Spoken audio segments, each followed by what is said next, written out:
Chapter 1. Establishing a resort in the apocalypse. The resort system has been activated. Host is returning. A cascade of information erupted in her mind, leaving Lingyu, who had just endured a life-and-death ordeal, momentarily dazed. After a considerable pause, she shook her head and opened her eyes. Furrowing her brow, she quickly grasped her current circumstances. She had perished due to a conspiracy, yet here she was, resurrected not only to a new life, but also endowed with a resort system. If she could elevate this resort to its pinnacle, could she even attain immortality? Even in this shattered apocalypse, the notion of eternal life remained an alluring prospect. At least for Lingyu, who had survived 3 arduous years in the apocalypse, this allure was undeniable. However, is this a resort? Lingyu surveyed her surroundings, uncertainty clouding her thoughts. At that moment, she found herself in a relatively clean lobby, approximately 30 square meters in size. Directly ahead stood a rudimentary reception desk, behind which was a door. To the right of the lobby, an area was cordoned off, currently not accessible, while the left side led to a corridor. At this juncture, the system's voice resonated in her mind. The resort is currently at level 1. With rudimentary facilities, most functions remain unavailable. Only the main hotel building is operational, which will transform into a true resort once the host upgrades it. Given that it was designated as a resort, it surely held more complexity than this.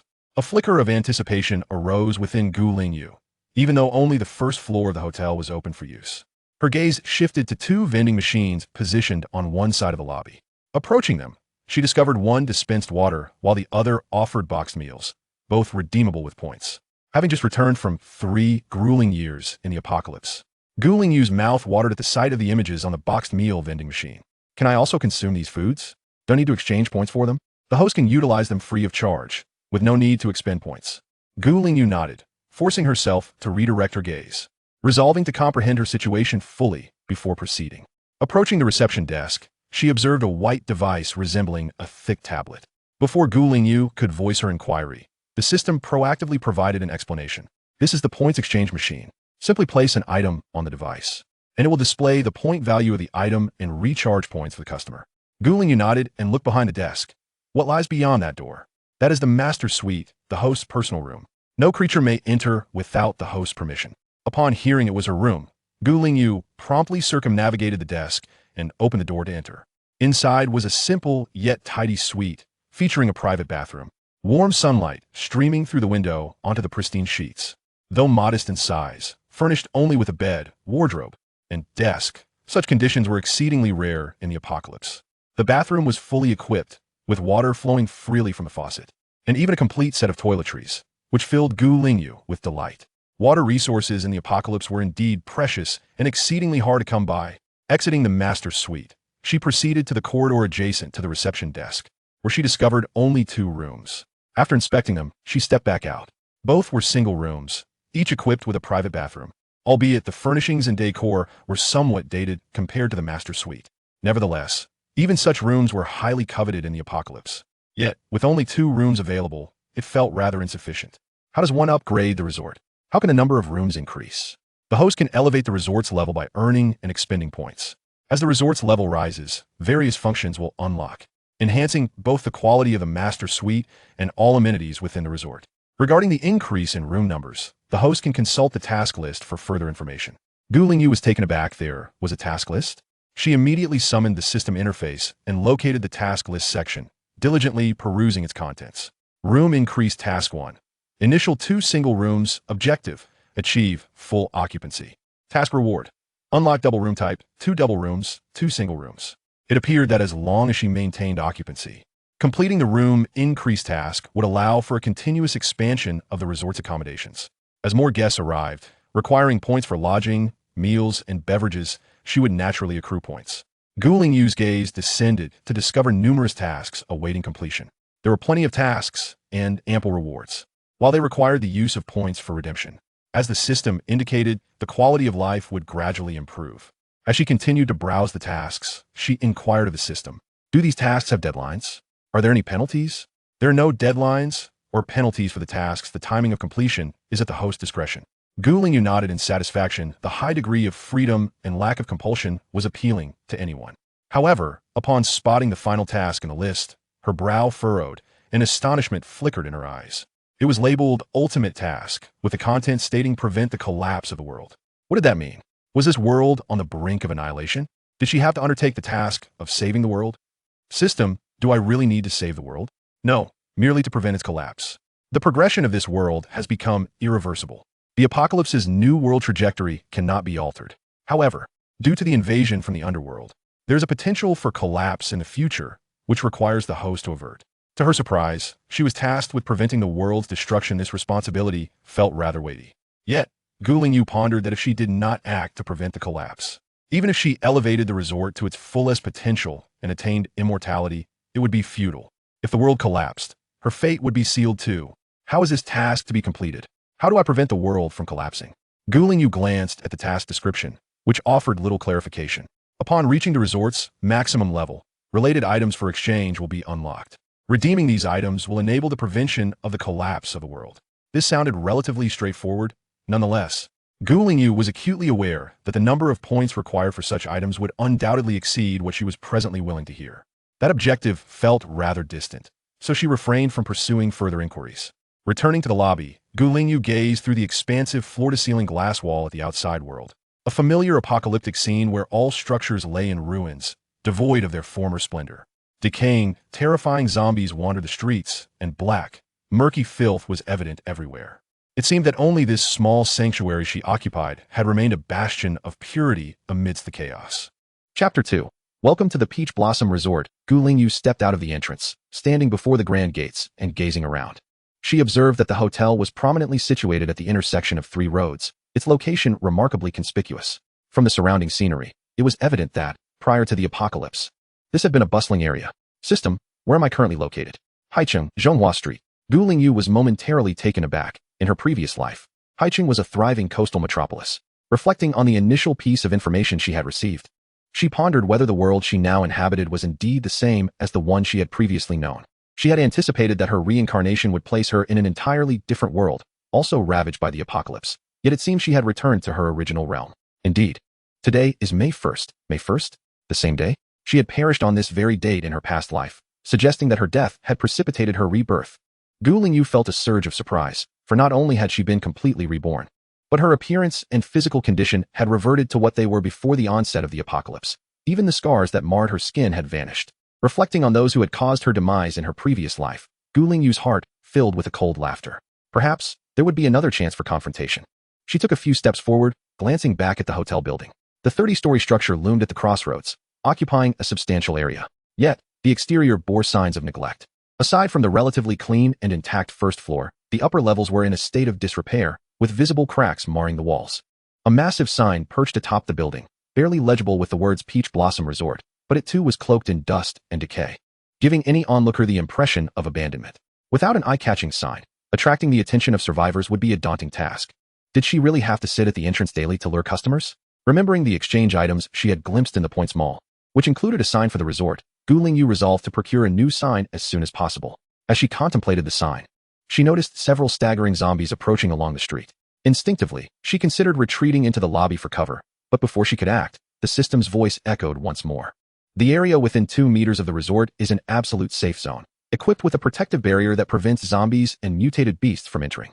Any attacks cannot penetrate this protective shield. Lingyu was taken aback, suppressing the urge to retreat. Instead, she stood still, observing the zombies, which exhibited no reaction. Merely meandering aimlessly, she calculated the distance. Under normal circumstances, these zombies should have detected her presence, yet they remained oblivious. A flicker of excitement stirred within her. If the resort truly constituted an absolute safe zone, coupled with access to water and food, it would undoubtedly attract a multitude of survivors.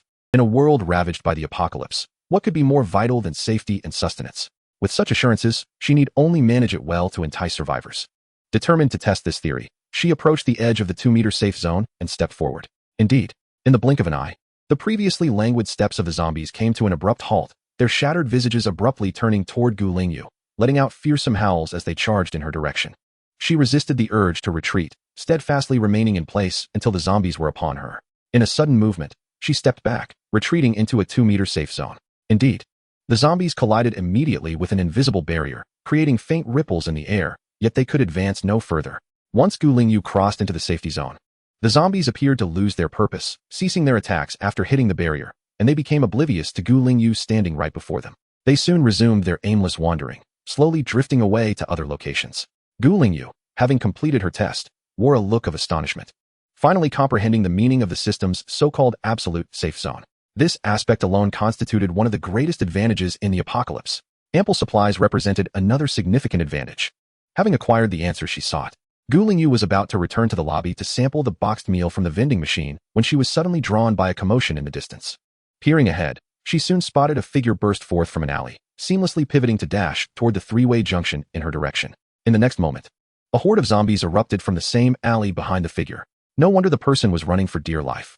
However, a spark of inspiration ignited within Gu Lingyu as she recalled the unique characteristics of her resort. This presented an opportunity to establish her business. She waved enthusiastically at the figure, calling out, "Run this way." The individual evidently heard her voice, slightly adjusting their course, sprinting toward her with impressive speed. Before long, they reached her, brushing past Gu Lingyu and heading straight for the lobby. Yet, as the person dashed into the lobby and attempted to shut the glass door, they turned around only to discover Gu Lingyu still standing in place, prompting a wave of panic. "Don't just stand there. Hurry inside." Seeing Gu Lingyu unmoved, the individual gritted their teeth and took a few steps toward her, intending to pull her along to safety. However, before they could reach her, they were left agape in astonishment. Before them, the girl remained calm and composed, a faint smile gracing her lips. Behind her, the ferocious zombies, one by one, seemed to collide with an invisible wall, all held at bay not far from her. The striking contrast between the smiling girl and the snarling zombies left the individual utterly bewildered, frozen in place for a moment, unable to process the scene before them. What was even more shocking was that after crashing into the invisible barrier, the zombies came to a standstill, only to resume their aimless wandering moments later. Astonishingly, they exhibited no reaction whatsoever to the girl who was so close. What on earth was happening? After a considerable pause, the individual finally managed to stammer out a question, their gaze toward Gu Lingyu, filled with incredulity. This girl had maintained an unsettling calm throughout, and it was she who had beckoned them over in the first place. Could it be because of this girl? Does she possess some extraordinary ability? Especially upon witnessing the smile on the girl's face, the thought in his heart grew ever more resolute. The reason the zombies collided with the invisible barrier, the reason they refrained from attacking them, surely stemmed from the presence of this girl. Welcome to the Peach Blossom Resort. The area within a 2-meter radius surrounding this resort is an absolute safe zone, impervious to the approach or assault of zombies. As Gu Lingyu completed her eloquent introduction, she gracefully stepped through the glass door, turning back with a smile and inquiring, "Would the guest care to step inside and take a look?" Without awaiting a response, she withdrew her gaze and entered the lobby. After witnessing the astonishing scene moments before, she had little doubt that he would decline such a haven, especially in his injured state. Chapter 3. The first guest. The man opened his mouth, hesitating as he glanced at Gu Lingyu's retreating figure and then at the zombies meandering down the street behind him. Recalling the earlier spectacle, he clenched his teeth and, pressing his hand against the wound that was still seeping blood, stepped through the door. Although he had previously rushed in amidst a state of panic, this time he was acutely aware of his surroundings. The lobby was spacious and bright, illuminated by lights. Even the corridor not far off was equally aglow. In a world ravaged by the apocalypse, electricity was a scarce resource. Even the major strongholds often lacked illumination at night, let alone during the day. Yet here, the place was suffused with light even in broad daylight. Was there an abundance of resources to squander so lavishly? His gaze towards Gu Lingyu brimmed with newfound respect. Could this be a stronghold of a formidable power? Yet, he seemed to recall the girl mentioning that this place was called the Peach Blossom Resort. As he hesitated, unsure of how to voice his thoughts, Gu Lingyu took the initiative to introduce herself. This resort provides dining and accommodation services. Guests may exchange items or crystal nuclei for points, which can then be utilized for the corresponding services. As for the safety of this resort, I believe you have already witnessed it firsthand, so there should be no doubt, correct? And no, he stammered instinctively, recalling the earlier scene. Upon seeing the enigmatic smile on Gu Lingyu's face, he felt an added layer of intrigue. At that moment, having a secure place to temporarily evade danger and tend to his injuries was precisely what he needed, prompting him to make a decision after only a brief hesitation. Uncertain of how to redeem points or the cost of accommodation, he felt a pang of apprehension at the thought of this miraculous sanctuary, especially one so extravagantly lit during the day. Surely, the lodging here must be exorbitantly priced? He wondered if he could afford it. A single room costs 30 points per day. As for redeeming points, guests may place the items they wish to exchange on this machine, which will automatically estimate their value. Gu Lingyu indicated towards the point redemption machine at the counter. Upon hearing this, the man, still leaning on his wounded side, approached with cautious steps. After a moment of deliberation, he tentatively produced a first-tier crystal nucleus and placed it on the machine. Thoughts swirling in his mind, he wondered if this basic crystal core would suffice for a day's stay. The point exchange device swiftly displayed the item's value, 100 points for a first-tier crystal core. Lingyu was not surprised. She had perused the price list for crystal core point exchanges. However, the man exhibited a look of astonishment, realizing that this rudimentary crystal core could indeed be exchanged for 100 points. Could it mean a 3-day stay with some points left over? For someone of his third-tier ability, acquiring a first-tier crystal core was remarkably easy. Dear guest, shall I arrange your accommodation? Lingyu inquired with a smile. Yes, please, arrange a room for me. The man, regaining his composure, eagerly responded. The safety of the establishment alone made the 30 points seem a trivial expense. This way, he could also recuperate in peace. Very well. I shall create a personal account for you, Lingyu announced. No sooner had she spoken than the crystal core vanished from the point exchange device without any visible action on her part. Before the man could voice his curiosity, she continued, gesturing to the back of his left hand. Your personal account has been successfully established. You may summon the panel with your consciousness to view your information within this resort at any time. The man was momentarily taken aback, instinctively glancing at the back of his left hand, where he discovered a white, peach blossom-shaped mark had appeared, unbeknownst to him. A wave of unease washed over him as he involuntarily rubbed the mark with his right hand. How peculiar. When had it manifested? Surely, it wouldn't have any adverse effects on him. Noticing his apprehension, Lingyu reassured him, rest assured, this mark will not impact your body. It merely serves as a membership card. I can guarantee that, and you may check the information associated with it. Upon hearing this, the man hesitated, half believing her words, especially since he found he could not rub it away. It felt as permanent as a birthmark on his skin. With a mere thought, a luminous screen appeared before him, displaying his name and relevant information. Tang Wenhua, point 70. Room number, 101. Below, a transaction record indicated a single entry. Check in for single room 101, deducting 30 points. It seemed, at least for now, Lingyu's assurances held true. There were no apparent discrepancies. But had he even told her his name? Tang Wenhua's intrigue in the enigmatic girl deepened, alongside a growing sense of trepidation. Lingyu perceived his unease but refrained from further explanation, knowing that in time, he would come to understand. The screen displaying the mark and personal information was visible solely to him. Those around could not perceive its existence. With that final clarification, Lingyu stepped away from the counter and guided him down the corridor. Please follow me. Your room is this way. With no further cause for hesitation, Tang Wenhua accompanied Lingyu to the corridor, standing before room 101 as she unlocked the door. The simple furniture, though slightly antiquated, was in impeccable condition and maintained a tidy appearance. At the opposite end of the room, there was a private bathroom. Upon entering such a room, Tang Wenhua felt a sense of astonishment. It was indeed no less than the quarters he had been assigned at the base. Moreover, he was a level 3 esper, while other lower-ranked espers, or even ordinary individuals, could scarcely dream of residing in such a splendid room. The bathroom was equipped with complementary toiletries, and both the faucet and showerhead provided water for personal use, with a note advising against waste. Water indeed. Upon hearing this, Tang Wenhua could hardly contain his excitement and swiftly made his way to the bathroom, turning on the tap without hesitation. As expected, clear water gushed forth, its crystalline clarity reminiscent of the world before the apocalypse. At that moment, Tang Wenhua's eyes widened in genuine astonishment. This peach blossom resort was truly remarkable.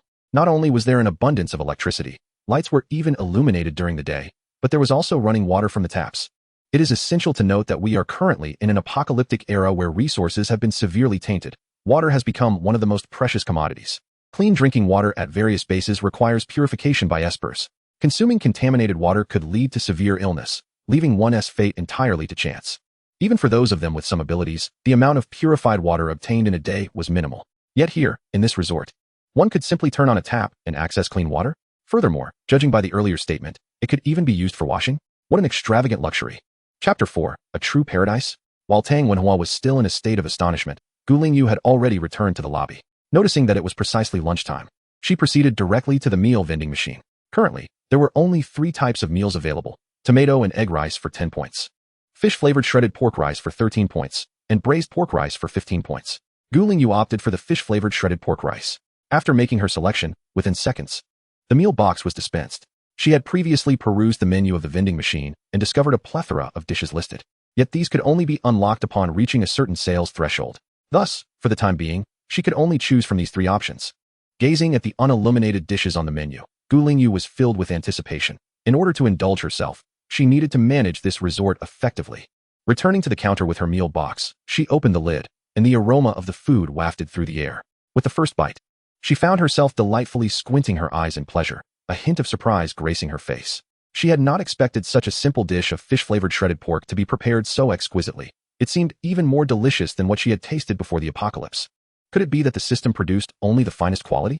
Even a humble home-cooked meal could evoke the sensation of having been crafted by a master chef. Having finished her meal, Lingyu contentedly wiped her mouth. Just as she was about to tidy up the now empty meal box, she noticed Tang Wenhua from room 101 emerging after tending to his injuries. Without allowing Lingyu a chance to speak, Tang Wenhua immediately noticed the empty meal box on the counter, with lingering aromas of the food still present in the air. In an instant, his hunger intensified. "May I inquire your name, miss?" Suppressing the hunger gnawing at his stomach, he politely inquired. "My surname is Gu. You may refer to me as Boss Gu." Lingyu smiled, finding his impression of Tang Wenhua rather favorable. In that critical moment earlier, he had remembered to turn back and pull him away to safety, not forgetting that it was he who had beckoned him to hide from the zombies. "Boss Gu, does your establishment provide food?" Tang Wenhua could not help but glance at the empty lunchbox.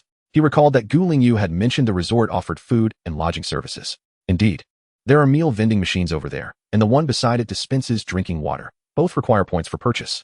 Lingyu indicated towards the two vending machines standing against the wall. After expressing his gratitude, Tang Wenhua hastily approached the vending machine, his gaze first settling on the meal dispenser. Upon seeing the 3 dishes displayed, his eyes widened in astonishment. Having witnessed the wonders of this resort, his skepticism had largely dissipated, replaced by eager anticipation for the meal. 15 points? That doesn't seem too expensive, he thought. A mix of anxiety and excitement coursing through him as he selected the braised pork rice for 15 points. Following Lingyu's guidance, he raised his hand with the peach blossom mark to scan at the machine's payment portal, completing the transaction in an instant.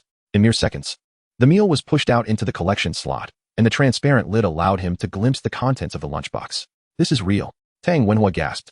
He immediately opened the box, and an irresistible aroma of meat wafted through the air, tantalizing his senses. Unable to contain himself, he picked up the chopsticks and began to feast right there in front of the vending machine. The tender braised pork, rich and flavorful sauce, paired with the fragrant rice, made him squint his eyes in bliss. In that moment, he felt as if he had returned to a time before the apocalypse. "This is delicious. I have never tasted such exquisite braised pork even before the world fell apart." For just 15 points for a serving of braised pork rice, it was not merely inexpensive, it was an absolute bargain. In the base, one could scarcely exchange a level 3 crystal core for such a meal. Yet here, he could trade a level 1 crystal core for 6 portions, with plenty left over. Tang Wenhua devoured one lunchbox ravenously, and without a moment's hesitation, immediately ordered another. After consuming 2 boxes, he finally felt a semblance of fullness. Turning to the water vending machine, he discovered that a cup of pure water cost only 1 point. He promptly downed 3 cups of water, feeling completely satisfied as he returned to his room. It was then that he comprehended why this place was called Peach Blossom Resort. It truly resembled an idyllic haven amidst the apocalypse, with delicious food, comfortable accommodations, and no looming threats from zombies, as long as one possessed points. Residing here felt like paradise. Furthermore, the purchasing power of points was remarkably strong. For someone like him, a Tier 3 ability user, living here was devoid of stress. With ample food and restful sleep, by evening, Tang Wenhua could distinctly sense his condition improving, even his injuries showing signs of healing. For the recovery ability of an ability user inherently surpassed that of an ordinary person. That evening, after consuming 2 servings of braised pork rice, Tang Wenhua began contemplating bringing his team members to experience this place as well. Their squad had ventured out from the Rongyang base in search of supplies, and with their capabilities, they should have faced minimal danger if they remained cautious. However, much to their dismay, they encountered a horde of zombies early that morning, which included numerous 2nd and 3rd tier undead. In a bid to protect his comrades, he took the perilous decision to divert the horde alone. Despite his injuries and being pursued by the zombies, a sense of despair began to creep into his heart. Yet fortune smiled upon him as he stumbled upon this remarkable Peach Blossom Resort. He could only wonder whether his teammates had managed to escape. He had drawn away the majority of the horde, leaving only a few behind, so he hoped they were safe. Nevertheless, with his wounds, venturing out again posed significant risks, compelling him to focus on recuperation before seeking out his teammates. Outside, the night was deepening. Lingyu glanced at the time. It was already 9 o'clock. She surmised that no more guests would arrive that day, so she closed the shop and returned to her quarters to wash up and lie down. Reviewing the day's business, she noted that only Tang Wenhua had visited, yet he had spent 95 points, which, considering it was the inaugural day of operations, was a far better outcome than ending with 0. Upon examining the specifics of his expenditures, she realized that the bulk of his spending was on meals. Although the appetites of supernatural beings tended to be greater, the considerable expense, twice the lodging rate, alerted Lingyu to a crucial insight. The room rate was fixed, but the meals represented the substantial expense. Moreover, for individuals with abilities, such spending was evidently acceptable, at least for Lingyu, a former supernatural being herself. Such costs were entirely bearable, even deemed a remarkable value, something to be coveted. A single Tier 1 crystal core could never procure such resources in any base, let alone suffice to satiate the appetites of supernatural beings. Regardless, Gu Lingyu recognized the necessity of attracting more customers. Without clientele, earning points would remain a mere fantasy. Chapter 5. Unlocking a new vending machine the following morning. After completing her morning routine, Gu Lingyu entered the lobby to find Tang Wenhua already at the vending machine purchasing breakfast, picking up a tomato and egg rice bowl. He greeted her with a smile before returning to his room to eat. As she watched him retreat, it dawned on her that he seemed to have only 5 points left. How could he afford a meal costing 10 points? Upon accessing the sales records, she discovered that Tang Wenhua had just recharged his points at the exchange machine. Gu Lingyu nodded in satisfaction. Her first customer was proving to be quite considerate. A stroke of good fortune. Her gaze shifted slightly, and she noticed another notification from the back end. Vending machine task. Sell 5 boxes of meals. Completed. Task reward.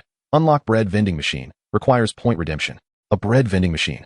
Had she the choice that early in the day, Gu Lingyu would certainly select bread over boxed meals. Reflecting on Tang Wenhua's contribution to her successful task completion, she couldn't help but bestow him with yet another commendation as a valued customer. To exchange for the bread vending machine, 100 points were required. Without a moment's hesitation, Gu Lingyu effortlessly redeemed the machine, causing her original balance of 105 points to plummet to a mere single digit.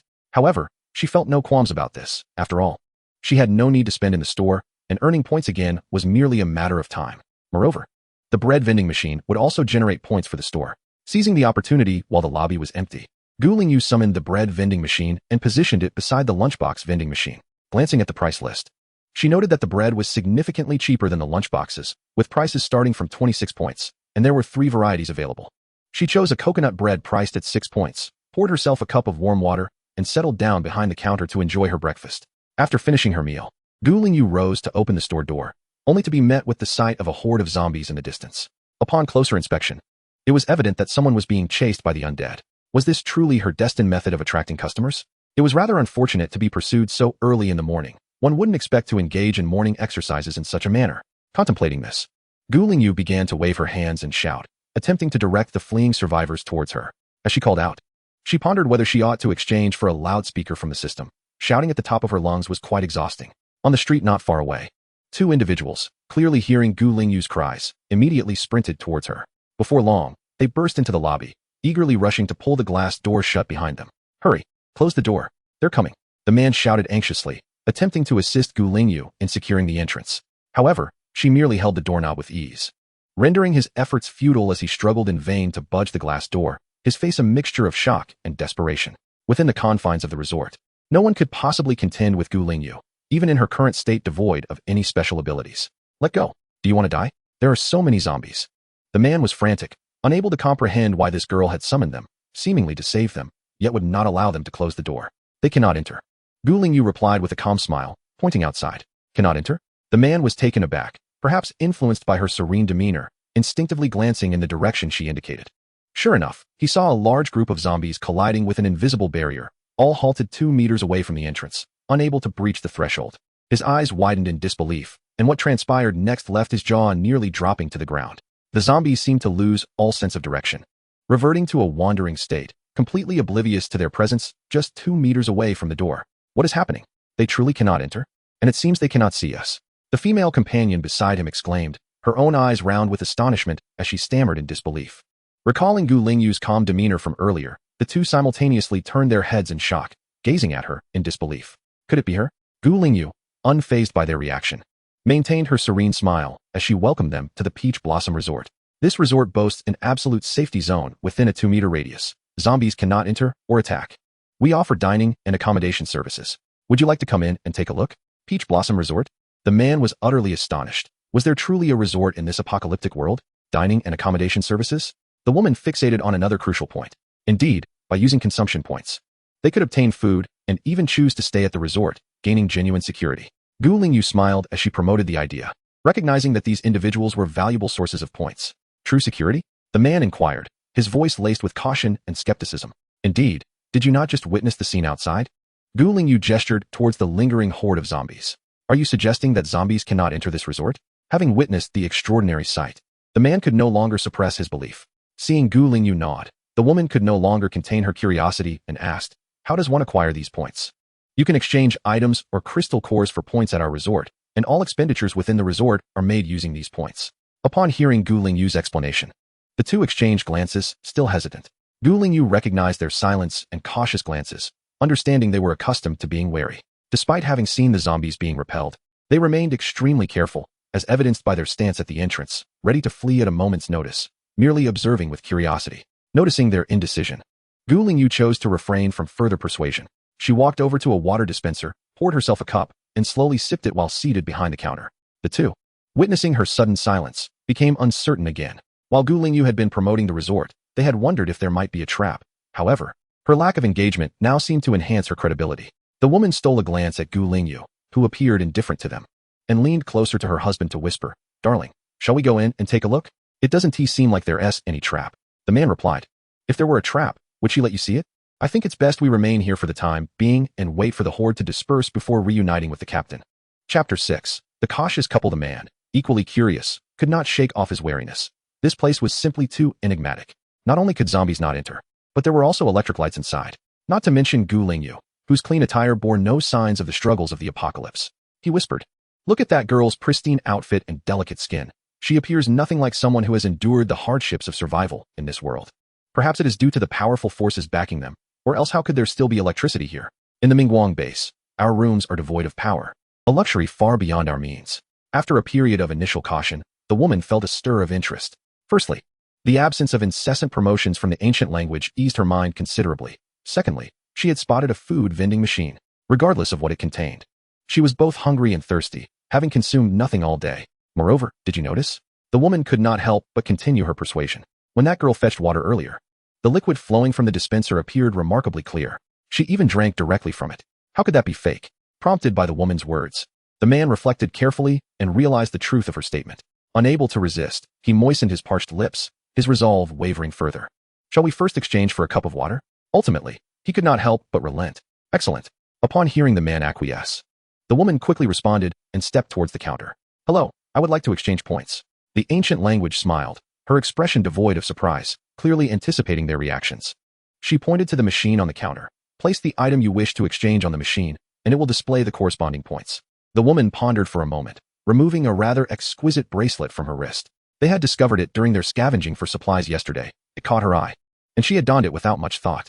Regarding the notion that crystal nuclei could also be exchanged for points, as mentioned by the ancient language, she had heard it, but was not inclined to utilize that option just yet. Crystal nuclei were a valuable commodity at the base, and as second-tier ability users, they had very few left after their daily exchanges, not even daring to use them for cultivation. The point exchange machine swiftly displayed that the bracelet could be exchanged for 10 points. The amount was not substantial, and the ancient language was unfazed. In this post-apocalyptic world, crystal nuclei held true value, rendering these ornaments practically useless. "Would you like to proceed with the exchange?" The ancient language confirmed. "Yes. This item is of no use to me. It's perfect for a trial," the woman replied without a moment's hesitation. As her words fell, the bracelet vanished from the exchange machine, and a peach blossom mark appeared on the back of her hand. The woman caught sight of it, and immediately began to rub her hands together in surprise and panic, her reaction mirroring that of Tang Wenhui from before. The man beside her noticed her distress and became anxious as well. They both inquired fervently. The ancient language, however, remained composed and reiterated her explanation as she walked towards the self-service vending machine. With some trepidation, the woman followed the ancient language's instructions, and indeed, a luminescent screen materialized before her, displaying her name, Li Wenwen, along with basic information.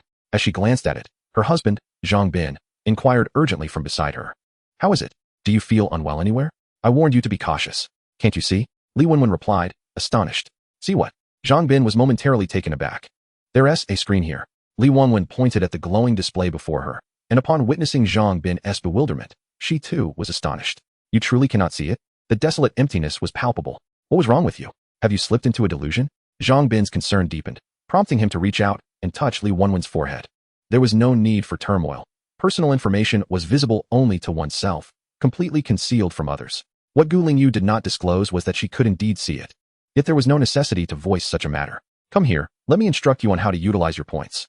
Gu Lingyu stood beside the vending machines, and though the two felt a sense of unease, they nonetheless approached her. "Decide what you wish to purchase, as long as you have enough points. Simply select your item and align your mark with the scanning window." She indicated the 3 self-service vending machines nearby. After a moment of hesitation, Li Wenwen glanced at the mouth-watering food images displayed on the other two machines and ultimately decided to try the water dispenser that Gu Lingyu had previously used. She selected a cup of water and followed the instructions to scan her peach blossom mark. Soon, the sound of points being deducted echoed in her ears. In the next instant, a cup was dispensed from the machine, followed by a stream of crystal-clear drinking water. Unable to resist, Li Wenwen swallowed hard, the dryness in her throat becoming increasingly uncomfortable. As soon as the flow ceased, she eagerly raised the cup to her lips and gulped down the entire contents in one go. Zhang Bin, caught off guard by her swift actions, could only stare at her with growing concern, repeatedly asking, "How is it? Are you all right? Does it taste strange? Do you feel unwell?" With the water now in her stomach, the sweet and refreshing sensation coursed down her throat, evoking the exhilarating feeling of discovering an oasis in the desert. Breathing life back into her being, Li Wenwen couldn't help but sigh, as if she had tasted some celestial elixir, instinctively exclaiming, "I never imagined that a cup of water could taste this exquisite." Exquisite? Zhang Bin was taken aback, particularly due to Li Wenwen's exaggerated reaction. Delicious. It's like drinking spring water.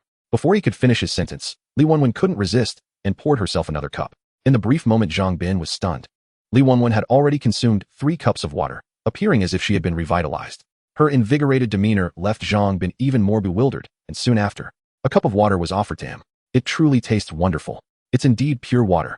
No doubt about it. You must try it," Li Wenwen urged excitedly as she handed another cup to Zhang Bin. He hesitated for a moment, but gazing into the crystal-clear depths of the cup, reminiscent of pre-apocalyptic water, and recalling that Gu Lingyu had also partaken, he finally succumbed and accepted the cup. As he drank, his reaction mirrored Li Wenwen's exactly, prompting him to urge her to fetch him several more cups. After consuming 3 cups, he finally paused, savoring the taste, yet feeling a lingering hunger. They exchanged knowing glances, and without a word, their eyes instinctively fell upon the other 2 vending machines. If the water dispenser's offerings were genuine and so delightful, then the food vending machines must surely be authentic as well. Chapter 7. The Enchanted Place. Just moments ago, the 2 individuals had consumed 6 cups of water, leaving them with a mere 4 points. After such a prolonged period of hunger, the offerings from the bread machine were evidently far less enticing than the meals available from the lunchbox vending machine. Can this machine truly dispense lunchboxes? Zhang Bin pondered, his uncertainty stemming from the pricing displayed on the vending machine, which seemed surprisingly affordable. Could it be yet another case of images for reference only, with actual items subject to change? Indeed, and the contents will match the pictures exactly, Gu Lingyu remarked, perceptively reading Zhang Bin's thoughts. She confidently assured him that the system's products were guaranteed to be accurate. If the image depicted several pieces of braised pork, then the lunchbox would contain just that. Absolutely no deception involved. "I must recharge my points," Li Wenwen exclaimed, her eyes gleaming with excitement as she hurried towards the counter. This time, she reached into her pocket and produced a crystal core, placing it directly onto the exchange machine.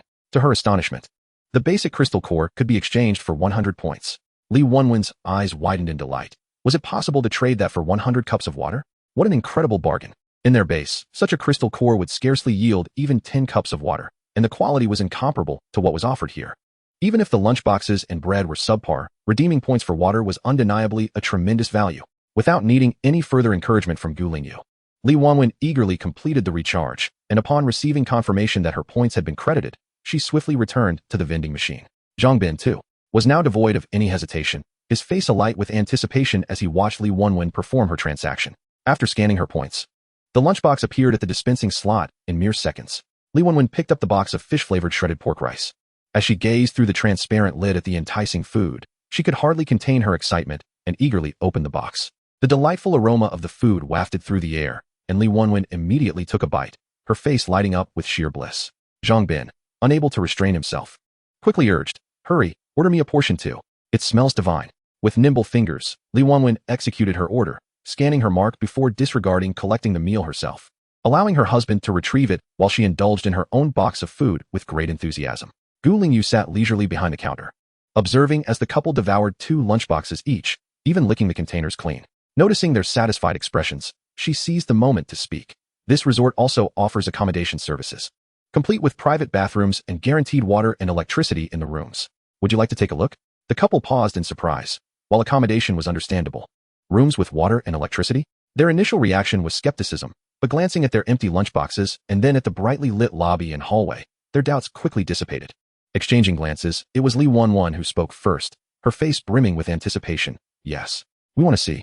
Beside them, Zhang Bin tugged at Li Wenwen's sleeve and whispered, "We still need to find the captain." Li Wenwen replied softly, "The captain should be nearby. We can come back once we find him." Besides, we hardly rested last night. If the room is decent, it would be perfect for us to recuperate. Zhang Bin pondered this and reluctantly agreed, acknowledging that they had barely rested after fleeing for most of the night. Yet, a lingering doubt surfaced. If the room were indeed that good, it surely would be expensive. Could they afford it? Although the meal was astonishingly cheap, accommodation might not be equally so. Li Wenwen, momentarily taken aback, decided not to dwell on her uncertainty. She raised her gaze to the counter and inquired, "Boss, how many points for a room?" A single room costs 30 points, available for 24 hours. But it accommodates only one person. An additional occupant requires another 30 points. The proprietor, Gu Lingyu, replied with a smile. After all, those who redeem points are valued customers, provided they refrain from causing trouble. 30 points for one person? That doesn't seem overly expensive, Li Wenwen mused. But what about a double room? We are two, after all. Unfortunately, we have no double rooms at the moment, and only one single room remains, Gu Lingyu informed her. Only one left? Could you show us the room first? Li Wenwen asked, her impatience evident. Though they had yet to decide, the last room scenario naturally prompted a sense of urgency.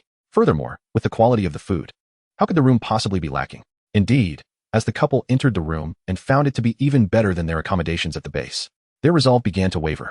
When they stepped into the bathroom, they were astonished to discover running water, clean water. The shower had water as well, and they could actually take a bath. There were toiletries available too. Not to mention, both the room and the bathroom were equipped with electric lights. We'll take it. Boss, we want this room. Please process our points. Zhang Bin interjected, decisively making the call before Li Wenwen could speak. He promptly handed over a first-tier crystal core, realizing that their remaining points, after having consumed 4 servings of the 13-point sweet and sour pork, were insufficient. Thank you for your patronage. Please make yourselves comfortable. Gu Lingyu said with a smile as she accepted the crystal core, which vanished instantly from her hand. Meanwhile, Li Wenwen received a notification confirming the successful recharge and deduction of points. Upon checking her screen again, Li Wenwen noticed a new room number had been added to her information, designated as 102. Gu Lingyu did not linger and exited the room, leaving the couple to watch the door close. Li Wenwen's face still radiated amazement. This place is truly extraordinary. Zhang Bin nodded repeatedly, understanding the unspoken sentiments they both shared. From the moment they entered, no, from the instant they encountered the proprietress, everything had been nothing short of wondrous. After her exclamation of awe, Li Wenwen could not help but recall the shower facilities in the bathroom, her face lighting up with anticipation. Honey, I haven't bathed in ages.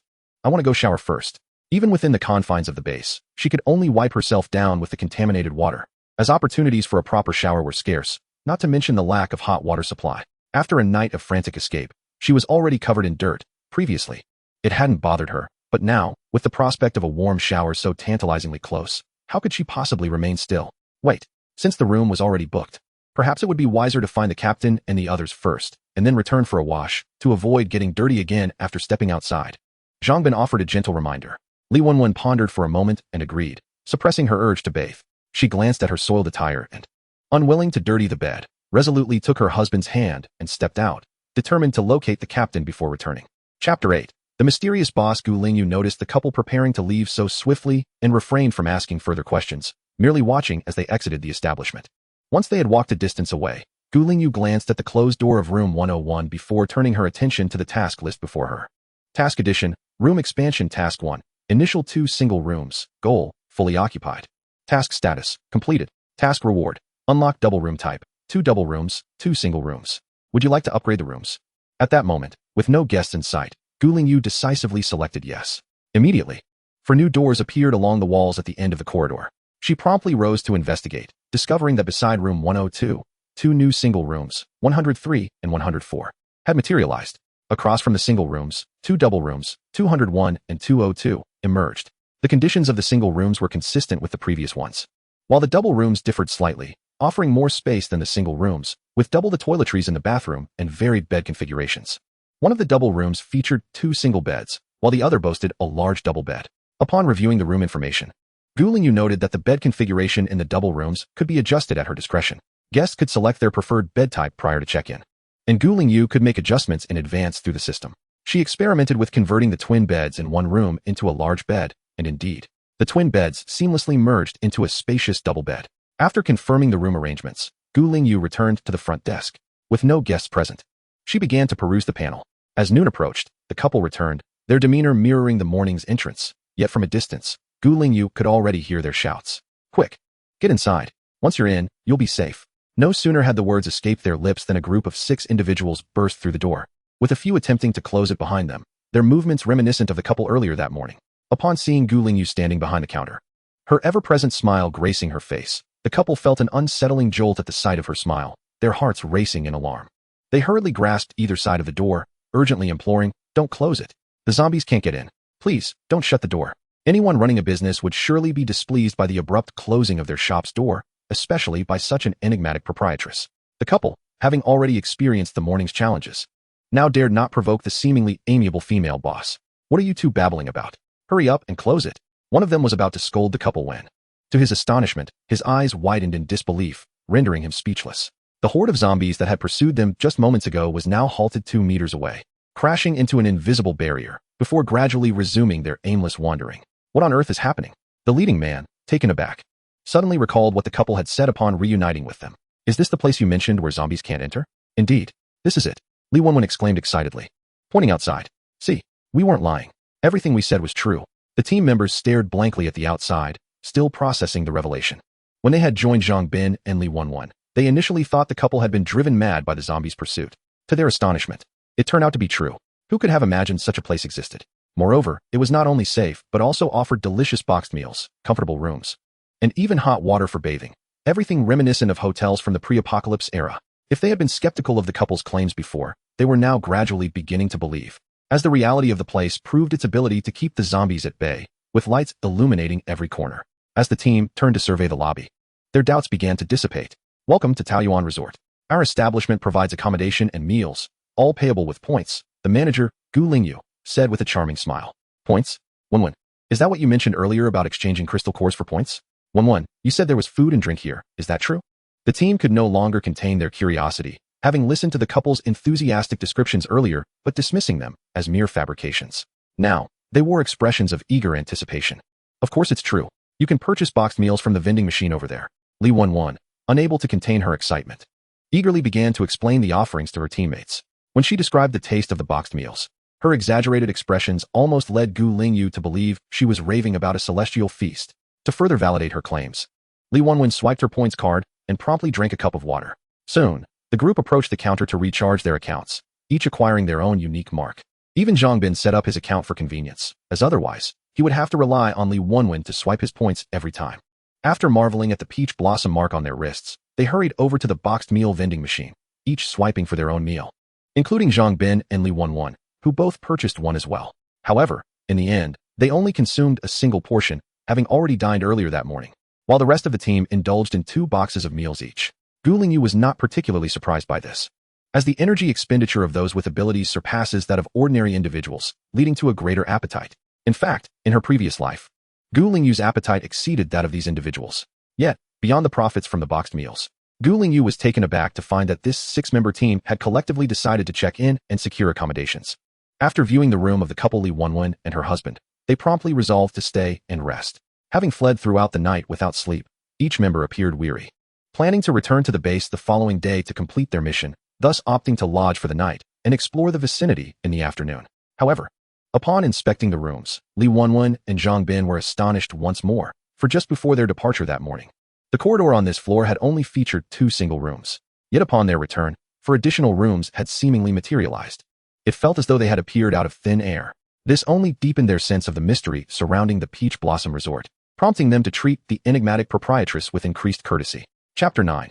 The door is over there. Please proceed. Initially, they had considered squeezing into a single room, as sleeping on the floor was a common practice for them. However, now that comfortable single rooms and beds were available, no one wished to expend the same amount of points for the privilege of sleeping on the floor. "Boss, could we exchange our single room for a double room?" Zhang Bin inquired of Gu Lingyu, adopting a courteous and conciliatory tone, wary of causing any offense. "I can arrange for you to switch to a double room, but the points already deducted cannot be refunded," Gu Lingyu explained. "Very well, then please assist us in securing a double room." Although regretting the loss of 10 points, Zhang Bin did not feel particularly distressed when considering the local prices and the exchange rate for crystal cores. Once confirmed, Gu Lingyu promptly facilitated the check-in for the 6-member team, updating their personal account information with their respective room numbers. Within the team, comprised of 2 couples and a pair of brothers, they ultimately selected 2 double rooms and 2 single rooms. Observing the team members retire to their rooms, Gu Lingyu wore a satisfied smile. She had not anticipated that the newly added 4 rooms would soon be filled, leaving only 1 single room available. Yet, to Gu Lingyu's astonishment, just as this 6-member team settled in, new guests arrived. Two tall and robust male ability users entered, their demeanor initially suggesting they were not to be trifled with, but upon stepping inside, they were equally taken aback by the unfolding scenes.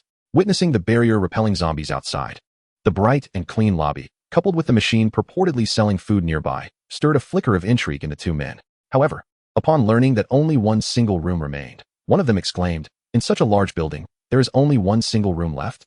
It appears that not many are staying here. You can't possibly be looking down on us and denying us a room." Qian Yuan's brow furrowed, revealing a readiness to erupt in anger. As they entered moments ago, they observed that this building boasts over 30 stories. Given the desolate appearance of the lobby, how could it possibly be fully occupied? They are undoubtedly withholding rooms, reluctant to make them all available. Esteemed guests, I am here to conduct business. If there were indeed more rooms, how could I possibly deny you accommodation? However, upon noticing the unfriendly expressions on the faces of the two individuals, Gu Lingyu's smile waned considerably. Presently, the resort has only opened the first floor, leaving but a single room available. There are no more to spare. While she is indeed in the business of hospitality, she will not allow anyone to trample upon her authority. If they were to behave like the previous guests, she would gladly greet them with a smile. Yet, should they overstep their bounds, they cannot expect her to be gracious. As for the notion that the customer is king, that sentiment holds no weight with her. To expect her to bow and scrape is utterly impossible. It was never feasible in her past life, and it is even less so in this one. You must be hoping to retain the room to attract additional guests and thereby profit more. Qian Yuan's expression darkened with indignation. He had not anticipated that this seemingly frail female proprietor would exhibit such fortitude, making him feel insulted. Furthermore, as soon as they entered, they had scanned the area and found no signs of supernatural abilities emanating from her, suggesting she was likely an ordinary person, which bolstered their confidence to speak loudly. No one is forcing you to stay. The door is right there. Feel free to leave. Gu Lingyu, no longer inclined to entertain their provocations, let her smile vanish entirely, her demeanor becoming indifferent as she pointed towards the grand entrance behind them. Qian Yuan's eyes widened in fury, ready to erupt. However, before he could articulate his thoughts, a voice abruptly interjected, cutting off his impending outburst. "Boss, extend my stay for another day." Tang Wenhua appeared beside the counter, not even glancing at the two men, and directly addressed Gu Lingyu behind the counter. Gu Lingyu was momentarily taken aback. She had not anticipated Tang Wenhua would speak up at this moment. She had noticed him as he exited his room earlier. Initially, she thought he would wait until her matters were resolved before intervening. Yet he chose this precise moment to chime in. This action implied a shared understanding among them. Either he was unafraid of the two men or he intended to come to Gu Lingyu's aid, regardless of his motivation. It was clear that such a move would not sit well with the two individuals. In a post-apocalyptic world where self-preservation reigns supreme, it is common to witness bystanders forsaking those in peril, especially in situations that could lead to trouble. Most would opt for the path of least resistance in such circumstances. Hence Gu Lingyu's surprise. Recalling that Tang Wenhua had escaped the pursuit of the zombie horde due to her timely intervention the previous day, Gu Lingyu began to grasp the intent behind his current involvement. It must be said, in these dire times, individuals who remember and express gratitude are indeed rare. When Gu Lingyu looked at Tang Wenhua, her smile returned. Very well. However, just as she began to speak, and before she could even accept the crystal core he offered, Qian Yuan interrupted her. "Good? What is so good about it? No extensions are permitted." Qian Yuan glared, then turned directly towards Tang Wenhua, his tone laced with menace. "Hey, young man, if you know what's good for you, return the room. That space belongs to me," Qian Yuan declared, cracking his knuckles with a series of sharp sounds. His companion beside him narrowing his eyes, a dangerous glint crossing his face. They had sensed that this unexpectedly appeared man, although possessing similar strength to them, was alone. In a confrontation, he would undoubtedly be at a disadvantage. Thus, seizing the room outright seemed a prudent course of action, especially since the occupant's lease had expired, hadn't it? In this apocalyptic world, strength is the ultimate truth. Faced with the threat, Tang Wenhua remained unfazed. Turning to Qian Yuan and his companion, his smile vanished, replaced by the icy demeanor he wore when confronting zombies. Yet, before he could retort, Gu Lingyu interjected. "On my territory, you have no authority to command me. How matters are handled is for me to decide."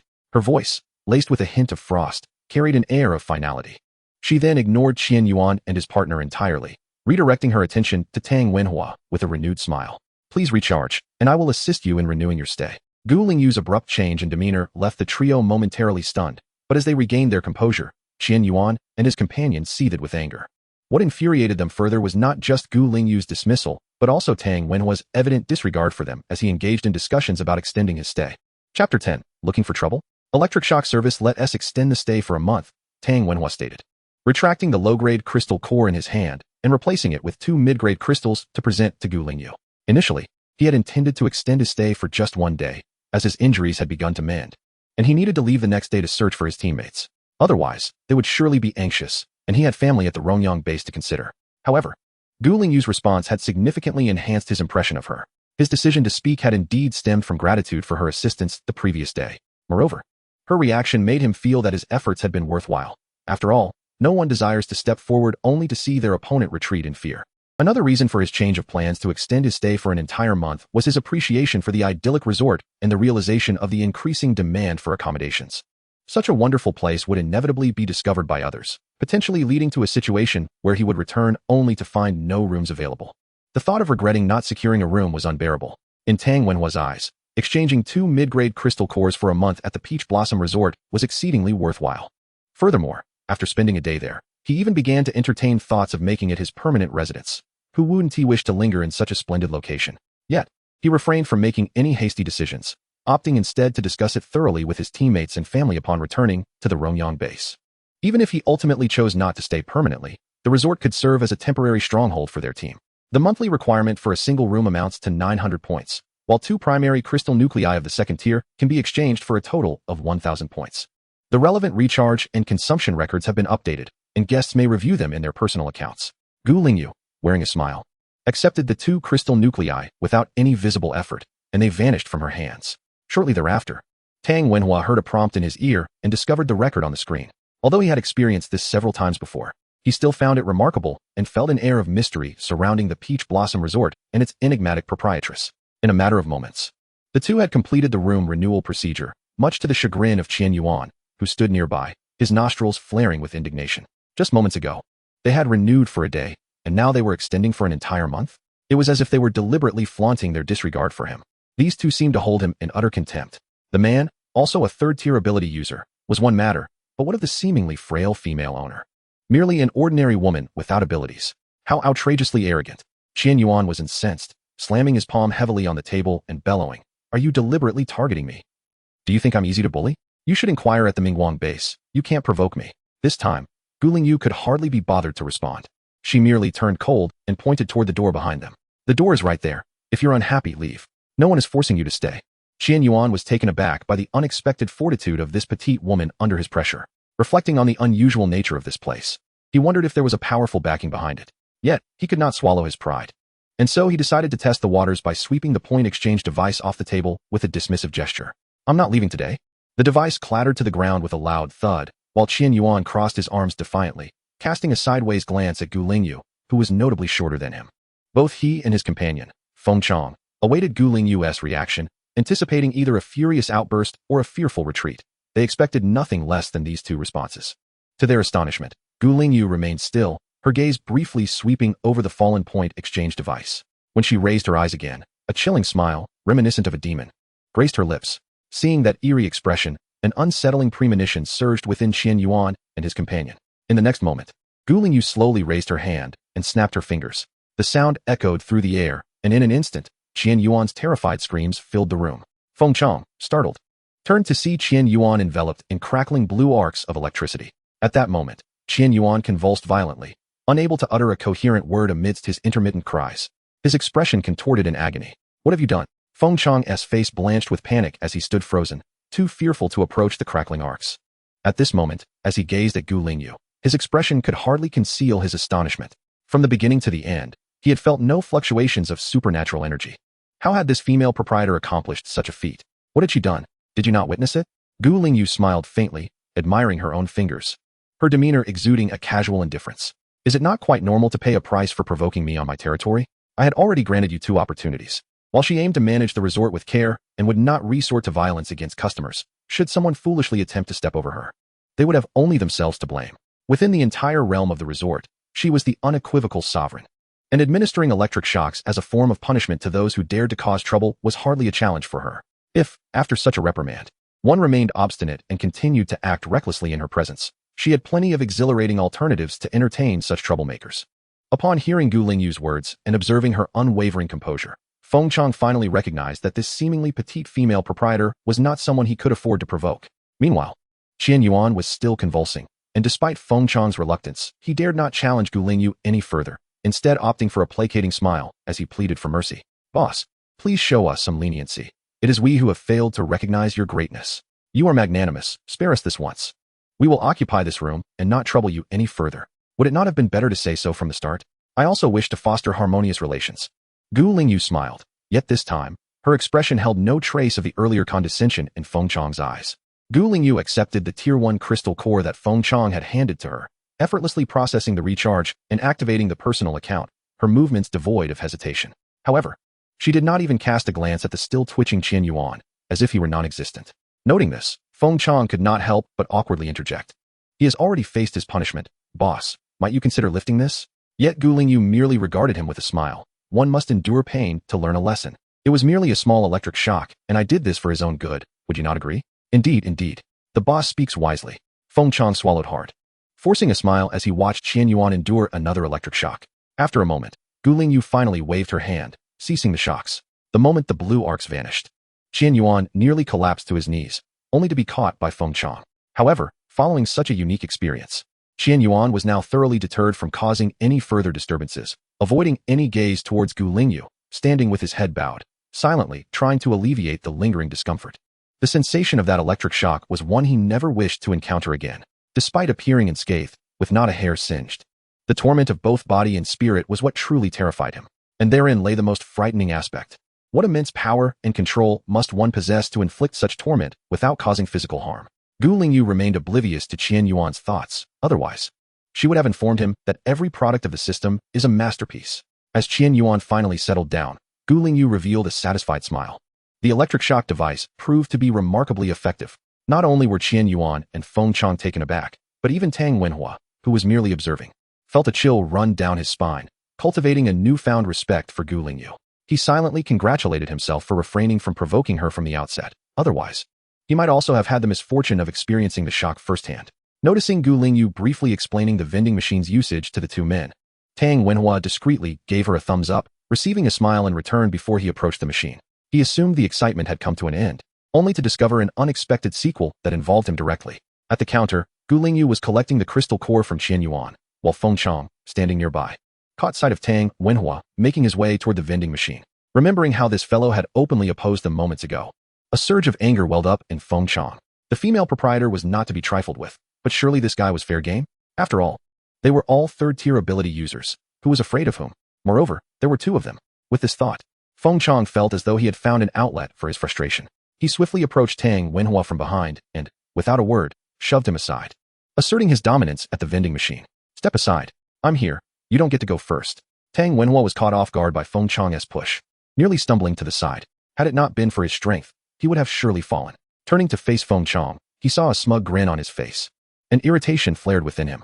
However, before he could retaliate, Gu Lingyu's voice floated over from behind the counter, her tone calm yet firm.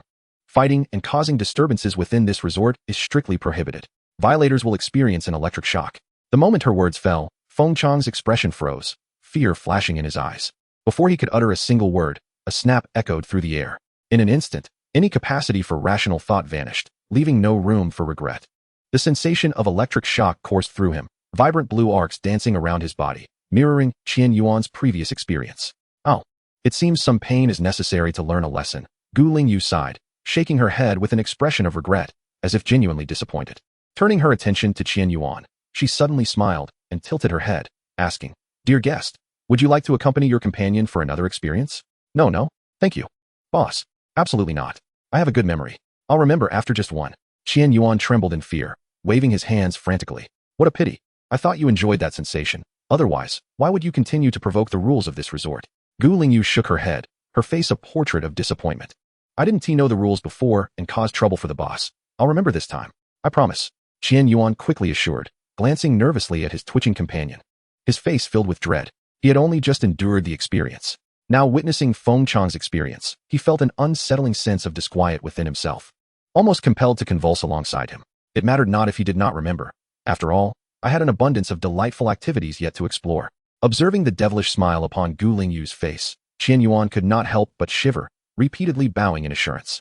Fearful that any delay in his response might lead him to partake in those intriguing diversions, Gu Lingyu cast a penetrating glance at Qian Yuan, noting the absence of any further defiance in his eyes, which prompted her to nod in satisfaction. When she turned her gaze towards Tang Wenhua, her countenance had reverted to its customary warmth and kindness. Dear guests, please rest assured that while within this resort, we shall endeavor to safeguard your safety to the utmost. In truth, her words were not solely directed at the 3 individuals in the lobby, but also at the few guests lurking at the corridor's entrance, secretly observing. Seizing this opportunity, it served as a means to inform all patrons of the resort's regulations and to assure them of their safety, thus functioning as a form of promotion. Clearly, this tactic proved effective. Merely by observing Tang Wenhua's expression, Gu Lingyu discerned its impact. His features reflected reassurance, delight, and a hint of reverence. This was precisely the effect Gu Lingyu sought to achieve. The establishment's regulations applied to all. Once one entered her resort's domain, compliance with her rules was obligatory. Following this episode, the 3 individuals in the lobby exhibited noticeable changes in demeanor. Tang Wenhua, having procured a boxed meal, retreated to his room. As for Qian Yuan and Feng Chong, both endured an equal duration of electric shock, a testament to Gu Lingyu's fairness. Subsequently, the 2 purchased boxed meals and intended to return to their room to dine. As they passed the counter, they deliberately veered away, cautious not to approach too closely, and dared not make eye contact with Gu Lingyu. However, any lingering resentment they harbored dissipated upon tasting the delectable boxed meal. What a culinary delight! Generous portions of braised pork. How long had it been since they had indulged in such hearty fare? This was the essence of life. Furthermore, the accommodations were splendid. Comfortable beds, running water at the turn of a tap, a secure living environment, and most importantly, free from the exploitation of base administrators. Even after being chastised by the female proprietor, they had not been deprived of anything that other guests enjoyed. In such a just and equitable establishment, the conditions were worlds apart from those at the base. Where else could one find such a place? At this moment, Qian Yuan and Feng Chong exchanged glances, an uncontainable thought burgeoning in their minds. Chapter 12. As long as one does not cause trouble, life can be enjoyed. Chong, what are your thoughts? Qian Yuan inquired of his companion beside him. Before them lay 3 empty meal boxes. How long had it been since they had savored such exquisite food? Unable to resist, they had both ventured out to procure additional portions. The lingering, savory taste still tantalized their palates, leaving them yearning for more. Are we on the same wavelength? Feng Chong glanced back at his companion, their 3-year partnership having fostered an intimate understanding of each other's thoughts, allowing them to communicate without words. What do you think of this place compared to our Mingguang base? Qian Yuan surveyed the modest single room, his gaze drifting back to the meal before him, then to the conveniently accessible restroom. Could Mingguang base possibly measure up to this? Without hesitation, Feng Chong provided his answer. At the base, we merely scrape by, indulging slightly more than the average person with a bit of extra food and water. When was the last time we truly felt full, let alone savor such delicious fare? Reflecting on the living conditions at Mingguang base, Qian Yuan couldn't help but nod vigorously, affirming, it's incomparable. Moreover, the resources we can exchange for the same energy cores here far surpass what we could at the base. Each time we undertake a mission, how much do we really gain? In the end, it all gets siphoned off by those in management. Feng Chong clenched his fists in frustration. Those management folks never even step outside the base. They do nothing yet enjoy fine food, comfortable living, and frequent changes of companionship. Why should they have it so easy? Their expressions darkened with indignation. The disparity in food, accommodation, and even safety between this idyllic resort and their base was stark. Despite their equal efforts, their rewards were not even close, stirring their discontent. Though chastised by the female proprietor earlier, the truth in her words lingered. As long as they didn't cause trouble, they could indeed thrive here. Furthermore, aside from feeling pain, they had suffered no injuries. The recent encounter, had it been reversed, would only serve to demonstrate their security. While they were 3rd-tier ability users, not particularly formidable, many others in higher ranks existed above them, leaving them vulnerable to oppression. At least at Mingguang base, there were fewer who could lord over them, and they had endured their share of indignities. I've heard that the situations at Rongyang and Xiongfeng bases are quite similar. Rongyang base, being of a higher tier, has slightly better management, yet life there isn't significantly better than ours. As for Xiongfeng base, it's even more absurd. I've heard their management is even worse than ours at Mingguang. Feng Chong remarked, about to spit in disdain before recalling the state of their current room and refraining. Perhaps we should discuss with the captain about relocating here? With our combined strength, living here should pose no problem. The more Qian Yuan contemplated, the more enticed he became. Even beginning to calculate expenses. Based on our previous hauls while scavenging, I estimate we could save a considerable sum living here, which would be perfect for enhancing our abilities. He had long since cast aside the earlier unpleasantness, convinced that adaptability was essential for survival in a post-apocalyptic world. Feng Chong, equally captivated, finally resolved with a determined clap of his thigh. All right. Coincidentally, we are to spend the night here today, to ascertain whether it is indeed as secure as claimed. After all, the undead are known to rise at night. We shall see if this place can truly withstand such chaos. If it is as safe as the proprietress asserts, we shall consult our captain upon our return tomorrow. Should they refuse to come, we shall relocate ourselves. Unbeknownst to the enigmatic proprietress behind the counter, The two individuals she had just reprimanded were already contemplating a long-term stay. At this moment, she was seated behind the counter, meticulously calculating the day's earnings. Though it was still early afternoon, all 4 single rooms and 2 double rooms on the first floor were fully occupied. Should another guest arrive seeking accommodation, there would be no rooms available. Thus, she was eager to increase the number of rooms. Upon glancing at the room expansion task, she discovered that the second phase was nearing completion. Room expansion task 2, for single rooms, 2 double rooms. Objective, fully booked, 3 rooms renewed for 1 month. Reward, 6 single rooms. For double rooms, unlock 2 family room types. Surveying the progress bar, she noted that the first objective of full occupancy had been achieved, while the second required 3 rooms to be renewed for a month. Currently, only Tang Wenhua had renewed for a month, yielding a completion rate of 13. Although merely 2 room renewals stood between her and task completion, the requirement for a month's renewal was quite significant, leaving her uncertain as to when it would be fulfilled. It appeared she would need to attract more guests willing to renew their stays. Otherwise, the task would remain incomplete, and the room count would not increase. Her gaze then shifted to the task of upgrading the resort. The process of upgrading was not overly complicated, provided there were sufficient points. However, the required amount was still quite far off. Spending 2,000 points would elevate the resort by 2 levels. Yet her current point tally was just over 1,400, leaving her short by more than 500. 500 points may not seem excessive, but given the current circumstances of the resort, even with full occupancy, it would likely take a day or 2 to accumulate. Unless, of course, another guest akin to Tang Wenhua were to renew for a month, which would facilitate an immediate upgrade. As she contemplated the enticing facilities that would become available with a level 2 resort, a door along the corridor swung open, revealing a tall, robust man who approached the counter directly. The proprietress withdrew her gaze from the panel and focused on the man before her.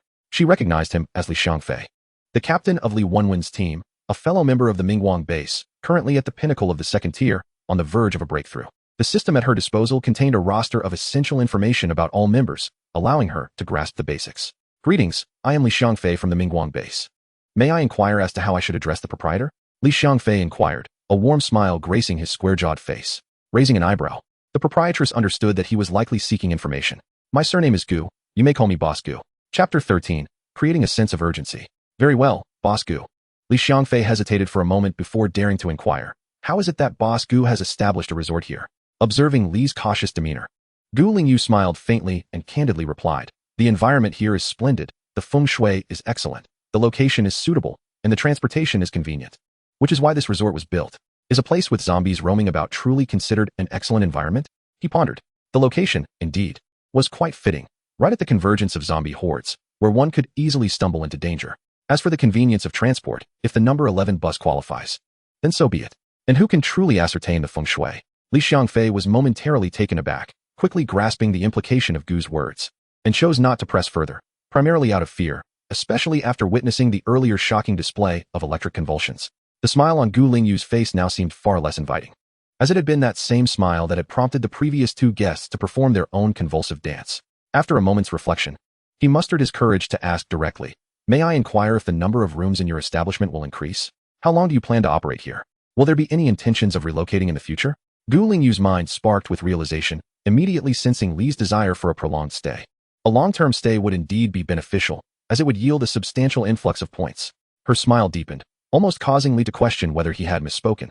Fortunately, Gu's subsequent words quelled his urge to flee. Rest assured, this resort will not relocate. We shall continue our operations here for the long term. As for the number of rooms, we will indeed be expanding, though this will take time. Early reservations guarantee availability. Those who delay must queue for vacancies. For instance, at present, all rooms have been occupied, and any new guests will have to wait in line. With a slight narrowing of her eyes, Gu Lingyu added deliberately, guests who are not staying at this resort are not permitted to linger after closing hours and must vacate the premises. Her words immediately instilled a sense of urgency in Li Xiangfei. If lingering was prohibited, he would have to seek shelter outside, where the zombies were particularly restless at night. They were accustomed to scavenging for supplies and were well aware of the dangers lurking outside after dark. Night shifts were exhausting. Nothing could compare to the safety of staying within the resort. Recalling how the previous 2 guests had caused a commotion over the lack of available rooms and were subsequently dealt with by Gu Lingyu, Li's sense of urgency intensified. After a moment of internal struggle, he could not resist asking, did the guest in room 101 extend their stay for another month? Yes, Gu Lingyu nodded with a smile. Then I shall consult with my teammates, he replied, and upon receiving her nod of agreement, he turned and walked down the corridor to knock on the doors, gathering his teammates in room 201 to discuss the matter. In room 201, after explaining the situation, opinions among the 6-member team were divided. some were in favor, while others remained hesitant. After all, relocating was no trivial matter. Once they left the Mingguang base, the likelihood of returning was slim. Given the character of those administrators, petty and vengeful, once we depart, returning may prove to be quite challenging. Then let us not return. There are several bases in Haishur, and it is not imperative that we remain at the Mingguang base. However, the Mingguang base is arguably one of the better facilities we have in Haishur. Just take a look at the Xiongfeng base. Who could possibly endure such a place? Is there not also the Rongyang base? Surely that is superior to Mingguang. If we find ourselves unable to stay here, we can always relocate to the Rongyang base. Given the strength of our team, though not formidable, we certainly would not be turned away. Indeed, I have already calculated that residing at this Taiyuan resort, after deducting daily expenses, would yield us a greater surplus of crystal nuclei compared to the Mingguang base, which we could wholly dedicate to our training. Li Xiangfei has evidently contemplated this matter, hence why he convened the team to discuss it. Previously, most of our crystal nuclei had to be surrendered, leaving us with little to spare for our own cultivation. However, if we stay here and subsequently accumulate a surplus of crystal nuclei, we can utilize them to elevate our abilities, and with enhanced levels, no base would dare reject us. Precisely. Moreover, as our strength increases, we would be able to procure even more crystal nuclei. Li Xiangyun chimed in, adding, furthermore, the exceptional conditions here would incentivize us to gather more crystal nuclei, would it not? The two brothers had previously conferred and unanimously agreed that this Taiyuan resort is indeed a place worth settling in for an extended period. Li Xiangyun continued, articulating the merits of the resort. You all have experienced the conditions here. Not only is there hot water for bathing, but the food is exquisite, and with points. Anything can be exchanged at transparent prices. How does that compare to the Mingguang base? At this mention, the remaining members were visibly swayed. Li Wenwen could not help but interject. Indeed, how does the Mingguang base measure up to this? High taxes, insufficient sustenance, and the added burden of discontent. Our outings help somewhat, but what of our families who remain? Contemplating their families left behind at the base, struggling to find enough to eat, the team fell into silence. Though their faces betrayed a flicker of desire. Yet, would our families even wish to join us? After all, when faced with the unknown, they would likely prefer the safety of the Mingguang base. A team member spoke up resignedly. Indeed, having endured the chaos and perils of the apocalypse, ordinary individuals without abilities would naturally cling to the relative safety of the established base, making it far more difficult for them to take a step into the unknown. Li Xiangfei understood his team's concerns and proposed a compromise. How about this? I will rent a single room for a month to secure our accommodation, preventing any future issues should we wish to return. You all heard that rooms can accommodate multiple individuals, provided each contributes 30 points, if need be. We can squeeze in together. I shall cover this cost along with Shang Yun. Upon hearing this, the team members paused, their understanding of the captain's intentions dawning upon them. It seemed likely that the two brothers were indeed planning to make this Taiyuan resort their long-term residence. But if both the captain and vice-captain were to stay here, what would become of them? For a moment, the remaining 4 team members found themselves in a quandary. While the prospect was undeniably enticing, they were equally burdened by concerns and the wishes of their families. Nevertheless, they unanimously agreed to secure the room, for they could not thwart the intentions of the Li brothers. Chapter 14. The restaurant opens. Having made their decision, the Li brothers approached the counter and promptly exchanged 2 second-tier crystal cores to secure room 102 for long-term rental. Although 2 second-tier crystal cores were not insignificant for them, as fellow second-tier abilities wielders, they remained confident that once they settled down, free from the exploitation of the base management, their crystal cores would undoubtedly multiply. However, the happiest among them was Gu Lingyu, as a substantial influx of points had just been added to her account, making her current points sufficient to upgrade the resort. Not wishing to draw attention, Gu Lingyu restrained herself until evening, waiting until the doors were closed and the guests had retired for the night before she accessed the panel to initiate the resort's upgrade. As soon as the upgrade option was confirmed, the entire first floor underwent an immediate transformation. The once slightly outdated lobby was revitalized, with pristine white walls resembling fresh paint and deep gray floor tiles gleaming. Even the spatial dimensions appeared significantly enhanced. The counter was completely refurbished, shedding its previous simplicity for a more minimalist and refreshing aesthetic. Gu Lingyu was particularly pleased with the upgraded seating behind the counter, which offered greatly improved comfort. Not only was the lobby area transformed, but the corridors were also upgraded, becoming much more spacious and illuminated, matching the lobby style. Most exhilarating for Gu Lingyu was the official opening of the previously enclosed area on the right side of the lobby, the restaurant she had long anticipated. Upon the upgrade to level 2, the newly opened section was the restaurant, which provided a far greater variety of food options compared to the vending machines. Although the dishes on the restaurant menu required points to unlock, Gu Lingyu viewed this as merely a matter of time before she could savor them all. The restaurant's wall facing the lobby was entirely composed of floor-to-ceiling glass, allowing passers-by to easily glimpse the interior. The entrance to the restaurant was situated on the lobby side, directly opposite the guest room corridor, ensuring that guests would see it upon exiting. At that moment, the restaurant doors were closed, displaying operating hours from 5 a.m. to 10 p.m. While the current time was past operating hours, this restriction held no sway over Gu Lingyu. Eagerly, she pushed the door open and surveyed her surroundings with satisfaction.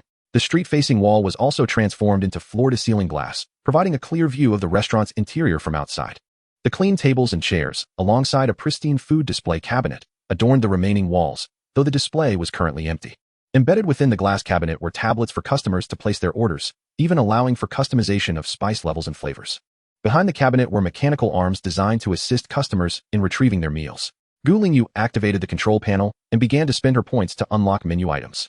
The restaurant was now capable of offering 8 types of breakfast, as well as 8 meat dishes and 4 vegetarian options for lunch and dinner.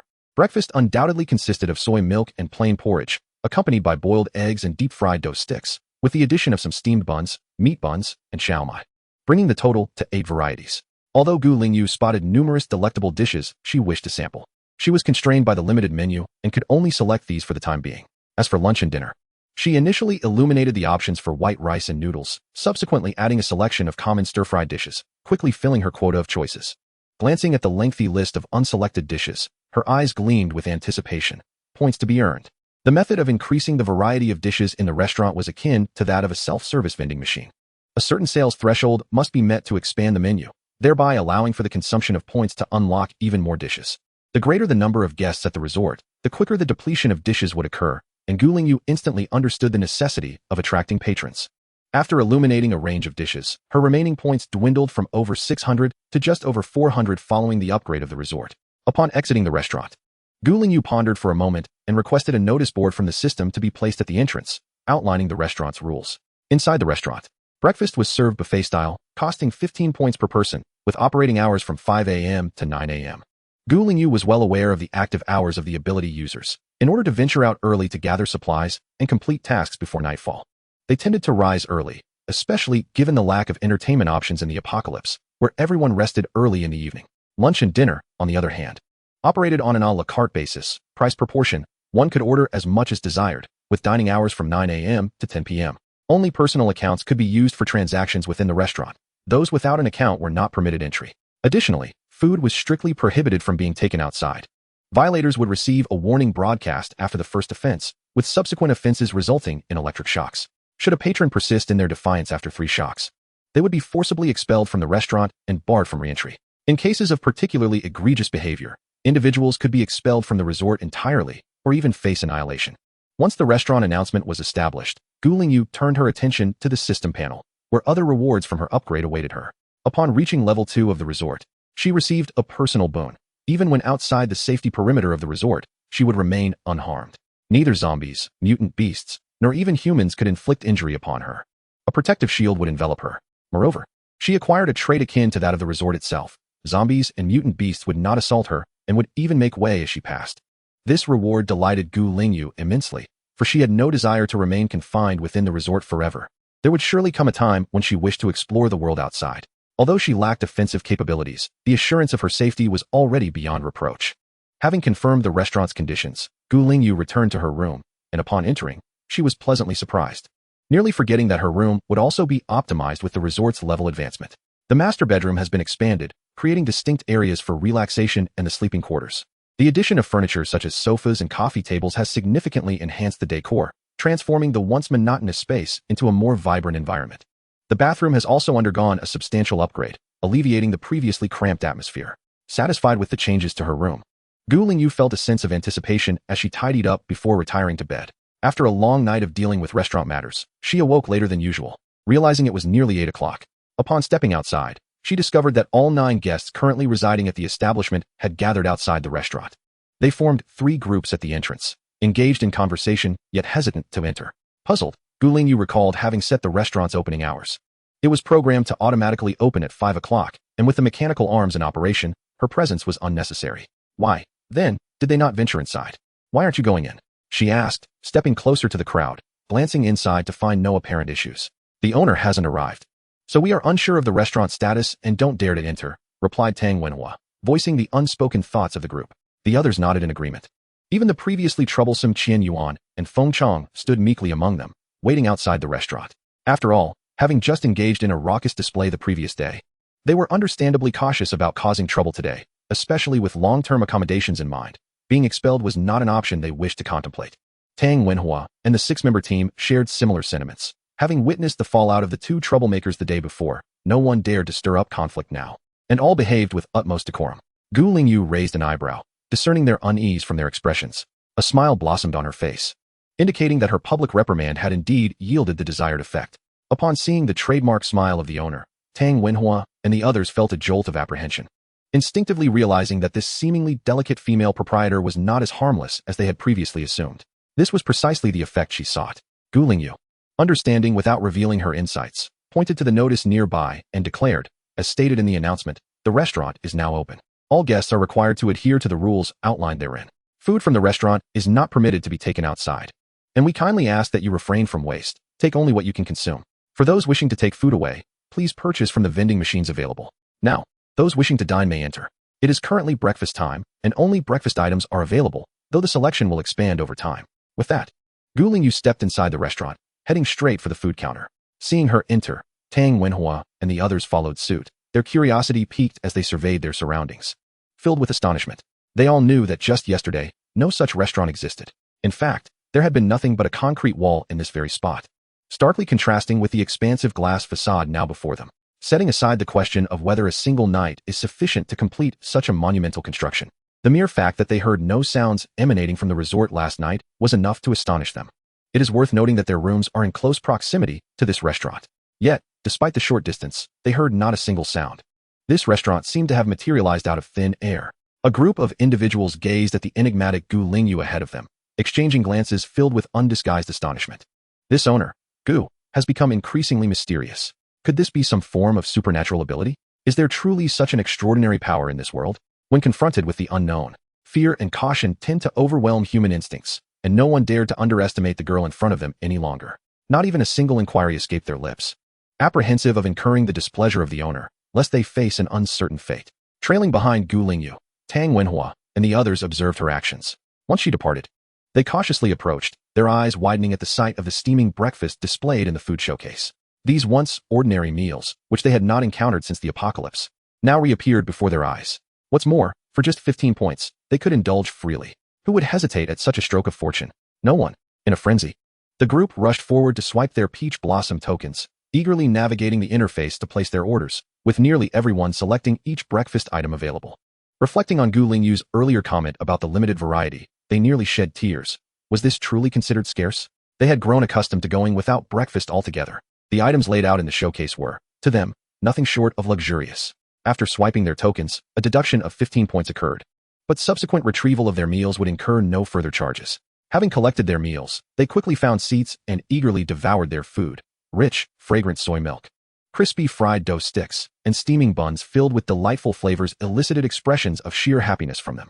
Moreover, they discovered that the food in this resort was extraordinarily delicious. It was undoubtedly crafted by the hands of a top-tier chef, surpassing anything they had tasted before the apocalypse. They ate heartily, and soon, some returned to the showcase for more, seizing this rare opportunity to eat as much as they desired for just 15 points. The more they consumed, the longer they could stave off hunger, allowing them to save a meal for later when they ventured outside. As they relished their breakfast, the desire to remain here grew stronger, their minds racing with thoughts while their hands continued to work swiftly. In contrast, Gu Lingyu savored her meal at a leisurely pace, observing the expressions on their faces and pondering how many would ultimately choose to relocate to her resort for an extended stay. These individuals belonged to various bases. Although the Sea City is located far from the base of her previous life, with one city to the south and another to the north, she is aware that the conditions at the different bases are largely similar. While there are indeed disparities in configuration and environment among bases of varying levels, even a first-tier base could not possibly compare to the Peach Blossom Resort. Of course, this excludes the elite, whose living conditions are assuredly superior. Yet how many individuals belong to that privileged group? The vast majority still live in considerable hardship.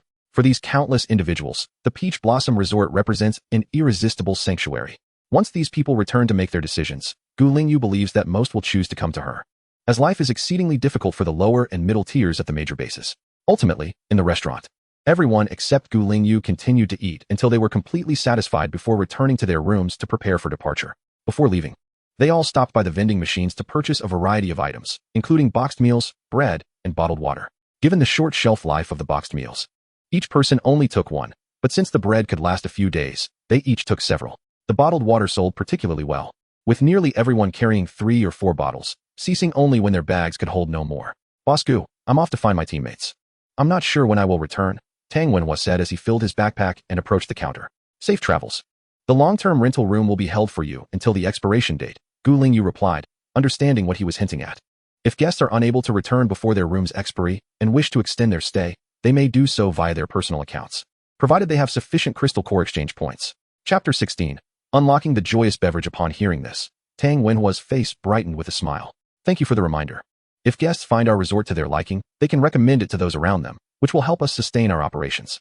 Gu Lingyu added, hoping to attract more patrons. Absolutely, I will bring my teammates here in the future. I wonder if Boss Gu will be increasing the number of rooms. Tang Wenhua genuinely intended to bring his team to experience this splendid place, feeling reluctant to leave.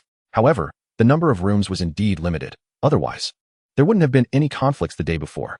Reflecting on his first day of stay, when there were only 2 single rooms, he turned around to find the number of rooms had doubled, including the addition of double rooms, and the entire establishment had undergone an overnight upgrade, even gaining a restaurant. These transformations only deepened Tang Wenhua's intrigue regarding Boss Gu, further igniting his anticipation for the Peach Blossom Resort. The number of rooms will continue to increase. Gu Lingyu replied with a smile. As long as the task of increasing the number of rooms is consistently completed, the total will continue to rise. However, she could not definitively say when this task would be accomplished, hence she did not provide Tang Wenhua with a specific answer. Tang Wenhui dared not inquire further.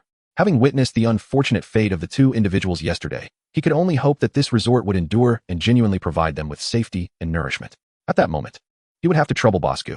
With his backpack slung over his shoulder, Tang Wenhui departed, followed by the small team of Qian Yuan, Feng Chang, and Li Xiangfei. In the blink of an eye, the 9 guests present in the establishment had all left, plunging the place back into silence. Although 2 single rooms had been rented out for an extended period, it was still far from sufficient. Gu Lingyu had some confidence that the other guests might return, yet there were no guarantees. She needed to devise a strategy to attract more patrons. As she pondered this, Gu Lingyu opened the panel to check her progress, only to discover that she had unexpectedly completed several tasks. Vending machine task, sold 10 bottles of bottled water, task objective completed. Task reward, unlock the beverage vending machine. Redeemable with points. Vending machine task, sold 10 servings of bread, task objective completed. Task reward, unlock the breakfast vending machine, redeemable with points. Having unlocked 2 types of vending machines at once, Gu Lingyu promptly redeemed them, spending 200 points. Although breakfast was available in the restaurant, the food could not be taken away, rendering the vending machines quite necessary. As for the beverage vending machine, even though the prices were significantly higher than those of the water dispenser, Gu Lingyu believed there would always be some supernatural beings willing to purchase them. As for herself, she immediately ordered a bottle of happy fatty water, gazing at the panel which illuminated only 3 types of beverages. She fervently hoped that more affluent guests who consumed drinks like water would visit the resort, thus increasing sales and unlocking a wider variety of beverages. After taking a hearty swig of her happy water, Gu Lingyu continued to peruse the vending machine list, noticing that there was still an activated instant noodle vending machine yet to be redeemed. After glancing at the information, she casually spent another 100 points to redeem that instant noodle machine. The price of the noodles was relatively low, at just 36 points per serving. By spending 1 point at the adjacent water dispenser for hot water, one could have a meal. For guests with limited points, this was an excellent option, at least providing sustenance, while also attracting more visitors to the resort. With the addition of 3 new vending machines, the wall opposite the restaurant was now brimming with them. After managing these affairs, Gu Lingyu shifted her gaze back to the task panel, her eyes landing on the room increased task. At this moment, the second phase of the task was nearly complete, with only 1 long-term guest remaining to stay for a month before the task could be fulfilled.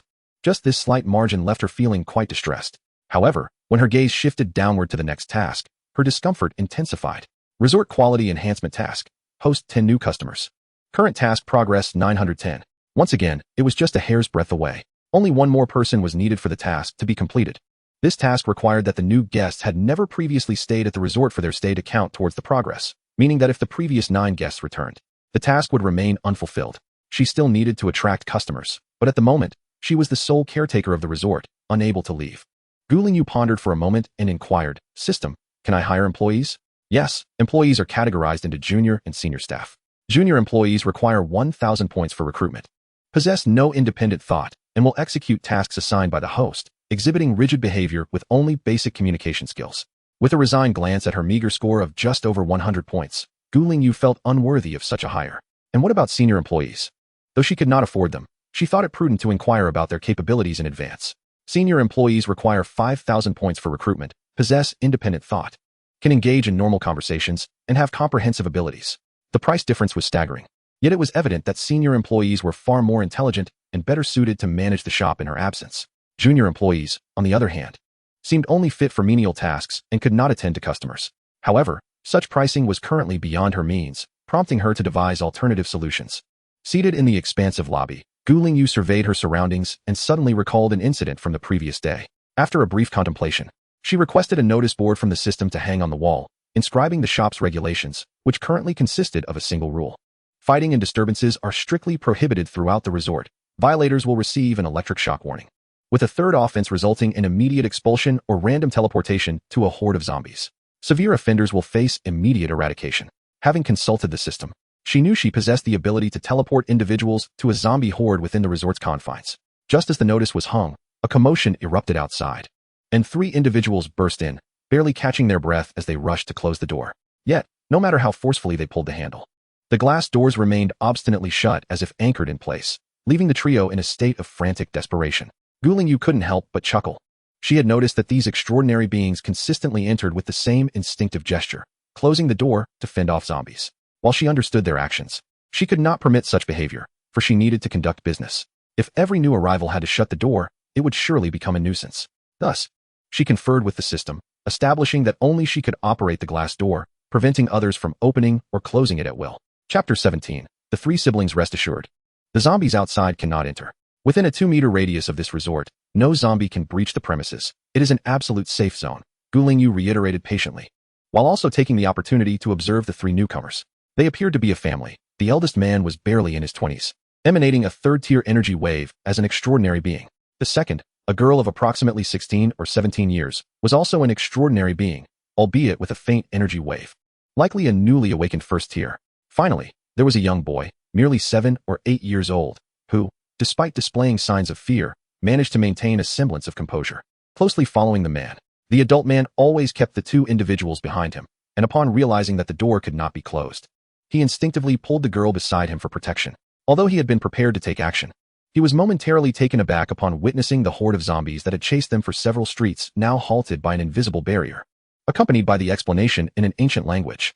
It wasn't until he observed the zombies returning to their aimless wandering that he slightly relaxed his tense body and curiously glanced back at the situation inside the house. In his haste to escape, he had not paid much attention, only noticing that the door was ajar, and the interior was notably clean and tidy, unlike other places, leading him to believe that perhaps there were people here, prompting him to enter. However, after taking a careful look around and hearing the brief introduction in the ancient tongue, he was even more astonished. Such a place existed in this apocalyptic world, yet he had never heard of it before. If it were indeed this remarkable, why had no one in the base ever mentioned it? In the midst of his doubts and hesitations, the man happened to notice a notice on the wall. His gaze shifted, and he pondered something as he glanced at his younger siblings. The ancient language was incredibly perceptive, immediately sensing the change in the man's expression. And casting a glance at the notice she had just posted, she began to form some conjectures in her mind. This resort treats all guests equally and guarantees their safety, whether from external threats posed by zombies or conflicts among guests. Should anyone cause trouble, I will take action. The calm and resolute tone was compelling enough to inspire trust. The man looked at the girl in surprise, clearly taken aback that such words would come from someone devoid of any discernible supernatural power. Why did this girl exude such formidable confidence? Her serene smile was impossible to ignore, radiating an air of mysterious intrigue.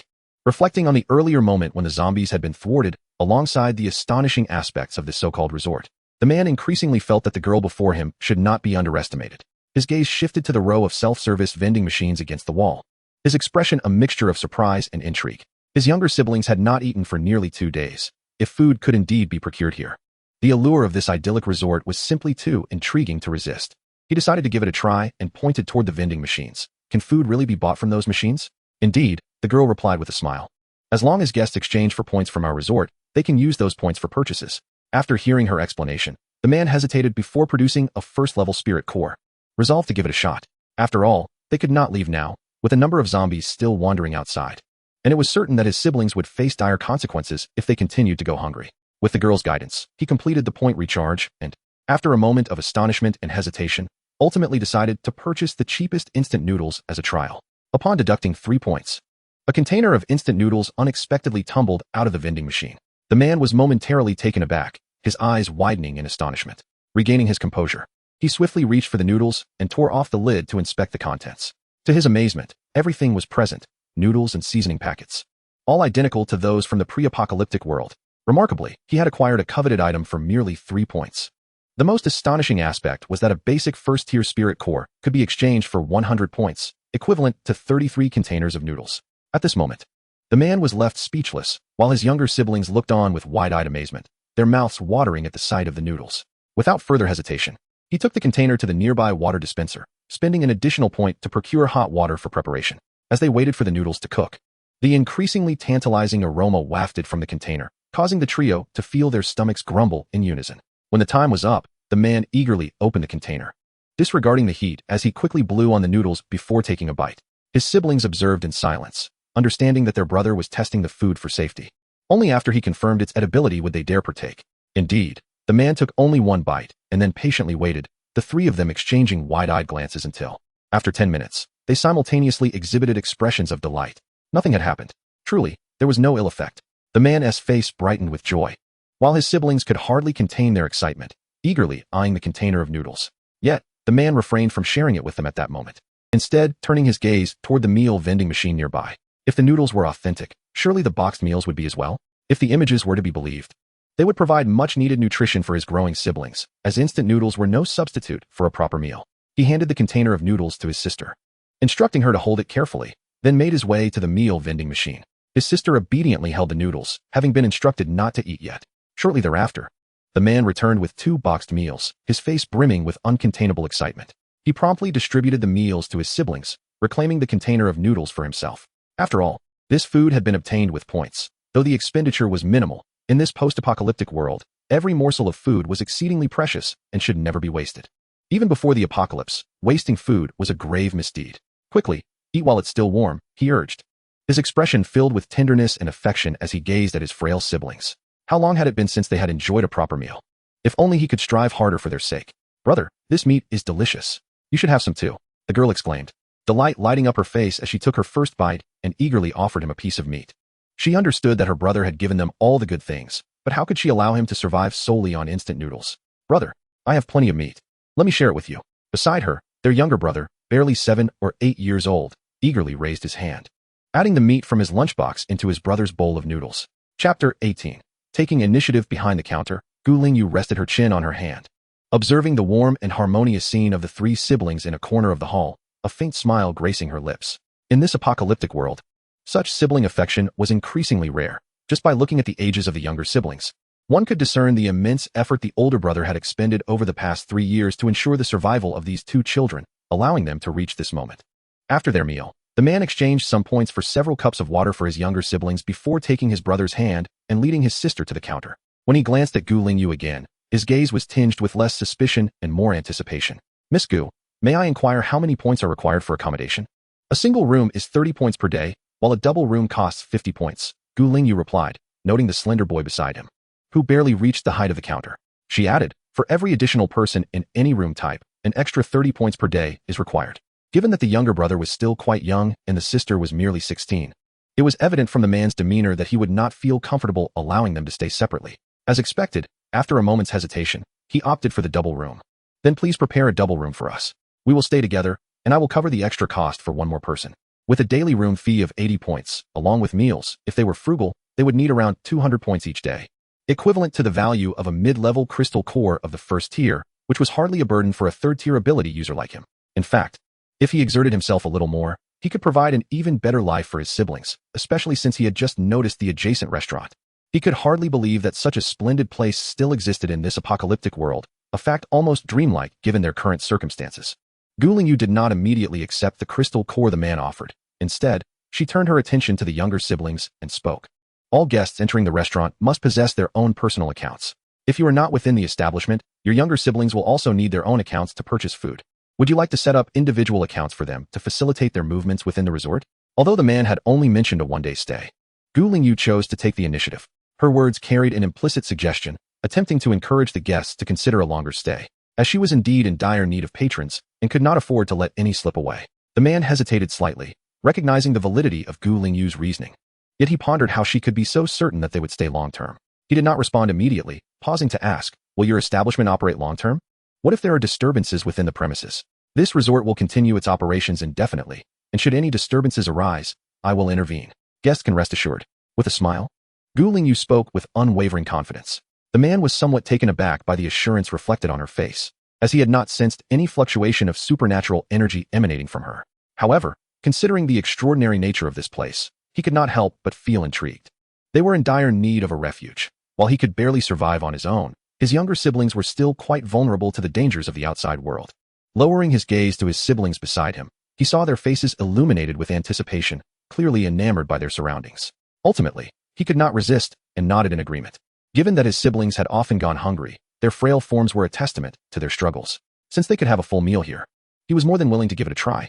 Let us create accounts for them as well, he said, retrieving 2 first-level primary crystal cores from his person to hand to Gu Lingyu. The bulk of the accommodation fees and other expenses would still rely on the points in his account, so he directly recharged it with a second-level crystal core. As he handed over the 3 crystal cores, he felt a wave of relief wash over him. Thankfully, he had returned home earlier that day, discovered the impending danger, and swiftly led his siblings to safety. Had he submitted the cores beforehand, it would not only have enriched those vile creatures, but also left him with insufficient resources for the present. With a beaming smile, Gu Lingyu accepted the crystal cores and promptly completed the account registration. After all, this was a customer she had actively engaged with, proving that initiative was indeed vital. Once the registration was finalized, she inquired, how about arranging a twin bedroom for the guests? After processing the account, the information of the 3 siblings appeared on Gu Lingyu's panel. Upon confirming their relationship as siblings, she thoughtfully posed her question. Tang Bin, the eldest brother, nodded in agreement. Having twin beds would be ideal. His sister Tang Yu was already 16 and deserved her own bed. Initially, he had intended to sleep on the floor while allowing the younger brother to share a bed with Tang Yu. But now he could share a bed with his brother while Tang Yu enjoyed her own. Gu Lingyu swiftly adjusted the room type on her panel and then led the siblings to the now vacant room 201. Upon entering the room, the 3 siblings were met with a wave of delight. Tang Bin felt grateful for his decision to stay. Had he left, he would have missed out on such a splendid opportunity. Truly, this place deserved its name of paradise. Watching Tang Yu rush eagerly into the bathroom to bathe, a relieved smile finally graced Tang Bin's face. Thankfully, his siblings were safe, and by sheer chance, they had stumbled upon this incredible haven. The 3 siblings had originally lived in the Xiongfeng base. Though they endured a life of hunger and exploitation, at least their lives were secure within the base, allowing Tang Bin to venture out to gather supplies with some peace of mind. Yet, the perils of the apocalypse had evidently exceeded Tang Bin's expectations. He had never anticipated that this morning, upon returning to the base to submit his mission, he would be intercepted by an elderly couple warning him of the impending danger. The elderly couple, their faces etched with panic, hastily pulled him aside and revealed that a sycophant from the base had just visited their home, intent on abducting his sister, claiming he wished to acknowledge her as his sworn sister. Such nonsense. It was evident to anyone that the man harbored ulterior motives. What he did not anticipate, however, was that the individual would seize the opportunity to snatch her away while he was absent from the base. According to the original plan, he was not scheduled to return until the following day. Yet, having completed his task ahead of schedule, he arrived home prematurely. He could scarcely fathom the horrors his sister might have endured had he indeed waited until the next day to return to the base. Upon receiving the alarming news, he cast aside all else and rushed home, only to arrive just in time to witness that despicable manager and his minions dragging Tang Yu towards the threshold of their home. Chapter 19. Triggering a hidden quest. Tang Yu struggled relentlessly, but alas, her newly awakened abilities were insufficient against multiple opponents endowed with powers of their own. Neighbors nearby attempted to intervene with words of reason, yet their efforts proved futile, either due to lack of strength or sheer fear of confronting the manager openly. When Tang Bin arrived, he was met with a scene that ignited his fury. His siblings were his very lifeblood during the onset of the apocalypse. He had only recently come of age, having lost his parents while they valiantly shielded them, after enduring countless tribulations to protect his brother and sister. How could he stand idly by while they were taken away by that vile manager? In that moment, Tang Bin realized that remaining at the Xiongfeng base was no longer an option. After swiftly incapacitating the henchman, he seized the opportunity, with the neighbors providing cover, to escape the base with his siblings before the situation could be reported to higher authorities. Once they fled Xiongfeng, he had initially contemplated seeking refuge at the Rongyang or Mingguang bases, but fate intervened as they encountered a horde of zombies along the way. Just as his siblings were on the verge of exhaustion, he stumbled upon a series of glass walls, pristine and bright, starkly contrasting the desolation of the world outside. By a stroke of fortune, the 3 siblings stepped into the idyllic Peach Blossom Resort. Brother, I've finished bathing.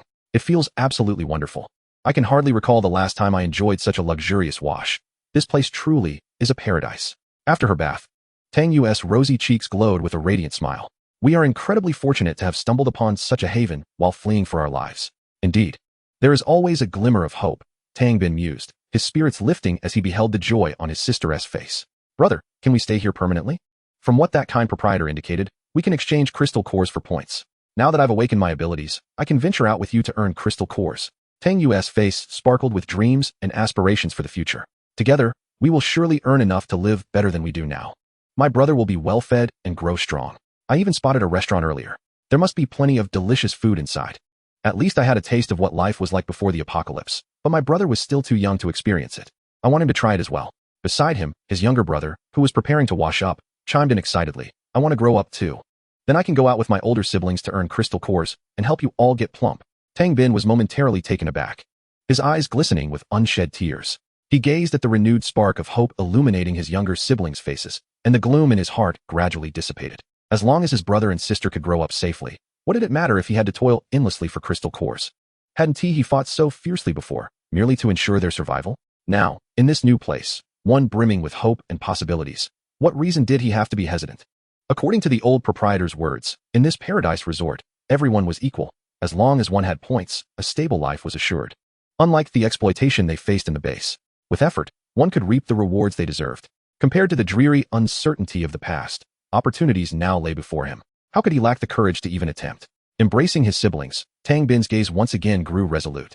In the lobby, Lingyu was bustling about. Having just checked in the Tang siblings, she had successfully completed her new customer task. Resort Quality Improvement Task 1. Welcome 10 new customers. Task objective completed. Task reward. Unlock the lobby lounge area, requiring points for item exchange. At last, she had finished. Lingyu was in high spirits. The task reward was quite satisfactory. She promptly moved to one side of the lobby and exchanged points for a set of sofas, placing them in the newly established lounge area. With only 747 points at her disposal, and needing to save some for hiring staff, she opted for the cheapest wooden tables and chairs, costing her 100 points. Naturally, inexpensive items weren't of the best quality. The somewhat worn tables and chairs, although slightly out of place in the otherwise chic lobby, were at least something. Curiously, Lingyu glanced at the newly refreshed second phase task, which required welcoming 30 new customers. With the current progress at 12:30, this was advantageous, as it included the previous count, thereby lessening the difficulty of the task. Her gaze fell upon the rewards for completing this task, and upon realizing what they were, her face lit up with joy. The rewards for the second phase task included a television and central heating and cooling systems, also redeemable with points. Regardless of how many points were needed, it was certainly a glimmer of hope. After all, in the aftermath of the apocalypse, the climate had become exceedingly harsh. Summer temperatures soared between 40 to 50 degrees, making it nearly impossible to venture outdoors around noon. Conversely, winters were bitterly cold, with many succumbing to the extreme chill each year. Many survivors had fallen in the first year of the apocalypse. Having central air conditioning to regulate the temperature in the resort would make life considerably easier during both summer and winter. Having endured such extreme weather herself, Lingyu understood the significance of central air conditioning and its allure for customers. Not only was the central air conditioning vital, but a television was also a coveted luxury.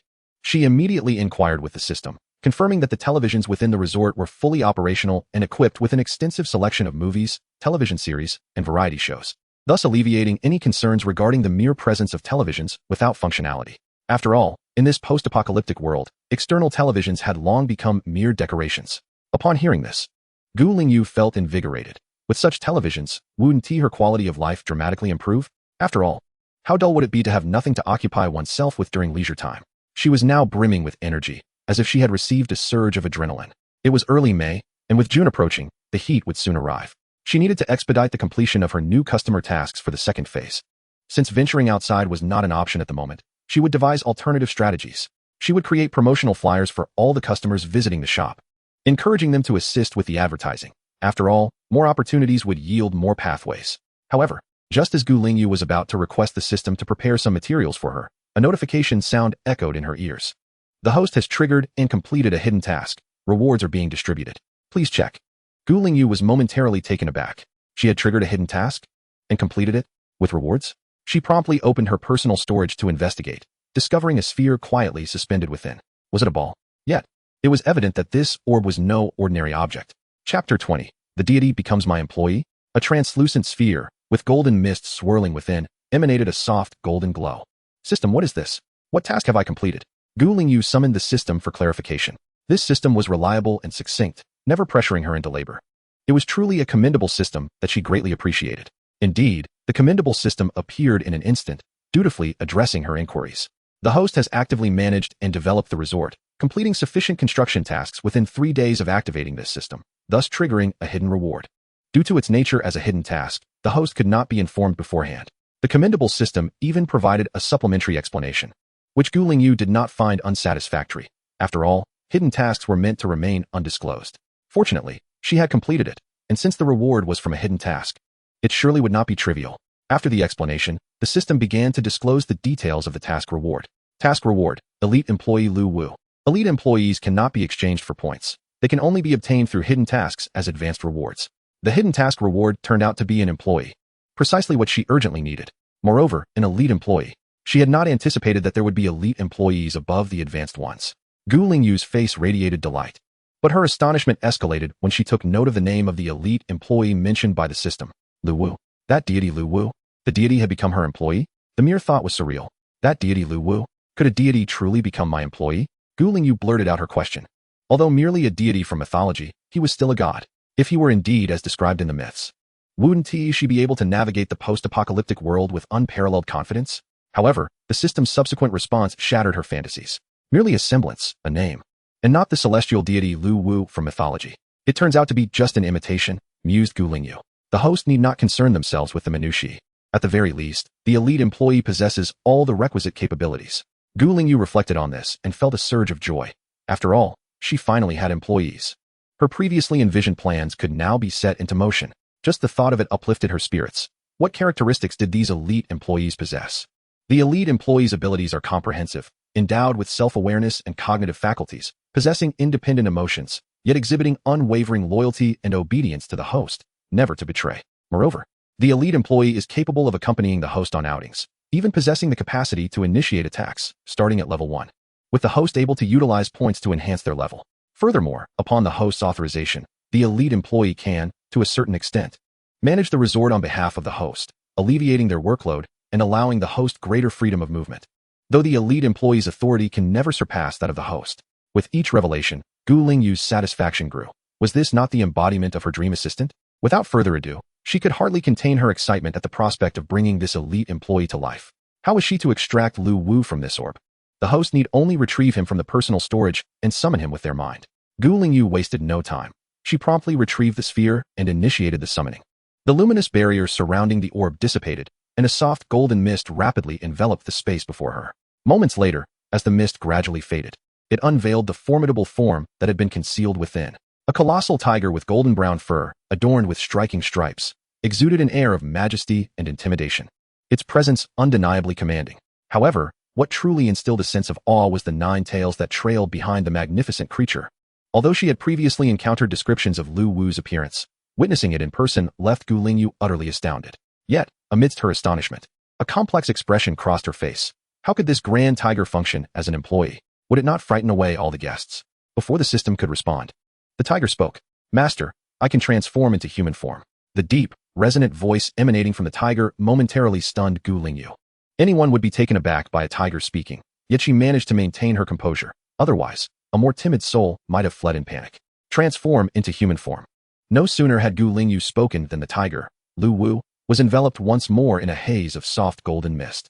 Moments later, as the mist dissipated, it revealed a man clad in a butler's attire, with golden brown hair and mesmerizing golden eyes that conveyed both allure and a touch of aloofness. His features were chiseled with an artistry akin to that of a master sculptor, each aspect impeccably defined. Standing at a height of nearly 6 feet 3 inches, he emanated an intangible aura of authority. Clad in a butler's uniform, his slender frame, though not imposing, seemed to harbor an undeniable strength that commanded attention. Upon encountering the humanoid Lu Wu, Gu Lingyu could not suppress a singular thought. He was so strikingly handsome that one might be tempted to reach out and touch the screen. With such allure, in the world before the apocalypse, he would have undoubtedly attracted countless gasps of admiration from women. However, in this post-apocalyptic reality, mere survival was a challenge. Who cared about appearances? Yet, it must be said, having an employee of such striking beauty by her side certainly uplifted Gu Lingyu's spirits. It was a delight to behold. The dignified and majestic demeanor of Lu Wu softened instantly when he turned his gaze towards Gu Lingyu, his lips curving into a gentle smile that transformed his entire countenance, his eyes radiating warmth and submission. Lu Wu had met his master. This transformation prompted an involuntary smile from Gu Lingyu, who felt a whimsical sense of a proud little wolf suddenly morphing into an adorable puppy. When she spoke again, she decisively bestowed upon Lu Wu a nickname, Fierce Tiger. From now on, I shall call you Ming Ming. True to his nature as an elite employee with independent emotions and thoughts, Lu Wu initially appeared taken aback, but soon donned an expression of resigned indulgence, responding with a hint of mirth. Very well, as long as my master is pleased. How endearing. Gu Lingyu nodded in satisfaction and proceeded to delegate tasks.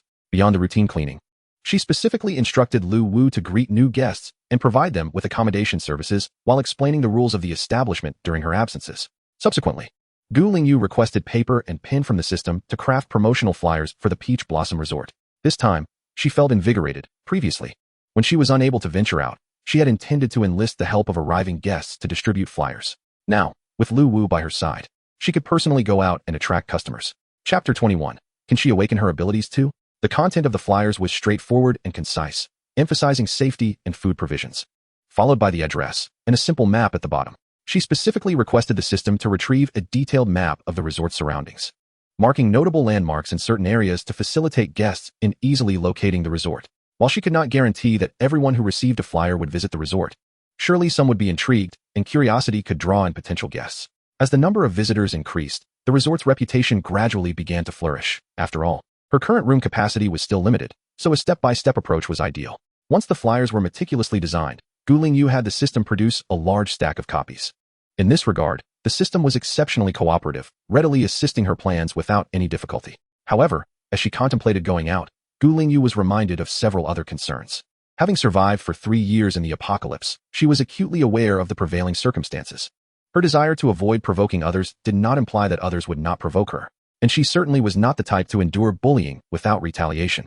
She could not help but frown and inquire, "System, am I unable to possess the ability to attack proactively?" In her previous life, she had awakened extraordinary abilities. Yet now there was not a single trace of such powers within her, nor any indication of an impending awakening. A mere ordinary individual, unarmed, stood no chance against a physically enhanced ability user. It is possible, but awakening abilities requires the expenditure of points. The ancient spirit's eyes lit up. How many points? 5,000 points. Very well, indeed. Without sufficient funds, one could only endure. The ancient spirit was momentarily left speechless, yet her determination to earn points intensified. She then inquired about transportation. After all, while distributing flyers, it was impractical to rely solely on her own 2 feet. She had no idea how far she could travel or how many people she might encounter in a day. Transportation can be purchased or rented using points. The system promptly displayed a panel for her review, showcasing a variety of transportation options along with the requisite points for purchase or rental. The purchasing prices were so exorbitant that she didn't even wish to glance at them. Each look only deepened her sense of poverty. However, the rental prices fell within her acceptable range. After a thorough examination, she opted for a motorcycle available for 50 points per day, its futuristic design strikingly appealing. And the best part was it required no energy consumption. Once rented, it could be used until the rental period expired. She had no intention of going out daily. Renting for a day when needed sufficed, and 50 points were entirely within her means. With limited time today, she resolved to venture out the following day. Standing nearby, Lu Wu understood that the ancient spirit was conversing with the system. Upon hearing her mention transportation and subsequently display an expression of helplessness, he took the initiative to speak. "Do you require a means of transport for your outings, master?" "Yes." The ancient spirit was not surprised that Lu Wu was aware of the system, considering he was, after all, a creation of the system itself. "If there are other employees in the store to assist, I can accompany you, master, as your mode of transportation," Lu Wu stated gently. "You?" The ancient spirit was momentarily taken aback, then cast a curious glance at Lu Wu, asking, "Are you planning to carry me?" Lu Wu realized his master had misunderstood, thinking he intended to use his human form to take her out on foot. He chuckled and clarified, "Master, I can revert to my original form and carry you out. My original form possesses commendable speed, and as my level increases, so too will my swiftness." The ancient spirit's eyes sparkled, suddenly filled with enthusiasm. "I almost forgot about that. How splendid, saving a considerable sum of points. Riding on your original form, how impressive would that be? I have yet to ride a 9-tailed tiger. Moreover, compared to purchasing transportation, which often began at tens of thousands of points, the 5,000 points for a high-ranking employee truly seemed a bargain." A high-ranking employee was already sufficient to manage the daily affairs of the resort, a fact she had confirmed with the system. The ancient spirit couldn't help but exclaim inwardly, "Indeed, hard work is rewarded by the heavens." Had she not triggered and completed the hidden task, how could she have been bestowed with such a treasure as Lu Wu? While the ancient spirit was preoccupied with the resort's affairs, Qian Yuan, Feng Chang, and Li Xiangfei had also returned to the Mingguang base one after another. They were never meant to be on the same path, and naturally, they did not set out together. However, upon returning to the base, their first course of action was surprisingly aligned, a discussion regarding the Taoyuan resort. Qian Yuan and Feng Chang first submitted their mission reports, along with management and supply fees, only to find that the fruits of their labor had been significantly diminished, leaving them with a meager amount of supplies. Exchanging glances, their dissatisfaction grew, further solidifying their desire to relocate to the Taoyuan resort. As soon as they departed from the mission department, they hurried to the captain's home. They were a quartet, and since the captain and his wife had not ventured out in recent days, only the two of them had undertaken the mission, fortuitously stumbling upon the extraordinary Taoyuan resort. Upon entering, they eagerly relayed their experience at the resort to the captain and his wife, eliciting astonishment and a flurry of inquiries from the couple. Such a marvelous place exists. The captain expressed disbelief, recalling his prior visit to a dilapidated hotel building at that location. But that area has long been abandoned. There was no resort as you describe. It only opened later. Feng Chang interjected, anxious to validate their claim. We wouldn't deceive you about something like this. Qian Yuan chimed in, confirming, indeed. Moreover, Li Xiangfei's team visited as well. They stayed overnight, and we even had breakfast together in the resort's dining area this morning. Li Xiangfei was there too. Their entire team went. The captain was taken aback, surprised that another team from Mingguang base had also visited the seemingly enchanted Taoyuan resort. Although Li Xiangfei's team comprised individuals with only second-tier abilities, their commendable teamwork had garnered them a modest reputation within the base, known to many below third tier. Yes, they just happened to encounter a horde of zombies nearby and were subsequently chased into the resort. According to them, the zombies were halted at a 2-meter safety line outside the resort, unable to breach even a step further. Qian Yuan eagerly explained. They had conversed with Li Xiangfei's team while waiting outside the dining area that morning, gleaning valuable information. Chapter 22. Divergence. Youth does not equate to inexperience. Hearing their account, the captain felt a stirring of curiosity. After all, so many had ventured to the Taoyuan resort. It couldn't possibly be a mere fabrication. Yet, to ascertain the veracity of their claims, he would need to see for himself. Have either of you faced any repercussions from that enigmatic owner? What is her situation? The captain inquired, unable to suppress his intrigue regarding the mysterious proprietress mentioned by the two. Feeling somewhat awkward at the captain's question, both men scratched their faces in embarrassment. Qian Yuan cleared his throat, sheepishly admitting, Captain, you know our tempers. We couldn't contain ourselves and sought to probe the owner's background. Little did we anticipate that owner is truly enigmatic. She exhibited no signs of supernatural abilities, yet we were inexplicably subjected to electric shocks. The sensation was indescribable. Feng Chang recalled, still haunted by the memory. Indeed. Moreover, what is truly astonishing is that, aside from the immediate pain and discomfort we experienced during the electric shock, we emerged unscathed. After a brief moment, we quickly regained our composure. Qian Yuan nodded repeatedly in agreement. Reflecting on that moment, he added, at that time, the ancient proprietor merely snapped his fingers, and we endured such suffering. It indeed seemed remarkably understated. One could hardly discern the true extent of the ordeal. The team leader and his spouse exchanged glances, both recognizing the astonishment reflected in each other's eyes. Given the length of time spent in their team, they were well aware of the temperaments of the two individuals. It was no small feat to avoid provoking them. Typically, unless faced with high-level supernatural beings, they carried themselves with an air of boldness. Yet now, upon mentioning the ancient proprietor, they transformed into timid mice at the sight of a cat. Does this not reveal the strength and enigma of that ancient figure? Why don't we pay a visit? After all, there's no harm in merely observing. If it proves unviable, we can always return. The team leader's wife, clearly intrigued, could not resist suggesting. The team leader pondered for a moment, then resolutely declared, very well. We shall set off tomorrow to investigate the situation at the Peach Blossom Resort. We have little to prepare, so we shall depart quietly, without informing anyone. If it truly is as splendid as rumored, we may choose to stay. If not, we will return. Upon hearing the team leader's decision, Feng Chang and Qian Yuan exchanged smiles and simultaneously sighed in relief. Although they had already resolved to reside long-term at the Peach Blossom Resort, the prospect of the team leader and his wife accompanying them was indeed preferable. After all, operating as a quartet not only ensured greater safety, but also facilitated the collection of crystal cores. However, should we report this to the base? If we need to return later, or if we encounter issues at the resort, could that complicate matters?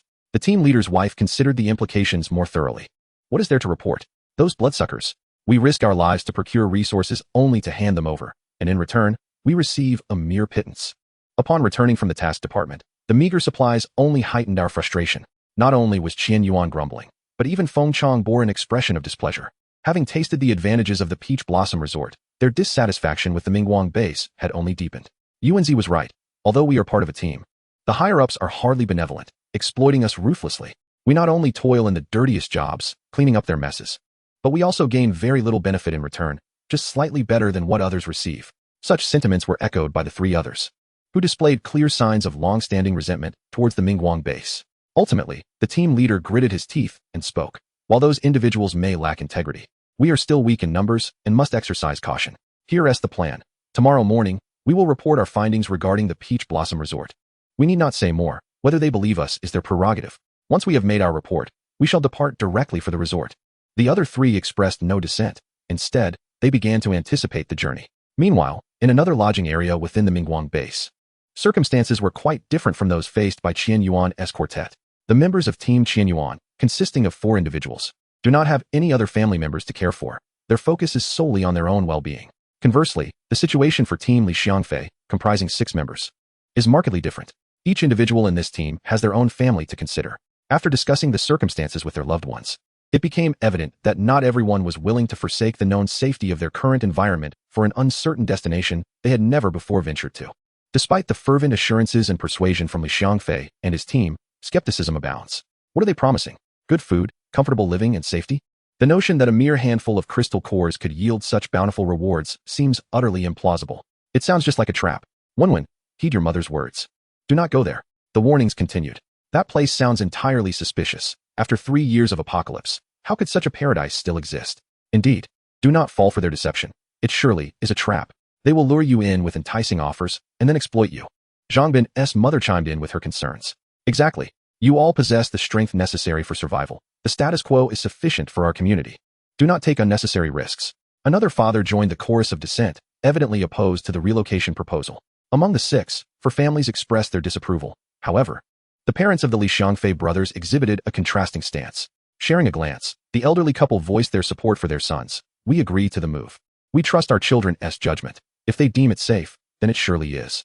After enduring the trials of this harsh world for years, their experience and discernment surpass our own. Following their lead is unlikely to result in misfortune. One cannot make such assertions. They are still young. How could they have faced enough treachery to recognize it? Li Wenwen's mother promptly countered. Youth does not equate to a lack of experience. Over these 3 years of apocalypse, we have survived largely due to these children's relentless efforts. Their prowess and experience are more than sufficient proof. The elderly couple maintained their dissent. Li Wenwen, who had previously worn a troubled expression, felt her spirits lift upon hearing their words. No one enjoys being underestimated, for it often signifies a significant invalidation of one's own efforts. We are living quite well here. Why should we uproot ourselves? Zhang Bin's mother muttered in discontent. Well, what is well? The elderly couple retorted, their faces betraying their disapproval. The exploitation at the base is severe. The management does nothing yet enjoys comfort while we labor tirelessly, often going hungry. Chapter 23. Relocation disputes. Believe it or not, each time the children venture out, they risk their lives, and the duration of their missions prolongs. Yet the resources they bring back barely prevent us from starvation. For our survival, they must exert themselves even more, battling for existence outside the base. Can this truly be termed good? Our safe living conditions within the base are all secured through the sacrifices of our children. If we were to relocate to that resort, the children could spend less time outside and face fewer dangers, thus ensuring a better quality of life for us all. In this manner, they would have more time to be by our side, which is truly wonderful, is it not? Have you ever contemplated the possibility that one day, while they are on a mission, something unfortunate could occur?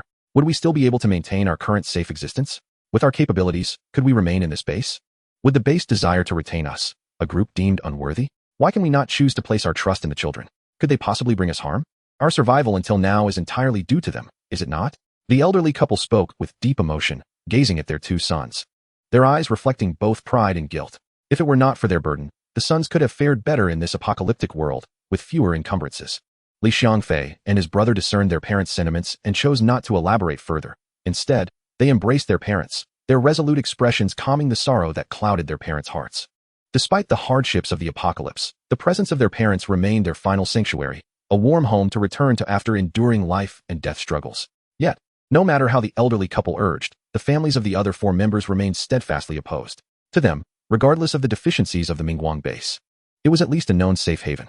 Having weathered the chaos of the apocalypse, they were too fearful to extend themselves beyond their protective shells. Ultimately, they were their own kin, which caused the other 4 members of the team to furrow their brows in frustration and helplessness. But with their families unwilling to relent, what could they do? They could hardly abandon their families and depart, leaving them with no means of survival. The base does not support idleness. These family members could very well be expelled from the base, and how could they possibly survive in this apocalyptic world then? Seeing this, the elderly couple ceased their persuasions. Recognizing that they could not make decisions for others, they merely looked at their sons with unwavering support. We will heed your decisions. Whatever you choose, we shall follow. Upon witnessing their parents' stance, Li Xiangfei and his brother exchanged relieved glances, evoking envy and anxiety in the four companions nearby.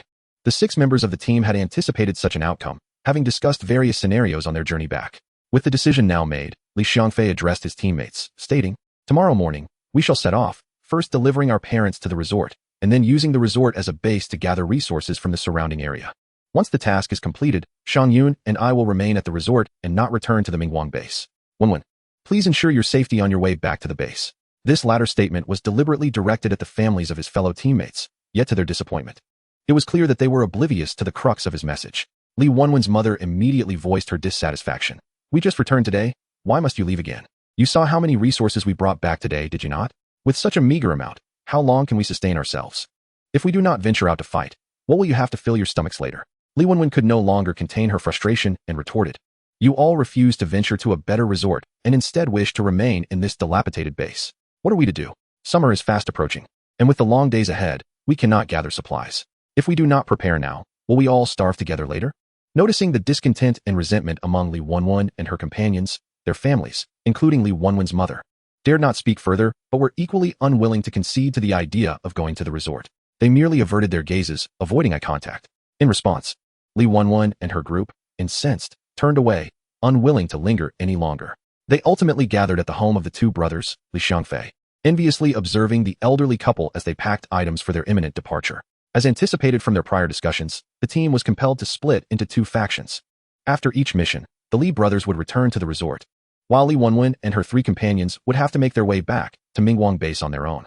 Although the journey back would present heightened risks for the 4, none was willing to entirely sever their team. After all, they had grown accustomed to collaborating as a cohesive unit, ensuring both safety and maximizing their gains. Moreover, the Li brothers were the strongest linchpins of the group. Should Li Wenwen and her companions part ways with them, finding equally suitable allies would prove a formidable challenge. As for the management of Mingguang base, they could only report that the teams had been separated. To disclose the truth would pose significant risks for those remaining at the base, as the administrators were not known for their leniency. The following day, Qian Yuan's team visited the base's office to report on the situation at Taoyuan Resort. Faced with the incredulous expressions of the office administrators, Qian Yuan's group had no desire to offer further explanations and promptly departed, having conveyed all that was necessary. They were indifferent to whether their words would be believed. As they had anticipated, upon hearing the news, the primary administrators of the base ridiculed the 4, dismissing their claims as fanciful notions, assuming they sought to exchange fabricated intel for resources. Meanwhile, within Taoyuan Resort, the Tang siblings, having breakfast in the dining area, became increasingly resolute in their decision to remain, especially after a remarkably peaceful night. Late into the evening, Tang Bin had attentively observed the situation outside the window and noted the zombies on the streets remained agitated. However, as the ancient lore foretold, none of those zombies could breach the 2-meter perimeter of the resort. Even those that wandered close were thwarted beyond that boundary. With the evidence laid bare before him, Tang Bin no longer hesitated. He exited the dining area and approached the reception desk to arrange for an extension of their stay. "How long would you like to extend your stay? Perhaps a month at a time?" The receptionist, with a beaming smile, resumed guiding the customer. She could hardly conceal her delight, as the second phase of her room's task was just 1 step away from completion. Chapter 24, Guiding Long-Term Rentals. Opening family rooms, Tang Bin contemplated the number of energy cores he possessed and nodded in agreement. "Very well, as per Boss Gu's suggestion. I shall extend my lease for 1 month, and additionally, accommodate another person for an extra 30 points daily." Just as he was about to calculate the additional points required for a trio, he was interrupted by Gu Lingyu. "Guests need not worry.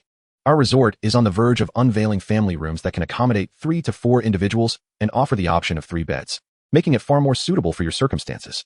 Tang Bin's eyes brightened at this news, and he eagerly inquired, "When will the family rooms be available? How do I proceed with the payment?" Guests may first extend their stay in the double room for 1 month, and when upgrading their accommodation, any adjustments in payment will be made accordingly, Gu Lingyu replied with a smile. With such considerate care for her patrons, she felt like a paragon of hospitality in this post-apocalyptic world.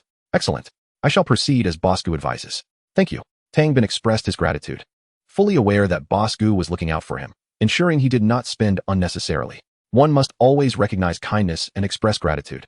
He felt increasingly fortunate to have stumbled upon this resort, rekindling hope for the future.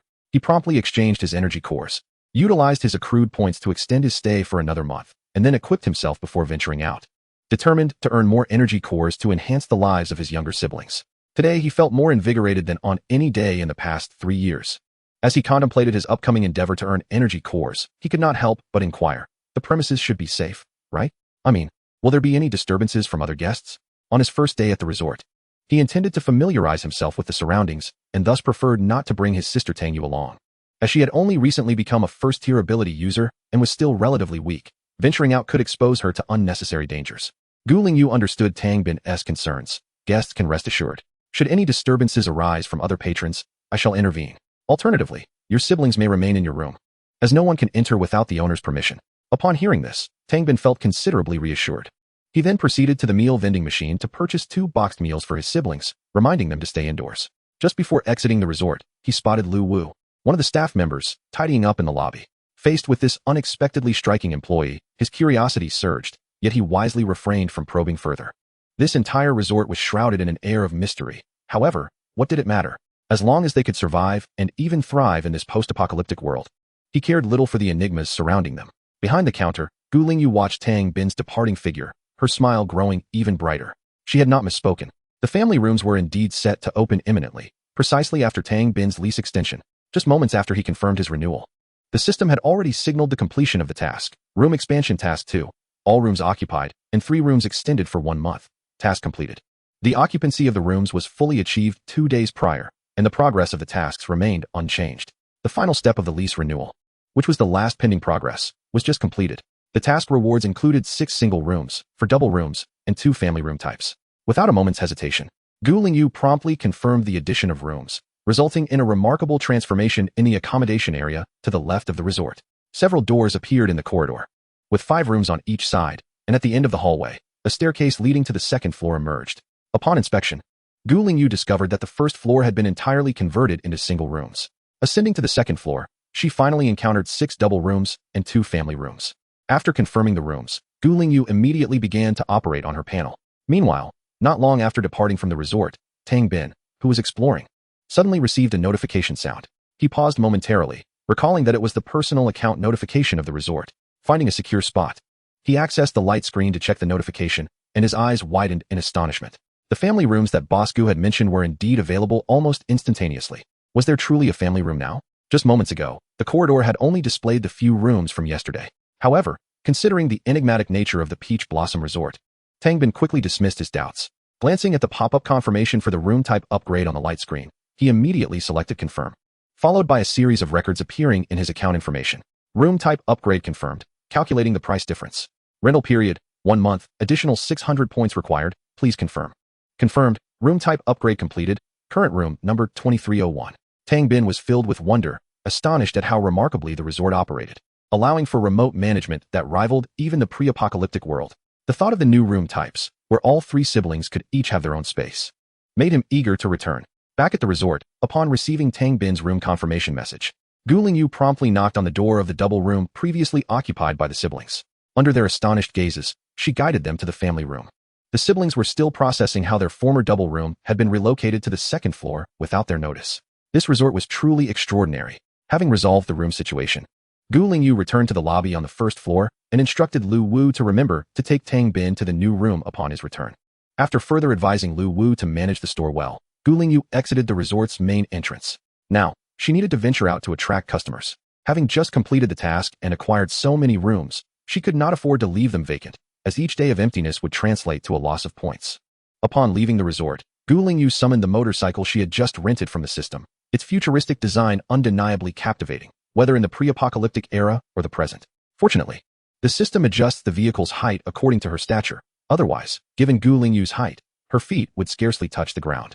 With a graceful swing of her leg, Lingyu revved the engine and set off. The motorcycle emitted a considerable noise, yet akin to Lingyu herself, despite the cacophony echoing far and wide. Not a single zombie was drawn to it. Instead, they actively steered clear, allowing the motorcycle to glide through with ease.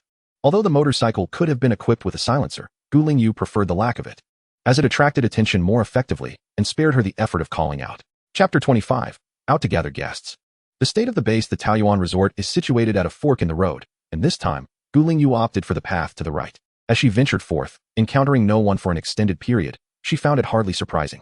In the post-apocalyptic streets, desolation reigns, and the presence of zombies far outweighs that of any wandering souls. While many supernatural beings are out scavenging for supplies, they are dispersed throughout the city, making chance encounters infrequent. Lingyu did not expect to gather a significant number of people on this outing. She simply hoped that even one additional companion would be better than waiting idly in one place. The motorcycle navigated the streets, starkly contrasting with the surrounding ruin. After over 3 years of apocalypse, the once bustling thoroughfare had succumbed to despair and desolation. Not a single shop along the sides of the street remained intact. All storefronts had been ravaged, and every usable resource had been plundered, leaving the shelves mostly bare, scattered with items rendered useless in this dire time. Zombies wandered sporadically along the street. When undisturbed, their movements were sluggish, but once they had a target, they could prove surprisingly swift. The higher the level of the zombie, the quicker and stronger it became, rendering encounters with advanced zombies perilous for low-level supernatural beings, let alone ordinary humans. As she progressed, she observed that some areas were sparsely populated with zombies, while others were densely packed. Yet, without exception, they regarded Lingyu with indifference, displaying no inclination to attack. They even seemed to part ways as if guided by an invisible hand. Lingyu was quite pleased with this, yet after a lengthy journey without encountering any supernatural beings, she felt a tinge of frustration. It appeared she would need to return to the resort to consult the guests about the distribution and situation of the surrounding bases. As most supernatural beings centered their activities around these bases, scavenging for supplies and eliminating zombies. Unsure of which direction to take, she decided to wander aimlessly. This outing should yield favorable results. They would rest for a moment, and once they dealt with the remaining zombies, they could then descend to gather crystal cores. Observing the throngs of zombies below, howling and struggling against the walls in an attempt to ascend, Xiao Rui calmly made arrangements. On the second floor, alongside the street, within a row of shattered floor-to-ceiling windows, a 5-person team led by Xiao Rui was taking a breather. They had inadvertently stumbled into a horde of zombies, originally intending to retreat due to their overwhelming numbers, but had fortuitously discovered an ideal vantage point to launch a counterattack. Despite the occasional zombie climbing up over its fallen comrades, the solitary undead posed no threat to their squad, as any that dared to show its head was swiftly dispatched. In Xiao Rui's team, apart from himself, who had attained the formidable status of a 5th-level ability user, the other 4 members had also reached the 4th level, making them a distinguished group within the base. Although they had suddenly encountered a large horde of zombies, many of which were at the 3rd or 4th level, they had managed to eliminate the majority, and with another round of attacks, they would soon clear the area. Observing the frenzied mass of zombies below, team member Xiao took out a biscuit, nibbling on it, while wearing an expression of dissatisfaction. I wonder how much of our haul will be siphoned off this time. Boss, should we really consider relocating? His sister, Xiao Mingfei, unusually refraining from criticizing her brother, chimed in. Indeed, boss, the situation here at Xiongfeng is becoming increasingly intolerable. They act as if they deserve respect. Despite everyone being on a similar power level, they flaunt their superiority just because they are the founders. Their lofty demeanor is utterly revolting. Xiao Mingfei's rare complaint revealed her profound disgust, which resonated with the expressions of the rest of the team, who shared her sentiments. Their grievances were indeed justified. Although Xiao Rui maintained his composure, a clear expression of discontent was evident on his face. The fact that their usually reticent captain had spoken up about the issue sparked a glimmer of hope among the team members. Xiao Mingzhi could not contain himself and eagerly inquired, "Does that mean we are considering a change of base, Captain?" Recognizing the eager anticipation on his comrades' faces, Xiao Rui understood that everyone had been holding back their frustrations for too long. He felt the same way. "In truth, I have been contemplating this matter for some time," he replied, his brow furrowing as his gaze grew solemn. "I have inquired about the conditions of several nearby bases, and the moral integrity of the management at Mingguang Base is scarcely superior to that of Xiongfeng. Moreover, as newcomers, our experience there may not be any better than our current situation. Xiongfeng is merely a level 3 or 4 small base with few strong individuals, where we are not excessively suppressed. However, Mingguang is a level 2 base, and there are several teams with comparable strength to ours. Our prospects there are uncertain. As for Rongyang, a level 1 large base, it has even more powerful individuals, and the factional divisions are more pronounced. Should we relocate there, we would either have to align ourselves with a faction or find ourselves caught in the middle, with equally uncertain prospects. It is precisely these considerations that have delayed my decision and prevented me from discussing this with you." The team members were taken aback, evidently surprised that their captain had thought so deeply about the matter and had been gathering information about various bases. Truly, he was a reliable leader. However, after hearing Captain Xiao Rui's analysis, the team members felt even more disheartened. What should we do then? Are we to remain at Xiongfeng Base? In such a vast metropolis, why is there not a single dependable base? I have heard that other cities boast reliable and prosperous bases. Xiao Mingzhi, feeling vexed, kicked at the stones scattered on the ground. What does it matter if other cities have it? Are we supposed to uproot our lives and relocate to another city? Xia Mingfei rolled her eyes and began her customary retort towards her brother. The team members had clearly grown accustomed to this sibling dynamic, opting to ignore them. Nearby, Xiao Rui sighed, remarking, "The condition of our base hinges entirely on the administrators dispatched from the Kyoto base. It's merely our misfortune here in Haishur. Indeed, our luck is quite abysmal. It's a fact that the administrators for the first and second tier bases are all appointed by the Kyoto base, yet somehow, we in Haishur have received none of the reliable ones. The first and second tier bases across various regions are managed by the Kyoto base, while those below tier 3 are established by survivors themselves, independent of Kyoto's jurisdiction, thus lacking resource allocation and reliant on trade with local first and second tier bases or other bases." Chapter 26. Is she human or ghost? The more Xiaomingzhi pondered, the angrier he became. He picked up a hefty stone and, moving to the wall, brought it down forcefully, shattering a zombie's skull in the process. After releasing his frustration, he felt a fleeting sense of relief, but suddenly his ears perked up, and he turned his head toward one end of the street. Xia Mingfei immediately noticed her brother's change in demeanor and asked cautiously, "What's wrong, brother? Did you hear something? There's a disturbance. Did you all hear that?" Xia Mingzhi squinted, gazing into the distance, his earlier nonchalance replaced by focus. As the teammates exchanged puzzled glances, Xiao Rui approached Xia Mingzhi, looking in the same direction, his expression mirroring the caution. "Yes, it's getting closer."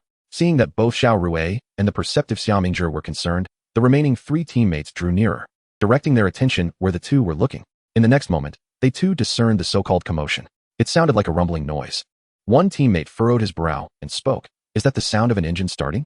Xia Mingfei frowned, trying to differentiate the sound. It did resemble that. But in this post-apocalyptic world, who could still afford such a luxury? The noise grew nearer, the rumbling unmistakably clearer. At this point, Xiao Rui's team had completely abandoned concern for the zombies below, all eyes fixed at the end of the street, until a dark shape emerged, gradually approaching. Goodness, where did this wealthy individual come from? Riding a motorcycle, no less. The fuel consumption is utterly outrageous. Xia Mingzhi exclaimed in astonishment. Gasoline was an exceedingly precious resource in this dystopian era. As soon as the words left his mouth, the striking motorcycle arrived beneath them. A screech of brakes echoed as the motorcycle came to a halt on the opposite side of the road. A slender figure straightened up, shaking off her wind-tousled hair, and turned her gaze directly towards them. "Wow, she's a stunning beauty." Xia Mingzhi's face broke into a grin as he raised his hand, eager to greet her.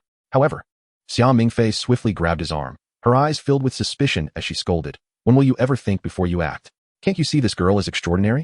"Extraordinary?" Xia Mingzhi was taken aback, realizing indeed, she was quite remarkable, exceptionally beautiful, to be precise.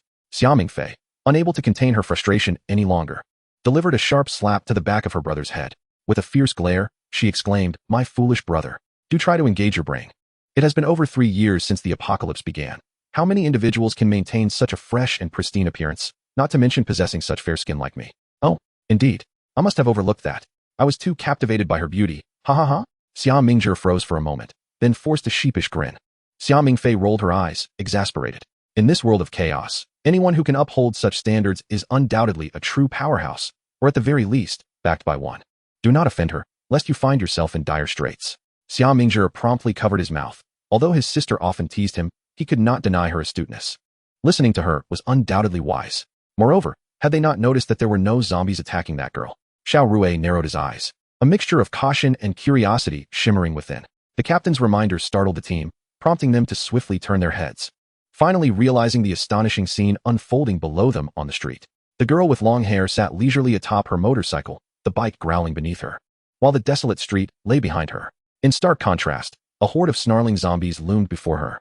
The seemingly affable smile on her face was jarringly out of place amidst such chaos, evoking a profound sense of dissonance and disbelief. Why? Why were the zombies below showing no reaction to this girl? Eyes widened in incredulity. Everyone stared, with Xia Mingzhi exclaiming, "Is she human or a ghost? If she is human, why do the zombies appear oblivious to her presence?" At this moment, Xia Mingfei could hardly be bothered to critique her brother further. Amidst the collective shock, the girl smiled and slowly spoke. "Good morning, everyone. The Peach Blossom Resort in Chinatown is now open. Our resort offers dining and accommodation services, and the entire facility is an absolute safe zone where zombies cannot enter. We welcome your arrival." The girl's melodious voice cut through the chaos, reaching the ears of Xiao Rui's team with crystal clarity. However, her enticing words only widened their eyes in astonishment, leaving them utterly bewildered. What? Are we encountering a sales pitch? Xia Mingzhi was utterly flabbergasted, even doubting his own hearing. This time, it seemed Xia Mingfei was not mistaken. Her expression mirrored his astonishment as she noticed the girl on the motorcycle producing a stack of promotional flyers. Indeed, Promotional flyers. In this world where everything is scarce, someone was wasting so much paper on advertisements. Most importantly, what did the girl just say? A resort in the apocalypse. Were they all collectively hard of hearing? Yet in the next moment, the girl proved they were not deaf at all. She was genuinely there to promote the resort. The content of the flyer was too distant to decipher, but the bold letters spelling Peach Blossom Resort were undeniably eye-catching, vibrant, and unmistakable. In an instant, even the usually composed Xiao Rui found himself and his team of 5 rendered speechless. On the motorcycle, Gu Lingyu raised an eyebrow, feeling somewhat incredulous. This team, undeniably strong, displayed clever tactics in dispatching zombies. Yet, when it came time to communicate, they appeared utterly dazed. She momentarily forgot the profound intimidation her effortless navigation among the undead evoked. After all, it was a pity that upon encountering others, they merely stared in silence. Gu Lingyu shook her head, glanced at the nearby lamppost, and slapped her promotional flyer onto it before returning to her motorcycle, preparing to leave. Wait, a deep voice called out, causing Gu Lingyu to pause. She straightened up and turned to see the most composed and formidable individual on the second floor addressing her. Excuse me, could you please wait for us? Xiao Rui inquired politely, gesturing towards the horde of zombies below that were still attempting to clamber upwards. Gu Lingyu understood, nodding with a smile. All right. Steadying her motorcycle, she leisurely awaited their arrival. Meanwhile, on the second floor, Xiao Rui had already activated his abilities, commencing the extermination of the zombies below. Chapter 27. The Allure of Sustenance Boss. Do you truly believe in the existence of that resort? Xia Mingzhi asked incredulously, though his hands moved swiftly to assist in clearing out the zombies, as did the remaining 3 teammates. I am uncertain, but I feel it is imperative to investigate further. Xiao Rui replied, aware of his team's skepticism. Have you noticed? That girl rode her motorcycle here without a single zombie pursuing her. Even now, no undead are approaching her vicinity. Indeed. Furthermore, the noise from her motorcycle was quite loud, yet it failed to attract any zombies. Xia Mingfei exclaimed in astonishment. Exactly. It is precisely for this reason that I intend to inquire about the resort she mentioned. Xiao Rui withheld the fact that he had also noted several key phrases from the girl's speech. A safe zone providing food and lodging. Such words, in a post-apocalyptic world, were difficult to believe yet undeniably enticing. Could it be her abilities that keep the zombies at bay? One teammate speculated. I considered that possibility. But she exhibits no signs of any ability, Xiao Rui remarked, his brow furrowing with undeniable perplexity. His observation prompted a realization among his teammates. Indeed, she shows no indication of possessing abilities, so why is this the case? Stop pondering. Let us clear these zombies swiftly and investigate the situation below. Exercise caution, and if things seem amiss, we retreat. Xiao Rui instructed. The situation reeked of the unusual, but he was determined not to relinquish any opportunity. After a while, the horde of zombies was completely eradicated. Gu Lingyu observed the 5-member team cautiously descending from the second floor and making their way towards her. A signature smile gracing her face once more. This team exhibited considerable strength. The captain was a 5th-tier psychic, while the other 4 members possessed 4th-tier abilities. Such a group undoubtedly held a substantial number of crystal cores. Moreover, their capacity to acquire and expend these cores marked them as potential clients for the resort. Apologies for the wait, Xiao Rui remarked politely, halting 2 meters before Gu Lingyu to maintain a relatively safe distance. Gu Lingyu's smile deepened, fully aware of his apprehension, and refrained from unnecessary words, directly presenting a freshly retrieved brochure. The brochure detailed all the services currently offered by the resort, inviting the team to peruse at their leisure. Xiao Rui accepted the brochure, noting that there were exactly 5 copies, and upon determining that the brochure itself appeared unproblematic, he turned to distribute them among his teammates. However, after reviewing the contents, the 5 members of the team became visibly agitated. Is everything written here true? Are there really that many delicious dishes? Xia Mingzhi exclaimed in astonishment. There's a water heater in the room? We can bathe freely. Xia Mingfei seemed particularly concerned about this detail. According to the price list, even a single 1st-tier crystal core possessed significant purchasing power. Observing the astonished expressions of the group, Gu Lingyu had anticipated their reaction and calmly added. The facilities within this resort are continuously being upgraded, with plans to introduce even more services, allowing everyone to enjoy a better life in this apocalyptic world. Is this not good enough? It can get even better. The team members were now so astonished that they could not help but question the authenticity of the claims. May I inquire if the absolutely safe zones mentioned in this brochure, where zombies cannot enter, are related to your abilities? This was the question that piqued Xiao Rui's interest and prompted him to delve deeper. Noticing Xiao Rui glance back at the fallen zombies, Gu Lingyu understood his implications. Just as before, zombies will not approach within a 2-meter radius of this resort. They cannot breach its boundaries or launch attacks upon it. While she did not directly answer Xiao Rui's question, she provided an implied confirmation, for the team had witnessed the circumstances when she was surrounded by the horde. Xiao Rui's gaze sharpened as he nodded slightly, comprehending Gu Lingyu's message. He felt increasingly intrigued by the mystery surrounding the girl, regardless of whether he believed her words. The recent spectacle was undeniable. As for her evasion of his question, he refrained from pressing further, recognizing the sensitivity of personal secrets. However, Xiao Rui swiftly pointed to the brochure and posed another query. Are the foods advertised in the brochure genuinely available at this resort? While bathing is secondary. In this apocalyptic era, our primary concerns are safety and sustenance. These are the two matters I am most eager to clarify.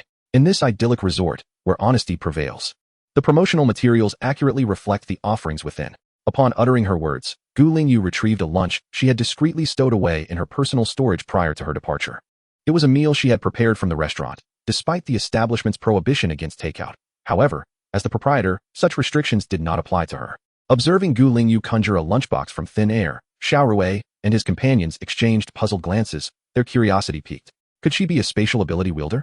Yet, when the box materialized, they felt no discernible aura of supernatural energy. Nonetheless, their musings were swiftly overshadowed by the astonishing array of food within the container, which surpassed their wildest imaginations. The vibrant cuts of meat, the fresh green vegetables, the pristine white rice, and even a bowl of soup. How long had it been since they had encountered such a feast amidst the apocalypse? Was it reasonable for such lavish meals to exist in these dire times? Not only were they unable to partake in such luxuries, but even the administrators at the base were deprived of such indulgence. The 5 members of Xiao Rui's team were left utterly astonished. With a smile that radiated delight, Gu Lingyu watched the 5 before her, deliberately lifting the lid of the lunchbox to allow the delectable aroma to waft through the air. It was only when her audience began to swallow their saliva in anticipation that she closed the box and returned it to her personal storage. The dishes were from the resort's restaurant, which currently offered around 20 varieties, a somewhat modest selection, yet more dishes would gradually be introduced. Her tone, seemingly nonchalant and even slightly dissatisfied, left Xiao Rui and his companions in awe. 20 varieties were deemed insufficient?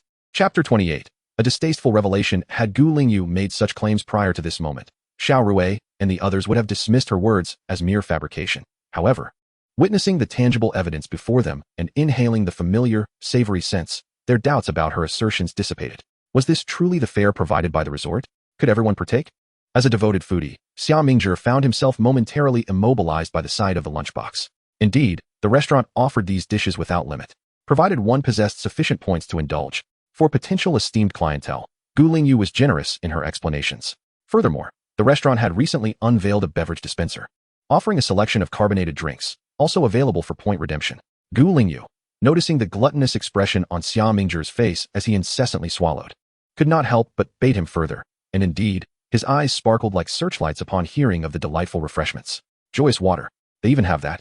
Xia Mingfei promptly nudged her brother, rolling her eyes in exasperation. At times, she truly struggled to comprehend who was the elder sibling, for he was nothing short of a carefree, oblivious giant.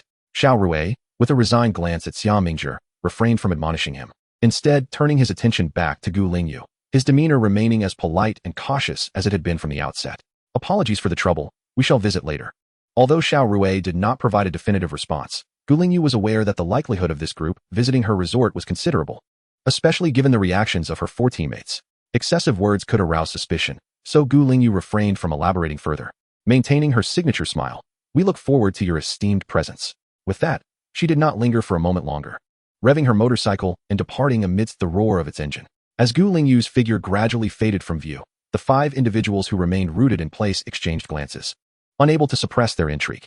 This girl is truly enigmatic, Xia Mingfei remarked wistfully. What do you think, boss? A teammate inquired, though the excitement was evident on their faces. Not only the team members, but even Xiao Rui himself felt a surge of curiosity. Yet the existence of such a so-called resort amidst the apocalypse was indeed hard to fathom. The authenticity of this paradise resort could only be confirmed through first-hand experience. Xiao Rui mused, his voice low as his gaze followed the direction in which Gu Lingyu had vanished. What if it's a trap? Xia Mingfei furrowed her brow, speaking cautiously. While she too was curious, a sense of apprehension lingered, leaving her in a state of internal conflict.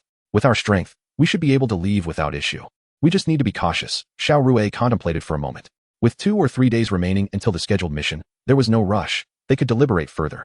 The team members nodded in agreement. Yet in the ensuing days, their thoughts frequently drifted back to the Paradise Resort, occasionally pulling out the promotional flyer to peruse. Meanwhile, Gu Lingyu was unaware of Xiao Rui's team's thoughts. She continued to traverse the ruined streets, searching for potential customers for her resort among the survivors. With no specific destination in mind, she wandered aimlessly, occasionally stopping to post small advertisements. Whenever she came across a suitable location, she would affix a flyer in a prominent spot. Although the flyers were not particularly large, their vibrant colors stood out against the desolate streets of the apocalypse. Every opportunity counted. Otherwise, relying solely on her own efforts to attract customers would be quite exhausting, and she could not afford to venture out every day on the street. As Lingyu was affixing a flyer to a conspicuous advertisement pole, she had just finished when a series of lewd whistles pierced the air from behind her. The whistling was swiftly followed by crude remarks that made her wish to run over the offenders with her motorcycle. "Hey there, beautiful. What are you up to? Need some help from the big brothers?" Lingyu turned around with a cold expression, only to find a team of 5 approaching her.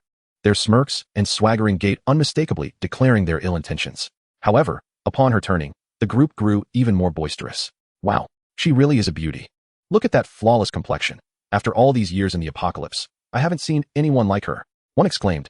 "What luck we had today to encounter such a gem. Previously, I often envied the lovers of those leaders, believing those women were rare beauties in the apocalyptic world. Yet now, in comparison to this woman, they are utterly incomparable. The demeanor and discourse of those few exude nothing but disdain and filth, while Lingyu's eyes have taken on a veneer of icy chill. In her past life, Lingyu was no gentle soul. Her striking beauty had often stirred up strife. Back then, she was immensely powerful and had not hesitated to teach a lesson to those who dared to cross her. Leaving her hands stained with blood, suddenly, the aura surrounding Lingyu shifted, causing the 5 approaching figures to halt instinctively, momentarily taken aback. However, once they discerned that she emitted no trace of supernatural energy, they resumed their previous demeanor, even adopting a more brazen attitude. "Oh, the little beauty is angry. Come here to Big Brother, and I shall protect you. As long as you for individuals like them, one must either intimidate them into submission or simply ignore them. Intimidation requires substantial strength, and although Lingyu favored this approach, she currently lacked the necessary powers. While they could not reach her, she was also unable to retaliate. Reflecting on the insufficient points for exchanging abilities, Lingyu reluctantly opted for the latter approach. With faces that could rival the beauty of zombies, how dare they even step outside? It is truly revolting. With this thought, Lingyu revved her engine, creating a thunderous roar as she departed. However, leaving in such a manner was not her style. Thus, before her exit, she deliberately left behind a small gift. Damn it, after cursing me, she runs off so quickly. I hope I don't catch her. Her vehicle was indeed striking, likely gifted to that little woman by some powerful figure. It seems she left something behind. What could it be? Someone with keen eyes noticed a small white box on the ground where Lingyu had been standing. Curiously, they approached and picked up the box, puzzling over its contents. What is this? It looks like a speaker on one side. The others gathered around, intrigued, but before they could examine it closely, the small wooden box suddenly erupted with a deafening sound. Chapter 29. A reckless endeavor. The thunderous music echoed through the street, startling the 5 individuals engrossed in examining the box. The one holding it was so startled that he dropped it onto the ground. Remarkably, despite the fall, the music continued unabated, resonating even louder than the speakers used by elderly ladies dancing in the square. Damn, that scared me to death. It's deafening. How do I turn this off? My eardrums are about to burst.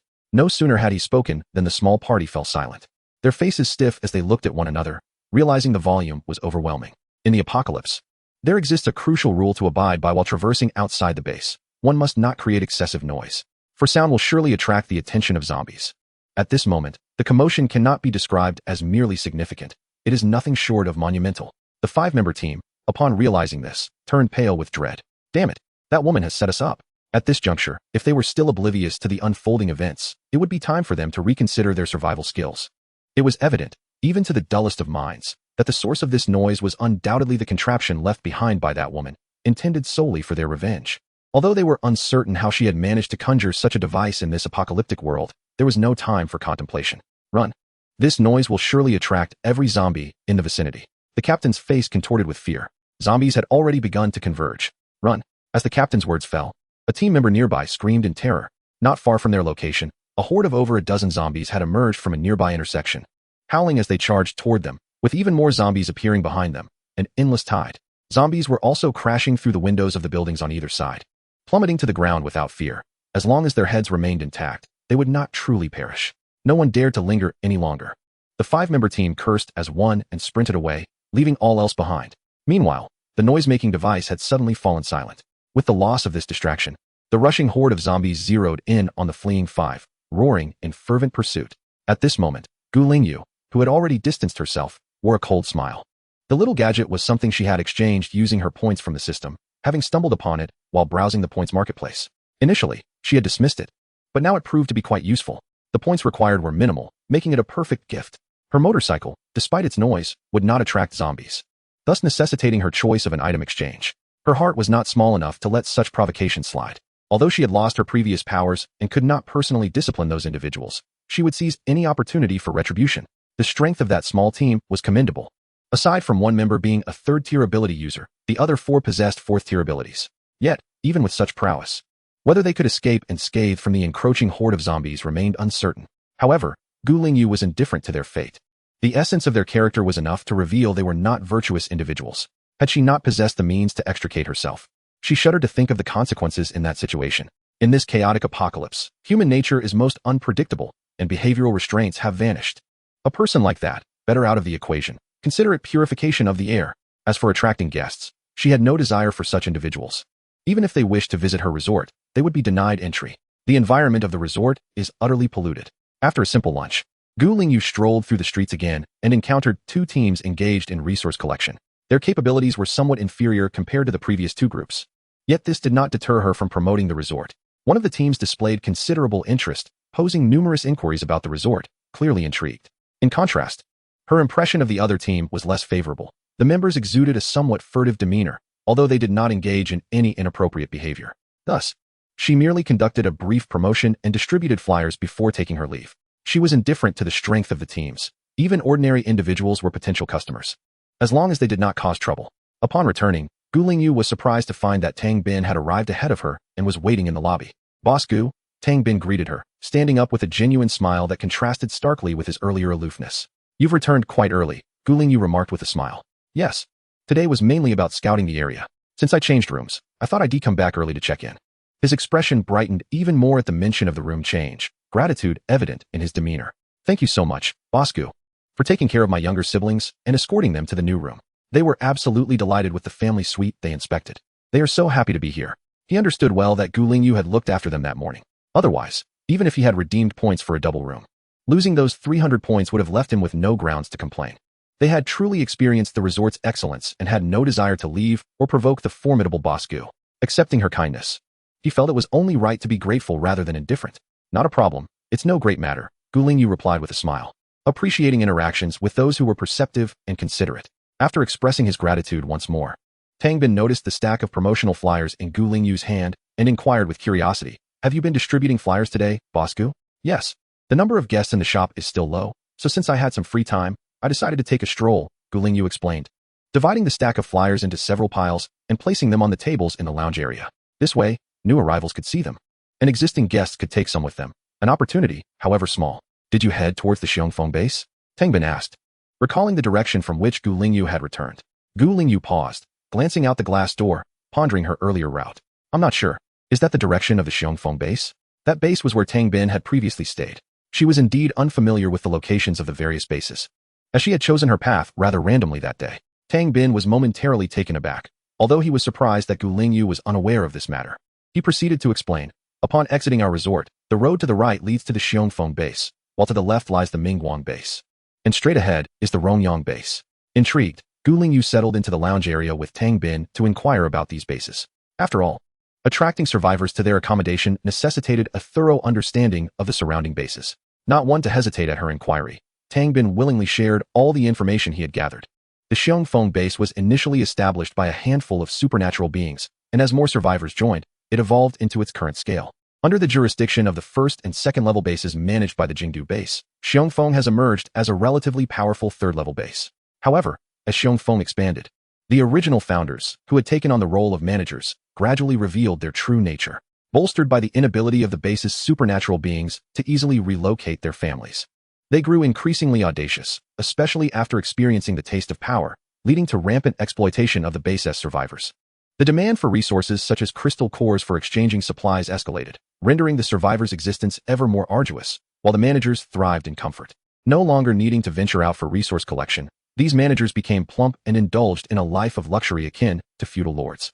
The initial regulations set forth within the base became mere formalities for the managers, who acted with impunity, fully aware that any dissent from the survivors would lead to dire consequences. Those who dared to resist faced severe repercussions, ranging from brutal punishments to outright expulsion, with some incidents even threatening lives. For the survivors at Xiongfeng, particularly those of lesser strength or ordinary individuals, life was a relentless struggle. With their limited capabilities, larger bases were often reluctant to accept them, and smaller bases would hardly offer a better existence.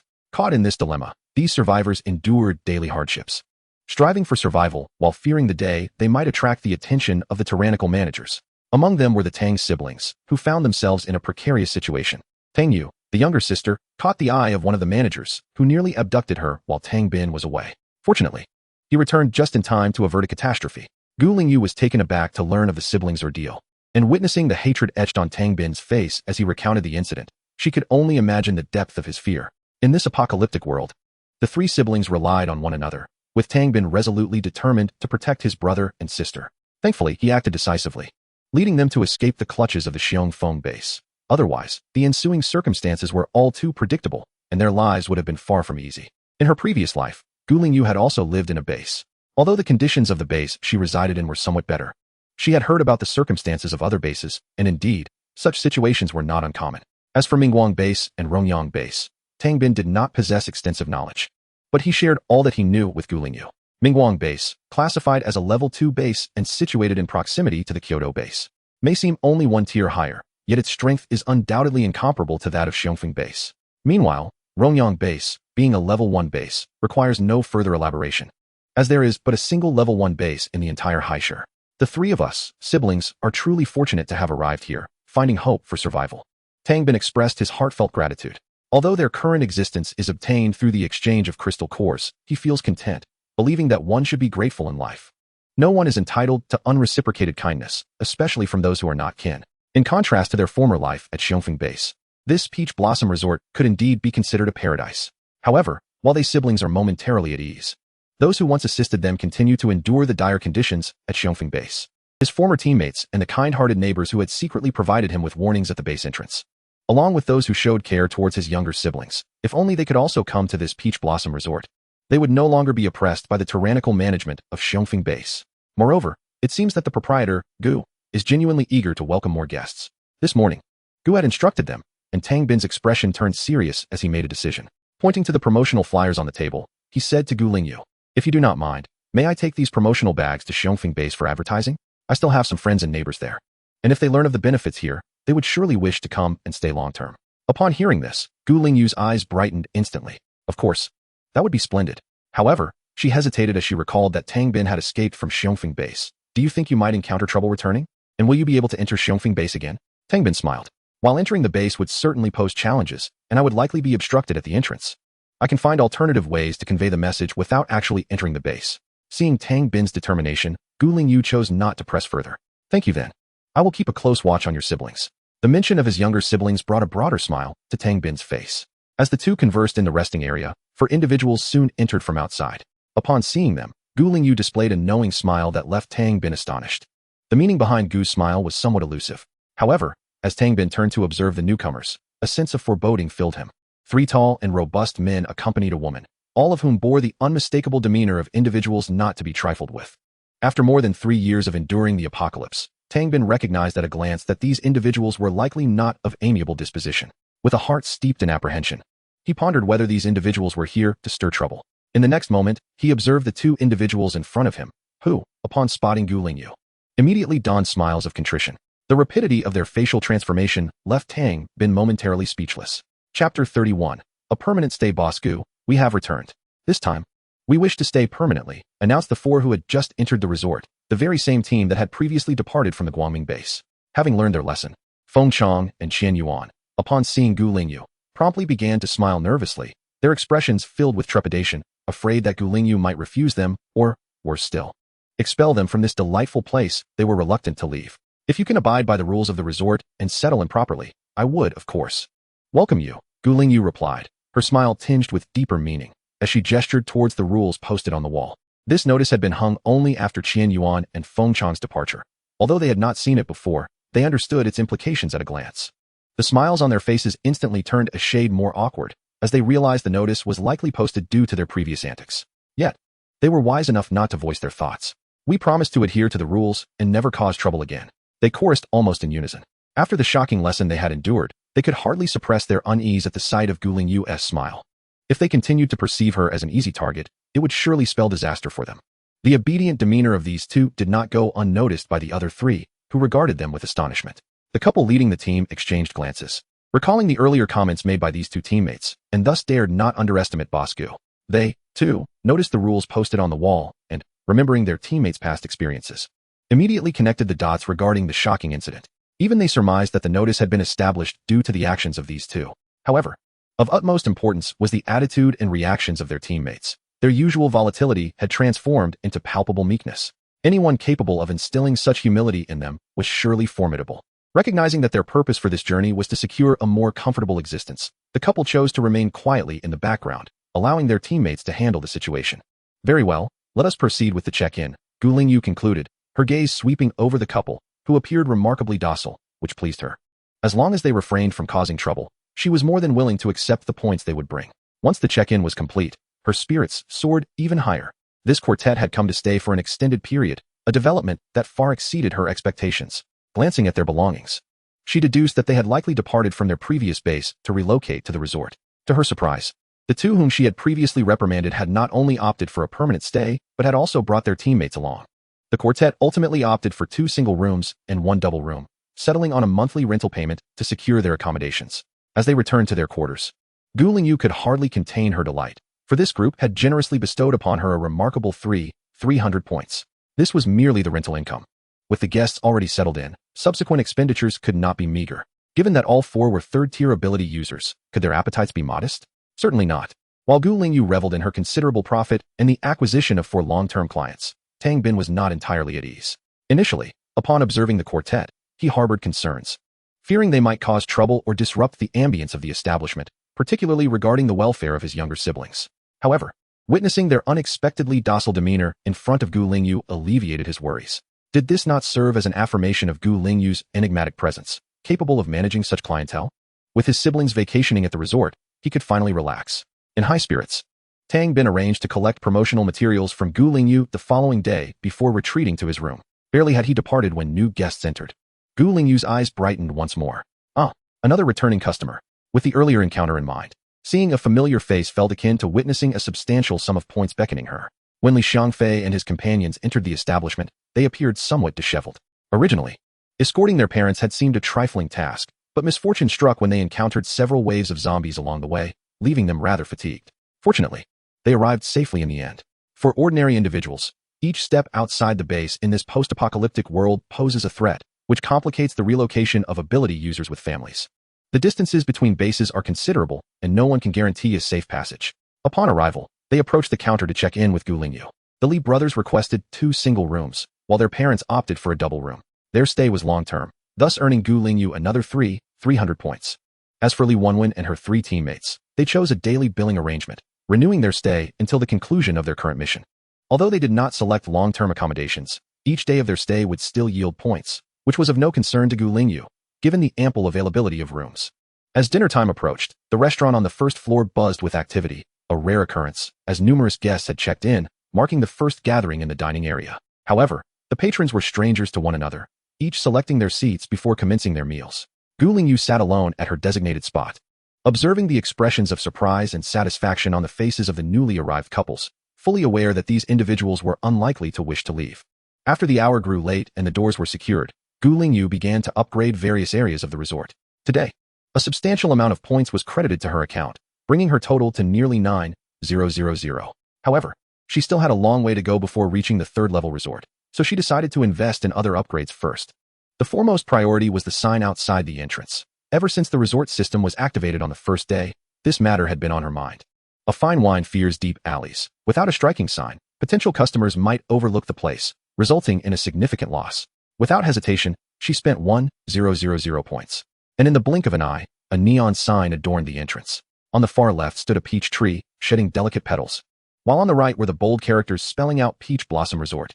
At night, the new sign was particularly eye-catching, illuminating the dark, desolate world and visible from afar. Even during the day, it would surely capture attention. Chapter 32, Zombie Uprising. After admiring the sign for a while, she returned to the lobby, feeling quite satisfied. As for the rooftop sign, she had temporarily abandoned the idea, primarily due to its steep cost of 10,000 points, tenfold the price of the entrance sign, making it unattainable for her. Once inside the lobby, she used another 1,000 points to hire a junior staff member. With the expansion of the establishment and the addition of a second floor, it was time to employ someone for miscellaneous tasks, as having Lu Wu, an elite employee, handle menial duties seemed like a waste of talent. However, upon seeing the appearance of the junior staff member, she couldn't help but feel bemused. For these employees were not ordinary humans. Though they bore a humanoid form, they were incomplete transformations. The junior staff member standing before her was a cat girl, clad in a uniform, complete with a feline face, ears, and tail. Even her exposed hands were adorned with cat paws. Is this the standard appearance for hired employees? She wondered, glancing at the adorable cat girl with delight, yet curiosity gnawed at her. Was there truly no ordinary humanoid staff available?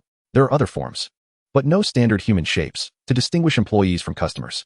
Nodding in understanding, she assigned the cat girl to the second floor, while Lu Wu remained on the first, deciding against hiring additional employees for the moment. Next, she activated several vending machines and restaurant dishes. Some sales had already met the requirements, allowing her to unlock more menu items. Lastly, considering that the number of guests would only increase, she added more tables and chairs to the resting area, opting not to spend more points on upgrades for now. With over 6,000 points still remaining in her resort account, she hesitated before deciding against redeeming her points for Power Awakening at this time. Within the resort, she had no need for such abilities, as she was the absolute master here. As for the outside world, she had no plans to venture out in the coming days. She would redeem her powers when the time truly called for it. She had already inquired with the system, which assured her that the redemption of abilities could be accomplished in an instant. With her prowess from a previous life, there exists no unfamiliarity or inability to wield her abilities. For her, utilizing her powers is as effortless as instinct. A glance at the panel reveals that she still possesses nearly 6,500 points. Activating the dishes has not consumed much, as most of her points have been allocated towards redeeming signature items and hiring entry-level staff, with a reserve kept for unforeseen circumstances. The third phase of increasing room tasks is still far from completion. It not only requires full occupancy, but also mandates that 6 of the rooms be rented for an additional month. Currently, just over half of the rooms are occupied, with several still vacant, and the requirement of 6 rooms being extended has already been surpassed. Today, 8 guests checked in at once, with 6 rooms rented long-term, alongside the family room for the Tang siblings and the departure of Tang Wenhua, totaling 8 rooms. As for the rewards anticipated by Lingyu, such as air conditioning and television, resort quality improvement task 2, host 30 new guests, progress 1, 630. Only half has been begrudgingly achieved, leaving much yet to be done. She can only hope to complete it before the weather turns warm. Otherwise, the extreme summer heat will prove unbearable. After tidying up and closing the door, Lingyu retired to her room for rest. Meanwhile, as the inhabitants of Taoyuan Resort slumbered peacefully, the world outside was anything but tranquil. Nightfall posed dangers for those with abilities, as zombies tended to become restless. Thus, before dusk, those endowed with powers would seek out relatively safe havens to endure the night. The area surrounding the base, continually scoured by various ability users, had become exceedingly barren of resources, compelling them to venture farther in search of supplies. To maximize the efficacy of each mission, they would spend several days on a single task, conserving travel time. On the second floor of a street-side shop, a team of 5 was spending the night. 3 members leaned against the wall in slumber, while the other 2 stood by the window, vigilantly surveying the darkened streets. "Boss, it seems there is some movement." Suddenly, one of them, Xia Mingzhi, exclaimed, his expression shifting sharply. Without hesitation, he kicked the sleeping companion beside him. The one who was roused was Xiao Rui, who had positioned himself close to Xia Mingzhi, anticipating that he would wake him if necessary. Within their team, Xiao Rui and Xia Mingzhi possessed the keenest senses, with Xia Mingzhi's abilities enhancing his perceptiveness, leading them to alternate watch duties throughout the night. Now awakened by the kick, Xiao Rui immediately sprang into alertness, disregarding Xia Mingzhi's action, as he understood that an emergency must be at hand. He quickly turned and exchanged a glance with another teammate on duty, who comprehended the urgency and went to rouse the remaining 2 members. Xiao Rui approached the window, and upon seeing Xia Mingzhi's grave expression, he knew the situation was dire and extended his senses to investigate. Moments later, the 3 teammates had risen and were just finishing their preparations when they heard the grave, subdued voices from the 2 by the window. "It's a zombie outbreak," Xia Mingzhi affirmed. "There are many of them." Xiao Rui's voice was low and grave, echoing the assessment made by Xia Mingzhi. It was unclear which unfortunate soul had incited such a large-scale upheaval in the dead of night. Xia Mingzhi sighed, realizing that the magnitude of the disturbance could only be attributed to another group of supernatural beings. Such teams would resist, thus triggering an even greater riot. However, Xia Mingzhi had no time to lament the actions of other supernatural squads, for in the next moment, his expression changed dramatically. "Damn it, they're coming our way. Retreat. Evade." Without hesitation, Xiao Rui made a decisive call. He scanned the surroundings to ensure his teammates were gathered and ready before leading the charge from their hiding place. Based on the recent commotion, they were on the path leading to the tumult, and such noise would inevitably attract every zombie in the vicinity. Their current location was no longer safe. It was far better to withdraw now than to be besieged by a horde of the undead later. Although their team was formidable, facing a massive zombie uprising remained perilous. After all, their powers were not limitless, and exhaustion could strike at any moment. During daylight, they had already surveyed the area, and without a moment's pause, they chose a route to flee. Along the way, they encountered only a few scattered zombies, which posed no hindrance to their escape.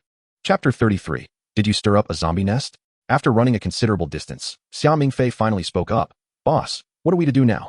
Should we look for another safe haven? With over an hour until dawn, remaining exposed could prove quite dangerous.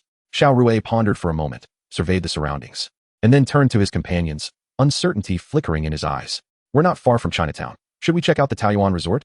His four teammates were taken aback, clearly not anticipating such a suggestion from Xiao Rui, especially given his earlier hesitation. However, after the motorcycle girl's enticing introduction, they had spent the previous day thinking about the resort, occasionally glancing at the promotional flyer. The allure was undeniable, particularly after witnessing the enticing meal she had presented. Upon Xiao Rui's sudden proposal, the four teammates exchanged glances and nodded in agreement. Let us go. We need to see just how wonderful that Taoyuan resort truly is. Seeing his teammates unanimously in favor, Xiao Rui no longer hesitated and led the way towards Chinatown. In the perilous night of the apocalypse, danger lurked at every corner, and even a capable team of supernatural beings had to tread cautiously, avoiding streets thick with zombies. Yet, even with such caution, they could not escape the trouble that sought them out. Damn it, why is there a zombie riot here too? What is going on tonight? Xia Mingzhi exclaimed in frustration, his face etched with despair. As they sprinted into Chinatown, a sudden commotion from a nearby zombie horde caught their attention. Xiao Rui noticed it too. However, he furrowed his brow and surveyed his surroundings. Aside from the road ahead, any diversion would lead them into alleys teeming with the undead. Though they could fight, doing so would undoubtedly impede their progress, and nighttime skirmishes particularly risked attracting larger groups of zombies. They had no choice but to press onward, urging everyone to remain vigilant. With a steely resolve, Xiao Rui swiftly made his decision, not pausing for a moment. His teammates, wearing expressions of resignation, followed closely behind, only Xia Mingzhi muttering habitually, "We're going to run ourselves to exhaustion again." They had faced nighttime zombie uprisings before, an occurrence that was nearly impossible to evade entirely. Yet their strategy remained consistent. A universal approach shared among all those with abilities: run. As long as they maintained their speed and avoided colliding with other hordes, there was still a chance for survival. Stopping to fight would only result in encirclement and eventual demise. However, after covering some distance, the expressions of the five-member team grew increasingly grave rather than relaxed. They realized the noise from the zombie uprising was drawing alarmingly closer. What was happening? Were they about to face an overwhelming onslaught? Indeed, upon reaching the next intersection, they encountered another small team. This group appeared disheveled, their faces smeared with dirt, and their clothing torn. Clearly, they had endured considerable hardship while fleeing. Captain Xiao Rui, the woman leading the distressed team, exclaimed in surprise. You're also from Xiongfeng? Xiao Rui was taken aback by the coincidence. As they exchanged words, neither team showed any intention of halting. They continued to run while speaking. Yes, the female leader responded, not surprised that Xiao Rui didn't recognize her. Her team was only of middling strength within the Xiongfeng base, while Xiao Rui's group represented the elite. It was unsurprising that she could recognize him, but not the other way around. Before the female leader could utter another word, Xia Mingzhi's startled shout interrupted. Goodness, did you stir up a zombie nest? There are so many of them. You must be cursed. At his exclamation, the members of Xiao Rui's team turned to look, nearly stumbling in shock. Good heavens. It felt as if a train were barreling down behind them. A dense mass of zombies was in hot pursuit, roaring in the darkness, and it was impossible to discern where the horde ended. This was exhilarating. I've never been chased by so many zombies before. Xia Mingzhi couldn't help but exclaim in astonishment. Beside him, Xia Mingfei rolled her eyes in exasperation, wishing she could deliver a sharp reprimand to her brother. However, given the circumstances, she refrained from doing so. It couldn't have been you who triggered the zombie uprising back on Tiannan Street, could it? Xiao Rui redirected his gaze towards the female leader. The sheer number of the zombies trailing behind them indicated that they had been in pursuit for quite some time, gathering such a horde along the way. This made Xiao Rui recall the recent zombie outbreak. How does Captain Xiao Rui know? The female leader asked, momentarily taken aback. Goodness. So, it was you who forced us to flee earlier. Xia Mingzhi exclaimed, incredulous. Be quiet. If you continue to babble on, I will throw you behind to feed the zombies. Xia Mingfei interjected, unable to contain herself. Xia Mingzhi promptly fell silent, covering his mouth and running ahead, vowing to refrain from further chatter. However, his interruption enlightened the female leader to the situation. It appeared that their unintentional provocation of the zombie outbreak on Tiananmen Street had inadvertently implicated Xiao Rui's team. The female leader, visibly embarrassed, repeatedly apologized. I am truly sorry. We dragged you into this. Our luck was unfortunate on Tiananmen Street, as the building we chose collapsed unexpectedly, and a swarm of zombies happened to be wandering nearby. Xiao Rui's team understood. It seemed this group had merely encountered misfortune, but such was life in a post-apocalyptic world. Even they had, on several occasions, unwittingly sparked zombie outbreaks due to unforeseen events. At least the attitude of this team was commendable, as they promptly offered an apology. Have you been fleeing all this way? Xiao Rui suddenly inquired, his mind racing with thoughts. Indeed, we initially sought another location to shake off the zombies. But we recalled the news we heard during the day and thought we would come to Chinatown to investigate, the female leader replied. Chinatown during the day. Xiao Rui's keen intellect immediately grasped the implication. You are referring to the Taoyuan resort, aren't you? Oh, Captain Xiao Rui has heard of it too? The female leader exclaimed in surprise, pulling a neatly folded paper from her pocket while maintaining her pace. As she unfolded the paper, the 5 members of Xiao Rui's team recognized the familiar flyer. So, you also encountered that girl on the motorcycle. Xiao Mingzhi couldn't help but exclaim again. Indeed. It seems you have had a similar experience, the female leader noted, observing the reactions of Xiao Rui's team. Realizing that they were both fleeing from Tiananmen Street, she couldn't help but ask, are you also planning to visit the Taoyuan resort? Yes, since it's not far, and having already ventured out at such a late hour. We might as well take a look, Xiao Rui affirmed with a nod. With their goals aligned, there was no longer any need for pretense. Captain, how much farther is it? A member of the team, feeling fatigued after their prolonged escape, inquired. However, the relentless horde of zombies pursuing them left no one daring to relax. To let their guard down would mean certain death. According to the address on the flyer, we should be nearly there. I recall it being just on the next street. Before the female leader could finish her sentence, Xiao Mingzhi suddenly shouted, Look! Is there not a light over there? It seems to be a sign. Upon hearing the commotion, the crowd instinctively looked up and beheld a ray of light emerging from the far end of the street, illuminating the inky blackness of the night like a lighthouse. Can you believe someone has the luxury to turn on the lights? One exclaimed. That must be the address of the Peach Blossom Resort. Look at that tall building. Doesn't it resemble the illustration on the brochure? Just 2 more streets. Let us go and see. With that decisive proclamation from Xiao Rui, not only the 4 members of the team led by Xiao Mingzhi, but also the nearby 5-person squad eagerly agreed. As the radiant light drew nearer, the group of 10 hastened their pace, fueled by a renewed sense of hope. Even the individuals who had been panting just moments ago found an unexpected surge of energy, keeping up with the others. It is the Peach Blossom Resort. Truly, Xiao Mingzhi was the first to discern the neon sign, his face alight with ecstatic joy. At the sound of his words, everyone's spirits soared, their faces beaming with delight, and they instinctively quickened their steps. Look, the lights are still on inside. It seems there are people there. This is wonderful. Xiao Mingzhi continued to report the unfolding situation. Yet, as they approached, Xiao Mingfei couldn't help but voice her concern. Why are there so many floor-to-ceiling windows on the first floor of the resort? Can they really withstand the approaching zombies? Her words snapped everyone back to reality, and a shared anxiety flickered in their eyes. Indeed, ordinary glass would be utterly ineffective against zombies. Could this glass truly provide protection? Xiao Rui, seemingly struck by a thought, remarked. This resort dares to use glass, and even keeps the lights on in the dead of night. Most importantly, those windows appear undamaged. Perhaps they can indeed fend off the zombies? The group pondered this, finding a semblance of logic in his reasoning. At that moment, the female team leader interjected.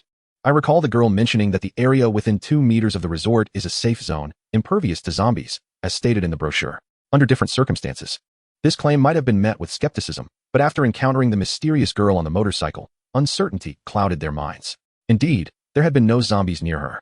Even while riding her notoriously loud motorcycle, not a single zombie had glanced her way. With such a tangible example before them, it was hard not to feel hopeful. What if the resort was the same? To hell with it. Let us just go and take a look. We're almost there. Xiao Mingzhi thought, dismissing his doubts, and quickened his pace, charging straight toward the main entrance of the Peach Blossom Resort. Open the door. Hurry, open the door. He shouted from a distance, regardless of whether the figures inside the lobby could hear him. To their astonishment, one of the silhouettes within indeed seemed to have heard. Promptly approaching the entrance and opening the door, elation surged through the group as they accelerated, rushing into the lobby. They hardly spared a glance at their surroundings, turning to shut the door behind them, only to discover they could not budge it, no matter how hard they pulled. What is going on? Xiao Mingzhi anxiously spoke up, but before he could finish his words, he was left astonished, his eyes wide open, staring blankly outside. At that moment, everyone else mirrored his expression. They could scarcely believe their own eyes. A horde of zombies had inexplicably collided with an invisible barrier outside the resort, unable to advance even a fraction. What was more astonishing was that the lengthy line of zombies behind did not cease their advance, propelled by inertia. They continued to crash into the ones in front. Yet, despite this relentless assault, that invisible wall remained utterly unyielding. The foremost zombies were now jammed against the barrier, unable to move, with several of them grotesquely contorted, some even with broken bones, yet still unable to step forward. This ethereal wall stood as an insurmountable chasm, blocking all the zombies. After a brief moment, the commotion outside gradually subsided. Although the throng of zombies outside the barrier remained densely packed, Xia Rui and the others perceptibly sensed a change. The zombies had calmed down. They were no longer snarling, no longer howling, nor were they clawing at Xia Rui and his companions. Their demeanor resembled that of aimless wanderers devoid of a target. This was truly miraculous. The zombies were indeed unable to enter. Xia Mingzhi stood there, dumbfounded, gazing outside. Why did it seem as though the zombies suddenly could no longer see them? Xia Rui was the first to notice this peculiarity. The zombies were oblivious to the presence of the living within the resort, incapable of sensing their vitality. A deep, resonant male voice emanated from beside them, a calm and composed tone that immediately drew everyone's attention, making them aware that there were others in the lobby. They turned in unison, finally noticing the person who had opened the door for them, a tall figure clad in a butler's uniform, with golden brown hair and striking golden eyes that exuded an enigmatic aura.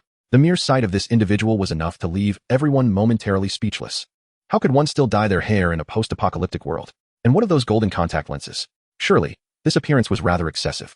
Before the astonished crowd could fully regain their composure, the man with golden eyes smiled and spoke. "Welcome to the Peach Blossom Resort."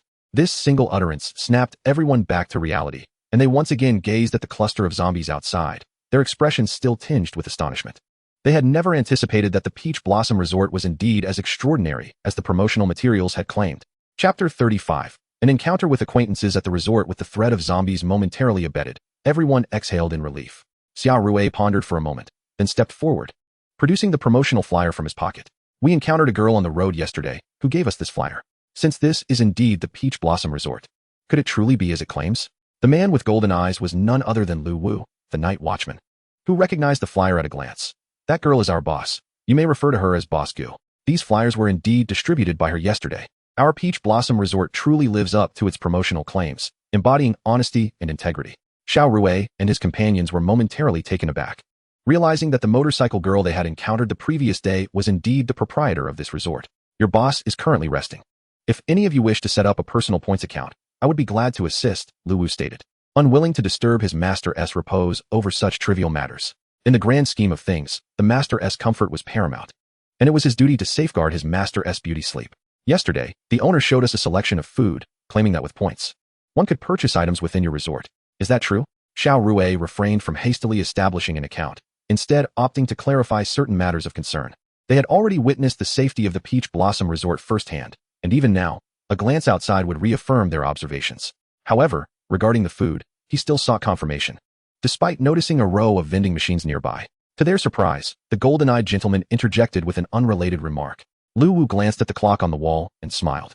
"It's 5 o'clock. What?" Xiao Rui was momentarily stunned, as were the others, who appeared equally bewildered. 5 o'clock? What's significant about that?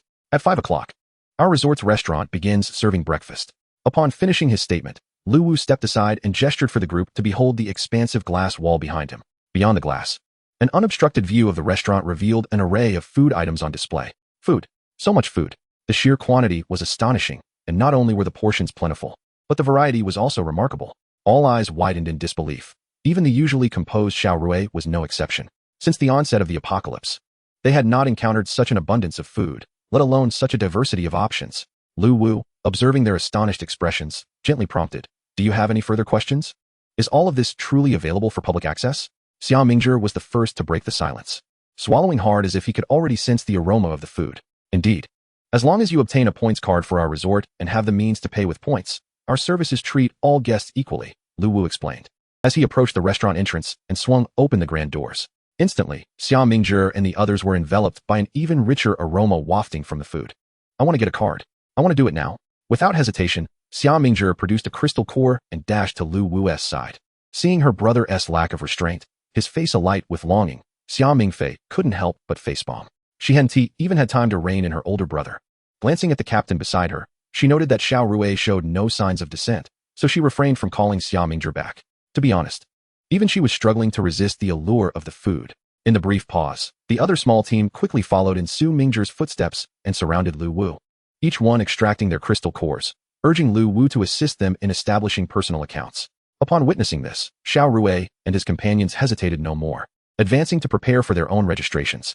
The two teams, comprising 10 individuals, ultimately all secured personal accounts, sharing a collective astonishment and concern regarding the sudden emergence of the peach blossom mark. However, this anxiety dissipated entirely after indulging in the delectable breakfast, which was simply exquisite. What a divine delicacy this was. Moreover, the abundance of delightful breakfast options could be savored for just 15 points.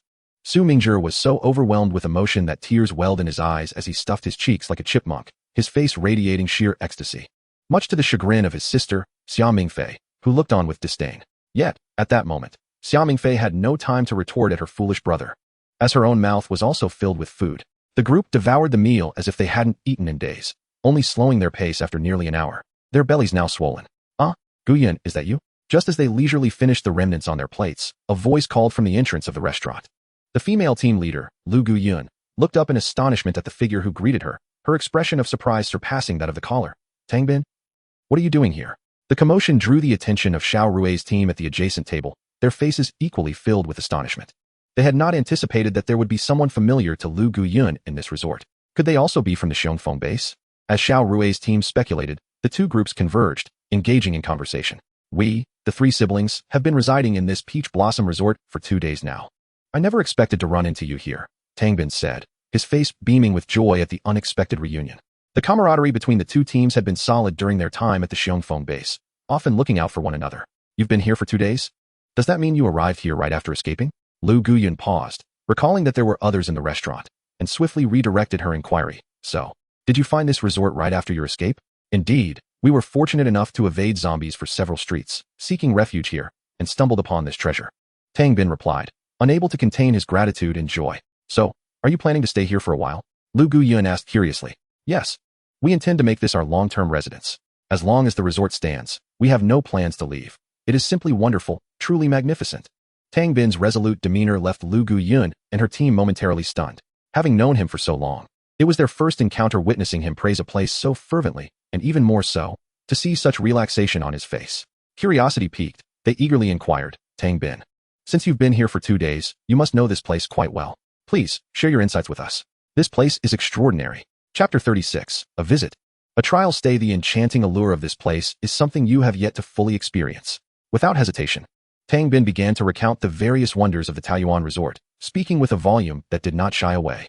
Fully aware that the Xiao Rui team at the adjacent table was keenly eavesdropping on their conversation. The illustrious name of the Xiao Rui team was well known throughout the Xiongfeng base, and Tangbin recognized them immediately. As 8 o'clock approached, Lingyu made her entrance. Upon stepping into the dining area, she immediately spotted the two teams, having recently distributed promotional flyers that were still fresh in her memory. Lu Wu promptly approached her, whispering the situation, to which Lingyu nodded, greeted Tangbin, and proceeded to collect her breakfast, settling into her designated seat. In high spirits, she noted that the arrival of these two teams validated the effectiveness of her promotional efforts. Shortly after taking her seat, Lingyu discerned that both the newly arrived Lu Guyun team and the Xiao Rui team hailed from Xiongfeng base, and that Lu Guyun team members were quite familiar with Tangbin. The 5 members of Lu Guyun team eagerly inquired about the resort, and upon hearing Tangbin's descriptions, expressions of intrigue began to appear on their faces. Lingyu discreetly glanced toward the Xiao Rui team and observed that the 5 members were also attentively listening, their expressions revealing a shift in interest. At this moment, the Qianyuan team of 4, along with the Li Shangyun team of 6 accompanied by their parents, entered the restaurant, instantly enlivening the atmosphere. The 2 newly arrived teams were taken aback, surprised to find such a crowd at the resort, as they had initially assumed it to be void of guests. Upon overhearing Tangbin's description, they learned that many of these individuals were long-term guests, further igniting their interest. The presence of so many who had chosen long-term stays was indeed telling. "Tangbin, may we visit your room?" Lu Guyun could hardly contain her excitement.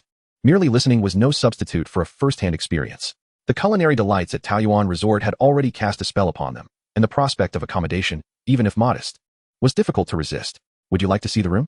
Tangbin did not immediately acquiesce but turned to Lingyu, inquiring, "Boss Gu, may they accompany you to my room?" Lingyu had no objections. After all, within the resort, no one would stir any trouble. "Certainly, but Lu Wu must escort you. Otherwise, guests without check-in cannot access the lodging area." She smiled as she emphasized this point, a regulation established primarily for the safety of the guests, to prevent outsiders from intruding. Upon hearing this, not only the 2 new teams, but also the regular patrons brightened with expressions of delight and satisfaction. as the security of their own rooms was a matter of great concern. With an increasing number of guests expected at the resort, including those who merely came to dine, the thought of a crowded lodging area raised questions about maintaining order. In the future, if you wish to show someone your room, you must seek the accompaniment of a staff member from this resort. Gu Lingyu glanced at Lu Wu beside her, who immediately understood the cue. He led the 5 members of Lu Guyun's team out of the dining area, with Tang Bin naturally following suit, while Tang Yu and her brother remained behind to continue their breakfast. At this moment, Tang Bin felt entirely at ease with the resort, especially with Gu Lingyu overseeing matters. There was truly nothing to worry about. At the entrance of the accommodation corridor, Lu Guyun's team clearly wished to test their limits, so Lu Wu stood aside, refraining from leading the way, while Lu Guyun stepped forward to assess the situation. Upon reaching the corridor's threshold, Lu Guyun found herself unable to advance, as if an invisible barrier had materialized before her. Despite her best efforts, she could not pass through, resembling the barrier outside that held back the zombies. She raised her hand to touch the barrier, her face alight with wonder. Once her teammates had also tested it, they were even more exhilarated as Lu Wu guided them into the accommodation area. Meanwhile, in the dining area, the members of the Xiao Rui team, who hesitated to follow, needed no further inquiry to understand that Gu Lingyu's earlier words had indeed been truthful. "Boss, what do you think?" Although Xia Mingzhi did not articulate his thoughts explicitly, his teammates comprehended his intent and directed their gazes toward Xiao Rui. Having already savored the delicious food, their interest was piqued further, making it difficult for them to remain seated. They had longed to leave the Xiongfeng base, and now, with such an enticing opportunity before them, what reason could they have to hesitate? "Does anyone know that Tang Bin?" Xiao Rui asked candidly, feeling the allure himself. Yet burdened by the trust of his teammates and family, he knew he had to proceed with caution. Upon hearing Xiao Rui's query, his teammates immediately grasped his meaning, but ultimately shook their heads in unison. None of them were acquainted with him. "Why not wait until we return to the base and inquire then?" suggested Xiao Mingfei. "That sounds good, but from what I gathered during their conversation, it seems Tang Bin has had a falling out with the base, which is why he left with his siblings," Xiao Rui observed keenly. "That seems quite plausible. Yet, considering the incompetence of those in charge, it would not be surprising if he felt compelled to leave the base with his family," Xiao Mingfei remarked candidly.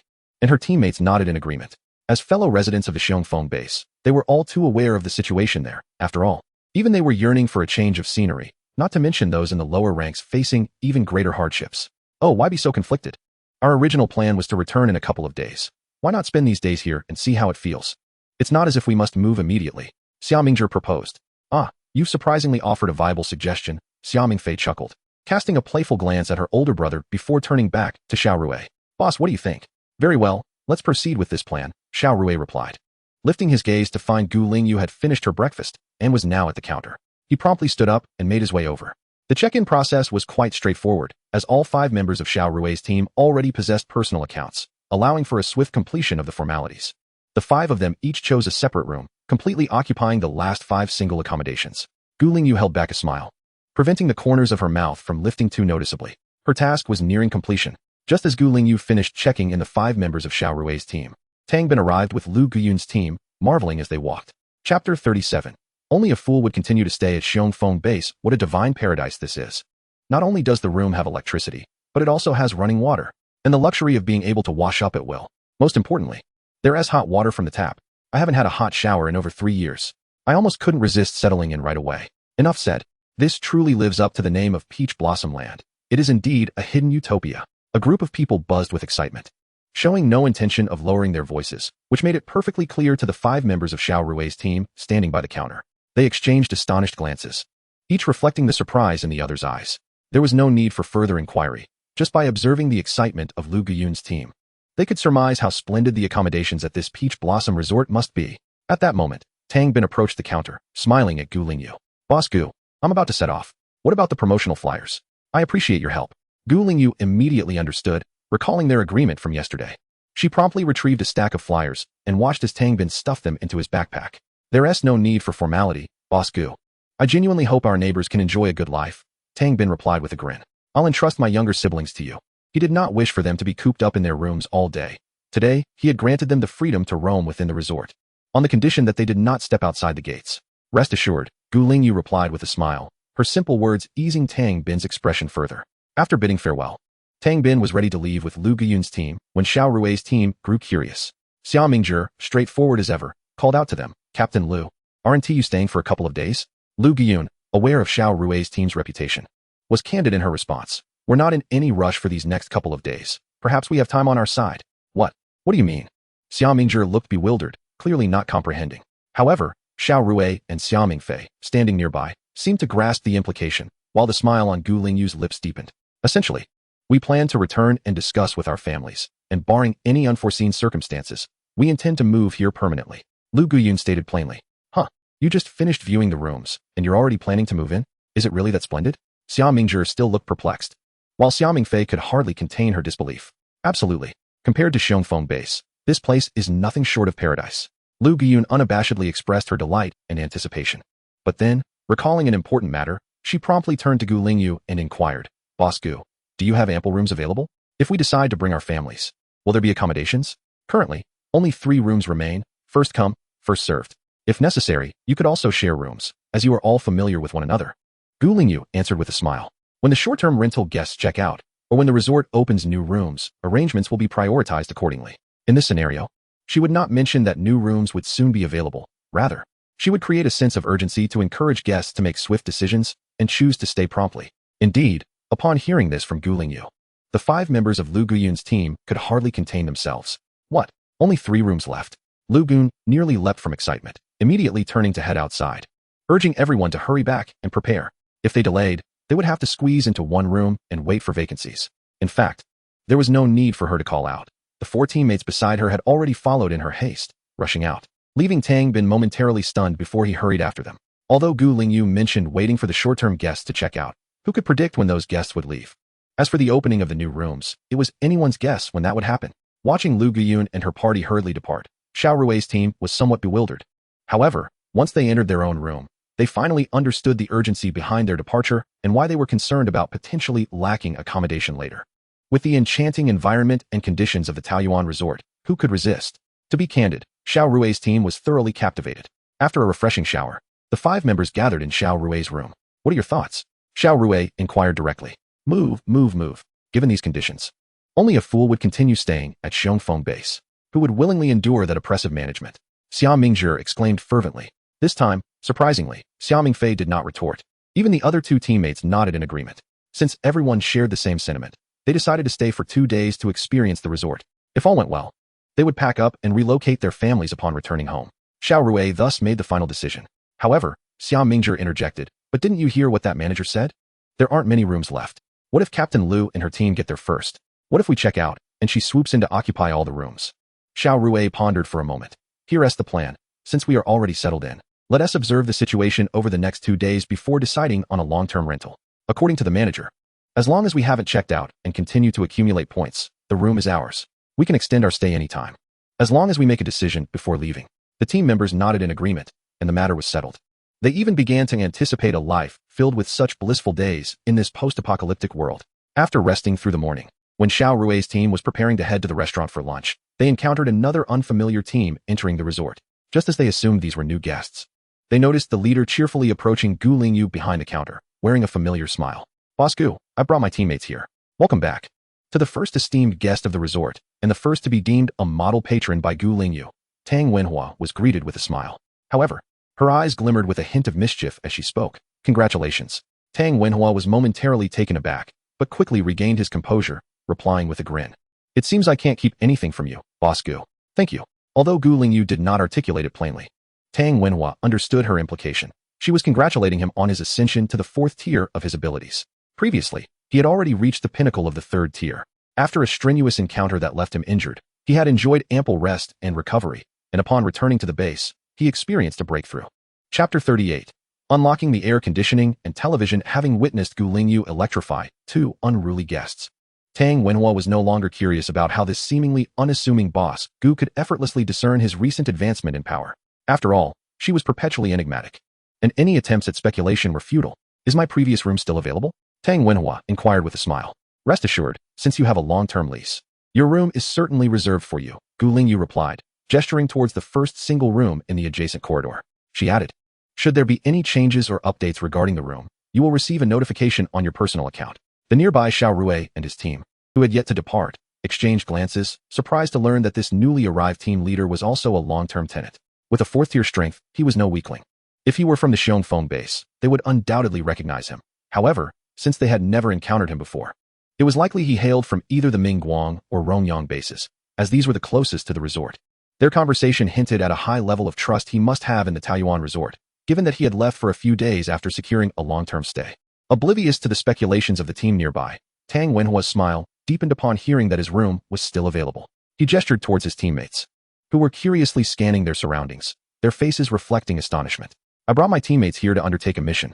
I wanted them to experience the charm of the resort as well. After his initial departure, he regrouped with his teammates, returned to the base to submit his task, and then promptly set out again for a new assignment. The contrast he experienced upon returning to the base only heightened his appreciation for the resort, compelling him to persuade his teammates to join him. Initially, his teammates had been skeptical, but now they were utterly captivated. Tang Wenhua beamed with joy and turned to Gu Lingyu, asking, "Boss Gu, are there any rooms available?" He had noticed the staircase at the end of the first floor and was surprised to see that the resort had undergone expansion. However, he felt that even if the resort revealed unexpected additions, he would not be fazed and would refrain from further inquiry. "There are 2 double rooms and 1 family room available," Gu Lingyu replied, briefly outlining the room options, her gaze already drifting towards the task panel. If Tang Wenhua's 4 teammates checked in, she would be just 1 room away from completing her task of increasing occupancy. Furthermore, there was another task that particularly piqued her interest, receiving new guests. As long as these 4 individuals establish personal accounts and become guests of the resort, the second phase of the task will be accomplished, allowing access to the long-anticipated amenities such as the television and central air conditioning. Only the double rooms remain. Tang Wenhua was taken aback, glancing at the 10 rooms on the first floor and even a second floor, wondering how, with so many rooms, only 3 were left? Business must be thriving for Boss Gu.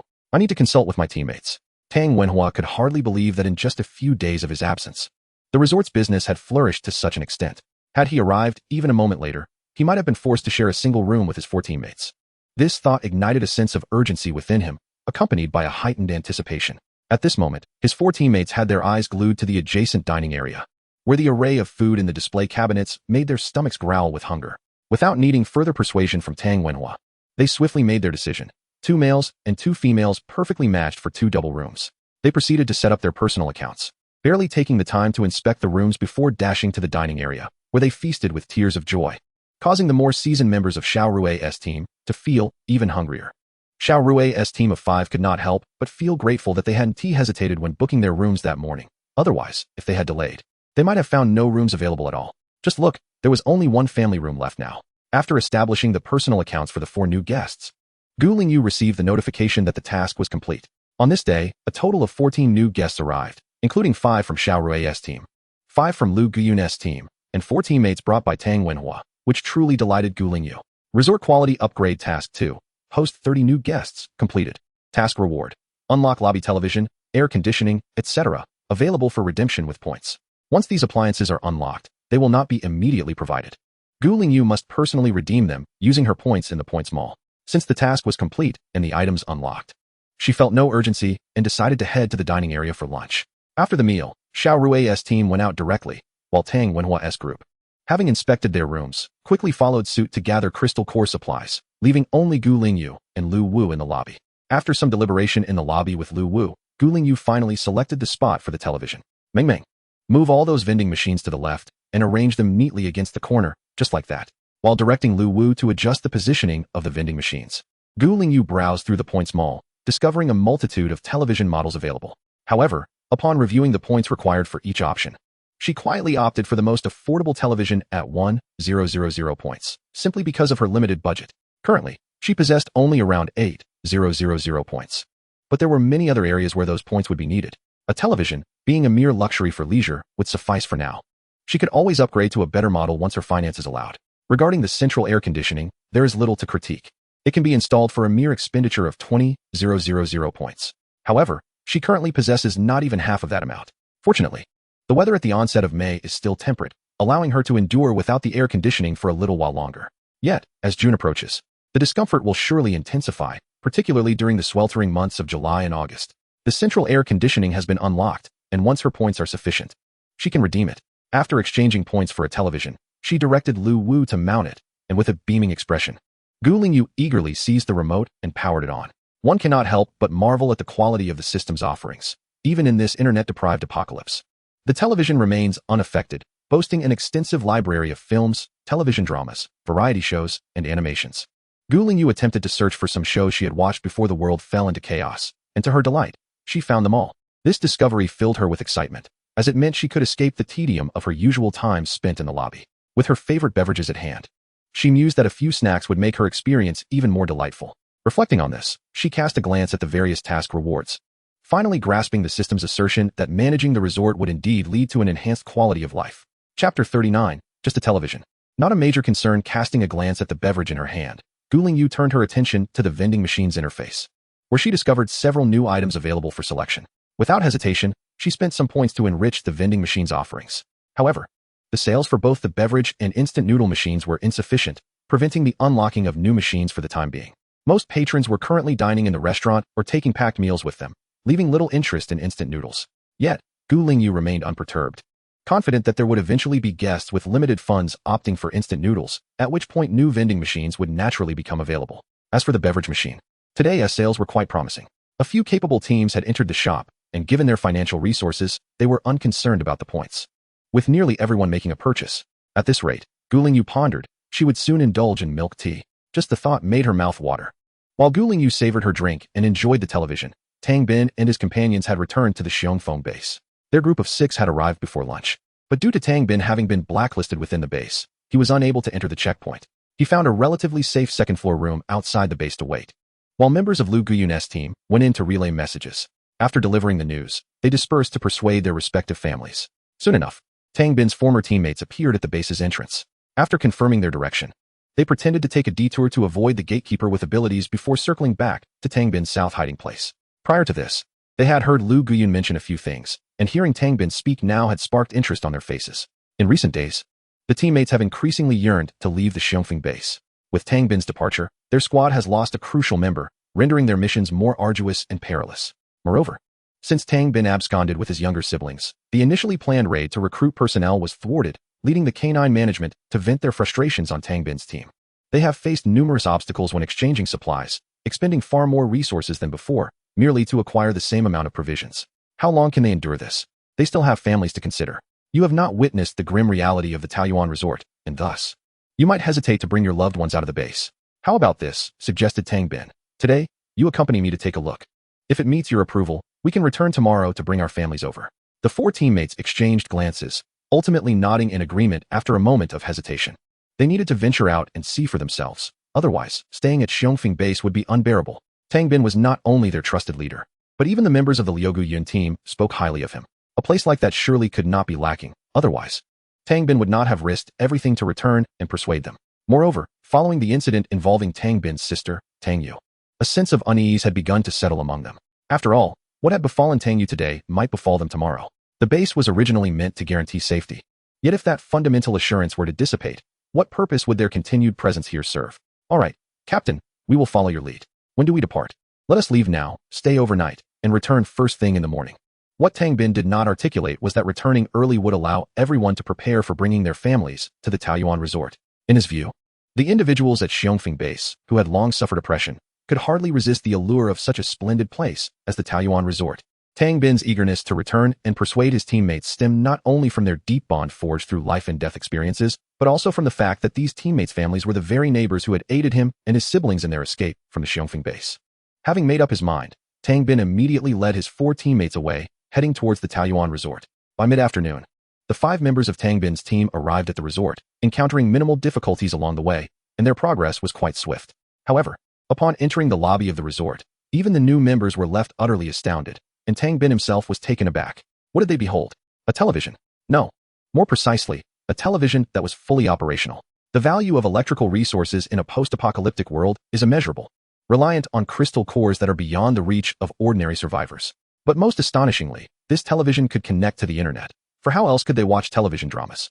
The 5 of them were left agape, their jaws nearly dropping as they stared in shock at the images flickering on the screen, their wide eyes filled with disbelief, unable to comprehend the marvel before them for quite some time. In the end, it was Lingyu who first spotted Tang Bin and his 4 companions at the entrance. Upon seeing the unfamiliar faces, she immediately understood the situation and greeted them with a warm smile. Welcome to the Peach Blossom Resort. Tang Bin was the first to regain his composure. Having already been aware of the resort's mystique, he exhibited a greater acceptance than his companions. He greeted Lingyu with a smile, his eyes still betraying his astonishment. Boss Gu, you are truly impressive. You even have a television. Just a television. It's not a significant matter, she replied nonchalantly.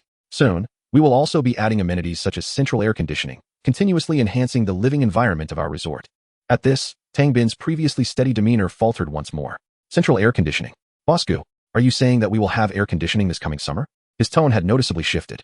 Who does not know the relentless hardships brought by apocalyptic weather? Everyone longs for the comforts of air conditioning and heating. Luxuries that far surpass mere lighting. Yet now, Gu Lingyu claimed that the resort would be equipped with central air conditioning.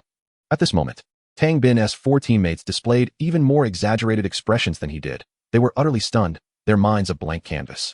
What had they just heard? Surely, it must be a figment of their imagination. Indeed, central air conditioning offers both cooling and heating functions, meaning not only will there be air conditioning in summer, but also heating in winter. Gu Lingyu smiled slyly, resembling a cunning little fox. She had deliberately chosen this moment to speak, targeting these prospective clients of Xiongfeng.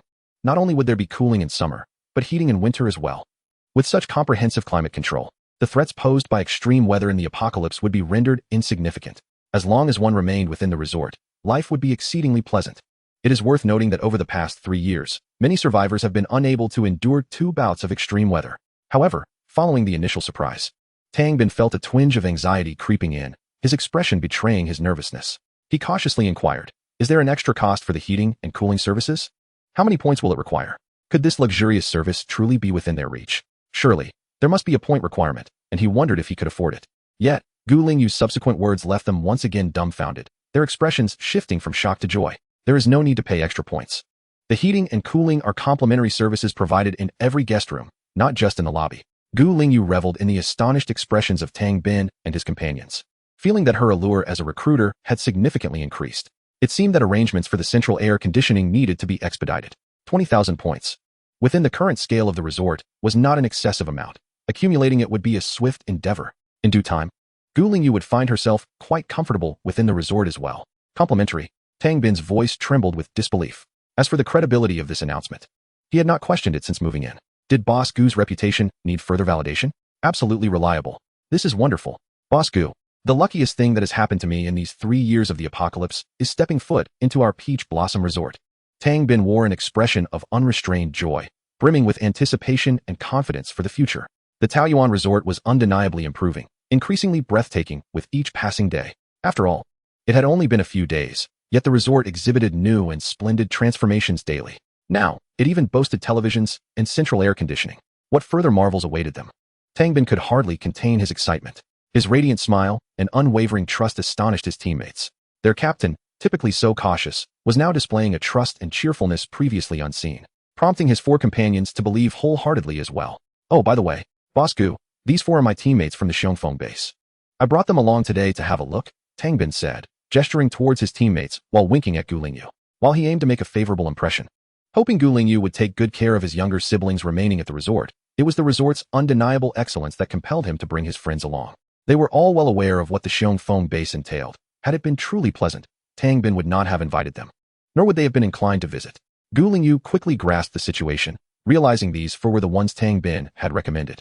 A broader smile crept across her face, nearly prompting her to give Tang Bin a thumbs up. Welcome. Do you plan to dine or stay overnight? She inquired as the sun dipped low in the sky. Without accommodation at the resort, they would have to camp outdoors, a choice that required no elaboration, especially since they were there to scout ahead for any necessary relocations. We'll take both. Please open accounts for each of us and arrange for meals and lodging. Tang Bin responded promptly, having already discussed this matter beforehand. All right, but at present, we only have 1 family room available. Since there are 4 of you, it will be a bit cramped, and there will be an additional charge of 30 points for the extra person. Is that acceptable? Gu Lingyu asked as she approached the counter. To be frank, she had no concerns about their possible refusal. Even new guests could hardly resist the allure of what lay before them, especially with Tang Bin in their midst. Business is thriving for you, Boss Gu. When I left this morning, there were still quite a few rooms available, yet here we are, nearly full by midday. Tang Bin remarked in astonishment, quickly conferring with his teammates. Then we'll take the family room, with the extra charge for 1 person. Please arrange it for us now, as I worry that after dining, there may be no rooms left. Very well, I will ensure you are accommodated, Gu Lingyu replied with a smile. It just so happened that she had returning guests who brought their teammates, filling the rooms. Thankfully, they had arrived early, otherwise, that last room might have been gone as well. Her words were intended for Tang Bin's teammates, who displayed expressions of surprise and anxiety, hastening to procure the necessary crystal nuclei. The process of opening personal accounts was swift, and soon, the 4 teammates curiously examined their displays. They had previously listened attentively to Tang Bin's detailed explanation of the Taoyuan resort, so there was no sign of panic among them now. Only an unmistakable curiosity etched on their faces.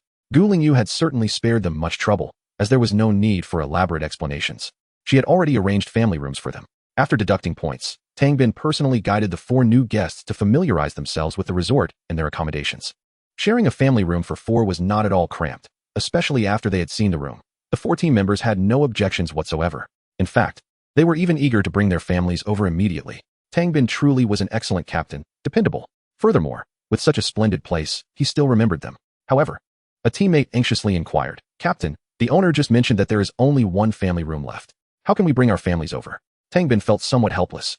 He had left that morning thinking there were still vacancies, but unexpectedly, the resort was now fully booked. Suddenly, an idea sparked in his mind. "You all go to the restaurant for a meal. I will ask the owner about it." Although it was not yet mealtime, none of the teammates who had not enjoyed a hearty meal in quite some time could refuse, especially since they had been tantalized by the piles of food upon entering. "Owner Gu, I would like to inquire when new rooms will be available at the resort. My teammates wish to relocate their families for an extended stay." Glancing at his teammates in the restaurant, who were devouring their food with blissful expressions, Tang Bin made his way directly to the lounge and approached Gu Lingyu, who was watching television. The reason he sought her out was due to a past experience. Back then, the resort lacked a second floor. There were no family rooms. In fact, there were no signs of construction whatsoever. Yet, the owner had assured him that new accommodations would soon be available, and indeed, they were made available promptly. He had scarcely left the resort when the second floor and family rooms were opened, and he was assigned to a new room. Later, he even inquired with his siblings, discovering that their original double room on the first floor had suddenly appeared on the second floor without any prior indication, until the owner knocked on their door, revealing the surprise. Chapter 41. The addition of rooms. It was precisely this recollection that spurred Tang Bin to ask Gu Lingyu, as he believed she might possess a way to increase the number of rooms. Indeed, his intuition proved correct. "New rooms will be available shortly. By the time you finish your meal and head upstairs, you will see them," Gu Lingyu replied, her eyes brightening at the news that more guests were transferring from the base to the resort. Such guests typically stayed long-term, which she greatly welcomed. However, it was imperative that they did not delay too long, or else they might find themselves facing full occupancy due to other guests arriving, a situation she could not guarantee against. "Rest assured, owner, we will set off for the base first thing tomorrow morning to bring everyone over." Tang Bin's eyes sparkled with excitement, his face radiating joy. Indeed, consulting the owner had been the right choice. He was grateful he had taken the initiative to inquire. As Gu Lingyu watched Tang Bin excitedly enter the restaurant to share the delightful news with his teammates, her own spirits were equally elevated. What she had just said was the truth. The resort was indeed on the verge of unveiling new rooms, including innovative room types. As the task of increasing room capacity was well underway, Tang Bin's 4 teammates had just checked into the last family room, successfully completing a task that was merely one step away from fulfillment. Task of Room Expansion 3. 10 single rooms, 6 double rooms, 2 family rooms. Goal: full occupancy, with 6 rooms extended for a month. Task completed. Task reward: double the total number of room types, unlocking suite room types, with 2 suites available. With the task successfully accomplished, Gu Lingyu promptly chose to claim her reward, unlocking the new rooms. In mere seconds, the renovation progress bar filled up, and she rose to inspect the results. This time, the addition of suite rooms was particularly noteworthy. The current inventory of the resort included 20 single rooms, 12 double rooms, 4 family rooms, and 2 suites. The doubling of room types through the task reward had significantly increased the total number of available accommodations. The first floor remained unchanged with 10 single rooms, but considerable alterations were evident on the second floor, which now featured an additional staircase leading to a third floor. The area near the staircase on the second floor had transformed into 10 single rooms, while deeper within were 12 double rooms. The 4 family rooms and 2 suites had been relocated to the third floor. Gu Lingyu hurried to the third floor to explore the suites, which could accommodate 6 guests, with an additional charge of 30 points for each extra occupant. The suites boasted 3 private rooms, a living area, an independent kitchen, and 2 bathrooms, along with a small balcony that offered ample sunlight and a view of the street, albeit one marred by the desolation of the apocalypse. Although the resort's level had yet to be upgraded, resulting in relatively simple decor within the rooms, the conditions were still alluring enough to attract all survivors. After her thorough inspection, Gu Lingyu contentedly returned to the lobby on the first floor, taking a seat in the lounge area to watch television. Before long, the members of the Xiao Rui team returned. Despite their slight fatigue, they felt an immediate sense of relaxation upon entering this seemingly otherworldly scene. It is undeniable that experiencing a profound sense of security and ease amidst the apocalypse, where they could enjoy a warm meal and a hot shower upon their return, made this paradise resort incomparable to any other place. However, in the next moment, they too discovered the presence of the television. Gazing at Gu Lingyu, who was seated on the sofa with a beaming smile. Even the typically composed Xiao Rui stood frozen in astonishment, his expression one of sheer bewilderment. After a considerable pause, they regained their senses but couldn't help but begin to question their reality. Had they not merely ventured out for a day of battling zombies? How was it possible that, after just one day, a television had magically appeared and was functioning? Xia Mingzhi could not contain his curiosity and promptly dashed over to Gu Lingyu to inquire further. After receiving her answers, he instantly took a seat beside her, joining her in watching television, and soon laughter filled the air. Xiao Rui and the others could only stare in disbelief, their shock palpable. The Peach Blossom Resort is indeed enigmatic and alluring. Not only has a television been installed, but a central air conditioning system will also be available in the future. The four exchanged glances, each reflecting the burgeoning desire to relocate their families, a thought that was becoming increasingly difficult to suppress. Having cast a few glances at the television, Xiao Rui was about to invite Xia Mingzhi to join him for a meal in the dining area when they encountered Tang Bin, accompanied by his team of four. Evidently their usual companions. Xiao Rui was taken aback. He anticipated Tang Bin's swift actions, as they had assumed he would not return until the following day. Tang Bin's team had initially intended to enjoy a hearty meal before retreating to the relaxation area to watch the long-awaited television. However, before they could settle down, Gu Lingyu spoke up, announcing that new rooms were now available. If they brought their families over soon, there would still be accommodations. New rooms already. Everyone was stunned. They had merely taken a break for a meal, and so much had transpired in that brief span. Tang Bin was the first to regain his composure.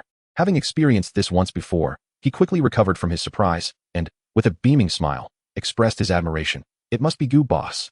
When you say immediately, you truly mean immediately. This is fantastic. We can bring our families over tomorrow, and they will have a place to stay. He then pondered aloud regarding the number of new rooms available, considering that the Liu Yun team would likely also be bringing their families. Gu Lingyu felt a surge of joy within but maintained an air of feigned hesitation. Indeed, several rooms have opened up this time. If you act quickly, there should still be availability, though I cannot guarantee when they will be fully booked.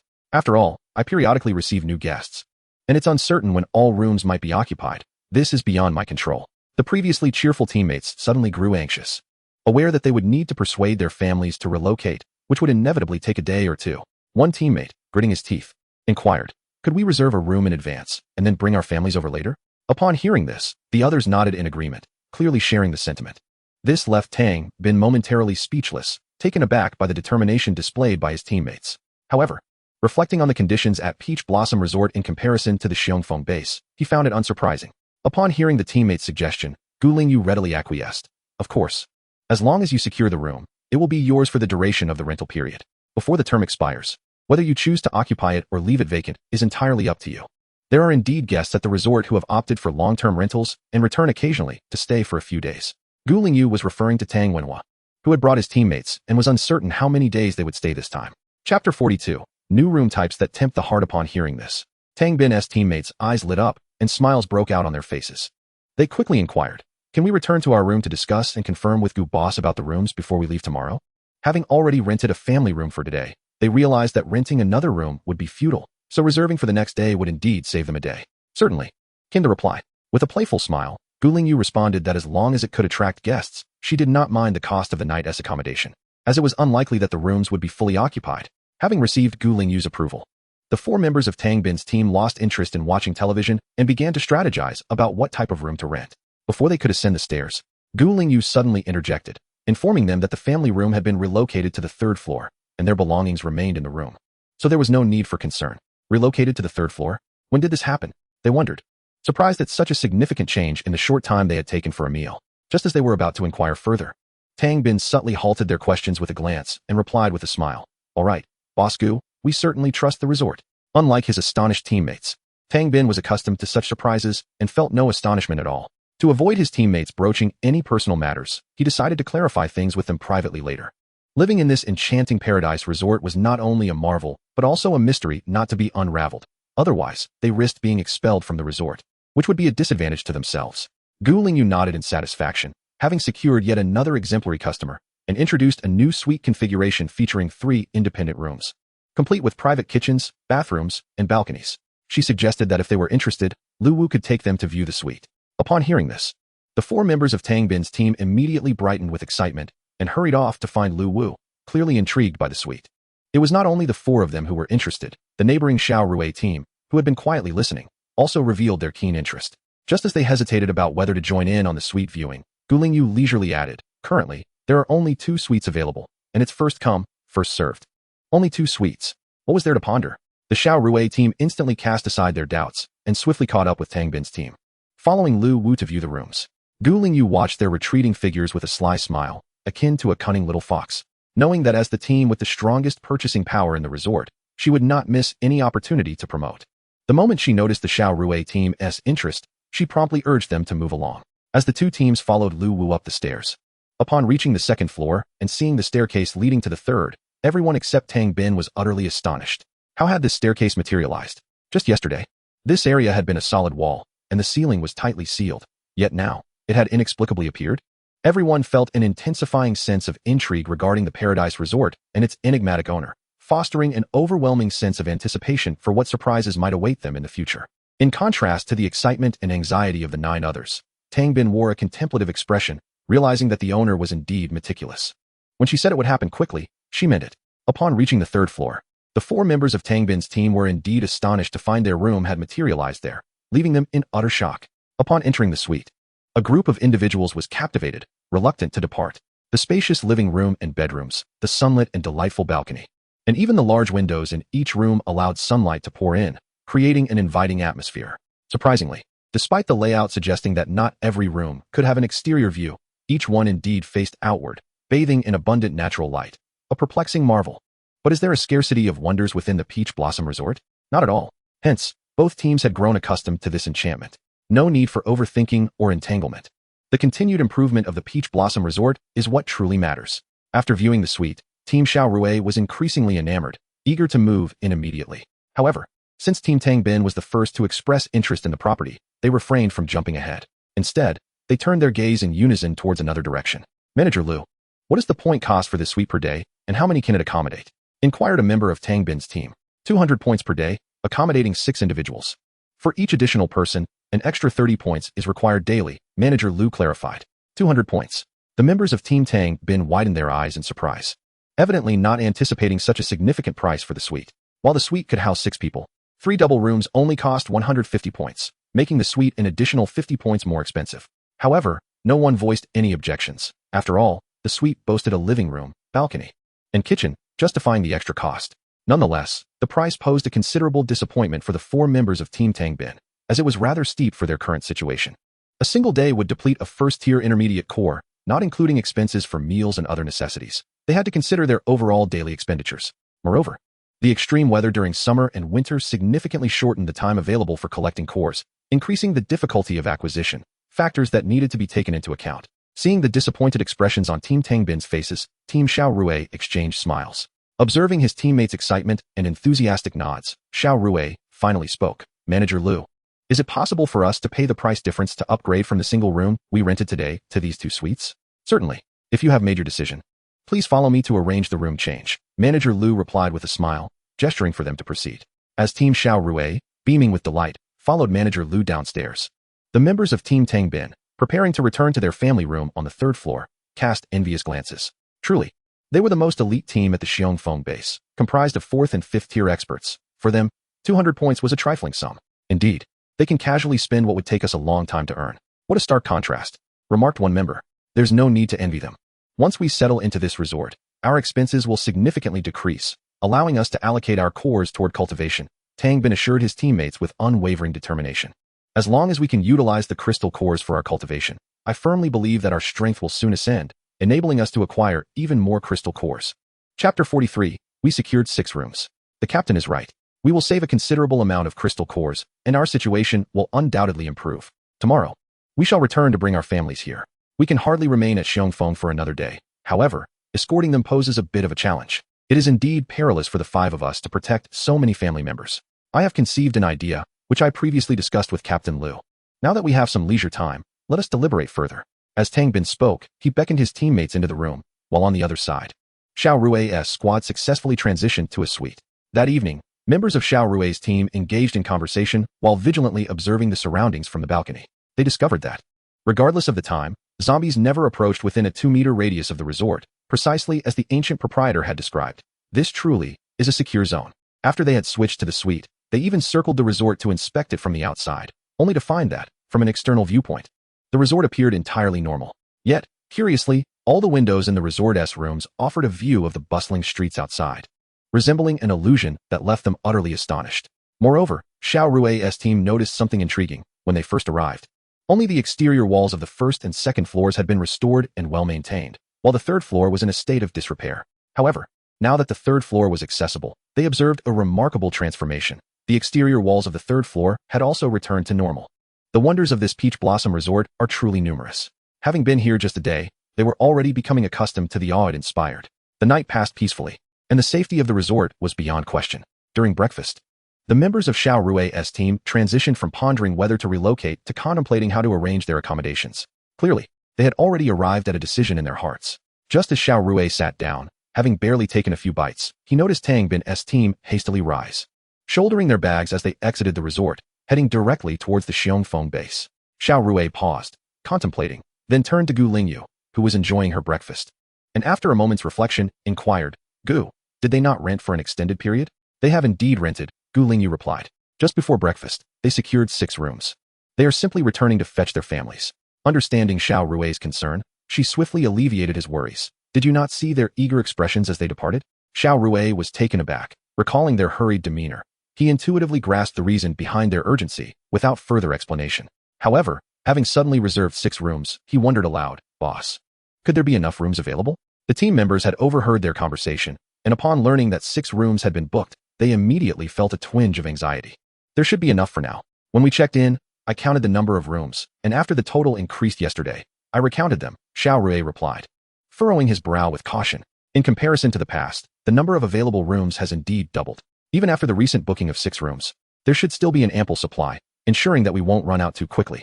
Therefore, shall we adhere to our original plan of returning tomorrow, discussing with our families, and then choosing another day to move in?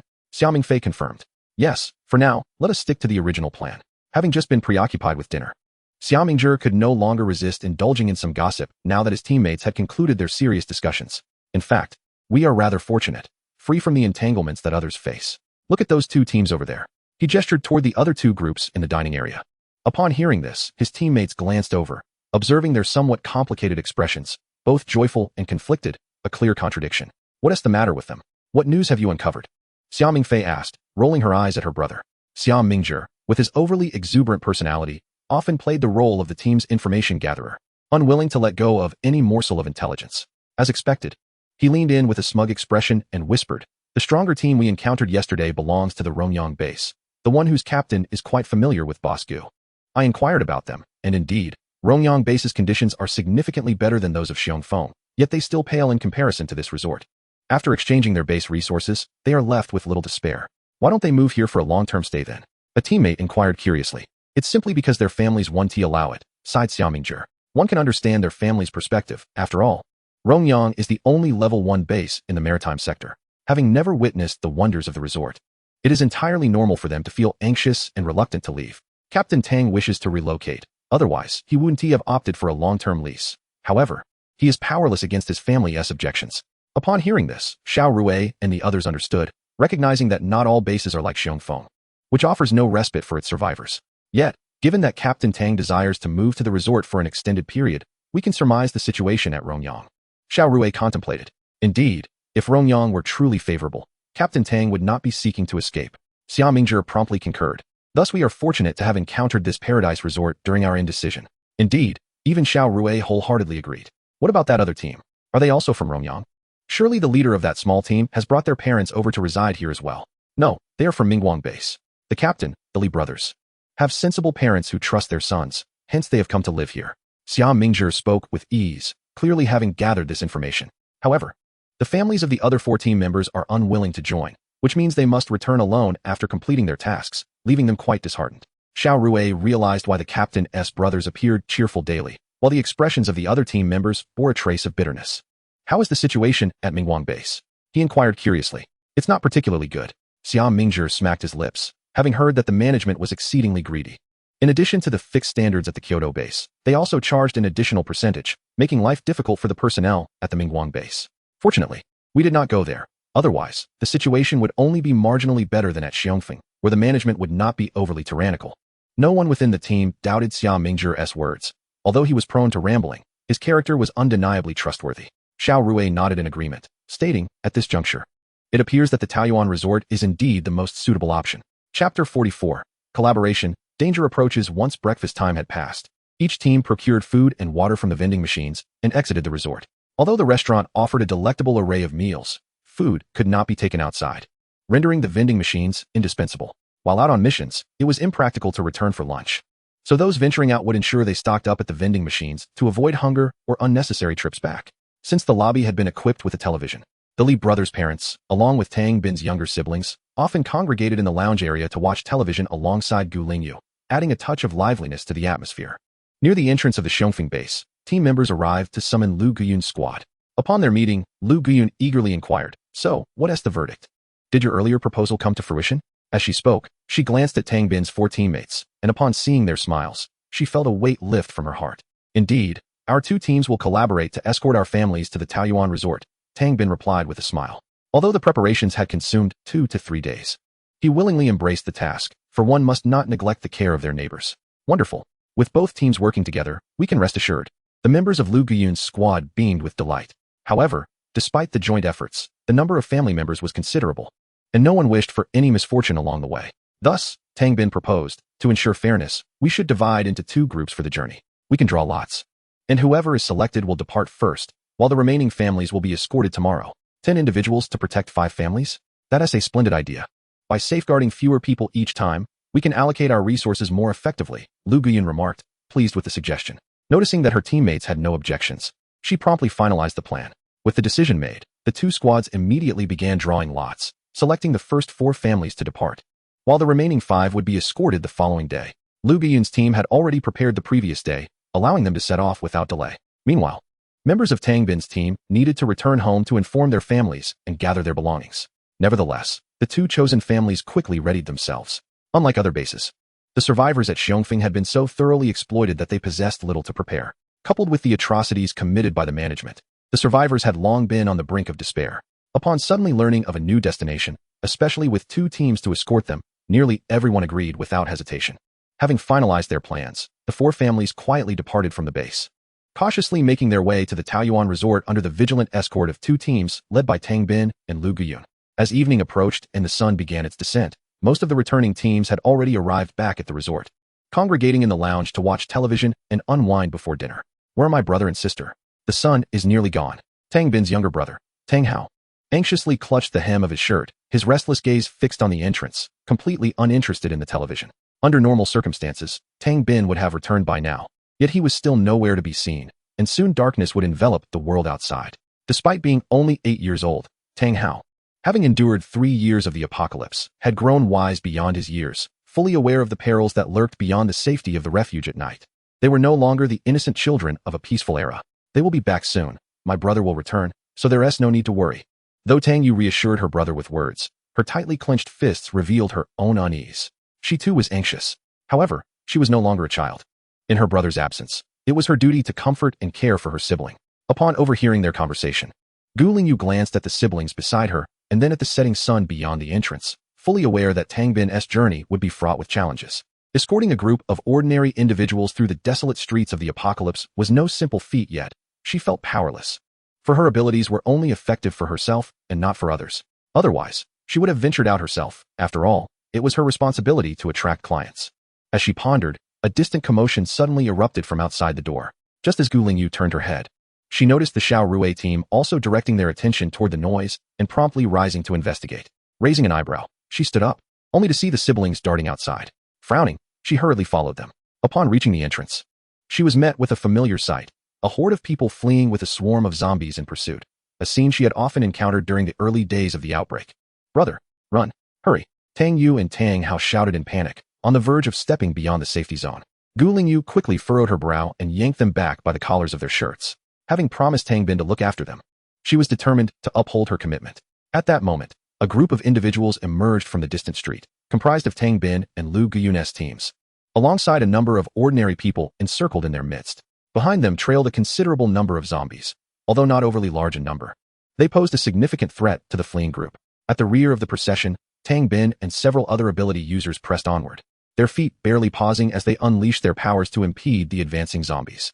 Meanwhile, the ordinary individuals in the center, their faces flushed and breathless, dared not halt for an instant, gritting their teeth and continuing to surge forward.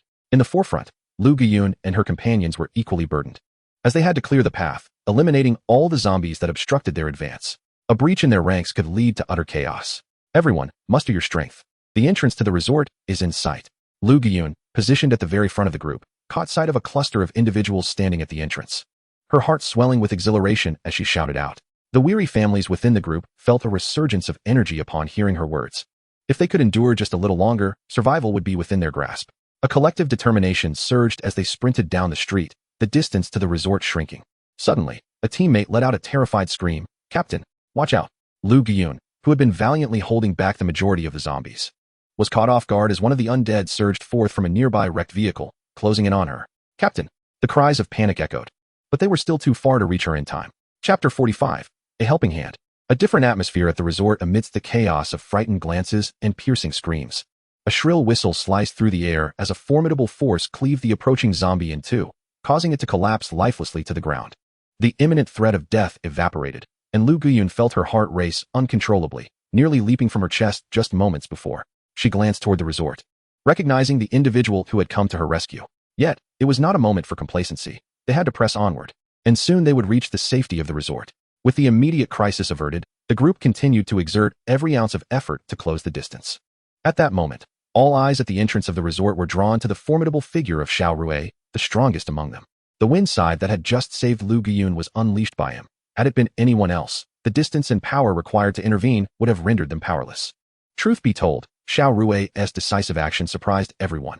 He typically exuded an air of aloofness, and his fifth-tier prowess often led to assumptions of cold indifference. Yet, in this critical moment, it was this seemingly detached fifth-tier master who stepped forward. Thank you, big brother."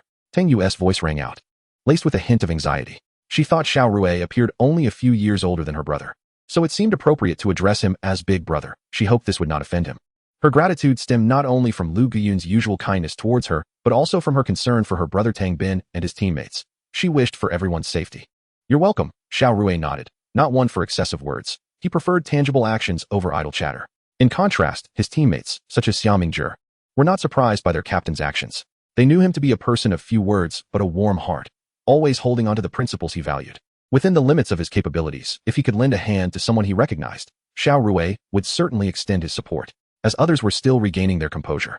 Xiao Rui had already made his move once more, wielding the wind scythe to eliminate zombies from a distance, alleviating the pressure on Lingyu and his companions as they fought their way forward. Noticing Xiao Rui's decisive action, and with Lingyu's group gradually approaching the range of attack from others, many, aside from Xiao Rui's team, also sprang into action. In an instant, numerous abilities were unleashed, clearing away the zombies that obstructed Lingyu's path and allowing them to advance with greater ease. With the assistance of the guests from the resort, Lingyu and his companions accelerated their progress, ultimately making it safely into the secure zone. It was only when Tang Bin, the last to run, leaped into the safety zone that the horde of zombies behind them crashed against the barrier, halting their pursuit. Brother, are you alright?" As Tang Bin entered the 2-meter safe zone, Tang Yu and Tang Hao rushed towards him, their faces etched with worry and concern, while Lingyu no longer restrained them, allowing them to approach freely. She turned her gaze towards the exhausted survivors, sprawled on the ground, panting heavily, devoid of strength to move, and felt a wave of emotion wash over her. The struggle for ordinary survivors to relocate was indeed formidable. Their survival to reach their destination seemed to rest solely on fate. Yet, even with their successful arrival at the resort, nearly everyone bore injuries and appeared in poor condition. However, for them, merely surviving was the greatest blessing. Among this large group of evacuees, only Tang Bin and Lingyu displayed relatively better conditions, although they, being the strongest, bore the greatest burdens and were thus also quite fatigued. Lingyu observed the weary individuals, these battered survivors, and her gaze inevitably fell upon the rewards for upgrading the resort to level 3. If they could achieve that, perhaps these survivors would regard the resort as a sanctuary? Having finally caught their breath, Lingyu and Tang Bin promptly stood up, expressing their gratitude to those around them, remembering the considerable assistance they had received from the guests within the resort. With them leading the way, the others quickly rose to express their thanks as well. In this apocalyptic world, those willing to lend a helping hand had become exceedingly rare, with many preoccupied with their own survival, indifferent to everything around them. However, this could not be blamed on anyone. After all, sometimes, the human heart is more terrifying than the devil, especially in a world where order has collapsed. Yet at this moment, within the Peach Blossom Resort and amidst such a warm atmosphere, a subtle shift began to blossom in the hearts of the people. It seemed that under the rules of this haven, and under the watchful gaze of the enigmatic ancient proprietor, it was indeed possible for this place to become a sanctuary akin to a paradise. Could order be rebuilt, allowing people to regain trust and a genuine sense of security? At this moment, the thoughts of those standing there began to quietly transform. Even the 4 members of the Qianyuan team found themselves exchanging glances, unable to contain their surprise. Under such circumstances earlier, they could not resist lending a hand, a gesture that had seemingly faded from occurrence since the onset of the apocalypse. Nearby, Lingyu expressed his gratitude to Captain Xiao. Captain Xiao, I am truly thankful for your timely assistance. I shall never forget this debt of gratitude. Should you ever require my aid, do not hesitate to call upon me. It was merely a trifling effort, Captain Liu, no need for such formality. Xiao Rui replied with a gentle smile. Noticing Tang Bin approaching, along with a group entering the hall, he inquired, have the families from your 2 teams arrived? It seems the numbers are somewhat sparse. Not everyone has arrived yet. Only 4 families came today. We plan to return tomorrow for the remaining 5. Lingyu candidly explained the situation. Given the limited strength of our 2 teams, and to avoid any unforeseen accidents, we decided to escort them in 2 waves for added safety. I see. That is indeed a prudent approach. Xiao Rui nodded in agreement, his gaze drifting to his own teammates, who bore expressions of anxiety. Tang Bin, noticing the unusual demeanor of his comrades, asked, Captain Xiao, is there something troubling you? Can we be of assistance? Xiao Rui hesitated for a moment, a hint of awkwardness creeping into his demeanor. We are actually concerned about the availability of rooms later on. Tang Bin and Lingyu exchanged a glance, a silent understanding between them. Tang Bin cautiously ventured, is Captain Zhao's team interested in the resort as well? Indeed. We were contemplating moving here for an extended stay. We had initially planned to return tomorrow for our families, Xiao Rui admitted, not wishing to conceal his intentions any longer. Chapter 46. Upgrading to a level 3 resort. Xiao Rui's candor left Tang Bin and Lingyu momentarily speechless, as they had not anticipated that a team as esteemed as Xiao Rui's, ranked among the top at the Xiongfeng base, would also consider leaving. This revelation implied that even a formidable team like Xiao Rui's was not thriving within the confines of the base. The administrators of Xiongfeng base seemed to exhibit a reckless disregard, as if they believed the inhabitants could not manage without their presence. However, with tomorrow marking their complete detachment from the base, both Tang Bin and Lingyu felt an immense sense of relief, their futures appearing bright. Having just been rescued by Xiao Rui's team, they sincerely offered their advice. If Captain Xiao truly intends to bring your families here, it would be wise to secure a few rooms for long-term rental while there are still vacancies. Tang Bin added, if you have any reservations, perhaps you could reserve 1 room for each family. There are no restrictions on occupancy. Adding an extra person incurs merely an additional 30 points per day. You could arrange with Boss Gu that when new rooms become available, those who made reservations will be prioritized. Xiao Rui recalled how Tang Bin's 4 teammates had approached the situation similarly, securing rooms before returning for their families to avoid the hassle of arriving only to find no accommodation available. Indeed, I too believe it prudent to secure accommodations in advance, remarked Xia Mingfei, standing nearby. Xiao Rui cast her a glance, instantly grasping the underlying implication of her words. The families accompanying Tang Bin and Lingyu were quite numerous, and it was essential to note that 5 additional families were expected to arrive the following day. What if, upon their return to the Xiongfeng base to retrieve their families, all the rooms had been occupied? After a brief moment of contemplation, Xiao Rui nodded decisively. I appreciate your suggestions. I shall consult with my teammates regarding the reservations forthwith. His earlier hesitation had stemmed from indecision, but now that he had resolved to relocate, there was no need for further deliberation. Tang Bin and Lingyu, upon witnessing his resolve, expressed their gratitude once more before entering the lobby to approach Gu Lingyu for their bookings. Meanwhile, the 4 families who had just arrived at the Taiyuan resort were wide-eyed with astonishment, marveling at their surroundings. They were particularly awestruck by the array of food displayed in the restaurant's window, exclaiming in delight that they had made the right choice in coming here. The 4 families were assigned to the lounge area to await further instructions. Upon receiving the crystal cores from Tang Bin and Lingyu, Gu Lingyu effortlessly activated personal accounts for the families remotely, alleviating the need for them to congregate at the front desk. Among the 4 families that arrived today, 2 teams were represented, with Tang Bin's teammates having already secured their rooms earlier that morning. Consequently, only the 2 families from Lingyu's side needed to make reservations. Are you intending to book all the rooms at once? Tang Bin inquired, somewhat surprised, as Lingyu had initially planned to reserve a number of rooms corresponding to the number of people arriving today. It was unexpected that she had suddenly altered her plans. Yes, let us secure all the rooms at once. It will provide us with peace of mind, Lingyu replied thoughtfully. It was evident that Captain Xiao was concerned about the availability of rooms and intended to reserve accommodations in advance. Should any additional individuals arrive tonight and fill the remaining rooms, we would find ourselves in a predicament. Since we are moving in entirely tomorrow, we need not fret over the cost of one night's stay. We can always take down a few zombies in the meantime. Tang Bin naturally supported this decision. recognizing that securing the rooms would ensure their comfort. Given their capabilities, they would not struggle to cover the cost of a single day's rent during their stay at the resort. Having reached a consensus, Lu Guyun conferred with her teammates, and upon receiving their agreement, she began to procure the crystal cores to finalize the reservations. Lingyu, having confirmed the room types and processed their check-in, was elated, though she maintained a composed demeanor. Both Lu Guyun's and Tang Bin's teams opted for long-term rentals, paying for 30 days upfront.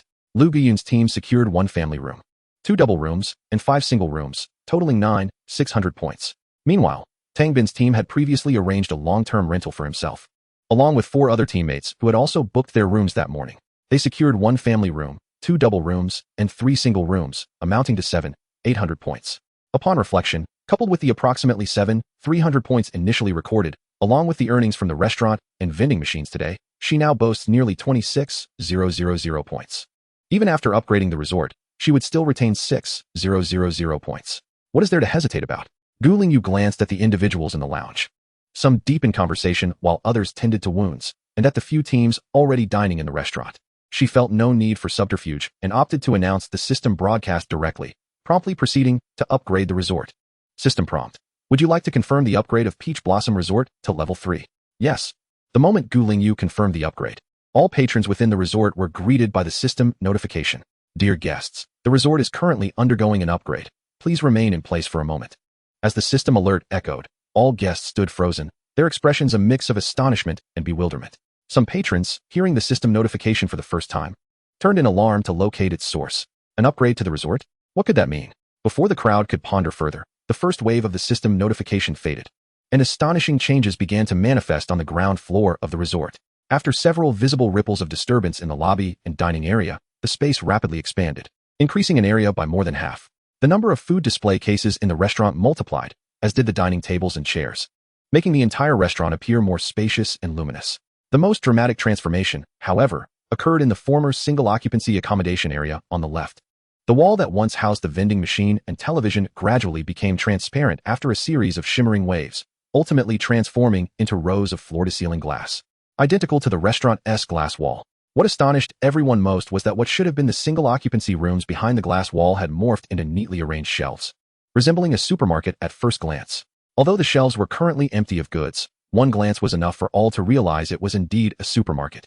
But where had the original single-occupancy rooms gone? There had been 10 single-occupancy rooms flanking the corridor on this floor. Yet now, it was evident that all the previous rooms had vanished, along with the corridor itself. The original 10 single-occupancy rooms and the corridor had seamlessly merged into a large supermarket.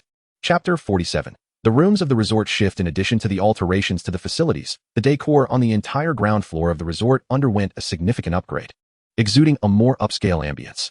From the walls to the floor tiles, the ceiling to the lighting fixtures, including the counter and the area behind it, everything received a comprehensive enhancement. The ground floor of the resort transformed before the astonished eyes of all guests. They were left speechless, gazing in disbelief at the unfolding changes, unable to muster any immediate reaction. They had always known of the wonders of Peach Blossom Resort, yet they never anticipated it could be so astonishing. How was all of this accomplished? They clearly did not sense any fluctuations of supernatural energy. Just as everyone marveled at the transformation of the resort, one person finally reacted, unable to suppress a gasp. Where did the single rooms on the first floor go? They're gone, and the stairs are missing. How do we get upstairs? A moment of stunned silence ensued. Indeed, without the stairs, how could they ascend? Most of the rooms were located on the upper floors. As their concerns began to rise, another change unfolded in the lobby. The renovations in the supermarket were fully completed, and soon the walls beside the counters began to manifest swirling patterns of black and white. As the whirlpools appeared, one side began to ascend into the wall, ultimately transforming into a spacious staircase leading to the second floor. Meanwhile, the other whirlpool morphed into an elevator, its doors slowly opening to reveal a generous interior before gently closing again. At that moment, the transformations in the lobby ceased. And once more, the system's prompt echoed in everyone's ears. The Peach Blossom Resort has completed its upgrade. We wish all guests a pleasant stay. This simple system notification rendered everyone unable to calm their hearts. Only after witnessing it firsthand did they come to a profound realization of just how mysterious and extraordinary the Peach Blossom Resort truly was. Even Xiaorui, the most powerful among them, could discern no clues. He was just as bewildered as the rest. The composure he once prided himself on had completely evaporated the instant the resort began to change. Is this how the resort transforms? No wonder. In the leisure area, Tang Bin muttered to himself. Although he had his suspicions beforehand, witnessing it in person left him equally incredulous. Xiao Rui, not far from him, snapped back to reality upon hearing this, his face still bearing an expression of astonishment as he inquired, "Did you know the resort would change before?" "Yes. I had noticed a few signs, but this is the first time I've seen it with my own eyes," Tang Bin replied, his face filled with awe. Their brief exchange immediately alerted everyone to the fact that the resort was indeed undergoing gradual changes, improving little by little. It had already become a utopia in their hearts. One could only imagine what it might evolve into if it continued to transform. The thought was both thrilling and anticipatory. At that moment, guests in the dining area set down their utensils and emerged to inquire about the situation.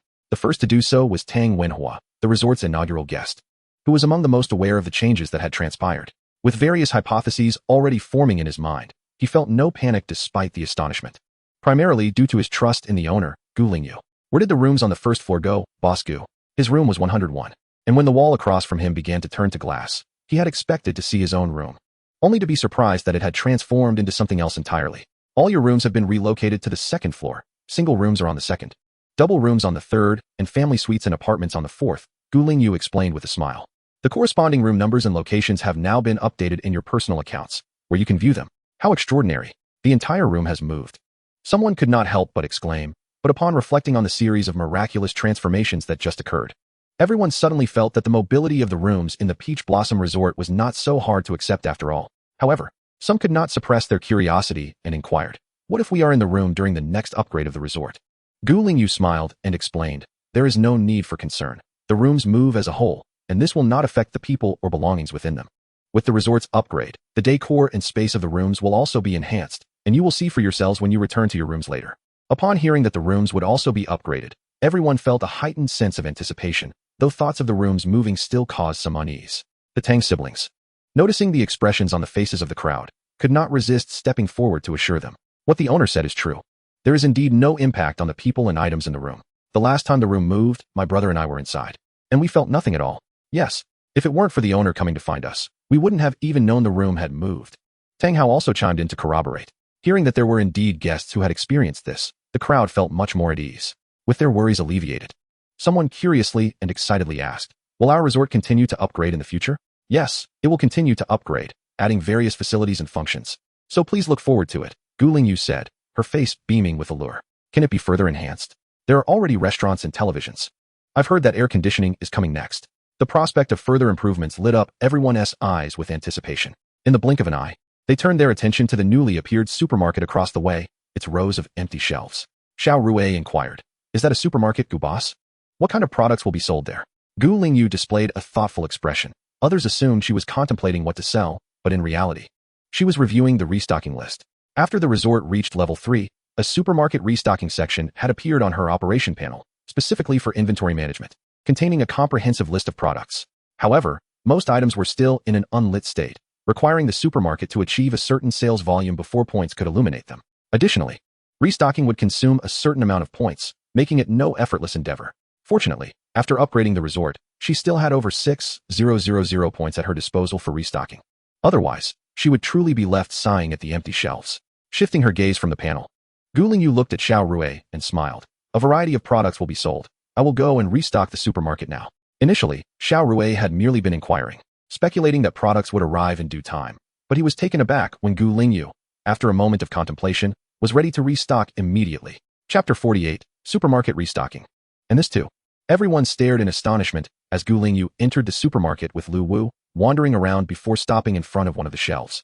And then she began placing items onto the shelf.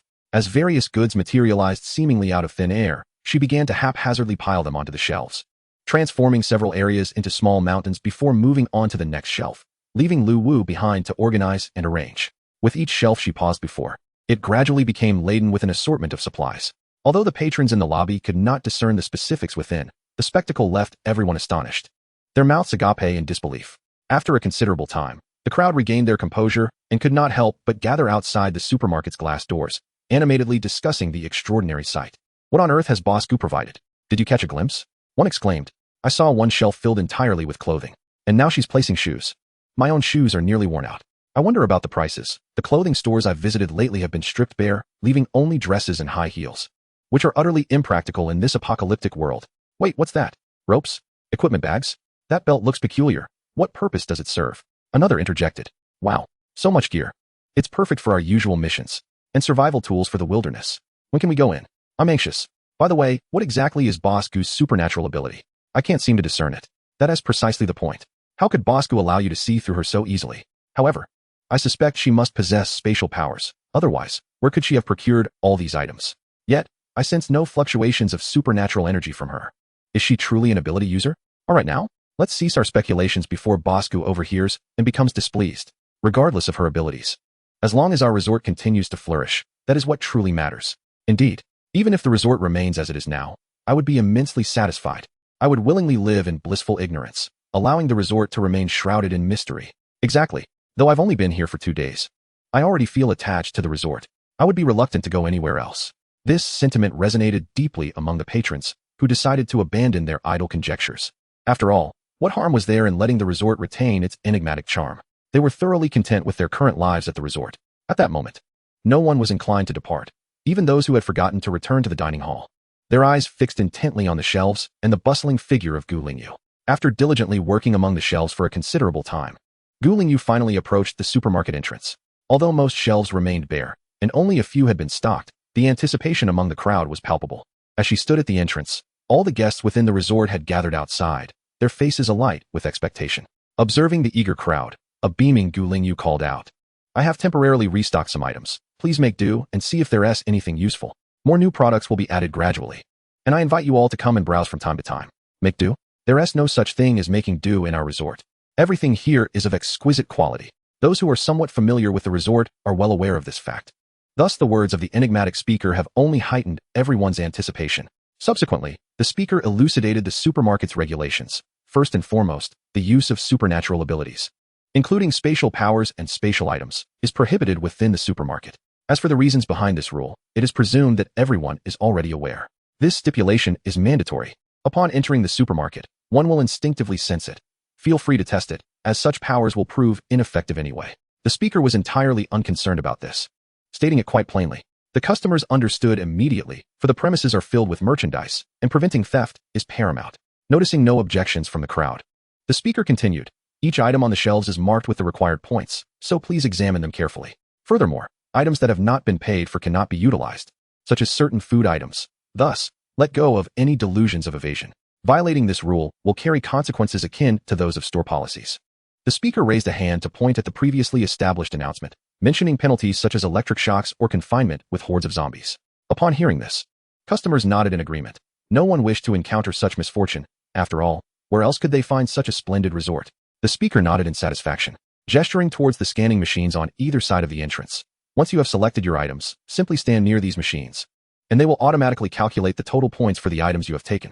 The final point total and item list will appear on your personal display screen for verification. Once confirmed, the corresponding points will be deducted automatically, allowing you to take your purchased items with you.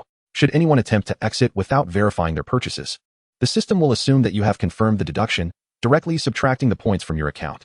If there are insufficient points in your account, you may choose to recharge at the machine. However, should the system be unable to deduct the appropriate points due to insufficient balance, those carrying items will find themselves trapped within the supermarket, unable to leave. In summary, any attempts to sneak items out are utterly impossible. At this juncture, a chill crept into the speaker's smile. Rest assured, we would never engage in such behavior. Immediately, someone voiced a loud assurance, prompting a chorus of affirmations expressing their resolve. The speaker smiled and refrained from further elaboration. She was aware that there would inevitably be those with ulterior motives seeking to seize the first opportunity, but she was unperturbed, for with the system in place, their schemes would come to naught. After contemplating for a moment, feeling that she had sufficiently conveyed the message, she stepped aside and gestured invitingly. "Please, come in and take your time selecting." Just as the crowd surged into the supermarket, ready to disperse and explore, the speaker suddenly called out again. "Oh, by the way," she turned her gaze towards the recently arrived Tang Bin team and Lu Gu Yun team, glancing at their families, who were visibly injured and appeared quite disheveled. This supermarket also features a pharmaceutical section, offering a variety of medications, including those effective for treating external injuries. The results are quite remarkable. Do take a look. There are even medicines available. In the apocalyptic world, this item is a rare treasure. Countless individuals have succumbed to illness or injury, ultimately perishing due to the absence of medicine. Yet now, Boss Gu astonishingly informs them that such remedies are available in the supermarket, leaving everyone utterly astounded. Chapter 49. This supermarket truly has everything. At this revelation, the crowd could no longer contain their excitement and hurriedly surged into the supermarket. However, The moment they beheld the products lining the shelves, their eyes widened in sheer astonishment. There were sportswear and athletic shoes. Goodness gracious! The material even possesses a degree of scratch resistance. What a remarkable find! With such attire, how much safer would we be while traversing the outside world? Look at the price. A complete set, including shoes, amounts to merely 100 points. Your outfit is of basic quality, while this set of intermediate quality garments costs 800 points. How exorbitant! It feels too extravagant to purchase right now. That may be the case presently. We can start with the basic items and upgrade to the premium ones later when we accumulate more crystals, can't we? Now that we reside in a resort, free from the exploitation of those scoundrels, do we really need to worry about saving up crystals in the future? That makes sense. If these basic items prove useful, they will certainly protect us when we venture outside. However, there are only 5 sets of the premium items. I wonder if they will restock in the future? Let's ask Bosku later. Oh, the quality of this rope is exceptional. We must purchase it together. The crowd buzzed with excitement as they roamed the supermarket, their faces flushed with exhilaration. Ordinary folks gravitated towards the daily necessities section, while the abilities users clustered around the outdoor gear. They could hardly fathom that such a supermarket, so perfectly suited for survival in the apocalypse, could exist within the resort. Here, one can find virtually any equipment or supplies essential for survival in this dire world. This belt is splendid. It allows for the attachment of weapons, providing easy access. How convenient. It must be acquired. This backpack boasts an exceptionally practical design, durable and sturdy. The description even mentions waterproof and temperature-regulating features. Heavens, there are weapons. Suddenly, a voice cried out in astonishment, instantly capturing the attention of everyone present. Weapons. In the world of the apocalypse, one of the most crucial items is indeed weaponry. Abilities are limited, and no one can endlessly unleash them. After all, replenishment requires time or crystals. Often, when weapons are available, individuals prefer to utilize them, making it almost customary for everyone in the apocalypse to possess a weapon. Even the Xiaorui team is no exception, each member carrying a suitable weapon. However, the styles of weapons vary greatly. Some are fortunate enough to acquire daggers, short swords, or axes, while others are not so lucky. With a wrench being considered a good option, some even resort to crafting their own weapons by fastening kitchen knives to wooden sticks. Moreover, weapons inevitably suffer from wear and tear. Upon hearing the mention of weapons, everyone gravitated towards the source of the sound, and indeed, they discovered a shelf brimming with an array of weaponry. Not just ordinary arms, but a magnificent collection of diverse weaponry. The long swords and short daggers, not only razor-sharp, but also accompanied by their respective sheaths, adorned the shelves. Beyond these blades, an array of long spears, throwing darts, and meteor hammers lay on display, leaving all onlookers utterly astonished. The variety of weaponry was nothing short of spectacular. With such a plethora of arms, could it be that the proprietor, Mr. Gu, possesses an arsenal? Many of these weapons were unfamiliar to us, and regrettably, we lacked the skills to wield them. How unfortunate it would be if only someone could instruct us. Yet, in this apocalyptic era, where could one find a mentor in weaponry? It would be prudent to select only those arms we could actually use. Indeed, it seemed Mr. Gu was aware of our limitations, as many of those obscure weapons were merely for display, with only one of each showcased. Upon this realization, others began to observe that the less common weapons were typically represented by a single piece, while the more conventional swords and daggers were plentiful. Though they grasped this distinction, they could not help but sigh at the sight of those formidable, yet unfamiliar arms. Who among us had not watched a few martial arts films? Each weapon appeared immensely powerful in action, yet we were left powerless to wield them. In times of peace, few thought to learn such skills. Mere observation sufficed. Yet who could have predicted the onset of this apocalypse? Now, the opportunity to learn was non-existent. As the crowd lamented their fate, they continued to select weapons suited to their abilities, and the sudden replenishment of goods on the shelves had ceased to astonish them. In this extraordinary resort, one could not apply ordinary logic to the phenomena experienced. With the assurance that items would automatically restock, there was no need for a frenzied rush. Instead, they meticulously tested and chose their weapons. Once the majority had completed their selections, another group discovered a hidden treasure. "Everyone, come quickly. There are various medicines for sale," exclaimed one excited voice. "And there's even external wound ointment." My goodness. What? There are medicines available? The announcement sent waves of exhilaration through the crowd.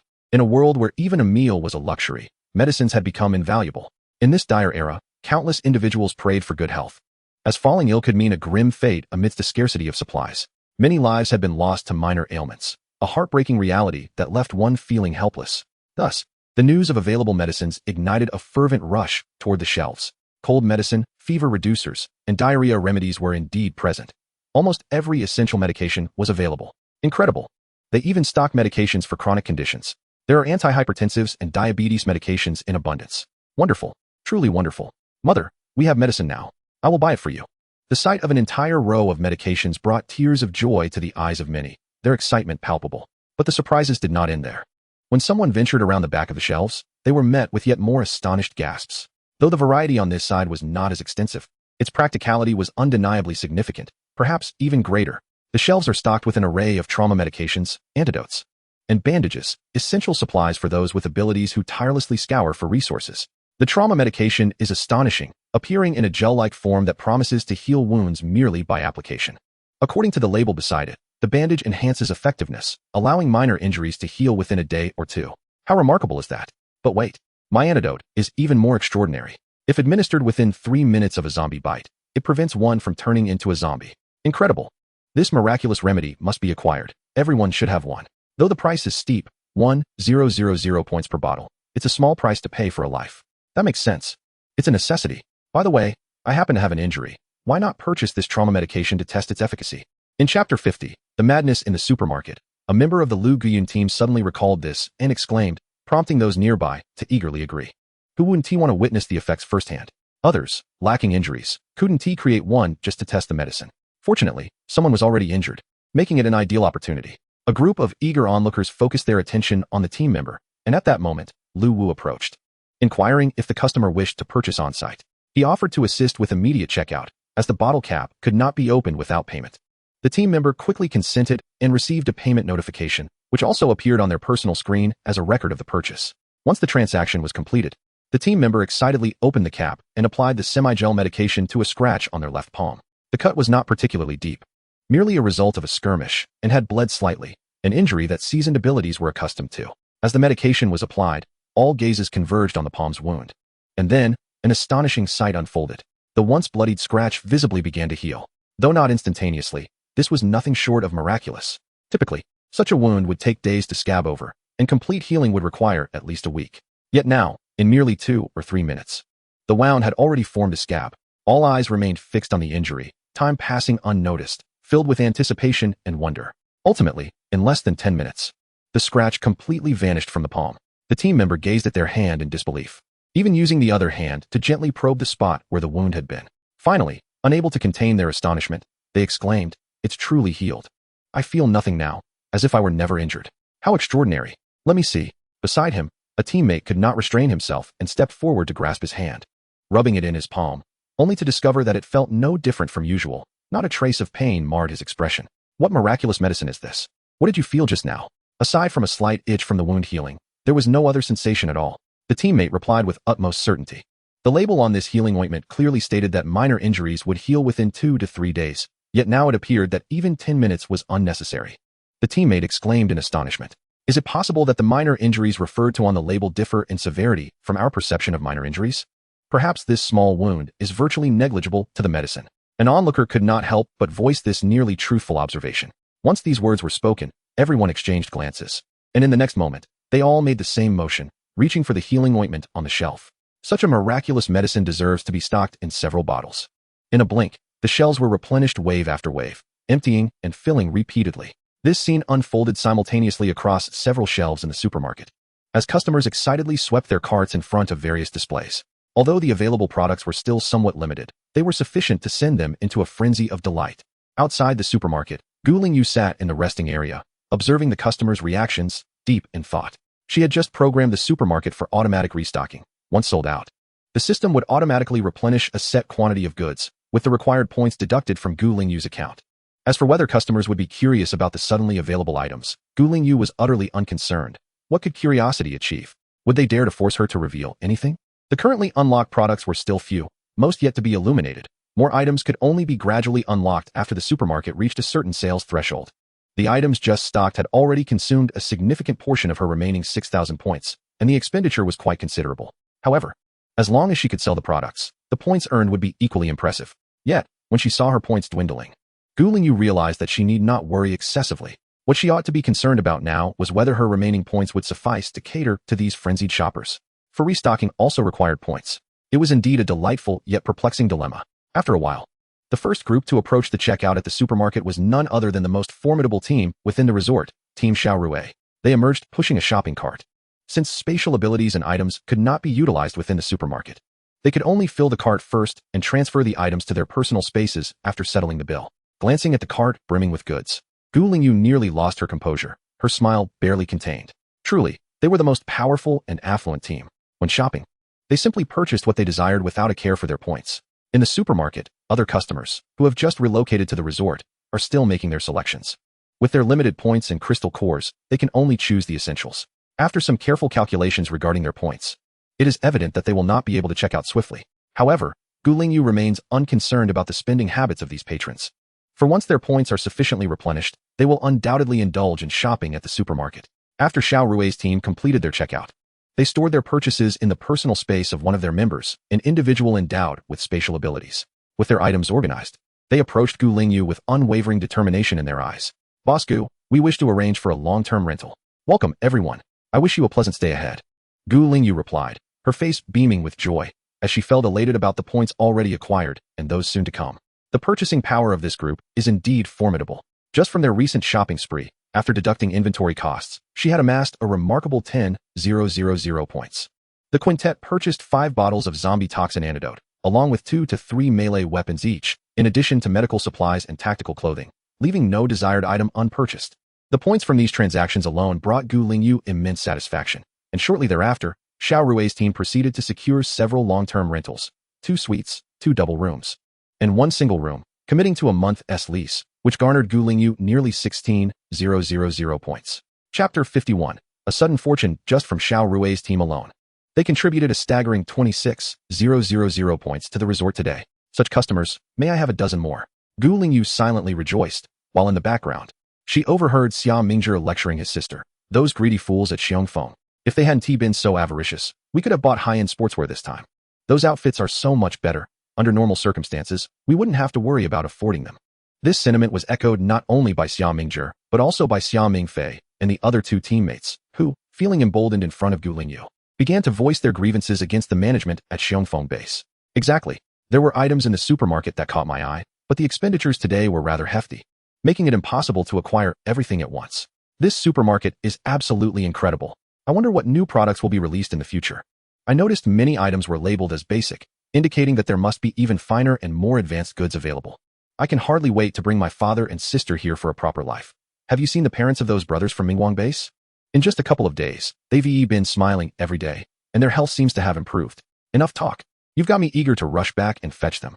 Let us turn in early tonight and set off first thing in the morning. After finalizing their affairs, Xiao Rui's team wore expressions of relief and anticipation, excitedly discussing the myriad offerings of the supermarket as they continued on to the dining hall for dinner. The recent commotion surrounding the resort's upgrade prompted them to abandon their meals and rush outside. Their attention was entirely captivated by the supermarket, causing any thoughts of dining to dissipate as they eagerly plunged into the store.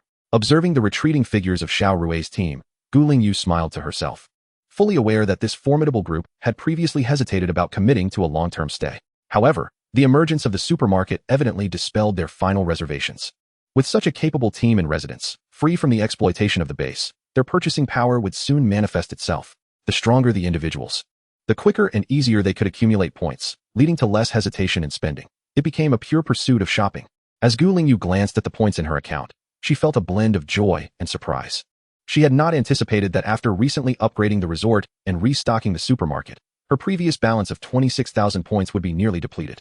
Yet, astonishingly, it had replenished to the same amount in such a short span. Casting her gaze towards the customers still selecting items within the supermarket, she pondered for a moment before retreating into the master bedroom behind her. Upon entering, she immediately contacted the system and extravagantly employed 4 junior staff members. Watching the 4 animal employees emerge from the swirling teleportation portal, her initial astonishment had faded. These new employees were anthropomorphic animals, including cats and dogs, and even one with horns, a sight that no longer surprised Gu Lingyu. With the resort now boasting 4 floors and the addition of a supermarket, it was high time to hire more staff. The supermarket certainly needed oversight. She would not tether Lu Wu to the store to toil away. Previously, 1 staff member had been assigned to the 2nd floor, while the new 4 were designated to the 3rd and 4th floors, as well as the supermarket and lobby. The lobby now featured a television and a lounge area, with its space multiplied several times over, necessitating someone to maintain cleanliness and manage the expansive glass facades. After assigning the work areas, Gu Lingyu led the 4 back to the lobby and directed them to their respective posts. She settled into the lounge, alternating between watching television and observing the supermarket, where more guests began emerging after selecting their items, heading towards the checkout. All those exiting wore expressions of excitement and exhilaration. their conversations brimming with enthusiasm about the supermarket's offerings. These weapons are exceptional. They function flawlessly. The quality is unmatched. Tomorrow, I'm certain I can take down even more zombies. Lamented one. If only my points were sufficient, I would love to acquire a dagger and that belt. Easily accessible for close encounters. Just imagining it boosts my sense of security. Indeed. And not just a dagger. I want to secure a vial of the antidote for zombie toxins. That would provide an extra layer of assurance. Another chimed in. I too wish to purchase that antidote.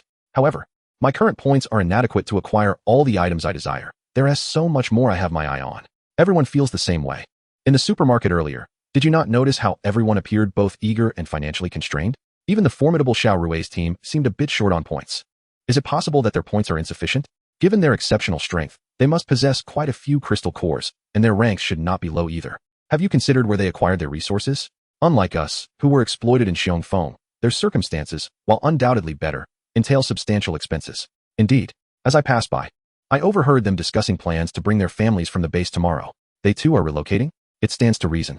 Anyone who has experienced our resort would hardly regard the dilapidated Xiongfeng with any esteem. Even Rongyang and Mingguang cannot compare to our splendid retreat. As Gu Lingyu observed throngs of customers checking out at the supermarket, politely greeting her before proceeding to the restaurant next door, her spirits soared. The continuous rise of numbers in her account was simply exhilarating. Once the customers had dispersed, she glanced at the sales figures and discovered that on the very first night of business, she had amassed nearly 40,000 points. Although Xiao Rui's team contributed significantly, she was confident that with a little time, these lower-tier ability users would soon elevate their spending habits. Having spent time at the base, she understood all too well the hardships faced by survivors when management faltered. Now that they had arrived at the resort, free from exploitation, their crystal cores would be far more abundant, and with increased disposable wealth, their consumption would naturally rise, especially considering the practical goods available in the supermarket. As night fell and all guests retired to their rooms, Gu Lingyu checked her account and was astonished to find over 50,000 points. Remarkably, she had earned nearly 80,000 points in a single day. Chapter 52. Air Conditioning in the Apocalypse. While the forthcoming month might not yield significant income from room rentals due to most guests opting for long-term stays, regular daily expenditures would remain substantial. As the number of guests accumulated, the revenue generated each day would be considerable. Gu Lingyu glanced at the points required for the resort to reach level 4. Precisely 50,000. Although she currently possessed sufficient points, she hesitated briefly before deciding to proceed with caution. If possible, she would refrain from depleting her resources entirely, to avoid financial strain in times of need. Initially, she utilized 3,000 to 4,000 points to illuminate all the eligible amenities within the resort, including the supermarket. Today's impressive sales figures warranted the addition of new items for illumination. After activating these products, she promptly consumed points to restock. Next, Gu Lingyu arranged several notice boards at the entrances of the restaurant and supermarket, listing the newly available dishes and items. This strategy was equally aimed at boosting consumption.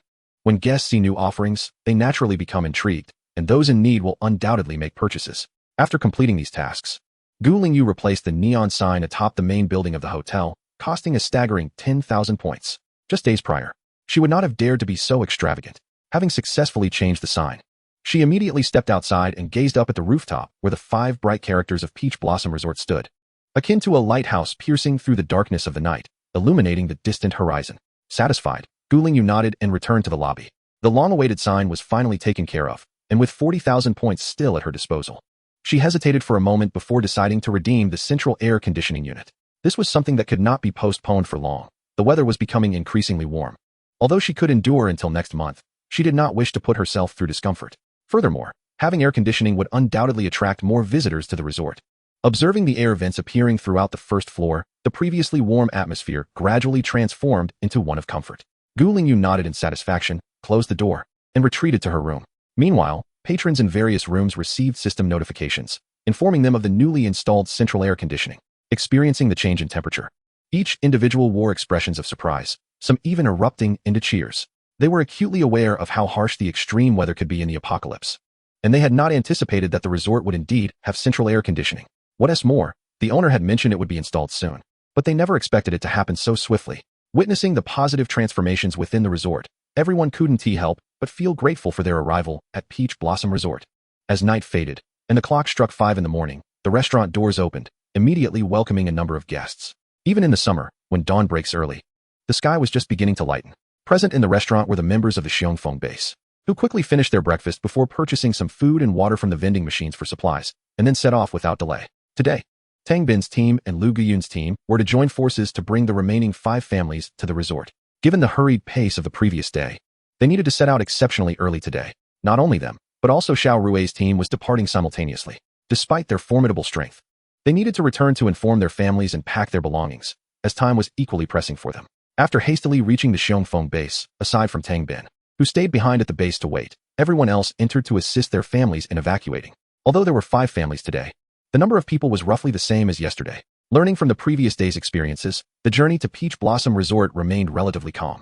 Aside from a few zombies that needed to be cleared along the way, they did not attract significant attention from the undead.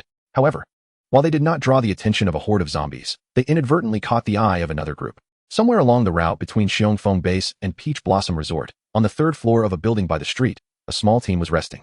"Hey, Captain. Look over there, a large group of people is coming. It's rather peculiar." A sentinel among the group called out, his voice laden with skepticism. Drawing the attention of the captain and other team members, they gathered at the window, squinting in the direction indicated by the sentinel.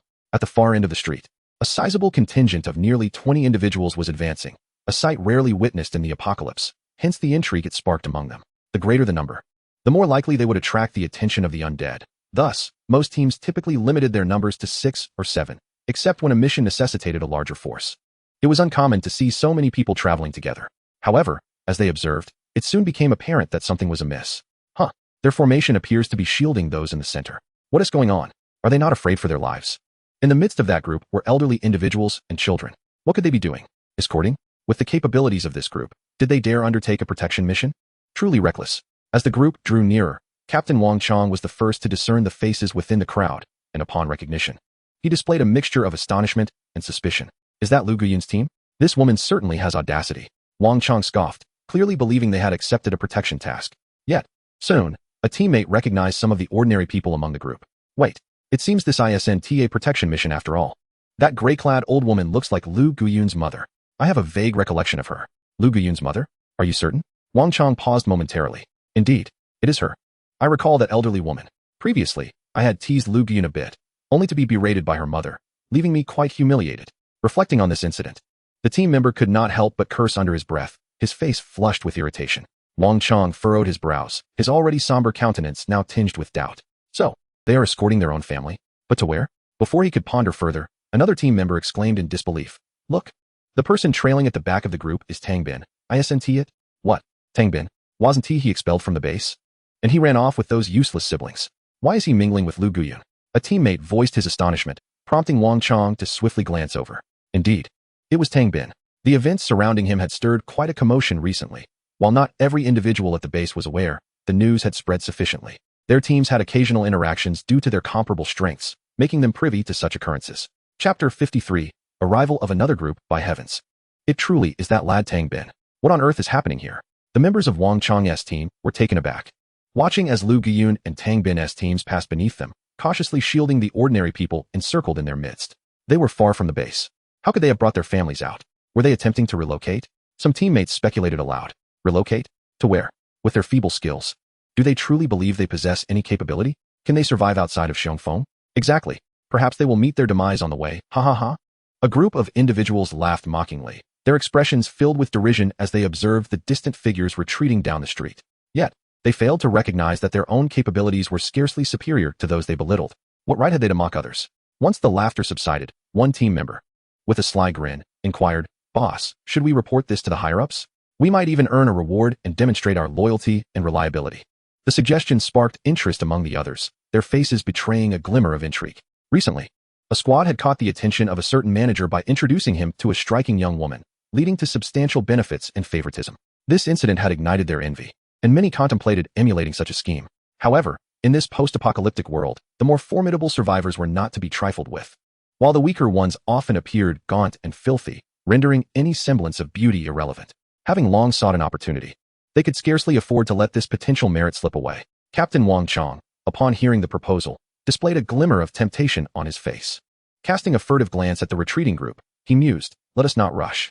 We shall stealthily follow them to ascertain their intentions and destination before reporting back. Is that not a more prudent course of action?" His insight was met with agreement. They recognized that verifying the situation before reporting would surely earn the respect of the management. Without further ado, they hurried to follow, eager not to lose sight of their quarry. Meanwhile, at the Xiongfeng base, The Xiaorui squad had just departed.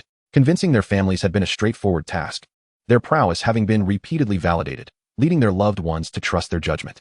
A brief explanation, coupled with the packing of belongings, consumed some time. And by the time they left the Xiongfeng base, it was already afternoon.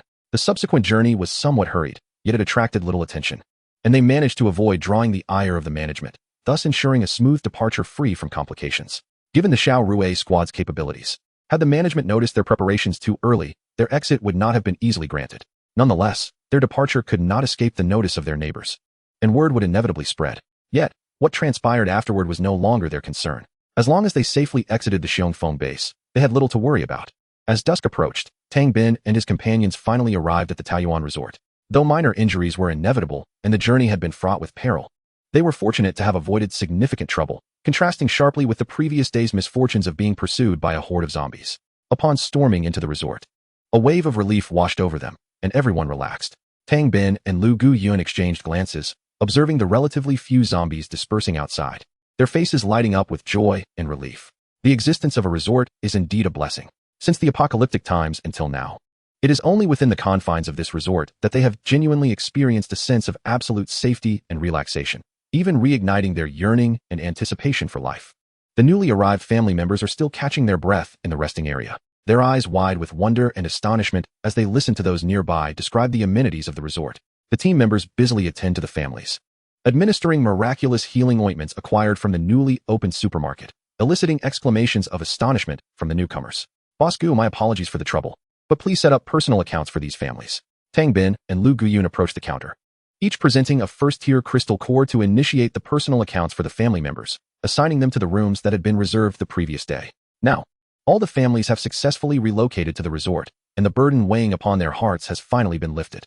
Thankfully, they chose to act in teams and divided into 2 groups for the transfer. Otherwise, it would have been quite challenging to protect so many families along the way. After completing the check-in process, the 2 team leaders returned to the resting area, joining their teammates in teaching the families how to utilize their personal light screens and informing them of the important regulations within the resort, especially the necessity to avoid provoking Boss Gu. While they were engaged in lively conversation, a group of 7 individuals entered through the resort's grand entrance, evidently belonging to the same small team. A 7-member team is relatively uncommon, though not unheard of. It is, in fact, the upper limit of team configurations. As Wang Chang's team of 7 stepped through the resort's doors, they were instantly struck into silence by the astonishing scene in the lobby, their minds momentarily rendered motionless.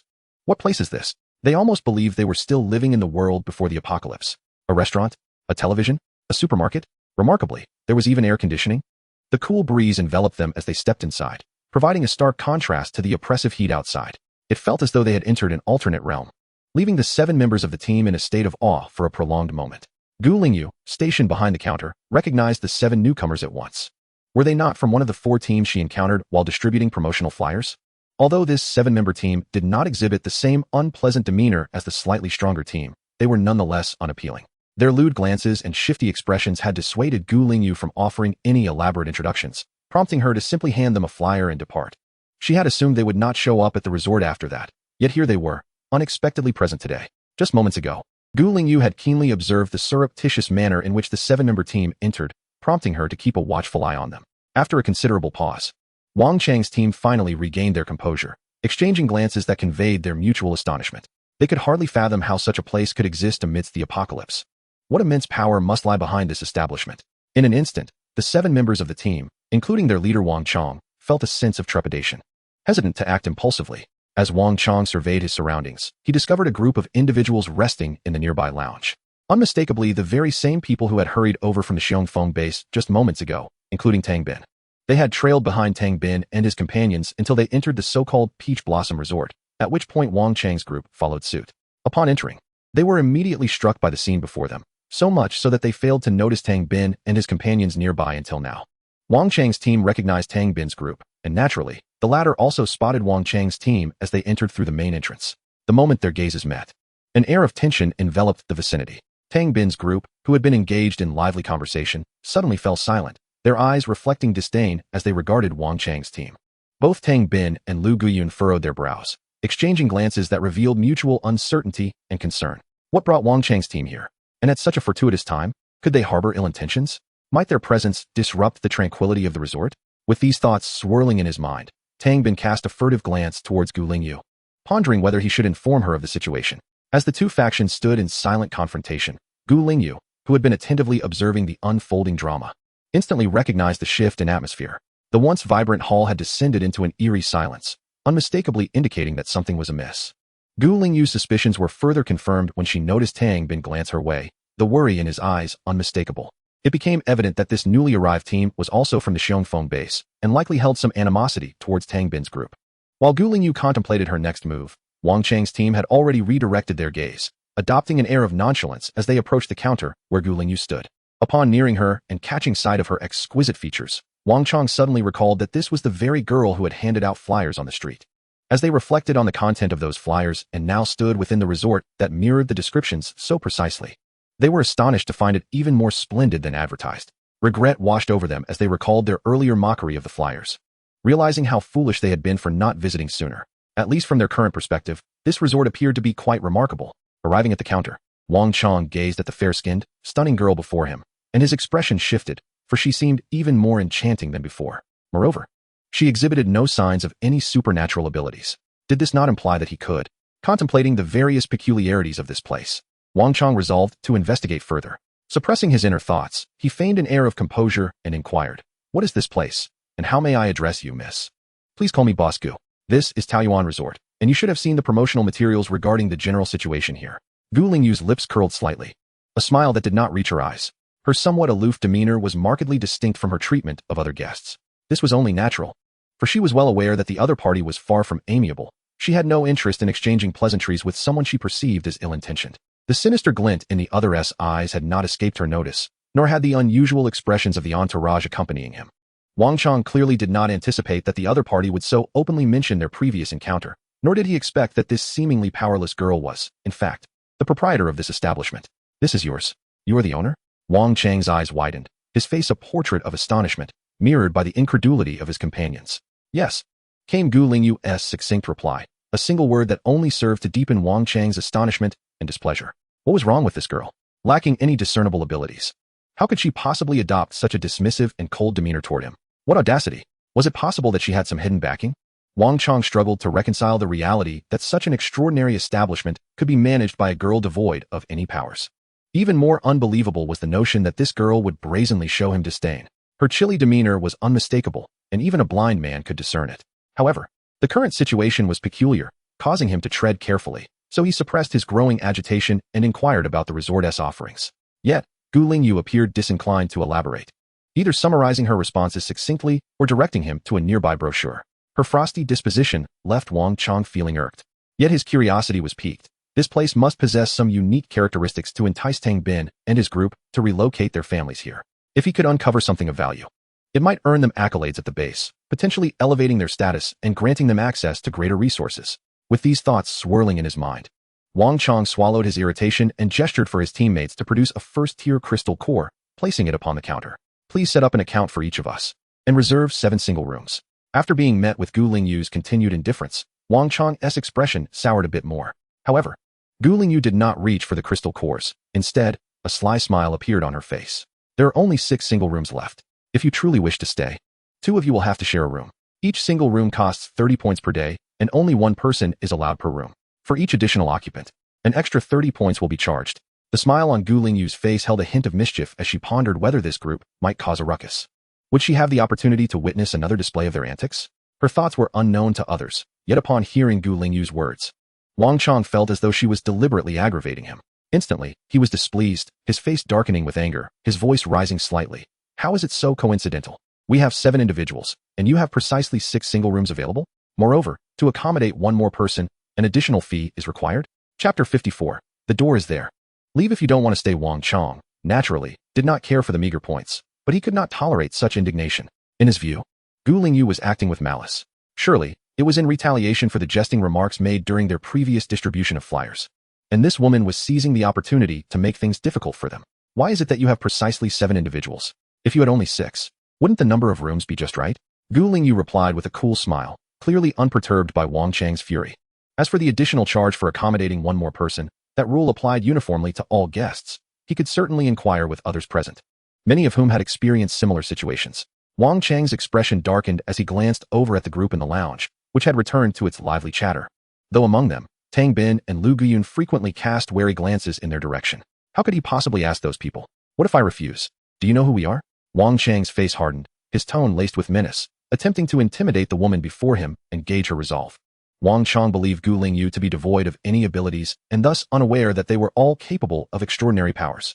In his estimation, their Xiongfeng base was already quite formidable, ranking prominently among the level 3 bases in High City. Who would dare provoke Xiongfeng other than level 1 or 2 bases? As for himself, while he had not caught the attention of the management within Xiongfeng, how could outsiders be privy to that? What Wang Chang did not anticipate was that the woman before him did not regard him at all, nor was she concerned with their identities. A mere level 3 ability user truly thought highly of himself. Gu Lingyu maintained a faint smile, exuding an air of indifference towards the group before her. Regardless of your status within Xiongfeng, even if the management from your base were present, they would still have to adhere to my rules here at this resort. Her voice was soft, yet the tone left no room for dispute. At that moment, her eyes took on a frosty hue, and her demeanor shifted, emanating an aura of strength and pressure. What audacity! If our management were here, let us see how you would maintain such firmness. Wang Chang suddenly sensed the change in Gu Lingyu's demeanor, his breath catching, though his words remained defiant. His confidence was faltering. I shall wait, Gu Lingyu replied coldly with a smile, noticing Wang Chang's diminishing bravado. She then lazily pointed towards the rules posted on the notice board not far away, followed by a gesture towards the door behind Wang Chang. The door is over there.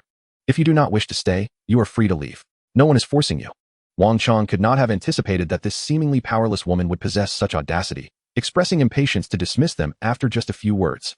Having faced a setback, he felt a pang of humiliation and cast an irritated glance at the regulations displayed on the wall, initially intending to scoff. His attention inadvertently drifted towards a nearby small team. The overall strength of this team significantly surpassed his own, comprising merely 4 members, 3 of whom possessed the prowess of 3rd-tier ability users, while the leader boasted an impressive 4th-tier capability. In stark contrast, his own team was a mix of 2nd and 3rd-tier strengths. However, this was not the crux of the matter. What truly piqued Wang Chang's interest were the expressions of 2 members of that team. Their gazes directed at him conveyed an unsettling blend of excitement and anticipation, reminiscent of someone eagerly awaiting a misfortune to befall another. The conspicuousness of their stares made it difficult for Wang Chang to disregard them. Yet it was precisely their looks that tightened his chest and heightened his vigilance. Although his strength was not formidable, he prided himself on one trait: caution. He understood that by being adaptable and yielding swiftly, he could prolong his existence. Noticing the peculiarities surrounding him and pondering the odd demeanor of the female proprietor, who, despite lacking any abilities, maintained a defiant stance in front of a group of ability users, Wang Chang felt a flicker of doubt, though his heart simmered with anger. The fear of inciting trouble compelled him to stifle his rage. He resolved to secure accommodation first and ascertain the true capabilities of this so-called proprietor who dared to speak to him in such a manner. With that thought in mind, Wang Chang swiftly altered his demeanor, adopting a calm facade as if nothing had transpired moments before, and stated, "Let us book 6 single rooms, with 2 individuals sharing one." After speaking, he nudged the crystal cores on the counter towards Gu Lingyu once more. Gu Lingyu, noticing Wang Chang's sudden change in demeanor, maintained her composure, a faint smile gracing her lips as she reached for several crystal cores on the counter. Although she felt a tinge of regret for missing the opportunity to witness a display of prowess, she decided not to pursue further conflict, recognizing that this was not merely a matter of points.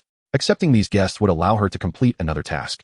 After establishing a personal account, recharging points, and arranging accommodations, as Wang Chang and his companions marveled at the glowing screen, Gu Lingyu received a notification confirming the completion of her task.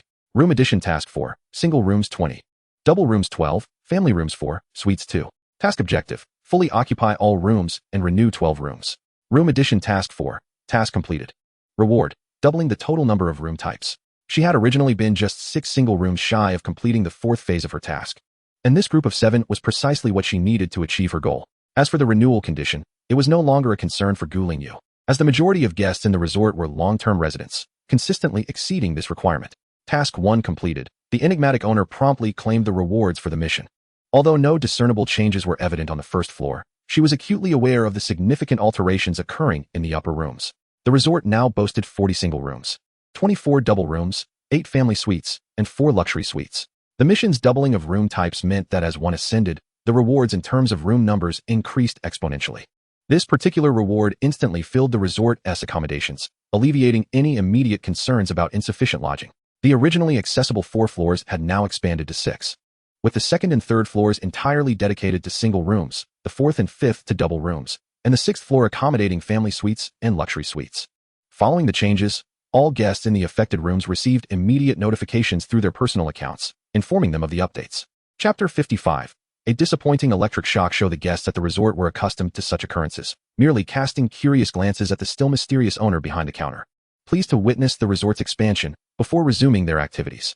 As for the newly arrived family members, they were promptly enlightened by their relatives, leading to a wave of astonishment and a newfound reverence for the establishment. The rooms occupied by Wang Chang's team of 7, having been reserved as single accommodations prior to the mission's upgrade, remained on the 2nd floor, thus experiencing no changes and receiving no notifications. Eager to avoid lingering around the inscrutable owner, they made their way directly to the adjacent dining hall, where the array of delectable dishes displayed in the cabinets had long tantalized their appetites.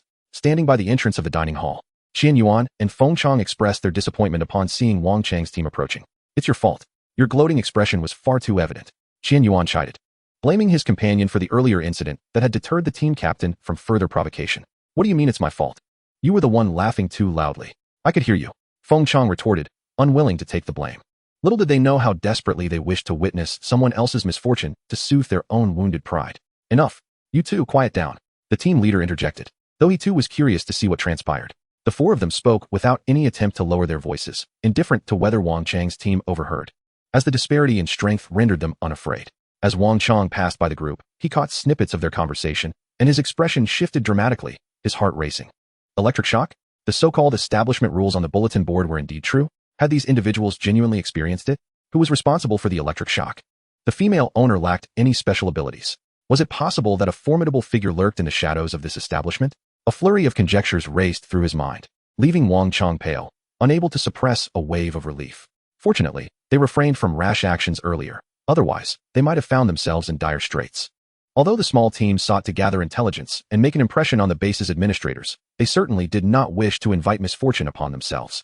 The 7 members exchanged glances, a sense of unease replacing their earlier bravado, replaced now by a more cautious demeanor. Upon entering the dining hall, Tang Bin and Lu Guyun approached the counter. After a moment of hesitation, they spoke up. "Boss Gu, there is a matter we believe is worth discussing with you. Of course, how to proceed remains your decision." Observing their expressions, Gu Lingyu surmised their intent. As a commendable patron, Tang Bin was not someone she would dismiss lightly. With a knowing smile, she nodded, prompting Tang Bin to continue. "The 7-member team we just encountered hails from the Xiongfeng base, but their circumstances differ significantly from ours. They typically perform unsavory tasks for the base's administrators, acting as sycophants to those in power, and they are not to be trusted. We advise you to exercise caution around them." Lu Guyun chimed in. "Indeed, this group frequently bullies other survivors within the base. Had our 2 teams not been of comparable strength, we would likely have suffered their tyranny. As for the 1st and 2nd-tier ability users in the base, they naturally steer clear of these lackeys, going to great lengths to avoid any confrontation. Thank you for the warning. I had already discerned their nature." Gu Lingyu replied with a smile, though a hint of regret crossed her face. "It is unfortunate they backed down so quickly, otherwise, we might have witnessed an electrifying spectacle." The 2 men paused momentarily, only to recall the rules prominently displayed on the wall. It dawned on them that Gu Lingyu had nearly enforced the regulations just moments ago. They were impressed by her perceptiveness, as she had seen through Wang Chang and his team's true nature upon their first meeting, instilling in them a sense of reassurance. With Gu Lingyu already on guard, Tang Bin and Lu Guyun felt more at ease. Before departing, Tang Bin cheerfully remarked, "Boss Gu, the matter we discussed earlier has been taken care of. The flyers are all in place." Upon hearing this, Gu Lingyu's smile widened. "Thank you for your efforts." "Not at all, Boss Gu. Your graciousness is appreciated. The success of the resort benefits us all," they replied with smiles as they exited, joining their families in the bustling dining hall, which soon became lively. Meanwhile, near the residences of Tang Bin and Lu Guyun's teams within the Xiongfeng base, a crowd of curious neighbors gathered, whispering and pointing toward the 2 teams' quarters. "Did you actually see them packing up to leave today?" "Of course. Would I lie about such a thing?" Several others witnessed it too. "Indeed, I saw it as well." The 4 members of their team, along with their families, had all packed their belongings. 2 households departed yesterday, and today, the remaining 2 followed suit, each person burdened with their respective luggage. Observing their preparations, it seemed they had cleared out everything usable from their homes. What else could this signify but a departure? Could it be that they were relocating to another base? Certainly not. My curiosity compelled me to follow them for a while, only to witness them exiting the base gates directly. They truly left the base. Was this indeed a departure? Yet, once they left the Xiongfeng base, where could they possibly go? There are still numerous bases in Haishur. It is not as if the absence of Xiongfeng renders them helpless. Given the current state of Xiongfeng, who would willingly choose to remain if they had the option to flee? The speaker's face was filled with resentment. Yet due to the ever-oppressive demeanor of the base administrators towards the survivors, he dared not voice his discontent too loudly. Upon uttering these words, he immediately garnered the agreement of all present, as nods of affirmation accompanied expressions of deep-seated frustration, evidently a long-standing grievance. However, the outside world is fraught with peril, and ordinary individuals face far greater challenges in surviving after leaving the base than do those with abilities. If they were not certain that a better base awaited them, they would surely not take such a risk of packing their belongings and escorting their families away. Chapter 56. Setting fire upon departure. Where have they gone? Indeed. Could it be that they have discovered a more favorable destination? Yet, we have not heard any such news. Alas, following the incident with the Tang family, it is only natural for their team to leave. One can only hope they reach their destination safely. Are you not curious about where they have ventured? If that place truly is commendable, then this statement, though softly spoken, reached the ears of all present, silencing the crowd. The onlookers exchanged glances, each discerning the shared sentiment among them. If such a place exists, they too would wish to go. Those residing within the Xiongfeng base are undoubtedly most aware of its circumstances. Given the opportunity, none would wish to remain. In the midst of this silence, a sudden commotion of running footsteps echoed from a distance, and soon, a person who had just departed to gather information rushed back. Big news. It's true. The members of the Lu Guiyun team have also left. The individual's voice preceded his arrival. Upon hearing this, expressions of astonishment spread among the crowd, and they quickly gathered around, eager to inquire about the details. Please, do not rush. Let me explain. The individual hastily quelled the surrounding clamor, raising a hand to restore order. Once the crowd quieted, he relayed the information he had just uncovered. I just learned that the Lu Guiyun team also departed 2 households yesterday, and today, the remaining 3 have left as well. Presently, not a single person remains in their quarters, and their neighbors have noticed them packing up over the past few days. Furthermore, it has been reported that both teams have converged outside the base, seemingly departing together. Departing together. Could they be relocating as one? There is indeed a possibility. The relationship between Tang Bin and Lu Guiyun's 2 squads was initially very amicable, making it quite possible for them to depart together. If those 2 teams have chosen to relocate in unison, does it not imply that they have indeed discovered a promising refuge? Upon hearing this, everyone's eyes glimmered with a hint of anticipation. If given the choice, they truly wished to leave the Xiongfeng base, which would eventually lead to their oppression and exploitation. Indeed, just then, the messenger suddenly interjected, drawing the attention of all present. He didn't keep them in suspense. He eagerly produced a piece of paper from his pocket and unfolded it before the crowd. On Lu Guiyun's side, someone could no longer contain their curiosity and entered the house to investigate, only to discover this intriguing document. Moreover, not just her, but all 5 members of her squad found the same thing in their homes. Is this a flyer? Is there still such a thing in the apocalypse? It mentions a Taoyuan resort? What is that? Can a resort still exist in the end of days? The name is irrelevant. Quickly, look at the details below. See what it states? A restaurant, food and water in abundance, absolutely safe, and central air conditioning. How can this possibly be true? Indeed, it seems utterly implausible. How could such a splendid place exist in the apocalypse? Surely, they have been deceived, right? It is truly bewildering.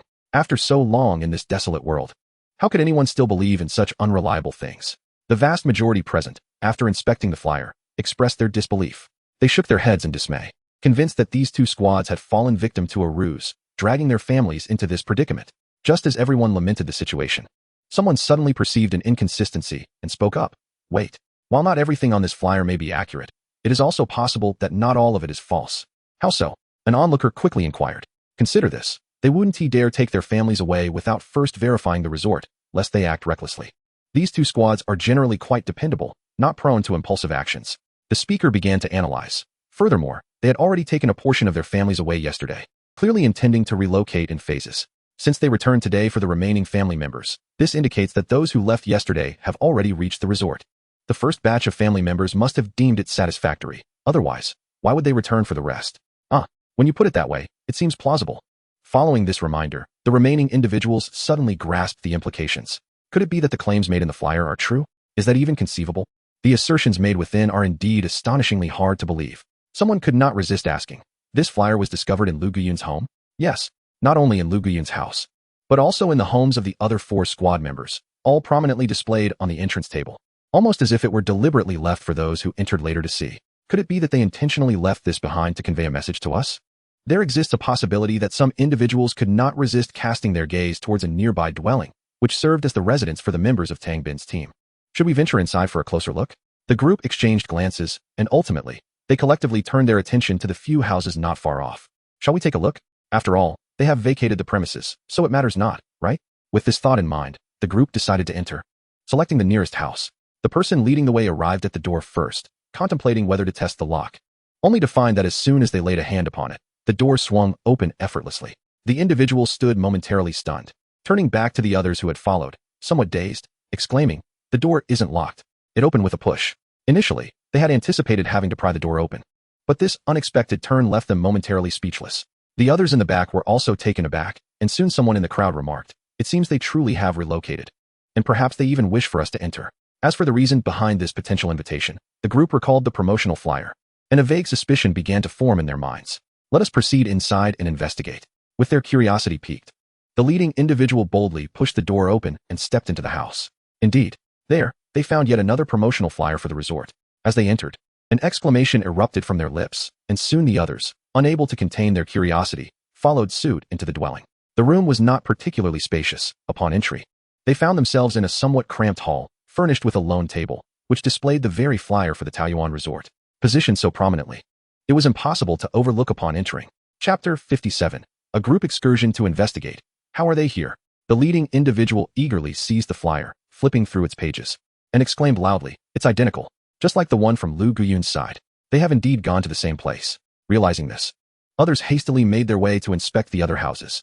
In each of those dwellings, they too discovered the promotional flyers in conspicuous locations. At that moment, everyone confirmed a singular truth. The members and families of both Tang Bin and Lu Guyun's teams had vacated the Xiongfeng base and relocated to the Taiyuan resort. Silence enveloped the group as they exchanged glances, their minds a whirlpool of conflicting thoughts, until someone could no longer contain themselves and broke the silence. "Shall we organize a trip to the Taiyuan resort as well? The address is provided on the flyer." The speaker hailed from a nearby team of abilities, who had previously enjoyed a friendly rapport with Tang Bin's group, and thus held a measure of trust and assurance towards them. Now, witnessing the departure of Tang Bin's 4 members, a sense of inclination stirred within them. Yet, what if it were a ruse or a trap? Concerns lingered among some. After all, the so-called Taiyuan resort, judging by the descriptions on the flyer, appeared too splendid to be genuine, almost unreal. In truth, we merely need to exercise a modicum of caution. We can first remain concealed nearby to observe, without the necessity of immediate entry. I too believe it prudent to investigate, especially since the 4 members of Tang Bin's team, along with those from Lu Guyun's squad, have relocated. Given their transition, we are bound to encounter them eventually, at which point we can inquire about the situation. Indeed, I concur that we should take a look.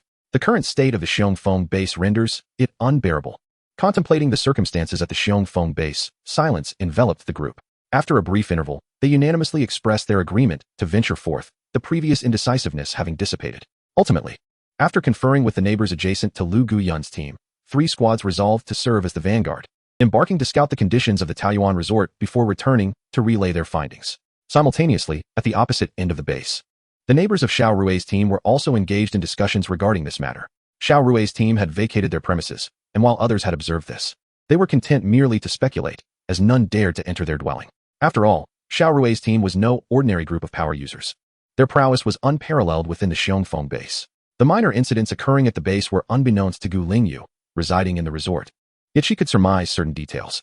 She was aware of the flyers left by Tang Bin and Lu Guyun's teams, a notion that Tang Bin had previously discussed with her, to which Lingyu was amenable. However, Tang Bin harbored some concerns.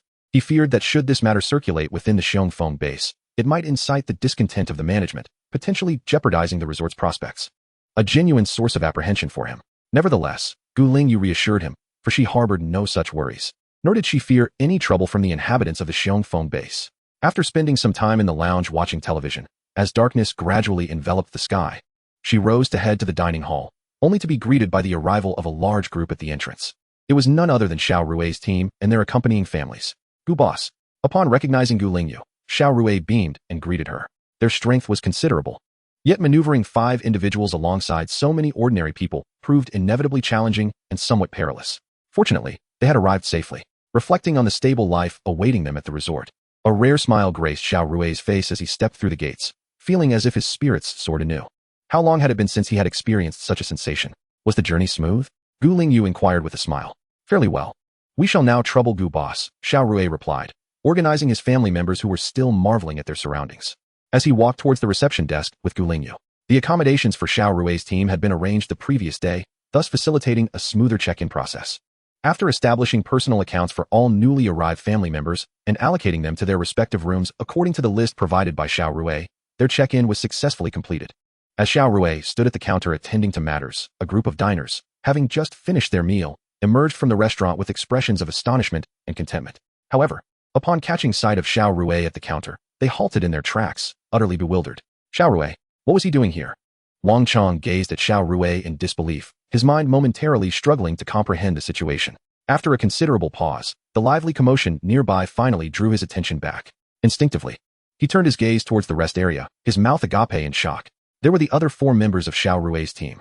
Alongside them were a group of ordinary individuals whom Wang Chong had never seen before, but judging by the reactions of Xiao Rui's team, it was evident they were their family members. Suddenly, Wang Chong recalled that Tang Bin and Lu Guyun's teams had just relocated their families to the resort today.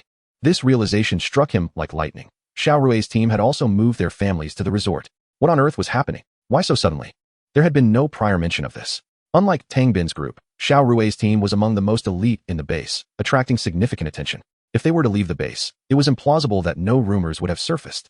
Moreover, given the strength of Xiao Rui's team, it was unlikely the base would so readily let go of such talent. In that moment, Wang Chong felt utterly confounded. Captain, has even Xiao Rui's team brought their families along for the move? How come we never heard a whisper of this beforehand? His teammates, equally perplexed, directed astonished glances at Wang Chong. Yet, how could he possibly fathom the intricacies of this situation? Should we return and inform the management? Such monumental news must surely yield some benefits. A quick-witted member, envisioning the potential gains, spoke up eagerly. Fool, do you think this information is ours to disclose? If they were to relocate, there would undoubtedly be some indications. At the very least, their neighbors would be the first to notice. Wang Chong, though uncertain internally, feigned wisdom as he chastised his team. By the time we trek back tomorrow, the news will have already been reported. It won't be our place to say anything. Chapter 58. The thoughts of Wang Chang's team. The captain is indeed astute. One of the team members quickly lavished praise, then could not suppress their curiosity, asking, what shall we do next? Wang Chong cast a furtive glance at Xiao Rui and whispered, let us first check the supermarket across the street to assess the situation. And we can discuss our next steps once we return to our room. The team members, equally cautious, glanced over at Xiao Rui's direction, nodding in agreement, clearly wary of being discovered discussing their plans. After all, Xiao Rui's team was exceptionally formidable. They lacked the audacity to provoke them. The 7 members of Wang Chang's team, like thieves in the night, stealthily slipped past Xiao Rui and darted into the supermarket. Upon entering, they were once again taken aback. What on earth was the situation in this place? It was simply outrageous. Is this truly a place that should exist in the apocalypse? The 7 members of the team were utterly astounded by the array of products displayed in the supermarket, leaving them momentarily speechless. Not only were there various weapons, but there were also remarkably labeled healing potions. The most outrageous discovery was the so-called antidote for zombie venom. Does this concoction truly possess any efficacy? A plethora of questions swirled in the minds of Wang Chang's team. Had they not just experienced the astonishingly authentic food at the restaurant, they would have immediately dismissed these antidotes as mere illusions. However, having just departed from the restaurant, they found themselves grappling with uncertainty. After perusing the supermarket, Wang Chong and his companions purchased only a few daggers before leaving. Firstly, they were hesitant to expend too many crystal nuclei, as their trust in this place was still tenuous. Secondly, their financial resources were rather limited. They had scarcely accumulated enough crystal nuclei to exchange for goods. They had always lived extravagantly, with no surviving family to support, and their philosophy was to enjoy life as it came, leaving them with little to spare. This mission had only just begun, and they had scarcely ventured from the base before encountering Tang Bin and his group, thus failing to gather a substantial amount of crystal nuclei. With a mixture of frustration and insatiable greed, the 7 members of Wang Chang's team returned to their respective rooms on the 2nd floor. After relishing the comforts of their accommodations, they ultimately convened in their leader's room. Boss, this place is utterly extraordinary, the team members exclaimed with uncontainable excitement. Their experiences from just one night felt surreal, as if they had been transported back to the world before the apocalypse. It was no wonder that even Xiao Rui's team had relocated their families here. If it were me, I wouldn't want to leave either. Yet, how could such a remarkable place belong to a woman devoid of any supernatural abilities? It seemed utterly illogical. One curious team member remarked after their initial excitement had subsided. Perhaps that woman is simply fortunate, or perhaps she has powerful allies behind her. Precisely. Therefore, we shall reside here for a few days, diligently gather intelligence, and uncover the true nature of this place and the forces backing that proprietress. Wang Chong articulated his plan decisively. The memory of his earlier embarrassment before the female owner darkened his expression, fueling a desire for retribution within him. Boss, are you suggesting we shall ascertain the facts and report back to the base authorities?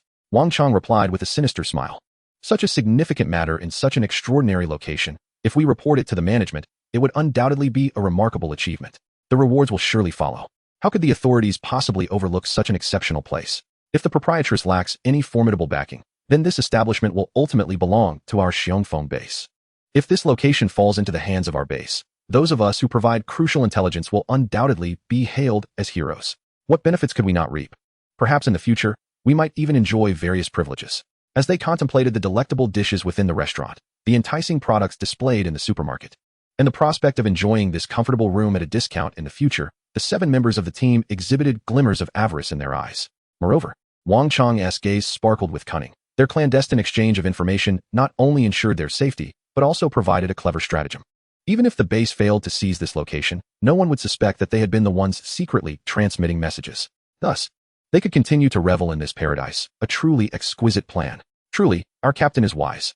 The teammates' eyes lit up as they praised him exuberantly, showering him with compliments that sent Wang Chang into a state of elation. Speaking of which, that female proprietor was indeed strikingly beautiful.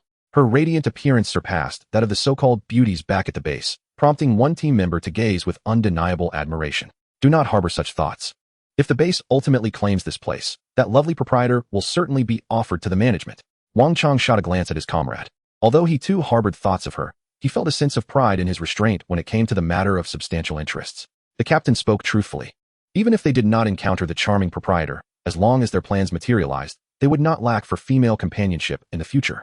Indeed, therefore, in the coming days, let us be astute and gather as much intelligence as possible. Wang Chang nodded in satisfaction, feeling a swell of pride in his leadership abilities. His teammates echoed their agreement, as they nestled in his room, already envisioning a promising future. Meanwhile, Lingyu remained unaware of the dreams being spun by Wang Chang's team, though she could surmise some details. But would she care? Not in the least, for these individuals did not yet pose a threat worthy of her concern. At present, she had other matters to attend to. Glancing at the system prompt, she discovered that she had completed another task. Task 3. Enhance resort quality by welcoming 60 new guests. Completed. Task reward. Unlock all store decorations, greenery decor, redeemable with points. The completion rate of this task had already reached 4160. Today, Tang Bin and Lu Guyun had brought in 7 family members, while Xiao Rui's team had introduced 8 more. Coupled with the 7 new arrivals from Wang Chang's team, they had not only surpassed the target of 60 guests, but exceeded it by 3. With the completion of this task, the redemption feature for decorative items in the point shop was also unlocked. Lingyu promptly accessed it, and was pleasantly surprised to find a considerable selection available. Though the more desirable items required a hefty amount of points, while some were reasonably priced, these items were purely decorative and, at this stage, not essential for Lingyu. Thus, she merely perused the options briefly before settling on a few inexpensive potted plants from the greenery category, which she had Lu Wu display in the lobby. Occasionally gazing at these vibrant plants would undoubtedly elevate her spirits. Chapter 59. The stealthy team in action. As for the guests within the resort, they no longer reacted with astonishment to the changes occurring in the establishment. Having witnessed so many miraculous events, the addition of a few more potted plants seemed trivial in comparison. A sense of astonishment is, after all, unavoidable. The lush greenery and blooming flowers are not easily obtained in this post-apocalyptic world. As night deepened, Lingyu glanced at the time, called for Lu Wu to secure the main gate, and began to tally the day's revenue. Today's rental income amounted to a mere 410 points, solely from short-term guests, as the long-term patrons had settled their payments days prior. However, the earnings from the dining services were quite substantial. The restaurant alone garnered over 5,000 points, in addition to the breakfast and dinner consumed by all guests in the dining area. The out-and-about ability users purchased boxed meals and bottled water from the vending machines before heading out, resolving their lunches outside. As Lingyu had calculated, the influx of guests resulted in considerable daily earnings from dining alone. Moreover, the supermarket also profited over 7,000 points today, primarily from 3 teams of ability users within the resort. After earning crystal cores, they promptly returned to upgrade their equipment through the supermarket. The various teams from the Xiongfeng base were occupied with bringing their families to the resort today, resulting in modest earnings and expenditures. By the end of the day, approximately 13,000 points had been earned, adding to the previous day's surplus, bringing the total to over 33,000 points. Following the hiring of 2 junior employees to manage the miscellaneous tasks on the 5th and 6th floors, Lingyu retired to her chamber for the night. The following day, the resort maintained a sense of normalcy. The newly arrived families of ability users were familiarizing themselves with the surroundings, while the ability users enthusiastically ventured out to collect crystal cores. Unlike before, when their efforts were often tinged with resignation, They now approached the task with anticipation and vigor, their mindsets transformed, and their efficiency significantly enhanced. The only anomaly within the resort was the team of 7, led by Wang Chong. They chose not to venture out for crystal cores today, although their stock of cores was limited and their points few. They felt it sufficient to sustain them for several days. Thus, they decided to remain in the resort to meticulously gather intelligence. The individuals from the Xiongfeng base were well known to them, and they were acutely aware of each other's circumstances. Hence, their focus shifted to the ability users and families from other bases. Their primary target became the parents of the Li brothers. Yet, after exchanging a few words, the elderly couple became reticent, insisting they were unaware of any pertinent information. With no further recourse, the team resolved to wait until evening when the other ability users returned, seeking opportunities to extract information from them. During the day, their only option was to wander the resort aimlessly, observing their surroundings in hopes of uncovering some clues. In the lobby's relaxation area, Gu Lingyu had exchanged her seat for a slightly more comfortable sofa, which had been in place for 2 days. However, the guests at the resort were well aware that this particular sofa belonged to Gu Lingyu, and even in her absence, no one dared to occupy it. As for the other seating in the lounge, the sheer number rendered a complete replacement quite costly, and after a moment's hesitation, Gu Lingyu decided to postpone the changes for a while longer. At that moment, she leisurely shifted her gaze from the television to the dining area, where the elderly couple was enjoying their lunch, while nearby, members of Wang Chang's team occupied another table. It appeared that the 2 tables were engaged in conversation. Shortly thereafter, the Li couple wore expressions of polite apology, occasionally shaking their heads, and not long after, the members of Wang Chang's team left the dining room, visibly disappointed, and proceeded to the second floor. Master, came the immediate response from Lu Wu, who had been by Gu Lingyu's side. That 7-member team is under close observation. I have granted you access to the surveillance footage within the resort. Keep a vigilant eye on them. Gu Lingyu cast a cool glance at the staircase where the individuals had vanished and offered a cautionary word. Although there appeared to be no visible cameras within the resort, in reality, everything was under Gu Lingyu's watchful supervision. She could scrutinize any location within the resort, except for the guest rooms, at any moment. Previously, Lu Wu did not possess such authority, but Gu Lingyu had now bestowed this capability upon him, as he was summoned by the system and thus endowed with this function. Yes, master. I will keep a constant watch on them over the next few days. You need not worry, Lu Wu assured her without a hint of hesitation. Gu Lingyu nodded, intending to return her focus to the television, when her peripheral vision caught sight of the Li couple approaching her. Ms. Gu, the elderly couple said, their voices tinged with apprehension. Although Gu Lingyu was younger than their son, as the owner of Taoyuan Resort, they felt an unusual pressure in her presence. Gu Lingyu greeted them with a gentle smile. Good afternoon. Is there something you wish to discuss? Indeed. The individuals you just mentioned were the last to check in last night.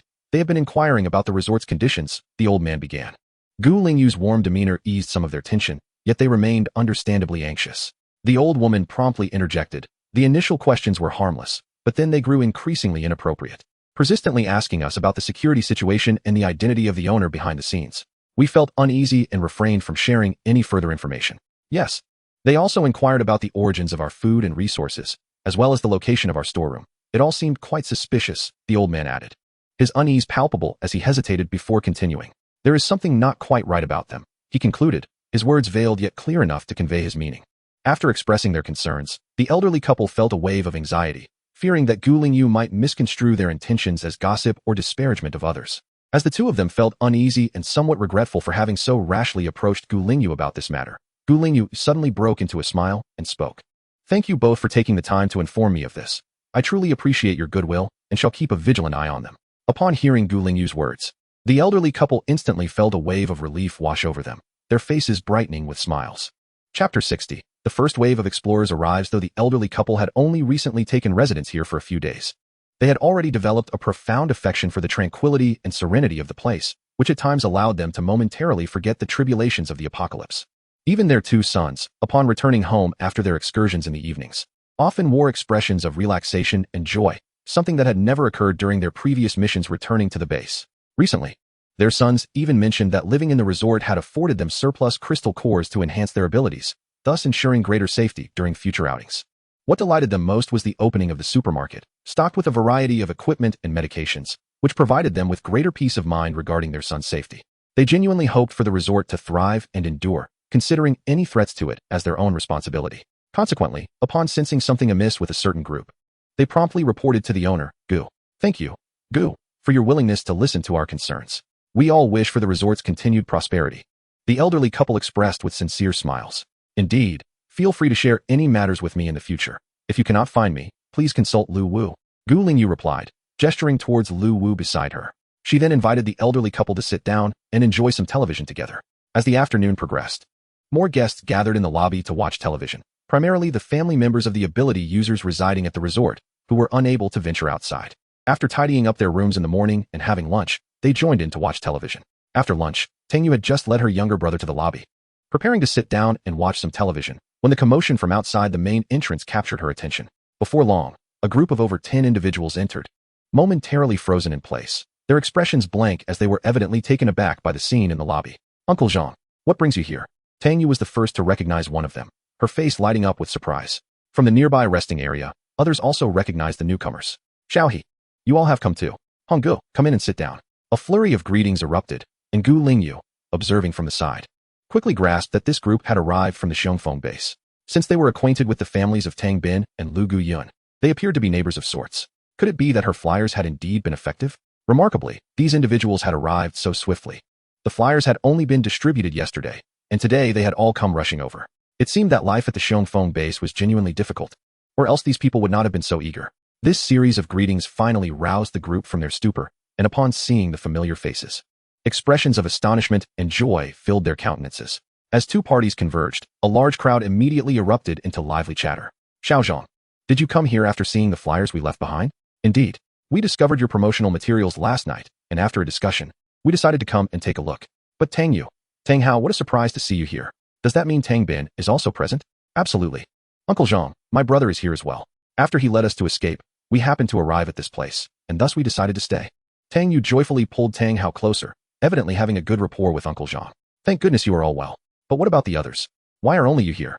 Uncle Zhang inquired curiously. Brother and sister Guyun went out to gather crystal cores, so we stayed behind, Tangyu replied. Everyone has gone out. Just leaving you here? Is it safe? Uncle Zhang expressed concern. Rest assured, Uncle. Our Peach Blossom Resort is incredibly secure. Zombies cannot breach our defenses. As for within the resort, with Boss Gu around, no one dares to cause trouble. Tangyu's confident assertions only deepened Uncle Zhang's bewilderment. Zombies truly cannot enter? And who is this Boss Gu? They absolutely cannot. We have seen it with our own eyes, and you can test it yourself later. With that, Tangyu gazed in admiration at Gu Lingyu, who was watching television on the nearby sofa. That is Boss Gu. She owns this resort and is remarkable. Within the resort, she is like an omnipotent being. Omnipotent here?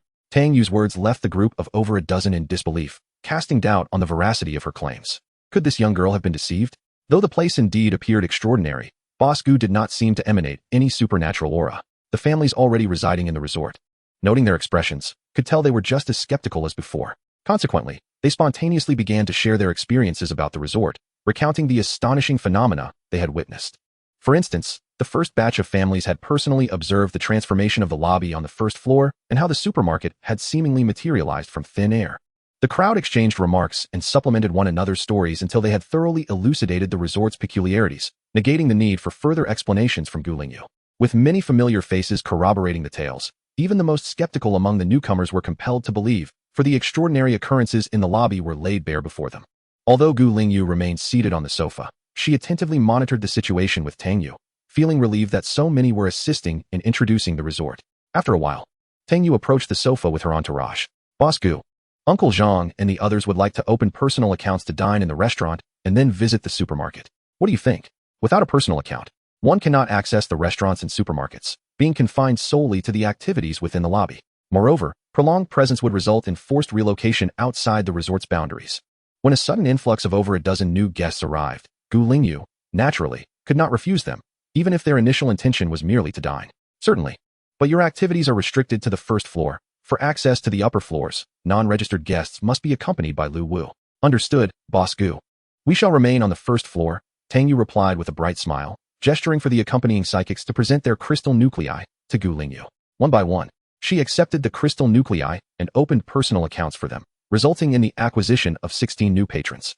Despite having been briefed by Tangyu about the personal account interface, the group exhibited expressions of astonishment, repeatedly examining the screen in wonder. Upon entering the restaurant, their astonishment only deepened, leaving them momentarily speechless. Chapter 61. A host of lackeys. Concerns arise through the passage of time and Gu Lingyu's relentless enhancement of the menu. The variety of dishes within the restaurant surpassed all expectations. After enduring over 3 years of the apocalypse, where hearty meals were a rarity and food was simplistic and coarse, how long had it been since this group had encountered such a sumptuous feast? No one could restrain their appetites any longer. Upon learning how to order, they rushed to the various counters, eagerly selecting their desired dishes. Lingyu, along with several family members who had also emerged from the Xiongfeng base, remained by their side, observing their ravenous consumption while discussing matters concerning the resort. The sight of their voracious appetite elicited no surprise. After all, everyone had experienced the same upon their arrival at the resort. Even after spending several days there, Lingyu still felt a surge of emotion at mealtimes. After dining, Lingyu led the group to the supermarket, where their eyes were further opened, and gasps of astonishment filled the air, especially upon viewing the prices for meals and accommodations. The group was nearly compelled to dash back to the base and relocate their families to the resort that very night. They meandered through the supermarket until dusk approached, at which point the returning psychics gradually made their way back, prompting someone to rush inside and call out, "Tang Bin and Gu Yun's team has returned. Come quickly." With that invitation, the group hurried back to the lobby, where they eagerly exchanged greetings with Tang Bin and his companions, their excitement for relocation intensifying. "You can stay for the night and assess the situation. There's no rush to decide until tomorrow morning," Tang Bin suggested with a smile. Fully aware that once they experienced the resort's allure, it would be impossible for these old neighbors not to be tempted. Zhang Tao glanced at the 15 companions who had accompanied him, noting no dissent, and prepared to agree. However, before he could speak, his peripheral vision caught sight of a newly arrived group. To his surprise, it was the renowned Xiao Rui team from the base. He, along with his companions, was taken aback as he observed the members of Xiao Rui's team conversing with their families in the lounge area. Hastily, he turned to Tang Bin and inquired, "Has Xiao Rui's team also moved in? Are those their families?" "Indeed, they just relocated here yesterday, choosing to reside long-term like us," Tang Bin replied with a smile. Zhang Tao and the others exchanged glances, their astonishment evident on their faces. The fact that even Xiao Rui's formidable team had chosen to bring their families here alleviated their concerns significantly. Firstly, the endorsement of such a capable team as Xiao Rui's underscored the merits of this idyllic resort. Secondly, it highlighted the complete decay of the Xiongfeng base, as even powerful ability users like Xiao Rui's team were unwilling to remain there. One could only anticipate that more individuals would depart from the base in the future. At this moment, Tang Bin interjected, "How about this? Allow me to show you to our rooms upstairs." "Absolutely. Thank you so much." Zhang Tao quickly agreed. His curiosity piqued after hearing the praises from the families about the accommodations. After receiving consent from Gu Lingyu, Tang Bin requested Lu Wu's company and led the group towards the upstairs housing area. Coincidentally, it was dinner time, and members of Wang Chang's team were descending the stairs to eat, crossing paths with Tang Bin's group. Both parties exchanged wary glances, revealing a mutual sense of suspicion. They hailed from the same tier of accommodations, and given Wang Chang's notorious reputation, most from Zhang Tao's side recognized them. Neither group initiated a greeting, each harboring their own thoughts as they parted ways. Upon reaching the second floor, Zhang Tao glanced back, relieved to see Wang Chang's team had disappeared from view before frowning and asking, "Tang Bin, what are those guys from Wang Chang doing here?" "I'm not sure. They arrived shortly after us last night, so it's possible they encountered us during our transfer and decided to follow," Tang Bin speculated. After all, the circumstances of their arrival yesterday were rather coincidental. They had just settled in when Wang Chang's team arrived shortly thereafter. Moreover, the lack of surprise on Wang Chang's members' faces upon seeing them further fueled Tang Bin's suspicions. Those individuals are all troublemakers. Now that they've discovered this place, we might face some issues down the line, Zhang Tao remarked, his expression rife with disdain. Not only he, but even those who accompanied him shared the same sentiment of revulsion towards Wang Chang. Those sycophants are always currying favor with the management and are particularly fond of reporting back. Once they return, they will undoubtedly inform the base's management about everything here. Indeed. What should we do? This resort is truly a heavenly place, and I can hardly wait to move in, but if the base management sets their sights on it. In an instant, the expressions of Zhang Tao and the others clouded with worry, their earlier joy significantly diminished. "I have already mentioned Wang Chang's team to Boss Gu yesterday," Tang Bin reassured them. "Boss Gu is aware of their suspicious behavior and has assured me that she will keep a close watch on them." Regarding the Xiongfeng base, he paused momentarily, his expression revealing little anxiety. "I had previously discussed this matter with Boss Gu. If we continue to transfer visitors to the resort, the growing numbers at the Xiongfeng base would undoubtedly raise suspicions and prompt an investigation. Moreover, we had left behind promotional flyers with conspicuous maps. It would be trivial for the management at Xiongfeng to trace our activities." However, Boss Gu appeared completely unfazed, seemingly unperturbed by the prospect of trouble from the Xiongfeng base, which led me to believe there was little cause for concern. "Really? Is that so?" Someone interjected, unable to suppress their apprehension. "But Boss Gu seems devoid of any extraordinary abilities. Can he truly withstand the scrutiny of the Xiongfeng management?" Although Boss Gu appeared to lack any discernible powers, one must consider that a person capable of managing such a vast resort and possessing abundant resources could not possibly be as straightforward as he appeared. If he lacked capability, he would not be able to safeguard his assets, nor would he dare to display them so openly. Zhang Tao was taken aback. Realizing the validity of this reasoning, Tang Bin had a point. If I were devoid of power yet possessed such resources, I would surely hide them, fearful of exposure. Following this analysis, the expressions of those present visibly softened, and they soon listened as Tang Bin recounted the incident involving electric shocks. Chapter 62. Not merely for defending against zombies, though Tang Bin had not witnessed it firsthand. He had conversed with Captain Tang Wenhui from the Rongyang base, and had heard about the incident involving the two individuals from the Mingguang base who had been electrocuted. Reflecting on the prominent rules displayed on the resort's bulletin board, the others suddenly understood why electric shock penalties were noted. Previously, they had been skeptical, but it now seemed largely credible, especially since a customer had witnessed the event firsthand. Despite the absence of detectable powers emanating from Boss Gu, I was convinced she possessed methods of her own. I have always regarded Boss Gu as a mysterious figure, shrouded in secrecy. The longer I stayed at the Taiyuan resort, the more I felt the enchantment of this place, all of which belonged to Boss Gu. Was this not sufficient evidence? Zhang Tao and the others nodded in agreement, acknowledging the truth in these thoughts, and their minds were somewhat at ease. At that moment, Lu Wu, who had been silently standing by for some time, suddenly spoke. Dear guests, you may rest assured that the safety promised by this resort is not solely intended to defend against the threat of zombies. Had Lu Wu not spoken up, the group might have nearly forgotten his presence. Realizing this, they felt a touch of embarrassment, for Lu Wu was indeed a figure of intrigue. However, upon reflecting on the implications of Lu Wu's words, not only the newcomers like Zhang Tao, but even Tang Bin displayed expressions of astonishment. The resort's absolute safety was not merely in reference to zombies. He had always assumed it pertained only to defending against zombies and other monstrous creatures. Yet, upon closer examination, he suddenly realized that Boss Gu had never explicitly stated that the barriers surrounding the resort were solely for the defense against zombies and aberrant beasts. This raises a question in Tang Bin's heart, one that he cannot ascertain, yet he has indeed never encountered anything beyond the realm of zombies. However, with Lu Wu's assurance, based on his trust in the resort and the ancient language, Tang Bin immediately accepted these words as truth. With Manager Lu's statement, our confidence is further bolstered. His smile radiated even more brightly. In this apocalyptic world, nothing brings greater solace and joy than residing in such a secure location. Observing Tang Bin's unwavering trust, Zhang Tao and the others were somewhat taken aback, yet they ultimately decided to place their faith in him. For the situation at the Xiongfeng base had become utterly unbearable. Life there had become increasingly intolerable.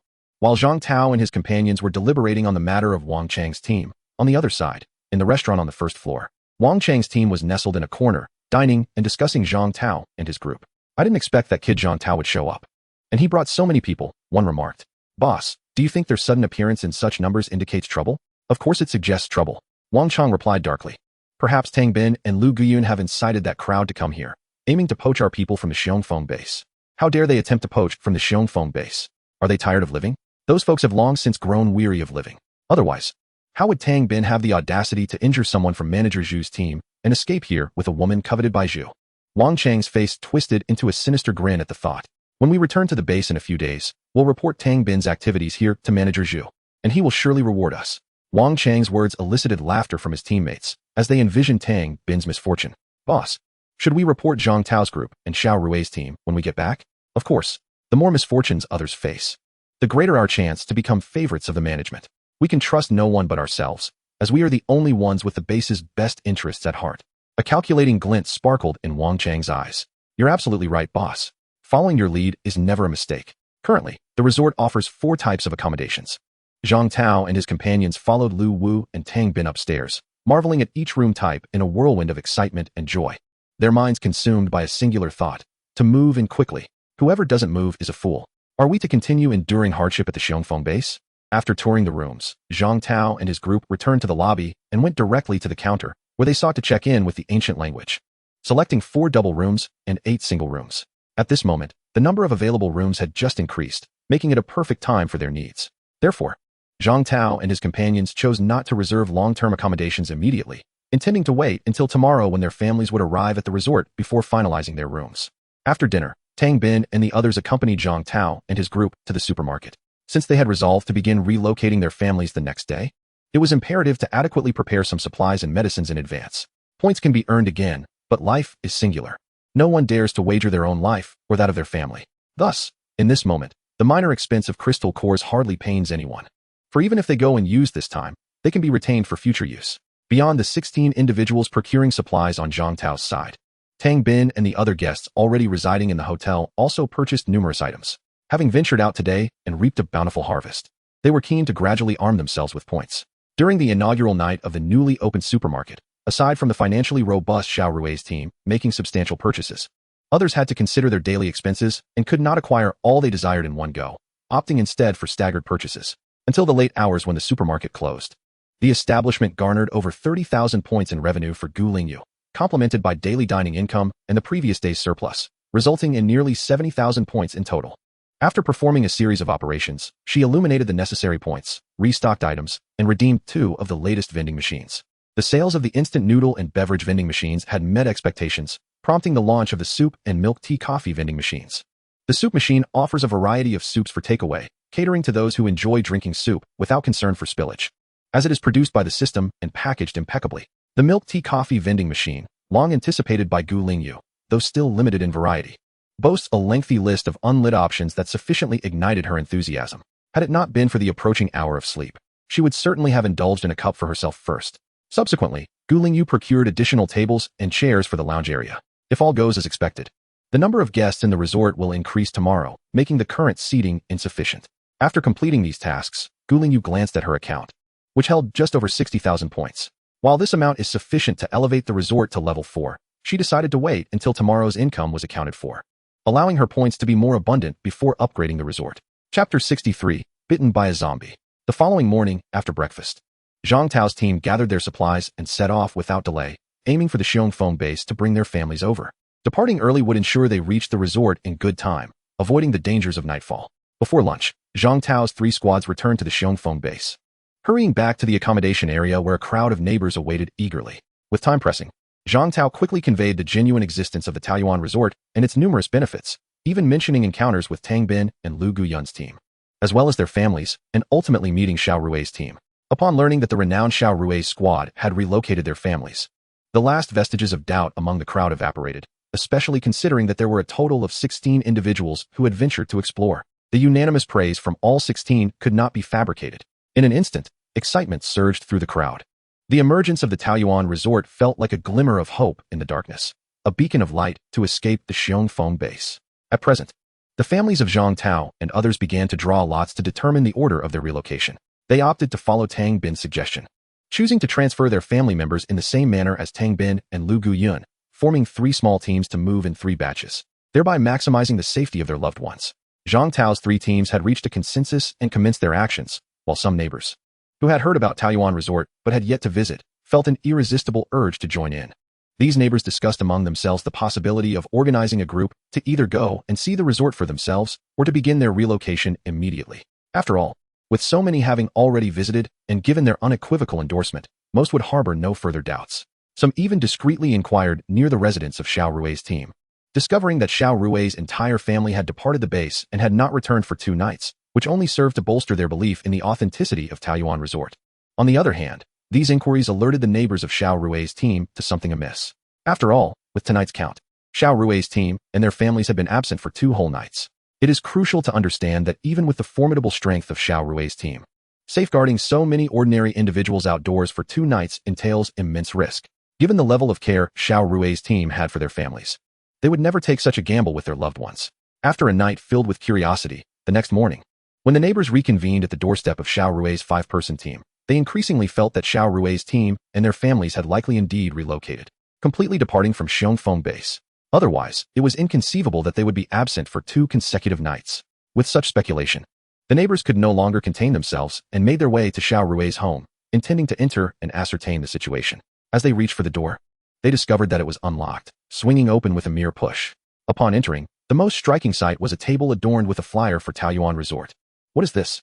After scrutinizing the contents of the flyer, although all were somewhat skeptical, it became evident that Xiao Rui's team had undoubtedly taken their families to the location indicated on the flyer. A stone cast into a pond creates ripples, and the influence of Xiao Rui's team within Xiongfeng base was far beyond that of teams like Tang Bin and Lu Guyun. As soon as this news spread, it quickly disseminated throughout the base. All survivors within the base, regardless of belief, began to discuss this matter. As for the flyers for Taoyuan Resort found in the home of Xiao Rui's 5-member team, they were obtained by Xiao Rui from Gu Lingyu. He had previously witnessed Tang Bin requesting flyers from Gu Lingyu and had understood Tang Bin's intentions at that moment. Considering that he too was about to leave Xiongfeng base and reflecting on the neighbors with whom he had shared a decent rapport, yet similarly faced hardships. He decided to adopt Tang Bin's method and leave behind the flyers for Taoyuan Resort. It served as a guiding light for his neighbors, as well as a final gesture of assistance. As long as they are willing to believe and come to the Peach Blossom Resort, life will naturally improve. And everyone can continue to be neighbors. News about the resort had just spread within the base, and by that evening, the first group of families escorted by Zhang Tao had already arrived.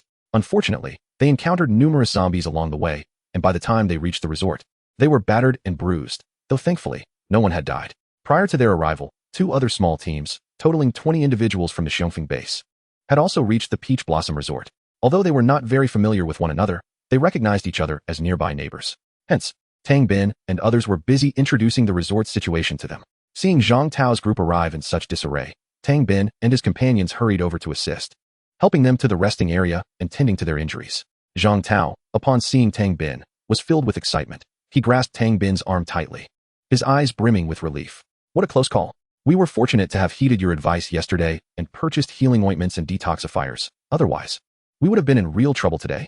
Indeed, our luck was abysmal. Despite the large escort, we still encountered a horde of zombies. A teammate, who had sustained lighter injuries, expressed his lingering fear.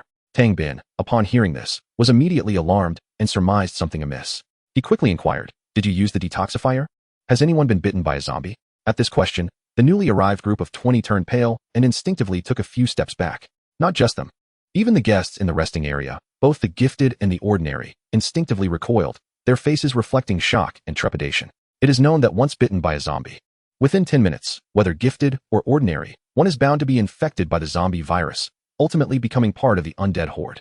There has always been no antidote to the zombie virus. Once bitten, it is a foregone conclusion that one will transform into a zombie, regardless of any struggle against it. Thus, the fate of those bitten is uniformly grim. Either they await their transformation or, wishing to avoid becoming a zombie, they must end their lives before the inevitable change occurs. Now, in the lobby of the resort, there was, astonishingly, an individual who had been bitten by a zombie. Chapter 64. The Essential Detoxifier for the Apocalypse. Everyone, do not be afraid. Do not panic.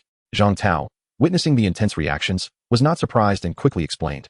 We have already administered the detoxifier available in the shop. It has been an hour since he was bitten. As you can see, he is perfectly fine now. There is no need for concern. As Zhang Tao spoke, a middle-aged man from the crowd stood up in response. Though his complexion was somewhat pale, aside from that, he appeared entirely unaffected, showing no signs of being a zombie. I was the one who was bitten. I immediately took the detoxifier after the incident. And now I feel no different than usual, aside from feeling a bit weak. Everything else is quite well. The middle-aged man felt a wave of anxiety wash over him as he was scrutinized by the crowd. However, he understood that he must clarify the situation at once, lest he miss his chance entirely.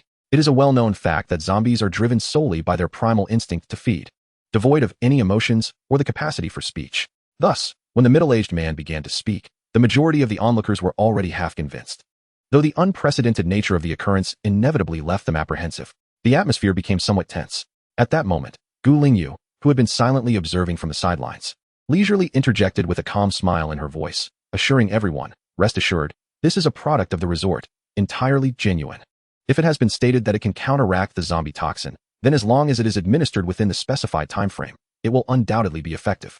Furthermore, if he were truly to transform into a zombie, this gentleman would have already succumbed to the change. How could he still appear as a regular person at this hour?"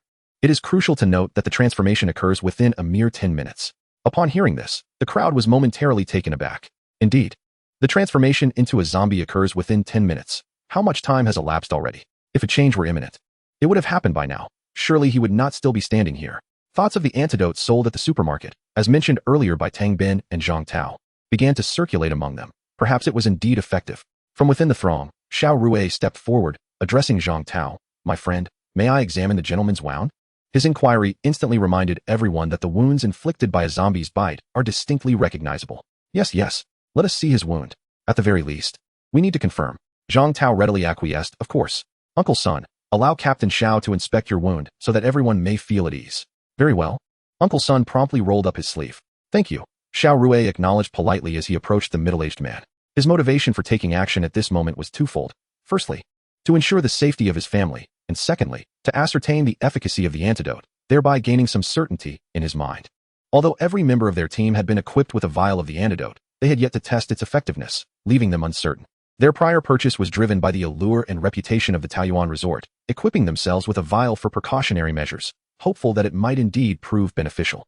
After all, it could provide them with additional opportunities. As Xiao Rui lifted the middle-aged man's hand, the multitude of bite marks on the wound confirmed that it had indeed been inflicted by a zombie. However, upon examining the wound more closely, his expression shifted from shock to elation. He grasped the middle-aged man's arm tightly, leaning in for a thorough reassessment.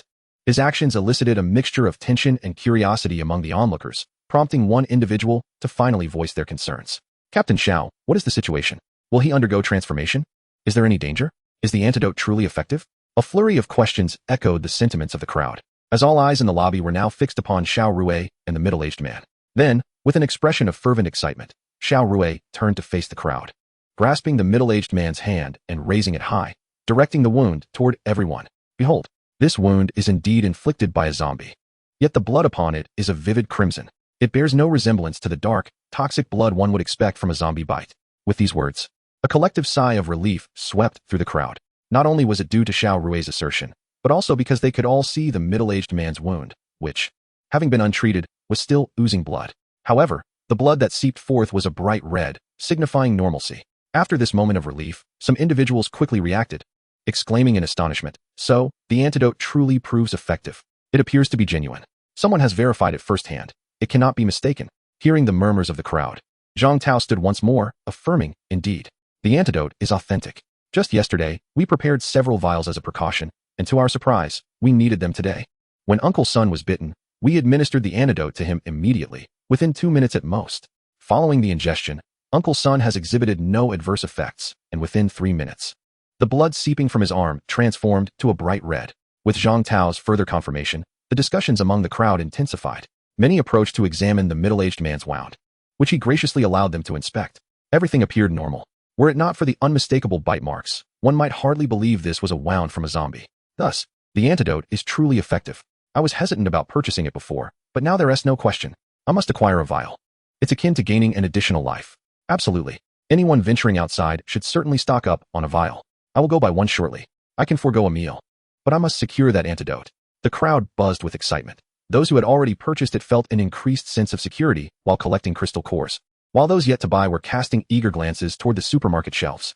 However, no one rushed into the supermarket to grab supplies, for the store's regulations were clear, and Boss Gu had stated that shelves would be restocked automatically when empty, so there was no need for haste. Everyone remained focused on the middle-aged man's wound, and someone curiously inquired, "Sir, what was your initial reaction? What did it feel like? And how did you feel after taking the antidote?" As the question lingered, the hall fell silent, all eyes fixed on the middle-aged man, awaiting his response. At first, the bite was excruciating. Gradually, I felt somewhat dizzy, experiencing slight double vision and a nauseating urge to vomit. The middle-aged man furrowed his brow in recollection, his expression revealing the discomfort following the bite. However, moments later, his demeanor relaxed. After consuming the antidote, my experience was utterly transformed. The antidote tasted as sweet as mountain spring water, and upon drinking it, I felt a refreshing surge throughout my being. Not only did the nausea dissipate, but the dizziness vanished, and the double vision cleared away. The wound on my hand bore a slight cool sensation, and shortly thereafter, the color of the blood around the injury returned to normal. The middle-aged man articulated his experience with clarity, and everyone comprehended the unexpected pleasantness of the antidote. Many had anticipated a painful ordeal. With such remarkable efficacy and devoid of suffering, coupled with a living testament before them, who could possibly resist this miraculous antidote? Reassured by the middle-aged man's well-being, the crowd relaxed. Zhang Tao, observing the consensus, directed his gratitude towards Gu Lingyu from afar. "Mr. Gu, thank you for stepping in to clarify. The products in your supermarket are truly extraordinary." "Extraordinary is an understatement. They are nothing short of miraculous," replied Gu Lingyu with a serene smile that exuded a reassuring aura. "It is unprecedented to hear of a remedy for zombie venom, yet here at your resort, it poses no challenge whatsoever. The offerings of Tao Yuan Resort are utterly trustworthy, catering to all." Furthermore, Gu Lingyu assured the crowd that should anyone be bitten by a zombie, even if they had not yet undergone transformation, they would be unable to breach the protective barrier outside the resort, nor would they encroach upon the 2-meter safe zone of the resort. This assurance instilled confidence in the crowd. Gu Lingyu's words sparked astonishment among those still present. So, if someone is bitten by a zombie, even before fully transforming, they cannot pass through the barrier outside? Inquired an intrigued individual. Indeed, Gu Lingyu patiently elucidated with a smile. If the antidote is administered promptly and it is confirmed that it can prevent infection and transformation, then the barrier will not impede passage. However, if the antidote is not consumed or is taken after its efficacy has lapsed, rendering it ineffective against the zombie venom, then the bitten individual will surely be halted by the barrier, as they would be considered partially zombified, preventing them from passing. Such marvel. The crowd exclaimed in unison. Truly, our resort is an absolutely secure haven. Now I can rest easy.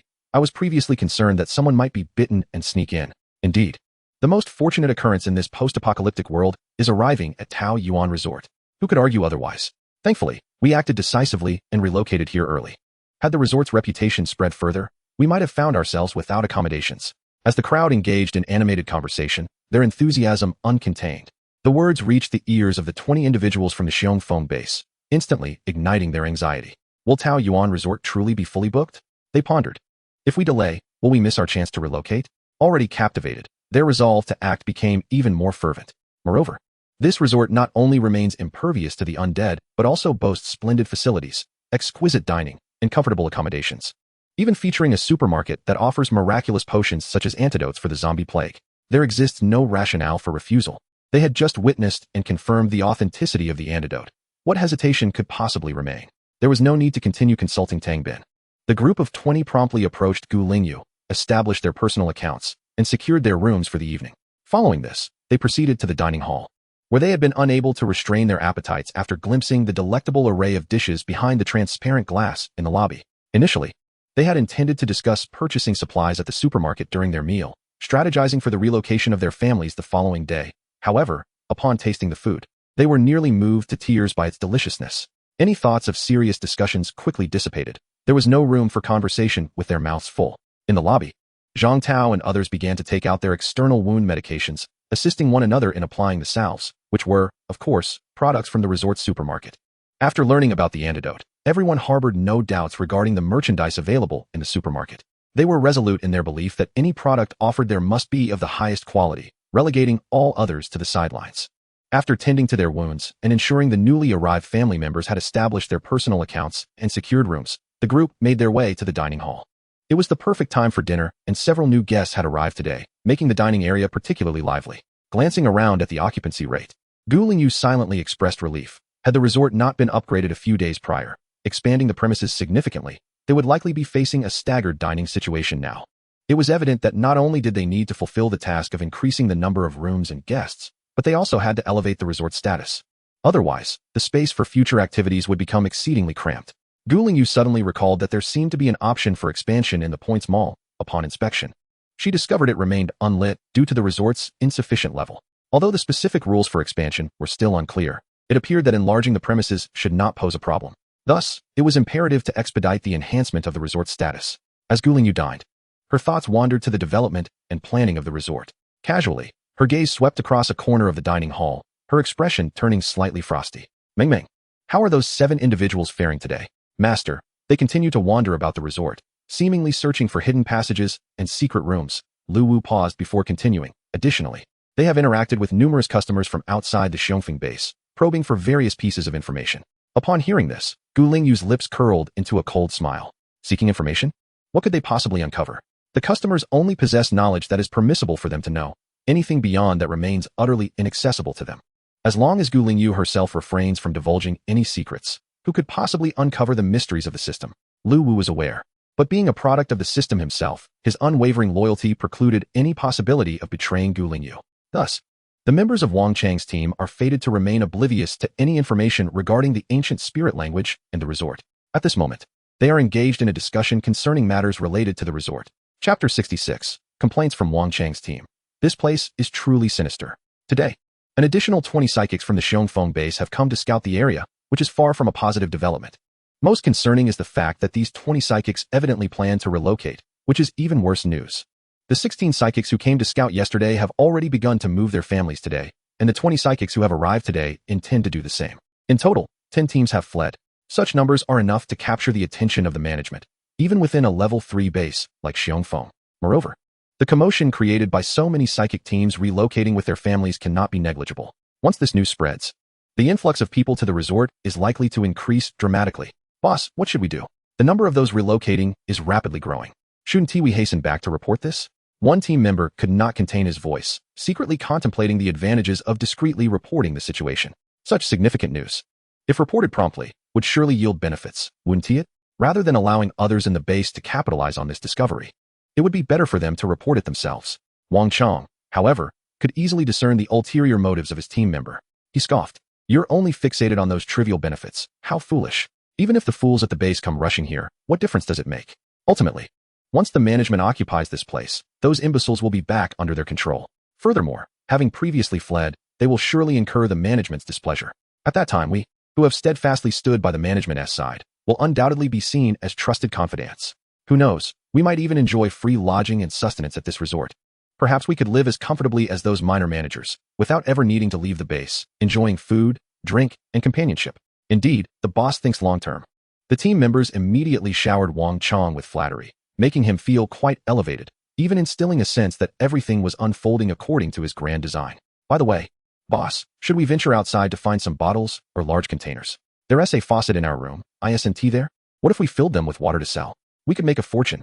Make a fortune? You must have been reborn as a pig. Wang Chong, exasperated, smacked the back of that team member's head. The water from the faucet isn't even potable. What on earth would we do with it? Wash our hands or feet? What a waste of effort to haul it back. On the very first day we arrived, we tried drinking from the faucet, hoping to save on water points. However, after trying to drink from it for a while, we found it did nothing to quench our thirst. In fact, it only made us thirstier. Damn it. This place is truly uncanny. Despite being water, only the water from the dispenser can quench thirst. Wang Chong muttered in frustration, daring only to grumble softly for his teammates to hear. The female proprietor seemed to possess an uncanny ability to captivate the guests residing in the resort, rendering them utterly devoted and intolerant of any disparaging remarks about the establishment. Yesterday, he had merely hinted at his skepticism, only to be met with a chorus of hostile glares. Meanwhile, a team member proposed a scheme to exploit the situation. Boss, the water from the dispenser is quite palatable and reasonably priced. Should we purchase some to take back with us? We could resell it at the base for a substantial profit. This suggestion only fueled Wang Chong's frustration. It was utterly futile. He had already tried that approach. The dispenser restricted each individual to a maximum of 10 bottles per day. Even if one returned the next day, if the previous bottles remained untouched, they would still count toward the limit. How bizarre. It was merely a vending machine. Yet it seemed to possess an uncanny awareness of how many bottles he had left unconsumed. The team members were dumbfounded, unable to fathom that this strange place could be even stranger. The resort was truly peculiar, especially with the staff, each appearing as bizarre anthropomorphic beings. Wang Chong cast a disdainful glance at a visibly apprehensive teammate and mused, perhaps they are the proprietor's summoned entities? Some conjurers can indeed call forth unusual creatures. Yet, she seems to summon far too many. Every floor is populated with them. I've observed that most conjurers can only summon a single entity. How does she manage to command so many? Is it not odd that this place is so filled with the uncanny? It wouldn't be surprising if the female owner were a bit eccentric. However, she does not emit any discernible energy waves. How could she possibly be a conjurer? Perhaps she possesses a unique ability to obscure her energy signature? Who knows? But I am curious. Why don't you ask her directly? Approach her and inquire. Let us see if she responds. On second thought, perhaps not.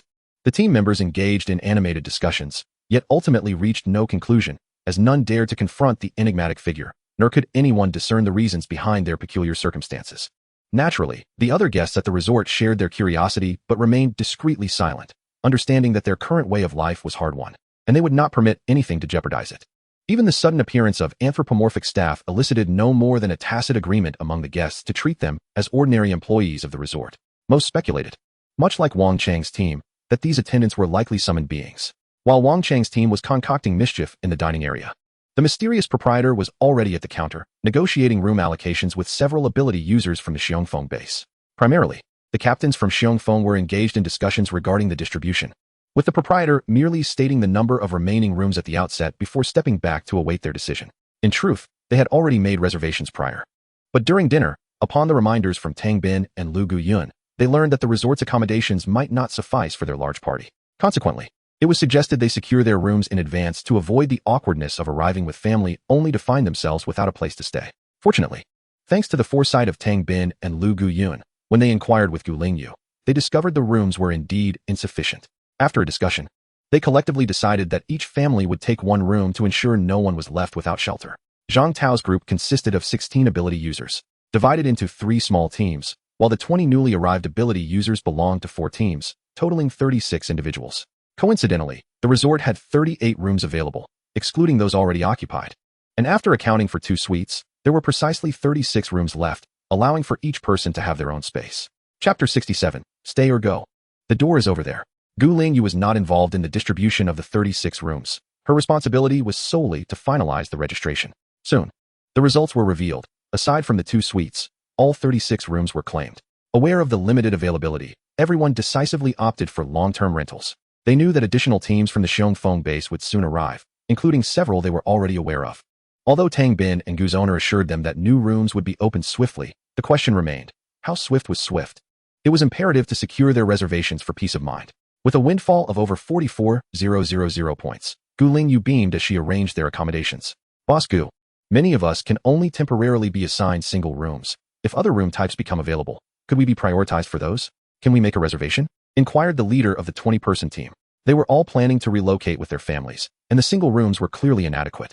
Certainly, if you require a room exchange, you may register with me, and when new rooms become available, I will prioritize your arrangements based on the order of registration. Gu Lingyu replied amiably to her rule-abiding customers. At that time, they would need only to cover the difference in points for an upgrade to a different room type. However, if they wished to downgrade from a higher point room, the points already paid would not be refunded, retaining only the unused days of the room. The newly arrived ability users displayed expressions of delight upon hearing this, but before they could begin making reservations, their excitement was abruptly interrupted by a furious voice. We can change rooms. Then why weren't we offered a switch when there were double rooms available these past 2 days? As the voice rang out, a hush fell over the front desk, and everyone turned to the source of the commotion, discovering it was the ever-sneaky Wang Chang's team. Wang Chang had just exited the dining area with his teammates and was passing by the front desk when he overheard Gu Lingyu's remarks, igniting his anger. It was worth noting that 2 of their team members were currently cramped in a single room. Moreover, the twin rooms cost merely 50 points per day, which is 10 points less than what it would cost for 2 individuals to occupy a single room. Wang Chang, feeling a profound sense of loss, could not restrain himself from expressing his frustration. He marched to the counter with his teammates, glaring at Gu Lingyu, who stood behind it. Yet, in the face of Wang Chang's fury, Gu Lingyu merely raised her eyelids nonchalantly and replied with measured calmness, "You never mentioned wanting to change rooms. Must we even voice such a request? How do you operate this establishment? We have 2 individuals crammed into a single room. You should have proactively informed us when there were available rooms and facilitated the change." Wang Chang was incensed by Gu Lingyu's indifferent demeanor, which only fueled his ire. "How I run my business is not for you to dictate," she scoffed, pointing at Wang Chang's back and uttering a phrase he found all too familiar. "If you like it, stay. If you don't, leave. The door is right there, and no one will stop you." This phrase again. He had never encountered such arrogance from a business owner, neither before nor after the apocalypse. Which proprietor does not regard their customers as deities? Yet this female owner spoke of stay or go and then proceeded to usher them out. Wang Chang felt a surge of frustration rise within him. Then we shall switch to a family room. 1 family room and 2 twin rooms. He believed he had taken the high road, choosing not to stoop to her level. But to his astonishment, the woman's next words nearly sent him into a fit of rage. "No rooms available." Gu Lingyu coolly uttered those 3 words. "How can there be no rooms available again? Aren't you still taking reservations?" Wang Chang's voice rose in exasperation. "Yes, they just finished the reservation. Hence there are no rooms left." Gu Lingyu stated matter-of-factly. "Why is it that every time we arrive, there are no rooms? Are you deliberately targeting us?" Wang Chang felt that he had never had a pleasant experience in front of this female proprietor. "Do I look like I have the time to cater to you?" Gu Lingyu rolled her eyes and added with a cryptic tone, "You're just lucky. Who can you blame? Lucky. They are lucky." The mockery in her tone was unmistakable. "What about other rooms? Are there no single rooms available?" Wang Chang was nearly beside himself with rage. If there are no twin rooms or family rooms, surely there must be single rooms available. At the very least, his 2 teammates should have 1 room each. Otherwise, they would be forced to share a single room while paying double the price. Just the thought of it was infuriating. There are no single rooms left. We only have suites available now, at 200 points, accommodating 6 people. Will you take it? Gu Lingyu smirked, her smile tinged with mischief. If these individuals were willing to stay, she would not mind, as it would help her fill the 2 remaining suites, a win-win situation. However, she suspected that given their frugality, they would likely refuse. Indeed, upon calculating the costs, Wang Chang realized that staying in a suite would require them to pay an additional 20 points, which made him even less inclined to accept. If they choose to stay in a double room or a family room, they would actually save a few points. Yet occupying a suite would require an even greater expenditure of points. How is that fair? We were the first to arrive. Why should they be allowed to choose their rooms ahead of us? It should have been our privilege to select first. You should compel them to yield their rooms, allowing us to make our choice first. Wang Chang immediately redirected his ire towards Zhang Tao and the leader of the group of 20. It is impossible. They have already paid their points, and the rights to those rooms now belong to them. Gu Lingyu swiftly countered without a moment's hesitation. Upon witnessing Gu Lingyu's resolute refusal, Zhang Tao and his companions, who had initially felt tense, suddenly relaxed, their admiration for the formidable Gu Lingyu soaring. No wonder Tang Bin and Lu Guyun's teams sang praises of her. They felt compelled to join the chorus of admiration. In the face of a confrontational customer like Wang Chong, Gu Lingyu required no assistance from her peers. Her unyielding demeanor, combined with her consistent disregard for Wang Chang's attempts to save face, finally pushed him to the brink of fury. Raising his voice, he exclaimed, "It must be done. This is your failure. We arrived first. Thus, we should have been granted the rooms before anyone else. Now that the rooms are gone, you must find a solution for us." At this declaration, the atmosphere grew tense, and Zhang Tao and his companions felt an inexplicable chill enveloping them, emanating from the seemingly delicate figure of Gu Lingyu behind the counter. Chapter 68, An Upgrade. Level 4 Resort. What do you think you are? To have the audacity to reprimand me? Her cold voice flowed like a frigid river as Gu Lingyu replied, "As I said before, the exit is that way. If you choose not to stay, you may leave." With her fingertips lightly twirling, she exuded an air of anticipation.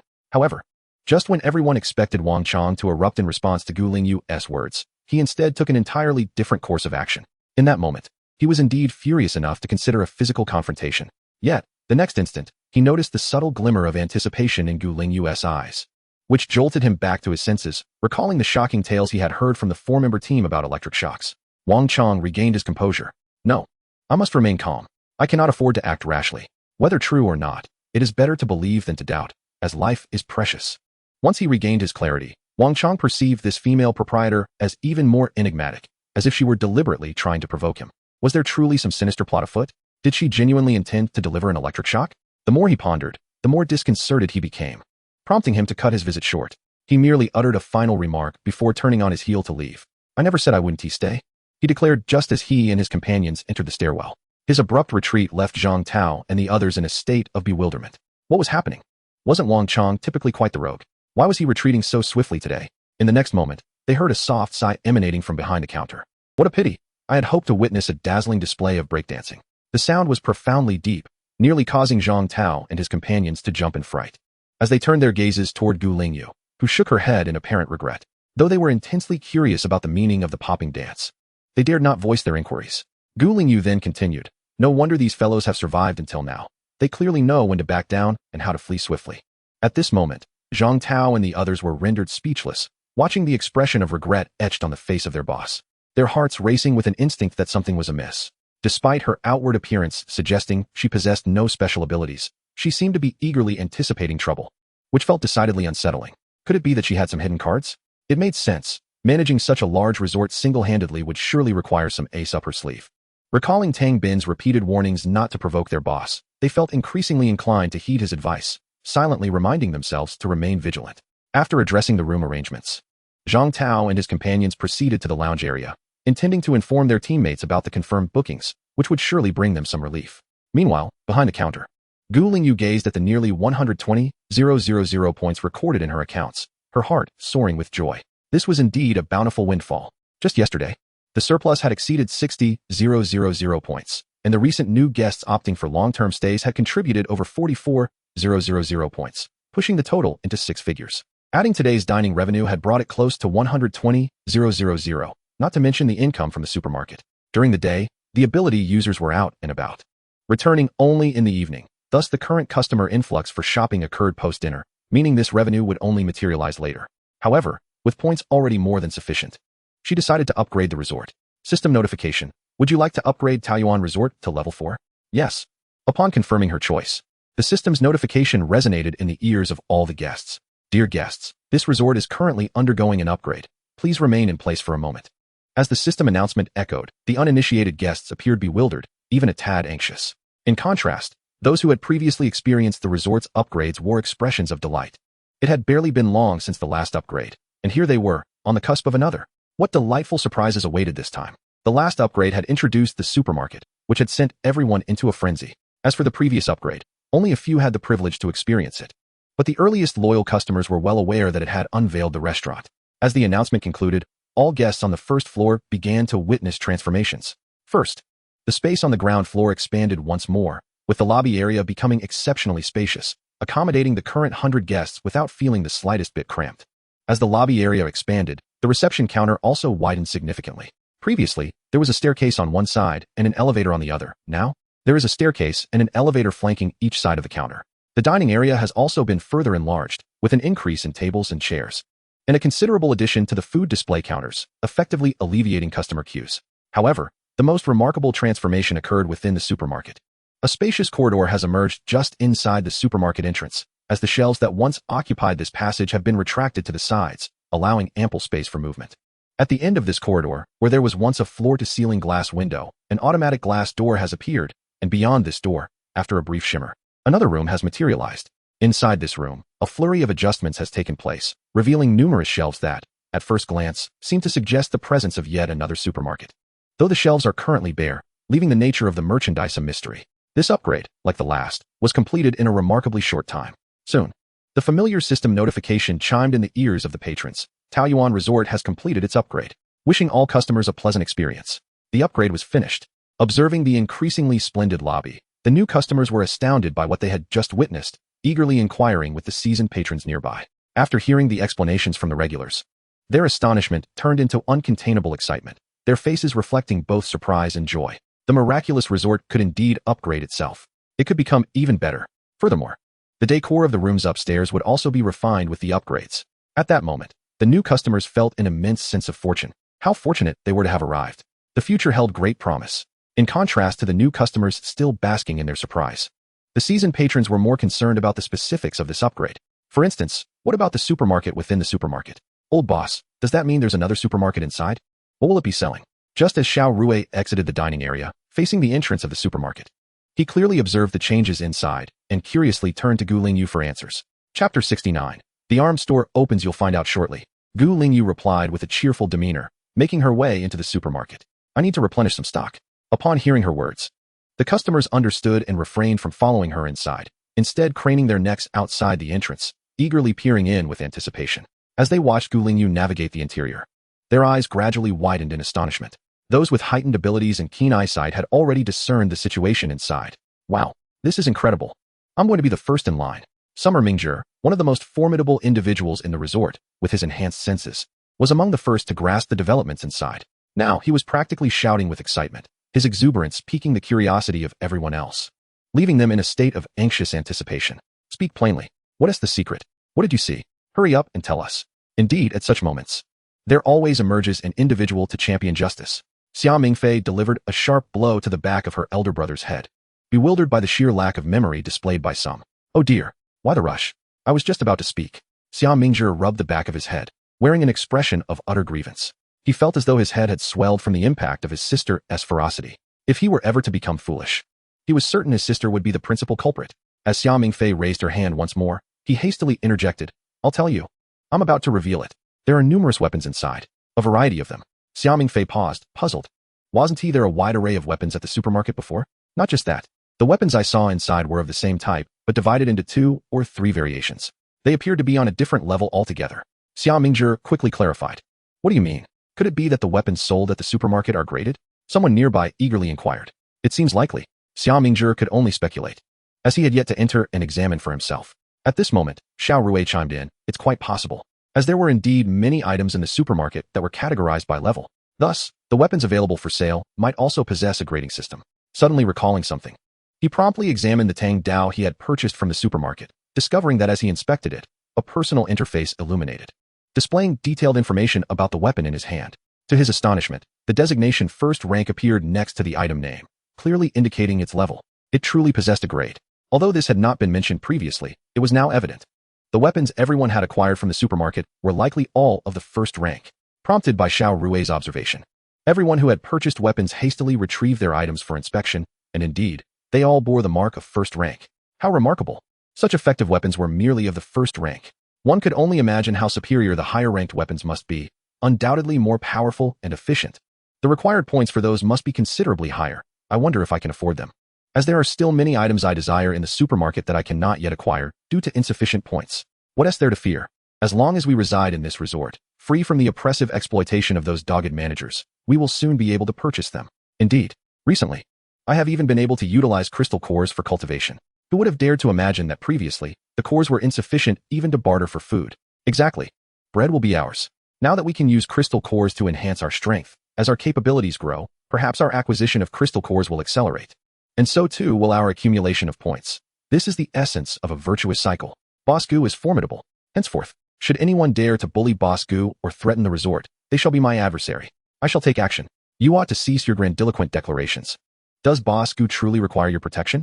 Focus on enhancing your own strength first. Everyone jested, eliciting a chorus of good-natured laughter. Yet, beneath the humor lay genuine sentiments. The true thoughts of many. Though their time spent here was brief, they had all palpably felt the positive transformations taking place, which was precisely why they gravitated more towards Lingyu and the resort. At this moment, everyone was engaged in animated conversation. Yet Xia Mingfei noticed that her typically loquacious elder brother had remained unusually silent for quite some time. Curiosity piqued. She turned her head and was met with the sight of her brother's face flushed with excitement. His eyes gleaming with an intensity akin to that of a wolf spotting its prey, fixated on something at the far end of the supermarket. What are you doing? What have you seen? Protective gear. I see protective gear, Xia Mingzhi exclaimed, his voice vibrating with enthusiasm. His hand trembling as he pointed towards the far side of the supermarket. Protective gear? You mean the kind that safeguards body parts? A chorus of astonished gasps erupted from those around them. Indeed, that's precisely it. I spotted shoulder pads, arm guards, leg protectors, so many varieties. Xia Mingzhi was nearly beside himself with excitement. When will Boss Gu replenish the stock? I can hardly wait. At this moment, even Xia Mingfei found herself too captivated to scold him, for she too was drawn in by the allure of those items. Protective gear. If they secured such equipment, their safety would undoubtedly be elevated. With weapons in hand, and now protective gear, they could truly arm themselves to the teeth. Soon, all the ability wielders had congregated near the supermarket entrance, their expressions resembling that of eager, hungry creatures. After a short while, Lingyu appeared at the entrance, beckoning them over. In an instant, the impatient crowd of ability users surged forward without a hint of hesitation. Once they stood before the entrance, facing Lingyu who obstructed their path, everyone instinctively came to a halt, their urgency quelled by a shared understanding to refrain from rushing him. Dear patrons, all weapons previously housed within the supermarket have now been relocated to this armory. The armory is officially open for business. As the name suggests, I need not elaborate on the nature of the merchandise. The settlement rules remain unchanged. Please, do enter. Having succinctly completed his introduction, Lingyu stepped aside, granting the eager ability users access. Though they were anxious, they maintained an orderly demeanor. Upon entering the armory, they immediately dispersed, rushing towards the various shelves, followed by a cacophony of astonished exclamations from behind each display. Just as Xia Mingzhi had observed earlier, all weapons were categorized by tiers. Currently, only first-tier and second-tier weapons were available for purchase. The sharpness of second-tier weapons surpassed that of first-tier ones, with enhanced attention to detail. For instance, the Tang Dao previously wielded by Xiao Rui, in its second-tier form, boasted greater resilience and a handle designed for improved grip, with an exquisitely crafted sheath. Higher-tier weapons, from materials to craftsmanship, surpassed their predecessors in quality, making them even more enticing to the eye. In addition to weapons, a complete array of protective gear was available, covering all vital areas of the body. Although sold separately, this allowed some financially constrained ability users to procure essential items for key areas first. Protective gear was likewise divided into first-tier and second-tier, with variations in materials such as leather and metal. The higher the tier, the superior the materials used in the armor, offering enhanced protection while remaining lightweight and comfortable. These protective gear pieces can be seamlessly affixed to the sportswear sold in supermarkets, presenting no conflict whatsoever, and they are even easier to secure than other garments. This revelation compelled many superhumans who had yet to purchase sportswear to resolve immediately to acquire it upon stepping out. In addition to weapons and protective gear, various tools and accessories are also available for sale in the armory. Boss Gu, do we accept custom orders here? A voice from the store, belonging to Xia Mingzhi, drew the attention of numerous superhumans who gravitated towards him. Lingyu made her way to a corner of the shop, standing beside a machine, and observed Xia Mingzhi's curious expression as she elaborated. Indeed, the armory accepts customization for weapons and armor, if there are any tools with special requirements. We also accommodate custom orders.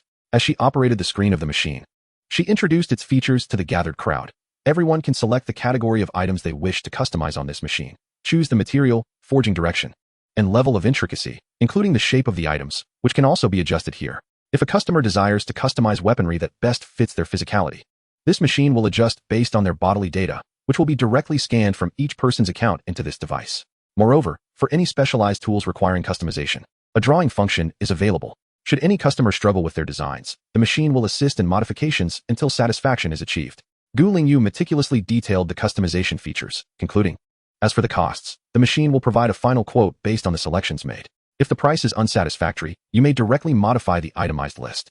The time required for customization is not extensive. You can see the estimated duration on the checkout interface.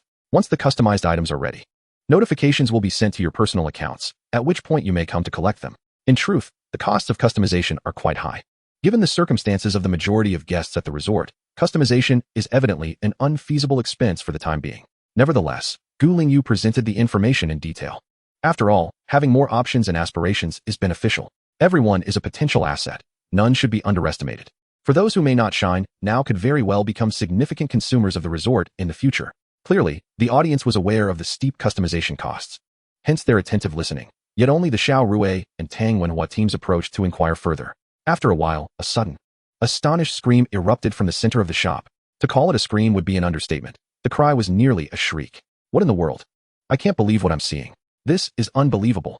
Absolutely extraordinary. Everyone, come quickly. You must see this. The excited, hoarse voice instantly captured the attention of all present, leading them to exchange curious glances before they collectively moved towards the source of the commotion, including teams Xiao Rui and Tang Wenhua. Observing the crowd's direction, Lingyu's lips curled into a meaningful smile. At last, they have discovered it. In the heart of the store, distinct from the other shelves, stood a singular glass display case. This square, elevated showcase, though modest in size, was surrounded by an open area that accentuated its prominence, especially with dedicated spotlights illuminating the glass cover. Within this case resided a bottle of a mesmerizing potion, radiating a spectrum of colors. The potion's appearance alone astonished all onlookers, not due to the opulence of the bottle, but rather the extraordinary liquid it contained. The substance within appeared transparent, yet was enveloped in a myriad of luminous specks that swirled within the bottle, creating enchanting trails of light. Could this truly be a potion? Yet, if it were not, it was nonetheless housed in a bottle identical to those containing healing potions sold in the neighboring supermarket. As the crowd marveled in astonishment, the individual who initially exclaimed in surprise began to read aloud the item description displayed next to the showcase. Simply uttering its name was enough to make everyone aware of its effects. The awakening potion for supernatural abilities. Instantly, a chorus of gasps echoed among the gathered crowd.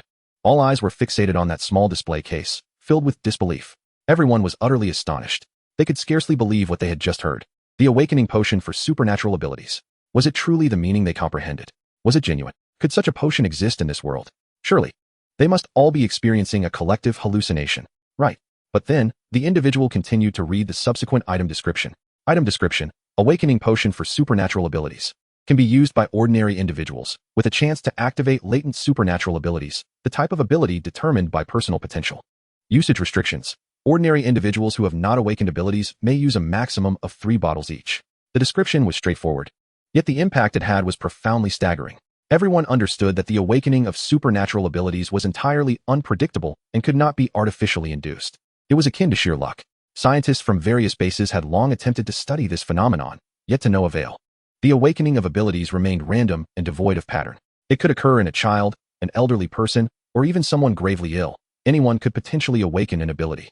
Yet now they were being told that the potion before them might enable unawakened ordinary individuals to become supernatural beings. Even if it was merely a possibility, it was enough to leave everyone in awe. For previously, such a notion was deemed impossible. The awakening of abilities could not be manipulated by human intervention. But now, could abilities be probabilistically awakened through the consumption of a potion?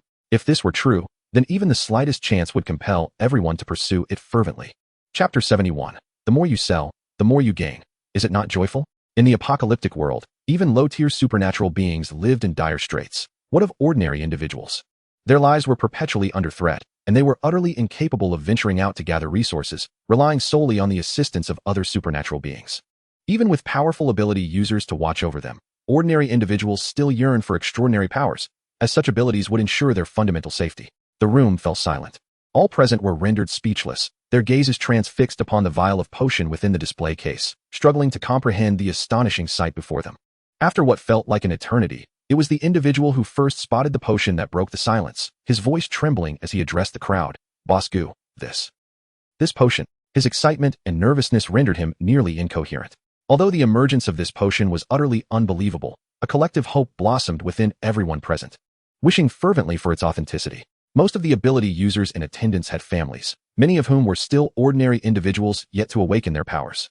The safety of their loved ones remained their utmost concern. However, if their family members could also awaken extraordinary abilities, even if at a lower tier, it would bring them a profound sense of relief.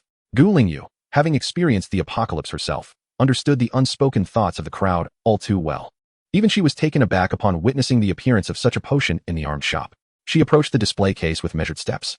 turning to survey the audience with a smile familiar to them all. As you can see, this potion is indeed real, and it genuinely has the potential to aid ordinary individuals in awakening their powers. Though she had not personally used it, the credibility of the system was beyond doubt. Upon hearing her words, the atmosphere among the ability users erupted into excitement. Wow, it's actually real? Am I dreaming? Someone slap me. How is this possible? I've never heard of such a thing. What do you mean impossible? There are countless things you've never heard of. Before arriving at this resort, did you believe in its existence? And yet, here we are. Exactly. Boss Gu could never deceive us. Is there anything she has said that isn't true? If she claims this potion can awaken abilities, then it very well might. Indeed. Have you forgotten about the zombie detoxification serum from the supermarket next door? Prior to that, had you ever heard of such a thing? Yet, the outcome proved its efficacy. Oh yes, that detoxification serum. With this reminder, the crowd collectively recalled the existence of the zombie detoxification serum, and their gazes toward the ability awakening potion began to shift once more. From initial skepticism to a burgeoning fervor, a flicker of hope ignited within their hearts. This ability awakening potion must be real. Someone shouted with excitement. Boss Gu, how many points is this potion worth? Another voice inquired, and the crowd immediately perked up, eager to learn the price. Such a remarkable and unprecedented potion could only be found here. Its price would undoubtedly be steep. Each vial is priced at 10,000 points. Gu Lingyu announced with a smile, prompting a chorus of gasps from the surrounding individuals. My goodness, that's exorbitant. It is indeed pricey, but worth every penny. 10,000 points for a chance, for a future, truly, that's not too much. Even if it takes 3 vials, 30,000 points, it would still be absolutely worthwhile. Indeed, when one reflects upon it, the price is quite reasonable. After all, compared to the previous despair, we now have a glimmer of opportunity. Indeed, we must swiftly accumulate points, for there are still so many delightful items in the neighboring supermarket that we have yet to seize. Meanwhile, this armory has unveiled an abundance of exceptional goods, including the elusive ability awakening potions. It is a bittersweet experience. Each day, as I venture outside and encounter zombies, it feels as though points are beckoning to me. Previously, I would have recoiled in disgust at the sight of them. Now, I find them oddly endearing. Goodness, your taste is rather peculiar. Just ensure you don't fall for the notion that beauty lies in the eye of the beholder. Get lost. That was not my intention. The crowd engaged fervently in discussion, initially gasping at the price, then deliberating on how to procure the items, each face reflecting palpable excitement. Their concerns shifted from the authenticity of the potions to their feasibility, ultimately culminating in discussions about how many bottles to purchase and how to maximize their point acquisition. Amidst this fervent chatter, a quivering yet enthusiastic voice suddenly broke through the crowd. Boss Gu, I will buy this potion. Gasps of astonishment erupted as heads turned towards the source of the voice, eager to identify the affluent point collector capable of such a purchase. However, as the individual emerged from the throng and their appearance became clear, the collective astonishment faded into a more subdued recognition. It was none other than the esteemed 5th-tier expert. No wonder. 10,000 points may seem substantial to these elite individuals, yet it is hardly insurmountable. The figure stepping forward was none other than Xiao Rue. As the sole 5th-tier ability user currently residing in the resort, he was recognizable even to those not hailing from the Xiongfeng base. Nonetheless, familiarity does not preclude the necessity of inquiry. Boss Gu, how often will this potion be restocked?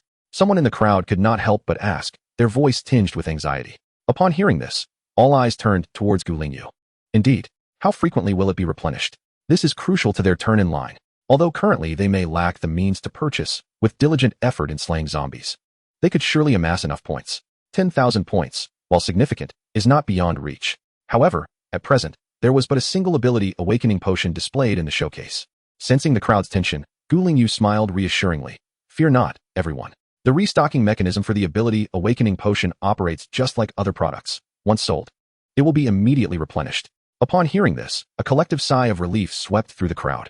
That means whenever they are able to afford it, there will be stock available. Observing the expressions on their faces, Gu Lingyu smiled softly. She had no intention of imposing any purchase limits, as it was entirely unnecessary. After all, the points for sale are fixed, a stipulation beyond her control, dictated by the system's pricing. With the price established, why would she impose limits? To forego profit when one has points? Others may limit purchases to inflate prices, but as she cannot alter the price, there is no rationale for restrictions. The more she sells, the more she gains. What could be more joyful? Besides, with so many ordinary individuals around, even one potion per person would yield her substantial profit. With the accumulation of points, one can continue to upgrade the resort and unlock more facilities to earn points. What could be more delightful? Why not take advantage of such opportunities? Chapter 72, Awakening Abilities on Site. Gu Lingyu glanced at the side, observing Xiao Rue, who, usually composed and steady, was now visibly emotional. His hands trembling slightly at his sides. She was aware that Xiao Rui had family, including a sister who had just turned 18 but had yet to awaken her abilities.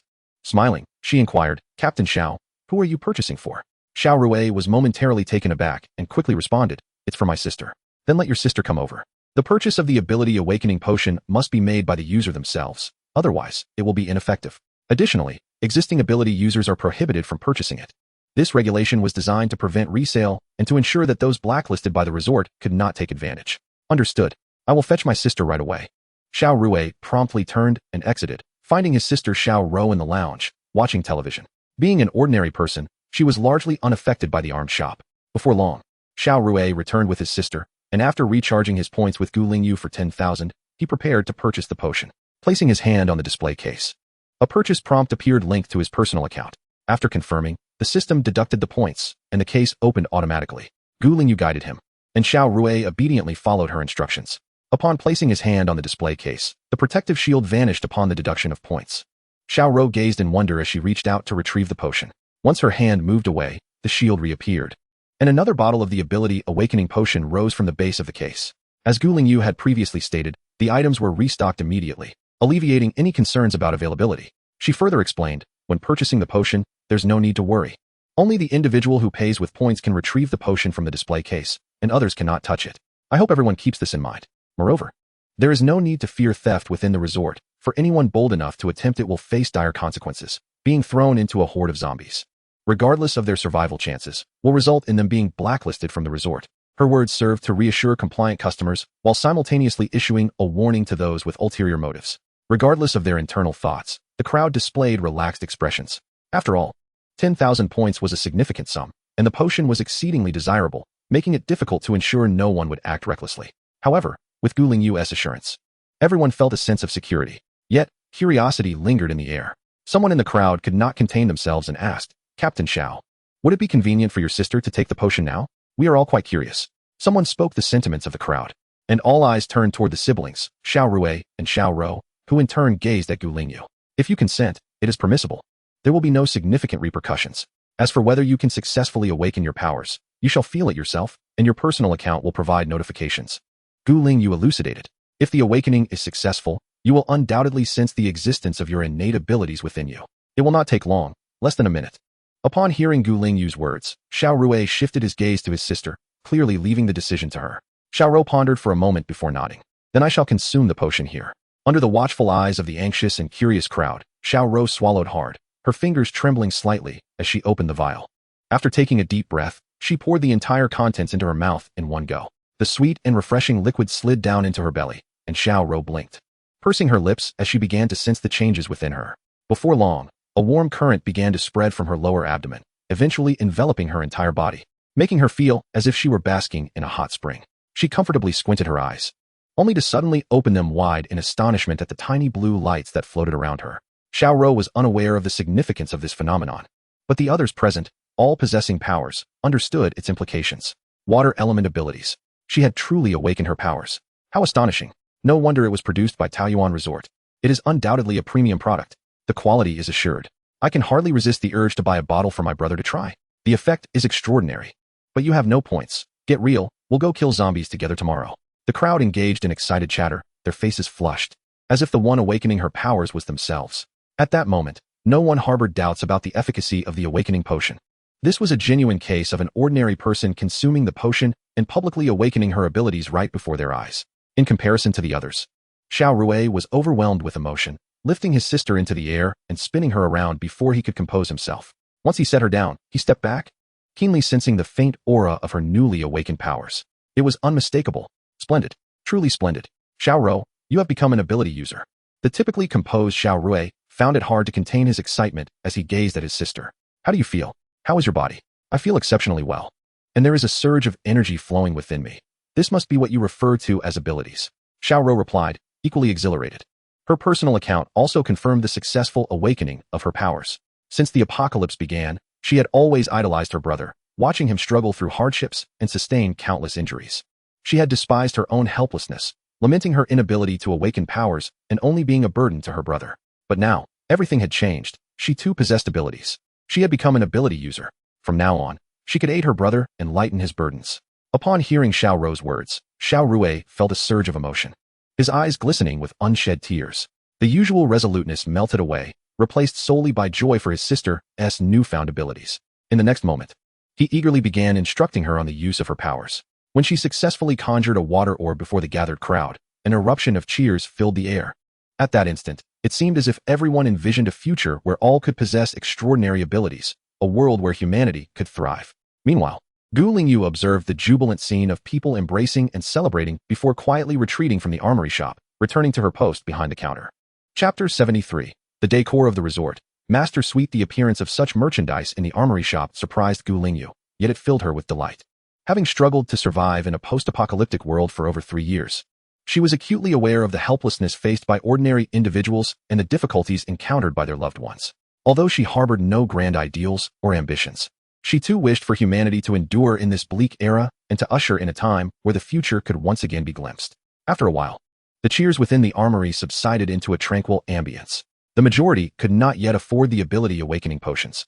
Thus their immediate focus shifted to adequately arming themselves and diligently earning points. Following Xiao Rui, the other 4 members of his team also purchased 4 bottles of the awakening potions to aid their respective families in awakening.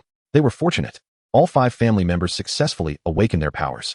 Although 2 of them only manifested weaker physical enhancements, having any awakening was certainly preferable to none. Moreover, even the weakest abilities held the potential for growth, surpassing the physical limitations of ordinary individuals. Xiao Rui's team had more than 5 family members, yet their current points were limited. They needed to arm themselves and had already spent a considerable amount on essentials, forcing them to postpone additional awakenings for their other relatives. Nevertheless, the benefits derived from their 5 purchases of the awakening potions amounted to nearly 50,000 points after deducting costs, a substantial sum indeed. In the blink of an eye, Lingyu had gathered enough points to upgrade the resort.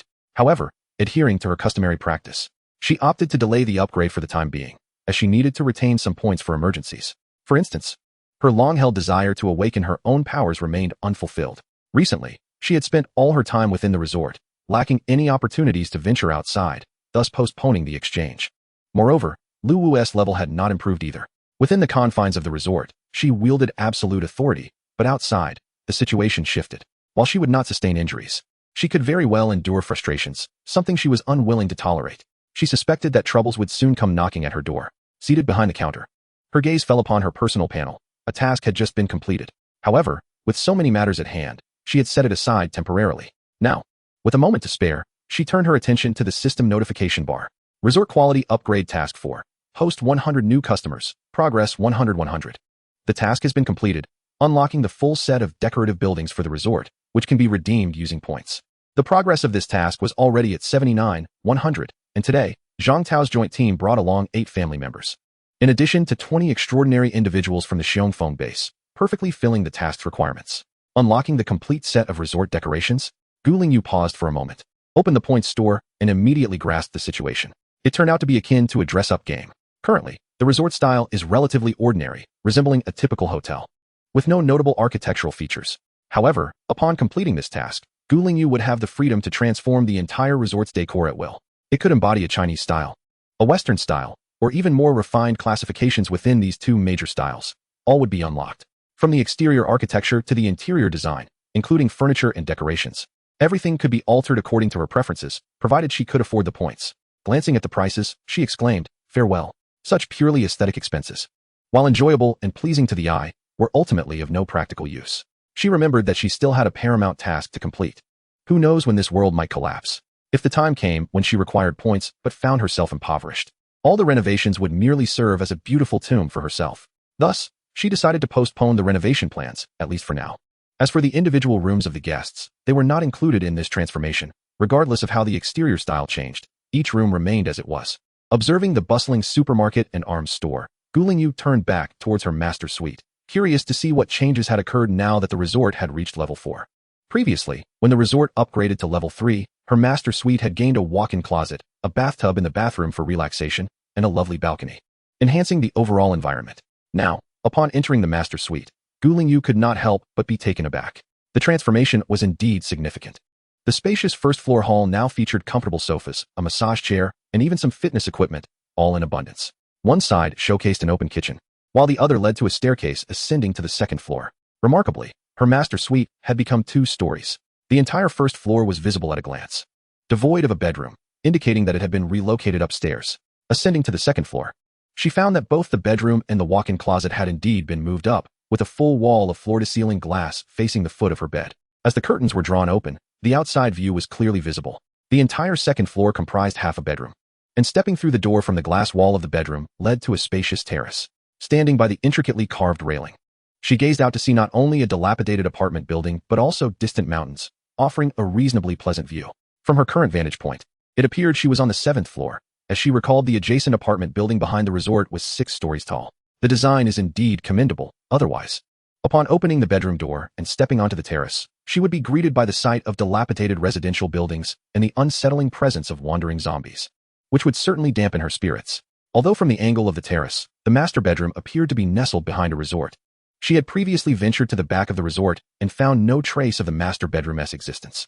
This revelation brought her considerable relief, as she had no desire to engage in activities while worrying about prying eyes from the outside. With that concern alleviated, she could now arrange the expansive terrace, setting up a table and chairs, adorned with vibrant plants and flowers. When the sun was just right, she envisioned herself relaxing here, perhaps enjoying a cup of tea. Furthermore, should the resort undergo another upgrade and the layout of the master bedroom change, she need not fret about the items she had already purchased, for they would be safely transferred to her personal storage, ready for later use.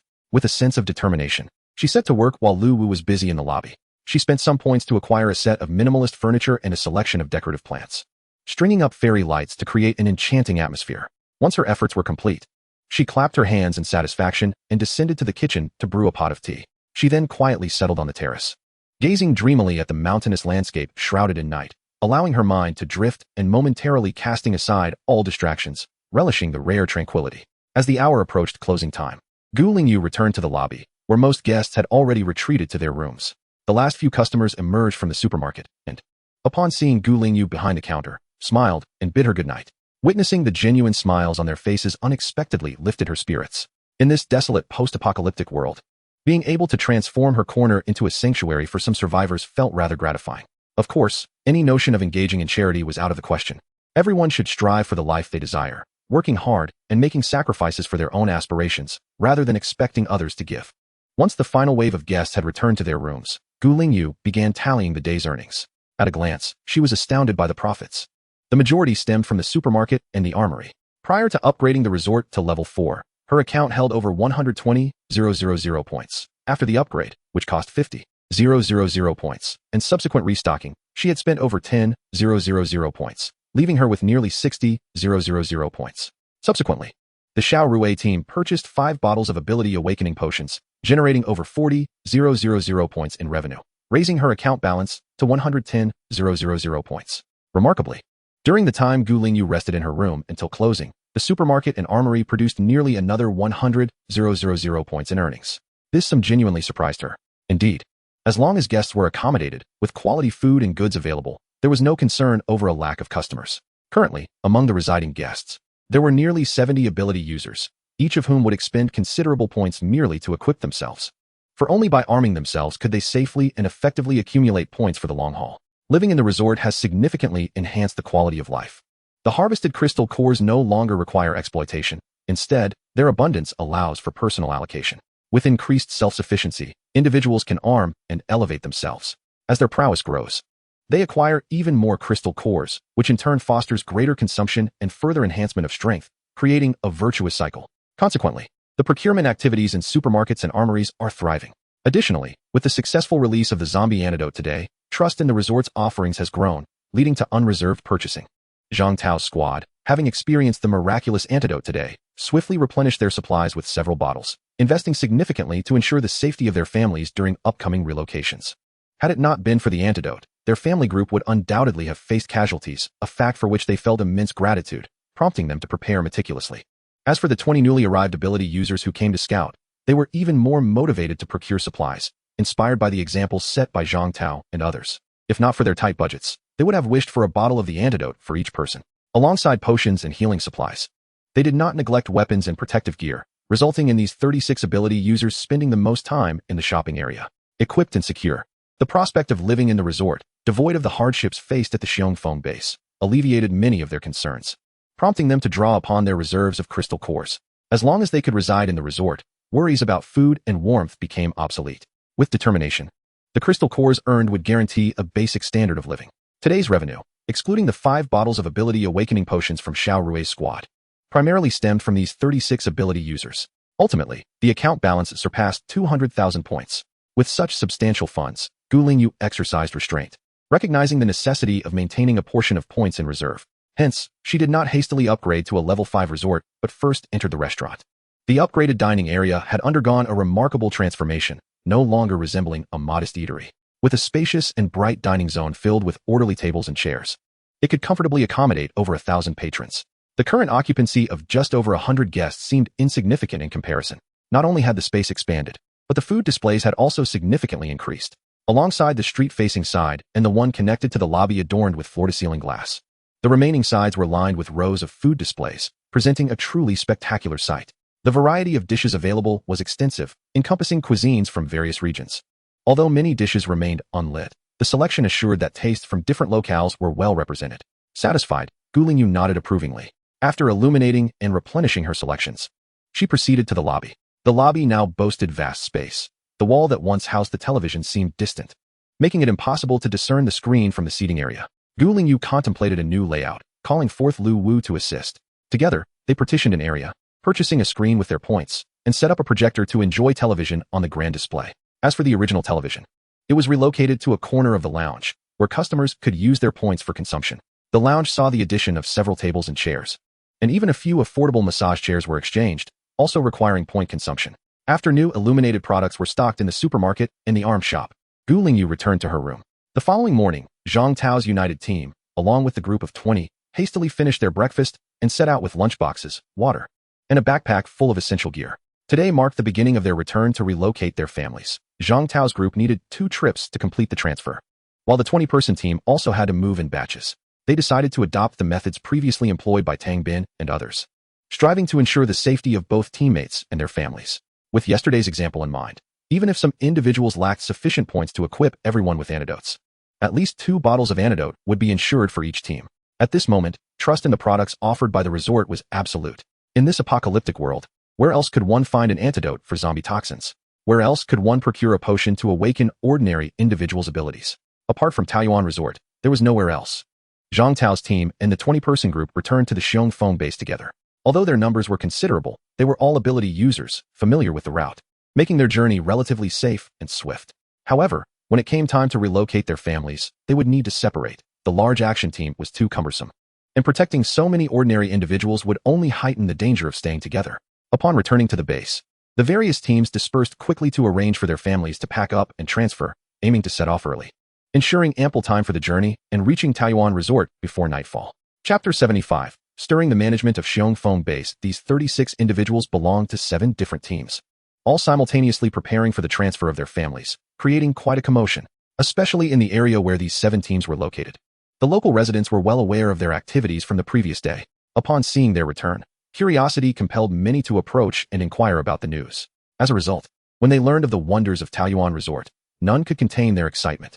Those with closer ties to Zhang Tao and the others immediately entertained thoughts of relocation, reaching out to familiar teams to prepare for joint action.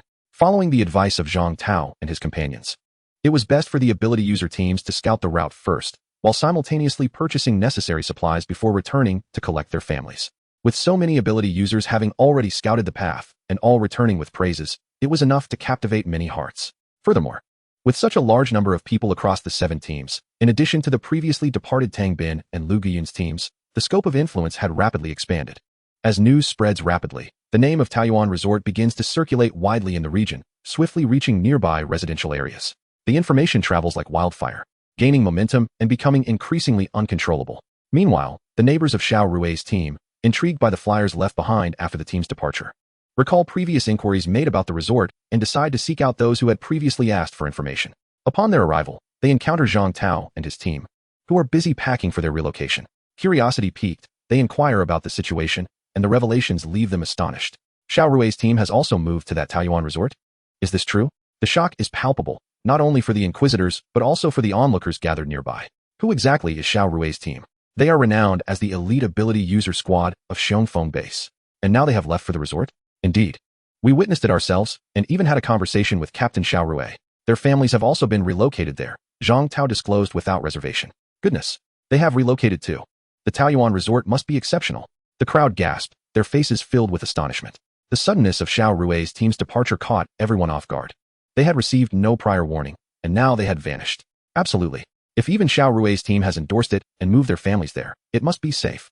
The urgency took hold. What are we waiting for? Let us get ready and head to the resort. Yes, indeed. We should leave soon. Otherwise, darkness will fall upon us. Enough chatting. Hurry back to gather your gear. Assemble in 15 minutes. Consequently, many ability users who had been hesitant could no longer remain idle. They hastily called their friends. Returning home to prepare for the journey. The individuals who had come to gather information rushed back to their own areas, eager to disseminate the news. Xiao Rui's team is a prominent figure within Xiongfeng base, celebrated for their strength and reputation. The fact that they too have relocated to Taoyuan Resort generates a stir far beyond the reach of Tang Bin and Zhang Tao. As the news spreads, it rapidly radiates from the vicinity of Xiao Rui's residence, disseminating even faster than the updates from Zhang Tao's area. Over the next few days, as word travels, more and more individuals venture to Taoyuan Resort to investigate.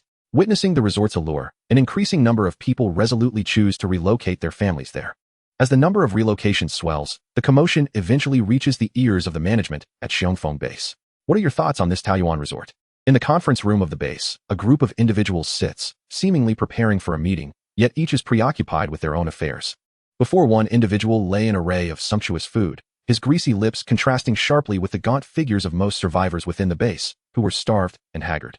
Another person cradled a woman in his arms, entirely absorbed in jesting with her, paying no heed to what the first man had just uttered. The remaining individual did respond, yet his mind was evidently elsewhere. He held a woman on each side and dismissively remarked, "In this apocalyptic world, who still speaks of resorts? It's laughable. Who cares what it's called? The issue is that many have fled, and the trend seems to be escalating. So what are everyone's thoughts? What thoughts? None. Those fools truly believe there are still places to enjoy life in this apocalypse? Exactly. Let them run if they wish. Soon enough, they'll return, crying and begging for us to take them back." While this sentiment rang true, should the exodus of individuals increase, it would inevitably impact the base. Our energy cores and supplies would dwindle, affecting our quality of life. Opinions among the management varied. Some were indifferent while others felt an investigation was warranted.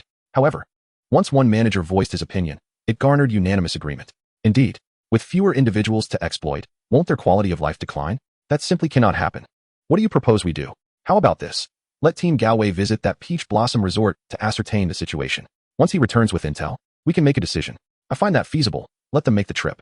After all, it required no physical effort from them, merely a bit of verbal communication, which no one opposed. Thus, the decision was made. Boss, why does the name Peach Blossom Resort sound so familiar? A team member queried as a 5-man squad exited the conference room. I find it familiar too. It seems I've heard it somewhere, another member replied.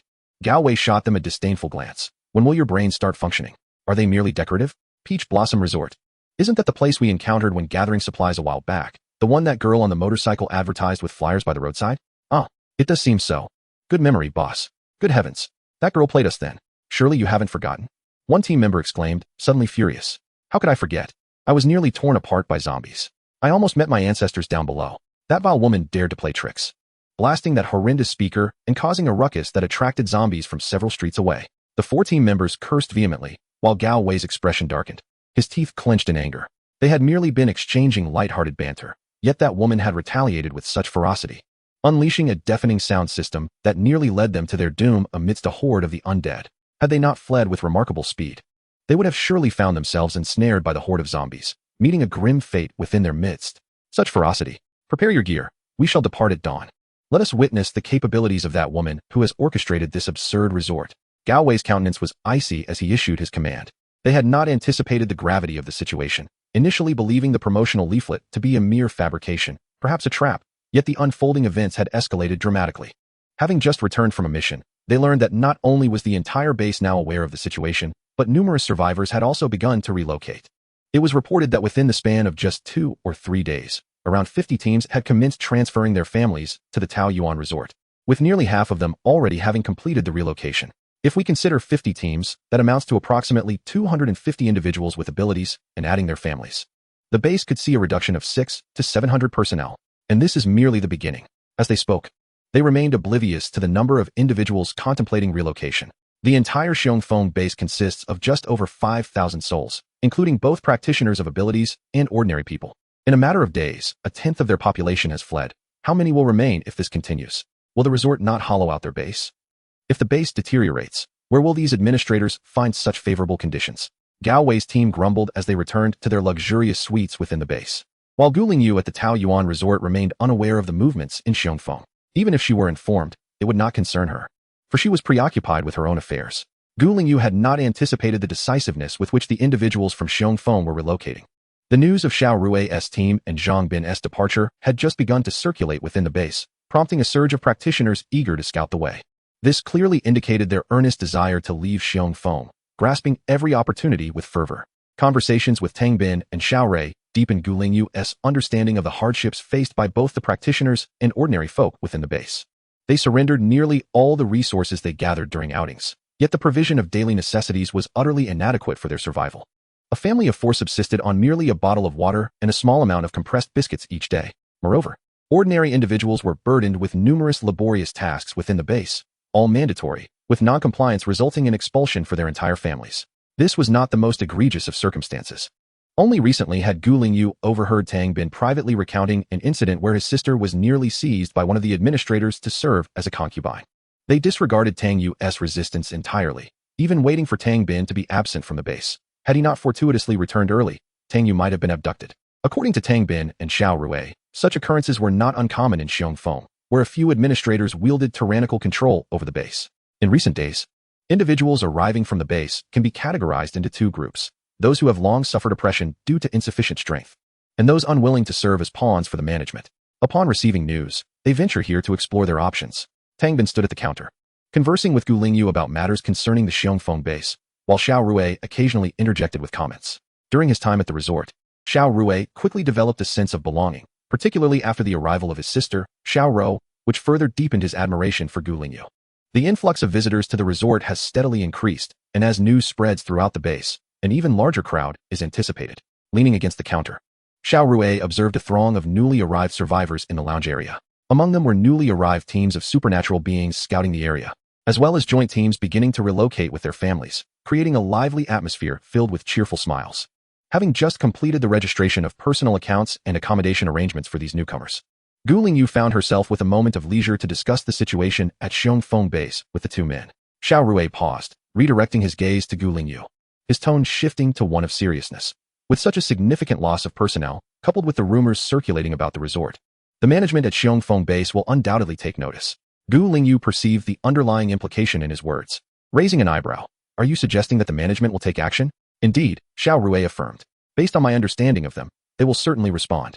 They cannot afford to ignore such a substantial loss of personnel from their domain. The foundation of the base lies in its people. To grow strong, one must rely on them, and to acquire resources, one must depend on them even more. With so many individuals desperately attempting to flee, they will surely be restless.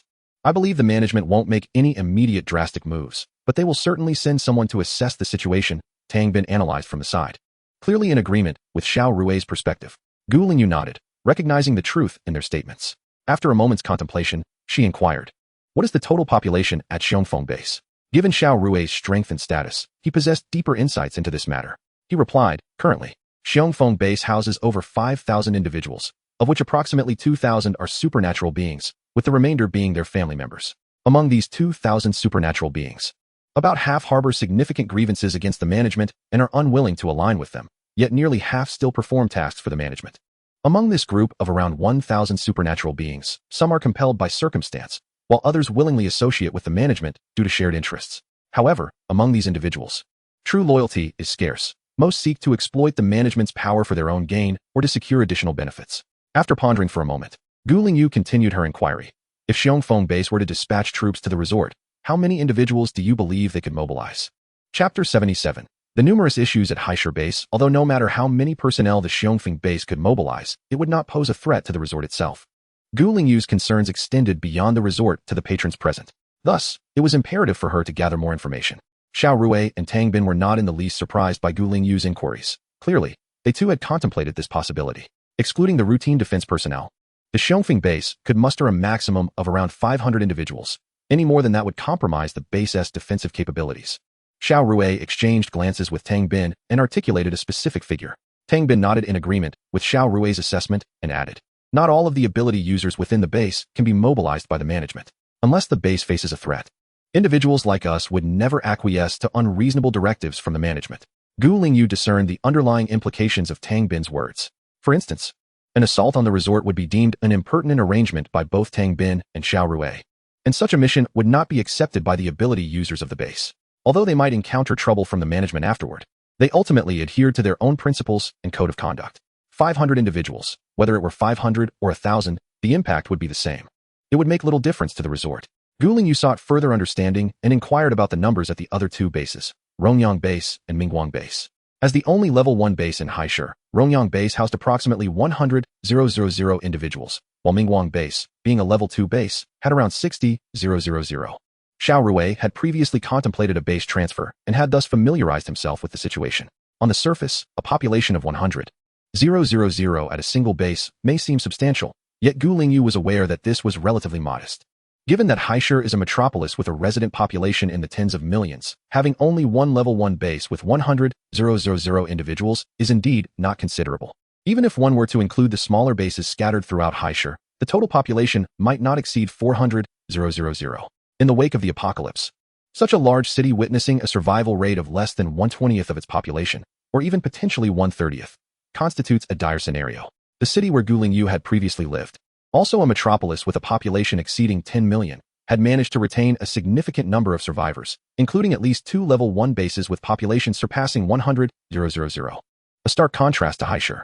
The severe population loss in Haisher underscores the city's inadequate crisis management capabilities in the face of the apocalypse. What is the situation like in those two bases? Gu Lingyu proceeded to inquire, recognizing the importance of understanding the conditions at these neighboring bases. The only two large bases under the jurisdiction of the Kyoto base. Upon mentioning this, Xiao Rui furrowed his brow, his expression reflecting a rather unfavorable opinion of those two bases. Mingguang base fared somewhat better than Xiongfeng base, yet only marginally so, while instances of arbitrary abduction were absent. Issues of exploitation remained pronounced. The level of greed exhibited by the administrators of the Mingguang base is certainly on par with that of their counterparts at the Xiongfeng base, a fact well understood by several of the ability users at Mingguang. Tang Bin, who was listening nearby, appeared taken aback, evidently unaware of the circumstances at Mingguang base. He had even considered relocating there previously. As for the Rongyang base, the situation is somewhat better, yet it too is marked by a stringent policy, heavy workloads, mediocre treatment, and limited freedom, leaving the survivors within it in rather uncomfortable conditions.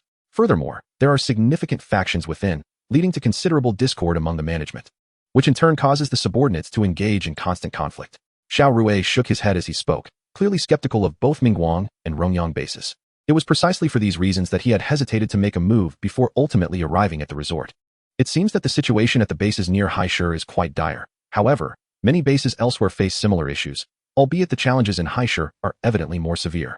After discussing the bases for a while, as night fell, Tang Bin and Xiao Rui decided to return to their rooms. Before leaving, they turned to Gu Lingyu, earnestly stating, "If you require our assistance, do not hesitate to ask. This place is now our home." Gu Lingyu understood the underlying meaning of their words. Should the management of Xiongfeng base attempt to resort to violence, they were willing to defend the resort. They had come to regard this place as their home and were determined to protect it. Their willingness to do so brought great joy to Gu Lingyu. Her smile genuine and resolute, emanating a formidable aura. Rest assured, there is absolutely no possibility of an incursion into the resort. Tang Bin and Xiao Rui were momentarily taken aback by her powerful declaration, momentarily lost in thought, believing they stood before a formidable ability user. However, as they regained their composure, relief spread across their faces, and they nodded vigorously with smiles. Had these words come from anyone else, they would have been skeptical, yet, spoken by Gu Lingyu, they could not help but trust her completely. Since their arrival at the resort, it had never failed to meet their expectations, instilling them with confidence. What reason did they have to doubt? Once the two had departed, Gu Lingyu signaled to Lu Wu to close the shop and proceeded to attend to the various affairs of the resort. Over the past few days, nearly 40 teams had arrived from Xiongfeng base, joining the previous arrivals of Zhang Tao and others, culminating in a total of 50 teams. Considering the families that had already relocated, the number of long-term guests at the resort had now surpassed 500. The previous task of increasing the number of rooms had reached its 5th phase, doubling the total room count once again to 80 single rooms, 48 double rooms, 16 family rooms, and 8 suites, with the floors now extending to the 10th level. Currently, only this main hotel building was open within the resort, a 30-story edifice. Gu Lingyu contemplated that there would eventually come a time when this hotel would be fully occupied, with 500 guests already taking up the lower 10 floors. It would not be long before they reached full capacity with just a few more arrivals. Perhaps there will be other methods in the future, but at present, there remains ample room for growth. So she decided to temporarily set this matter aside. Currently, the available rooms consist of around 20 single rooms. While all other types have been fully occupied, Gu Lingyu estimated that, at the current pace, she would likely complete the 6th phase of her tasks by tomorrow, thus reopening new rooms. Chapter 78, Awakening of Abilities. In terms of accommodation, over the past 3 days, Gu Lingyu has earned just over 100,000 points. Those arriving from the Xiongfeng base typically opt for long-term rentals, as they have relocated entirely. The last thing they want is to forget to renew their lease amidst their busy lives and face the dire consequences of being removed from their rooms. Anyone who has visited the resort understands how coveted the rooms are. Although there are still single rooms available, many have not found a suitable type and have settled for the time being, hoping to switch later. Regardless of the mismatched room types, they are undoubtedly 1,000 times better than the abysmal Xiongfeng base. There is no way they would ever return to that wretched place. The points accrued from accommodation have always constituted only a small fraction of Gu Lingyu's revenue. It is the guests' expenditures during their stay that primarily contribute to her income. In recent days, the daily revenue from dining alone has reached 30 to 40,000 points, and the total has now surpassed 100,000 points. However, the most substantial income has come from the supermarket and armory, with the cumulative turnover in recent days approaching 500,000 points, leaving even Gu Lingyu astonished. One cannot help but wonder if these ability users are exhausting their entire savings. Yet, it is understandable. No one dares to take chances when safely escorting their families to the resort, and everyone has made ample preparations. As long as they can bring their families over safely, life will become easier thereafter. Just look at those who have already relocated. Each one of them is now living far more comfortably than before. Even their energy cores are rapidly replenishing. Now, even if it means eating instant noodles, these ability users are resolute in their determination to safely transfer their families over. After all, even instant noodles taste better here than at the Xiongfeng base, where even that is unavailable. Finally, after attending to various matters, Gu Lingyu glanced back at her account balance, which stood at around 700,000 points. With such an abundance of points, not only could she reach level 5, but she could likely ascend to level 6 as well. However, after a moment of contemplation, recalling her conversation with Tang Bin and Xiao Rui that evening, she ultimately decided to allocate her points elsewhere for the time being. Summoning Lu Wu, the two of them entered the master suite. Standing in the spacious living room, Gu Lingyu resolved to awaken her abilities. She had not been in a hurry before, as she had been reserving her points to develop the resort. Now that she sensed an impending change, it was prudent to enhance her strength for peace of mind. Given the possibility, she preferred to be prepared in advance. Awakening her abilities required 5,000 points. After confirming, she felt the familiar flow of energy coursing through her body. She knew without needing to check the system prompt that her once familiar powers had returned. In her previous life, she had been an ability user, so this was not foreign to her. Having recently awakened her supernatural abilities, Gu Lingyu found herself at a mere first tier of power, which was decidedly insufficient. The next step was to elevate her abilities. Unlike her previous existence, where progress necessitated rigorous training and combat, she now could enhance her powers merely by expending points, achieving her goals in one fell swoop. Ascending to the second tier required 10,000 points. The third tier demanded 20,000, and the fourth tier called for 40,000, with each subsequent level necessitating double the points of the preceding one. Although the cost escalated with each advancement, the initial stages of upgrade were still quite affordable. Gu Lingyu continuously confirmed her upgrades, her points diminishing rapidly, until she finally ceased when her abilities reached the 6th tier. Reaching this level, alongside the awakening costs, depleted her by a substantial 315,000 points. Despite this considerable expenditure, the rate at which points could be accrued at the resort suggested that replenishment would not take long. Feeling the surge of energy within her, she acknowledged that while she had yet to reach the heights of her former life, her current capacity should suffice for the time being. Given the resort's daily point earnings, should she desire to further elevate her abilities, it would be a swift endeavor. However, for today, she decided to reserve her remaining points for future necessities. During an evening conversation with Xiao Rui, Gu Lingyu inquired about the supernatural levels of the administrators at the Xiongfeng base. Among the original 5-member team of supernatural beings who founded the base, only the captain had attained the 6th tier, while the other 4 remained at the 5th tier. Although the 6th tier administrator appeared to possess greater strength than Xiao Rui at first glance, Gu Lingyu discerned from Xiao Rui's demeanor and remarks that he did not regard this 6th tier individual with much respect. According to Xiao Rui, these 5 administrators had not engaged in combat since the base's expansion and had not ventured out to gather resources.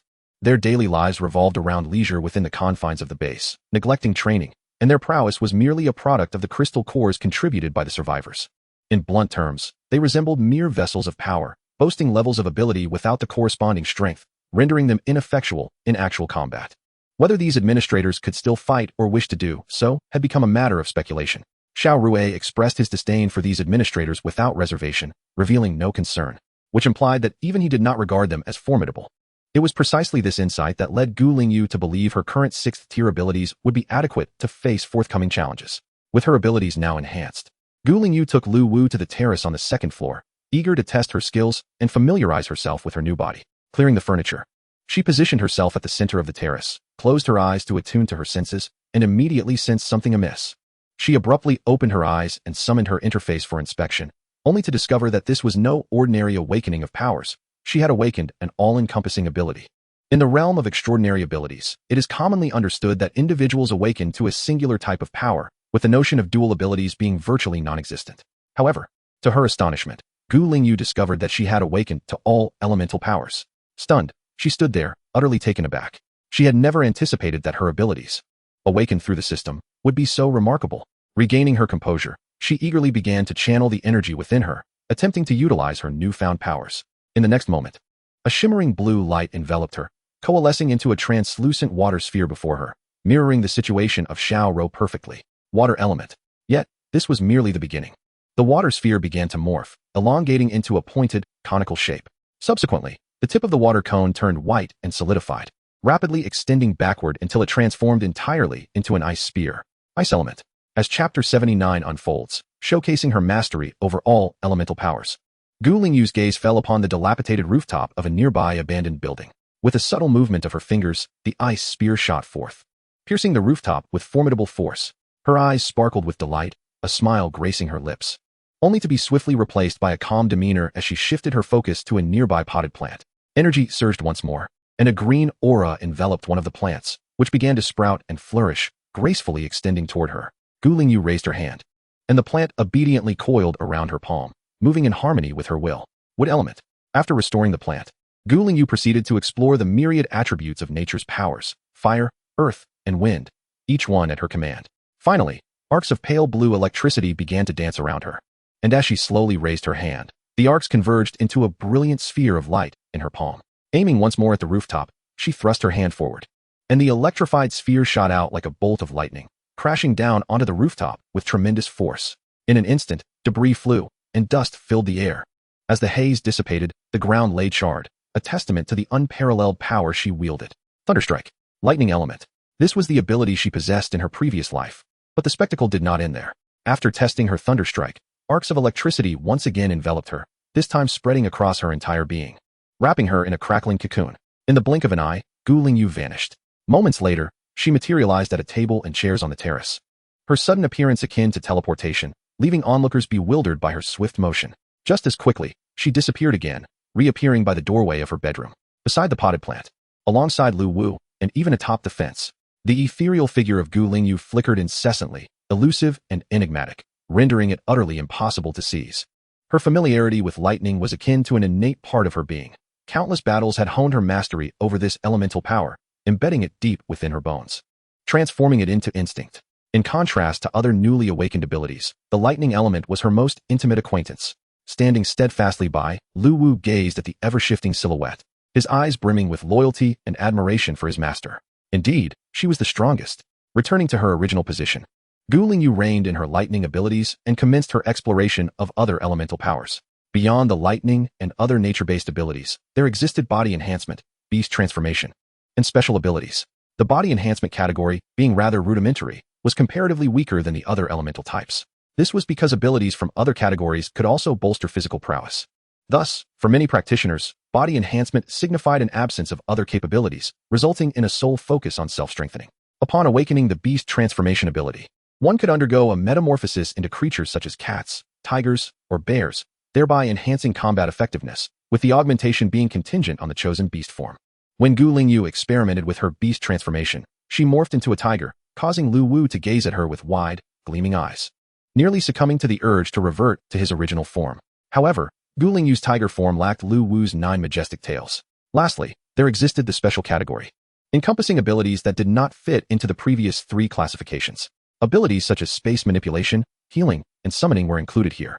Space and summoning abilities were relatively common, while healing powers were exceedingly rare. The emergence of a healer would prompt immediate protection from various bases, as they were often reserved for the service of administrators. In a post-apocalyptic world fraught with scarcity of medicine, the value of healing powers was indeed immense. Intrigued by the summoning ability, Lingyu pondered what creatures she might invoke. The summoning category allowed practitioners to call forth battle companions, augmenting their combat effectiveness. However, the strength of these companions could not be independently enhanced. They could only grow in accordance with their master's prowess. If the master were too weak, even a high-quality companion would be unable to exhibit formidable strength. With Lingyu being a 6th-tier practitioner, any summoned companion would immediately possess the corresponding 6th-tier combat capability. Without delay, Lingyu harnessed her energy to summon. And in the next moment, a swirling portal of space materialized beside her. A sound reminiscent of a cry, ethereal and penetrating, resonated, invigorating her spirit. Subsequently, the portal began to fluctuate, and a faint golden figure burst forth, performing a graceful arc in the air before landing before Lingyu. Is that a pung? Lingyu was momentarily taken aback, then her eyes widened in astonishment. Not merely that. In the depths of her mind, she sensed a profound transformation. In the next moment, the golden figure of the great pung appeared, twisting as if drawn into a vortex, only to swiftly unfurl into another form. Its gray-blue body bore no resemblance to the previous manifestation of the pung. Could this be the Kuan? The Kuanpung? She could even summon such a creature? Lingyu was genuinely astonished. She understood that the being summoned through summoning abilities could sometimes be extraordinary, often not belonging to the realm of reality prior to the apocalypse. Yet she never anticipated that even the Kuanpung could be conjured. After a brief moment of shock, she regained her composure and curiously circled around her summoned creature. Examining it closely, despite the illustrious reputation of this being, given her current status as a 6th-tier ability user, it could not surpass her. Thus it too must be of around the 6th tier. However, while it was classified as 6th tier, the true combat prowess it could unleash under her command remained uncertain. At that moment, the Kuanpung hovered in midair, appearing somewhat diminutive, yet Lingyu understood that its size was merely constrained by the dimensions of the terrace. Once in an open space, it could revert to its original magnitude at her behest. Before the Kuanpung regained its true form, Lingyu had no inkling of its actual size, but with her system, she had access to detailed information, including data on her summoned combat pet. She glanced at the Kuanping's statistics, a length of 20 meters. Goodness, that is half the length of a large aircraft. Should she continue to enhance her strength, how immense could it eventually become?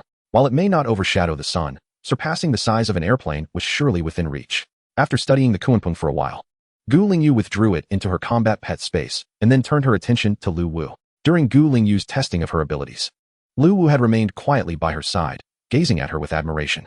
The moment her gaze fell upon him, he immediately broke into a warm smile. Master, I shall enhance your strength as well. In the future, if I am not at the resort, this place will rely on you for management. Of course, Master. Lu Wu's eyes reflected absolute subservience. In Lingyu's presence, the word no did not exist in his vocabulary. Lingyu opened her panel, navigated to the appropriate section, glanced at her points, and promptly began upgrading Lu Wu. Points flowed away like a stream as Lu Wu's level ascended, halting only when it reached the same 6th tier as Lingyu. The strength of elite staff, too, could not exceed that of the host. So Lu Wu was limited to the 6th tier as well. However, the points required for Lu Wu's upgrade were significantly less than Lingyu's, indeed, approximately half. The points needed for Lu Wu's upgrades also increased exponentially, yet at a tier lower than Lingyu. Lingyu expended 5,000 points to awaken her abilities and become a 1st-tier ability user, then 10,000 points to elevate to the 2nd tier, and ultimately, when advancing from the 5th to the 6th tier, she consumed 160,000 points. Lu Wu initially belonged to the 1st tier. When he upgraded to the 2nd tier, he consumed 5,000 points. For the transition to the 3rd tier, the cost escalated to 10,000 points. Ultimately, the expenditure from the 5th to the 6th tier was equivalent to the amount required for Lingyu to ascend from the 4th to the 5th tier, which necessitated 80,000 points. In total, Lu Wu expended 155,000 points to reach the same 6th tier as Lingyu, and together, their cumulative expenditure reached an astounding 470,000 points. As for the relatively lesser points consumed by Lu Wu, Lingyu inquired with the system, which provided a straightforward response. Unlike Lingyu, who possessed abilities across all categories, Lu Wu's upgrades naturally required fewer points. Nevertheless, the 470,000 points consumed remained a considerable sum, even for Lingyu at this moment. Originally holding a savings of 700,000 points, after such expenditures, only 230,000 points remained. Lingyu decided not to touch this sum for the time being, opting to set it aside. After enduring such a lengthy endeavor, the time had advanced to the late hours of the night.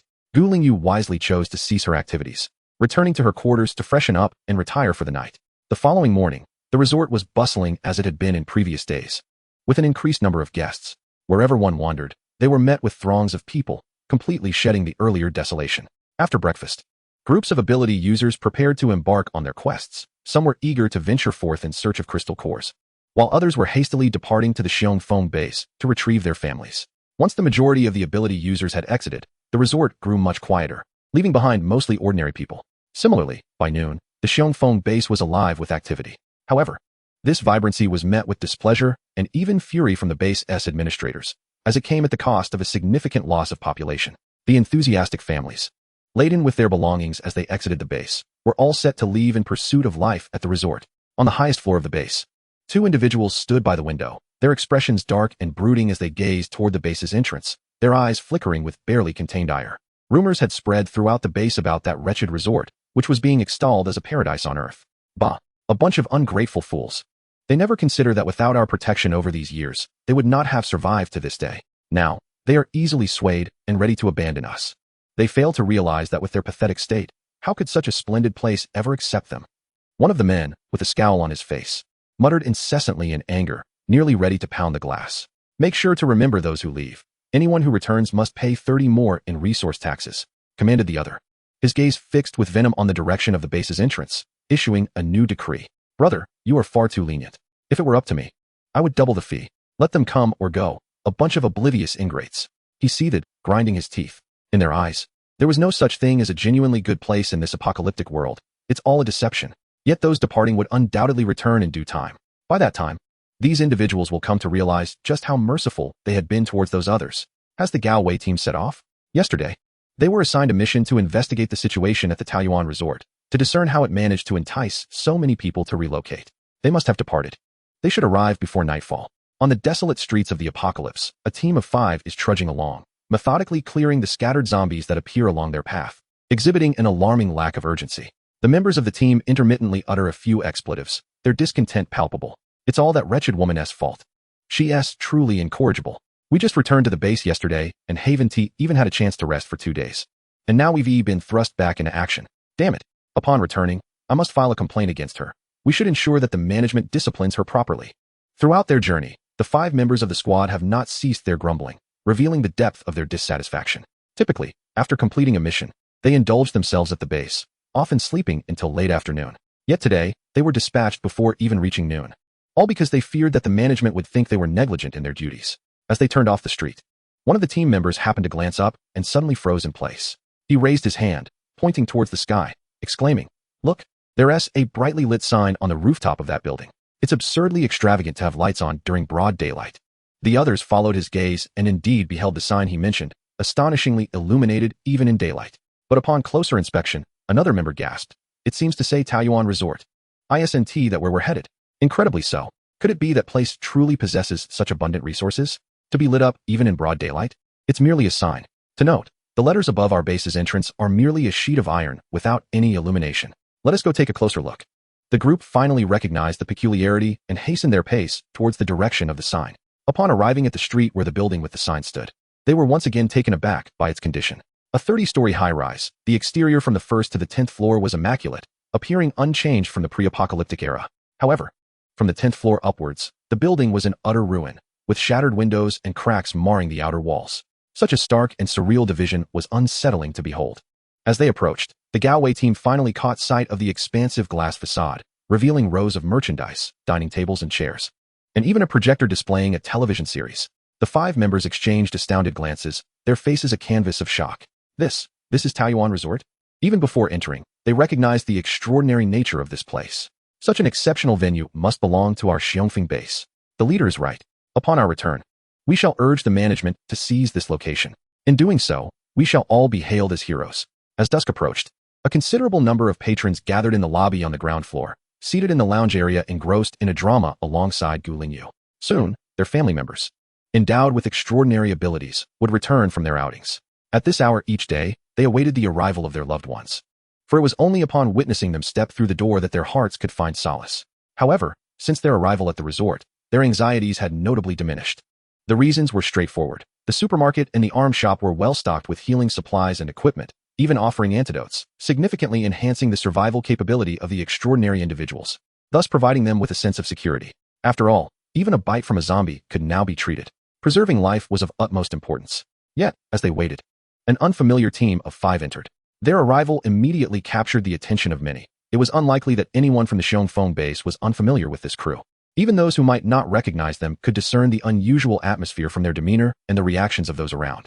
Each member of the team held their heads high, exuding an air of arrogance, their expressions unfriendly, clearly appearing as though they were seeking trouble. Word quickly spread among the patrons, one whispering to another until it reached Tang Yu, who sat beside Gu Lingyu. Despite being absorbed in the television drama, Gu Lingyu's keen senses picked up on the commotion, prompting her to turn to Tang Yu, who bore a slightly youthful yet serious expression. Tang Yu, what is it? Gu Lingyu inquired.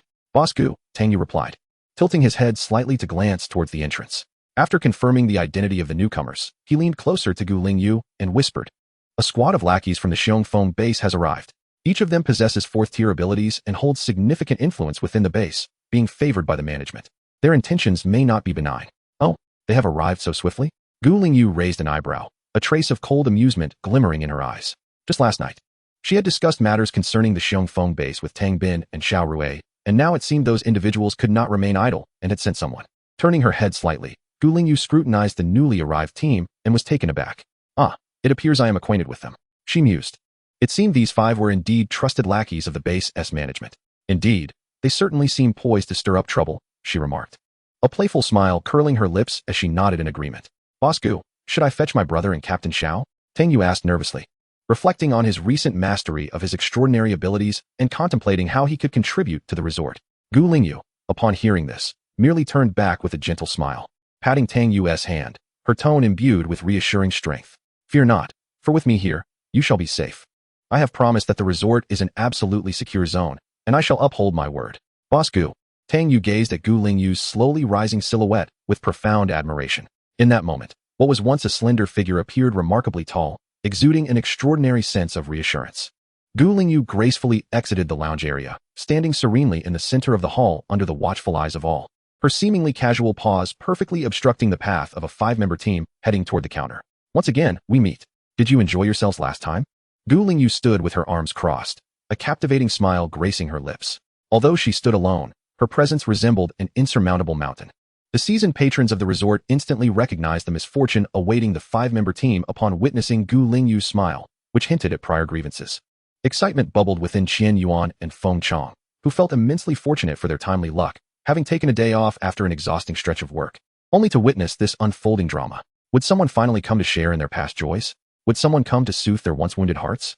The regulars of the resort knew the 5-member team was destined for calamity that day. However, the newer guests, unfamiliar with the context and recently arrived from Xiongfeng base, exhibited concern, with several already rising to leave, either to summon reinforcements upstairs or to retrieve the empowered individuals from outside.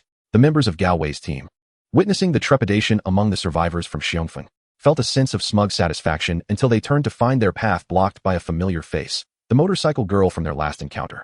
Ugh, it's you, you wretched woman. How dare you bring up the past?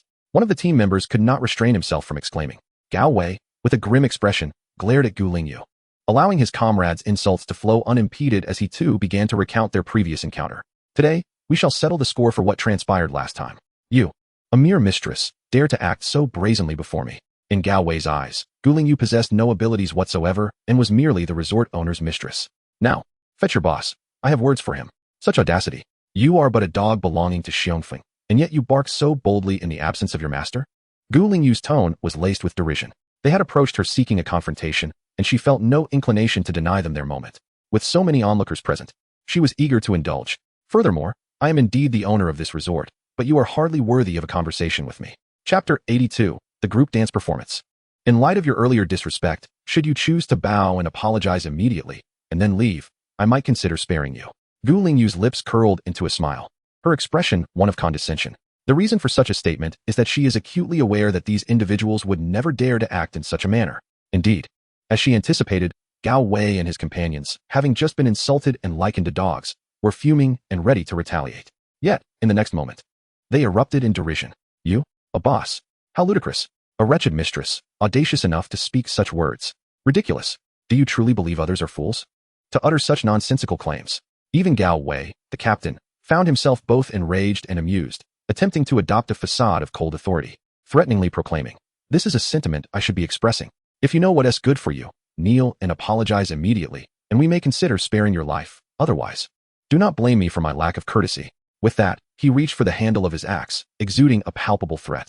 The atmosphere between the two factions was instantly charged with tension. However, despite Gao Wei's numerical advantage, Gu Lingyu stood her ground, her presence undeterred. Yet before either party could exchange further words, a voice from the nearby resting area eagerly chimed in to support her. Boss Gu, show them who's boss. Indeed, Boss Gu is formidable and should not let these lackeys of Xiong Feng trample upon her. Let them witness your strength. The moment someone raised their arm in fervor, it ignited the collective fury of those in the resting area. Boss Gu, we stand with you. Boss Gu, together we shall drive them away. We will not allow the Xiong Feng base to taint our sacred paradise. With one voice leading, a chorus of agreement erupted. And soon the entire resting area was ablaze with passion, with most individuals rising to glare furiously at Gao Wei and his entourage. They had fought hard for their future, for hope, and would not allow the mismanagement of the Xiong Feng base to ruin it. At this moment, several individuals rushed to the entrance, anxiously observing the commotion in the hall while scanning the surroundings, hoping that the returning ability users would hasten back. For these ordinary people could not withstand the formidable team of ability users within. Such a scene was unprecedented for Gao Wei's squad.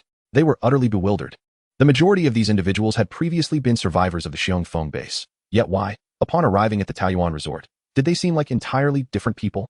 Not only was Gao Wei's team astonished, but even Gu Lingyu was taken aback. She had not anticipated that her patrons at the resort would be so protective of her and the establishment.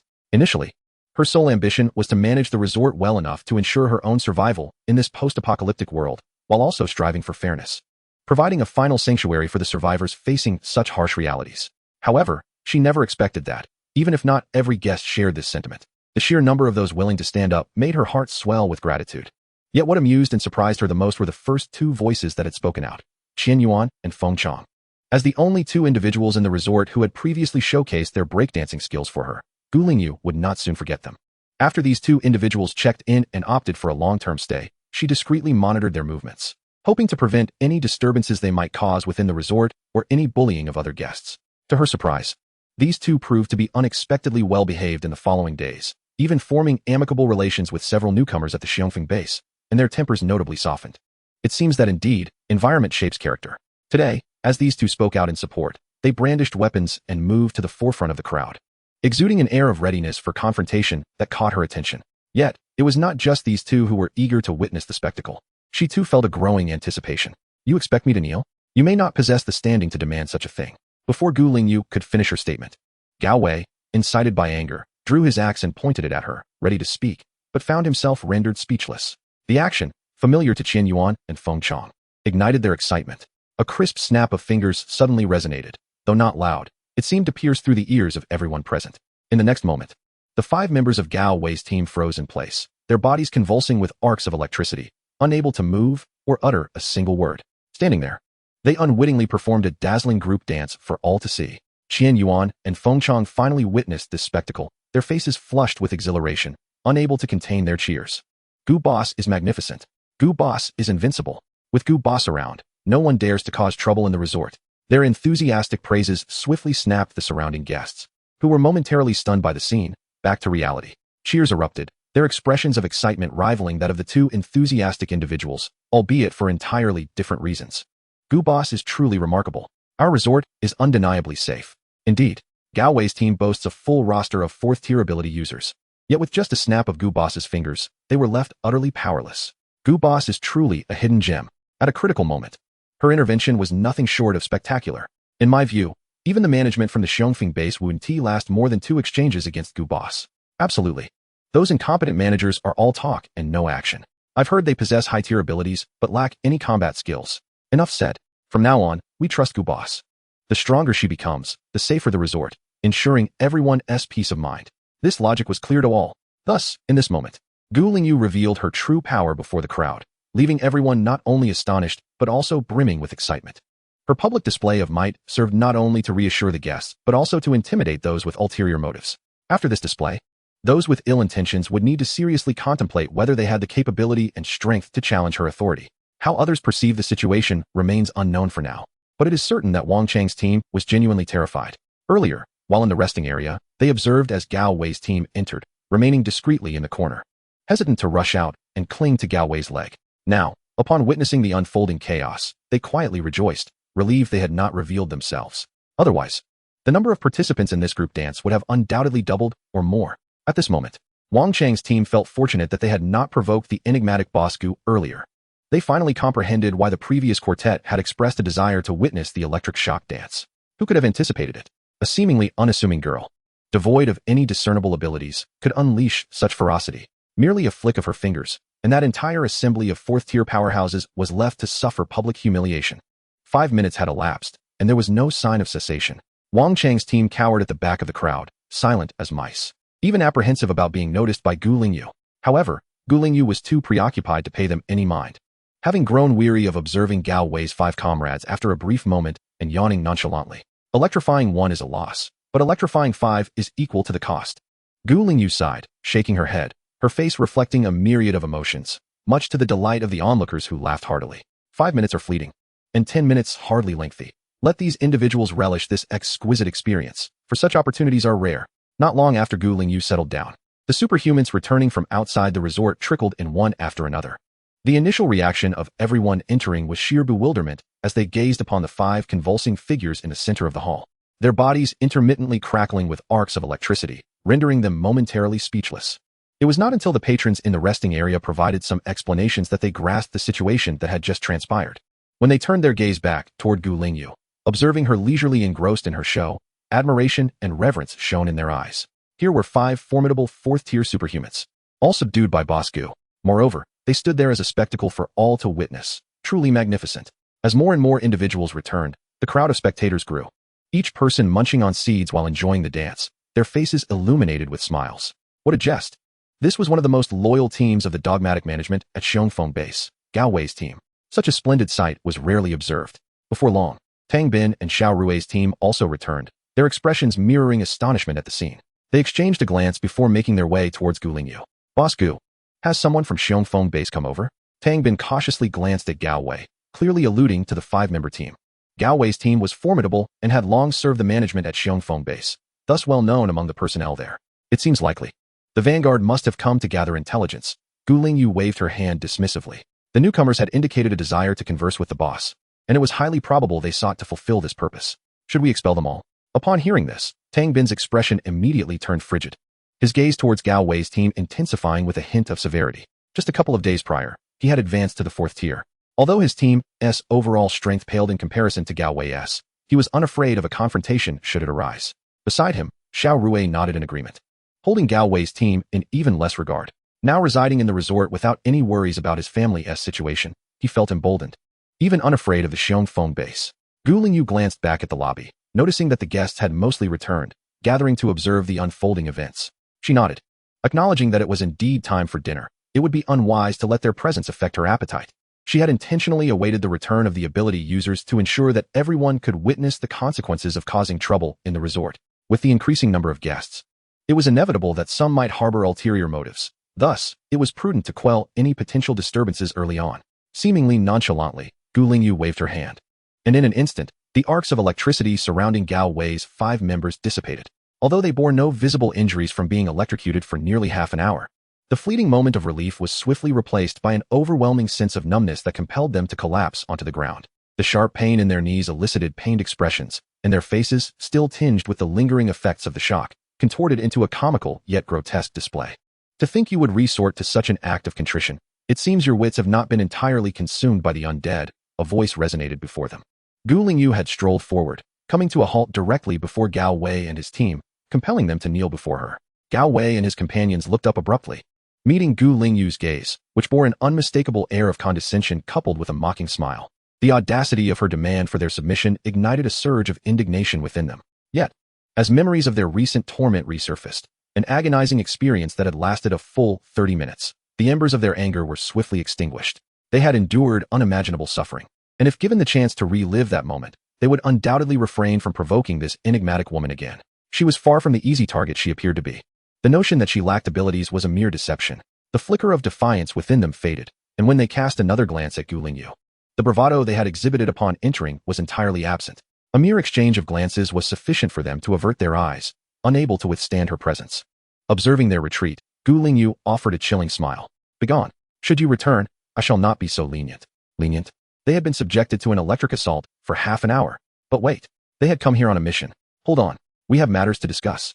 Gao Wei thought, recalling the backing of the Xiongfeng base, his earlier confidence rekindling, albeit slightly. However, the bravado he clung to was of little consequence to Gu Lingyu. But I have no desire to listen. With a faint smile, Gu Lingyu discerned the demeanor of the group before her, fully aware that the Xiongfeng base would not speak favorably of them. Otherwise, they would not have presented such an attitude upon their first encounter.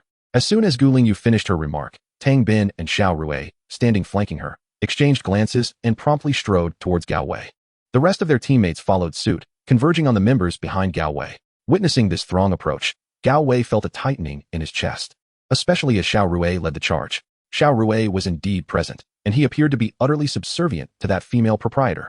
In his prime, Gao Wei had struggled against Xiao Rui. Now, weakened and still recovering, he felt a surge of anxiety. He hastily shouted, "We are here representing the Xiongfeng base. Our management has matters to discuss with you. Unworthy of consideration, drag them out." Gu Lingyu replied dismissively, the latter part of her statement directed at Xiao Rui and his companions. With her sanction, Xiao Rui and his associates wasted no time. Each seized an arm of Gao Wei's team, dragging them toward the exit of the resort. Chapter 84, while others initiate with mere verbal sparring. This fellow commenced with a full-on assault. After a brief moment, Gao Wei had barely regained his composure when he attempted to resist. However, he was met with Xiao Rui's icy voice at his side. "I advise you to leave quietly. Otherwise, when the altercation begins, you may find it difficult to depart on your own 2 feet. Gao Wei felt a chill run down his spine as he turned to meet the menacing glare in Xiao Rui's eyes. What had transpired? This was the same individual who had previously exhibited a disinterest in all matters at the Xiongfeng base, solely focused on his team and family. Yet now, upon arriving at this resort, he had transformed into someone so assertive. Remarkably, the female proprietor had not even uttered a word, and Xiao Rui had already taken charge, directly confronting him. It was well known that during his time at the Xiongfeng base, Xiao Rui had been notoriously difficult to manage, prompting countless complaints from the administration over the years regarding his unyielding nature. Were it not for Xiao Rui's formidable prowess, the management might have taken action against him long ago, for he had shown nothing but contempt for their authority. Frustration welled within Gao Wei. But upon glancing at the composed figure of the female proprietor and his captors on either side, he recalled the torment he had just endured and ultimately chose silence. He would remember these individuals. Upon his return, he would ensure to relay his grievances to the management. Did they truly believe that a mere gathering of several hundred could rival the Xiongfeng base? Among the 500 or 600 present, a considerable portion were ordinary individuals. How could they possibly contend with the 1,000-strong army of empowered individuals from the Xiongfeng base? No matter how enigmatic the female proprietor appeared, or how formidable Xiao Rui's strength, what could it amount to? Xiao Rui, despite his prowess, was merely a 5th-tier empowered individual. Could the female proprietor truly stand against 1,000? As these thoughts consumed him, Gao Wei found himself unceremoniously flung out of the resort's secure confines by Xiao Rui and Tang Bin, with a resounding bang, followed by 4 successive thuds. The entire Gao Wei squad found themselves unceremoniously cast onto the street, landing hard on their backsides, their faces contorted in pain and humiliation. Not only were they suffering physical discomfort, but they also felt an overwhelming sense of disgrace. Today was undoubtedly a day of public embarrassment for them, having been electrically shocked for half an hour in front of everyone, only to be unceremoniously ejected moments later. What made matters worse was that the majority of the onlookers were from the Xiongfeng base, making their humiliation all the more acute. Feeling utterly humiliated, Gao Wei and his companions scrambled to their feet and hastily turned to leave. Before departing, Gao Wei could not resist declaring, "I will ensure the management hears about today's events. Do you really expect those gluttonous pigs, who have long forgotten the art of combat, to avenge you?" Tang Bin, overhearing this, let out a derisive laugh, which elicited a chorus of mockery from the surrounding crowd. A significant portion of the resort's inhabitants had gathered to witness the spectacle, most of whom had previously relocated from the Xiongfeng base. They reveled in the moment, laughter echoing as they observed the unfolding drama. Upon hearing Tang Bin's scornful remarks, Gao Wei's expression soured further, and just as he was about to retort, he caught sight of Xiao Rui beside Tang Bin, who was wielding a formidable wind scythe that had already taken shape. Gao Wei's eyes widened, and he swallowed the words he had been on the verge of expressing. Engaging in a verbal spar would undoubtedly lead to physical repercussions. Cursing inwardly, he lamented not having recognized Xiao Rui's formidable nature earlier, while others began with mere banter. This individual had immediately resorted to unleashing his full power. Ultimately, Gao Wei dared not utter a threat, merely casting a glance at the gathering energy around them before retreating in disgrace. As the 5 members of Gao Wei's squad fled in a panic, the resort erupted with jubilant cheers. For those who had transitioned from the Xiongfeng base, today marked a significant and reassuring event. They had not only witnessed the ancient proprietor take decisive action against disruptors, but had also observed the collective determination to safeguard their new sanctuary. Such a paradise resort instilled a sense of security in everyone, filling their hearts with hope for the future. Yet amidst this atmosphere of celebration, at the rear of the crowd near the corner of the resort, a group of suspicious individuals quietly slipped away. Just as Tang Bin was about to turn and engage in conversation, his gaze fell upon their furtive movements. His eyes sharpened as he focused on the direction in which Gao Wei's squad had vanished, and without a moment's hesitation, he seized the arm of Xia Mingzhi. Mingzhi, come with me. As the exuberance of the crowd began to subside, Xiao Rui finally found a moment to breathe. He had been swarmed with conversations and had scarcely had time to consider anything else. Just as he intended to summon Tang Bin to approach the ancient proprietor, he turned only to find Tang Bin had vanished, and a quick glance around revealed that Xia Mingzhi was also missing. Where are Tang Bin and Mingzhi? He wondered aloud, scanning the surroundings for any sign of the two. At that moment, Xia Mingfei interjected.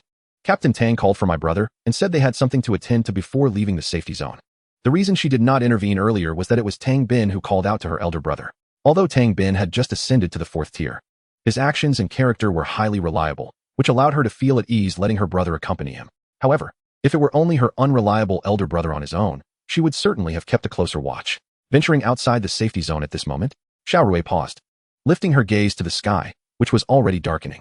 Indeed, they had said they would return shortly. Xia Mingfei was also somewhat taken aback, uncertain as to why Tang Bin had specifically chosen to bring Xia Mingzhi along. To which direction had they departed? Xiao Rui furrowed her brow, feeling a sense of unease. The nighttime apocalypse was perilous, especially with only the two of them. She wished she had been more vigilant. Over there, Xia Mingfei pointed, and Xiao Rui followed her gesture, her eyes now reflecting deeper concern and contemplation. Over there lay the direction in which Gao Wei's team had left. Meanwhile, not far from the resort, a group of frustrated individuals was angrily making their way down the street. Who would have thought that wretched woman was actually the boss? One team member from Gao Wei's squad cursed vehemently as he smashed a zombie's skull, his eyes ablaze with fury. Who could have anticipated this? At that moment, the woman had clearly exhibited no abilities, no energy fluctuations whatsoever, and yet, she suddenly unleashed such an attack. It was utterly bizarre. Indeed, even when she electrocuted us, there was no trace of any energy fluctuations from her. How on earth did she manage that? Perhaps she possesses some hidden ability to mask her energy signatures. Who would have guessed she was playing the role of a pig to eat the tiger? Damn it. One team member could not help but speculate. Chapter 85. Whispers of warning. There is certainly a possibility. Damn it. What an embarrassment we faced today. We made such a fool of ourselves in front of those useless individuals. Not just an embarrassment. That electric shock was truly excruciating. I still feel off even now. The mention of the electric shock brought a look of lingering fear to the faces of the team members. That half hour of being electrocuted was nothing short of a nightmare for them. They absolutely did not wish to endure a second round. By the end, they felt as if their brains had gone numb. They could think of nothing but the pain. If the sensation of the electric shock had not been so deeply etched in their memories, they would not have been so easily appeased. Yet, as they discussed the shocking incident, Gao Wei suddenly sensed something amiss. After contemplating for a moment, he spoke up. Don't you find it strange? Since that woman possesses such power, why didn't she use it when she first encountered us? Instead, she went through the trouble of throwing a speaker to torment us? Indeed, she could have simply electrocuted us right away. Why waste that equipment? Prompted by Gao Wei's reminder, many team members began to express their confusion, their expressions revealing doubt. Electrocution would have been more convenient. Plus, it was so tormenting. The speaker who spoke bore an expression of trepidation. This raises a truly puzzling question. Could it be that at that time she was unable to use that trick? It's possible, but surely she could have employed other methods?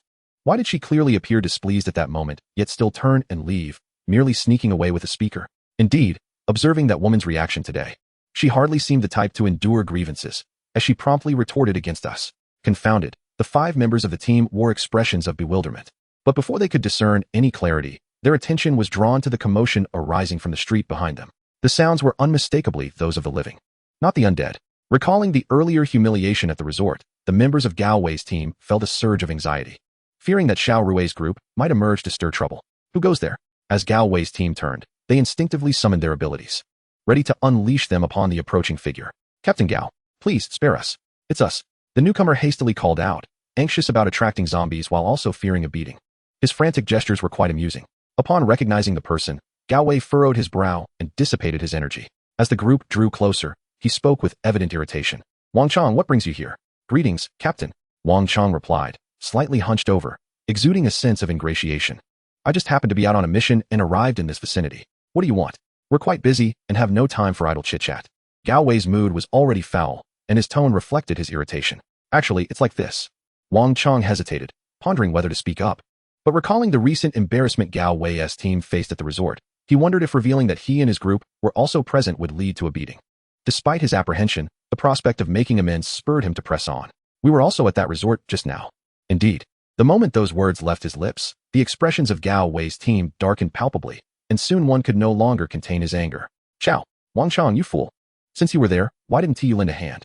Are you tired of living? You stood by and watched, reveling in my embarrassment, didn't you? Once more, the team's abilities surged, and several members were on the verge of striking out. Gao Wei's face mirrored their displeasure, showing no inclination to restrain his team. Wait. Please, let me explain. Wang Chang's team turned pale with fear. Listen to me, brothers. I was actually undercover. If I had revealed myself earlier, it would have compromised our position. Undercover? Seeing the members of Gao Wei's team halt, Wang Chong quickly continued. Yes, indeed. We noticed personnel from Xiongfeng base relocating their families, so we disguised ourselves as ordinary guests to infiltrate and gather intelligence. Regarding the earlier situation, you all know our abilities are inadequate. Revealing ourselves would have been futile. Thus, we thought it prudent to maintain our cover to gather more information. Wang Chang's subsequent remarks were met with disbelief from Gao Wei's team, who erupted in a chorus of scorn. Huh, your words are more melodious than a song. Coward. Get lost. Enough. Silence. Gao Wei's authoritative voice finally quelled the uproar. Although he too was skeptical of Wang Chang's nonsensical claims, he found himself intrigued by the earlier part of the conversation. With a somber gaze, he scrutinized Wang Chong, pondering, so, you are quite familiar with the situation at the resort? To a considerable extent. We have been residing there for several days. Wang Chong intended to boast. But upon encountering Gao Wei's grim expression, he prudently opted for a more conservative assertion. Upon hearing that Wang Chang's team had been at the resort for several days, Gao Wei began to lend some credence to his words. Their mission was to gather intelligence on the Taoyuan resort, and regrettably, they had not procured much useful information. If they returned empty-handed, they would undoubtedly face reprimands from their superiors. However, if they could bring back insights from Wang Chang's team regarding the resort, it would at least signify the completion of their mission. With this in mind, Gao Wei's demeanor softened somewhat as he addressed Wang Chong in a tone reminiscent of bestowing a favor. Very well. Accompany us back to report your findings. Ensure that you relay all the information you have gathered. Should you withhold anything, we shall not show you mercy. Yes. Rest assured, Brother Gao. We will certainly disclose everything we have learned. Wang Chong responded eagerly, nodding with a smile. Who is your brother? You are not worthy of being my subordinate. Gao Wei had no intention of granting Wang Chong such familiarity, yet recognizing the potential utility of the individual, he refrained from being overly harsh. On the second-floor ledge of a nearby building, two shadows stealthily pressed against the wall, listening intently to the muffled voices emanating from the open window above. Chapter 86. The Xiongfeng base sets its sights on the resort after a short while. The voices faded away, and only then did the two shadows stir and rise. Did you catch that? One shadow began to speak, but suddenly turned sharply towards the door, issuing a cautious hiss. Who is there? Step forward. It is I. A deep, measured voice resonated, and in the next moment, Xiao Rui's figure appeared at the door. Boss, Captain Xiao, what brings you here? Xia Mingzhi and Tang Bin exclaimed in unison, their surprise at Xiao Rui's unexpected arrival evident as they exhaled in relief. I heard from Mingfei that you two had come this way. I was concerned and decided to follow. Xiao Rui, relieved to see them safe, approached the window and gazed in the direction where Gao Wei and the others had vanished. Apologies for causing you worry, Captain, Tang Bin explained. Earlier, at the entrance of the resort, I noticed peculiar movements from Wang Chang's team, so I thought it prudent to follow, and fortunately, Mingzhi's keen senses led me to invite him along. Thankfully, Captain Tang was vigilant. Did you manage to gather any information? Xiao Rui had arrived too late. Although he had witnessed Gao Wei's departure, he had not caught any of their conversation. Moments ago, eavesdropping by the window were Tang Bin and Xia Mingzhi. Upon seeing Xiao Rui inquire, Xia Mingzhi promptly relayed the information they had just overheard. The members of Wang Chang's team, it turned out, were indeed up to no good. Tang Bin's expression was frosty, a glint of severity flashing in his eyes. Since arriving at the resort, his demeanor had grown increasingly sharp, akin to a sword unsheathed. Finally piercing through the haze, obscuring their path. There was no need to be angered by them. It was simply not worth it. Fortunately, he had previously discussed this matter with Boss Gu, who must have already taken precautions. It seemed likely that they would not uncover much intelligence, mostly information that was already common knowledge. Xiao Rui offered a comforting remark. Indeed, the mystery surrounding the resort was well known to all. Yet no one had managed to unveil its secrets, and Wang Chang's team was certainly no exception. Tang Bin considered this and felt somewhat reassured. As twilight deepened, Xiao Rui suggested they return and inform Boss Gu to see how she would decide. Glancing outside, he noted the encroaching darkness. Had this been before the apocalypse, the streetlights would have been illuminating the paths by now. Yet, Now the streets lay in eerie silence. Upon returning to the resort, the trio immediately conveyed their findings to Lingyu. As they had anticipated, Boss Gu appeared unconcerned, evidently not placing much significance on the activities of the Xiongfeng base. Witnessing her reaction brought them a measure of comfort. The night passed, and on the following morning, the Galway team returned with Wang Chang's team. Nighttime operations were fraught with peril, forcing them to seek refuge in a relatively safe location for the night, continuing their journey only after dawn broke. However, this night left Wang Chang's team filled with grievances and discomfort. Though only a few days had elapsed, the resort's comfort had already captured their hearts, and returning to the outdoors left them all discontented. Should the Xiongfeng base succeed in seizing the resort, they would become instrumental in providing critical intelligence, thus earning substantial rewards, perhaps even policies of exemption that would herald a new era of prosperity for them. Even if the Xiongfeng base ultimately failed to conquer the resort, they could still return undetected, their past actions shrouded in secrecy. This was their true objective, believing themselves to be infallibly cunning. The mere thought of this scheme made Wang Chang's team unable to suppress their admiration for their own cleverness. Upon their return to the Xiongfeng base, they found the management still asleep. It was not until nearly noon that they observed the managers emerging, each accompanied by their respective partners, enjoying breakfast while awaiting their report. Looking at the lavish spread before them, Wang Chang's team felt no hunger. Had this been before, they would have been salivating at the sight, but now they had no appetite at all. The meal they had the previous day had far surpassed what the managers were feasting upon. However, in the presence of the women accompanying the managers, the members of Wang Chang's team could not help but have their eyes gleam with excitement, pondering the possibilities that lay ahead. Gao Wei's team had little to report, as they had barely entered the resort before being incapacitated by the electric shock. Consequently, the onus of reporting fell upon Wang Chang's group. What? You claim the food at the resort is far superior to what we have on this table, and that everyone can partake? The corpulent manager's eyes widened in disbelief. You must be jesting. Who would take such nonsense seriously? Are you attempting to deceive us into punishment? Rest assured, we speak the truth. The members of Wang Chang's team hastily interjected, eager to vindicate themselves, yet lamentably, they had left in such haste that they had not even brought a boxed meal with them. In reality, they had gone 2 meals without food. Fortunately, although Gao Wei's team had not entered the dining area, they had glimpsed through the expansive glass windows, catching sight of the abundant offerings within the restaurant. As the managers learned that Gao Wei's team had also seen the lavish spread, even their skepticism began to wane. If Wang Chang's team had been deemed unreliable, that could be dismissed, but if Gao Wei's team had witnessed the same, the situation's credibility was indeed in question. You assert that the rooms there have electricity and water? That zombies cannot penetrate the resort? There's a protective shield? That the supermarket offers everything, including an antidote for zombie toxins and enhancement serums? The managers bombarded them with inquiries, their incredulity growing. What have we heard? How can we possibly believe this? But esteemed leaders, we assure you, our words are genuine. If you summon any awakened abilities who have visited the resort, they will undoubtedly verify our claims. Wang Chang's team urgently sought to substantiate their statements. Every day, awakened individuals were transporting their families to the resort, and those who made multiple trips to deliver others surely possessed some knowledge of the circumstances. With this in mind, it would seem that Wang Chang's team would not dare to deceive them. The managers exchanged glances, grappling with the implausibility of the revelations they had just encountered. After much deliberation, they ultimately resolved to take decisive action. We must seize this opportunity. If such a splendid place exists, we cannot allow it to slip away. The largest manager slammed his hand on the table, his excitement palpable as he envisioned the myriad delicacies awaiting him. Old Five is right. We must secure such a place. Otherwise, when Rong Yang and Ming Guang discover it, we will be left with nothing. Indeed, there is no need for further hesitation. Let us mobilize our forces and occupy that location. We shall ascertain the truth for ourselves.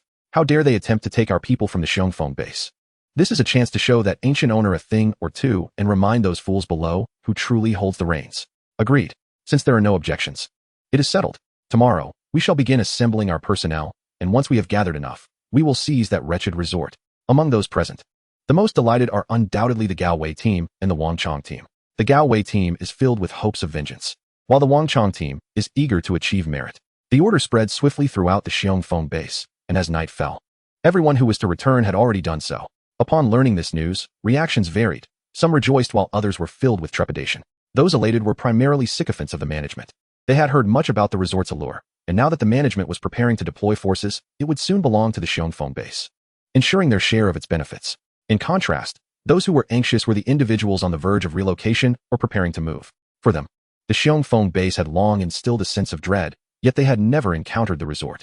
The uncertainty left them in a state of unease throughout the night, until the next day when the abilities users returning from the resort arrived to provide updates. Although these returning individuals were also somewhat apprehensive, The majority chose to continue their relocation while bringing news back to the resort to inform Gu Lingyu. Boss Gu, do you have confidence? The anxiously returning abilities users looked to Gu Lingyu, clearly hoping for some reassuring words. Gu Lingyu had never disappointed his patrons. Rest assured, the resort is an absolutely secure area. Even if they come with forces, they will never breach the resort. Really? Is that true? The patron's eyes brightened with cautious hope. Trust me, have I ever deceived you? Gu Lingyu smiled gently, his face radiating a sense of calm that inexplicably reassured those around him. Seeing this, the patrons felt a measure of relief and began to disperse, contemplating how to expedite the relocation of their remaining family members. The thought of leaving loved ones behind at the Xiongfeng base in the event of conflict was unsettling. Organizing personnel from the base generally requires a day or two for preparation, as most abilities users are typically out gathering resources. Xiao Rui discussed the situation at the base, particularly at Xiongfeng, where the exploitation was so severe that abilities users had little time to rest and would seize any opportunity to venture out. Gathering enough personnel might take 3 to 4 days. However, this also depends on how many personnel Xiongfeng base intends to deploy. If the numbers are fewer, the time required to assemble them could be shortened. Tang Bin analyzed the situation. Currently, we have just over 300 abilities users at the resort. To establish a numerical advantage, Xiongfeng base must muster at least 500 abilities users. The number of personnel at the resort is no secret, and the Wangchang team will undoubtedly relay this intelligence back to the base. Indeed, Xiao Rui nodded in agreement, acknowledging that to gather 500 individuals, the Xiongfeng base would require at least 3 days, indicating a deficiency in the management's capability and authority, which hindered their ability to mobilize personnel as swiftly as Rong Yang and Ming Guang. Gu Lingyu listened attentively, nodding in contemplation. Despite her previous life experiences, she recognized that each base possessed unique circumstances, and acquiring additional knowledge could only be beneficial. However, her primary concern lay not with Xiongfeng, but rather with the other 2 bases. The prospect of an assault on the resort itself did not overly trouble her. Her apprehensions were consistently directed towards other potential threats to the resort. Glancing at her ability level and the points in her account, she furrowed her brow in hesitation. Perhaps it would be prudent to enhance her abilities when the time necessitated it. For now, there was no urgency. Given her former prowess, she required minimal adjustment time, especially since her training had not waned recently. Boss Gu, should we commence gathering personnel in advance to fortify against the Xiongfeng base? Xiao Rui broached the subject. Gu Lingyu pondered momentarily, smiling as she replied, if they are merely targeting the resort, there is no cause for alarm. Nevertheless, it would be wise to remind everyone to remain vigilant outside. If anything seems amiss, they should return to the resort immediately. Tang Bin and Xiao Rui exchanged glances, a flicker of understanding passing between them. In the subsequent 2 to 3 days, the number of visitors to the resort diminished, not as many as before. Yet the arrivals did not cease entirely. Some were apprehensive, while others were eager to depart. Tension mounted on both sides, just as Tang Bin and Xiao Rui had surmised. The Xiongfeng base required 3 days solely to mobilize their forces, during which time the personnel at the resort continued to grow. All new arrivals were filtering in from the Xiongfeng base, which was acutely aware of this situation, compelling them to wait another day before proceeding. After welcoming another wave of departing abilities, they finally assembled a force of 600 superpowered individuals, setting out early on the 5th day towards the resort. News of the Xiongfeng base's deployment had been relayed the previous evening by the superpowered individuals who had transferred over, leading to a day when nearly all the ability users at the resort remained indoors, opting to stay and collectively prepare for the imminent conflict. Although Boss Gu had reassured them not to worry, the stakes concerning their new sanctuary rendered it impossible for anyone to feel entirely at ease. Such a formidable assembly of ability users posed little threat from the zombies they encountered along the way, unless they stumbled upon hordes that outnumbered them significantly. Otherwise, they anticipated no substantial issues. The densely populated city harbored numerous large zombie groups, yet the base had strategically chosen locations that avoided such perilous areas. Shortly after lunch, all guests at the resort were gathered in the rest area, none daring to venture out, anxiously awaiting developments.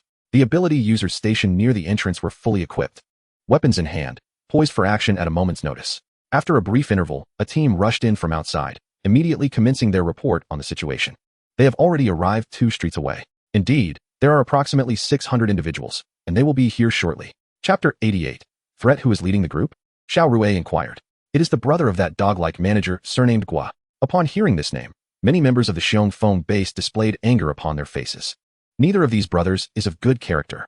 Indeed, one lacks humanity, while the other wields power through intimidation. Were it not for his brother occupying the position of the base's top manager, how could a mere 3rd-tier ability user, who has never fought, take on the role of a leader? From the fervent expressions of the crowd, Gu Lingyu could discern that the impending leader is likely not a virtuous individual. Tang Bin then recounted the circumstances surrounding this Commander Gua, The Xiongfeng base has 5 managers, originally part of the same team of ability users. After the establishment of the base, the team leader naturally ascended to the role of the head among the managers. This Commander Gua is the younger brother of the chief manager. Originally, he was not an ability user, but awakened only after the base was founded.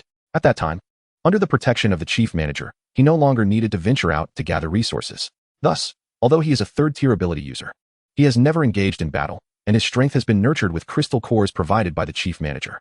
Relying on the support of the chief manager, Commander Gua often indulges in oppressing others, and many survivors within the base have suffered at his hands, leading to significant resentment towards him. Lingyu nodded, a cold smile gracing her lips. It seems that the chief manager is rather confident about this operation, otherwise, he would not have sent out his precious younger brother. The purpose of Commander Gui's arrival may extend beyond mere showmanship. Tang Bin hesitated for a moment, casting a glance toward a figure at the entrance. In fact, Commander Gua and Captain Xiao had previously had some grievances. After some more conversation between Lingyu and Tang Bin, an uproar arose at the entrance. They have arrived. As soon as the words left their mouths, a group of fully armed ability users stood up in unison, heading towards the entrance. Some positioned themselves within the 2-meter safety zone outside the entrance, while others, due to space constraints, remained inside the door, anxiously peering outside. Meanwhile, the ordinary people in the resort stayed quietly in the resting area, nervously observing their loved ones and the situation outside. Before long, a clamor of footsteps echoed from outside. And once the footsteps ceased, a chorus of shouts ensued. However, shortly after, both sides began to hurl insults at each other. Although the distance was considerable, separated by glass walls and a human barricade, Lingyu could not quite catch what was being said by the opposing side. Nevertheless, judging by the agitated reactions of her own team of ability users, she could easily surmise that the adversaries had not uttered anything kind. Otherwise, there would not have been an immediate exchange of insults. Lingyu slowly rose, leisurely adjusting her attire before stepping outside. Beyond the resort, a formidable assembly of ability users loomed at the intersection, a formidable force of 600 individuals, exuding considerable presence. In the center of the formation, a platform had even been erected, standing a person's height, with just enough space for one individual to sit. At this moment, atop the elevated platform sat a corpulent man, his face adorned with excess flesh, gazing with disdain at the abilities users gathered before the grand entrance. However, when his gaze shifted to the glass wall behind them, a greedy glint surfaced in his eyes. This individual was none other than Commander Gua, the elder brother of the chief administrator of the Xiongfeng base. As June approached, the weather had grown oppressively hot. Even an ordinary person would break into a sweat after a brief spell outdoors, let alone such a rotund figure enduring the midday sun. Beads of perspiration continuously formed on Commander Gua's forehead, requiring him to wring out his handkerchief at intervals, and soon he found himself unable to endure the discomfort any longer. Just as he was on the verge of expressing his irritation, he noticed the crowd at the resort's entrance gradually parting, creating a path for a group of figures emerging. At the forefront was a slender figure, her long hair cascading down her back, her beauty striking and her powerful, confident aura capturing the attention of all. The moment she appeared, the atmosphere shifted into a profound silence, with all eyes drawn to her. Yet, despite the multitude of gazes fixed upon her, she remained unfazed, gracefully advancing until she stood directly before the barrier. Commander Gua's eyes widened in astonishment. In this post-apocalyptic world, such exquisite beauty still existed. He couldn't help but swallow hard, his gaze shifting with an insidious hunger. Yet recalling the intel regarding the resort's enigmatic owner, he quickly comprehended. "So, you are the proprietor of this resort, Miss Lingyu?" "Indeed," she replied languidly, her tone devoid of enthusiasm for further words. However, Commander Gua, oblivious to her indifference, puffed up with an air of self-satisfaction, lifting his chin to reveal the numerous layers of his double chin. With an expression of arrogance, he proclaimed, "I am Commander Gua of the Xiongfeng base, here specifically to lead a team of abilities users to take over this paradise resort." Upon finishing his statement, he directed a condescending look at Lingyu, convinced that his grandiose declaration would leave her flustered, allowing him to present her with enticing offers to secure her compliance. Yet, the reality starkly contrasted with his expectations. Observing Lingyu's unchanging demeanor, calm and composed, he furrowed his brow, his tone taking on a more menacing edge. "Our Xiongfeng base is the largest Tier 3 base in Haishur, boasting 2,000 to 3,000 abilities users. Protecting your so-called resort is hardly a challenge." He emphasized the word protect, his threatening tone laden with implications. Anyone could discern that this so-called protection subtly hinted at the ease with which the Xiongfeng base could launch an assault on the resort, should they choose to do so. Despite the weight of his words, Lingyu remained silent, simply observing him with a tranquil gaze, offering no reaction. Commander Gua's brow knitted in irritation as he sensed her lack of response. "For a beauty such as Miss Gu, I am typically quite accommodating. If you agree to come with me tonight, my 600 abilities users will certainly refrain from any aggression towards the resort." Otherwise, the modest establishment owned by Boss Gu would hardly withstand the barrage unleashed by my 600-strong contingent. The menacing undertones in Commander Gua's words grew increasingly palpable, and his intentions were unmistakably clear. The notion of accompanying him tonight was devoid of subtlety, and the lewd expression on his face was unmistakable. Upon hearing this, the abilities users at the resort were instantly incensed, casting furious glares at Commander Gua. Had it not been for Gu Lingyu's silence, they would have already unleashed their ire. Not only did he covet their boss Gu, he also sought to seize the resort, while cloaked in the euphemism of taking over. It was nothing less than an act of usurpation. Yet, in the face of Commander Gua's blatant remarks, Gu Lingyu remained unperturbed, simply observing him with a quiet composure. She noticed his expression darkening, feeling as if he were a jester conversing with the air. At the moment he was on the verge of an explosive outburst. Gu Lingyu finally spoke, albeit not to Commander Gua, but to Tang Bin beside her. Is this Xiongfeng base truly so formidable that even a fat pig can speak? The room fell into a stunned silence. Not only did the others struggle to process her words, but even Tang Bin was momentarily taken aback. Wait, Boss Gu. After all this time, this is the sentiment you've gleaned? At least offer a hint or a script. This sudden remark caught me completely off guard. Gu Lingyu noticed Tang Bin's bewilderment, and, finding it amusing, added, does the Xiongfeng base possess pigs that not only dream but also converse in their dreams? At this, Tang Bin, finally jolted back to reality, turned to behold Commander Gua's face, which resembled a liver in color from rage, and instantly beamed with a radiant smile. He quickly chimed in, unabashedly matching the imposing presence of his formidable boss Gu in a duet of banter. Ordinary pigs cannot speak, but the distinguished fat pigs at Xiongfeng base can indeed murmur in their dreams, relishing particularly grandiose fantasies. Their seemingly earnest exchange was, in truth, a volley of mockery, which ultimately brought everyone back to their senses. Laughter erupted from the resort, with attendees striving to outdo one another in volume, as if to ensure Commander Gua could hear them, even within the ranks of the abilities users from Xiongfeng base. Many were reminded of Commander Gua's physique and struggled to suppress their laughter, each one finding it increasingly difficult to contain themselves. Yet, among all present, the sole figure unable to summon a smile was Commander Gua atop the platform. His expression darkened completely, his gaze towards Gu Lingyu radiating unbridled fury. Since his brother ascended to the management of Xiongfeng base, no one had ever dared to insult or mock him so brazenly. I see you are inviting trouble. Do you think these discarded individuals from my Xiongfeng base can possibly withstand my elite force of abilities users? Ridiculous. This long-haired, narrow-minded woman believes that a touch of allure in the company of a few men can rival the might of my Xiongfeng base. Commander Gua seethed in a furious tirade. However, the farcical demeanor of that clown did not even catch the attention of Gu Lingyu. With a gaze full of sarcasm, Gu Lingyu swept her eyes over Commander Gua, then turned to Tang Bin and mocked. Even the pigs at the Xiongfeng base are clad in suits. It's astonishing they could find such large sizes. Tang Bin quickly chimed in, shaking his head and laughing. This suit is truly remarkable. It hasn't even burst apart. I believe I can hear the lament of that suit. Their unabashed ridicule of Commander Gua provoked another wave of laughter from the previously furious ability users at the resort, who pointed and jeered at him, unabashedly expressing their disdain and disgust. Commander Gua, incensed, felt the flesh on his face tremble with fury. He raised his thick finger, trembling as he pointed towards Gu Lingyu, and growled, do you really think that by gathering this bunch of useless individuals and allying with Team Xiaorui, you are worthy to challenge me? Abruptly, he shifted his ire towards Xiaorui, his expression brimming with menace. Xiaorui, you ought to be aware that the strength of Xiongfeng is not something this petty shop can rival. Are you not ashamed to be associated with a woman? Return to Xiongfeng and I assure you, there will be no shortage of women for you. His eyes narrowed, emanating malice and desire. If you let your sister come and be my concubine, I will overlook your past transgressions. With my protection at the Xiongfeng base, you need not fear for a prosperous future. At these words, Xiao Rui's countenance turned frigid, an aura of icy rage emanating from him, so palpable that even Gu Lingyu, standing beside him, could sense the turmoil within. The typically composed Xiao Rui was visibly provoked by Commander Gua's words. Gu Lingyu glanced at the corpulent figure on the platform. Acknowledging his ability to incite such anger, she placed a hand on Xiao Rui's shoulder, saying, why are you allowing yourself to be angered by a pig? If a pig jostles you, are you to jostle back? Just look at that pathetic figure shouting from the crowd. Do you truly take him seriously?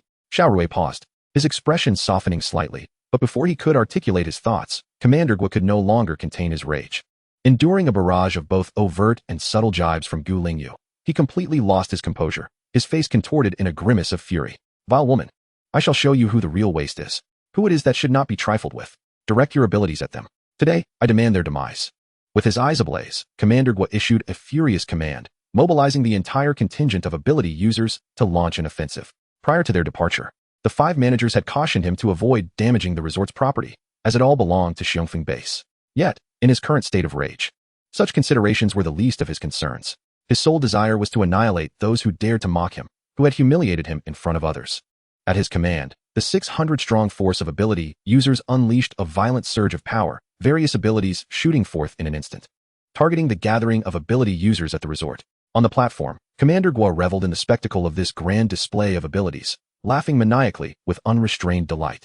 In this moment, he was engulfed by an exhilarating sensation of commanding an army of superhumans, reveling in his dominion. This feeling made him believe he was invincible, driving him into a frenzy of obsession. Countless supernatural forces surged forth from the ranks of 600 gifted individuals, relentlessly bombarding the resort ahead. The luminous shadows of their abilities illuminated a radius of several meters, while the rising dust obscured vision, as long as Commander Guo did not call for a halt.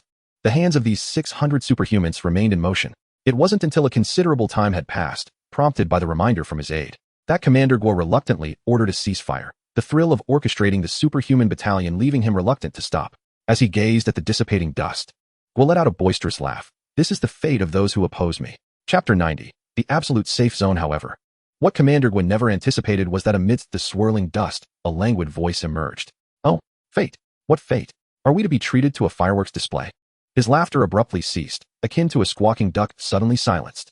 He widened his eyes in disbelief, unable to comprehend what he had just heard, staring incredulously toward the resort. That lazy, disdainful female voice sounded hauntingly familiar. At that moment, not only Commander Guo, but all 600 superhumans exhibited expressions of shock. Their gazes fixated on the dust-laden resort. A wave of hot wind swept through, hastening the dispersal of the dust and gradually revealing the figures behind it. How could this be possible? They emerged unscathed? Why was this happening? After such a barrage of supernatural attacks, how did they manage this? I aimed directly at them. It should have been impossible to miss. Moreover, with so many standing together, how could not a single one have sustained an injury? Not to mention injuries, they hadn't even torn a corner of their garments. This was utterly bizarre. Panic erupted at the Xiongfeng base, with loud discussions swirling around.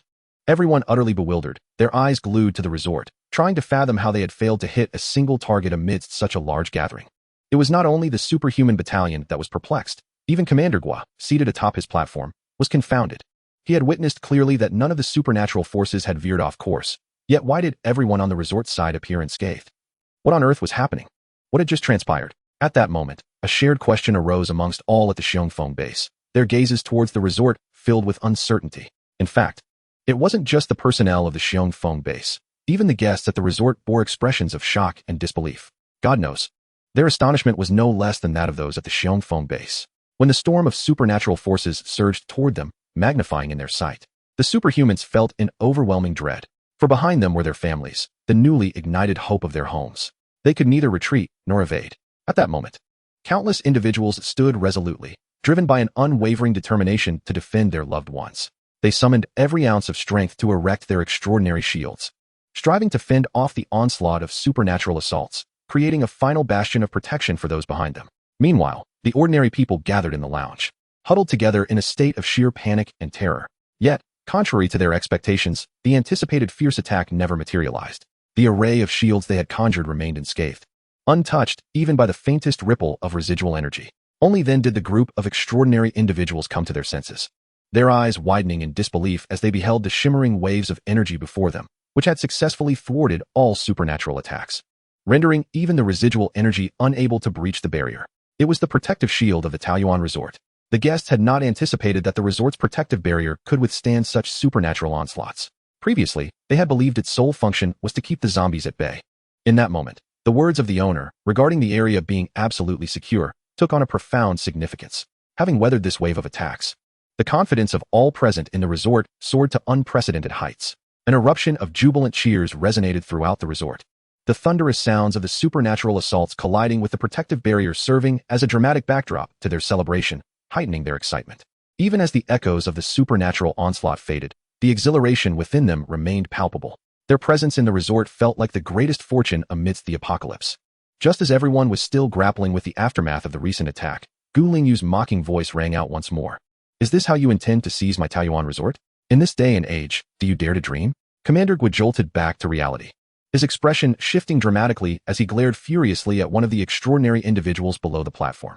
You, attack that vile woman. He had been too overwhelmed by the earlier assault to grasp the specifics, But now he was eager to unveil the tricks of this enigmatic owner. The designated extraordinary individual swiftly activated his powers, energy coalescing in his palm. In the next moment, a fireball hurtled towards Lingyu. However, what transpired next left everyone from the Xiongfeng base utterly astounded. The fireball collided with an invisible wall, halted mid-flight before Lingyu, unable to advance a single inch. Moments later, the fireball erupted, scattering sparks that promptly dissipated into the air. Yet even those flickering embers were thwarted by the air barrier, failing to penetrate and pose any danger to those within. This astonishing spectacle unfolded before the eyes of all the extraordinary individuals from the Xiongfeng base, leaving them in sheer astonishment. Goodness, does this resort possess a shield as well? I recall hearing about its protective barrier preventing zombies from entering. But who could have imagined it could also withstand supernatural attacks? How incredible! Despite our relentless barrage of supernatural assaults, the protective barrier remains utterly unscathed. What folly is this? If we cannot even breach their defenses, how can we hope to prevail? The supernatural forces at the Xiongfeng base, after their initial shock, were overwhelmed by a profound sense of despair. If they cannot penetrate the enemy's protective barrier, what is the point of continuing? It would be wiser to return home and rest.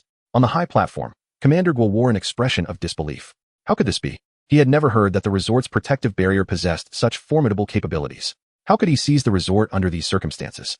Prior to his departure, he had boasted confidently that he would surely conquer the resort. Filled with frustration, Commander Guo's face darkened, but suddenly a spark of inspiration ignited in his mind. And he declared resolutely, "Since supernatural attacks have proven ineffective, we shall charge directly. Everyone, launch an assault. Today we must seize this damn resort." A direct approach? If supernatural abilities are futile, what chance do they have in a physical confrontation? Commander Guo has always been a blundering fool. Is such a decision truly reliable? The supernatural forces at Xiongfeng base exchanged glances, momentarily hesitating. While they held respect for their superior, they were not eager to face imminent danger. Moreover, they were acutely aware of Commander Guo's temperament. Their previous compliance had stemmed from deference to the higher management. But now Chapter 91. The role of the blacklist Commander Guo was taken aback to find his orders met with silence. No one moved. This was an outright affront to his authority. Infuriated by the lack of progress in their assault, Commander Guo's rage boiled over. What is this? Are my words no longer heeded? Do you wish to face punishment upon your return? If the mission fails, let us see how the higher management treats you. Commander Guo took great pride in the fact that his elder brother was a high-ranking official at Xiongfeng base. He considered it his greatest asset. Whenever he invoked the name of the higher management, he felt invincible. And indeed, as expected, the moment he mentioned the higher management, the reluctant supernatural forces below begrudgingly shouldered their weapons and charged toward the resort. Watching the hundreds of combatants brandishing their weapons in a charge, a smile finally returned to Commander Guo's face. After all, if others could enter the resort, there was no reason his forces could not. For this wretched protective barrier was not designed to keep them out. Simultaneously, as the hundreds of supernatural forces from Xiongfeng base advanced, the defenders at the resort grew increasingly tense, gripping their weapons tightly, with many even beginning to prepare their supernatural abilities. Ultimately, the numerical superiority of the Xiongfeng base's forces outweighed those of the resort, especially given that both sides possessed comparable strength. However, before the resort's supernatural defenders could make a move, Lingyu, at the forefront of the crowd, suddenly raised a hand in a gesture of restraint. Why halt the attack? What reason could there be? The enemy is nearly upon us. Although the crowd was filled with doubt, after enduring numerous incidents, their instinctive trust in Boss Gu had solidified. Since Boss Gu had advised against any attacks, it was evident that he had his own reasoning. They simply needed to comply. Amidst their hesitation, Lingyu was in communication with the system. System, blacklist all these individuals outside. Acknowledged, all have been recorded in the blacklist. The system's efficiency was remarkable. Almost instantaneously after Lingyu's command, her screen displayed a lengthy list of names, filling multiple pages. Just as the blacklist was completed, the seemingly formidable team of ability users charged forward. The leading ability users were already less than a meter away from Lingyu. At that moment, the tension among everyone at the resort heightened. Trust was one thing, but anxiety was an inevitable companion. They could even perceive the gleeful and triumphant glint in the eyes of their adversaries. However, in the next instant, a cacophony of collisions erupted, accompanied by anguished cries. The charging ability users collided directly with the protective barrier. Without any preparation or deceleration, they crashed into the barrier as if they had struck a wall, with predictable consequences. Some individuals even rendered themselves unconscious upon impact. The front line, caught off guard, slammed into the wall, leaving them dazed and disoriented, while the next row could hardly react in time, crashing into the individuals ahead. The third row had seen the chaos unfold, their minds catching up. But their bodies could not respond quickly enough.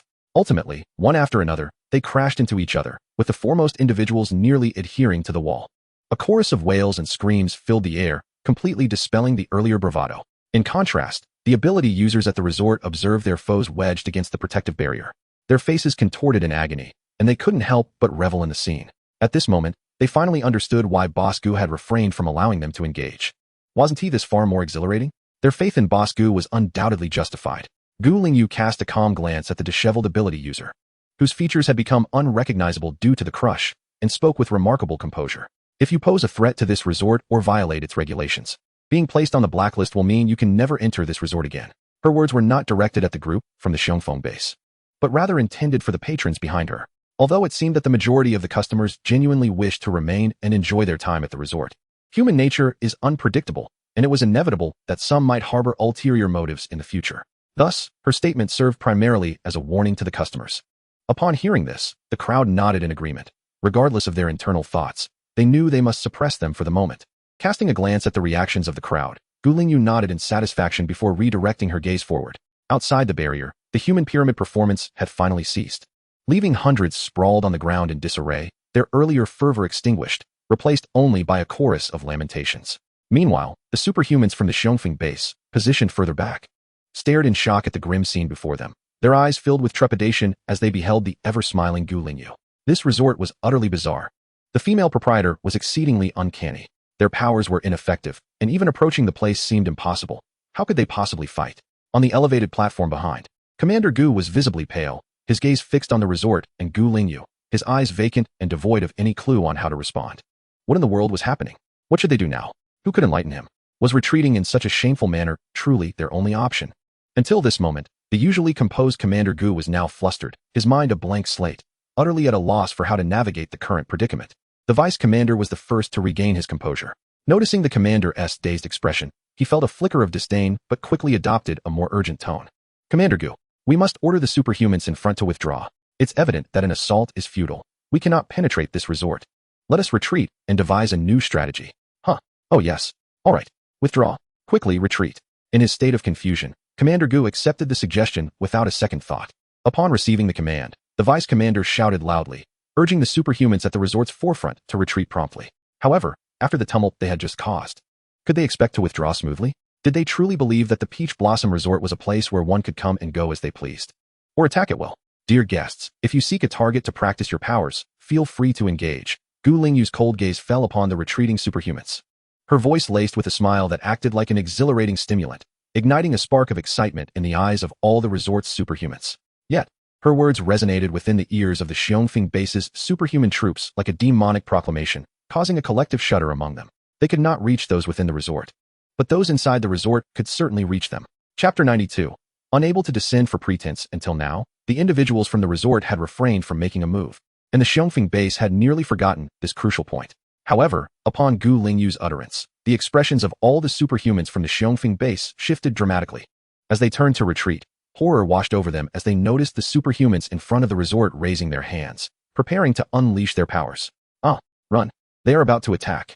Hurry, don't block my way. Panic ensued among the Xiongfeng base's superhumans, each acting as though a demon were at their heels, shoving one another in their frantic quest to escape. Yet, no matter how fast they ran, their speed could never outpace the powers of the superhumans. Before they could take more than a few steps, the first wave of supernatural attacks from the resort had already descended upon them. The situation had abruptly reversed. Just moments ago, the group had been joyously bombarding the resort with their powers, but now they had become living targets in the eyes of their adversaries.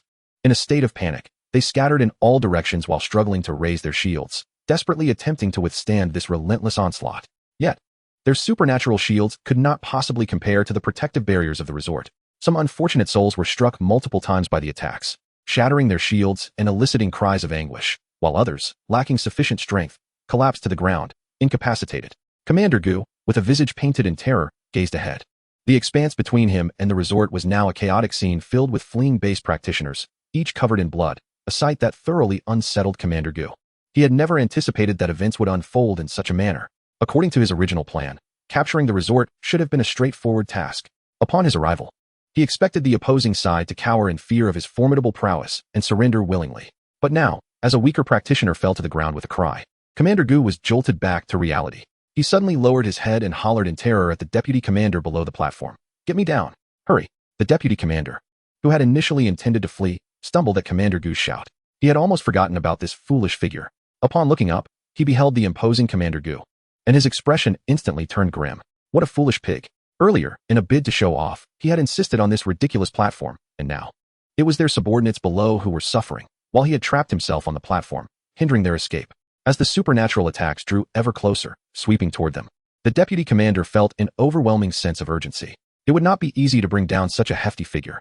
If he were to lag behind and suffer a few supernatural blows, it would be his own misfortune. Just as he contemplated abandoning Commander Gu to make his own escape, he heard another frantic shout from above, "Get me down. If anything happens to me, none of you will return to the base alive." Commander Gu's words caused the deputy commander and several nearby practitioners to freeze in place, recalling the supreme leader's indulgence of this foolish figure. Reluctantly, they began thinking of ways to assist in bringing him down. However, Commander Gu's bulk was simply too exaggerated. Getting him up there had already been a challenge, let alone getting him down.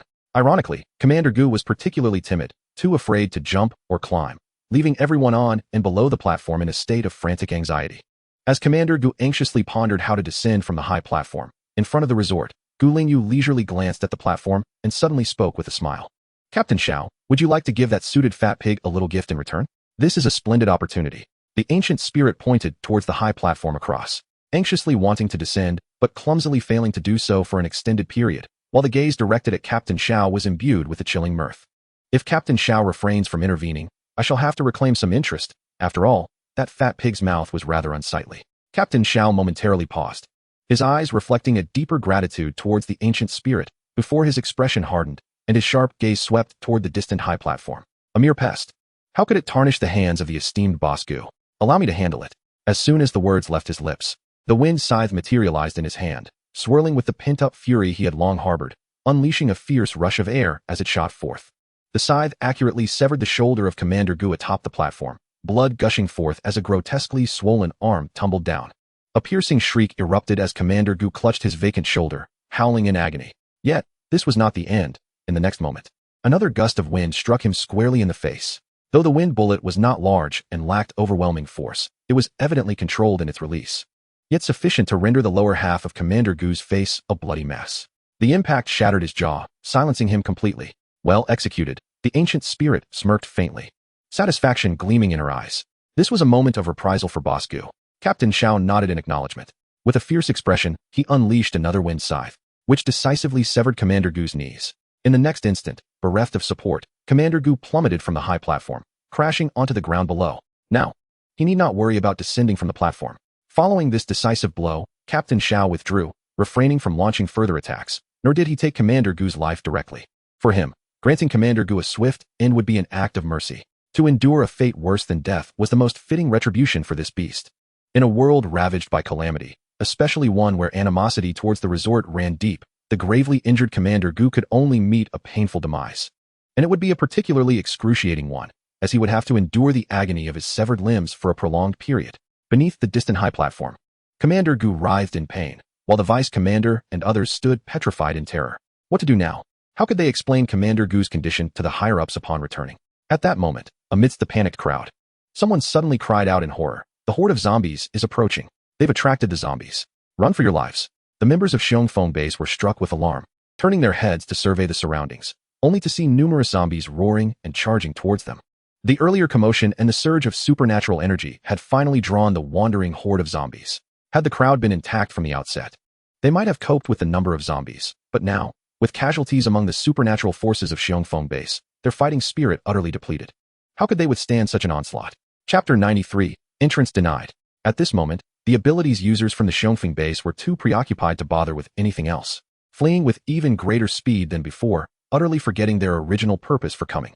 The vice commander cast a glance at the writhing Commander Guo on the ground, a fierce expression momentarily crossing his face, before he dismissed any lingering doubts and signaled to his teammates to turn and flee.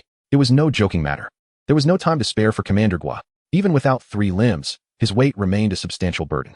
Furthermore, the blood gushing from his wounds would undoubtedly provoke the horde of zombies to pursue them relentlessly. To attempt to carry Commander Guo while escaping was tantamount to courting death. As for how they would report back to the higher management upon returning to the base, such concerns were irrelevant at this moment.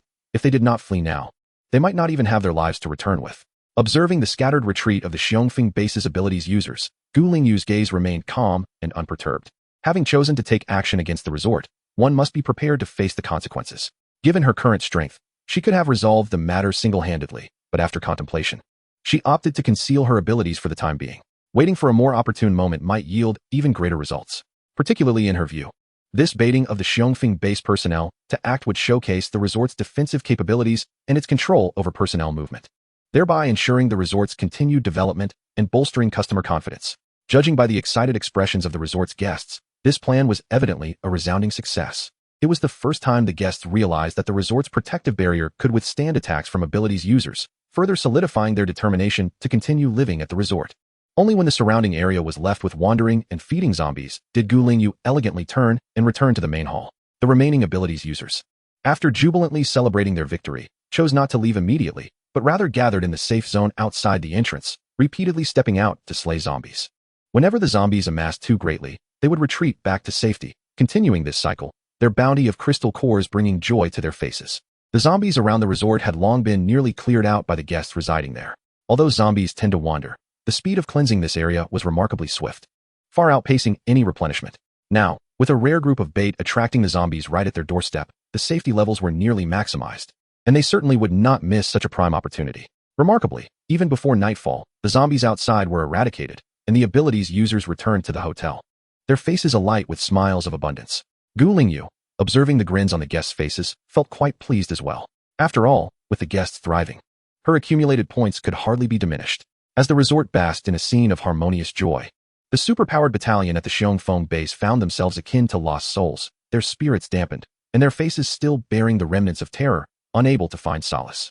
After the vice commander led the retreat, they regrouped with a number of others, yet their ranks dwindled to little more than 100 compared to their original contingent.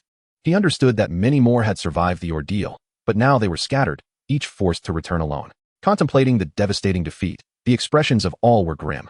They could already foresee the harsh repercussions from the higher-ups awaiting them. At this moment, many could not help but recall the idyllic conditions of the resort, the impenetrable protective barriers, and the superpowered individuals who appeared to thrive there. The defeated superpowered individuals from the Xiongfeng base could not suppress their envy. Had they not succumbed to ill intentions and the desire to curry favor with the authorities, but instead chosen to reside permanently at the resort? Would their circumstances today have been entirely different? As they watched the disheartened group depart, 6 figures lurked behind the shattered glass of an abandoned shop, covertly observing the retreat. "Boss, they've left. Should we return now?" one inquired. "Of course, we're heading back," replied Wang Chong, his face smeared with dirt and regret, his mouth spewing curses. "Damn, I never anticipated the Xiongfeng base would be so inept. After all the effort I expended, had I known this would be the outcome, I should have remained at the resort from the start instead of groveling to those bureaucrats for some meager benefits. Indeed, who would have thought the so-called strongest level 3 base couldn't even conquer a mere resort? How pathetic," added another. "And old 4 was bitten by a zombie. A whole horde descended upon him, reducing him to shreds before we even had a chance to administer the antidote." The expressions of Wang Chong's team were filled with frustration. Reflecting on the trials they had endured over the past few days, they felt utterly cheated. Not only had they lost a comrade, but they had also sustained injuries themselves, longing instead for the comfort of the resort. What had they truly accomplished with all this turmoil? In truth, the expenses at the resort were not exorbitant. They could easily earn enough crystal cores during their excursions to live quite well. Absolutely. Forget that wretched Xiongfeng base. I'm not going back. From this day forth, I'm residing at the resort, Wang Chong declared, slapping his thigh, inadvertently aggravating his wounds, causing him to grimace in pain. "Let us heed our leader to the resort." His team eagerly agreed. Wang Chong promptly led them back, cautiously making their way to the fork in the road. Once the zombies at the resort had been cleared and everyone had returned to the main hall, the 6-member team carefully emerged from their concealment, making their way toward the resort's entrance. However, to their astonishment, just as they were about to step into the safe zone of the resort, they found themselves halted outside the protective barrier. After colliding with the barrier, the members of Wang Chang's team were left bruised and battered, suddenly recalling a recent incident. The troops that had attacked the resort had all crashed into the barrier, unable to advance even an inch. At that time, while hiding near the high platform and pretending to protect Commander Gua, Wang Chang's team had given it little thought. Believing those soldiers were merely thwarted in their assault on the resort, they thought little of it, considering they possessed personal accounts at the resort, and merely wished to return unnoticed. However, they never anticipated that they themselves would now be barred from entering the resort. Chapter 94. Want to see the evidence? Here you go. In the lobby, Lingyu was taken aback when, not long after she had seated herself, another matter came knocking at her door. As Wang Chang's team collided with the protective barrier, she immediately received a system notification. A cold smile graced her lips as she raised her hand, signaling Tang Bin. who was speaking, to pause momentarily before she stood and made her way outside. Another reckless group had dared to approach the door. In a detached tone, she remarked, prompting Tang Bin and Xiao Rui to exchange glances before they promptly rose to follow her, drawing the attention of those in the lounge. Having just experienced a series of events, everyone became alert as Gu Lingyu made her way towards the entrance, and the ability users instinctively stood to follow her.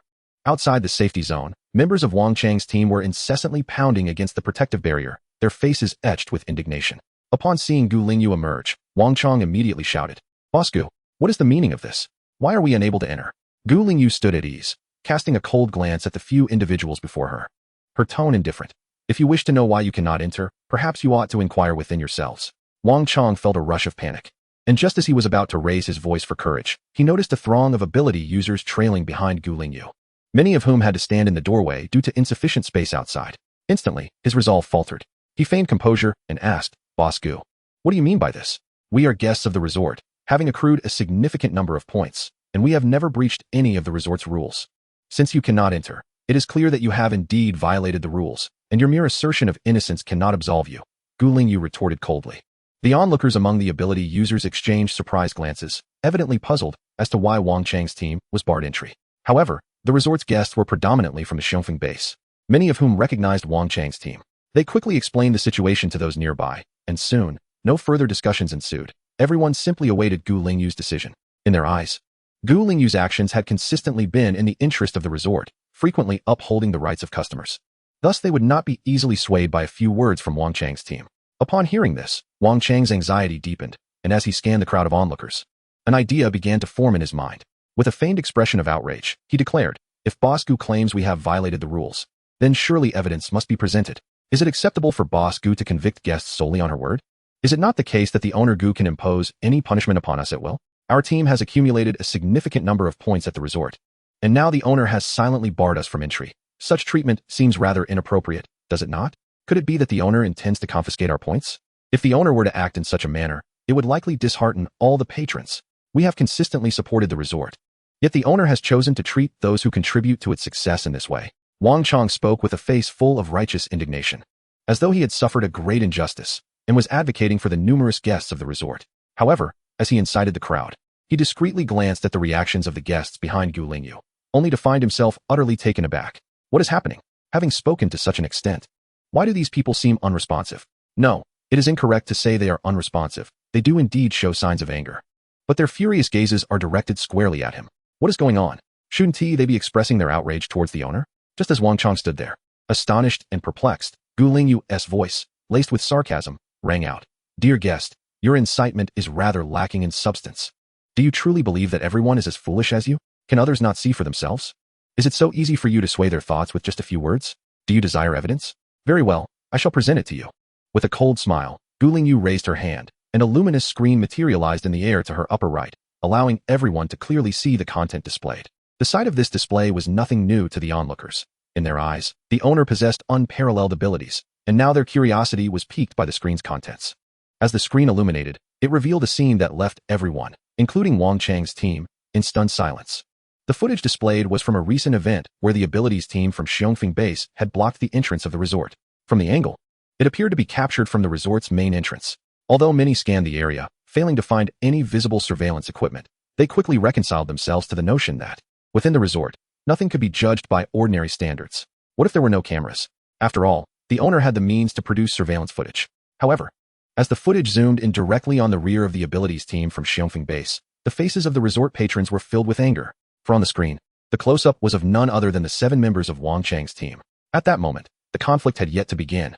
Yet the expressions on the faces of Wang Chang's team were unmistakably malicious.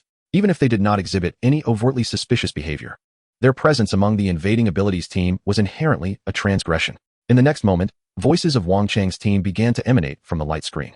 They deliberately lowered their tones, clearly trying to shield their conversation from those around them. Yet their words were indisputably broadcasted.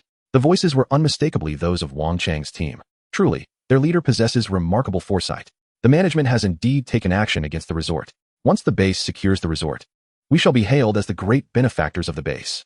Indeed, we have provided the base with an abundance of intelligence. Once this endeavor succeeds, the management is certain to reward us handsomely.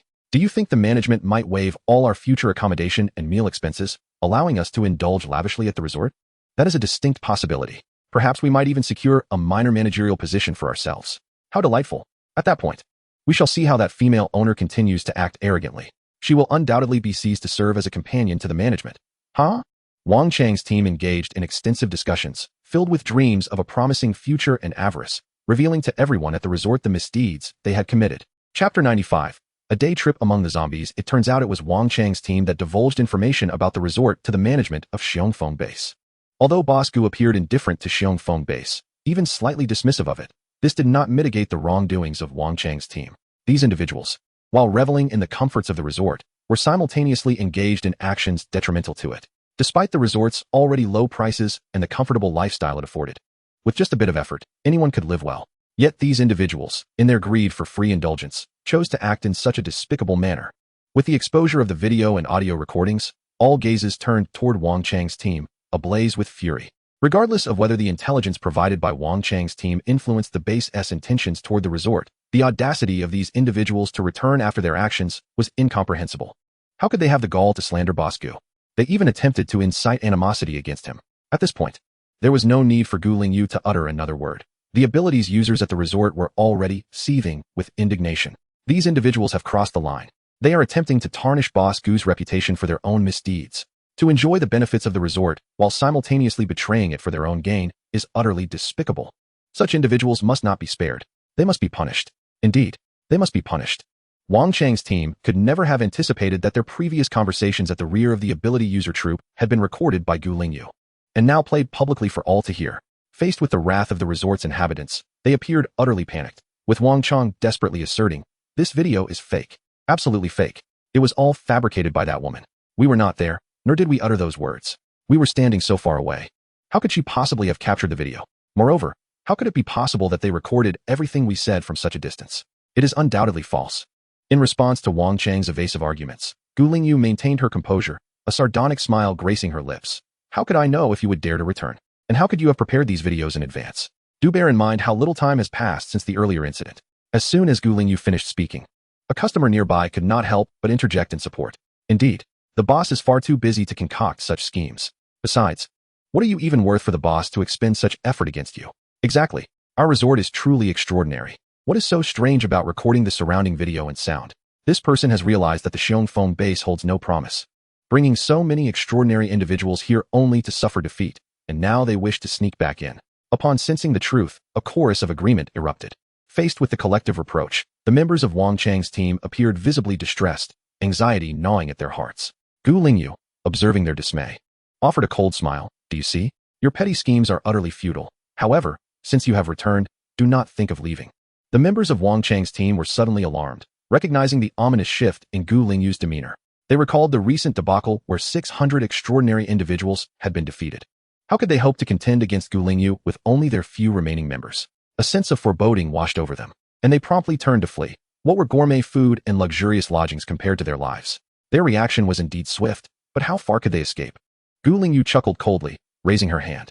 Yet, before she could make a move, a large group surged forward, catching Gu Lingyu momentarily off guard. Observing Xiao Rui and Tang Bin, who, without her prompting, had already dashed out to pursue the fleeing Wang Chang and his companions, Gu Lingyu could only smile faintly.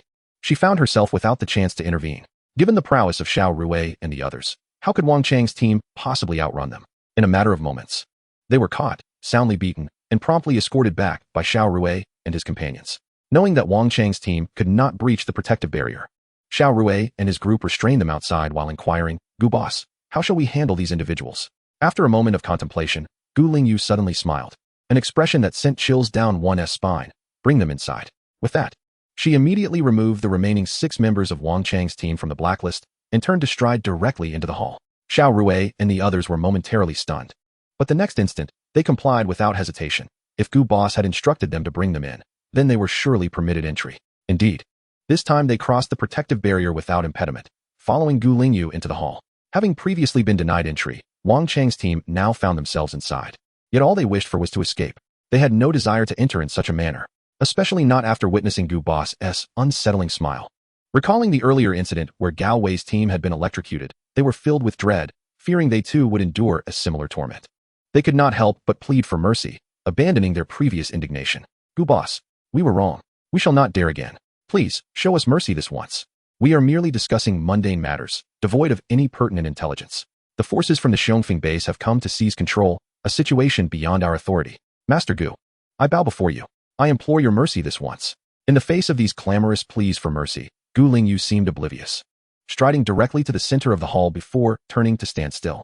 Surveying the surroundings, she noted that all the patrons were present, and with a sudden radiant smile, she began to speak. "It appears that our esteemed guests have yet to witness another aspect of our shop's regulations, aside from the electric shock punishment, have you?" Upon hearing this, the crowd paused in surprise. Another form of punishment? What could that entail?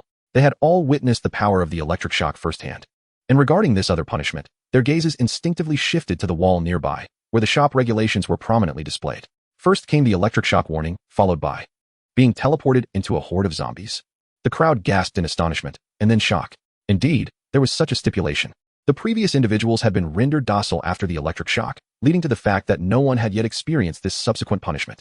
Though they were uncertain of how Master Gu would execute this, her words inspired confidence. She had never deceived them before.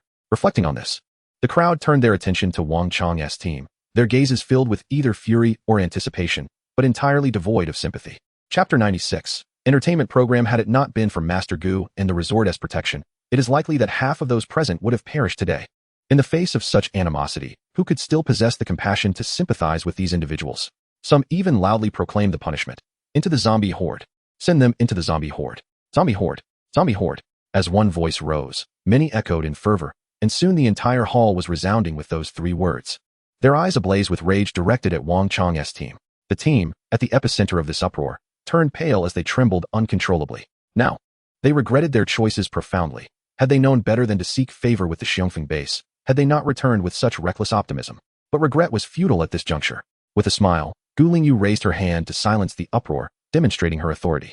Once the hall fell silent, she spoke aloud. To conspire against the resort, to threaten its well-being, shall warrant the penalties of our regulations. I have always acted with fairness. Although you have caused disturbances in the past, you did not harm the resort's interests, hence I refrained from taking action against you. However, now that you have taken tangible steps, I shall not allow you to evade the consequences. If you can escape the horde of level 3 or 4 zombies, I shall cease my pursuit, but should you fail to escape. Gu Lingyu smiled, her words trailing off. Yet the implication was clear. Failure would lead to becoming a meal for the horde of zombies. Wang Chang's team turned ashen upon hearing this. Realizing the gravity of the situation, a horde of level 3 or 4 zombies. Among them, the most formidable was merely a third-tier ability user. If they were to fall into a horde of third or fourth-tier zombies, there would be no hope of survival. How could they even contemplate escape? The members of Wang Chang's team immediately began to weep, tears and snot flowing freely, recalling the extraordinary methods and various miraculous powers they had witnessed from Gu Lingyu earlier.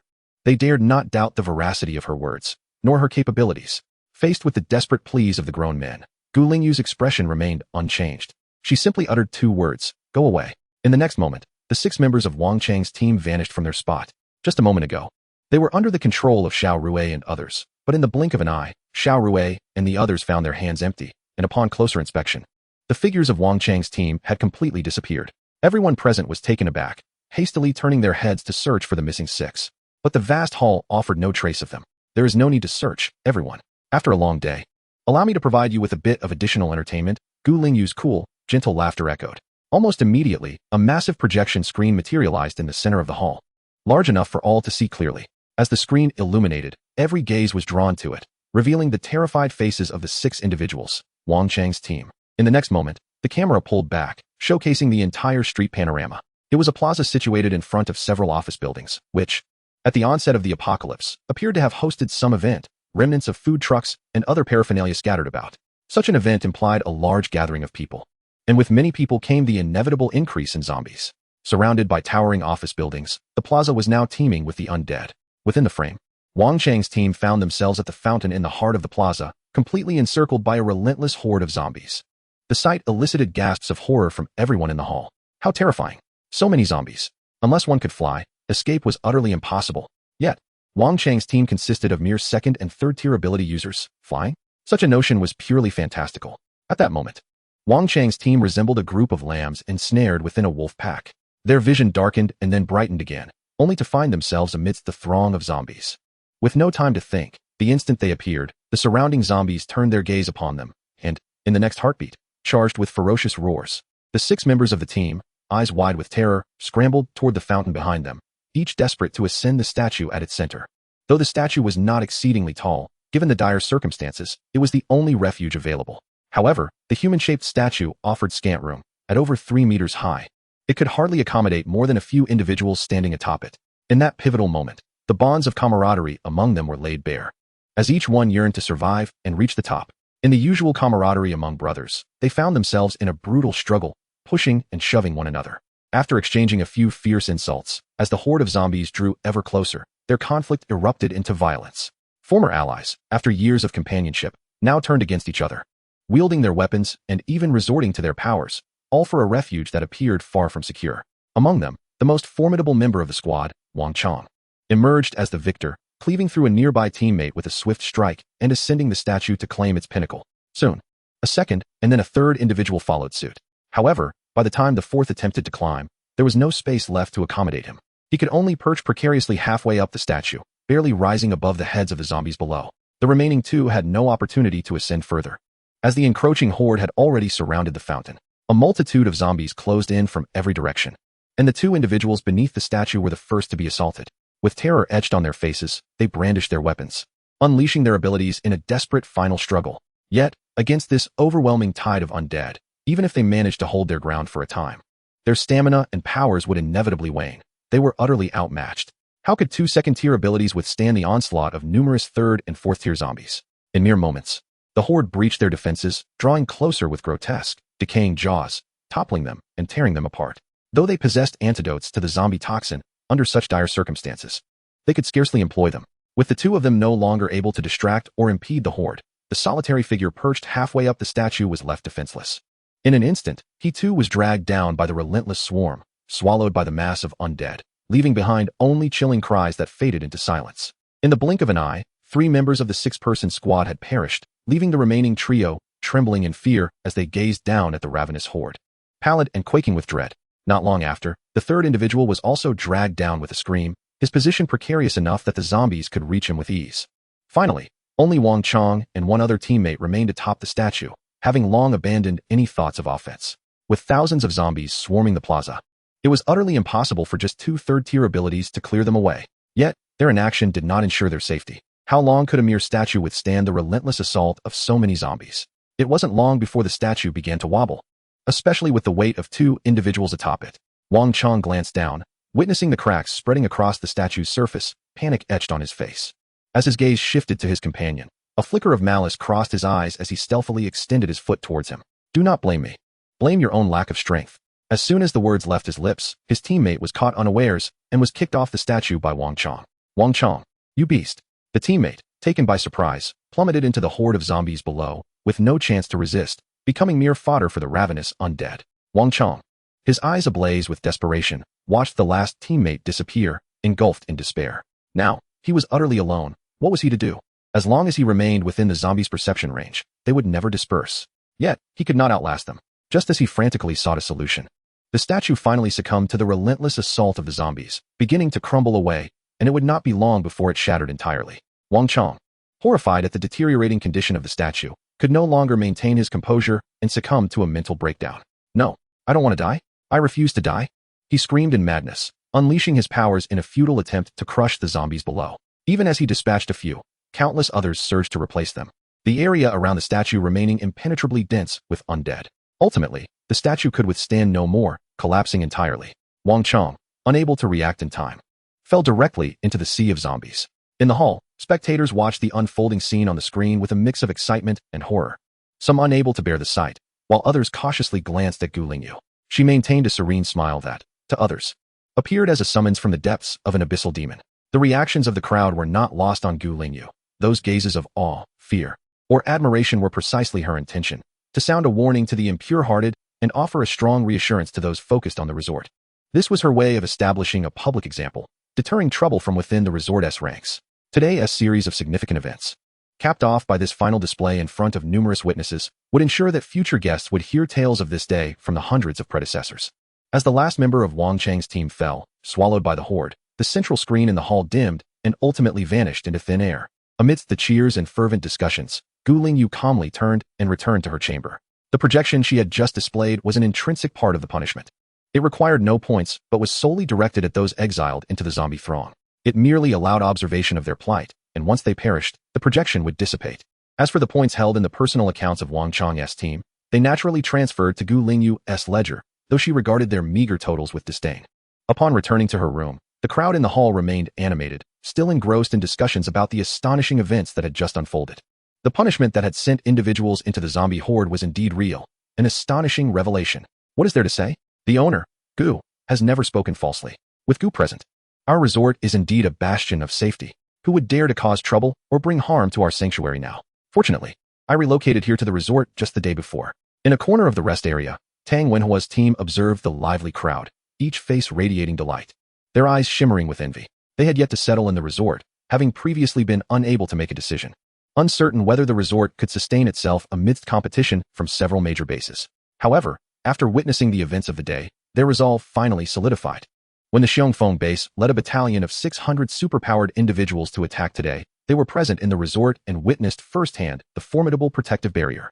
Moreover, they had just witnessed Gu's astonishing teleportation abilities. When he said he would teleport into a horde of zombies, he truly did. When he mentioned 3rd or 4th level zombies, he genuinely transported himself amidst them. Just moments ago, that 6-person team was whisked away before their very eyes, leaving them bewildered and unaware of any fluctuations in Gu's powers. Yet, it was precisely this seamlessness that instilled a deeper sense of security in the resort. Boss, let us not hesitate any longer. Let us move here. Indeed, boss, let us relocate. We should bring our families over. I believe there is no place in Haishur that can compare to this resort. Not just in Haishur. I reckon there is nowhere in this apocalypse that rivals the resort. Tang Wenhua glanced at his teammates, their expressions now filled with determination, devoid of any previous indecision. He decisively declared, very well. We shall set forth tomorrow morning to retrieve our families from the base. Meanwhile, the 6 members of Li Xiangfei's team gathered, deliberating on the matter of relocation. There was little left to discuss. They must persuade their families to move at once. Absolutely. Remaining at Mingguang base would be sheer folly. I can hardly tolerate another day. Just the thought of returning to Mingguang base after completing a mission, only to surrender a plethora of resources, makes my heart ache as if it were being carved away, and the items exchanged cannot even compare to what the resort offers. Chapter 98. No space for expansion? Tomorrow we shall depart. Upon our return, we must convince our families to relocate. This time, under no circumstances can we allow them to stay behind. Otherwise, I shall only return once a month, leaving behind a few supplies for them to manage on their own. Li Wenwen could no longer bear it. The notion of having to relinquish so many resources each time, only to receive a meager amount of essentials in return, left none of them in good spirits. Observing how the team leader and his brother had both advanced to the 3rd tier during their stay at the resort, utilizing the crystals they had saved, while they themselves could hardly bear to use any for their own training, only deepened their discontent. Wenwen is right. If my family continues to be obstinate, I shall return home once a month. Zhang Bin's face was etched with resentment. After our last mission to gather supplies at the base, we sustained considerable injuries, narrowly escaping with one of our members. Indeed, if this continues, an unforeseen incident is bound to occur. On our previous return journey, one of our teammates nearly encountered disaster, and thankfully, he was rescued. Otherwise, our team might have been reduced to just 5 members. As for the Li brothers, they are currently residing at the resort, and it would be unreasonable for the others to insist they accompany them back to the base, as they bear no such obligation. Initially, when persuading the brothers to relocate, they did not abandon their teammates, but the latter's families proved disappointingly unyielding, leaving the brothers with no alternative. Observing the anger of his teammates, Li Xiangfei contemplated and spoke. Let us proceed this way. You return home to convince your families. Later, we shall determine whether to relocate or come back together. If relocation is necessary, you may return to discuss it with us, and we will accompany you back to the base to ensure their safe transition. Such loyalty from the brothers was commendable, and the teammates expressed their gratitude, now awaiting the opportunity to persuade their families. In the lobby outside, the excitement among the crowd lingered, while the atmosphere in the Master's chamber remained undisturbed. Gu Lingyu was already contemplating future plans for the resort. Currently, the number of guests at the resort had nearly reached 550, and the task of increasing room capacity had just entered its 8th phase. Room increase task 8. 320 single rooms, 192 double rooms, 64 family rooms, 32 suites. Task objective: achieve full occupancy of all rooms, renew 192 additional rooms. The number of rooms for the current 8th phase had been halved, representing the number of vacant rooms immediately after completing the task. Although the recent reward of doubling the room capacity had resulted in many vacant rooms, Gu Lingyu foresaw an influx of survivors from the Xiongfeng base. Once news spread about the disastrous defeat of the Xiongfeng Base's ability user squad at Taiyuan Resort, those contemplating relocation would undoubtedly make more resolute decisions and take action. With the population of Xiongfeng Base, even if only half were to come, it would overwhelm the current total room capacity, rendering it impossible to accommodate so many individuals. The total number of rooms available in the 8th phase, if fully occupied without considering additional guests, could only accommodate 1,088 individuals. Yet the total population of Xiongfeng Base exceeds 5,000. Although the room capacity would be doubled again upon completing the 8th phase task, the resort currently faced a bottleneck. At present, only this hotel structure is open, comprising 35 floors, and when the 8th phase task commenced, all 35 floors were already in use. This means that even upon fulfilling the 8th phase task, due to a lack of available space for new rooms, the task rewards would temporarily remain unobtainable. As the task of increasing the rooms reached its 8th phase, Lingyu simultaneously received a system notification indicating that to add more rooms, the resort must be upgraded to level 5. In truth, with her current points, she had more than enough to elevate the resort. The revenue from the rooms, dining, and shopping area over the past few days, combined with the remaining points, amounted to a staggering 1.25 million. To upgrade to a level 5 resort, only 500,000 points were necessary. This meant that Lingyu could elevate the resort at any moment. However, after reviewing the changes and content associated with upgrading to level 5, she contemplated for a brief moment and decided to delay the upgrade for another 2 days. She believed that a more opportune moment would soon arise, and this timing would yield more favorable outcomes for the resort's elevation. For the time being, the number of vacant rooms remained relatively ample, sufficient to accommodate the forthcoming days. Moreover, following the new wave of room openings, the system issued several additional notifications. The first pertained to room rates. For rooms above the 30th floor, the rates would need to incrementally increase with each floor, applicable to all room types. The second notification concerned room location adjustments, allowing all guests the freedom to choose to move their current room to a different floor. By paying a fee for this adjustment, guests could relocate their rooms to their desired floor, provided that there was availability or someone vacated a room. Contemplating these 2 points, Lingyu took a moment to compose an announcement for clarification, which the system disseminated to all resort guests. Soon, the announcement resonated among the guests, inviting anyone in need to contact Manager Gu or Manager Liu. While the guests at the resort eagerly examined the new announcement, a somber atmosphere enveloped the Xiongfeng base. When this troop returned, nearly everyone at the base had gathered at the front grounds to witness the spectacle. Some were there to gather intelligence, while others sought to welcome back the victorious troops, yet all were left in shock at the sight before them. No one expected the return of this battalion to be so tragic. When they departed, 600 extraordinary individuals marched forth with heads held high, radiating confidence. However, upon their return, nearly every member bore injuries, and many suffered grievous losses. As the group of over 100 entered through the gates, all onlookers stood in stunned silence. Each individual was wounded and bloodied. Some limped in with the aid of others, and the expressions on their faces mirrored one another, dejected and devoid of spirit. The mere sight of the extraordinary battalion's return made it abundantly clear how devastating their defeat had been. Following the arrival of this vanguard, several more teams of extraordinary individuals returned, and without exception, they too were injured and in disarray. Chapter 99, A Dire Defeat. No transfers allowed. The individuals gathered in the main square meticulously recounted their numbers and discovered that 600 had ventured out, yet fewer than 500 returned, many of whom bore significant injuries, rendering them incapable of any immediate action. A wave of astonishment swept through the square, with thoughts diverging among the crowd. Within a mere couple of hours, this news rapidly disseminated throughout the entire base. Now, everyone at the Xiongfeng base was acutely aware that they could not contend with the Taiyuan resort. Even more astonishing news followed swiftly. The Taiyuan resort had suffered no harm whatsoever. The 600 superhuman troops from Xiongfeng base had not even breached the opponent's protective barrier. The superhumans from the Taiyuan resort stood unscathed in their safe zone, effortlessly driving the so-called elite forces of Xiongfeng base into a panicked retreat. As this information spread, chaos erupted within the Xiongfeng base. What was there left to compare? What was there to contemplate? They needed to evacuate immediately. The Xiongfeng base had long ceased to offer any respite. Now that a new safe haven had emerged, what were they waiting for? To continue enduring oppression? In an instant, nearly half of the base's inhabitants sprang into action. The base, which had mostly been quiet after nightfall, now buzzed with activity. Almost half of the population was preparing for relocation. Some planned to scout ahead before bringing their families, while others were so eager that they prepared to relocate their families immediately. They feared that if they delayed until nightfall, they might find themselves without shelter or unable to escape. Given the commotion caused today, who could predict whether the upper management would commit further treacherous acts? In truth, the administrators of Xiongfeng base were indeed contemplating further action. Upon learning the full extent of today's events, and receiving the news of Commander Guo's death from the deputy commander, All 5 administrators were consumed with fury, particularly the head administrator, whose own brother had met such a tragic fate. He had previously believed the situation to be securely in hand, yet it had spiraled into this calamity. After suffering such a significant setback, they were determined to retaliate against the Taiyuan resort and to act against those within their ranks who were stirring restlessly, especially upon discovering that many were preparing to evacuate. However, despite their intentions, the Xiongfeng base lacked the resources to engage further. This recent defeat had inflicted severe losses upon them.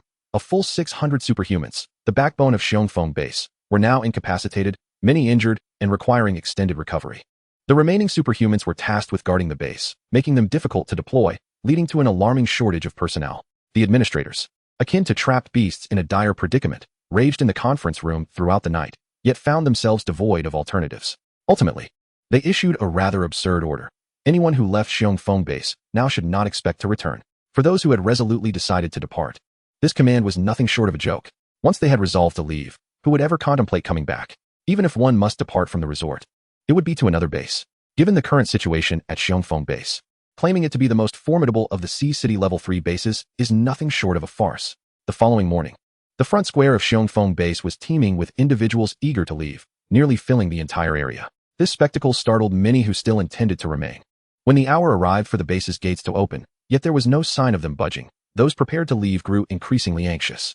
After a brief wait, the gates remained unmoved, prompting an individual to audibly question the gatekeepers, only to receive a response that incited outrage among the crowd. The management had issued a decree forbidding the opening of the gates. Typically, bases are stringent about entry, yet they do not obstruct those wishing to depart. However, Xiongfeng base's management had audaciously barred the exit. The promise of freedom to leave had been publicly declared by Xiongfeng base, and now, without prior notice, they had taken such drastic measures. This ignited the fury of all present. Coupled with the previous day's defeat, the once imposing stature of Xiongfeng base had diminished in the eyes of the public. Most significantly, with the Peach Blossom Resort now in view, who would still care for Xiongfeng base? The front square erupted in chaos as all those waiting to leave vociferously denounced the base's management, leaving the gatekeepers trembling in silence. The gatekeeping unit had not anticipated that the usually docile survivors would suddenly display such audacity, openly challenging the base. Yet, they dared not open the gates, for the management was infuriated and had made their displeasure known. Any attempt to comply with the crowd's demands could lead to severe repercussions. Although they harbored dissatisfaction, the gatekeepers opted to bury their heads in the sand, dismissing the outbursts as if they were inaudible. However, after a stalemate, the gatekeepers realized that playing ostrich was no longer feasible, as the departing survivors began to assault the gates. A throng of superhumans surged forward, forcefully dismantling obstacles, and even clashing physically with some of the gatekeeping unit. The small leader of the gatekeepers could no longer remain passive. He hastily dispatched someone to consult the management. The response was as good as none, merely instructing them to block the gates without any mention of reinforcements. How could they possibly hold their ground? There were only 20 gatekeepers, while the number of those storming the gates exceeded 200 or 300. They were vastly outnumbered. The mere imprint of a foot could crush them. As for launching superhuman attacks, that would be tantamount to courting death. Among the throng, at least 2/3 were superhumans. If the gatekeepers dared to initiate an attack, they would soon find themselves overwhelmed. After enduring for some time, until the small leader of the gatekeepers was battered and bruised, he finally threw in the towel in frustration. Who could hold the line? They had clearly lost the ability to maintain their post. If this continued, they would be beaten to a pulp. As for whether the administrators would unleash their frustrations upon them, that was beyond their control. Should they be driven to desperation, they too would depart, heading towards that idyllic retreat. The young commander immediately issued a command, and the entire gatekeeping force retreated with the swiftness of rabbits, vanishing in the blink of an eye.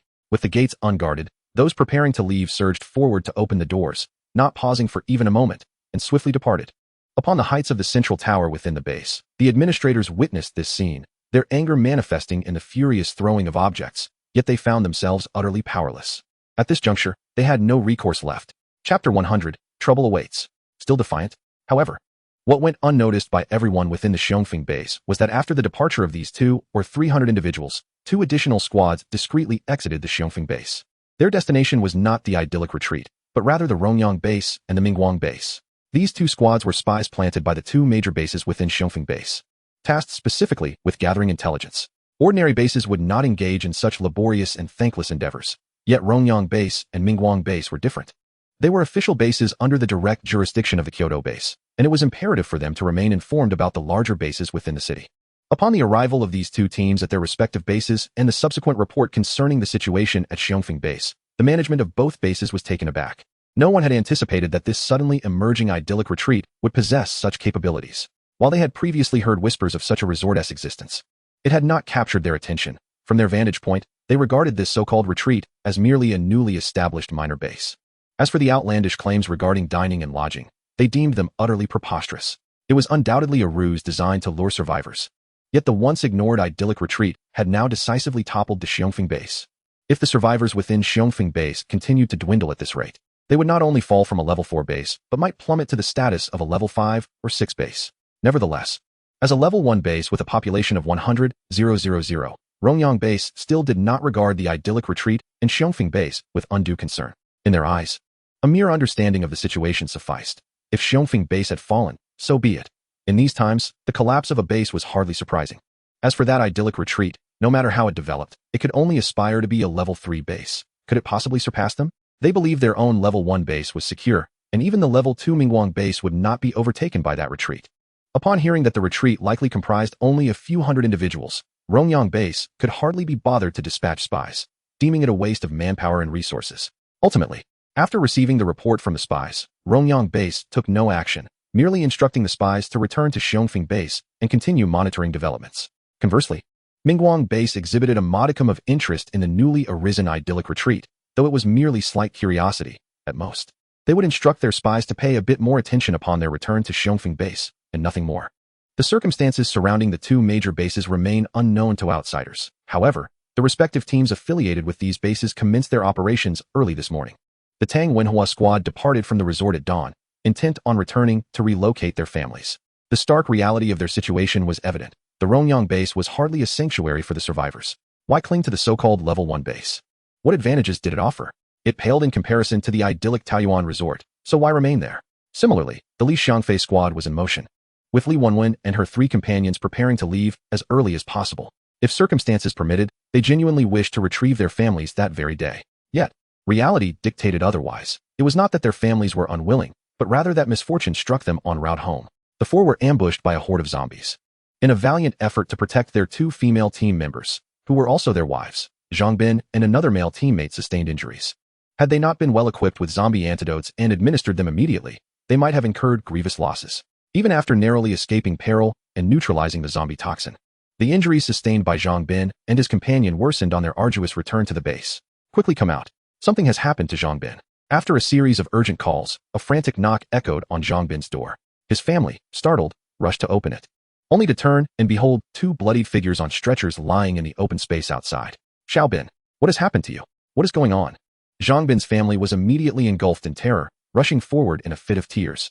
Alongside the family of the other injured teammate, their cries, compounded with the earlier shouts, soon drew a crowd of onlookers from the neighborhood. The gathered neighbors exchanged glances, their faces etched with sympathy, yet they expressed little surprise, merely sighing with regret. Such scenes were not uncommon in this post-apocalyptic world, where valiant supernatural beings often returned home in such tragic states. With injuries as severe as theirs, the prospects were grim. They could only await their fate, perhaps catching one last glimpse of their families. As for the family members of these fallen protectors, their futures would likely be bleak. Forced into the filthiest slums to endure the most arduous labor, ultimately leading to their own demise. In that moment, the families of Zhang Bin and the other injured individual wept with profound sorrow, having confronted the potential reality of their fates. Crying now are we? Where was this lamentation earlier? At that moment, Li Wenwen erupted, her eyes aflame with fury as she confronted the grieving relatives. Wenwen, you cannot speak to your mother-in-law like that, her family implored, and besides, it is your husband who is injured. Silence. You are complicit in this. Li Wenwen could no longer contain her emotions. Had you not stubbornly refused to relocate to the resort, we would not be facing this peril today. If not for our efforts to return with supplies for you, we could have remained in the safety of the resort. Such occurrences are entirely due to your actions. It is all your fault. How can you, child, utter such words? Can that resort possibly compare to our Mingguang base? This is a level 2 base. Li Wenwen's family was somewhat displeased, yet faced with the current predicament of Zhang Bin and his companion, she found herself devoid of any retort, responding weakly instead. Since you hold such an affinity for this level 2 base, then you may remain here. After today, should you choose not to accompany me, do not expect my return. I shall not risk my life to attend to you any longer. I have advised you countless times. It is not as though I have neglected you. Having shouted in anger, Li Wenwen disregarded her bewildered family, turning instead to join another teammate, heading straight to Zhang Bin and his companion. Step aside. Cease your feigned lamentations. If you truly cared for them, you should have heeded our advice to relocate to the resort instead of watching us take such tremendous risks repeatedly. Chapter 101. The astonishing efficacy of the healing ointment. Li Wenwen and her teammate immediately took action, each pushing aside the weeping relatives. Ignoring the inquiries from Zhang Bin's family and the gazes of onlookers, they knelt beside Zhang Bin and his companion, retrieving the healing ointment from their backpacks. These remedies were sourced from the resort. Fortunately, their prior experiences and the intention to relocate their families had led to ample preparation. It was a stroke of luck that they could utilize them now. They uncapped the bottles, first applying the solution to the most severe wounds. However, due to the grave nature of their injuries and the multitude of wounds, they exhausted all the ointment without covering every injury. Thankfully, the most critical wounds were temporarily stabilized, visibly healing before the eyes of all present. Although not fully healed, at least the bleeding had ceased. My goodness, what kind of healing ointment is this? Its efficacy is remarkable. It immediately stemmed the bleeding. Is this a miraculous remedy? Look, Zhang Bin and his companion's breath seems to have steadied. They should be able to survive this. The astonishing results of the ointment left everyone astounded. This remarkable transformation occurred in full view of the crowd, especially considering the severity of Zhang Bin and his companion's injuries, which everyone had witnessed. Everyone stood dumbfounded, observing the changes in their wounds. Even the families of Zhang Bin's team were left speechless, unsure of how to react. The first to regain their composure were the ability users nearby, who promptly inquired, Wenwen, what is this healing ointment? Where did you acquire it? Indeed, its effectiveness is astounding. I would like to procure some for myself. I too wish to buy some. Is it available for purchase?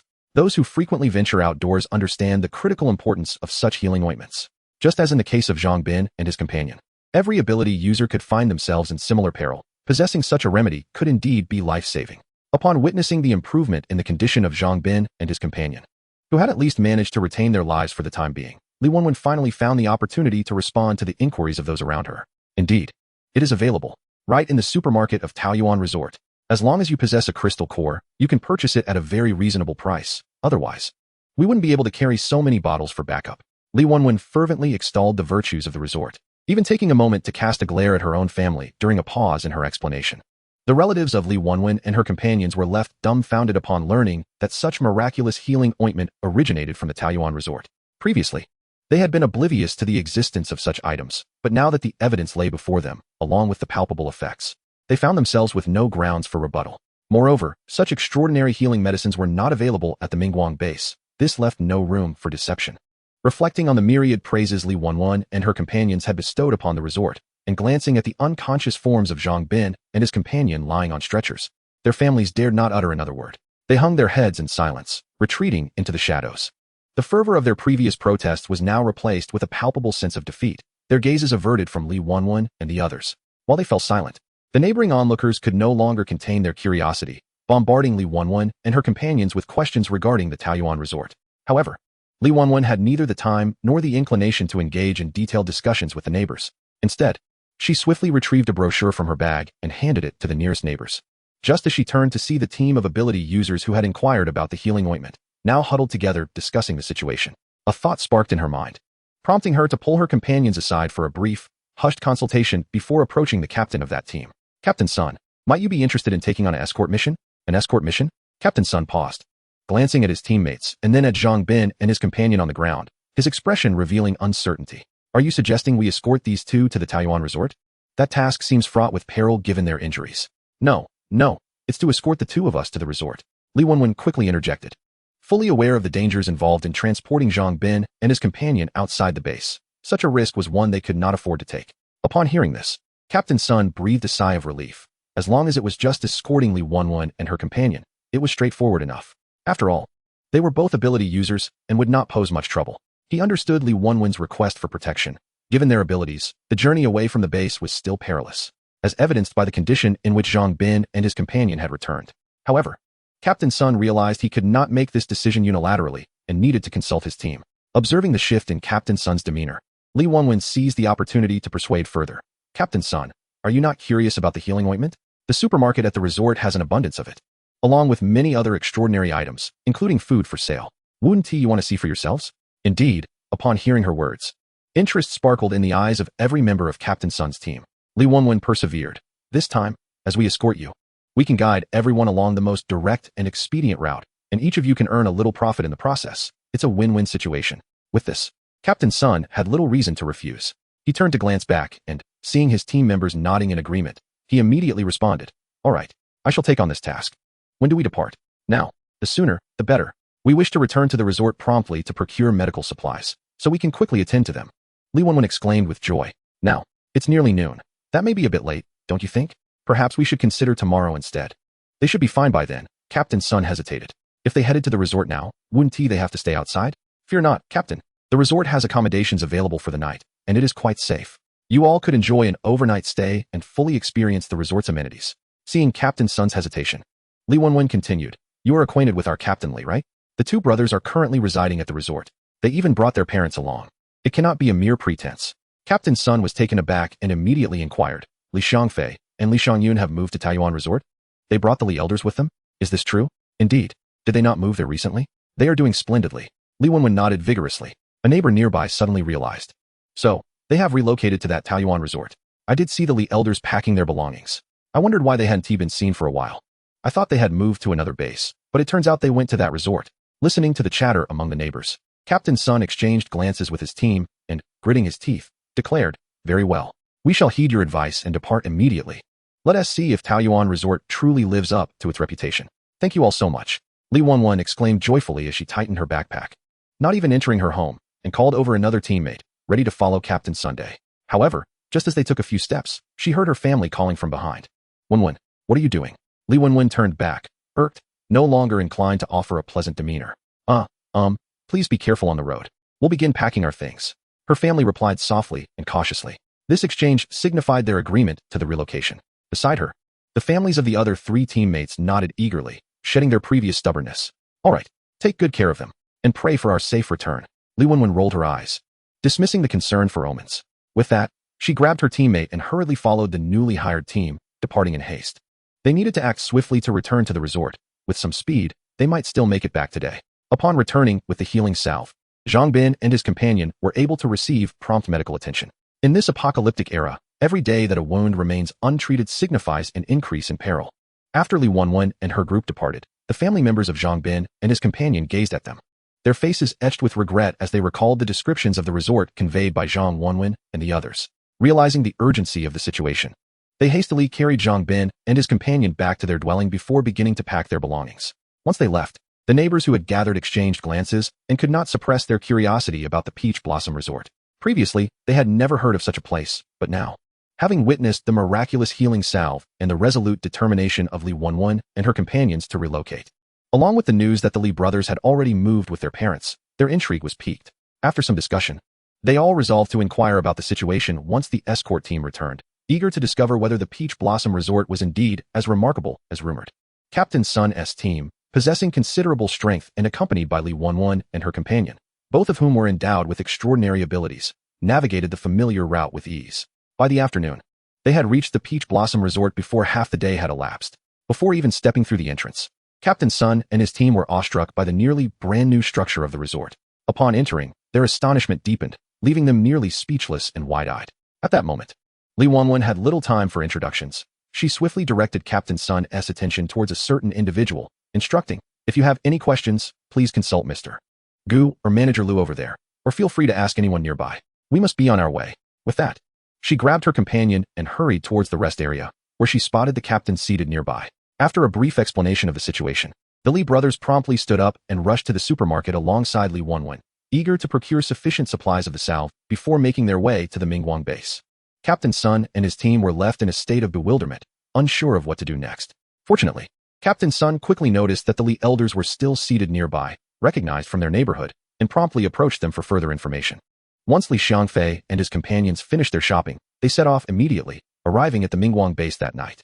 They swiftly administered the salve to Zhang Bin and his companion, who regained consciousness shortly thereafter. The return of the Li brothers attracted the attention of the surrounding neighbors, who eagerly bombarded them with inquiries, allowing them to gain a general understanding of the Peach Blossom Resort. However, belief or skepticism remained a personal matter. The majority chose to adopt a wait-and-see attitude, planning to ask Captain Sun for more details upon his return. Li Xiangfei refrained from elaborating further, knowing that the truth would reveal itself in due time, while prioritizing the safety of his companions and their secure relocation. He directly selected a team of extraordinary individuals who appeared to show great interest in the resort and promptly began discussions regarding the escort arrangement. As long as the fees were in order, the task could indeed be accepted. After all, with such a considerable number of people involved, although a few were ordinary citizens, the issue was not insurmountable. Early the next day, Li Xiangfei and his party set off. Simultaneously, Captain Sun and his team, who had spent a night at the resort, were also preparing to depart, intending to return and relocate their families. Was there any need for deliberation? They had no inclination towards masochism. Why would they remain at Mingguang Base to be exploited? Furthermore, during the previous night, they had gathered an abundance of information, enough to overwhelm their minds. This included various details about Xiongfeng Base, and they had witnessed a large number of survivors being transferred from there, even as they were about to leave. Numerous teams of extraordinary individuals from Xiongfeng Base were preparing to return for their families as well. Upon returning to the neighborhood where the base was located, Captain Sun was unexpectedly surrounded. He had not anticipated that the neighbors would show such keen interest in the resort. Upon further inquiry, he discovered that after Li Xiangfei and his companions returned the previous day, they immediately administered medication to Zhang Bin and another individual, resulting in both being able to walk by the next morning. Although their injuries had not fully healed, they were already able to venture outside and had left the base. Yesterday, Captain Sun and his party had already witnessed the miraculous aspects of the resort, and they had even seen Zhang Bin's injuries firsthand. It was astonishing that they were now able to walk. The Taoyuan resort must be relocated without delay. In their astonishment, they shared the resort's situation with their neighbors without reservation, yet they were oblivious to the fact that their descriptions were filled with admiration for the resort. They extolled the Taoyuan resort as unparalleled, igniting a mixture of excitement and inner turmoil among the neighbors. Could such a splendid place truly exist in this post-apocalyptic world? Consequently, the gathering in the open space lingered, with neighbors deeply engrossed in discussion, only to turn and discover that Captain Sun's team was already preparing to relocate with their families, each carrying their belongings. Was this not remarkably swift? Chapter 103, Level 5 Resort. The resort's initial scale. The astounded neighbors were increasingly convinced of Captain Sun's words. If it were not indeed superior, far better than Mingguang Base, how could they possibly consider relocating? Moreover, there was the first-hand testimony from Li Xiangfei and his companions regarding the miraculous healing of Zhang Bin's injuries. At that moment, someone could no longer contain their excitement and hurriedly called out to Captain Sun and his team. Hey, Captain Sun, wait. Can our team accompany you to see the situation at the Taoyuan resort? That is certainly possible, Captain Sun replied, glancing at his companions with some hesitation. However, we are bringing our families, and our pace will be slower as we need to ensure their safety. Would you mind? Not at all. Given our relationship, we shall escort the uncles and aunts together. The team leader quickly agreed. Firstly, they had never visited that resort, and secondly, they were concerned about whether the resort was indeed as splendid as the rumors suggested. Having an acquaintance along would provide them with some reassurance. Captain Sun, upon hearing this, had no objections. The more helpers there were to protect their families, the less reason they had to refuse. Consequently, the group promptly set off, leaving behind a cluster of curious neighbors who exchanged glances, intrigued. Some decided to wait and observe, reasoning that with 2 escort teams departing, it would be prudent to assess the situation upon their return. However, others could not resist the urge to venture forth themselves. They gathered the promotional flyers brought back by Li Xiangfei and Captain Sun, packed their gear, summoned their teammates, and set out to investigate firsthand. Upon the return of these scouts, the name Peach Blossom Resort began to circulate within the Mingguang base. Whispers of the resort started to spread in small circles, while the significant relocation at the Xiongfeng base continued. Merely 2 days had passed, and the rooms at the resort were rapidly nearing capacity. Although rooms on the 30th floor and above required a higher number of points, many were unconcerned about that small detail, as the view from such heights was undeniably more splendid and expansive. As the occupancy approached full capacity, many Esper individuals awaiting relocation at the Xiongfeng base grew anxious. Despite the assurance from Gu Lingyu that rooms would still be available, the uncertainty of when they would materialize loomed large. With the initial intent to relocate already high, the tension surrounding room availability surged, triggering a peak in relocations from the Xiongfeng base. On the afternoon of the 3rd day, a significant influx of survivors from the Xiongfeng base arrived, numbering around 300 to 400. The sudden surge of people entering the resort's lobby, combined with the existing guests, caused the area to become overwhelmingly crowded, forcing some to seek refuge in the supermarket instead. Observing the exhausted faces of the survivors, many bearing visible injuries, Tang Bin turned to Gu Lingyu with a sense of helplessness. Boss Gu, what shall we do? He had always known that once the guest rooms filled up, Gu Lingyu would swiftly open new accommodations. Yet, he also understood that the entire building's rooms had been fully opened, with only a few single rooms left, which were about to be occupied entirely. Beside him, Xiao Rui furrowed his brow as well, and the few leaders chosen felt a wave of anxiety. Boss Gu, do you have any solutions? We have already relocated from the Xiongfeng base and cannot return. One individual, desperation evident in their plea, implored, if it comes to it. Could you possibly make an exception and allow us to rest in the lobby for one night? We can set out for another base first thing tomorrow. They understood that the building had limited space. Once the rooms were filled, existing guests would not agree to share with newcomers. Even before the apocalypse, one had to be cautious of others. Boss Gu, please, we could even sleep in the hallway. We would still pay the points. Others chimed in, unable to contain their heartfelt requests, emphasizing that under the current circumstances, they would be grateful even for a spot in the corridor.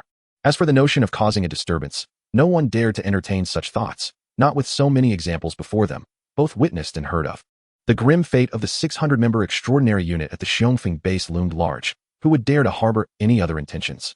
Under the gaze of numerous pleading and despairing eyes, Lingyu merely smiled calmly and uttered a simple yet reassuring phrase.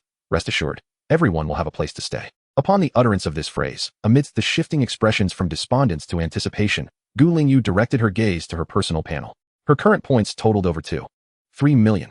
Upgrading the resort to level 5 required 500,000 points, 10 times more than the previous upgrade to level 4, but the benefits of this upgrade would undoubtedly justify the cost. System notification. Do you confirm the upgrade of Taoyuan Resort to level 5? Yes. In that instant of confirmation, all customers with personal resort accounts heard the familiar prompt of the upgrade. Dear guests, the resort is currently undergoing a significant upgrade. Please remain in your places and refrain from moving around. Thank you for your patience. The resort was upgrading once more, and this time with considerable changes. All customers who had experienced previous upgrades bore expressions of delight. Each enhancement heralded the unveiling of better facilities and amenities. Without time for contemplation, the transformations within the resort had begun. This time, however, the changes were not confined to the hotel building itself, but extended outward. Everyone watched in astonishment as the entrance doors seemingly receded from the intersection outside, creating an expansive space before them. The distance from the entrance to the intersection had grown to approximately 150 meters. Soon, a row of intricately designed iron fences emerged, rising from the ground in mere moments, encircling the vast area along with the main hotel building.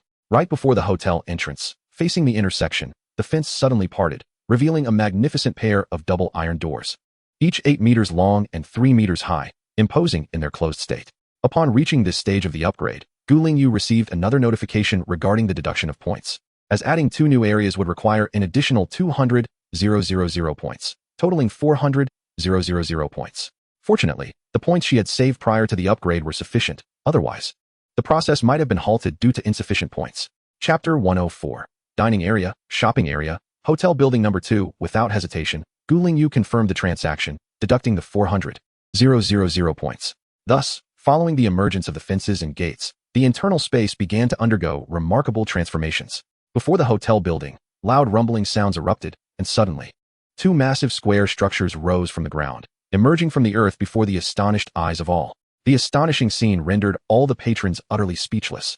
Their cognitive faculties seemingly diminished in the wake of the spectacle. Particularly the newcomers appeared as if entranced, gazing in awe at the monumental transformation outside.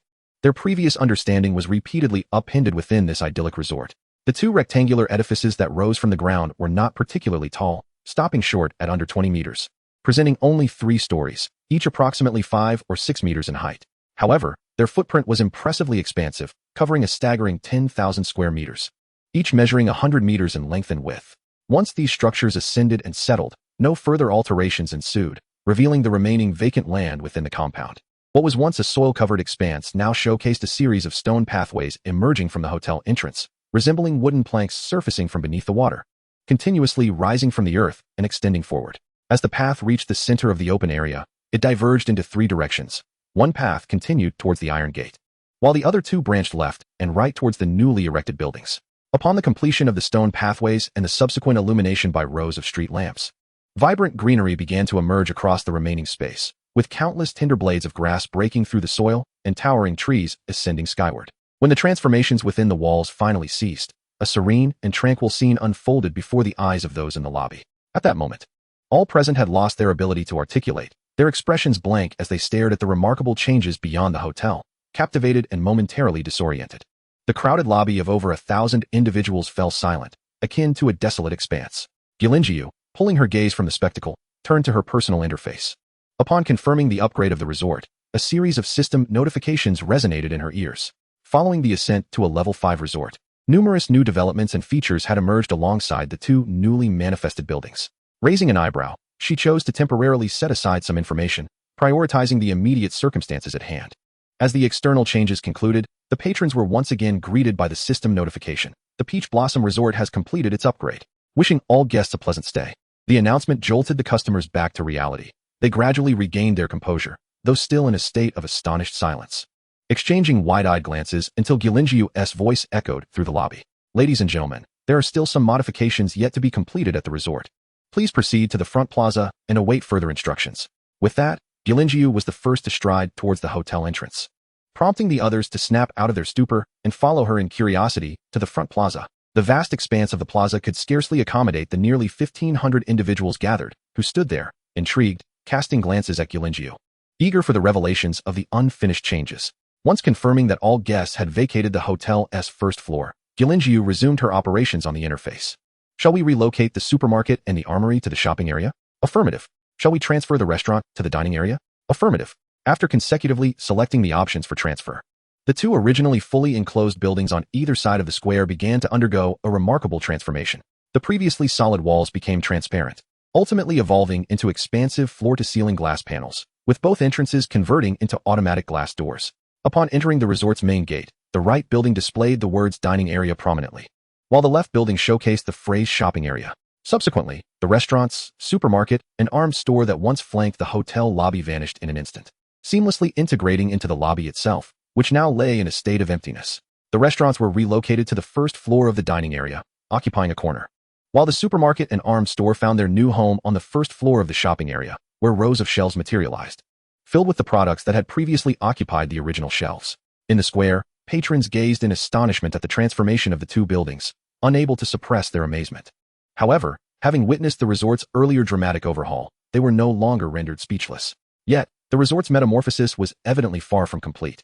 Lingyu glanced at the newly unlocked expansion and construction functions available after elevating the resort to level 5, and after a brief consideration, opted for the expansion feature. Would you like to consume 200,000 points to expand the lodging area? Yes.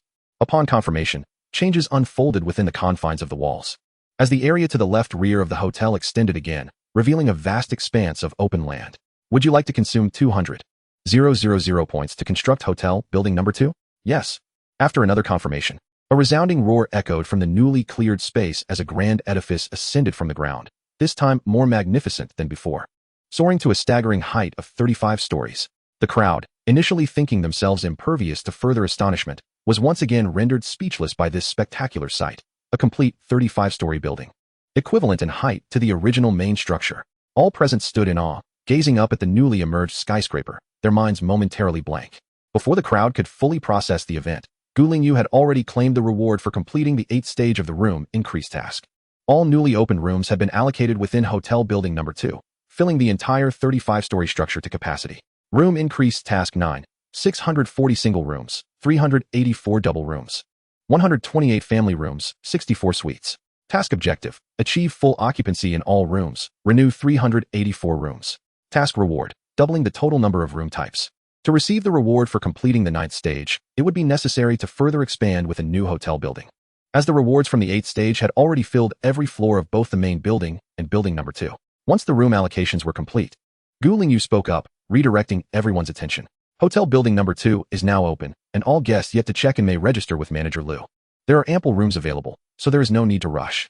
A moment of tranquility enveloped the square, only to be swiftly shattered by an eruption of jubilant cheers. The customers, once furrowed with worry over their accommodation, now found themselves overwhelmed with joy, embracing one another in celebration. Chapter 105. The Armament Training Hall. Upon learning that there were ample rooms available, the urgency dissipated, and after the cheers subsided, everyone lined up obediently before Lu Wu. New guests awaited their room assignments, while the returning patrons, rather than rushing back to their chambers, gazed eagerly at Lingyu, their eyes brimming with an anticipation that the newcomers could not comprehend. The seasoned visitors of the resort were well aware that each time the facilities were upgraded, new amenities would be unveiled. However, this time, aside from the expansion of the resort, no new facilities had yet been introduced, leaving them to wonder if this occasion would yield something new as well. Lingyu, understanding the expectations reflected in the eyes of the returning guests, cast an amused glance at Tang Bin and Xiao Rei, who trailed behind her like eager shadows. Before making her way to the shopping area on the first floor, Tang Bin and the others, recognizing that the owner had matters to attend to, refrained from following her, instead engaging in curious conversation about the potential new facilities and items that might be unveiled. It was worth noting that the last introduction of the Ability Awakening Potion had astonished everyone. In just a few days, Several individuals had successfully awakened their powers using the potion. Had it not been for the high points required for purchase, the number of capable buyers would have surely surged, leading to a significant influx of awakened individuals. The emergence of even one more ability user in each household would greatly enhance safety and living standards, as an additional person could contribute to the earning of crystal cores, thereby increasing the points available for exchange upon each return from expeditions. The previous upgrade had introduced an armed shop and the ability awakening potion, and with such a substantial transformation in the resort this time, it was reasonable to expect the unveiling of additional novelties. Lingyu was aware of the thoughts swirling in the minds of the seasoned patrons. After reaching a level 5 resort, new facilities were indeed anticipated, and she was now prepared to facilitate their access. The variety of goods in the supermarket had expanded considerably, yet it was still insufficient to fill the newly opened, vast shopping area on the first floor, prompting Lingyu to also allocate space for the armed shop there. The two major areas were distinctly separated, offering ample space. Once she had organized the layout of the first floor and the shelves had adjusted automatically, Lingyu proceeded to the second floor. Currently, both the second and third floors remained stark and empty, yet she had already conceived a plan. One of the newly opened facilities at the level 5 resort, which Lingyu deemed most urgently needed in this post-apocalyptic world, was indeed the armament training hall. Within this training hall, both ability users and ordinary individuals could engage in combat training and education, enhancing their personal abilities comprehensively, thereby improving their chances of survival and combat efficacy in this harsh world while acquiring more resources. Such a remarkable facility, replete with various functions and classifications, would undoubtedly attract a multitude of ability users and ordinary folks alike. As training demands ample space, Lingyu resolved to transform the second and third floors of the shopping area into the armament training hall, ensuring sufficient capacity for simultaneous use by a large number of individuals. After thoroughly inspecting the venue, the ancient tongue commenced the utilization of points for the illumination and redemption of dedicated training zones. Illumination successful. Redemption successful. The conventional training zone is now open. This zone boasts a diverse array of specialized training equipment, designed for comprehensive physical conditioning in strength, endurance, speed, and other facets of fitness. Illumination successful. Redemption successful.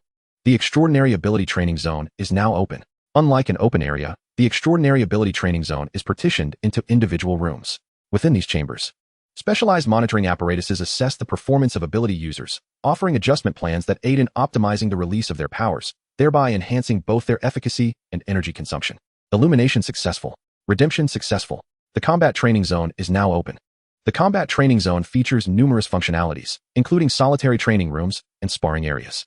Furthermore, it provides a comprehensive array of weaponry learning resources and the option to hire martial arts instructors.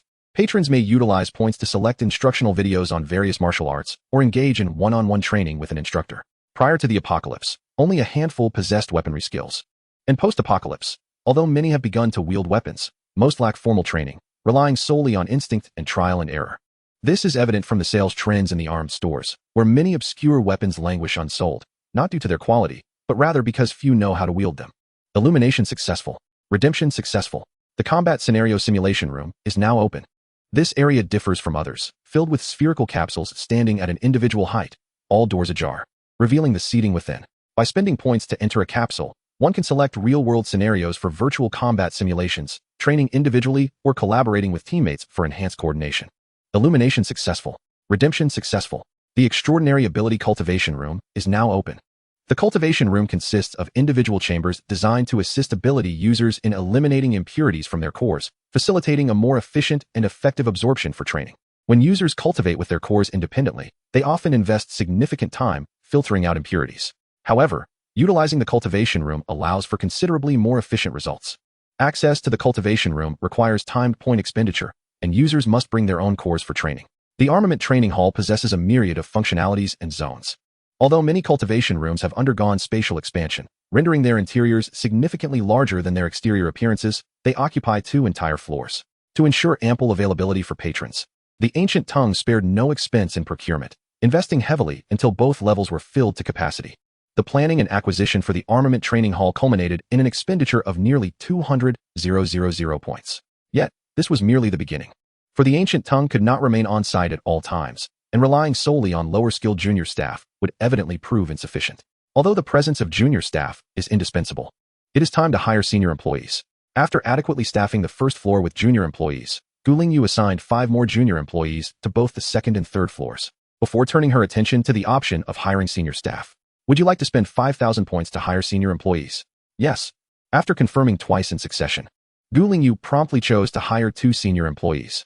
In the next moment, a subtle tremor rippled through the space ahead, and a swirling portal suddenly materialized, from which emerged 2 figures that bore an otherworldly semblance to humanity. As the first figure stepped through the portal, it possessed the form of a woman with the tail of a serpent, her beauty enchanting, exuding an aura of seduction with every movement. The subsequent figure was a captivating blend of human and deer, with a human upper body adorned with antlers, yet possessing the hind legs of a deer, radiating an innocent charm. Upon witnessing them, Gu Lingyu nodded in satisfaction. Although the employees produced by the system were undoubtedly not ordinary humanoids for the sake of differentiation, the appearance of these 2 senior employees was deserving of high praise. Their beauty, stature, and demeanor would surely brighten her spirits daily. The senior employees were endowed with self-awareness, personality, and the capacity for independent thought. Gu Lingyu did not impose excessive demands. She merely outlined the rules and assigned their respective duties, allowing them to stand by at their posts. The serpent woman was tasked with overseeing the weapon training facilities on the 2nd and 3rd floors, while the deer woman managed the supermarket and armory on the 1st floor. In addition to the system employees in the shopping area, Gu Lingyu also hired junior staff for the hotel's 2nd building and appointed a senior employee there as well, a striking male harpy with an elegant demeanor and majestic wings. Gazing at the proud yet graceful harpy, Gu Lingyu felt increasingly satisfied with the system's offerings. The hiring of senior and junior employees alone cost her several tens of thousands of points, while the establishment of various facilities in the weapon training hall also consumed a total of 200,000 points. Although the initial expenditure was substantial, she firmly believed that these points could be swiftly recouped. With more equipment, the capacity for simultaneous use would increase, leading to significantly higher future profits. Having addressed the staffing matters, Gu Lingyu activated the system's message push, disseminating information about the weapon training hall to all patrons. This announcement not only included the official opening of the training hall, but also detailed all relevant information in the form of a comprehensive brochure, which was sent to the customers. Given the multitude of offerings within the training hall, Gu Lingyu lacked the time to provide repeated explanations and wished to avoid delaying the senior employees' management of the facility. Otherwise, she feared she might have to hire a dedicated employee solely for introductions. Returning to the square, Gu Lingyu glanced back at the shopping area and noticed the absence of a sign for the weapon training hall. Consequently, she expended more points to create one, which she hung between the 2nd and 3rd floors.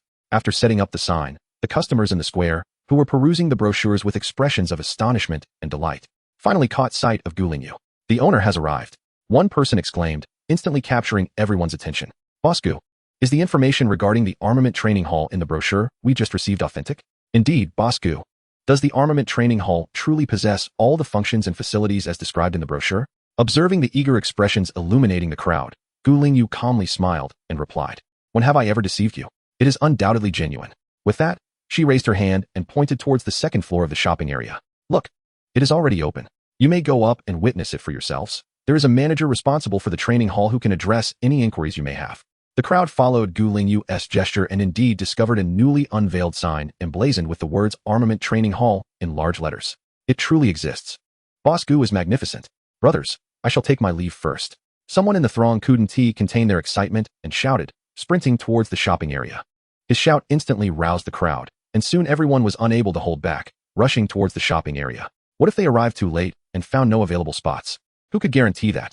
In a post-apocalyptic world, the significance of strength is self-evident. Possessing power equates to enhanced safety and access to greater resources. Previously, enhancing one's abilities relied solely on personal, painstaking training, and a shortage of crystal cores rendered progress agonizingly slow. As for practical combat experience, it was merely a matter of life and death struggles, with no formal techniques to speak of. However, now the Armament Training Hall not only boasts specialized rooms for cultivating abilities, but also offers weapon mastery and real combat training. What further benefits need elaboration? Most importantly, according to the brochure, the training hall even provides the option to hire martial masters for professional training. To neglect the pursuit of strength would be sheer folly. Once one's capabilities are fortified, can resources truly be scarce? Have you not seen those formidable ability users residing in the resort, all living in luxurious suites and feasting heartily? The trifling expenses barely concern them. This hardly resembles existence in a post-apocalyptic world. It is, in truth, a glimpse into paradise. Now, it was not just the ability users, but even some young and vigorous ordinary individuals began rushing towards the armament training hall, their pace no less rapid. The bustling scene astonished Tang Bin and Xiao Rui, who stood nearby. Originally, they had intended to converse with Gu Lingyu, but now they had no time for idle chatter. Hastily exchanging greetings as they squeezed into the throng heading to the 2nd floor of the shopping area, Gu Lingyu couldn't help but chuckle. She had anticipated the customers would be enthusiastic, yet she did not foresee such fervor, even from ordinary individuals. However, it was understandable, considering the armed store had introduced the ability Awakening Serum, granting every ordinary person 3 additional chances for awakening, thus instilling hope in those yet to awaken. Gu Lingyu glanced at the line in front of Lu Wu, which was nearly finished with registrations. So she decided not to approach him and instead entered the dining area directly opposite the shopping zone. Originally situated on the first floor of the lobby, the restaurant has now relocated to the dining area on the first floor, expanding its space several-fold, which rendered the vast dining hall somewhat sparse. Gu Lingyu surveyed her surroundings and promptly began to rearrange the layout, consolidating the previously scattered food display counters to the central area of the restaurant, while dispersing the seating around them, creating a surrounding embrace around the food collection zone. This arrangement effectively reduced the time customers spent retrieving their meals, making the process more efficient. Following this, she categorized the food display counters according to cuisine types, facilitating a quicker identification of desired dishes for the patrons. Additionally, she illuminated several dishes using her accrued points in exchange for various tables and chairs to fill the vacant areas, before proceeding to the second floor. The second and third floors of the dining area, much like the shopping area, remained barren for the time being. However, upon reaching level 5 for the resort, the new openings would extend beyond just the armory training hall. As Gu Lingyu scrolled through the panel, she could hardly suppress her salivation.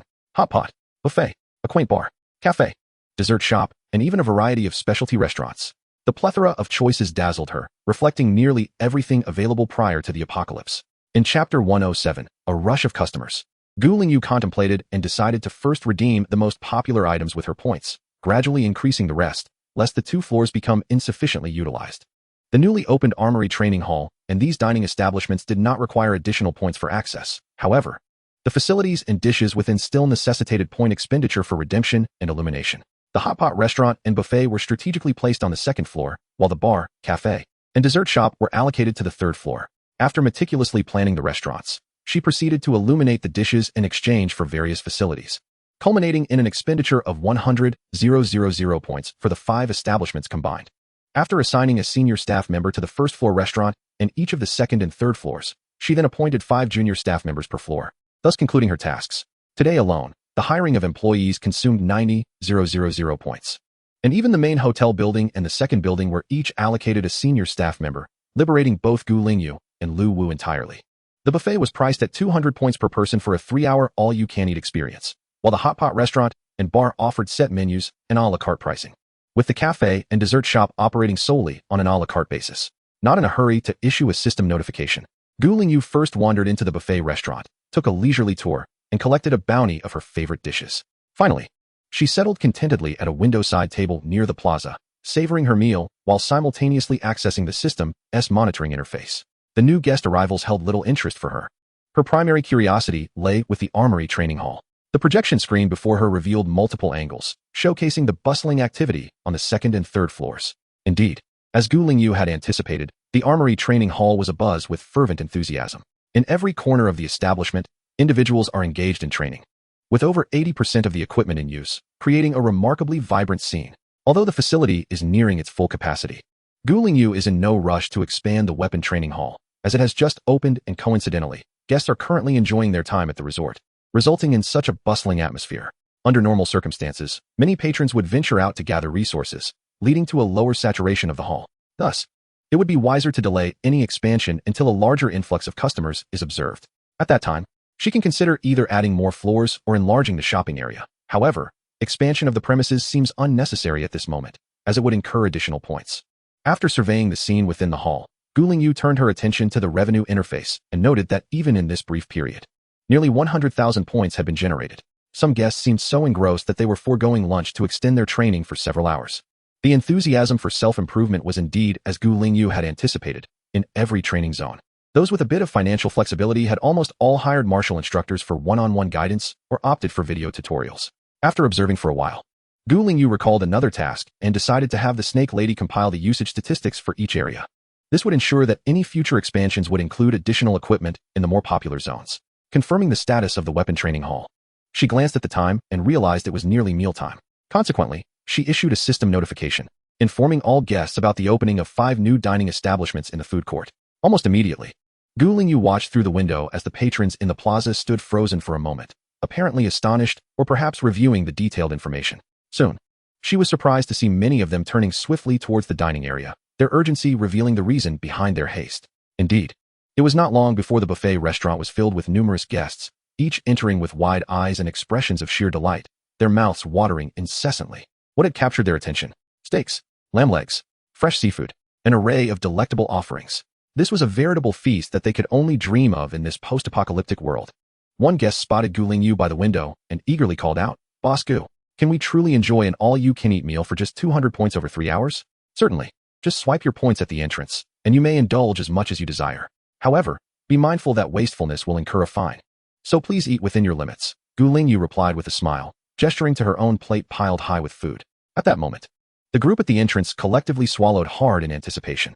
"We promise not to waste. Thank you, Boss Gu. Long live the resort." They chorused excitedly, expressing their gratitude to Lingyu. No one hesitated any longer. One by one, they eagerly swiped their points and rushed inside, as if food itself could sprout legs and flee if they lagged, observing the customers pouring in like ferocious beasts unleashed. Lingyu smiled and turned her gaze back to the luminous screen before her, which displayed the status of several newly opened restaurants. The situation at the hot pot restaurant mirrored that of her own, with a constant influx of patrons, gradually creating a lively atmosphere, while the third floor remained comparatively quiet. It was mealtime, and most customers venturing to the third floor merely glanced around, contemplating a return visit. Meanwhile, the small bar was bustling, with several eager drinkers diving in during the midday hours. After 3 years of confinement in the apocalypse, they finally had the opportunity to indulge. And how could they resist flaunting it? Lingyu chuckled at the sight of the group huddled together, exchanging drinks, grateful that she had ordered a variety of appetizers earlier. Otherwise, they would have had to drink on an empty stomach, not only in the plaza and guest rooms, but even in the adjacent military training hall. Many had paused their training and turned to rush towards the dining area. The timed fee zones in the training hall could be paused at any moment, allowing patrons to freeze their remaining time for future use, a remarkably considerate feature. However, despite the majority flocking to the dining area, the guests on the second and third floors still did not account for half of the current occupancy. Many gazed enviously at the staircase leading to the second floor, but ultimately opted for the restaurant on the first. The reason was simple. Compared to the culinary delights on the second and third floors, they could scarcely afford even this one meal. They had to prioritize their points for the necessary expenses, hoping to enjoy a better life in the future. After finishing lunch, Lingyu glanced at the blissful expressions of the diners in the restaurant, a satisfied smile gracing her face. After making her rounds in various shops and receiving a wave of greetings, she finally returned to her master suite, curious about what her upgraded room looked like. Chapter 108. The commencement of the branch store mission. Upon returning to the hotel's main counter, Lingyu was momentarily stunned as she opened the door. Was this her master suite? Before her lay a small courtyard, its corners adorned with flower beds housing simple blossoms. Directly opposite her was a charming floral archway, beneath which swung a wooden swing. To the right of the courtyard stood a gazebo furnished with tables and chairs, while to the left was a small open space adjacent to the entrance of the two-story building. The two-story building that Lingyu once occupied had been shifted to the left. Entering, she noticed that while the overall area had expanded somewhat, the second-floor terrace remained intact, still facing outward. After wandering around the house, Lingyu stepped outside, heading straight for the swing, an absolute delight. Regardless of her age or the years spent surviving in the apocalypse, swinging while gazing at the scenery outside remained one of her cherished pastimes.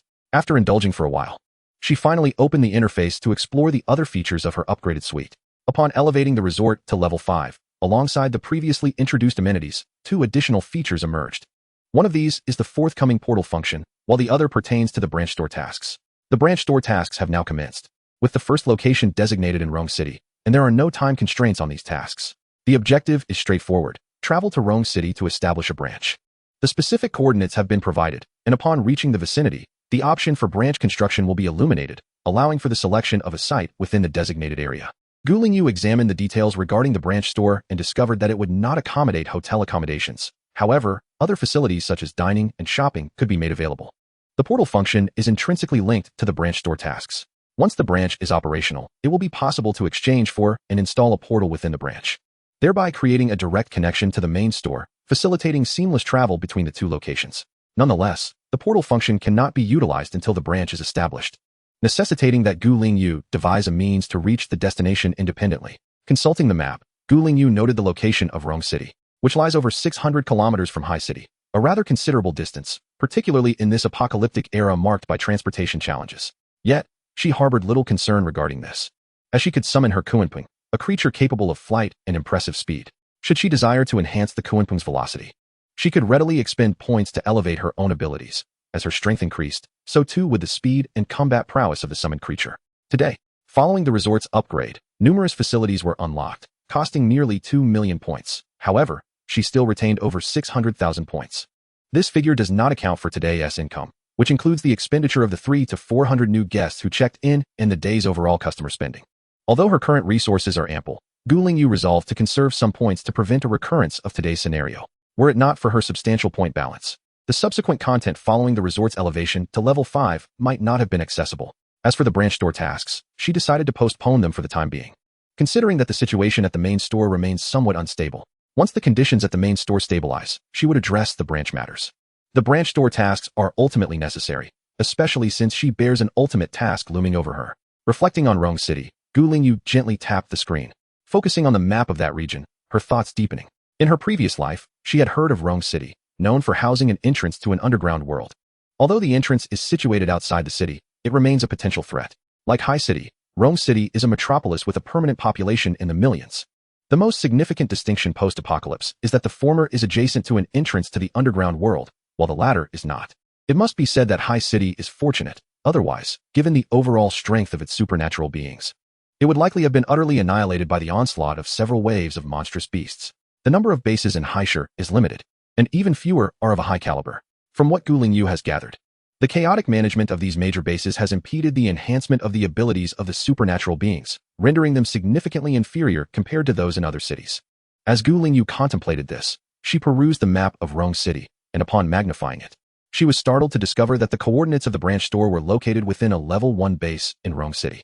Lingyu furrowed her brow, hoping that the management of that base would not pose any difficulties. Otherwise, the tasks related to the branch store would be postponed, and she remained uncertain whether the management at the level 1 base in Rome City would cause her any trouble. However, it was the Xiongfeng base that was facing grave challenges. In the ensuing days, it seemed that the Xiongfeng base had become aware of the significant changes occurring at the resort, leading to a series of large-scale relocations over several consecutive days. Within a week, Lingyu was compelled to expand her territory twice more, constructing the 3rd and 4th hotel buildings to accommodate all the survivors transferred from the Xiongfeng base. Although survivors from the Mingguang base were still arriving gradually, their numbers paled in comparison to the hundreds being relocated from the Xiongfeng base. Nevertheless, as time passed, the influx of individuals from the Mingguang base began to rise, soon surpassing the daily count of 100. In the span of just a week, the 4th building was nearing full occupancy, prompting Lingyu to ponder the imminent necessity of opening the 5th building. Should the number of customers continue to escalate at this pace, she surmised that both the shopping and dining areas would also require expansion to adequately cater to the burgeoning crowd. Just as Lingyu was contemplating the timing of these expansions, disaster struck at the Xiongfeng base. One fateful morning, the base was besieged by a horde of zombies. Given the previous strength of the Xiongfeng base, it would have been more than capable of withstanding such an onslaught, but the situation had drastically changed. Now, with the majority of survivors having perished, the remaining supernatural beings were woefully insufficient to fend off such a massive wave of zombies. The current population of the Xiongfeng base could not effectively defend such an expansive territory, and ultimately, at dawn, the Horde breached a gap in the base's defenses. Flooding into the interior, the breach widened under the relentless assault of the zombies, leading to an overwhelming influx that plunged the entire Xiongfeng base into chaos. In an instant, the air was filled with a cacophony of screams, cries, and the sounds of horror, transforming the base into a nightmarish bloodbath. Chapter 109. The Destruction of the Xiongfeng Base. The survivors within the base frantically fled, and the 5 managers were no exception. They were utterly incapable of attending to the fate of the other survivors, hastily gathering their belongings and escaping the base. In fact, they had begun their flight the moment the base was breached, showing no inclination to organize a resistance among the survivors. Within the confines of the base, there had once been over 1,500 individuals.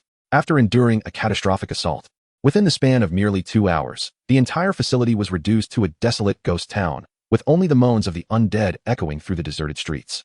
The remaining populace, those who had not succumbed to death or injury, hastily fled the vicinity of the Xiongfeng base. Thus, the base vanished completely from the cityscape. When Lingyu received this disheartening news, she was momentarily taken aback. She had not anticipated that the once arrogant and invincible Xiongfeng base would meet its demise in such a manner, and so swiftly at that. The information was relayed by survivors who had escaped the onslaught of the zombie horde earlier that morning.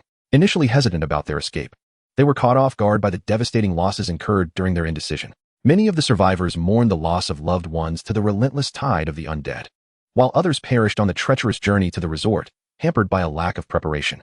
Ultimately, Only 100 or so weary souls reached the haven, each bearing wounds and expressions marred by sorrow and regret. As Lingyu surveyed the scene, she felt little in the way of sympathy. After all, she had witnessed such tragedies countless times before. Each individual must bear the consequences of their choices. However, her gaze drifted towards the entrance of the resort, where shadows hinted at the presence of many more survivors lingering outside. What was happening out there? Master. Those individuals are the abilities users from the 600-strong force that previously attacked us, along with their families, Lu Wu remarked coolly, casting a glance towards the entrance. In the presence of his master, Lu Wu's demeanor was always composed, yet there was an unmistakable chill about him at this moment. The 600 ability users had been placed on a blacklist, rendering them unable to enter, and their families, fearing the consequences of their kin's exclusion, were hesitant to venture inside alone. It was prudent for them to refrain from entering. Even if they did, they would only be forced to leave again. Upon hearing this, Lingyu's expression hardened with a touch of frost. Those who had once sought to invade her resort now sought refuge here, following the calamity at Xiongfeng base. Such fortune was not to be had. As for the families of the ability users, they too were to be denied entry. Given their connections, how could she trust that allowing them into the resort wouldn't lead to chaos? Though she feared no disturbances, who would willingly invite trouble into their midst? With these thoughts in mind, she raised her hand to confirm through the system that all family members associated with the ability users were to be added to the blacklist. Now, they would not only be deterred from entering, but would also be barred from the 2-meter safety zone outside the walls. Those individuals could remain outside as they pleased. But should they dare to cause any disruption that affected even one guest within the resort, they would face dire consequences. Lingyu's gaze hardened as she turned to Lu Wu. Meng, you understand the implications, do you not? Rest assured, master. I will keep a vigilant watch over their actions, Lu Wu replied promptly, a glint of menace flickering across his face. At present, each area of the resort is overseen by a senior employee, allowing him to fully extricate himself to attend to other matters. Should any circumstances arise, please inform me at your convenience. Lingyu's expression finally bore a hint of a smile. As she raised her hand, Lu Wu obediently lowered his proud head, allowing her to tousle his golden short hair, his demeanor akin to that of a contented feline. This harmonious atmosphere starkly contrasted with the scene outside the resort's gates. Just as Lingyu placed the family members of those with abilities onto the blacklist, all individuals lingering in the safe zone outside the gates were abruptly transported beyond its boundaries. The expelled individuals were utterly bewildered, perceiving only a fleeting blur before realizing they had been shifted several meters away from the safety of the zone. What on earth is happening? Some stood in stunned silence, unable to comprehend the situation, while others, quicker on the uptake, attempted to touch the resort's protective barrier only to discover they could no longer gain entry. We can't get in. What is happening? We were just fine moments ago.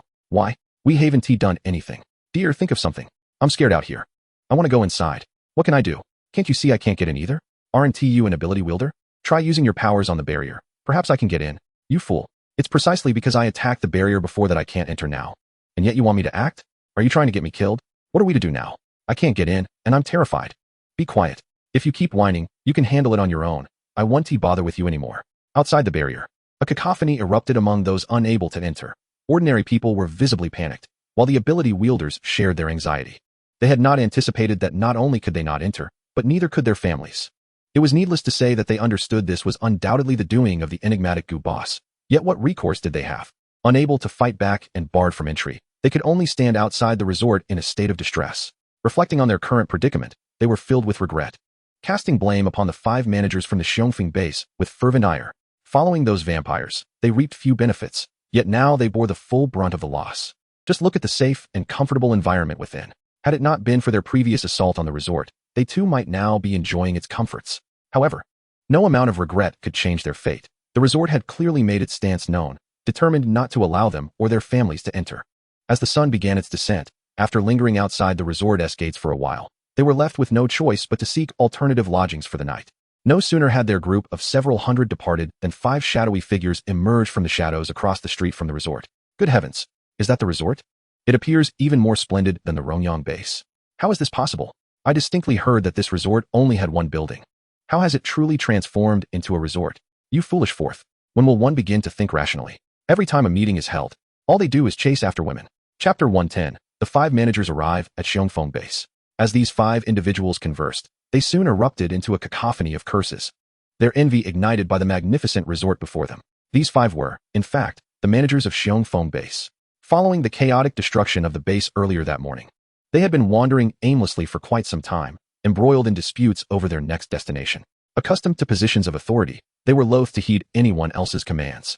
After several rounds of argument, the idea of the resort emerged. It was rumored that anyone possessing a crystal core could live a carefree life there, free from supervision. Was this not a perfect fit for them? Moreover, given their combined prowess, they might even seize control of the resort. Should they succeed, they would not only establish a new base, but also reclaim the life they once knew. With such hopeful visions, they made their way toward the resort, only to be met with a stunning spectacle. Enough. Let us focus on how to proceed, declared the lead manager, silencing the others. Stealthily, they fixated on the direction of the resort, huddling together to strategize. In the plaza before the resort, those leisurely strolling suddenly noticed 5 figures striding confidently through the entrance, their demeanor exuding a certain grandiosity. However, as these 5 approached, the expressions of many in the plaza shifted dramatically. It was indeed the 5 managers from Xiongfeng base. The majority of those who had emerged from the base recognized them, for they had previously orchestrated numerous grand assemblies, flaunting their authority and relishing the subservience and respect of others. Observing the crowd's sudden change in demeanor, the 5 reveled in their perceived lingering power, adopting an even more disdainful attitude. Yet, unbeknownst to them, a few individuals swiftly departed, making their way toward the main hotel building along the edge of the plaza. The 5 came to a halt in the center of the plaza, surveying their surroundings with evident satisfaction, as if inspecting their domain. However, after a moment, they appeared uncertain of their next move. Frowning, one of them pointed at an elderly man nearby, an air of arrogance clouding his features. "Old man, come here. I have questions for you." The elder immediately shrank back, fear preventing him from approaching, for he had once belonged to Xiongfeng base and recognized these notorious figures all too well. "I'm calling you. Are you deaf? Get over here." One of them bellowed, startling the elder even further, leaving him at a loss, as his family of abilities was not present. At that moment, several passers-by with abilities stepped forward, positioning themselves protectively in front of the elder. "Why are you shouting? Do you think this is still Xiongfeng base? Your tactics no longer hold sway here. Indeed, don't assume you can still wield power in the resort. Beware of Boss Gu emerging to deal with you." "Correct. This is the resort. This is not a place where one can bully others at will." Several ability users spoke up. Evidently individuals from the Xiongfeng base who had arrived at the resort earlier and were well aware of its formidable nature, thus emboldening them to stand their ground. However, their intervention only served to further infuriate the 5 individuals. Observing the relatively weaker ability users, who were merely at the 3rd tier, the 5 were filled with disdain. Their faces contorted in mockery. "How dare these insignificant rats dare to provoke me? It seems they have yet to learn the meaning of danger. Why waste words on them? It appears we have not taken action for too long, and these fools are unaware of our prowess. Let us resolve this swiftly and send them to their doom." With that, they revealed sinister grins as they turned their gaze toward the ability users, slowly raising their hands. Just as the expressions of the ability users shifted in alarm, bracing themselves with their energy shields in a display of apprehension, a deep, chilling voice interjected. "Since you wish to cause trouble in the resort, do not blame me for being ungracious." As soon as the words left his lips, the 5 turned to discern the identity of the newcomer with golden hair, only to find themselves bereft of rational thought in the next moment. Blue arcs of electricity crackled once more, rendering the 5 rigid, their bodies convulsing as they stood frozen, unable to utter another word. "Manager Lu. Manager Lu has arrived. How splendid." The previously tense atmosphere dissipated immediately. The ability users, who had been facing the 5 with trepidation, now exhaled in relief, their faces lighting up with joy as they approached Lu Wu. "Dear guests, I trust you are unharmed?" Lu Wu greeted them gently with a nod before turning to express his gratitude to those who had alerted him. The individuals who had rushed to notify him waved their hands in modesty, their faces adorned with smiles. "We are fine. Thankfully, Manager Lu has come." Not only the ability users, but even the onlookers surrounding them wore smiles of relief. The resort's commitment to safeguarding its patrons was undoubtedly a sight to behold. "Manager Lu, these 5 are the former managers from the Xiongfeng base. They are not virtuous individuals." "Indeed, Manager Lu, they were just about to assault that elderly gentleman." The surrounding guests expressed their concerns, their eyes filled with anxiety as they looked to Lu Wu. They hesitated to speak too bluntly, for the resort is a business establishment. And despite their reluctance to have these 5 stay, they understood the need for discretion. Lu Wu, perceiving the crowd's apprehension, reassured them, saying, "Fear not, everyone. I am here to convey the wishes of Boss Gu. These 5 are unworthy of residing in the resort." Splendid. The might of Boss Gu is awe-inspiring. Cheers erupted in the square, and all those who had come from the Xiongfeng base wore expressions of unbridled joy. Those from other bases looked on in confusion, but upon inquiring with those nearby, they soon grasped the situation, their faces reflecting admiration and delight. Following the cheers, the crowd gazed at the 5 still convulsing in the center, their faces alight with satisfaction. Curiosity got the better of someone, who asked aloud, "Manager Lu, what does Boss Gu intend to do with these 5? Will they be expelled?" "That depends on the boss's decision. She will address the matter shortly," Lu Wu replied. "According to the boss's intention, let them first endure a moment of electric shock. We shall discuss the rest later." Indeed, Let them suffer for a while. They have been so wicked. Precisely. Now that the Xiong phone base is no more, they dare to come to the resort to bully others. This is outrageous. These 5 scoundrels are nothing but troublemakers. Thankfully, Boss Gu has thought this through. Upon hearing Lu Wu's suggestion to let these individuals experience a moment of electric shock, the crowd grew less anxious to leave, gathering around the square, reveling in the sight of the 5 twitching in agony while animatedly discussing the spectacle. As time passed, the onlookers multiplied, seemingly unfazed by the monotony, engrossed in the unfolding drama. Soon, the square was thronged by 2,000 to 3,000 people. Nearly the entire resort populace had come to witness the commotion, including the supernatural beings returning from their shifts. After approximately half an hour, Gu Lingyu leisurely made her way over. Chapter 111. Every grievance has its source. Delivering justice at one's doorstep. Boss Gu has arrived. As soon as Gu Lingyu appeared, a keen-eyed patron called out, prompting everyone to turn towards the main building entrance, where they indeed spotted her figure. As she traversed the path from the main building to the center of the square, the crowd spontaneously parted, creating a clear passage for her. Gu Lingyu walked with measured steps, seemingly at leisure, yet her commanding presence demanded respect and attention. All eyes instinctively followed her as she approached, filled with anticipation regarding how she would address the 5 individuals. Particularly, those who had been relocated from the Xiongfeng base displayed a mix of excitement and disdain, yet they harbored no sympathy whatsoever. Coming to a halt a short distance from the 5, Gu Lingyu scanned the surroundings with a detached gaze before raising her hand to cease the electric shocks. After enduring a full 30 minutes of electric punishment, although the 5 possessed 6th-tier abilities, they had long been accustomed to a life of luxury and soon lost their balance, collapsing to the ground, drenched in sweat and utterly weakened. I was just pondering where I might find you, but since you have graciously delivered yourselves to my doorstep, there is no need for you to leave. What do you mean? One of them retorted, his expression a mixture of displeasure and confusion. Yet, he had forgotten that they were no longer in control at the Xiongfeng base, for it had ceased to exist. And no one would fear them because of their former positions. I mean it quite literally. I never expected you to possess the audacity to come to my resort, let alone cause a disturbance here. Gu Lingyu had already reviewed the footage from the square and was well aware of the previous events. What disturbance are you referring to? We haven't laid a finger on anyone. One of the individuals, feeling somewhat guilty from the electric shocks, was uncertain about Gu Lingyu's stance and began to feign innocence. Indeed, we did nothing wrong. Instead, we were inexplicably subjected to your resort's electric punishment. Is this how you treat your guests? This is nothing but tyranny from a powerful establishment. Who would dare to visit your resort again? Upon their arrival, they felt as though they would be crushed under the oppression of this woman. Were it not for patrons like us, how could your resort have flourished? This place was not always of such grandeur. The 5 individuals exchanged glances and immediately began to incite the surrounding customers, attempting to sow seeds of doubt regarding Gu Lingyu. Yet, they remained oblivious to a crucial fact. Given their past actions, no one emerging from the Xiongfeng base would ever believe their words.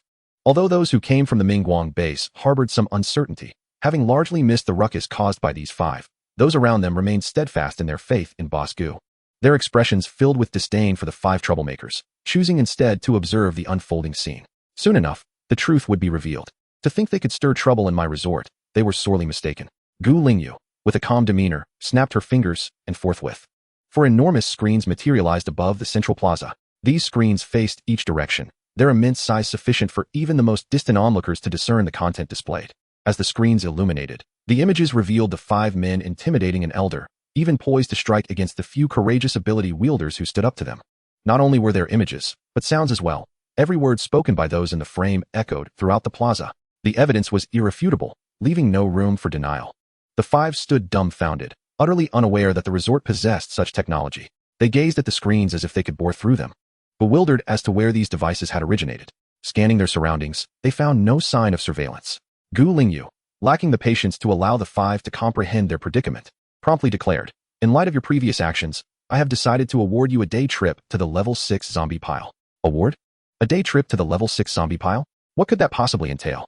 Yet, merely hearing the phrase level 6 zombie pile was enough for the 5 to recognize it could not bode well, especially as, in the next moment, cheers erupted from the crowd. The resort's longtime patrons had been fortunate enough to witness this form of punishment before. Now, upon hearing Gu Lingyu's intention to administer this punishment to the 5, the veteran customers could no longer contain their excitement, with some even moved to tears. In contrast to the number of loyal patrons, the new visitors were evidently more numerous. Although they had perused the resort's regulations, they remained largely ignorant of what the day trip to the zombie pile entailed. The 5, equally perplexed, exchanged wary glances, fully aware that this was not a favorable turn of events. Were it not for the nearly 4,000 individuals in the plaza, too many for them to dare act recklessly, they would have surely retaliated by now. Curse it. How could this resort host such a crowd? And why were they all so leisurely? How had those who escaped from the Xiongfeng base not perished along the way? Had they all truly made it to this resort? Did they have nothing better to do than linger here? At this moment, they genuinely regretted their decision to come to this resort. Regardless of the curses swirling in their minds, the 5 individuals dared not cease their protests. Attempting to defend themselves, is this vacation resort truly so tyrannical? We merely exchanged a few words, and now you wish to send us to a horde of zombies?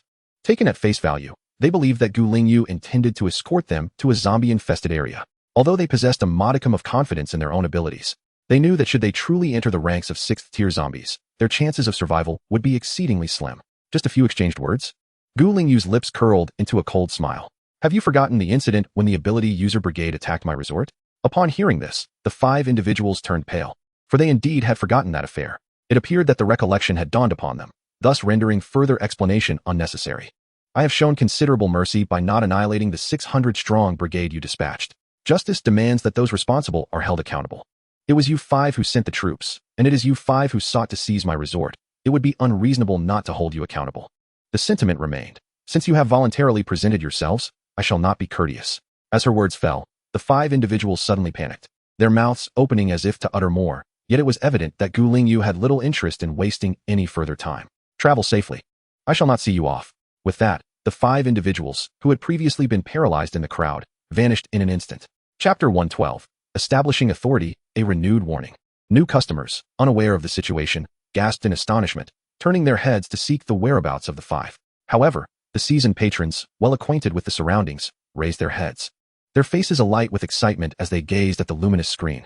Look at the screen above. Those 5 have been transported by Boss Gu into the horde of zombies. We can watch the live broadcast.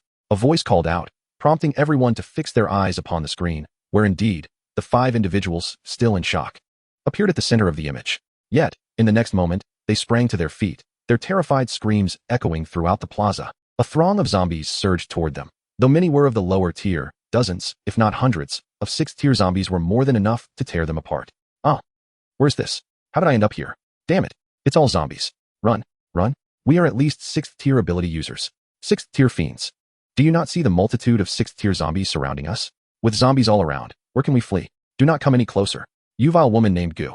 Return me at once, or I shall end you. I was wrong. Boss Gu, I truly understand my mistake. Please save me. Ah, we shall serve you like cattle. Please show us mercy. The voices of the 5 echoed through the plaza, transitioning from furious curses to desperate pleas for mercy. Yet none of it stirred even a flicker of emotion in Lingyu. Only the customers who had migrated from the Xiongfeng base watched the screen with rapt attention, their faces gleaming with exhilaration, punctuated by sporadic cheers from various corners of the plaza, for their long-standing grievances had finally been avenged. At this moment, the square was filled with people, none had departed, and newcomers continued to join the gathering. Nearly all the patrons of the resort were present. Lingyu cast a languid glance at the luminous screen overhead, disinterested in waiting for the results, and turned back to retrace her steps. Her position as the heir was of great significance. She was unceremoniously cast into the midst of the zombie horde, ensuring that anyone thrown in would be utterly ensnared by the undead from any direction. Just as before, the path Lingyu traversed was cleared by the patrons, who made way for her unobstructed passage. However, unlike her earlier arrival, the gazes directed towards her were now imbued with reverence. This was the enigmatic owner of the resort. With a mere gesture, she could teleport 5 6th-tier superhumans directly into the heart of a 6th-tier zombie swarm. Both the resort itself and the enigmatic Lingyu exuded an inscrutable aura. The more mysterious a phenomenon, the greater the awe it inspires. Especially after Lingyu had publicly demonstrated such prowess. Lingyu noticed the shift in the patron's emotions, yet she refrained from uttering a word or lingering longer. For this was precisely her intent today. She aimed to keep all the resort's guests perpetually vigilant about the consequences of causing disturbances within the premises. Moreover, she intentionally subjected those 5 individuals to public electrocution for an extended duration, not only to serve as a warning to others, but also to attract more guests to the square, allowing them to witness the fate of those who misbehaved. Lingyu's actions evidently bore fruit. One could discern the impact from the way the patrons regarded her. Following this day, the atmosphere within the resort indeed became significantly more serene, with instances of quarrels diminishing considerably. Such a commendable way of life was hard won. No one wished to jeopardize it, especially not with the looming threat of losing their lives. While the resort basked in tranquility, the news of the destruction of the Xiongfeng base sent ripples of shock through the Rongyang and Mingguang bases. The management of both major bases recognized the inevitable decline of the Xiongfeng base, evident from the large-scale relocation of survivors occurring within its confines.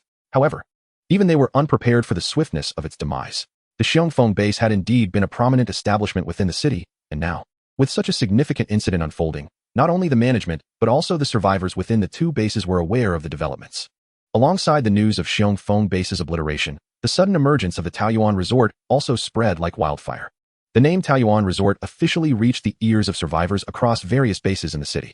Reactions to this newfound establishment varied. Some were curious, some skeptical, and opinions diverged widely. While the majority held a doubtful stance, believing that such a paradise could not possibly exist in a post-apocalyptic world, there were still those who approached it with cautious optimism, deciding to venture to the Taoyuan Resort to uncover its truths. After all, what if it was real? Regarding the two major bases, the Mingguang base has garnered attention due to the events surrounding Team Li Xiangfei. Subsequently, several teams of ability users began relocating their families, causing news to spread and an increasing number of individuals seeking to scout the area. Nearly every ability user team that has assessed the resort has made the decision to relocate without hesitation. After all, the current resort bears no comparison to the previous solitary building. It occupies a much larger area, offers more recreational opportunities, and boasts enticing facilities that are simply irresistible. If there were doubts before about the resort's capability to withstand zombie hordes or fend off the covetous eyes of other bases, such concerns have now dissipated entirely.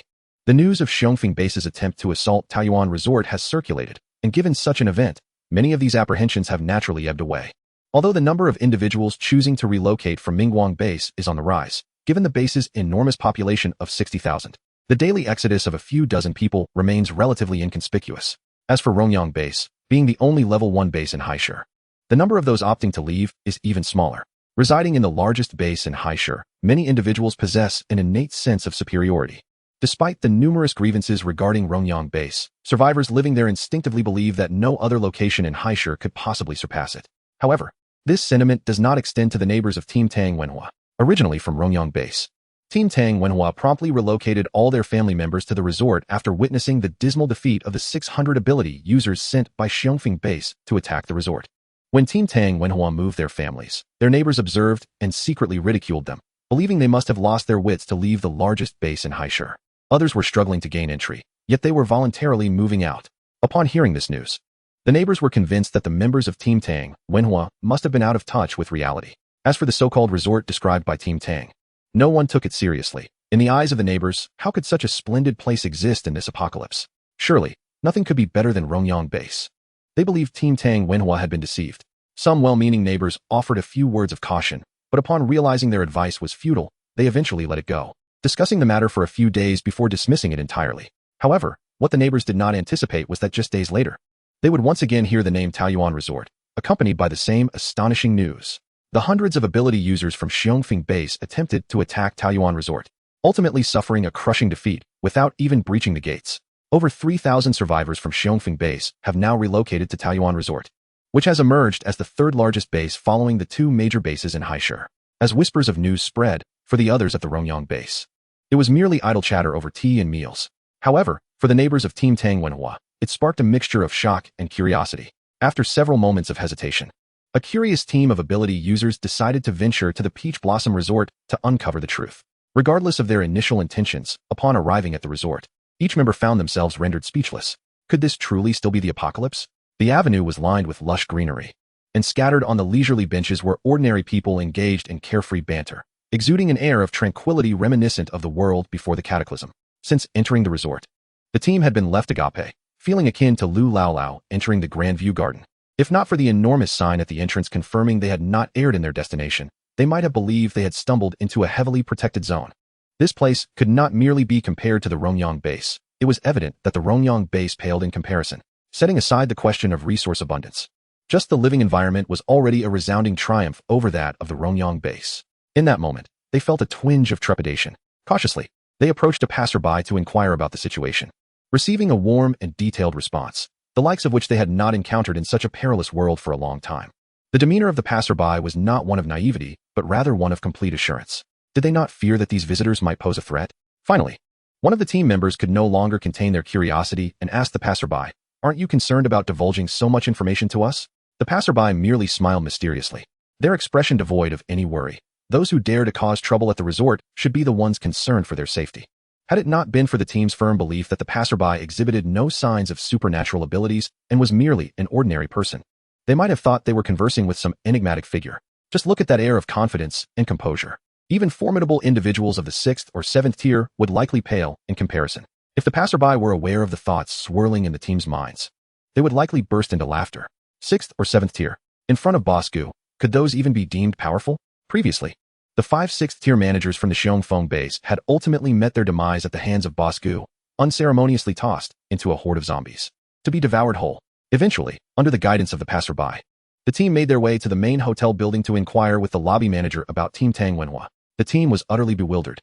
Their only desire was to locate Team Tang Wenhua and gain a comprehensive understanding of the resort. What they never anticipated was that, under the leadership of Team Tang Wenhua, they would explore the resort, savor exquisite cuisine, browse the supermarket and arms store, experience the armament training center, and, after a night's stay, they would promptly decide to relocate. Upon waking the next day, the moment they opened their eyes, every team member had come to a unanimous decision. That very day, they resolved to return and prepare for their relocation. In the coming days, teams from the Mingguang base and the Rongyang base will gradually transfer here. And there are also a handful of survivors relocating from other bases in Haishur. However, it is the Mingguang base that has the largest number of transfers. And this number continues to rise. As detailed information about the resort spreads within the Mingguang base, coupled with prior information as a foundation, the acceptance of this situation grows increasingly favorable. Gu Lingyu is not surprised by this turn of events. In fact, she had anticipated it. Nonetheless, she does not dwell on it, but instead focuses her attention on the management and development of the resort. Due to the doubling of rewards for the room expansion tasks, the rewards for completing the 10th phase of the task will again be doubled. To claim the substantial rewards from the vast number of rooms, Gu Lingyu must directly expand by constructing 4 hotel buildings, requiring the acquisition of an additional 4 plots of land. The total points required for expanding the land and constructing the buildings amounts to a staggering 1.6 million. Fortunately, Gu Lingyu had made early preparations, ensuring that the resort's facilities were comprehensive, yielding considerable daily revenue. Otherwise, it would have been impossible to accumulate such points to expand with 4 hotel towers. Although 1.6 million points is a significant amount, it does not completely deplete Gu Lingyu's resources. After the construction of the 4 hotel towers, she still has enough points left to enhance her own abilities. As for the 4 35-story hotel buildings, Gu Lingyu is not concerned about occupancy. She is confident in the appeal of her resort. Following the completion of the hotel towers, there is good news. The room expansion task concludes at the 10th phase. And after its completion, no new tasks will be generated. Instead, there is a new provision. Gu Lingyu is now free to choose to expand the land and construct hotel buildings without the need for tasks. And the newly constructed hotel buildings will automatically have all rooms opened, eliminating much hassle. This is indeed a boon for Gu Lingyu. She had previously worried that if a task 11 emerged, with rewards doubling again, she might have to expand 8 hotel buildings at once to accommodate the newly opened rooms. However, the existing 8 hotel towers, each standing at 35 stories, already present a magnificent sight when clustered together. After completing the hotel towers, Gu Lingyu then turned her attention to the main building of the hotel. The rooftop still displays the grand sign of the resort. Now that the main building is as tall as the surrounding 7 towers, it somewhat lacks prominence. To better highlight the resort sign, Gu Lingyu hesitated for only a moment before deciding to expand the main building first. The expansion of the main building involves adding floors upwards, and the costs are less than constructing a new building.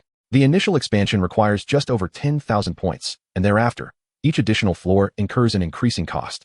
Gu Lingyu directly opts to expand by 15 floors, elevating the main building to a height of 50 stories, instantly surpassing all surrounding structures. Additionally, she allocates points to enhance the visibility of the sign atop the main building, as the system offers this special function. After implementing conspicuous modifications, even with the sign positioned at a greater height and distance, survivors can still perceive its contents clearly, within a radius of over 100 meters. Provided there are no obstructions, the message on the sign remains legible.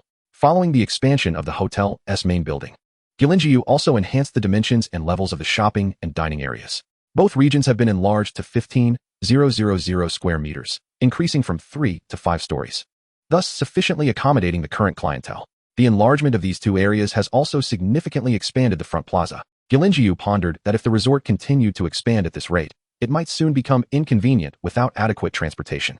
Although the resort presently lacks relevant facilities, she anticipated that, given its comprehensive nature, transportation services would likely be introduced in subsequent phases. Currently, the resort hosts over 4,000 long-term guests, generating nearly 1 million points in daily revenue.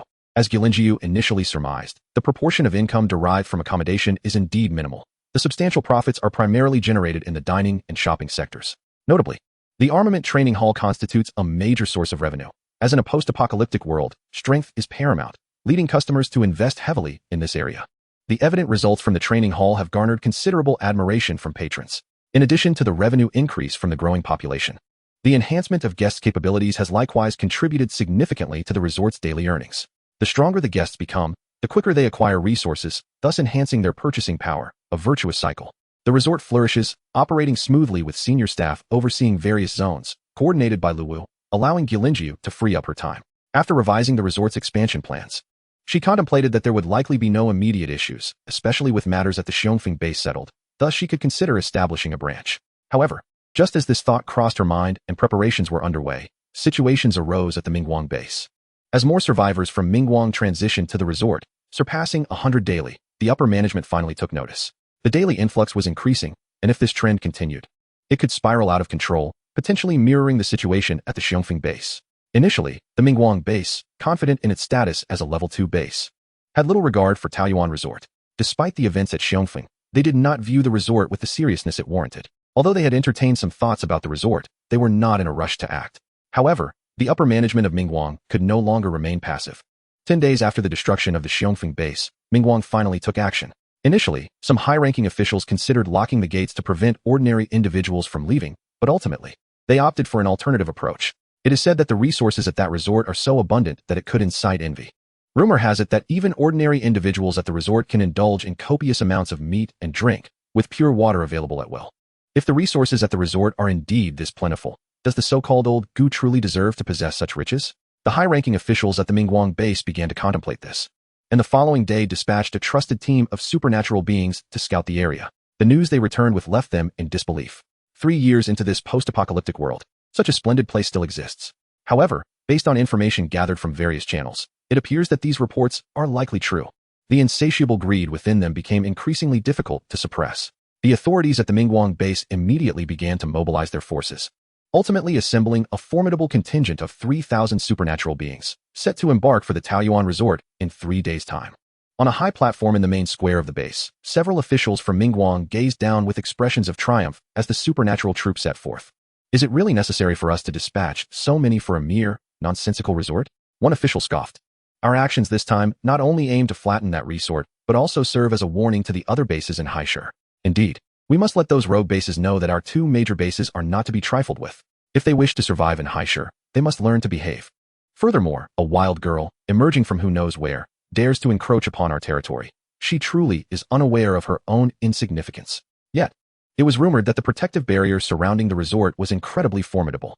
The previous attempt by 600 from the Xiongfeng base to breach it had resulted in no visible cracks. Could we succeed where they failed? The so-called supernatural forces of Xiongfeng cannot even begin to compare to ours. They are simply on an entirely different tier. Moreover, with our 3,000 strong, we outnumber them 5-fold, and our overall prowess far exceeds theirs. What kind of trivial resort could withstand us? Perhaps a single concentrated assault would obliterate it. Indeed, the inability of Xiongfeng to breach the protective barrier speaks more to their shortcomings than to the barrier's strength. And even if we cannot break through that barrier, we have other means to compel that so-called old Gu to yield. Oh, what means? I have already informed Captain Zheng, leading the charge, that if we cannot breach the protective barrier, today, the crowd in the square of the resort swelled to several times its usual size, with the majority being supernatural beings, and many were visibly puzzled. These supernatural beings appeared to be waiting for something, lacking the usual leisure and relaxation found in the resort. As noon approached, a team of supernatural beings suddenly rushed from the direction of the resort's gates, their expressions tense. Bursting into the square, they shouted loudly. The main force from Mingguang base is approaching. They will be at our gates in mere hundreds of meters. In the midst of the crowd, Tang Bin and Xiao Rui exchanged glances. Turning to the person beside them, they instructed, go inform old Gu. Then, raising their hands, they shouted in unison, to the gates. As soon as the words were uttered, a resounding wave of agreement erupted throughout the square. The vast majority of the extraordinary individuals swiftly followed the 2 figures, their spirits soaring as they made their way toward the entrance of the resort. Chapter 115. Disunity within the troops? Observing the 500 to 600 extraordinary beings advancing toward the gate, the few remaining individuals, both extraordinary and ordinary, stood frozen in place, their eyes wide with panic and confusion. They were alarmed by the news that the Mingguang base had dispatched troops, yet bewildered by the extraordinary beings who appeared to be waiting in preparation for this very moment. What had transpired? What was the situation? Why were they unaware? Amidst their shared glances, the remaining individuals suddenly realized that those still standing were likely all transferred from the Mingguang and Rongyang bases. Recalling the recent news, the truth dawned upon them. A significant force had indeed been sent from the Mingguang base. As for why the Mingguang base had dispatched such a large contingent, the remaining individuals could largely surmise the answer, especially considering that the Xiongfeng base had engaged in similar actions previously. One might wonder how the Mingguang base, a direct official outpost of the Kyoto base, could resort to such brazen behavior. In this apocalyptic world, order was already a far cry from what it once was, and the managers of various bases wielded considerable power, granting them substantial autonomy. This reality further challenged the moral integrity of the base administrators. Given the prior conduct of the Mingguang base's management, the arrival of such a force did not come as a surprise to those who had relocated to the resort from there. However, the arrival of the Mingguang base's formidable contingent, clearly harboring ill intentions, instilled a sense of unease among the remaining individuals. Glancing at one another with expressions of anxiety, many hastily followed suit, eager to witness the unfolding events, while others stood frozen in fear, contemplating the prospect of fleeing. Outside the resort's entrance, Tang Bin and Xiao Rui had just arrived when the grand contingent from the Mingguang base reached the scene. A formidable force of 3,000, their presence was indeed impressive, completely occupying the intersection directly in front of the resort's entrance, as well as the streets to the left and right. 10 meters away, a man with an unmistakable commanding air stepped forward, his face radiating arrogance. He contemptuously surveyed the extraordinary beings standing at the entrance and mockingly declared, "I thought this pathetic resort had some prowess, but it appears to be merely a collection of weaklings, a waste of my time to personally intervene. Do you even deserve to be here?" His words immediately provoked a wave of indignation among the extraordinary beings at the resort. Yet, very few were able to retort, for the deliberate aura of extraordinary power emanating from him clearly indicated his status as an 8th-tier extraordinary being. This man was none other than Commander Zheng, leading the contingent of extraordinary beings from the Mingguang base. "Brother Xiao, when will you ascend to the 8th tier?" Tang Bin inquired, furrowing his brow in displeasure. Although his own strength had surged recently, he was merely on the cusp of breaking through to the 6th tier, far from being able to compare with the 8th. "It's still early. I have only just broken through to the 7th tier less than half a month ago. I am still quite a distance from the 8th tier." Xiao Rui replied, his gaze deepening with determination, the desire to grow stronger intensifying within him. However, this individual has only just ascended to the 8th tier, and his strength remains precarious. He is unlikely to be significantly superior to the person beside him. As Xiao Rui analyzed the situation, he cast his gaze towards the flank of Commander Zheng, where a middle-aged man of composed demeanor stood, Deputy Commander Feng of the Mingguang base, whose prowess had already reached the pinnacle of the 7th tier, a mere step away from the 8th. The two engaged in casual conversation while observing the opposing forces. Although their expressions bore a hint of displeasure, they exhibited little concern, as if they did not regard the 3,000-strong army as a serious threat. In truth, it was not only they who felt this way. Even the majority of the gathered ability users near the entrance of the resort shared a similar demeanor. Their confidence stemmed not from their own might, but from their trust in the resort and the esteemed boss Gu. After Commander Zhang's loud mockery fell upon deaf ears, as the hundreds before him ignored his taunts, he displayed a flicker of irritation and spat, "Damn it, a bunch of cowards. Summon your so-called boss Gu. I have words for her. If you wish to speak with our boss Gu, you ought to be more courteous and invite her out," Tang Bin retorted coolly, his tone devoid of any trace of trepidation, as if the formidable 3,000-strong army were of no consequence whatsoever. "Damn your courtesy. How dare she be so presumptuous?" Zheng erupted in anger, losing all patience. "Tell that woman to withdraw the protective barrier and come out herself to invite me in. From this moment on, I am taking control of this resort. Everything here belongs to the Mingguang base, and all personnel will be under our jurisdiction. Otherwise, do not blame me for being ungracious. Then by all means, do not hold back. Make your move swiftly. A man of your stature should refrain from such excessive chatter," Tang Bin said, raising his hand to gesture towards his own face, his expression rife with mockery. When had Commander Zheng ever been subjected to such an affront, especially by a mere 5th-tier ability user? Enraged, he retorted, "If it weren't for the fear of damaging this protective barrier, which would complicate matters after my takeover, do you truly believe I would hesitate to act?" This time, Tang Bin was too weary to even respond. He merely beckoned with his finger, his contemptuous demeanor igniting Commander Zheng's fury. "Do you truly think I would shy away from a confrontation?" Zheng bellowed, issuing commands. "Unleash the full force. Shatter this barrier." With his command, the line of ability users that filled the street immediately activated their powers, launching a coordinated assault upon the resort. The ensuing explosions reverberated for hundreds of meters. Yet, amidst the barrage of energy attacks, Commander Zheng suddenly furrowed his brow, a storm cloud of discontent shadowing his face. He turned sharply to Deputy Commander Feng at his side, his tone sharp. "Deputy Commander Feng, what do you mean by this? Is it possible that I, a commanding officer, Cannot mobilize your men? The reason for his sudden inquiry towards Feng was that nearly half of the 3,000 ability users had refrained from engaging in the attack. And among those who had held back were the ability users whom Deputy Commander Feng had led for the past 2 or 3 years. Before the current management team took over the Mingguang base, Vice Commander Feng served as the commander, and nearly half of the ability users have followed him since that era. At this moment, the troops, numbering nearly 1,500, including a contingent of ability users stationed at the base, typically adhered to Vice Commander Feng's orders, much to Commander Zhang's displeasure.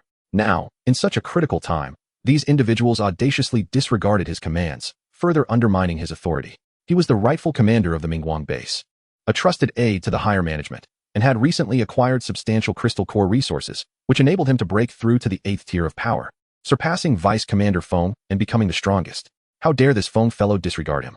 Upon returning from this mission, Commander Zhang vowed to devise a scheme to undermine Feng. He harbored sinister thoughts as he surveyed the indifferent faces of the 1,500 around him, and a flicker of malice crossed his eyes. Zhang was overly cautious. They merely aimed to conserve their strength in case of emergencies, for the commotion they were causing could very well attract nearby hordes of zombies. When the time came, they would undoubtedly spring into action to protect their comrades. Vice Commander Feng remained composed, seemingly oblivious to the shadow of discontent on Zhang's face. Whether he was being overly cautious was clear to him. He intended to report today's events truthfully to the higher management, leaving Zhang to defend himself when the time came. Zhang glowered at Feng, his expression darkening. Feng, obstinate and unyielding, had long been a thorn in the management's side. They had struggled to find a suitable reason to remove him from his position as vice commander, particularly since he retained a loyal following, making him a difficult adversary to dislodge. Suit yourself, Feng replied tersely, choosing not to elaborate further. His gaze shifted towards the resort across from him, imbued with an enigmatic fervor. Zhang, oblivious to this shift, merely snorted and redirected his attention to the resort. The violent onslaught of abilities rendered the vicinity of the resort's entrance indistinct, with only rippling waves visible in the aftermath. Yet, despite the tremors of those waves, the protective barrier showed no signs of faltering. Not only the 3,000 ability users, but even Zhang and Feng were left agape in astonishment. They had 3,000 individuals at their disposal. Even if half remained inactive, that still amounted to 1,500. How could such a colossal force, such an immense surge of energy, fail to breach the barrier? It was unfathomable. Despite their reluctance to accept the reality, Commander Zhang was compelled to issue an order to cease the assault. Otherwise, he risked exhausting the powers of his 1,500 men without guaranteeing the breach of the resort's protective barrier. Should his troops deplete their energy, it would indeed pave the way for that fellow named Feng to rise to prominence. As the abilities subsided, the figures of the resort's practitioners came into view once more. However, unlike the varied expressions of moments prior, each of them now wore a smile, one that was both triumphant and mocking. Their smiles conveyed a singular sentiment. Is this it? Is this all you've got? Observing the expressions of the resort's practitioners, Commander Zhang and his men across the street were seething with rage, their faces darkened with indignation. Had it not been for Zhang's restraint, it is likely that his troops would have erupted in curses. In the forefront of the ranks, Zhang's countenance was grim as he fixated on the nearly invisible protective barrier, his mind churning with frustration. Suddenly, an idea struck him. He gazed upward towards the sky above the resort. In the next moment, he harnessed the energy within him and ascended 4 to 5 meters into the air. Upon reaching the 8th level of ability, one could achieve short-distance, low-altitude flight. Once airborne, Zhang immediately unleashed a surge of energy towards the protective barrier, which merely rippled in response, showing no signs of yielding. Frowning, he began to adjust his angle of attack. Although he could not ascend any higher, the points of impact of his assaults grew progressively elevated until they reached their zenith. All of these strikes met the barrier, yet it became increasingly evident that his efforts were futile. The resort's protective shield was flawless, no matter how high one ascended or how deep one delved. It would remain steadfast and uncompromising. A cool, ethereal voice echoed through the street, soft yet resonant. The members of the Mingguang base were momentarily taken aback, redirecting their attention from Commander Zhang to the front of the resort. There, they beheld a slender figure emerging from the throng, a woman of breathtaking beauty, in her early 20s, with cascading curls that matched the rumors perfectly. This was none other than the esteemed owner of the resort, Lingyu. As the crowd regained their composure, they recalled her previous words, and astonishment washed over them once more. They had speculated whether there might be a vulnerability in the aerial barrier, but to their surprise, they discovered that even the skies were safeguarded. Yet that was not all. This remarkable owner declared that the ground below was also fortified. The protective barrier enveloped the premises without a single blind spot. This revelation rendered any thought of an assault utterly implausible. This revelation not only stunned the members of the Mingguang base, but also astonished the practitioners within the resort. So, their protective barrier was indeed so formidable? This was splendid news. Their earlier concerns about a potential breach in the sky were effortlessly dispelled by Gu Lingyu's assurances, leaving them devoid of any anxiety. Zheng, the commander, was taken aback by the formidable protective barrier surrounding the resort. However, it was of little concern prior to his arrival. The management had already provided him with a strategy. As he descended back to the ground, his expression turned sinister as he fixed his gaze on Gu Lingyu. Are you the so-called boss, Gu? Just a mere girl with golden hair. My advice to you is to promptly lower the barrier and surrender, or else I shall no longer be so accommodating. At your age, with such limited intellect, how did you come to hold the position of commander? Gu Lingyu scoffed. You expect me to willingly disable the protective barrier? Your lack of oxygen is quite severe. Her words elicited a roar of laughter from the resort, and even some members of the Mingguang base struggled to stifle their amusement, albeit they were under the command of Deputy Commander Feng. Zheng's expression darkened, his demeanor chilling. Do you truly believe that hiding within this shell renders you untouchable? He suddenly broke into a sinister grin. Everyone, take heed. Establish a perimeter. Surround the entrance. No one is to enter or exit. Chapter 117. What it means to overreach. I wish to see how your people will collect crystal cores if they remain trapped inside. Zheng's face was a mask of cunning. This was the strategy the management had devised. If the protective barrier could not be breached, they would resort to siege tactics. They were confident that without any crystal core income, the resort's inhabitants would not be able to continue their leisurely existence, unless that female boss was inclined to engage in charity. As long as they blocked the entrance to the resort, it would inevitably succumb without a fight. The management had already gathered intelligence indicating that the woman surnamed Gu possessed no fluctuations of abilities, and all her actions were confined within the resort, including the punishment of any troublemakers. Every time she enacted punishment, it was within the confines of the resort, and she had never taken action outside its walls. Having collected ample information, the management quickly discerned a flaw and analyzed the woman's weakness. All her powers could only be utilized within the resort. Once outside, she was entirely powerless. Moreover, no one had ever truly witnessed her make a move. Thus, if their main forces could merely block the entrance of the resort, she would be rendered helpless. Following that, they could devise a way to lure her out, allowing them to control or even eliminate her. At that point, the resort would belong to Mingguang base. Everyone, keep a close watch. Anyone attempting to enter or exit the resort will be killed without hesitation. Zheng's eyes glinted with arrogance as he stood defiantly at the crossroads, arms crossed. His demeanor exuded an air of invincibility, as though the resort were already within his grasp. Upon hearing Zheng's orders, the abilities users within the resort displayed expressions of concern, clearly aware of his intentions. They all turned their gazes towards Gu Lingyu, gripping their weapons tightly, ready to charge out and carve a path of blood at her command. Boss Gu, shall we notify them to take action now? Xiao Rui furrowed his brow and turned to Gu Lingyu, inquiring about their predicament. It was evident that remaining besieged was untenable. Yet after becoming accustomed to the idyllic life of the resort, none wished to revert to their former existence. Moreover, they harbored no belief that the administrators of the Mingguang base would treat every guest with the fairness and impartiality exhibited by the owner, Gu. The circumstances surrounding the Mingguang base had long been conveyed by those who had relocated from there. I will intervene, Gu Lingyu replied with a smile, feeling a sense of gratification towards the unity displayed within the resort, though this was largely attributable to her balanced approach of both reward and reprimand over time. The results were indeed satisfying. Xiao Rui was momentarily taken aback, but soon relaxed, a sentiment shared by all the empowered individuals present at the resort. Although they had never witnessed Gu using her abilities outside the resort, had she ever deceived them? As long as she asserted her intervention and resolution, they believed there would be no issues. Regardless of whether this trust was blind, they were willing to place their faith in Gu Lingyu. You're quite audacious for someone so young. Let us see if you dare to step outside your shell. Commander Zheng sneered upon hearing Gu Lingyu's declaration.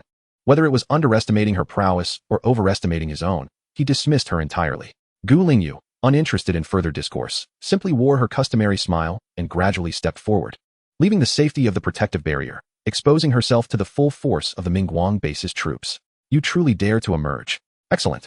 Commander Zheng was momentarily taken aback, then revealed a sinister grin, issuing a thunderous command, attack. Reduce that wretched woman to dust.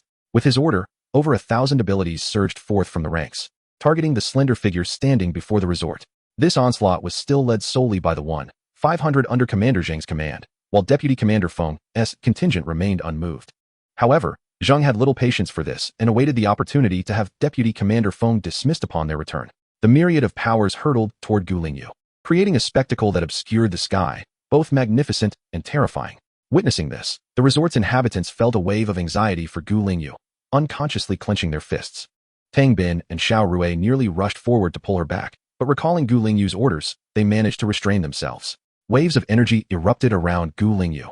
The air thrummed with fluctuating energy, and smoke filled the atmosphere. Haha, overestimating oneself. A mere woman dares to challenge me. This is her fate. Commander Zheng laughed boisterously as the numerous attacks finally ceased. In his eyes, the so-called owner, Gu, was undoubtedly reduced to nothingness. This task was far too simple. He would acquire abundant resources and thoroughly crush all dissenters beneath his heel.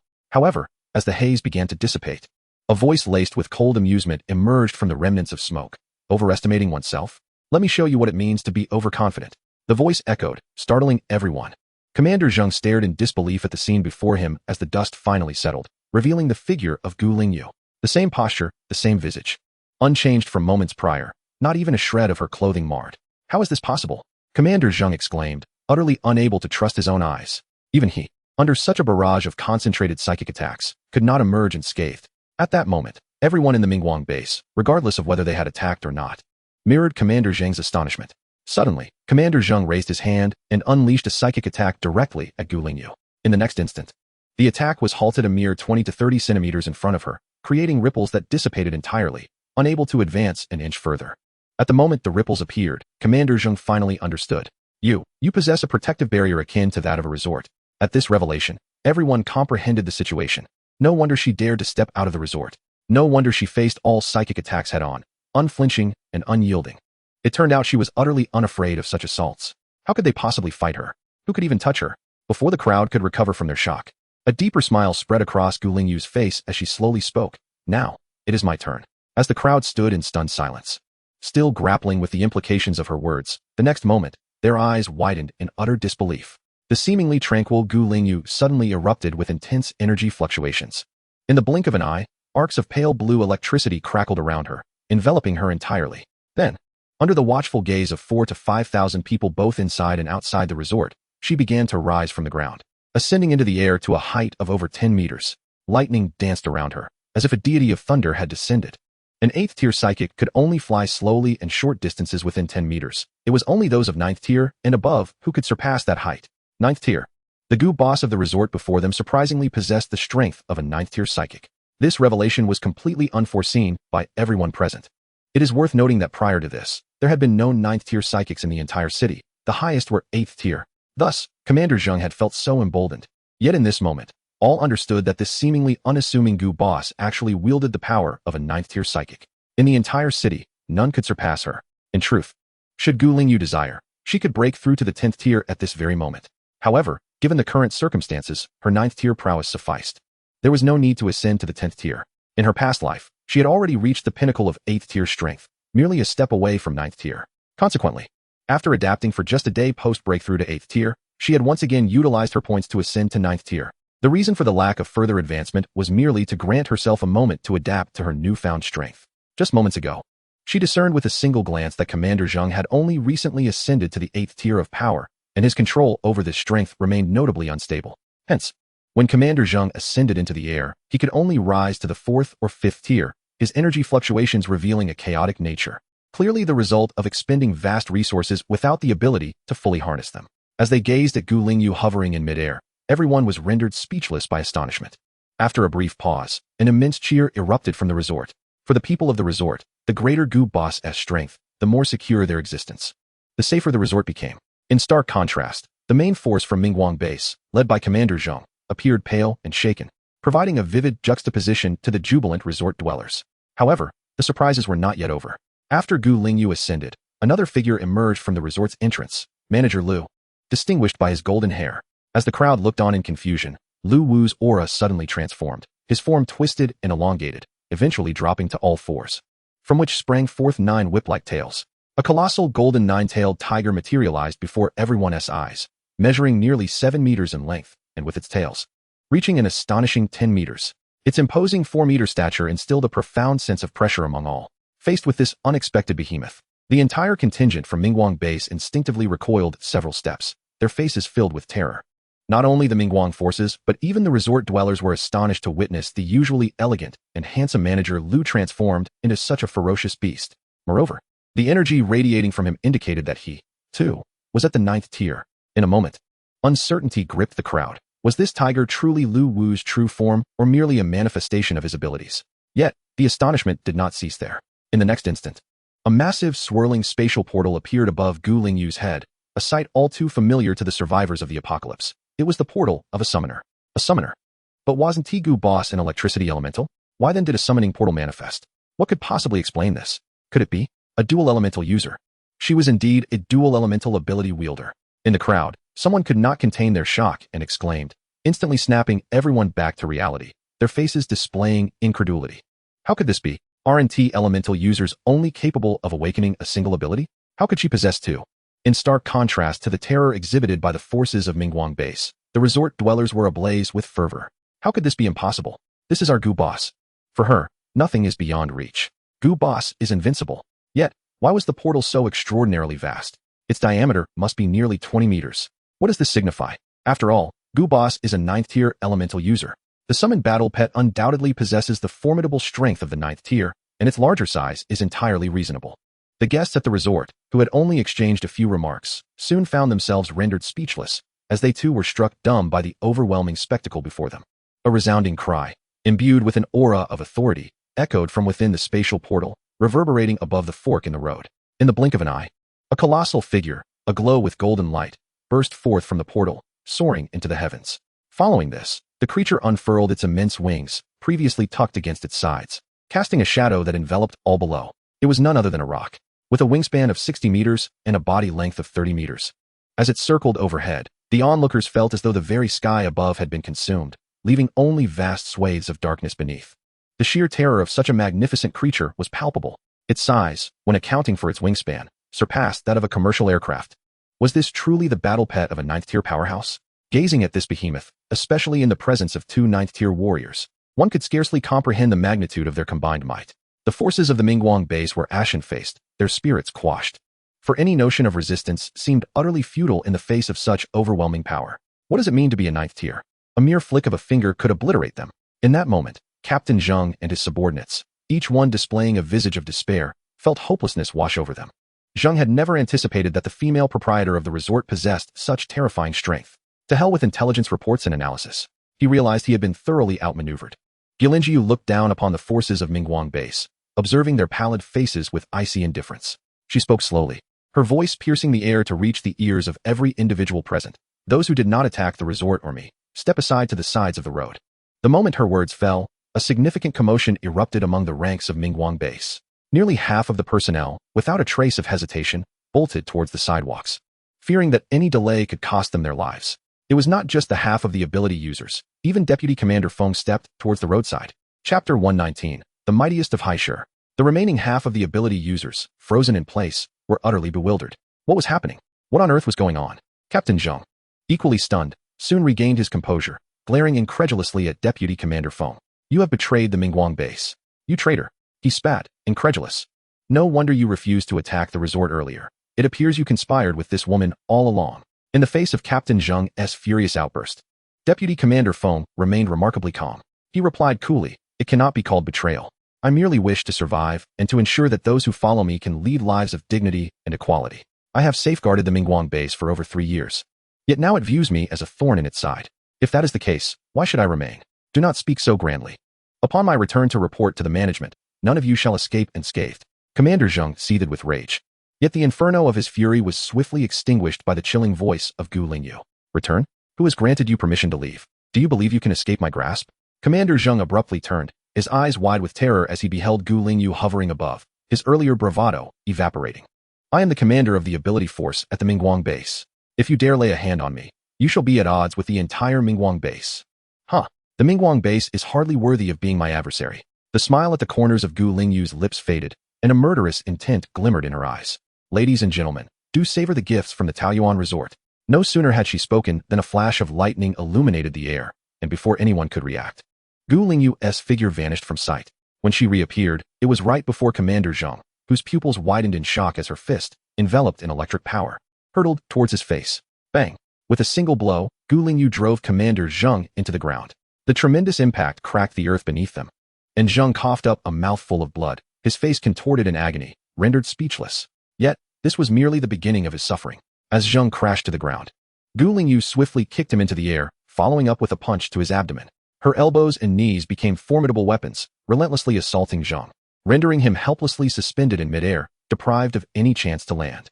Gu Lingyu's form flickered around him, moving so swiftly that only afterimages and flashes of blue lightning remained, making it impossible to capture her presence. She is overwhelmingly powerful. This boss, Gu Lingyu, is truly formidable. It is worth noting that Commander Zhang is an 8th-tier ability user. Yet, this disparity in rank rendered him utterly defenseless from the very beginning, subjected to an unrelenting barrage of attacks. This is not combat. It is sheer one-sided torment. Boss Gu is astonishing. Tang Bin gaped at the afterimages in the air, nudging his arm against the side of Xiao Rui. Can you make sense of Boss Gu's movements? Xiao Rui, though filled with helplessness, also felt a surge of fervor. I can only catch fleeting glimpses of Boss Gu. I cannot see her clearly at all. In truth, it was not just the two of them. Even the most powerful third party present, Deputy Commander Foam, could only barely discern Gu Lingyu's actions.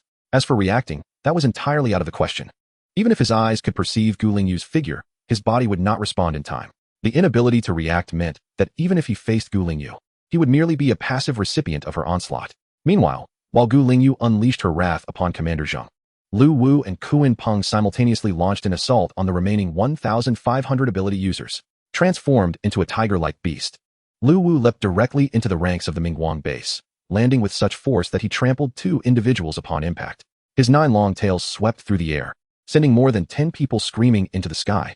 With his 9th-tier strength, he was like a tiger among sheep, overwhelming a group of opponents all below the 6th tier, rendering them utterly powerless. Each strike he delivered was capable of incapacitating at least one foe, leaving them either dead or gravely injured. Similarly, on the side of Kunpeng, the situation was no different. The width of the street was insufficient to accommodate its massive form, so it contracted its size to navigate effortlessly through the thoroughfare. Each dive it made sent waves of supernatural beings airborne. Although diminished in size, Kunpeng's power remained undiminished. In an instant, the once arrogant team of supernatural beings found their bravado utterly shattered, their terrified screams echoing throughout the street. None had the courage to retaliate. They were all consumed by the instinct to flee. After approximately 3 to 5 minutes, Gu Lingyu finally ceased her assault, casting a cold gaze upon the barely conscious Commander Zhang as he crashed to the ground with a resounding thud, lacking even the strength to move a finger.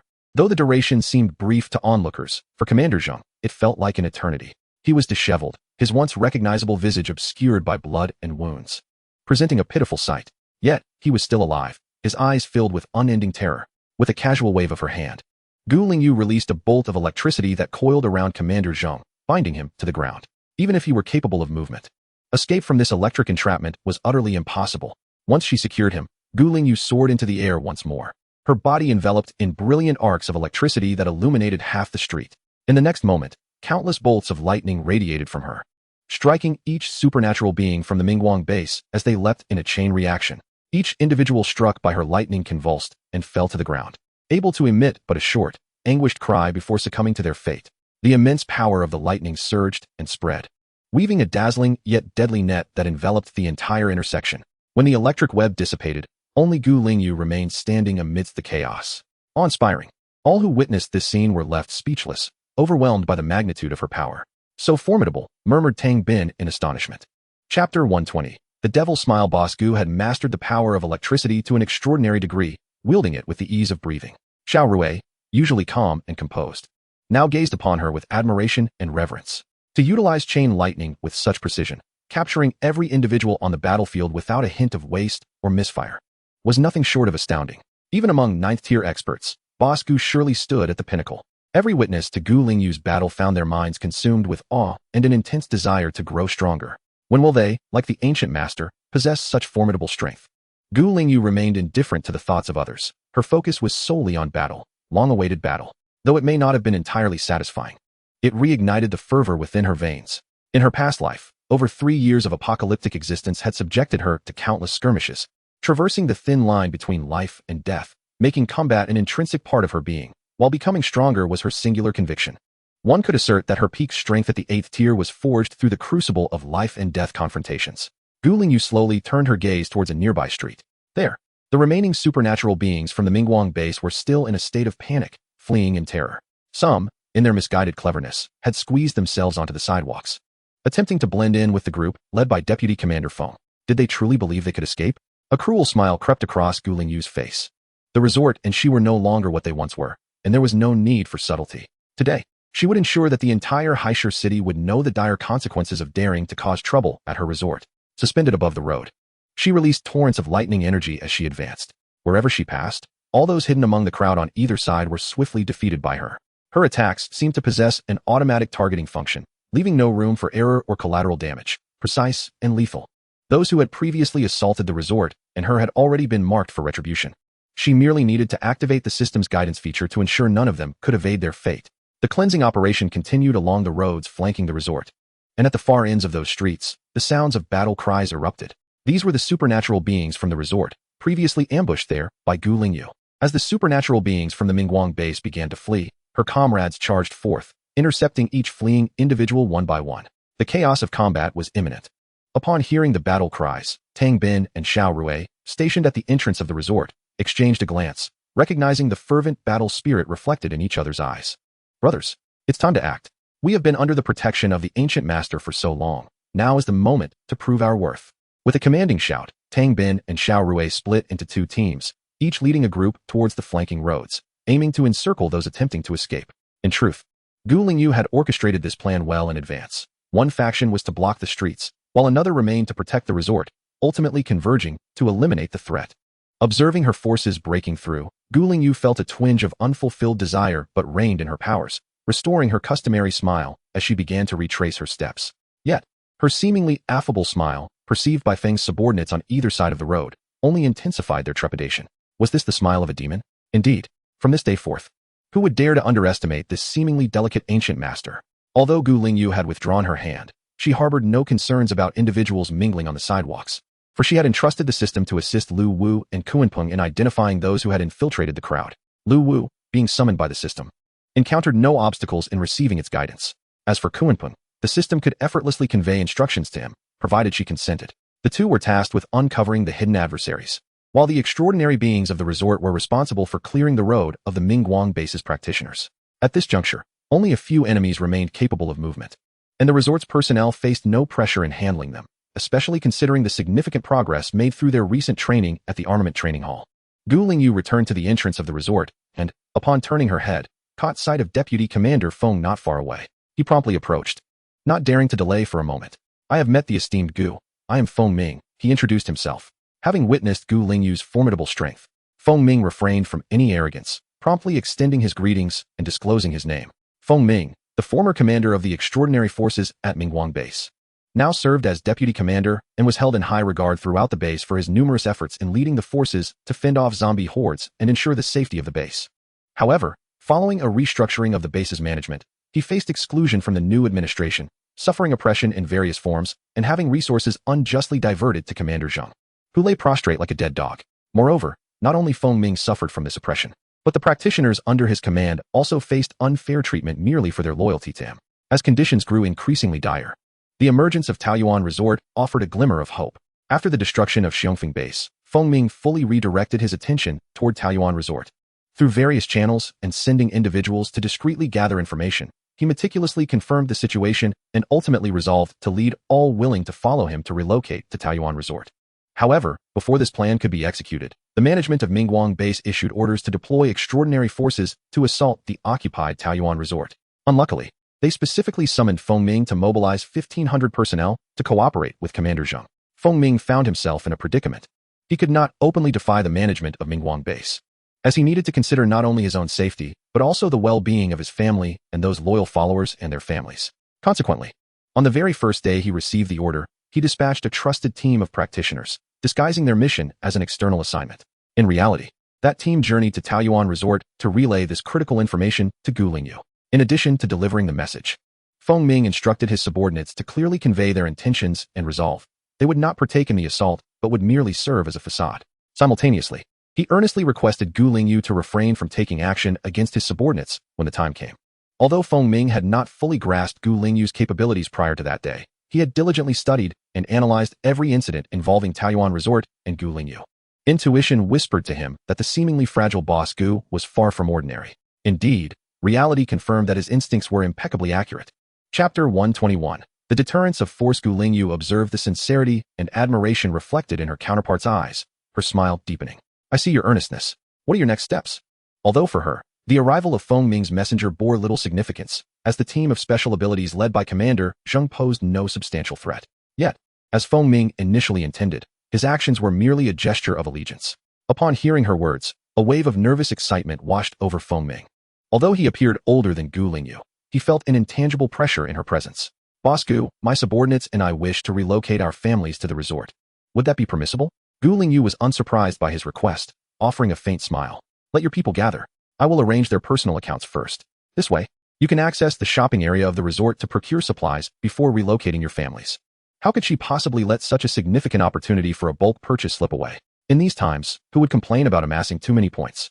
A look of sheer elation instantly illuminated Fengming's face. He had long forgotten the last time he felt such exhilaration. Initially eager to relocate his people, his desire intensified after witnessing the resort's defensive capabilities and Gu Lingyu's strength. The Mingguang base paled in comparison to the Taoyuan resort. Thank you, Boss Gu. I shall summon them immediately. I appreciate your efforts. With that, he hurried to one side, calling over a few subordinates to relay the message along 2 streets, urging their people to report to the junction promptly.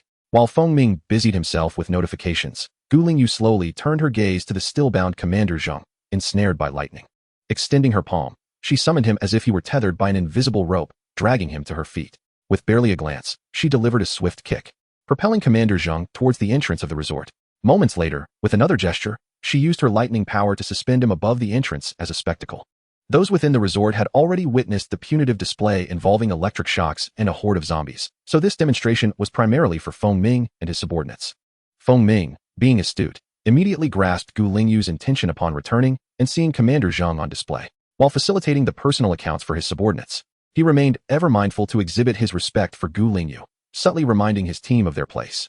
In truth, even without Gu Lingyu's and Fengming's actions, the nearly 1,500 individuals would not dare entertain any ill thoughts, especially with Commander Zheng's men lying incapacitated nearby. The process of establishing personal accounts was quite simple.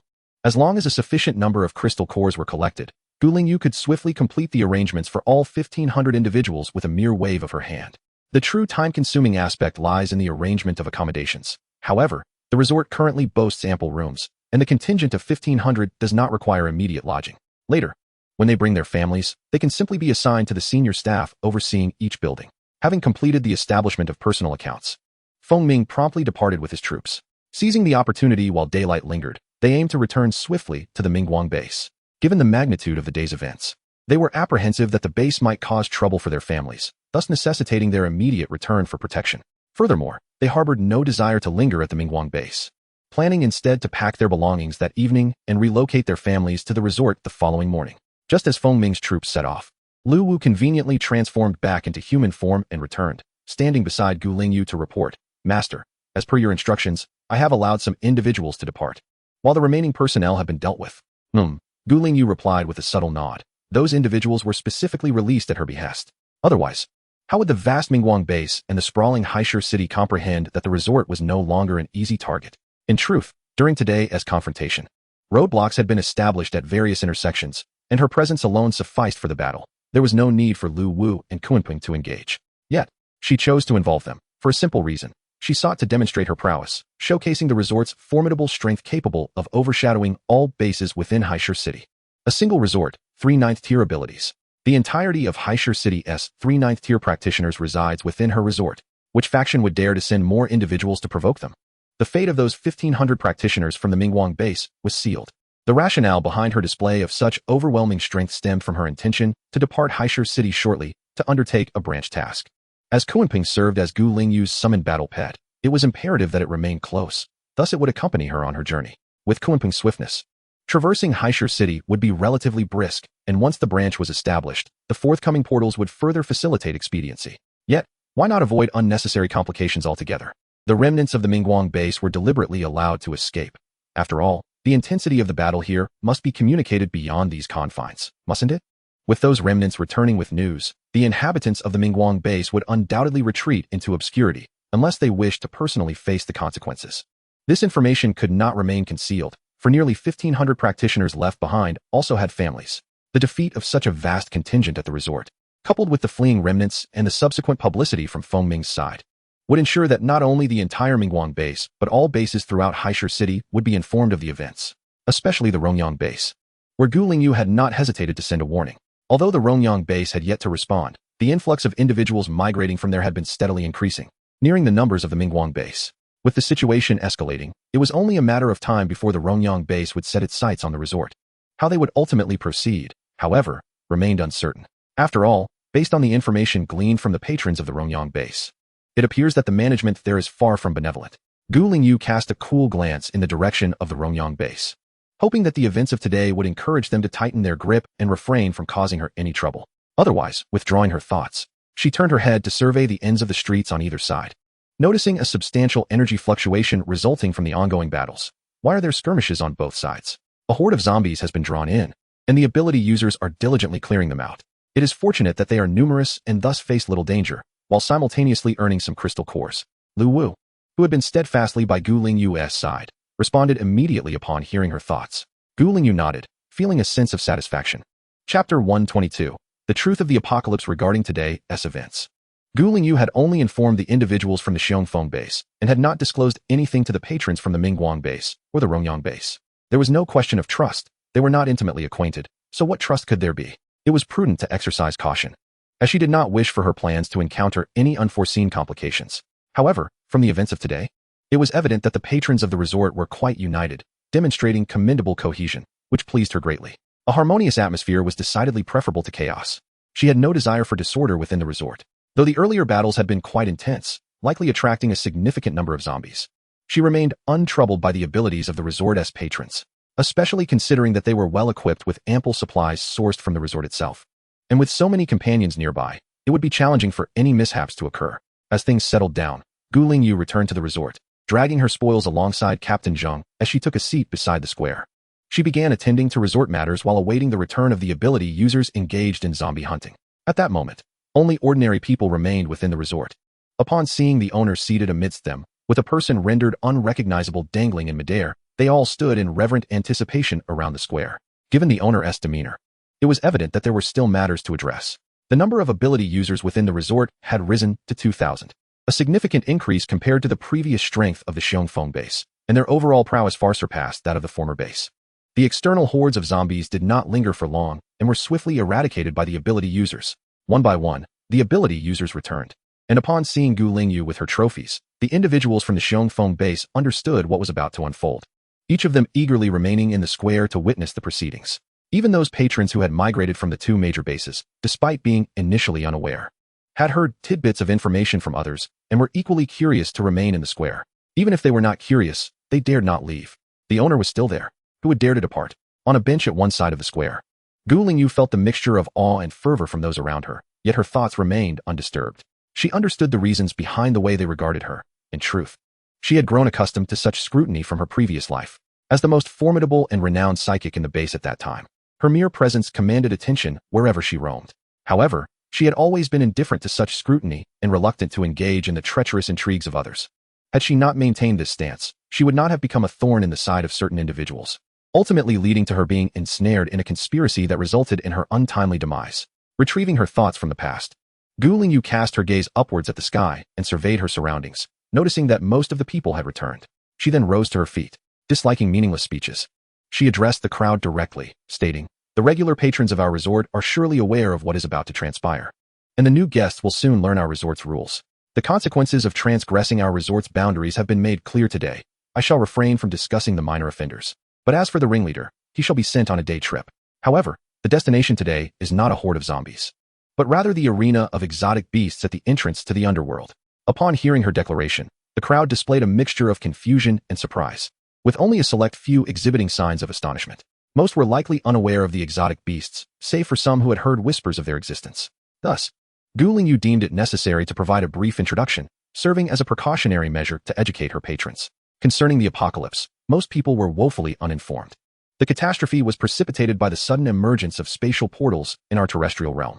These portals connected our world to another dimension, known as the underworld. Over 3 years ago, multiple spatial portals appeared simultaneously, linking the two realms and allowing the toxic air of the underworld to infiltrate our environment. Some individuals developed immunity to the noxious gases and survived, while others succumbed to the toxins, transforming into zombies, the origin of the undead. The toxins within the zombies underwent further mutation.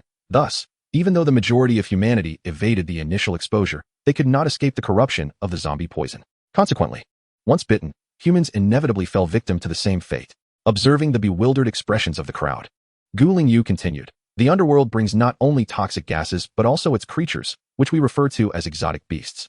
These beasts are savage and bloodthirsty, attacking all life forms in the surface world, and they occasionally unleash waves of beasts that assault human bases.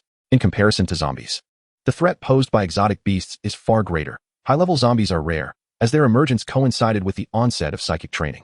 However, the high-tier exotic beasts are numerous.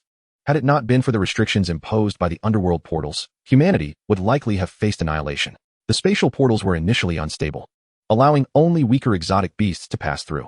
However, as time progressed, the caliber of entities emerging from the portals increased significantly. As she spoke, Lingyu paused momentarily, halting her subsequent remarks. Although she intended to elucidate the circumstances, she had no desire to instill despair among her audience. She then proceeded to unveil the true reason for addressing the matter today. Spatial portals are not fixed entities. Rather, new ones emerge periodically. Numerous metropolitan areas have already witnessed the formation of these portals, and the locations of their emergence have revealed a discernible pattern.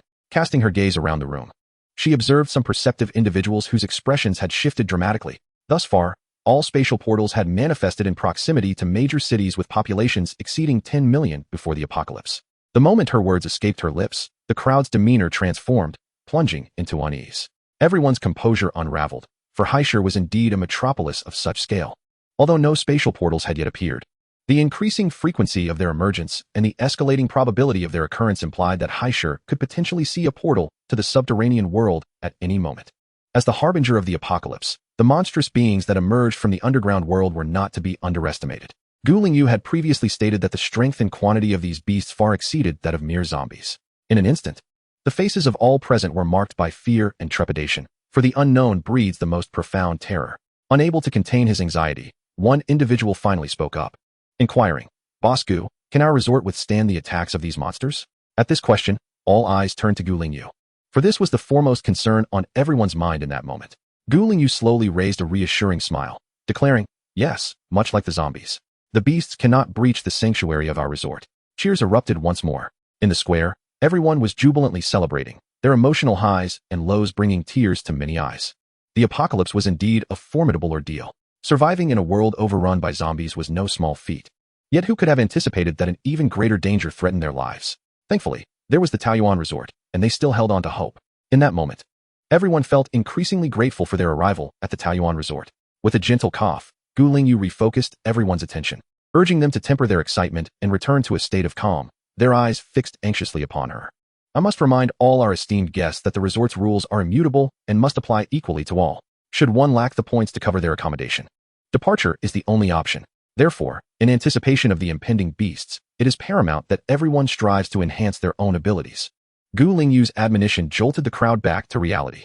Indeed, without points to pay for their stay, they would be unable to reside in this haven of safety. No one found fault in Lingyu's statement, for one of the primary reasons they had chosen the resort was precisely the fairness and impartiality exhibited by the owner. Moreover, with such excellent conditions and enhanced facilities at the resort, what reason could they possibly have for not striving for improvement? At that moment, the enthusiasm of all the superpowered individuals surged to unprecedented heights. Meanwhile, the ordinary citizens grew increasingly eager for the awakening potion that granted extraordinary abilities. Currently, over 100 individuals within the resort had successfully awakened their powers through this potion, with some requiring 2 or even 3 attempts. However, there had yet to be a single case of complete failure after 3 trials. In any event, the awakening potion represented not merely hope, but also a promising future. Observing the crowd's reaction, Lingyu smiled with satisfaction and remarked, "As fate would have it, I shall now provide you with a glimpse of the spatial passage and the realm of the exotic beasts beyond it." Upon concluding her words, Lingyu waved her hand, causing the suspended Commander Zheng in the center of the square to vanish into thin air, while a familiar large screen reappeared above the square. This time, the screen did not display zombies, but rather peculiar and monstrous creatures, the very exotic beasts Lingyu had mentioned.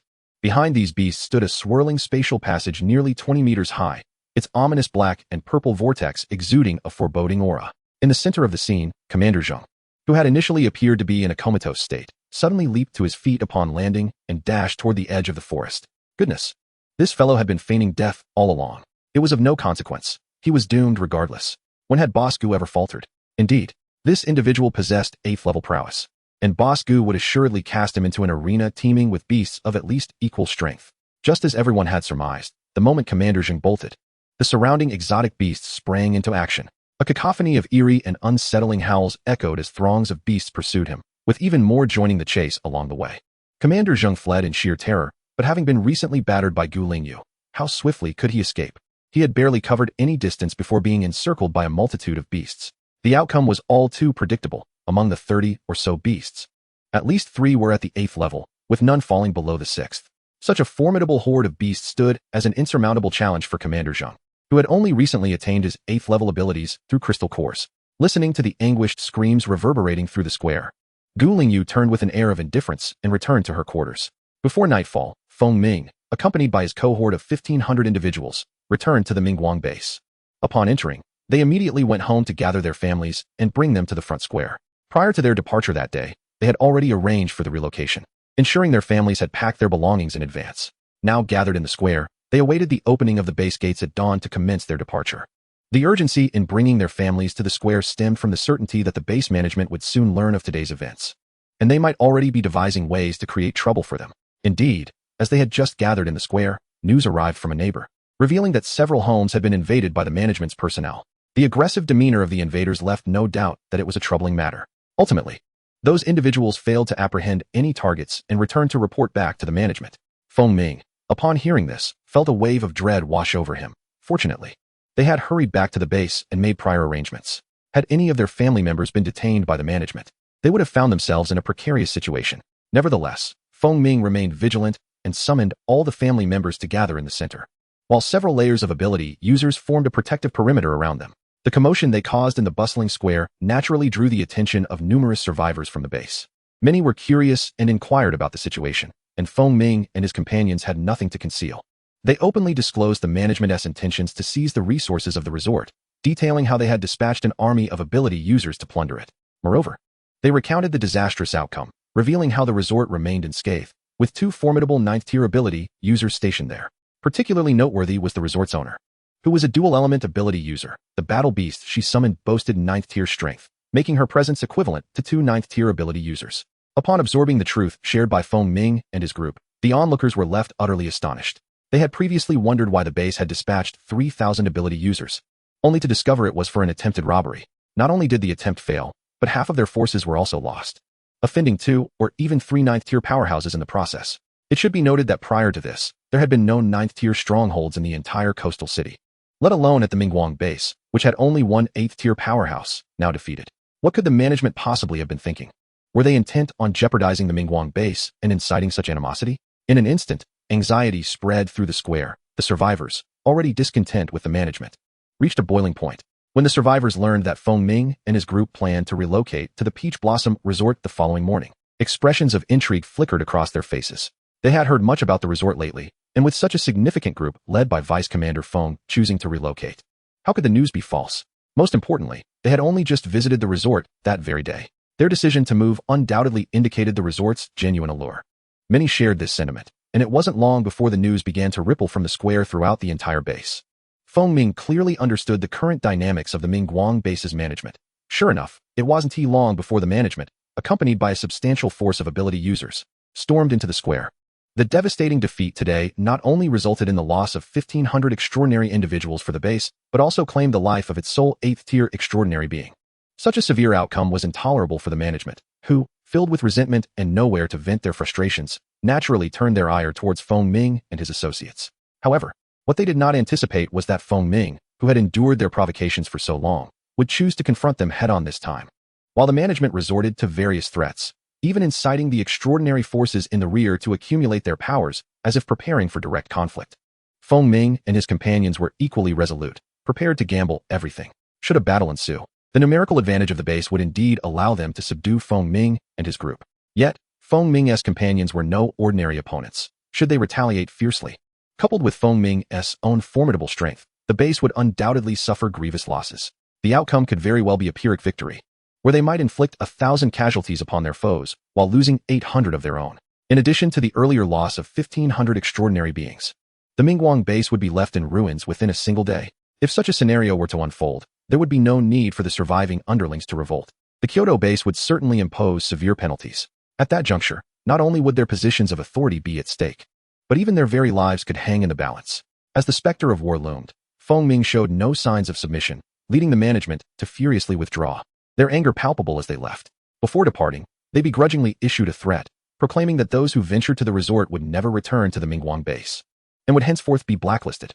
Such threats, however, were no more than a jest to Feng Ming and his companions, who would wish to return to such a base. Though the management had retreated, Feng Ming remained vigilant, fully aware that the night still loomed long. To thwart any nefarious plots from the treacherous management under the cover of darkness, he divided his group into two, taking turns to stand guard, while he himself resolved to stay awake throughout the night. Only when they reached the resort the following day would he truly feel at ease, as Feng Ming had anticipated. In the dead of night, when weariness was most likely to take hold, he and his watchful companions repeatedly spotted several extraordinary beings lurking in the shadowy alleys surrounding the square. These individuals were numerous and stealthily concealed in the darkness, their intentions clearly malevolent. However, due to Feng Ming's constant vigilance, they found no opportunity to strike and ultimately retreated empty-handed. As dawn broke, casting a pale light across the horizon, Feng Ming and his companions finally managed to breathe a sigh of relief. The night had passed. Yet, even with the arrival of daylight, no one dared to truly relax, for they had not yet departed from the base nor reached the resort. Indeed, just as they were about to leave the Mingguang base, the management conjured further mischief. At what should have been the moment the gates swung open, there was no indication of them budging. The gatekeeper finally declared, "Today, entry is permitted, but no one may exit." This is clearly a direct affront aimed at Feng Ming and his associates. This action has not only incensed Feng Ming and his companions, but has also provoked the ire of numerous onlookers in the vicinity of the plaza, as well as the ability users preparing to embark on their missions. The base has traditionally adhered to a protocol of stringent entry and lenient exit. While gaining admission may pose challenges, departure has always been liberally permitted. Yet now, the management has resorted to such underhanded tactics. This issue extends beyond Feng Ming and his circle. It pertains to every individual within the base, who can guarantee that they won't need to relocate in the future. Moreover, there are many wishing to visit the resort nearby, not to mention those ability users who must venture out for their tasks. If they cannot leave, how will they return to the base to procure supplies? With the base imposing such restrictions on their departures, will it be responsible for providing the necessary provisions for days, or even longer? The announcement by the gatekeeping abilities immediately sparked widespread protests, the cacophony of dissent rendering the hidden management nearby pale with fury. This may very well be the most humbling 2 days they have endured since assuming their positions. However, this was merely the beginning. Witnessing the steadfast refusal to open the base's gates, Feng Ming's faction made their stance clear. Should the doors remain shut, they would resort to forceful entry. Panic ensued among all present. Daylight might be manageable, but nighttime poses a grave risk of zombie uprisings. If a horde were to approach the base, would it not be akin to inviting them in for a visit? The management, lurking in the shadows, were equally alarmed. As they hesitated, questioning whether Feng Ming would dare to follow through, they soon observed his followers channeling their abilities. In the next moment, Feng Ming unleashed a powerful strike against the base's gates. The impact of a peak-level ability user's blow reverberated with a deafening roar. This thunderous sound jolted the management into awareness. Thus far, it was merely a solitary attack from Feng Ming. If the 1,500 ability users behind him concentrated their efforts, how long could those gates withstand such an onslaught? For the first time, the management envied the protective barriers of the resort. Yet, they had no time for such reflections. The resounding crash echoed in their hearts, compelling them to dispatch orders to open the gates and allow passage. Chapter 125, Departure from the Rome City branch at last. The gates of the base swung open, and Feng Ming and his companions, unwilling to linger, swiftly organized themselves and departed the Mingguang base, leaving behind only their indifferent silhouettes and the resentful gazes of the management. Feng Ming's cohort was considerable, even surpassing the 3,000-strong force that had departed the previous day. Thus, this journey would undoubtedly attract the attention of the zombies. However, unlike the previous day when the entire contingent comprised ability users, today's assembly included over half ordinary citizens, including the elderly, women, and children. In order to accommodate these family members, their pace could not be excessively rapid, thus heightening the inherent dangers. Although they possessed a contingent of 1,500 ability users, safeguarding such a multitude remained a formidable challenge.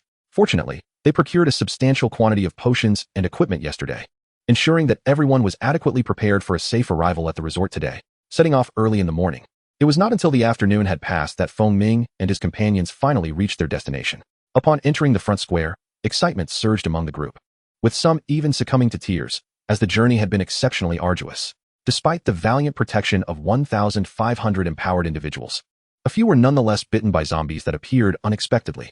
Had it not been for the ample supply of zombie antidotes, this relocation would undoubtedly have resulted in greater casualties. The fact that they all arrived alive is nothing short of miraculous. Feng Ming and his companions could not help but express their gratitude for the thorough preparations made in the shopping district the previous day.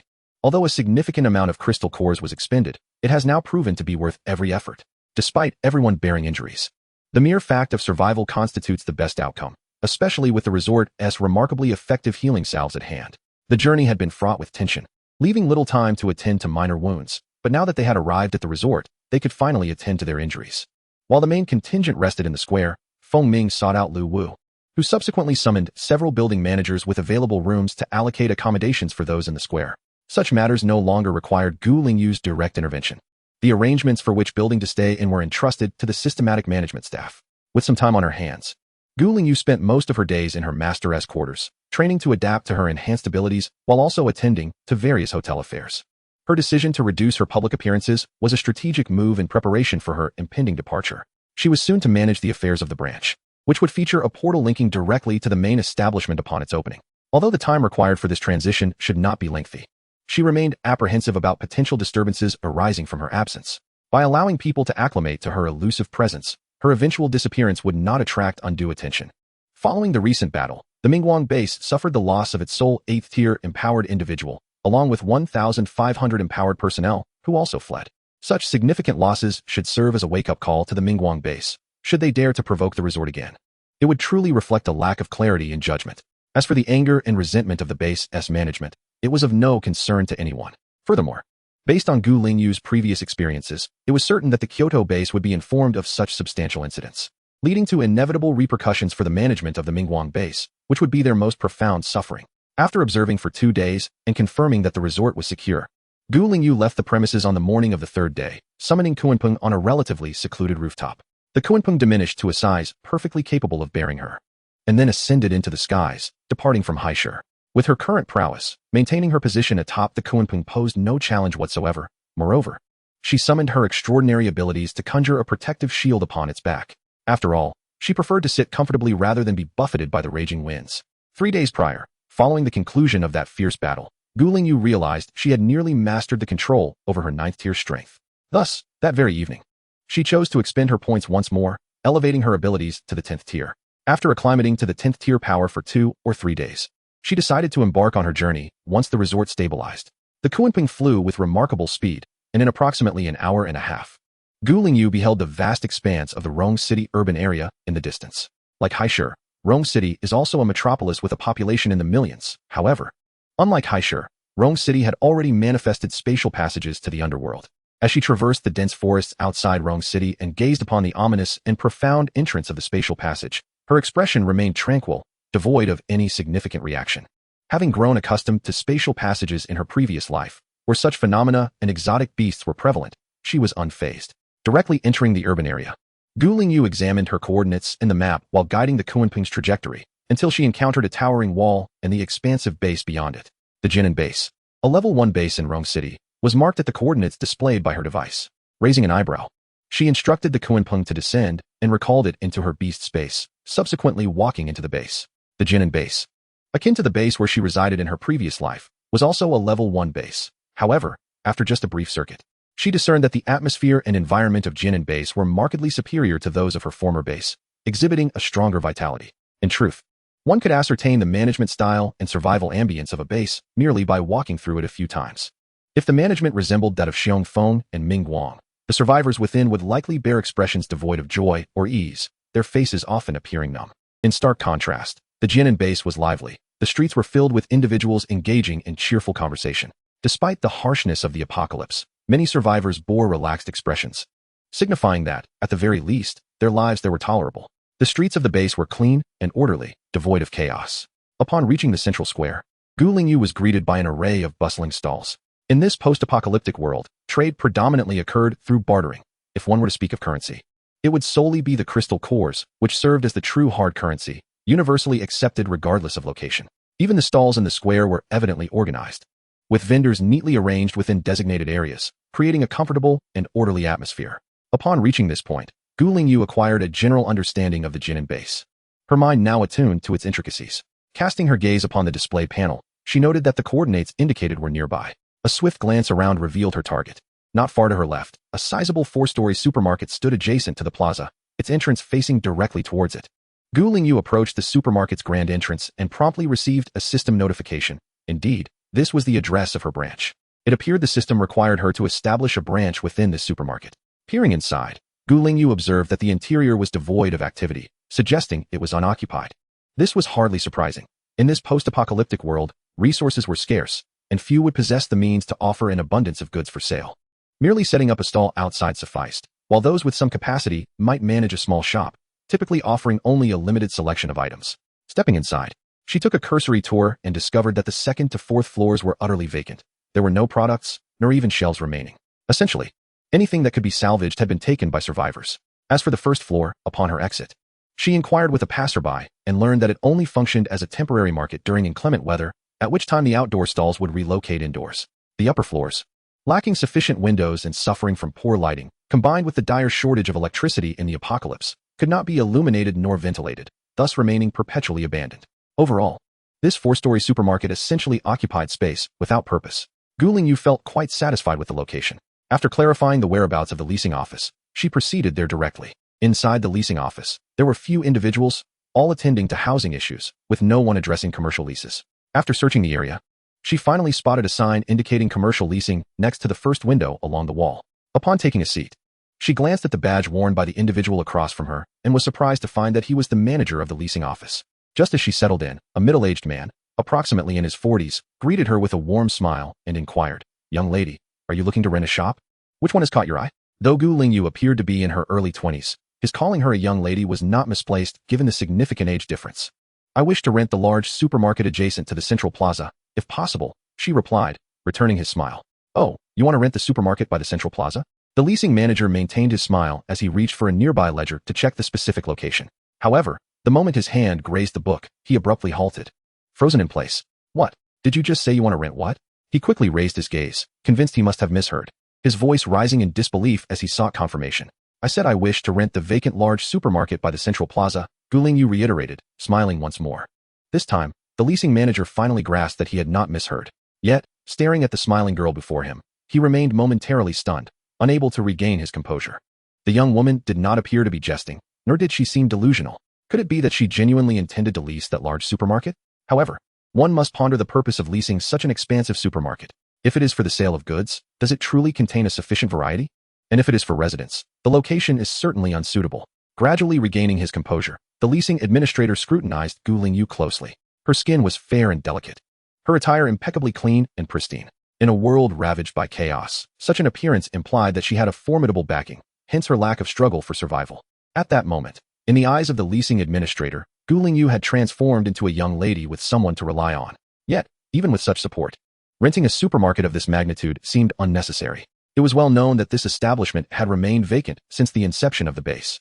With a sense of responsibility, the leasing administrator inquired, "Young lady, what do you intend to do with such a large space?" In truth, there were numerous shops within the base, each well situated and of varying sizes. "I plan to establish a dining and grocery business," Gu Lingyu replied candidly. "There is no need for concealment." Dining? Grocery? The leasing administrator had not encountered such terms in ages, particularly in this post-apocalyptic world. Noticing that Gu Lingyu did not elaborate further, he understood that further inquiries would be unwarranted. Instead, he would simply monitor the developments concerning the supermarket. Regaining his composure, the leasing administrator opened a small booklet beside him and slid it towards Gu Lingyu. Given the supermarket's prime location adjacent to the central square and its substantial area, the rent was exorbitantly high, amounting to 25 fifth-tier crystal nuclei per month. He added, "Although this supermarket has never been rented out, the price is non-negotiable." Gu Lingyu glanced at the booklet, which contained information about all the shops within the Jinan base. The most prominent listing was indeed that large supermarket. The stated price aligned perfectly with what the leasing administrator had mentioned. After comparing it with other shops in terms of location, size, and number of floors, she concluded that the price was indeed reasonable. Nodding, she replied, "Very well, I shall come by shortly to pay the rent." "Are you truly determined to lease this supermarket? Have you given it considerable thought?" "There is no obligation to proceed. We have many other shops available," the leasing administrator expressed, bewildered. This young lady genuinely intended to rent it? Moreover, she did not even flinch upon hearing the amount. Shouldn't she have been startled by such a steep price? After all, 25 fifth-tier crystal nuclei is no trifling sum. What purpose could she possibly have for this vast supermarket?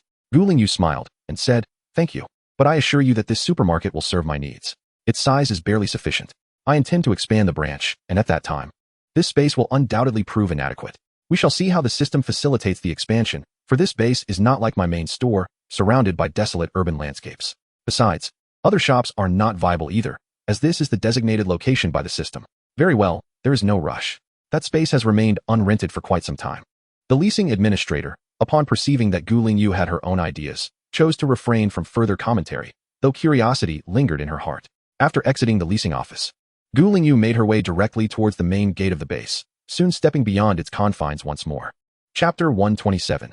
The demise of a past life. At this moment, Gu Lingyu needed to gather crystal cores. Without them, she could not fulfill the rent for her branch. Previously, while at the main store, the system had directly collected crystal cores in exchange for points, and it had been quite some time since she had handled any crystal cores, rendering them unnecessary for her. One might wonder why, after enhancing her own strength, she did not simply farm crystal cores for point exchange. This brings us to the limitations imposed by the system. The crystal cores harvested from zombies and exotic beasts she personally dispatched were ineligible for conversion into points through the system. This was a matter she had previously inquired about, during which the system had elaborated on various restrictions. For instance, if she personally defeated zombies and exotic beasts, but others excavated the crystal cores, those could equally not be exchanged for points. Even if the cores were transferred multiple times back to the resort with her knowledge or consent, they would remain unexchangeable. Only those cores that returned to the resort unbeknownst to her could be eligible for exchange. For example, if she vanquished an exotic beast today, used its crystal core to rent a supermarket, and then those cores were brought by others to the resort for point conversion, only then would they be usable. As for how to discern whether the cores returned to the resort were within Gu Lingyu's knowledge, that was a concern for the system alone. Gu Lingyu could hardly be bothered to question the system about this, for it was hardly a matter worth pondering. In the city, the commotion of battle was excessive, and it would be prudent to leave the zombies for the psychics residing there. Gu Lingyu resolved to venture outside the city to hunt exotic beasts for crystal cores. Near the spatial passage outside Rome City, she had surveyed several locations from above while entering the city, confirming them as suitable for harvesting exotic beasts. After walking a short distance, Gu Lingyu found a secluded spot to summon her Kunpeng. She had the ability to control the size of the Kunpeng upon summoning, alleviating any concerns about excessive noise. The previous display of its full form at the resort entrance had been solely to instill awe among the onlookers. Mounting the Kunpeng, Gu Lingyu departed Rome City, heading straight toward the designated area where exotic beasts congregated, a locale she had identified as home to several 5th to 6th tier beasts. Although the rent for the supermarket was 25 5th tier crystal cores, cores of other tiers could also suffice for payment. A system of exchange rates had developed in the apocalypse based on the energy contained within the cores. Upon arriving at the exotic beast site, Gu Lingyu perched atop the back of the Kunpeng, observing the roaring and prowling beasts below, her gaze deepening as she was unable to suppress the memories of her past life. On that fateful day, she had been ensnared in a trap, surrounded by a tide of exotic beasts, besieged by several 8th tier beasts, while numerous 6th and 7th tier beasts continuously harassed her, resulting in a perilous encounter. She originally received orders from the base to combat the tide of monstrous beasts, which explicitly instructed her to hold off the onslaught and buy time for the gathering of the awakened ones. It was assured that as soon as the team of psychics was assembled, they would rush to her aid. At the time, she did not give it much thought, as the occurrence of beast tides was a regular phenomenon, and she had long since grown accustomed to it. However, she did not anticipate that this time, the reinforcements would be long overdue. She fought valiantly for an entire day and night, her strength at the 8th tier, managing to withstand the relentless assault of several 8th tier beasts for an astonishing duration. Such a feat was already remarkable, yet it was ultimately futile, as she succumbed to exhaustion without ever receiving the promised support, collapsing amidst the horde of beasts. The outcome was all but predictable, falling among the monstrous creatures. She feared that not even her remains would be recoverable. In truth, after battling for a significant portion of the day, she had begun to sense that she was ensnared in a trap and had surmised who was behind it.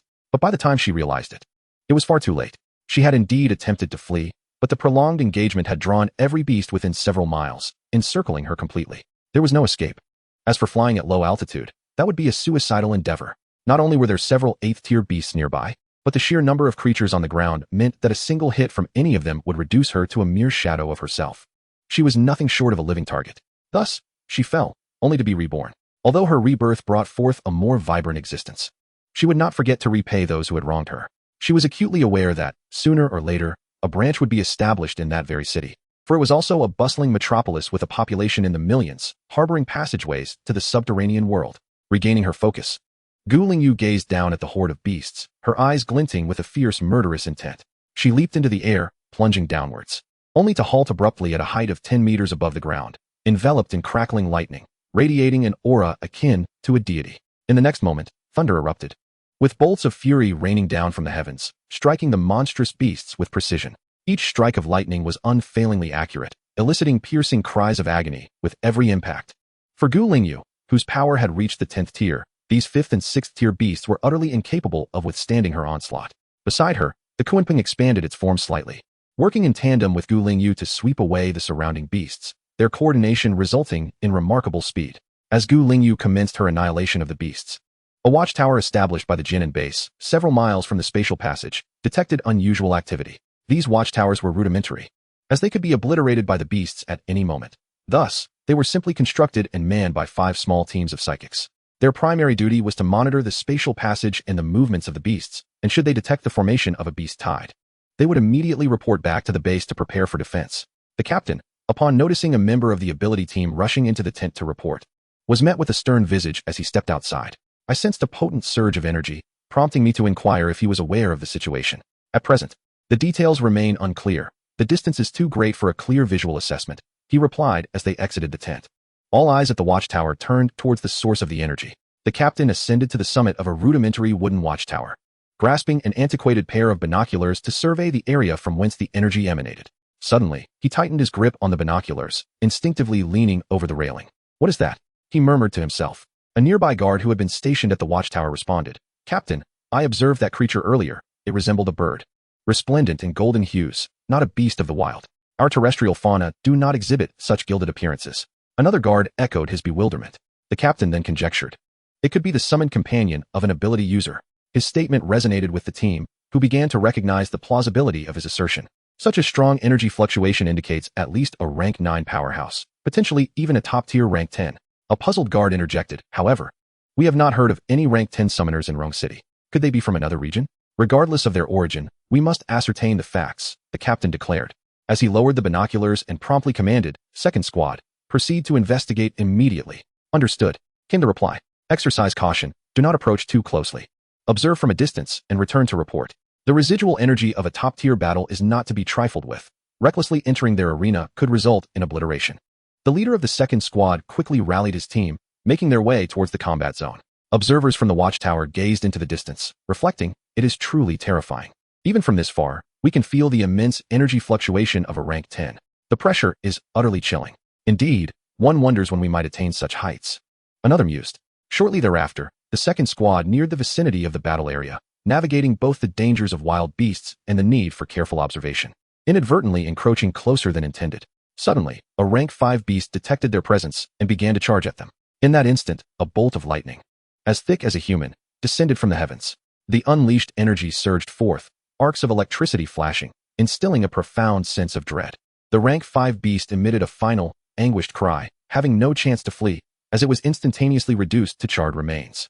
Such a staggering spectacle rendered the entire second squad frozen in place, their hearts nearly ceasing.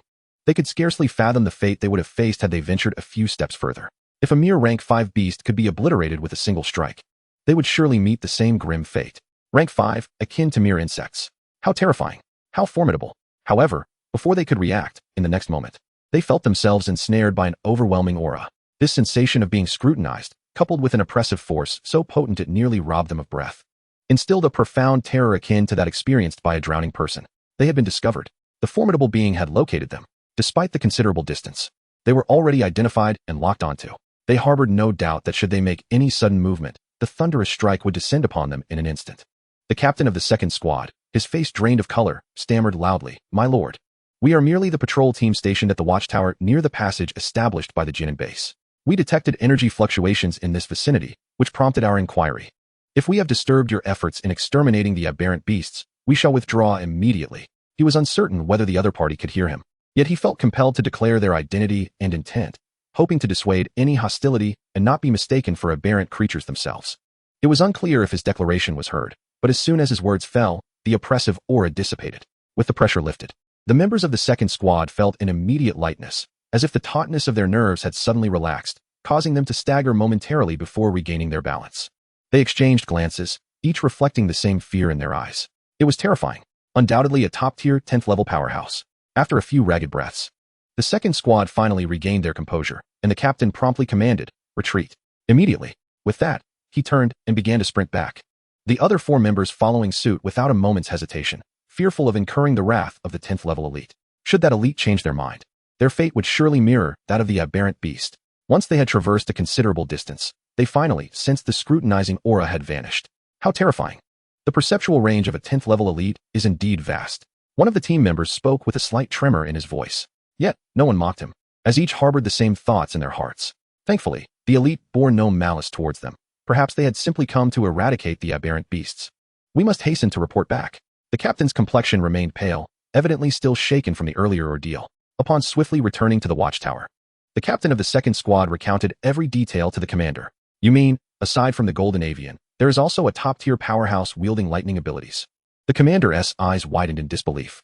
Indeed, we observed the Golden Bird, whose energy fluctuations must also be at the 10th level. Moreover, there was another top-tier powerhouse utilizing lightning abilities, undoubtedly at the 10th level as well. The captain of the second squad responded with unwavering certainty, his comrades nodding in agreement. The commander was astounded, his face a canvas of incredulity. What is happening? How can two 10th level powerhouses appear simultaneously? And neither of them are from our own city. Our city does not possess any 10th level practitioners of lightning or summoning abilities. The captain's expression suddenly tightened, a wave of deep unease washing over him. Was a massive beast tide about to emerge? Were those two 10th tier experts dispatched by the capital base to assist us in defending Rome City against the impending onslaught? Upon this speculation, the team members displayed their own anxiety. Regardless of the circumstances, this information must be reported back to the base.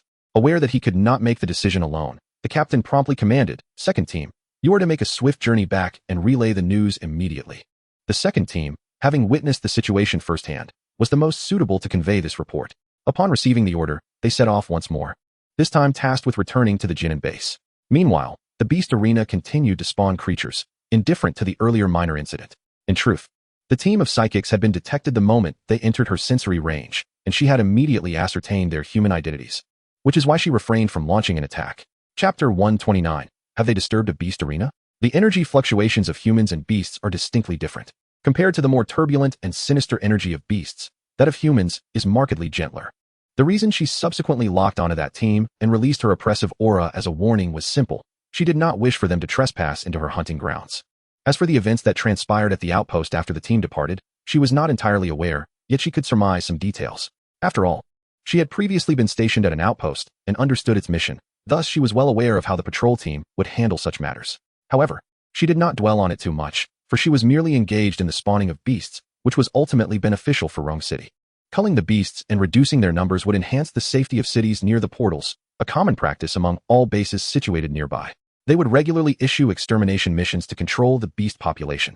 Only by doing so could they ensure that the next beast tide would not wreak excessive havoc. Otherwise, an overwhelming surge of beasts could severely impact both the city and the base.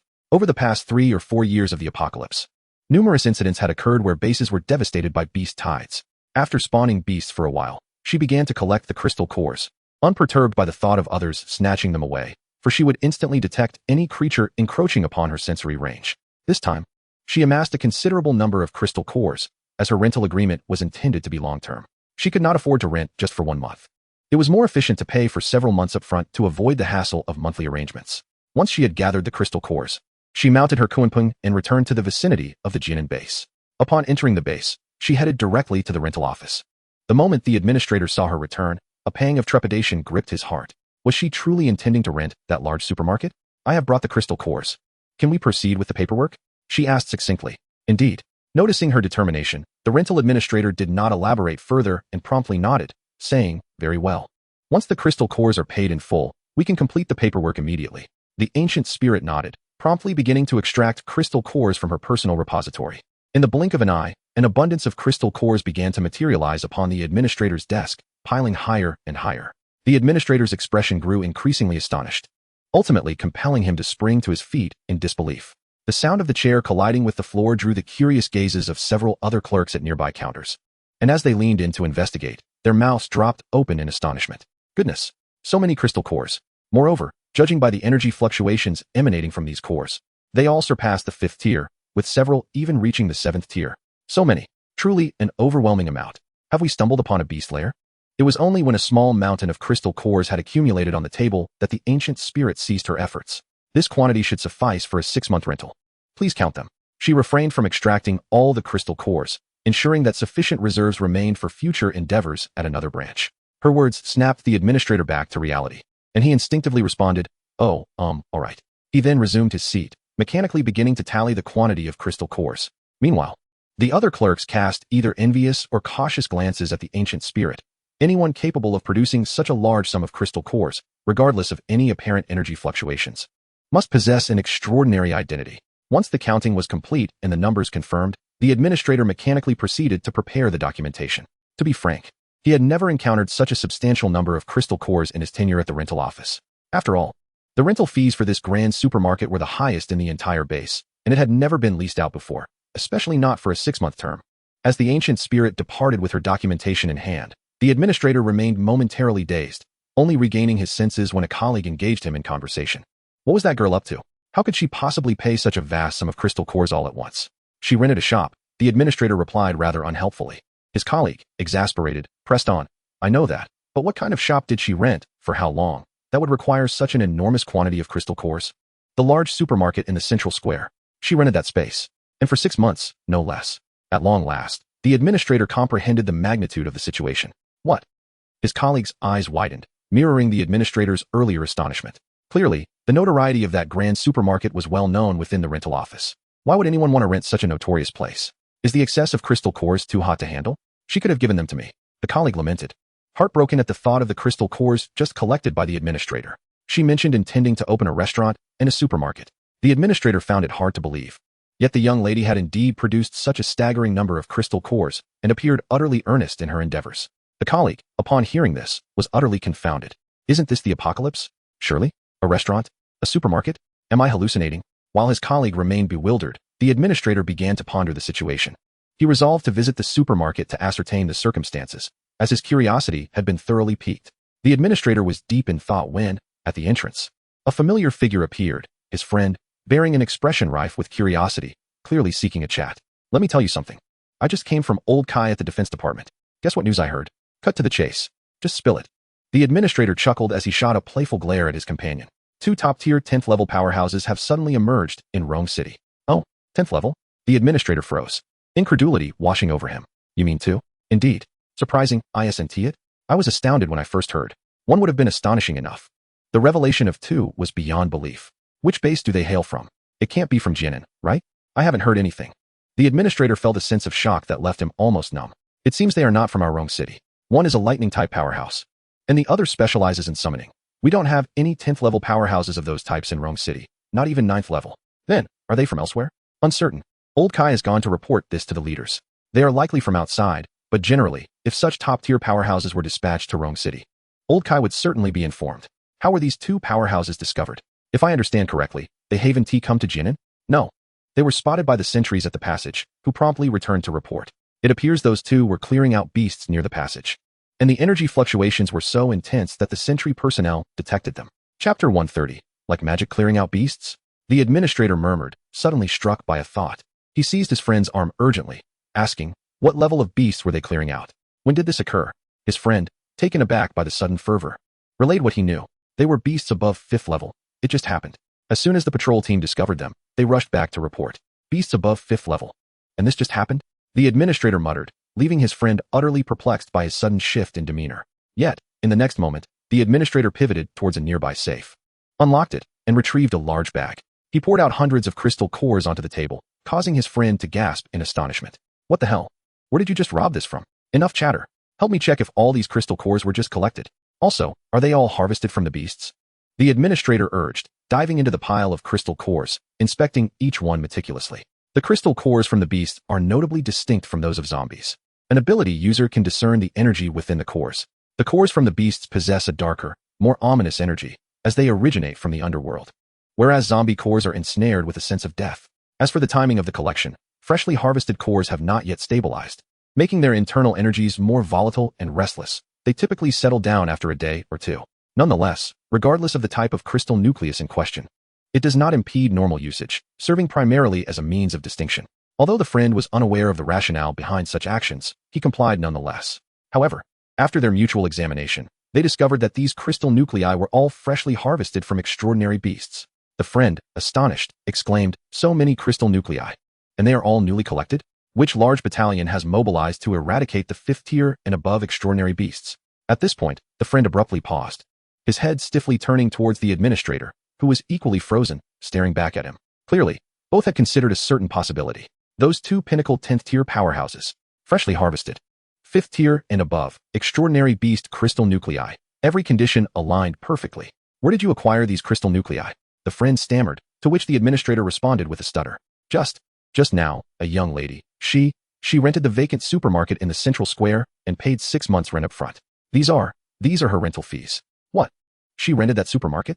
The friend was once again taken aback into a state of numbness. That supermarket was well known throughout the base, given its vast space. And during inclement weather, many would visit to peruse the market inside. However, the current focus was not on the fact that the supermarket had been rented out, but rather on the implication. Could that girl be one of those two 10th tier powerhouses? Have you seen her around the base before? I haven't, and she doesn't emit any energy fluctuations. The administrator hesitated, suddenly less certain. But then again, I've never encountered a 10th tier powerhouse. What if she can conceal her energy fluctuations, making it undetectable to others? The friend was bewildered, for he had never seen a 10th tier powerhouse either. Nevertheless, neither could remain idle. After a brief discussion, they promptly rose and rushed toward the office building where the management was located. Such an unusual occurrence warranted reporting. What if their suspicions were correct? What if their base had welcomed an unprecedented 10th tier elite, and moreover, this elite had opened a store? This was explosive news. They could hardly bear such a significant matter, nor could they make decisions on their own. As the two discussed this, Lingyu had arrived at the grand supermarket, confirming the successful completion of her branch store task. At the moment she activated the branch, the entire supermarket underwent a remarkable transformation. The previously empty entrance now featured a wide glass door, and the exterior of the supermarket was revitalized, shedding its former dilapidated appearance. What is happening?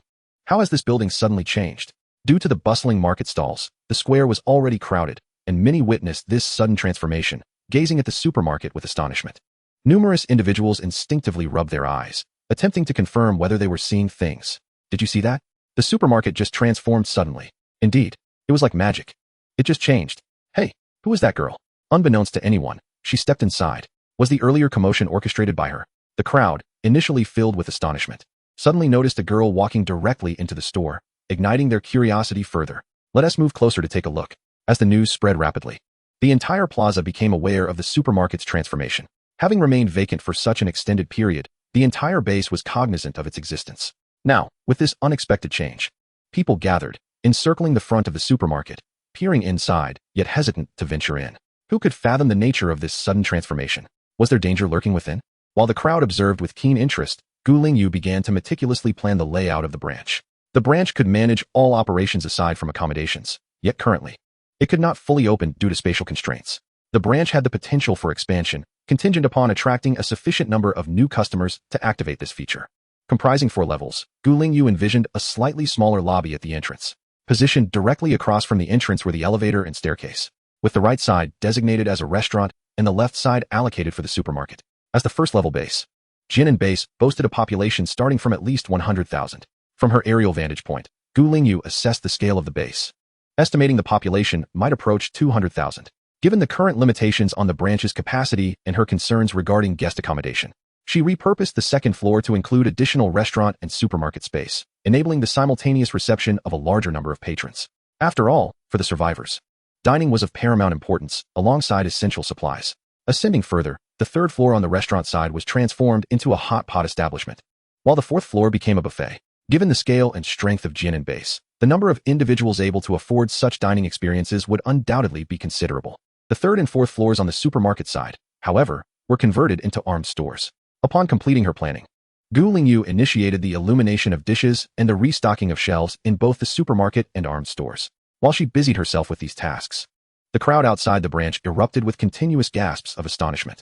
Just as Lingyu finalized the layout of the first floor, the exterior wall underwent a transformation.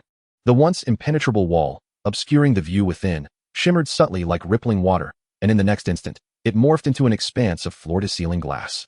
What just happened? How did that wall turn into glass? Who saw it happen? I didn't see anything. It changed so suddenly. In a moment, the scene had transformed. What on earth? I just blinked, and now the wall has changed. What transpired just now? As the crowd continued to speculate in astonishment, the transformation did not cease. Behind the expanse of glass, the once barren interior suddenly came to life with rows of shelves on the left and tables on the right. How did these items appear? Did they just materialize? Am I hallucinating? Or are we all seeing this? Could these shelves and tables have been conjured by a spatial ability user? How is this even possible? The words of the spatial abilities user demand at least a semblance of involvement. Look at these 2 rooms. Where is everyone? Could it be that the girl is responsible for this? She is the only one inside. The crowd's gaze converged on the slender figure standing motionless behind the glass door, her expression rife with uncertainty. Yet, it seemed she had not moved at all. Could it truly be her? If not her, who else could it be? She is the sole occupant here. Look quickly. She has ascended to the 2nd floor. Goodness. The walls on the 2nd floor have transformed into floor-to-ceiling glass. It must be that girl's doing. The moment she arrived upstairs, everything changed. Shelves and tables have materialized on the 2nd floor. What is she planning to do? The pressing question is, how has she accomplished all this? Look, the 3rd floor has also transformed. What does it look like up there? It's unclear. As time passed, the crowd swelled, initially astonished by the architectural metamorphosis, then engaging in fervent discussions about the sweeping changes to the dilapidated supermarket and its intended purpose. Soon enough, a tremendous exclamation erupted from the front row of onlookers gathered near the building. Goodness, is that food? It must be food. Am I seeing this correctly? Meat. So much meat. And there are even fish and shrimp. My heavens, such an abundance of food.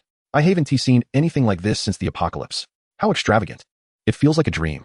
Who would have thought that after the end of the world, we could still encounter these home-cooked dishes from before? Oh dear. I'm so hungry. I desperately want to eat. I want to go inside. I wonder if it will be open to the public. I wonder if I can afford it. The crowd gathered by the restaurant side erupted in cries, captivated by the mountains of food within, their eyes glistening with longing. Their shouts echoed far and wide, reaching the ears of those further back. Upon hearing that there was an abundance of food, and recognizing the names of dishes they had yearned for during the apocalypse, the curious and excited individuals craned their necks to catch a glimpse. Before long, another commotion arose from the opposite side of the crowd. My goodness, so many supplies. The variety is astonishing. Where did all of this come from?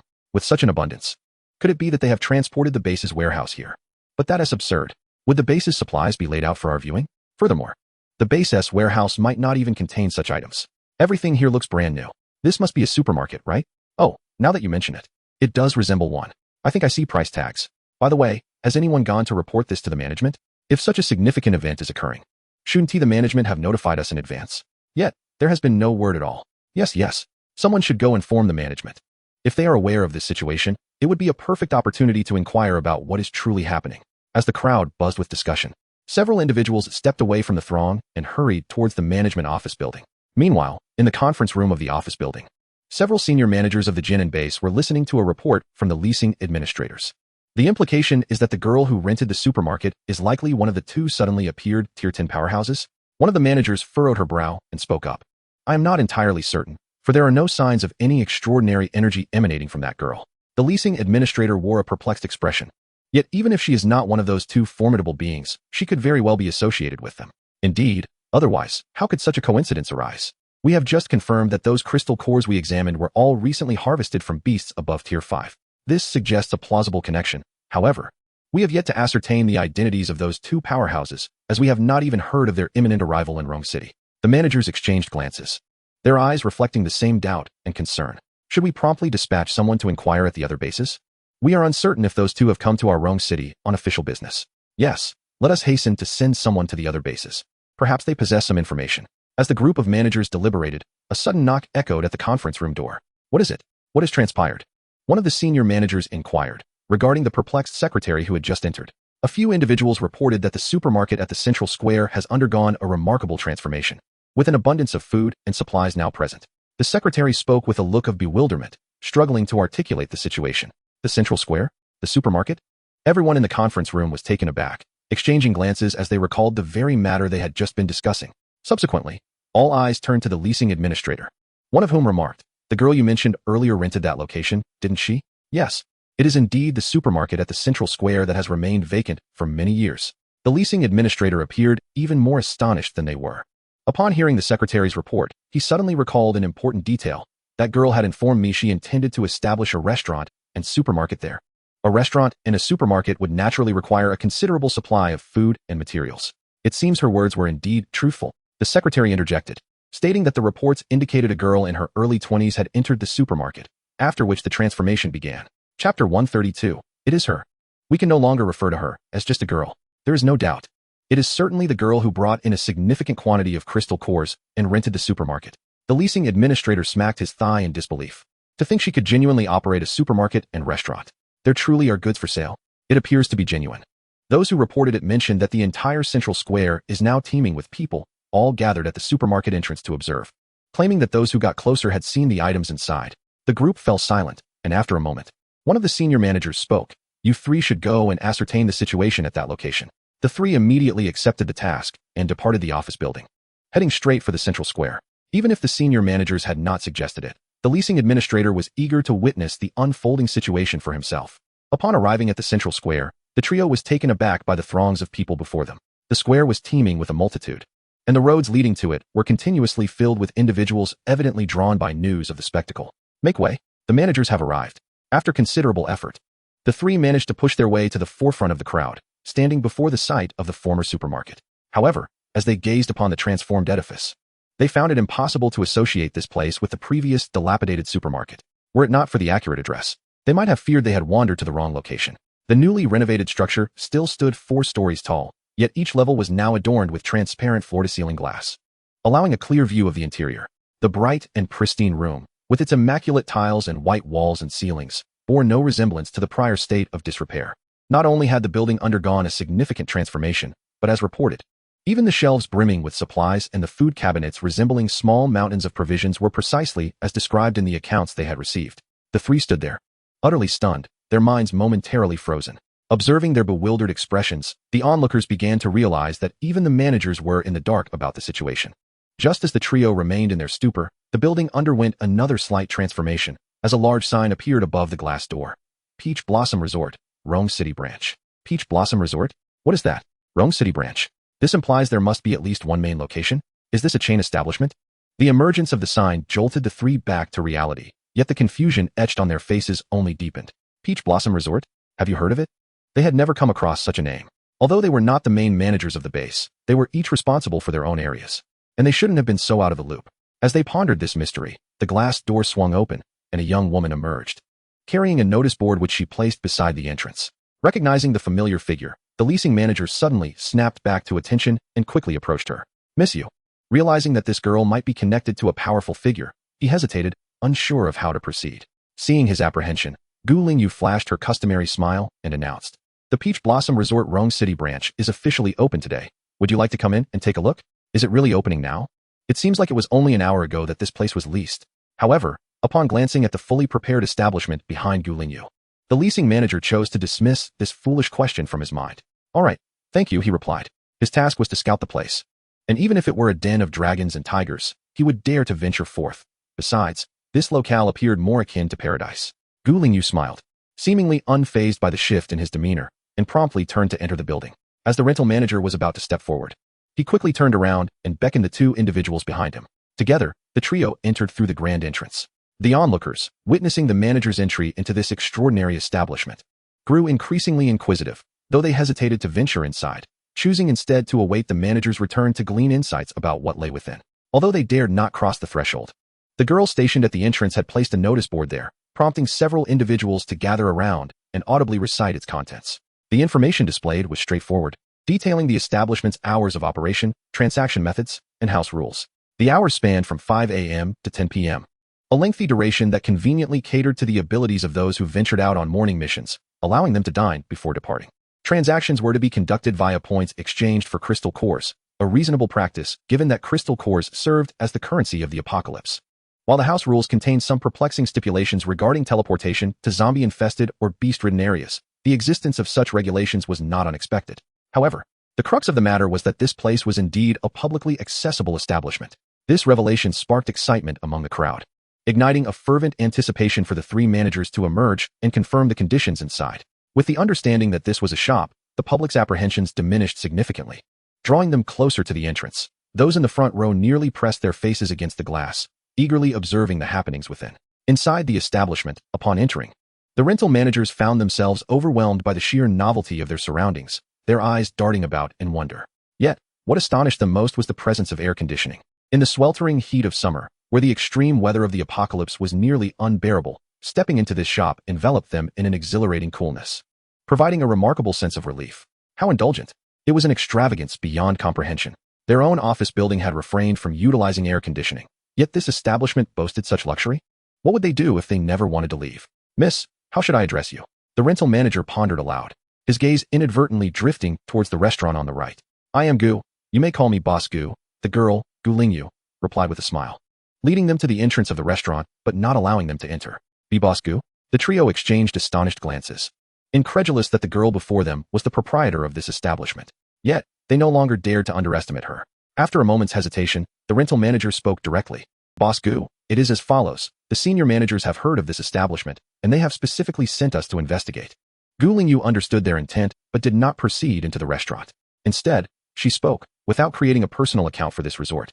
"You will not be permitted to enter any areas beyond the lobby, and there are also time restrictions for your stay." Chapter 133. The 10th tier big shot is right before us. "Cannot enter?" The rental manager was momentarily taken aback. "Indeed. You may step inside and discover the meaning of my words." Lingyu gracefully gestured with a smile, standing beside him. The leasing administrator, noticing her lack of anger and realizing she merely wished for him to try, felt a sense of relief.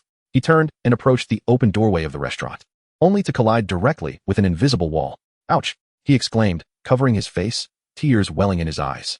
The two individuals nearby rushed to assist him, curiously reaching out to feel the air before them, and indeed, they encountered an unseen barrier.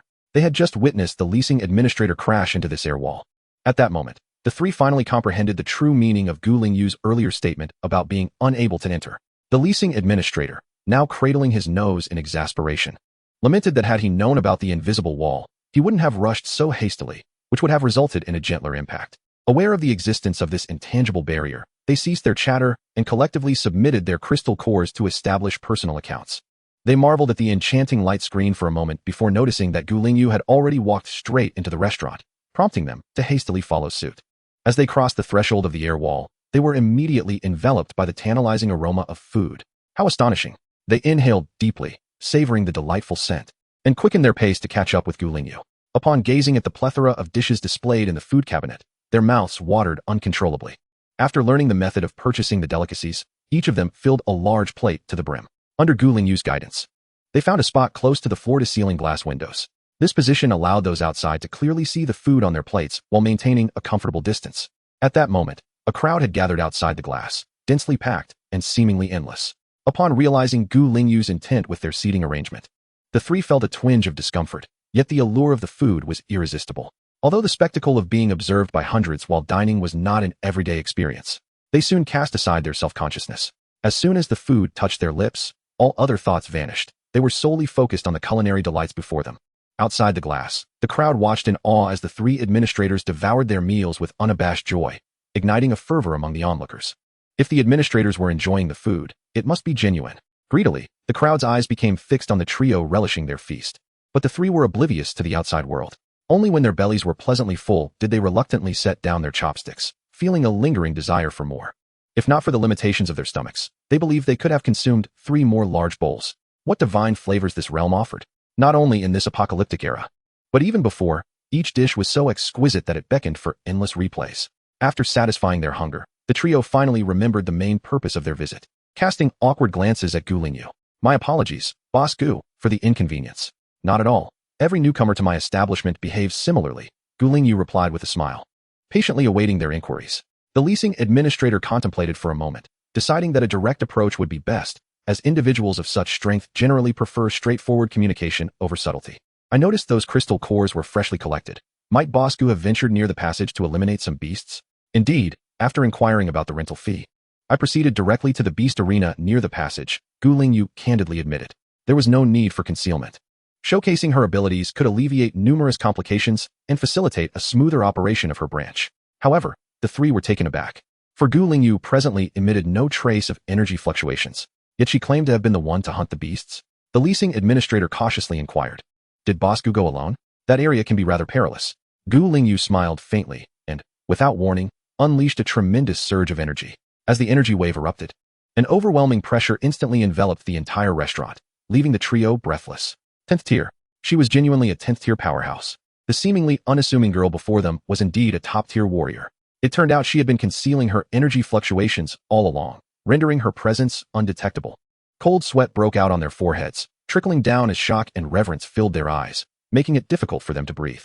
Although they possessed 5th or 6th tier strength, facing Boss Gu instilled a sensation akin to being crushed by a mountain. Lingyu, however, bore no intent to intimidate them. After a brief display, she retracted her energy, returning to her previous state of an ordinary person devoid of any power. As the pressure dissipated, The trio felt as though a heavy stone had been lifted from their chests, allowing them to breathe more easily.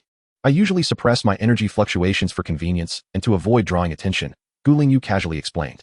I apologize for the trouble. The leasing administrator, regaining composure, cautiously addressed her with honorifics. A 10th-tier powerhouse, even half their age, certainly warranted such respect. Boss Gu, may I inquire if you have specific matters to attend to here at the Jinan base? Would you like us to arrange a meeting with the senior management? Since Gu Lingyu had openly declared her prowess, the leasing administrator no longer beat around the bush. At this point, they were certain that one of the two 10th-tier warriors currently at the Beast Arena was undeniably Boss Gu. 10th-tier strength was sufficient for direct discussions with the base's senior management. No need. I merely came to establish a branch in Rome City. Nothing more, Gu Lingyu declined. She had no desire to engage with the management. As she stated, her sole intention was to open a store, showing little interest in anything else. Just to open a branch? The leasing administrator exchanged bewildered glances with his two companions. Were they truly merely here to open a store? Where could the original shop of the enigmatic owner be? Such a marvelous establishment, and yet they had never heard of it before. Chapter 134, Bewildered in Haishur. A slight inquiry should suffice to illuminate the matter, Gu Lingyu replied with a calm smile. She was not being boastful, given her resort's reputation in Haishur. It was unlikely that many were unaware of it, especially those affiliated with the Mingguang base and the Rongyang base, both directly linked to the Kyoto headquarters. Moreover, Gu Lingyu continued, I am merely conducting business as usual, with no ulterior motives. There is no need for concern. Not at all. How could we ever think such a thing?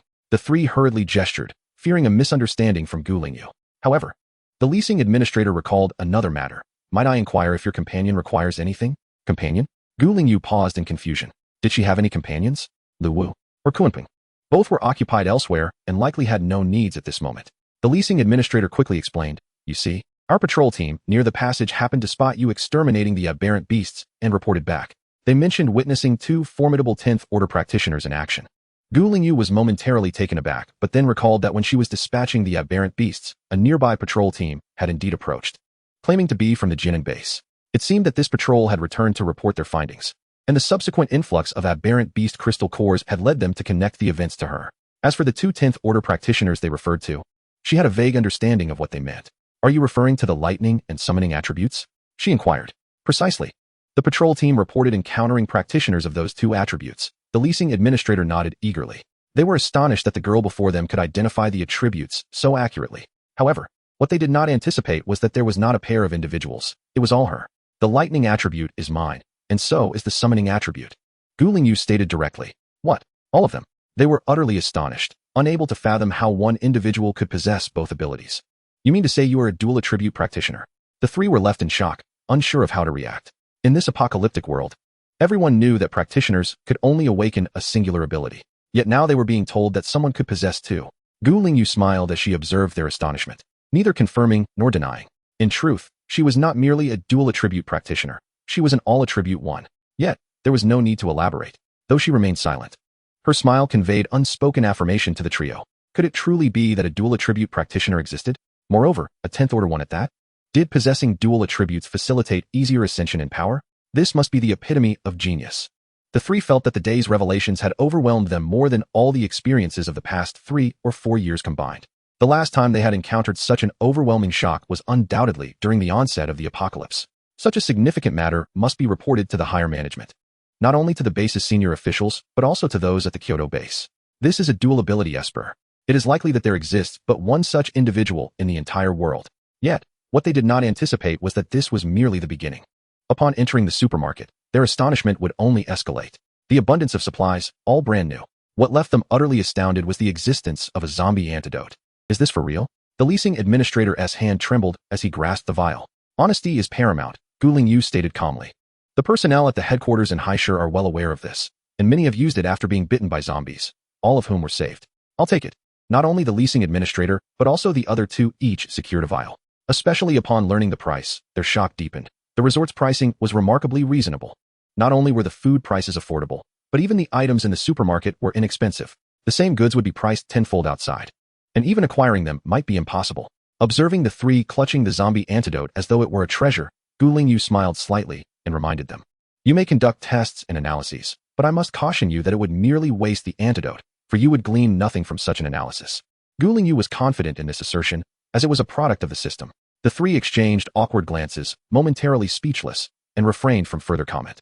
Subsequently, They ascended to explore the upper floors, only to be utterly numbed by the overwhelming sights. Their minds struggled to process the sheer volume of weaponry and equipment across 2 entire floors, even offering bespoke options. The alluring aroma from the hot pot restaurant and the extensive buffet, featuring a diverse array of land and sea delicacies, captivated them. They had even begun planning their meals for the next few days, determined to dine at this resort at every mealtime. Upon their return to the first floor, the sudden appearance of several non-human uniformed staff elicited no surprise from them. Lingyu, now holding considerable funds, had ensured the staff were ready before they ascended. 2 senior staff members and 4 junior ones awaited them. When did they arrive here? The leasing administrator was bewildered. They hadn't seen these individuals while on the first floor. They are resort employees and will not step outside the resort, Lingyu replied without elaborating further. Opting for a brief introduction instead, the 3 nodded numbly, uncertain of what to say, and finally spoke. Boss Gu, please continue your work. We've taken enough of your time. We will return to report to the higher management. Lingyu smiled and nodded, offering no further comment. As soon as the 3 stepped out of the resort, they were immediately surrounded by a throng of onlookers who had been waiting outside for quite some time. The crowd inquired eagerly about the happenings within, snapping the 3 from their daze. Realizing they could not leave without sharing something, they decided to recount the situation inside. As it turned out, they were so caught up in conversation that they hardly realized they could not stop praising. Only when the 3 of them began to feel parched did they suddenly come to their senses. Wait, they still needed to report back. The senior management was eagerly awaiting their return. Hastily, the trio squeezed through the crowd and dashed toward the office building. Their departure left a group of onlookers exchanging bewildered glances. Such excessive flattery. Could it possibly be true? Why did it seem so surreal, almost dreamlike? Yet, the 3 were indeed junior managers. Surely, it could not be false. Chapter 135. The height of the resort among the crowd. A few merchants familiar with the leasing manager, after much deliberation, finally resolved to enter and take a look. Once inside, they lingered in the lobby for only a brief moment before making their way to the dining area. Soon, the onlookers witnessed these individuals racing towards various food counters. And in no time, they had filled their plates to the brim and claimed a table near the glass to indulge in their feast. With the first bite, all conversation ceased. They waved enthusiastically to those outside while shoveling food into their mouths. At this point, hesitation evaporated, and those near the entrance surged inside. Before long, the lobby was teeming with individuals queuing to open personal accounts, the line even stretching outside the door, filling half the plaza. Once their accounts were established, those with ample funds ascended to the 3rd and 4th floors, while the more budget-conscious or hesitant opted to sample the offerings on the 1st and 2nd floors. Although the resort boasted the largest retail space in the entire Jinan base, it still could not accommodate such a multitude of guests simultaneously. Consequently, not only the 1st and 2nd floors, but even the hot pot and buffet restaurants on the 3rd and 4th floors quickly reached full capacity. In the blink of an eye, queues formed, and those who lagged behind were filled with regret, yet they had no choice but to wait. For stepping away would mean starting the process anew. Observing the throngs in the lobby, with patrons glancing between the restaurant and the adjacent supermarket, eyes sparkling with desire yet reluctant to abandon their spots in line, a thought struck Lingyu. She opened the panel and directly redeemed her points. And in the next moment, a number-taking machine appeared at the entrance of all the restaurants within the building. Soon after, an announcement echoed at each restaurant entrance, informing everyone that they could take a number and queue up. When their turn arrived, personal accounts would receive a voice alert, allowing individuals to explore the nearby supermarket and armory in the meantime.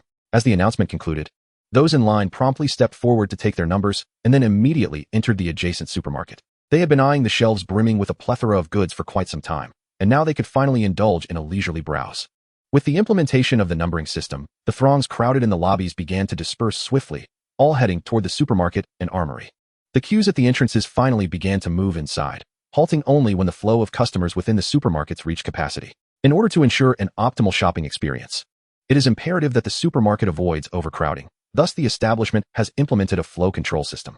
The headquarters of the resort is sufficiently spacious. Any inadequacy can be addressed through expansion, eliminating such concerns entirely. However, the branches present a different scenario. Initially constrained by limited space and situated within a primary base with an immense influx of customers, the modest 4-story supermarket simply cannot accommodate the sheer volume of visitors. Consequently, alternative strategies had to be devised, and it is evident that these methods have proven remarkably effective. In no time, both the supermarket and the arms shop began to see a surge in revenue, with figures escalating rapidly. Satisfaction evident, the proprietor nodded in approval, just as a system notification chimed in. Upon scanning the panel, it became apparent that the number of customers had met the threshold, permitting the branch to undergo expansion.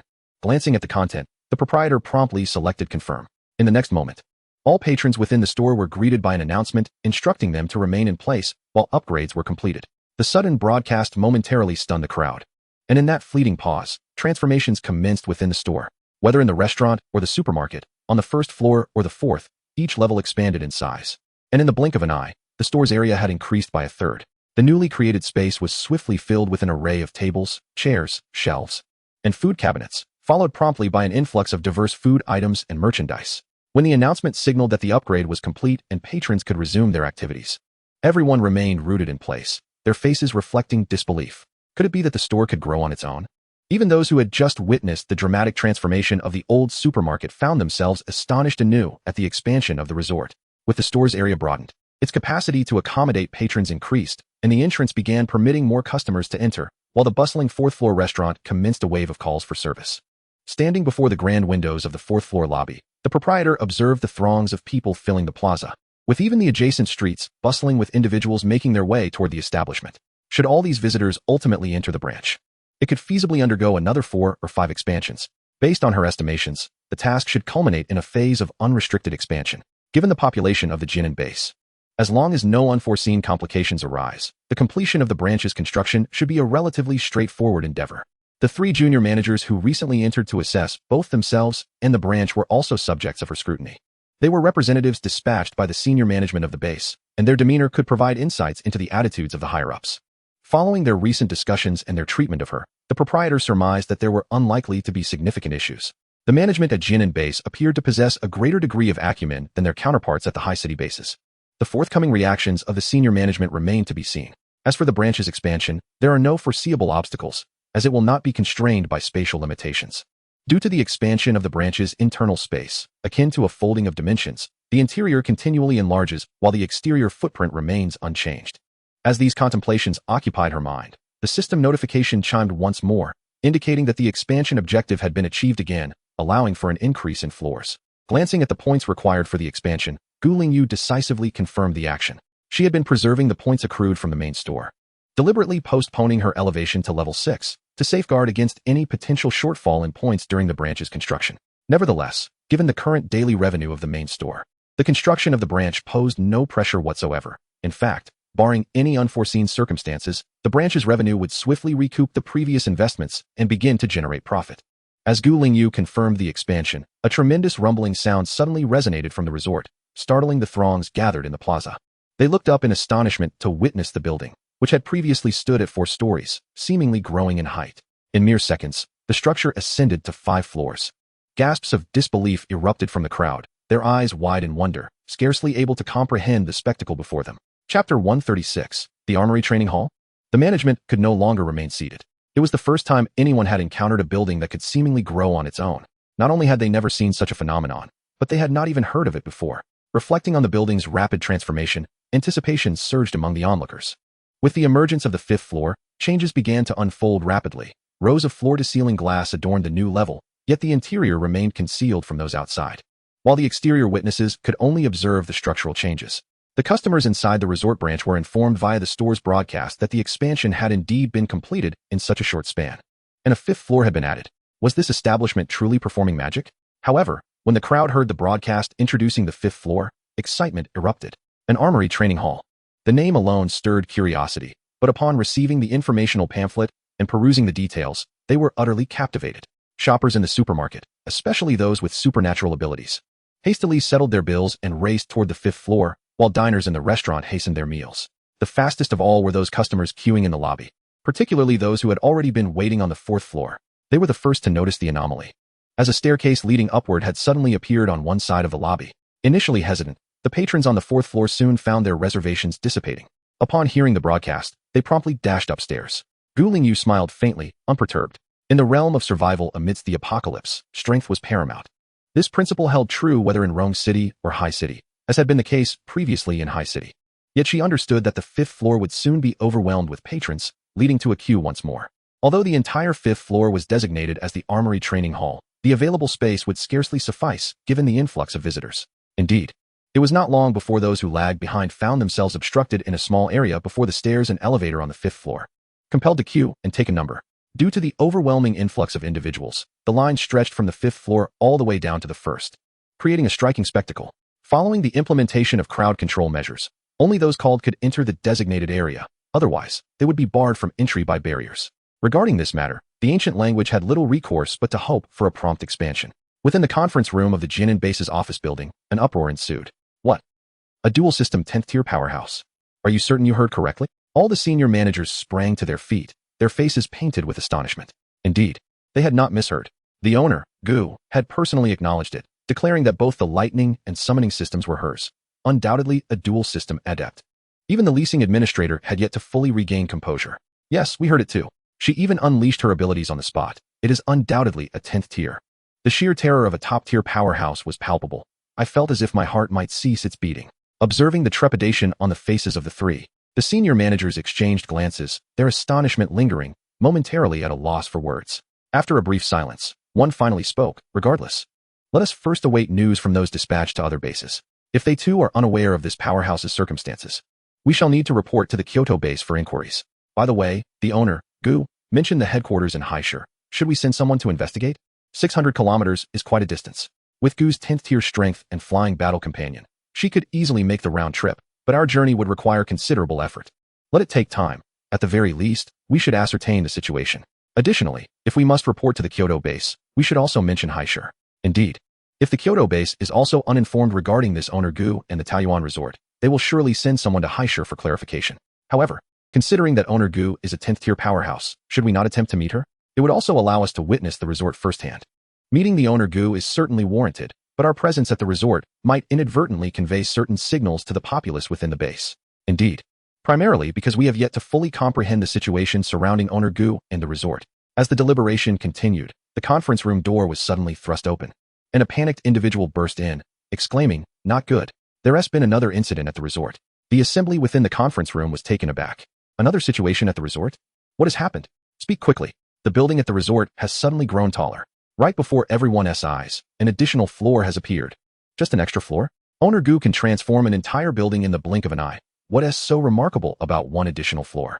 The leasing administrator glared at the intruder, who appeared thoroughly startled, as if a grave crisis had unfolded. The other managers wore expressions of exasperation, clearly having become desensitized to such trivial matters after enduring so much. Not only has the building risen in height, but the newly added 5th floor also serves as a sanctuary for cultivating extraordinary abilities, complete with skilled martial arts instructors to impart combat techniques. Its functions are manifold. In essence, it is a place where one can attain greater strength. What? The administrators, who had just settled in, immediately sprang to their feet, unable to remain seated any longer. A venue capable of enhancing one's prowess? Is this truly the case? The likelihood is exceedingly high. That esteemed Mr. Gu is himself a pinnacle tier 10 powerhouse. If this were attributed to anyone else, such a claim might indeed warrant skepticism. However, considering Mr. Gu's dual ability status and his formidable tier 10 strength, the credibility of this assertion soars. Enough of this indecision. Let us venture forth and ascertain the truth. Onward. With that, a throng of administrators hastily made their way outside, accompanied by the 3 leasing managers, forming a robust procession towards the plaza. Yet, before they could reach their destination, they found themselves obstructed on the nearby road. The crowd was overwhelming. It is worth noting that the Jinin base boasts a population of 180,000, and as word spread, the influx of individuals was hardly surprising. In fact, this gathering likely represented merely 1/18 of the base's populace. While they take pride in the base's population, the process of squeezing into the plaza proved less than delightful. Fortunately, the base's security has always been commendable, and no disturbances arose, as some voices called out ahead. The masses in the plaza, upon realizing the administrator's arrival, instinctively parted, allowing the group to reach the resort shop before nightfall.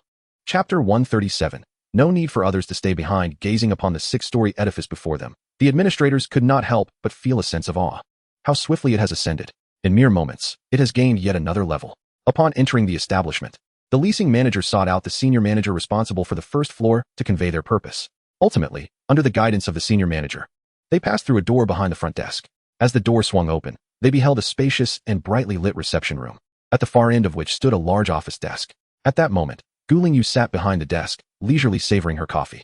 Upon noticing the group of administrators enter, she merely smiled gently and nodded, her gaze drifting to the sofas within the reception area. The administrators understood and promptly took their seats, at which point Lingyu rose, gracefully navigating around the desk to take her place at the head of the table. Throughout the encounter, her calm demeanor exuded an air of mystery, remaining unchanged even in the presence of the highest-ranking officials of the Jinin base. After a brief introduction, Lingyu, disinterested in pleasantries, directly addressed the matter at hand. What brings you esteemed administrators to seek my counsel? The administrators, momentarily taken aback by her forthrightness, soon regained their composure. After all, a powerhouse such as she is entitled to be direct, having no time for frivolity, a quality that has undoubtedly contributed to her elevated status. Has Mr. Gu always developed in Haishur? Not entirely. However, my resort indeed originated and flourished in Haishur. Gu Lingyu calmly replied, refraining from revealing the location of her original base, or rather, the base from her previous life. Did the managers of the two major bases in Haishur, Rongyang and Mingguang, recognize her? They did not. At this point, Gu Lingyu suddenly wore a smile that hinted at deeper meanings, adding, however, I do have a bit of a history with the managers of the Mingguang base. The managers felt a twinge of unease at her smile, soon followed by a sense of tension as one of them cautiously inquired, is there a misunderstanding? There is no misunderstanding. The grievances are quite straightforward. They covet the resources of my resort and wish to seize it by force. Gu Lingyu spoke lightly, yet her words sent a chill through all present. To have their eyes set on something belonging to a dual system, top-tier expert of the 10th rank? Were those managers from Mingguang completely out of their minds? Before the managers could respond, Gu Lingyu's next statement sent shivers down their spines.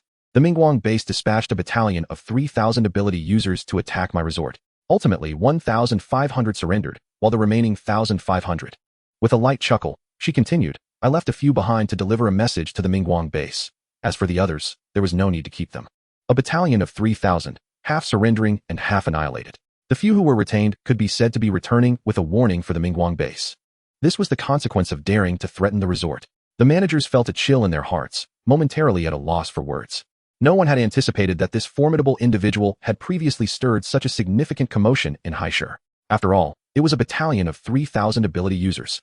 Looking at Gu Lingyu's relaxed demeanor, it was evident that the Mingguang base had been thoroughly subdued, and even the Rongyang base dared not utter a word. As for the veracity of Gu Lingyu's claims, the managers from the Jinan base had little doubt.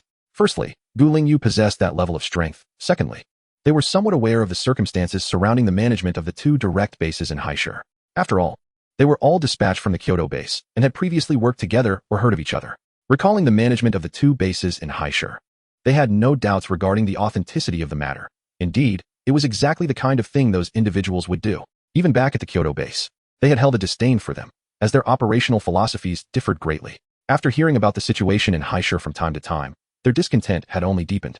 Despite being in a metropolis of millions, the managers in Haishur had managed to create a lifeless shell of a base, falling to the bottom tier among cities of the same level. Not to mention that even in the next tier of cities, many bases had surpassed Haishur in development, and the overall strength of ability users there was somewhat stronger. For instance, in their Rome city, while they had not yet produced a top-tier expert of the 10th rank, they did have several at the 9th rank.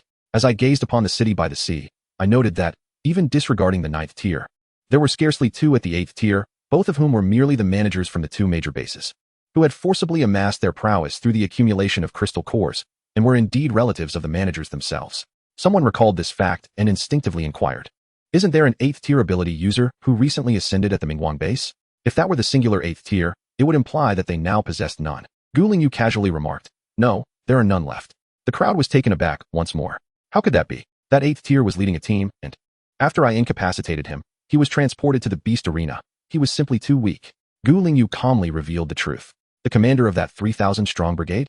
Too weak? Transported to the beast arena and gone.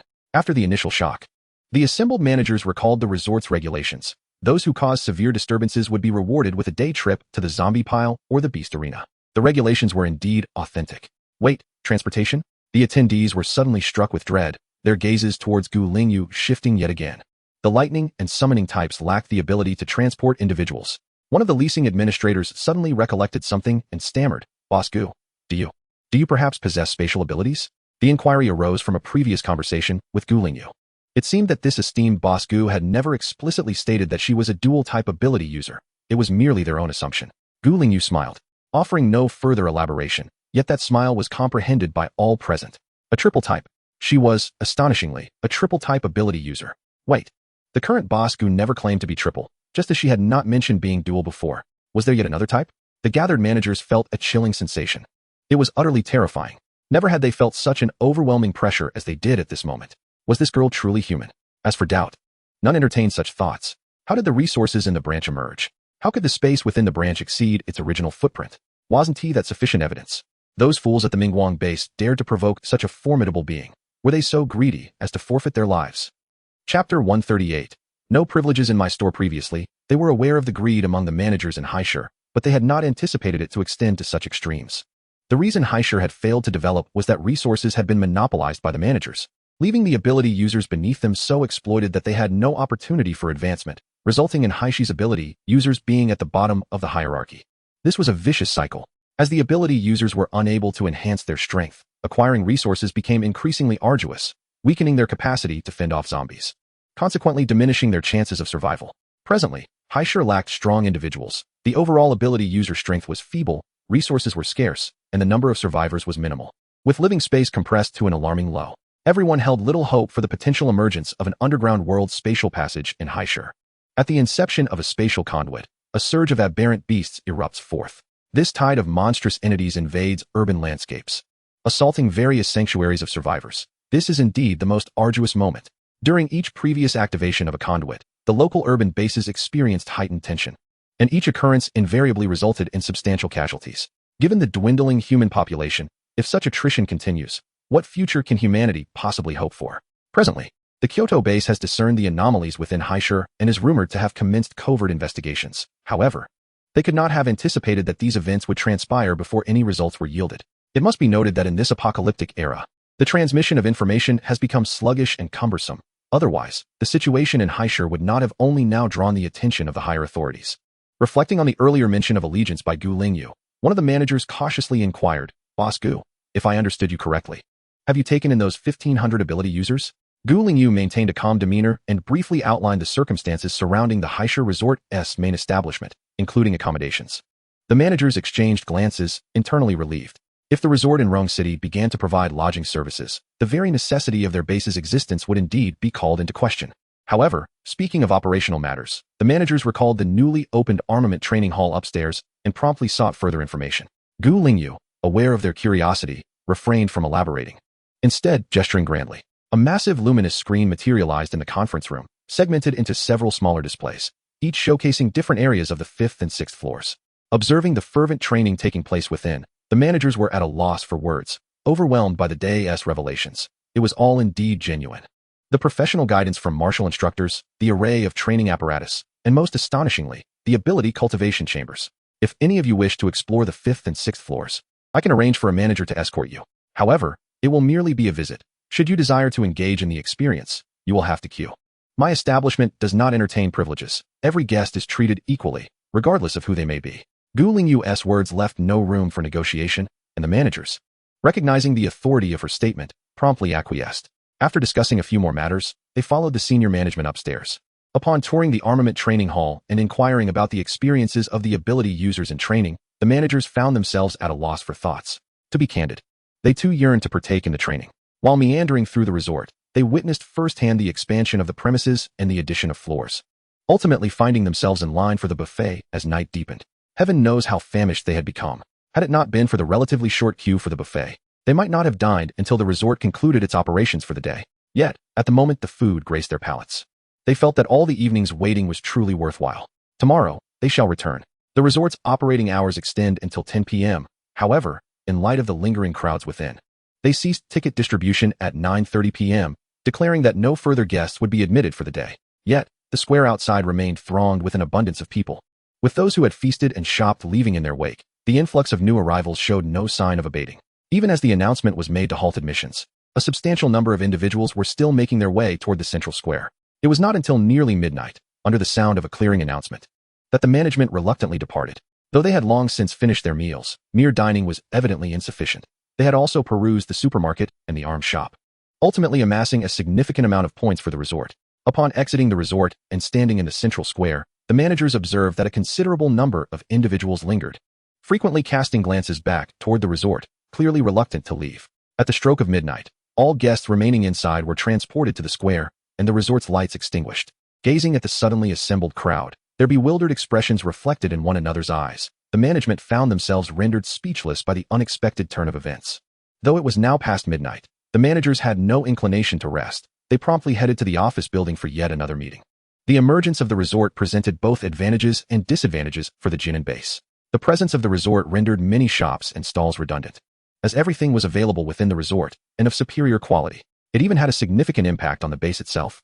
as residents no longer needed to expend resources like crystal cores to procure their daily necessities. While these drawbacks appeared numerous, from a practical standpoint, they ultimately favored the survival and advancement of humanity. Within the resort, survivors could exchange crystal cores for all manner of supplies, which were not only plentiful, but also affordable.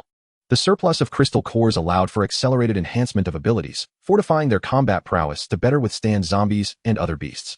As discussions continued into the early hours, the management of Jinin Base resolved to support the development of the resort's branch within the base. The existence of the resort would alleviate considerable pressure on the base, enabling the allocation of more resources toward its construction and the fortification of defenses and living conditions. However, the following morning, after only a few hours of rest, the managers returned to the resort to engage in further discussions with Lingyu. The topic was straightforward: to extend the resort's operating hours, ideally to a full 24 hours. Since this suggestion originated from the base's management, Lingyu had no objections. With so many system employees at her disposal, she was more than willing to accommodate a 24-hour operation. Chapter 139. The underhanded tactics of Rongyang Base. With the support of the management and the resort's name having spread throughout the base, the resort quickly transitioned into a state of being perpetually bustling, operating around the clock. At all times, individuals are queuing, and the square is perpetually filled with people awaiting their turn. Although the situation has significantly improved compared to the previous 2 days, this enhancement can be attributed to the second day of the resort's opening, when Lingyu negotiated with the management to arrange for several senior staff members at the entrance to assist new guests in setting up personal accounts and obtaining their queue numbers. Due to the overwhelming number of individuals in line, compounded by the already vast population of the base, those who received their numbers opted to temporarily leave the central square to attend to their own affairs. After all, one can monitor their queue status in real time through their personal accounts, allowing them to return just in time for their turn without any disruption to their tasks. Those remaining in the square are merely those whose turns are imminent. By the morning of the 5th day, the branch had swiftly ascended to the 15th floor, with each level encompassing an area of 20,000 square meters. The branch's operations have proceeded with such remarkable efficiency and speed that even Lingyu herself is somewhat taken aback. Upon reaching the 15th floor, the expansion no longer required restrictions on the number of new guests. It could be entirely managed by Lingyu herself. Although the 15th floor is still insufficient and the points accumulated are more than adequate, Lingyu contemplated returning to the main store for a brief visit, having been away for several days. However, as she stepped through the portal and entered the courtyard of the main store's master room, she nearly collided with Lu Wu, who was about to enter the portal himself. Lingyu had installed the branch's portal in her office, while the main store's portal was located in the courtyard of the master room. To facilitate timely reports from Lu Wu regarding the main store's affairs, she had specifically granted him access to the master room. Upon seeing Lu Wu preparing to enter the portal, Lingyu immediately surmised that there must be pressing matters at the main store. Is there something happening at the main store? She inquired as she passed through the master room's door and entered the lobby of the hotel main building. The patrons in the lobby, upon finally witnessing the long-absent Lingyu, greeted her with visible excitement. Although the resort is quite secure in the eyes of all the guests, Lingyu is the cornerstone of their peace of mind. It is only in her presence that they feel truly reassured. To them, Lingyu is akin to a divine figure. With a smile and a nod, she made her way through the crowd. Yet she could sense something amiss on the faces of the guests. It appeared that during her absence, certain events had indeed transpired. After listening to Lu Wu's report, Lingyu's expression darkened immediately. Ah, so this time it is the Rongyang Base, she mused. The audacity to concoct such schemes clearly reflects their incompetence. And it is no wonder that the management of the Jinin Base harbors disdain when speaking of the management of the 2 directly governed bases in Haishur. On the second day after Lingyu's departure, the Rongyang Base initiated actions. As the number of individuals leaving Rongyang Base steadily increased each day, and observing the decline of the Mingguang Base, which appeared to be in a state of near demise, the Rongyang Base finally grew anxious. However, when it comes to directly confronting the Taoyuan Resort, with the experience of the Mingguang Base as a cautionary tale, the overall strength of the Rongyang Base, which is not significantly superior to that of the Mingguang Base, lacks the audacity to proceed. The nearly invincible protective barrier of the resort renders any thoughts of breaching it utterly futile, especially with the existence of the peculiar entity known as Lingyu, a 9th-tier dual-element ability user, a force to be reckoned with. The entire Rongyang Base has merely one 8th-tier ability user, and the prospect of breaking through to the 9th tier remains a distant dream. What if they cannot contend with the resort? They would simply prevent their own base's personnel from reaching it. Closing the base's gates to keep people from leaving is evidently unfeasible, as the Mingguang Base stands as a living testament to the ease with which such actions can incite collective rebellion among the majority of survivors. Thus, the Rongyang Base dispatched a team of ability users to intercept on several main routes leading to the resort. They either sought to halt progress through force or created disturbances along the way, compelling the relocating survivors to return to the Rongyang base. Ultimately, only a few who opted for less traveled paths managed to slip through to the resort unnoticed. After 2 days of silence from the resort, the Rongyang base grew increasingly reckless. Yesterday, they deployed numerous teams of ability users, effectively sealing off nearly all routes from the Rongyang base to the resort. Throughout the day, not a single group relocating from the Rongyang base was able to reach the resort. It was only when a team of ability users from the resort, who were collecting crystal cores, happened upon the blockade that they hurried back to inform Lu Wu of the situation. This morning, Lu Wu intended to visit the branch to seek out Gu Lingyu, solely to report this matter. Master, how should we handle this? Those individuals have not yet relocated to the resort, so they cannot be considered part of it, Lu Wu inquired with a furrowed brow. They count. How could they not? Gu Lingyu retorted with a cold smile.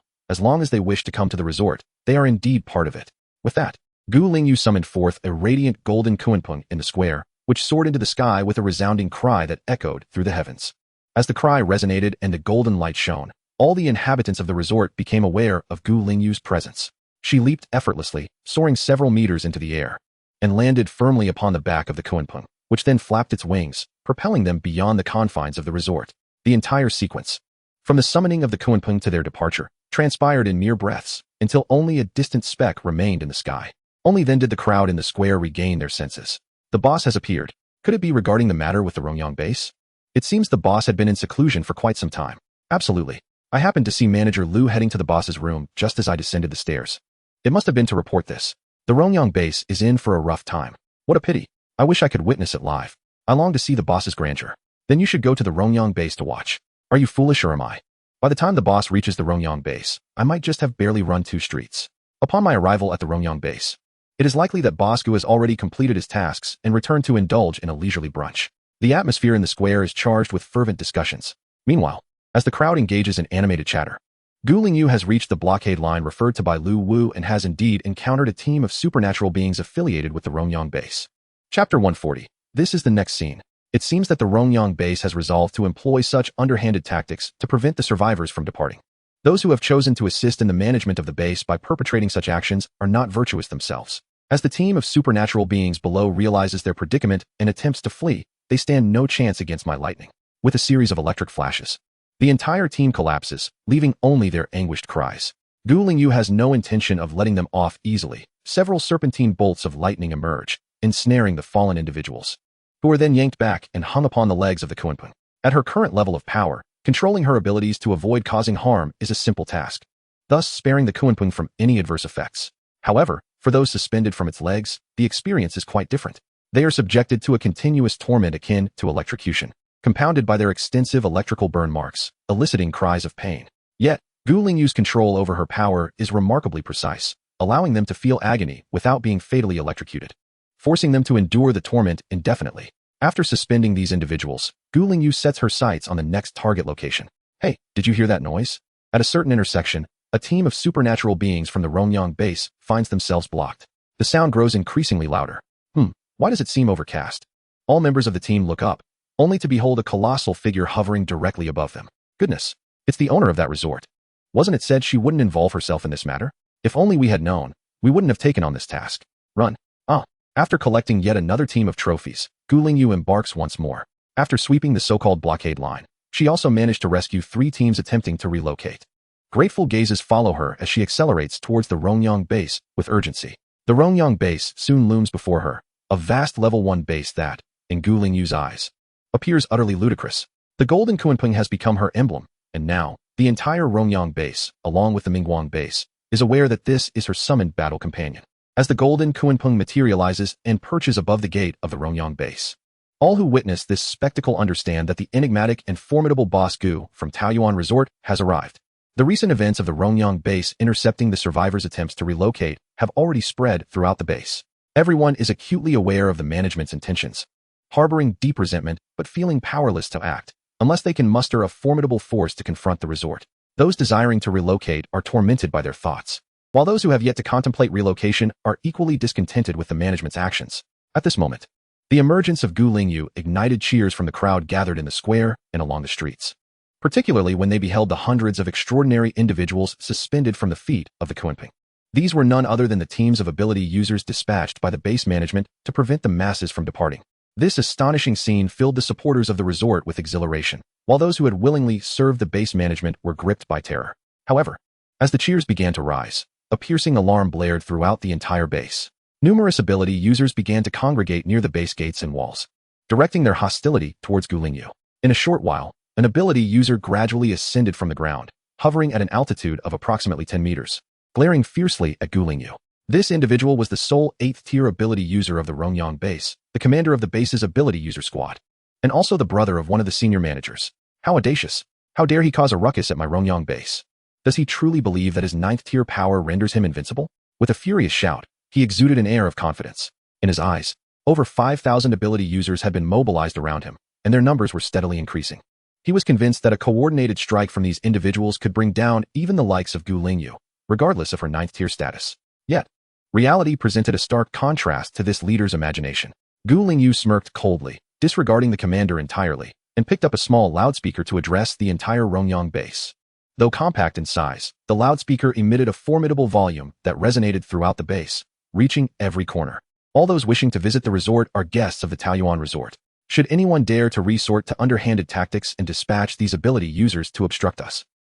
As Lingyu's voice trailed off, amidst the puzzled gazes of the crowd, she harnessed the power of lightning and seized control of the bundle of lightning ropes dangling from the Kunping's feet. In full view of everyone, she unleashed the lightning power, transforming the hundreds of ability users into a colossal sphere of lightning. Subsequently, she flung the lightning chain with all her might, hurling the lightning sphere directly towards the sole prominent and luxurious building within the base. The amalgamation of lightning and ability users soared through the air, culminating in a catastrophic explosion as it struck the conference hall. Boom! The deafening blast reverberated throughout the base, causing even the ground to tremble slightly, followed by the sound of shattering and collapsing debris. The conference hall, a structure that evoked both resentment and envy among the survivors of the base, was reduced to ruins in a single blow. The one responsible for this was none other than Lingyu, the formidable owner of Taoyuan Resort, the most powerful individual in Haishur. With her solitary strength, she had breached the largest level 1 Rongyang base in Haishur and, before the eyes of all within the base, obliterated the facade of the base's managers, the conference hall. She trampled the pride of the entire Rongyang base management underfoot. This, indeed, is the impending downfall. Lingyu's cold voice echoed throughout the base, snapping everyone from their astonished stupor. You dare to assault the conference hall of my Rongyang base. You brazenly conspire to murder the high-ranking officials of my Rongyang base. This is an open provocation against the Kyoto base, positioning yourselves as adversaries to all bases worldwide. The commander, with eyes blazing in fury, elevated the stakes with his words. You truly possess the audacity to embellish your own worth. How could you possibly represent the Kyoto base? How could you stand for all bases across the globe? Absurd. Lingyu scoffed, a glint of murderous intent flickering in her gaze. Rest assured, your time shall come. You will soon join your dear brother. The thought of her own elder brother's uncertain fate within the conference hall ignited a crimson fury in the commander's eyes, prompting him to issue an immediate decree. Everyone, attack. Eliminate this wretch. However, after his command echoed, the vast square and surrounding walls remained eerily silent, devoid of any movement, and no abilities were unleashed. Those who contemplated shifting allegiances found themselves paralyzed, fully aware that attacking the resort and its owner would lead them to the blacklist. They could not even afford to be fence-sitters. As for those still undecided, having just witnessed Lingyu's formidable display of power, they were stripped of any courage to initiate an attack, especially since the very weapon she wielded had been used by a group of ability users who had previously harassed the survivors on their way to the resort, under the directives of the base's management. Are you all dead? Do you not wish to remain in my Rongyang base? Attack now? The commander bellowed in frustration. Yet, it appeared they possessed greater discernment and decorum than he. Lingyu offered a faint smile, yet her next words sent chills down the spines of the gathered ability users. Congratulations, everyone. You have reclaimed a life. Had they acted just moments ago, would they not have been left as lifeless corpses? The ability users exchanged apprehensive glances, a chill creeping down their spines. They held no doubt regarding the veracity of Lingyu's statement. Witnessing the commander's inability to incite any action, his anger turned to curses. But upon meeting Lingyu's cold, abyss-like gaze, his voice faltered, as if gripped by an invisible hand around his throat. Now, you may join them, she declared. As her words fell, the commander instinctively sought to flee, yet the opportunity had slipped away. In the next moment, Lingyu appeared before him, her fist charged with immense electric power hurtling towards his face. The overwhelming energy produced a fierce gust, toppling those beneath, while the commander was propelled backward like a cannonball, crashing into the ruins of the conference hall with a thunderous crash. Silence enveloped the arena, an oppressive stillness. All within the base gazed in disbelief at the spectacle. It was merely a single punch. The strongest of the Rongyang base, an 8th-tier ability user, had been rendered in a state of uncertainty by Gu Lingyu's strike. How terrifying! What power is this? Gu Lingyu retracted her hand, calmly adjusting her attire, before speaking slowly. It is still early. Those wishing to head to the resort may now depart. In the end, only a single phrase remained. Gu Lingyu did not linger any longer. She simply seated herself upon the kunpeng and turned away, vanishing in the blink of an eye until she was but a mere black dot on the horizon. Witnessing Gu Lingyu's calm and confident departure, everyone within the Rongyang base understood that the so-called 8th-tier powerhouse had likely become a relic of the past. After a considerable time had passed, the crowd regained their senses, and chaos ensued within the base. Some individuals, faces alight with joy, hurriedly packed their belongings to leave. Others, bewildered, rushed home to confer, while many hastened towards the conference building, eager to ascertain the situation. Yet, deep down, everyone was acutely aware that following those two terrifying attacks, the likelihood of anyone surviving on that side was uncertain at best. Typically, the conference building was a picture of luxury, offering food, water, accommodation, and even air conditioning, making it the residence of the management. Now, with its sudden destruction, it was likely that everything had been swept away in one fell swoop. Within half an hour, groups of individuals began to emerge from the base's gates, laden with their belongings. This time, no one dared to obstruct their exit, even among the guarding forces. Many members harbored thoughts of departure. As the mass exodus from the Rongyang base commenced, Gu Lingyu had already returned to the resort headquarters. She was confident in the power she had exerted. There was no chance that those within the building, nor the later 8th-tier ability user, had escaped unscathed, unless they had not been present in the building at all. With matters at the Rongyang base resolved, Gu Lingyu glanced at her personal panel and opted to upgrade the resort. The upgrade to a level 6 resort required 5 million points. A sum that was but a trifling amount for Gu Lingyu at this juncture. She had previously refrained from upgrading to conserve points, considering the new branch's impending opening, which would undoubtedly necessitate a significant expenditure of points, as well as the anticipated needs for the main store post-upgrade, when she had upgraded the resort to level 5. A similar situation had arisen. Indeed, her foresight proved correct. The branch consumed a considerable number of points, and the main store's upgrade to level 6 similarly required a substantial investment in construction. Upon the completion of the resort's upgrade, its total area expanded significantly, and the internal environment became even more beautiful and comfortable. The abundance of flowers and greenery instantly evoked a sense of relaxation. The level 6 resort introduced a variety of entertainment and sports facilities, including a cinema, game hall, chess room, KTV, and even a sports field, growing ever more comprehensive. Moreover, with the increasing expanse of the resort, the level 6 upgrade also initiated fixed route transportation within the premises via hover vehicles. These hover vehicles traversed between various areas and hotel buildings, saving guest time and providing a convenient, swift mode of travel that did not disrupt those on the ground. Leisure and entertainment were not mandatory. Gu Lingyu, considering the layout, placed these amenities within the resort's interior, ensuring they did not encroach upon the shopping or dining areas. Soon, 2 4-story buildings rose within the resort, one designated as an entertainment venue and the other as a sports facility. The sports complex features a variety of common athletic facilities, including basketball, badminton, and table tennis courts, as well as a swimming pool. The football field has been ingeniously arranged on the rooftop, surrounded by barriers to prevent the ball from flying away. Considering the varying skill levels of participants, a limitation has been imposed. All individuals entering the complex will have their physical abilities capped, ensuring that everyone can engage in sports and competitions more equitably. The entertainment area is similarly divided, with the first floor equipped with directional signage. Currently, access to certain facilities is restricted, but plans are underway to introduce a beauty salon, bathhouse, and hot springs in the future. Once the planning was concluded, the manager released an information update, notifying all customers of the main establishment about the upgrades to the resort and the newly added amenities. This announcement contained extensive information, including details about the facilities and point costs, and some amenities even offered team-building services. If a project, such as football, required a minimum number of participants, customers could apply to form teams through their personal accounts. The introduction of these projects brought great delight to the patrons of the main establishment. Who could have imagined such a splendid existence after the apocalypse? Chapter 142. Never cross this ancient boss if life were merely a monotonous cycle of slaying zombies. The psychological burden on all survivors would be immense. However, the presence of these recreational spaces is a boon for everyone. Moreover, living in a resort is, in itself, a remarkable source of happiness. As for the operation of these 2 leisure facilities, the responsibility has been entrusted to the senior staff of each division, allowing the manager to assume a more hands-off role and focus on the branch's affairs. Currently, the city has stabilized, as the decapitation operation has severely crippled the Rongyang base, making it challenging for them to maintain their operations. and they dare not resort to underhanded tactics again. The Mingguang base is even less noteworthy. The previous battle has rendered them reclusive, and with the recent events at the Rongyang base, it will not be long before they learn the full details, causing the management of Mingguang base to retreat further into their confines. In truth, rather than saying that the situation in the city has stabilized, it is more accurate to assert that no one dares to recklessly invite their own demise. The news of the resort had already spread throughout the various bases in the city, and now, survivors relocating to the resort come not only from the two major bases, but also from some private facilities.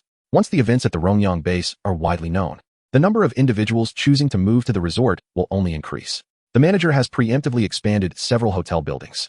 As for the main hotel building, it has now been expanded to an impressive 70 stories, standing majestically at the heart of the resort. The rooftop signage resembles a lighthouse, guiding all visitors home, serving as a beacon of hope for the survivors who arrive seeking refuge. After concluding the affairs of the main establishment, the manager returned to the branch in Rome City. Currently, Rome City has begun to turn a profit, recouping the initial investment in points. And the daily influx of points is remarkably substantial, far surpassing what the flagship store could ever achieve at its inception. This indicates that the survivors at the Jinin base are faring considerably better than their counterparts in Haishur. Presently, the flagship store has ascended to level 6, and corresponding branches have introduced various leisure and entertainment facilities. However, given the constraints of space, Lingyu hesitated momentarily before deciding to open the cinema temporarily. Upon its opening, the cinema was met with overwhelming demand, with every screening reaching full capacity. Regardless of the film, tickets were quickly sold out, leaving many patrons anxiously jabbing at the air in frustration as they navigated the streets of the base. Had it not been for the widespread knowledge of the resort among the entire Jinin base, one might have thought these individuals were collectively losing their sanity while attempting to purchase tickets through their personal accounts. Despite the large population at the Jinin base, the number of available movie tickets was limited, leading to fierce competition for seats. Observing this, Lingyu couldn't help but chuckle as the cinema expanded. Additional entertainment options such as KTV and small bars were introduced, yet the situation remained unresolved. On the 10th day since the branch's inauguration, the entire building had been elevated to 25 stories, boasting vast internal space, yet it still fell short of meeting the demands of the community. And there remained considerable distance to cover. Even though many within the base had yet to experience the resort multiple times, the name Peach Blossom Resort spread rapidly throughout Rome City. It became common for individuals from other bases to visit, and after creating personal accounts, they often found themselves needing to stay temporarily due to long queues. Ultimately, all external survivors who experienced the resort felt it was worth every moment. Not to mention, even a 2-night stay was deemed worthwhile. Upon returning to their own bases, these individuals found themselves constantly thinking of the Peach Blossom Resort at Jinin base, planning their next visit while envying the survivors residing there. If only they too could reside at Jinin base, it would be a mere matter of taking a number and attending to their affairs until their turn arrived.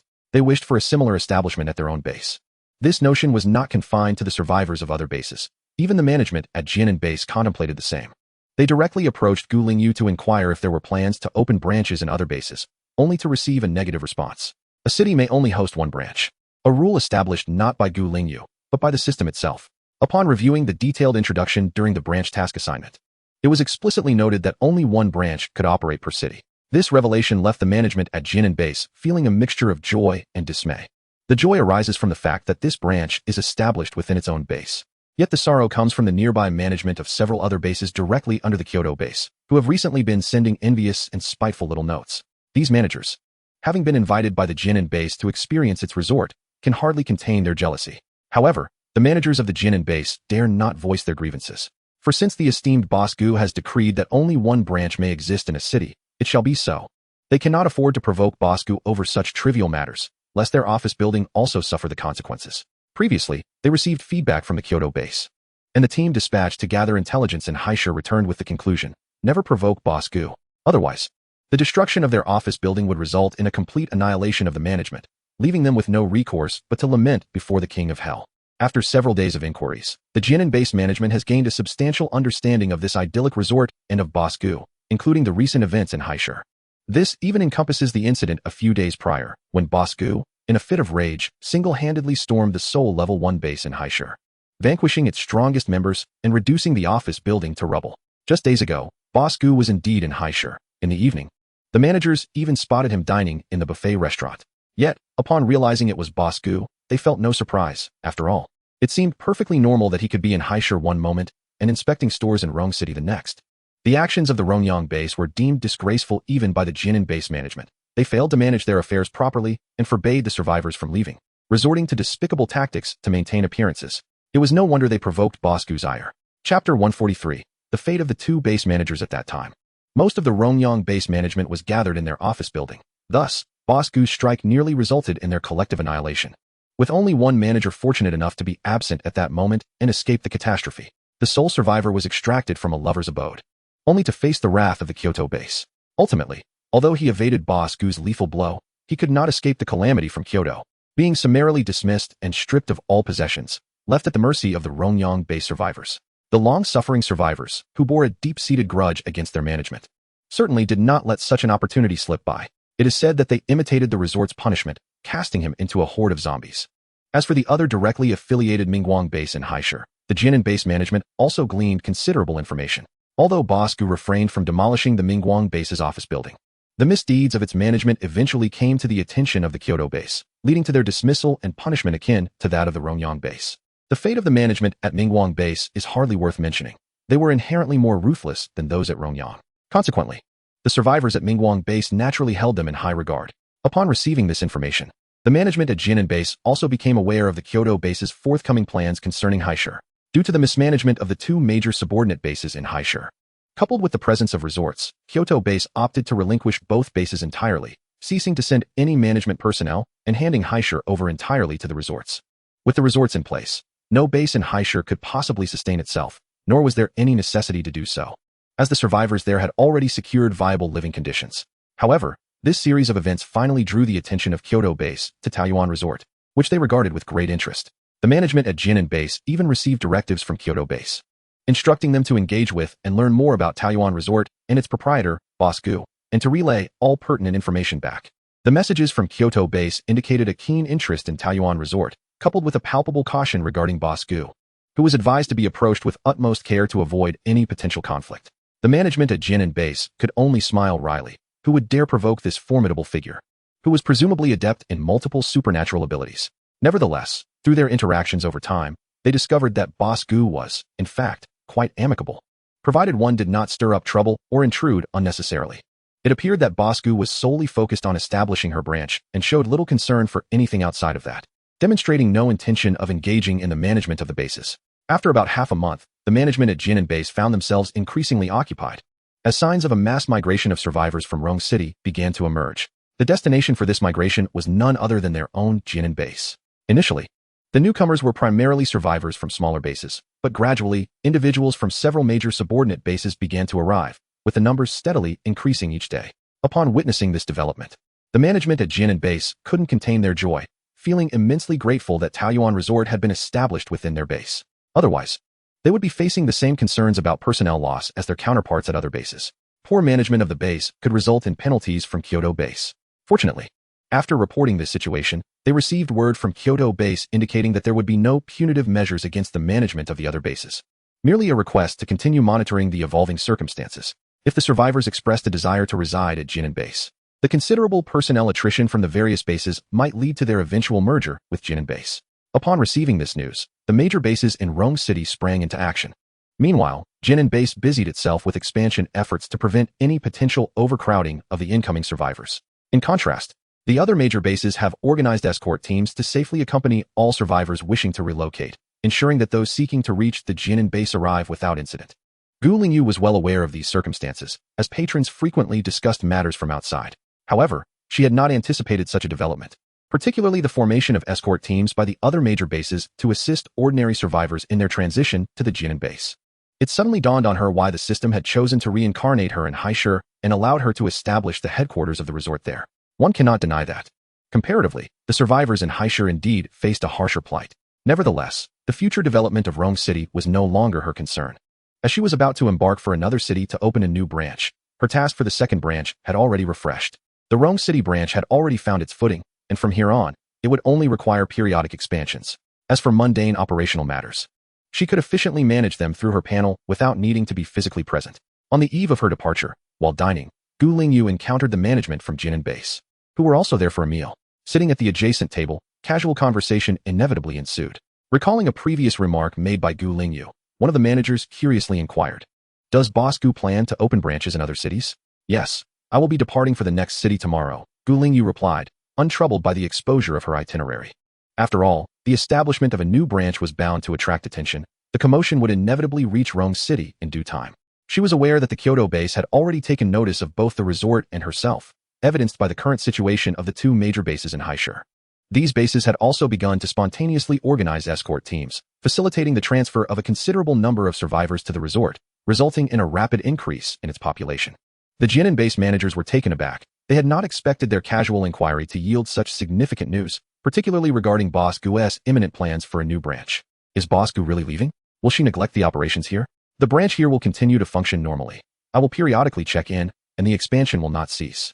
Gu Lingyu discerned their apprehensions and reassured them. If you need anything, please leave a message with the senior manager.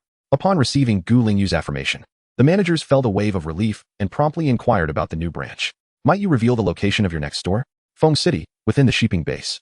Gu Lingyu informed them, having already verified the coordinates. It was indeed situated within a level 1 base. Shiping base? One of the managers exclaimed, prompting the others to turn their attention towards him. ISNT your old friend at Shiping base? Indeed, what a coincidence. The manager's expression brightened as he realized the serendipity of the situation. This lucky fellow has unexpectedly been selected as the base for the next branch. How delightful. To speak of fortune, we are indeed more fortunate, for we are the very first branch. Indeed, our luck is slightly more favorable. The manager smiled and promptly addressed Gu Lingyu, saying, if you do not mind, I could write a letter to you to take along. The management over there will surely support you wholeheartedly upon reading it. Noticing that Gu Lingyu did not immediately respond, the manager continued, I will outline the situation in the letter. This way, both you and the management over there can avoid a great deal of trouble. When you first arrived in Jinan to establish a branch, we also went back and forth several times to understand each other. It was quite cumbersome for both parties. Gu Lingyu pondered this and realized it was indeed true. If the base management were to understand the circumstances in advance, it would certainly alleviate many inconveniences and simplify matters. Agreeing to the proposal, after dinner, the managers accompanied Gu Lingyu to the office, where they wrote the letter and shared all the relevant information they had gathered. The following morning, Gu Lingyu boarded the Kunpeng and set off once more. With the letter from the Jinan base management, the establishment of Gu Lingyu's second branch in Feng City proceeded remarkably smoothly. The management from the Shiping base also spared themselves the trouble of testing the waters and even became the initial wave of customers for the branch. With the management leading the way, the apprehensions of the people in the Shiping base diminished significantly, prompting them to follow the managers into the branch. The subsequent developments mirrored those in Rong City, albeit with considerably less time consumed. By the time the Feng City branch began to stabilize, the Rong City side had already initiated a significant relocation. During a visit to the Rong City branch for expansion, Gu Lingyu learned from the Jinan base management that orders had been issued from the Kyoto base to consolidate all directly affiliated bases in Rong City into the Jinan base. Due to the existence of the Taiyuan resort branch, it had become exceedingly difficult for other bases to retain survivors. The allure of the resort was simply too great. Moreover, the establishment of the Taiyuan resort ensured that the survivors' lives could be better secured, allowing them to train and enhance their abilities, as well as purchase weapons and equipment. With these resources, survivors could more effectively eradicate zombies and fend off the assaults of aberrant beasts. It is crucial to understand that aberrant beasts do not diminish in number like zombies. With each zombie slain, their numbers decrease. As long as the spatial passages to the underworld persist, aberrant beasts will continuously emerge to threaten humanity. Especially alarming is the periodic onslaught of aberrant beasts, which poses a substantial threat to the bases within cities. Should the abilities of the extraordinary individuals be universally elevated, the bases would naturally become safer, and the prospects for human survival would be significantly enhanced. After weighing the pros and cons, such transformations began to unfold in Rong City.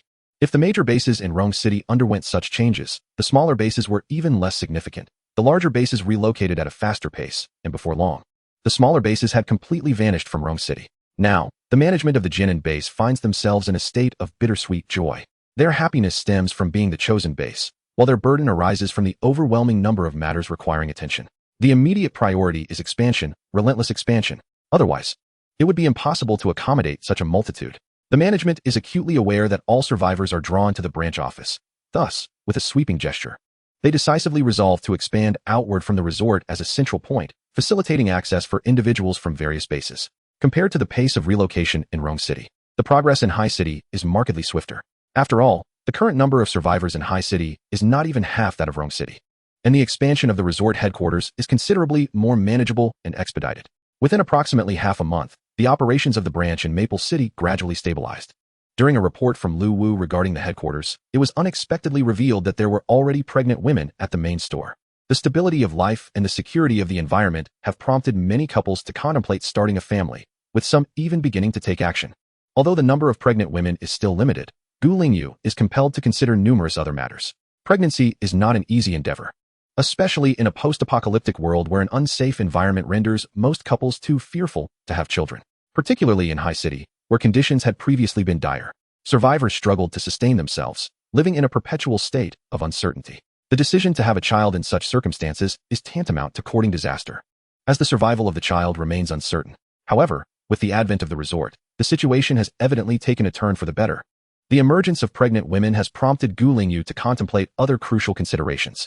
Firstly, the establishment of a hospital is imperative. Initially, she believed that the pharmacy section of the supermarket, which offered a vast array of medications, rendered the establishment of a hospital unnecessary. However, upon further reflection, the need for a medical facility has become apparent. The prerequisite for medication is an understanding of one's ailments. Yet many conditions are difficult to detect without the aid of a physician and diagnostic examinations.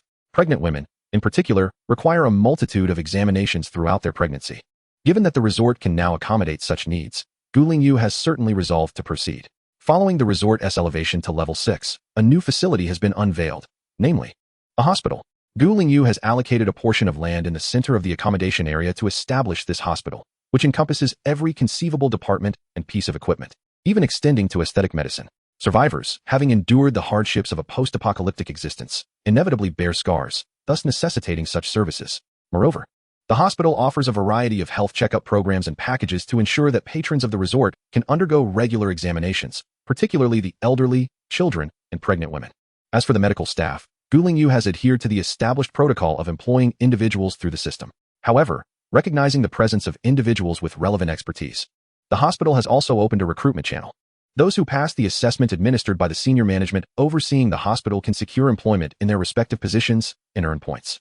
Nonetheless, the evaluation process is exceedingly rigorous, and candidates will remain under the system's surveillance, with the risk of termination for any misstep. After establishing the hospital, Lingyu proceeded to open a school, encompassing all educational levels from kindergarten to university, with teachers similarly employed through the system. The resort hosts numerous children of various ages, most of whom, despite having awakened their extraordinary abilities, are too young to venture outside. Although many things have become obsolete in this apocalyptic world, literacy and understanding remain essential. Adults may lack the time or knowledge to teach, making the existence of a school immensely convenient. The unveiling of these two significant facilities caused a tremendous stir among the patrons of the main store, who learned of the news through their personal accounts. Firstly, a long queue formed at the hospital. After such an extended period in the apocalypse, who truly knows the state of their health? It is, of course, imperative to undergo a thorough examination. The school also garnered considerable interest, with nearly all eligible children being sent there. In addition to acquiring knowledge and enhancing physical fitness, the school offers a crucial course on survival, teaching how to endure in various environments and conditions. This course attracted not only children, but nearly all residents of the resort, leading to the establishment of an adult class. The popularity of these two facilities was anticipated by Lingyu. However, the reactions from Rong City and Feng City were beyond her expectations. Initially, she intended to delay the opening of these facilities due to space constraints at the two branches. But unexpectedly, the management from the bases of those branches approached her, expressing a desire for the facilities to be opened there as well. Lingyu had always been aware that the Kyoto base and the bases of the two branches were monitoring the situation at the main store. But she did not anticipate their swift response, just days after the main store's opening.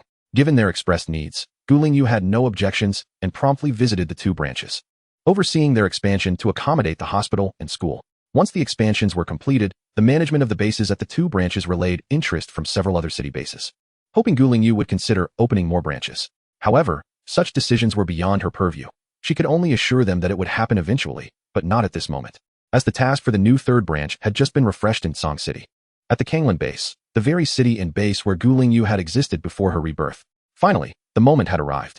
Mounted on her Kuanpun, as she journeyed toward Song City, Lingyu gazed at the distant mountains, her eyes reflecting an icy resolve. She had already formulated a plan for how to repay those from her past life. To kill them outright, that would be too merciful. Nevertheless, while seeking vengeance, she must concurrently attend to the tasks of the branch, as she has always maintained a clear distinction between personal and professional matters. Moreover, it would be unworthy of her to allow a group of scoundrels to impede her rightful progress. They do not deserve such consideration. As she soared through the skies, a spatial passage emerged in the distant thicket, and a flicker of emotion graced Lingyu's face. Her gaze shifted to a small hill nearby. There lies the very place where she met her demise in her previous life. A wave of sentiment washed over her, yet she quickly regained her composure. She now embarked on a new chapter. The mere sight of the spatial passage signified that the city was not far off. In the next moment, a grand metropolis came into view. Song City, once a bustling urban center with a population in the millions before the apocalypse, had early on established a spatial passage. Fortunately, it withstood the initial onslaught of monstrous beasts, and the various bases within the city did not suffer catastrophic damage. However, the development of the bases in Song City lagged behind that of Rong City and Feng City, as its living conditions and management fell short in comparison to those two cities, though it was certainly superior to Haishur City. As she entered the urban area of Song City, the familiar streets reappeared before her, and Gu Lingyu felt no need to consult the system map. Her familiarity with this city and the beast-infested areas beyond it was profound. Landing on the rooftop outside Kanglan Base, Gu Lingyu stowed away her kunpeng and leapt forth, sprinting towards the base. This time, she had no intention of using the main entrance, nor did she wish for anyone to see her. She intended to conceal her presence and head directly to a specific location. As the former strongest within Kanglan Base, her visage was not a secret. Many recognized her countenance. Thus, should she appear openly at the base's entrance, she would undoubtedly be recognized by its inhabitants. The sudden emergence of one presumed dead would undoubtedly cause a considerable stir. Yet, that was not the primary concern. The key issue was that her adversaries would also become aware of her return, which would certainly complicate her endeavors to establish a branch store. Although with her current 11th tier prowess, she could indeed assert herself through force, it was still said that one should not grant undue advantage to her foes. By the time the second branch door opened, Gu Lingyu had already ascended to the 11th tier. Beyond the 10th tier lay even higher realms. Prior to this, everyone believed that the 10th tier was the pinnacle. But after Gu Lingyu's ascension, it became clear that the 10th tier was far from the end. Perhaps those who normally cultivated to the 10th tier only recognized the barriers to advancement and the existence of higher levels upon reaching the peak of their tier. Yet Gu Lingyu was different, for she had leveled up through points. Upon reaching the 10th tier, she naturally discovered the option to ascend to the 11th tier. As far as she knew, currently, only 10th tier ability users existed in the world. Thus, she might already stand at the summit of existence. However, at this moment, her strength was not her sole concern, for many other important matters awaited her attention. Strength merely served as a facilitator, rendering tasks smoother and more effortless. Yet, it must be said, with strength, the execution of plans became significantly easier. Gu Lingyu soared over a corner of the base's wall, moving silently, undetected by anyone.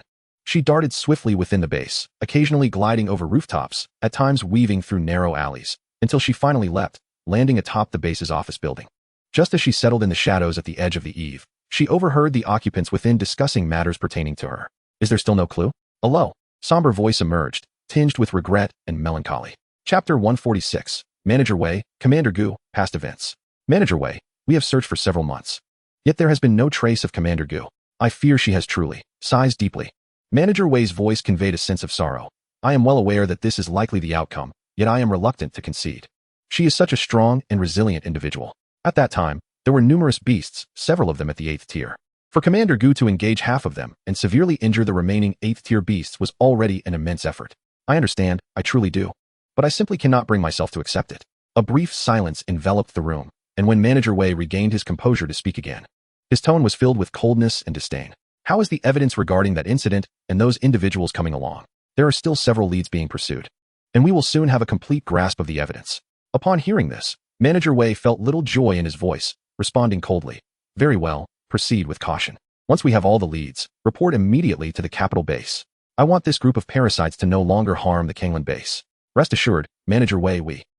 The individuals in the room began to deliberate on the details, while outside, Gu Lingyu fell into contemplation upon hearing that familiar title. Commander Gu, a designation that evoked nostalgia, having accompanied her for nearly 3 years, though it had been long since she last heard it. Its sudden reemergence stirred deep emotions within her. Gu Lingyu's gaze flickered, and she couldn't help but reminisce about her past life. In those days, she was the most formidable ability user in the entire Kanglan base, thus appointed as the commander. However, she had no desire to engage in such intricate matters. Nor did she wish to squander her time in schemes and intrigues, so she insisted on merely holding the title, becoming a nominal commander. While she bore the title of commander, she was exempt from the mundane affairs of daily management, and she did not oversee any ability users. It was precisely because she was unencumbered by trivialities, focusing solely on her cultivation, that her strength remained the greatest in the Kanglan base, and her growth was unparalleled. Nonetheless, her aversion to trouble did not prevent it from finding her. With her striking appearance and formidable prowess, it was no surprise that she attracted attention. The one who set his sights on her was Zhao Buochao, the son of one of the prominent managers in the Kanglan base. The Kanglan base was governed by 3 main managers, intended to keep one another in check to prevent any single individual from seizing absolute power. However, among these 3, 2 had conspired together, the most powerful manager Zhao and another, manager Liang. Manager Wei was one of the 3 managers, but he refused to collude with the other 2, ultimately facing exclusion and becoming the weaker side in the ongoing conflict between the 2 factions, constantly suppressed. Manager Wei's heart was aligned with the survivors. He aspired to improve the management and construction of the base. Yet, he was hindered by the constraints imposed by the other 2 managers, rendering him unable to exert his influence. Fortunately, he later developed a profound friendship with Gu Lingyu. With her support and presence, Wei Guanli finally gained some confidence, secretly expanding his own influence while contending with the other 2 managers. However, it wasn't too long before Zhao Guanli's son, Zhao Buqiao, arrived at the Kanglan base from the capital. Upon first encountering Gu Lingyu, Zhao Buqiao became infatuated with her. Yet his purpose for coming to Kanglan base was to marry Liang Guanli's daughter, Liang Yuanyuan. One of the agreements between Zhao Guanli and Liang Guanli was indeed the union of their families, intended to solidify a more robust alliance through the marriage of their children. Zhao Buqiao was fully aware of his engagement and knew that his fiancée, Liang Yuanyuan, was present at Kanglan base, yet he unabashedly endeavored to win over Gu Lingyu, making his intentions unmistakable to any observant onlooker. It was clear that he harbored aspirations of making Gu Lingyu his mistress. In Zhao Buqiao's eyes, as the son of the base's chief manager, he held a position of privilege, while Gu Lingyu, despite her formidable strength, was merely a nominal leader, essentially a subordinate to his father. Such notions, however, were destined to meet resistance from Gu Lingyu, who dismissed him with indifference and, at times, publicly embarrassed him, disregarding his so-called status. After suffering several humiliations, Zhao Buqiao, feeling disgruntled, approached his father for support. Yet, Gu Lingyu's unique standing at Kanglan base, bolstered by her repeated successes in repelling beast waves, earned her considerable respect within the community, leaving even Zhao Guanli hesitant to confront her directly. As for underhanded tactics, they found themselves powerless against Gu Lingyu's evident capabilities. Nonetheless, the more elusive she became, the more Zhao Buqiao craved her. Moreover, the prospect of having such a powerful woman, renowned for her esteem, under his control was undeniably alluring.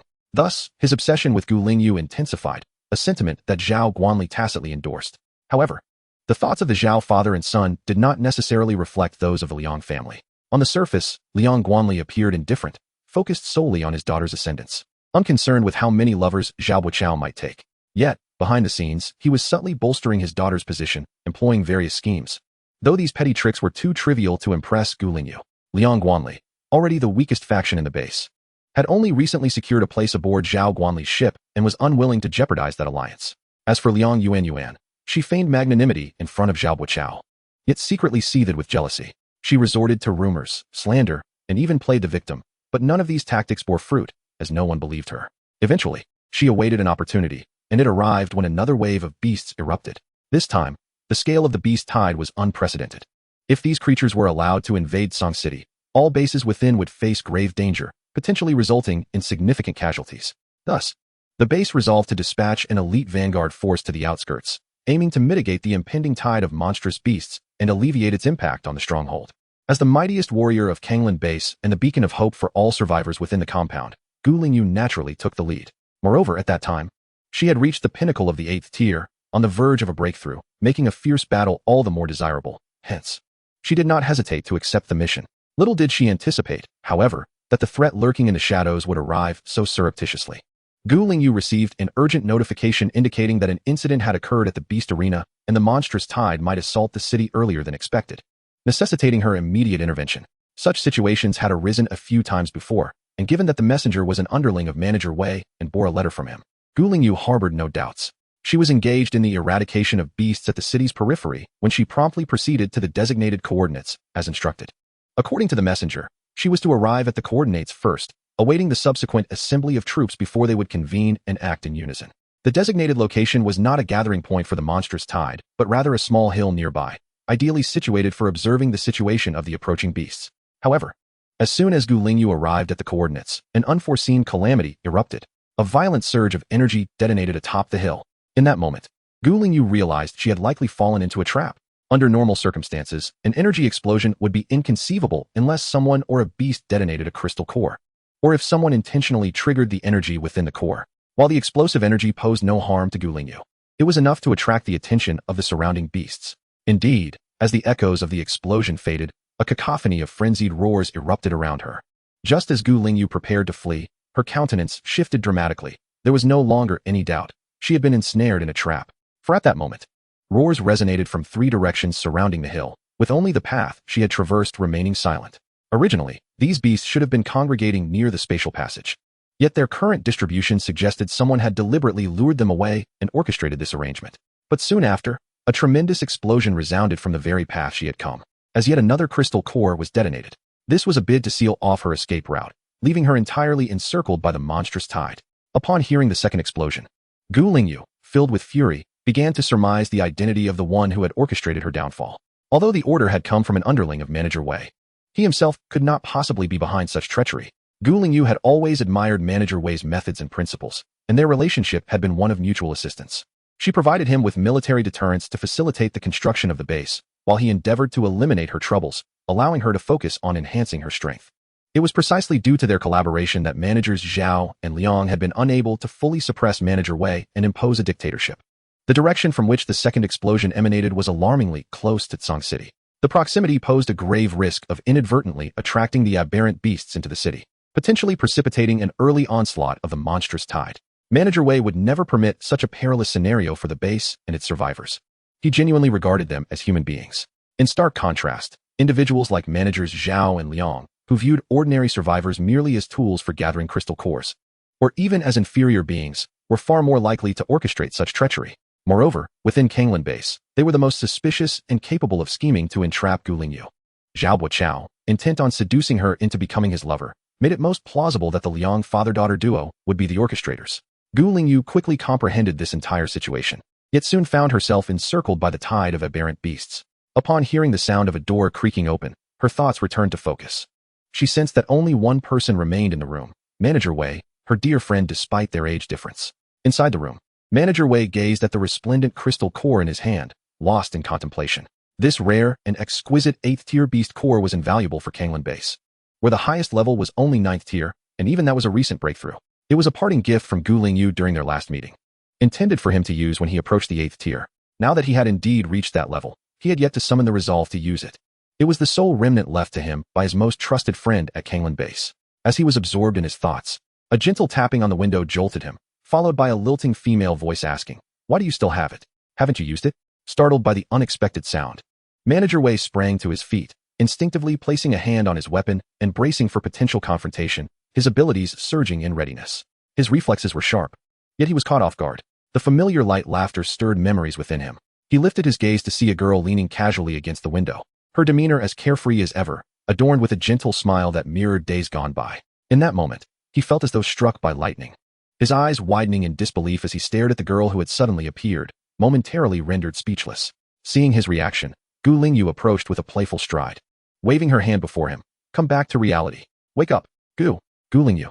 Is it really you?" Manager Wei blinked, his expression a mix of surprise, confusion, and trepidation.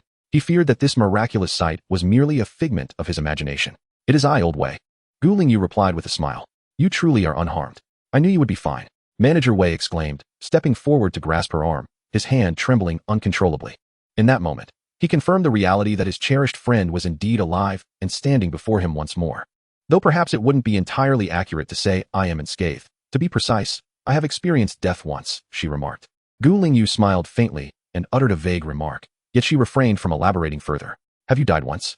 Wei Guanli was momentarily taken aback, but upon noticing Gu Lingyu's reluctance to delve deeper, he chose to withhold his inquiries. Everyone harbors their own secrets, and even the closest of friends should maintain a degree of discretion. Regardless, it is a relief that you are alive. A look of uncontainable joy illuminated Wei Guanli's face. He released Gu Lingyu's arm, guiding her to the adjacent sofa while he securely locked the office door. Since Gu Lingyu opted to return quietly through the window, it was evident she wished to keep her movements concealed. After years of collaboration, such unspoken understanding was to be expected. Once the door was secured, he returned to the sofa, gazing at Gu Lingyu with concern. "How have you been during this time? Are you all right? Was your injury severe?" "I'm doing well now, and the injury has healed," Gu Lingyu replied with a smile, feeling it inappropriate to dwell on the past, and instead inquired about subsequent events. After regaining his composure, Wei Guanli recounted what had transpired. The trap had indeed been orchestrated by the Liang father and daughter. Chapter 148. The subsequent events. In the truth, the Liang family had bribed Wei Guanli's subordinates and forged his letters, all to lure Gu Lingyu to that secluded hill. To avoid arousing Gu Lingyu's suspicion and to ensure the plan unfolded smoothly, they deliberately chose a location distant from the gathering of monstrous beasts and went to great lengths to draw these creatures to the vicinity of the hill. They invested such effort solely to ensnare Gu Lingyu and eliminate her completely. The original purge plan was set for 2 days later, with no intention of advancing it. Thus Gu Lingyu valiantly fought for an entire day and night without receiving any support. It was only later, when Wei Guanli sensed something amiss and mobilized a portion of the ability users to investigate the beast arena, that he received crucial intelligence and hurried towards the hill. However, by the time Wei Guanli and his team arrived, it was already too late. As they stood at the base of the hill, clearing the surrounding monstrous beasts while advancing towards the summit, a terrifying surge of energy erupted from above. The sky was lit with a cacophony of thunder, both awe-inspiring and tragic, resembling a final curtain call. Such a horrific explosion of energy instilled a sense of unease and urgency in Wei Guanli and all the ability users, who fought their way towards the hill. Fortunately, the energy wave had repelled a significant number of the beasts, allowing Wei Guanli's group to finally reach the hilltop. Yet, upon their arrival, they were met with nothing but scorched earth and the remains of countless monstrous beasts, ranging from the 6th to the 8th tier, among which lay 3 or 4 slain 8th tier beasts. The group scoured the hill for an entire day, yet found naught. Only the corpses of the beasts remained, with not a trace of Gu Lingyu to be found. The remnants of battle and the lingering trace of lightning power revealed that Gu Lingyu had indeed fought valiantly here. The hill was not particularly large. In a single day, it was entirely feasible for such a multitude of individuals to scour it repeatedly. Subsequently, numerous teams of extraordinary abilities arrived, further extending the search radius to the vicinity of the hill, yet no results were yielded. Ultimately, when the main force of extraordinary beings commenced their purge within the realm of the beasts, a profound silence enveloped the scene. Observing the high-tier beasts, each bearing wounds, especially the 8th-tier beasts, all of whom were injured, the onlookers comprehended the gravity of the prior events. There was admiration, respect, and a profound sorrow.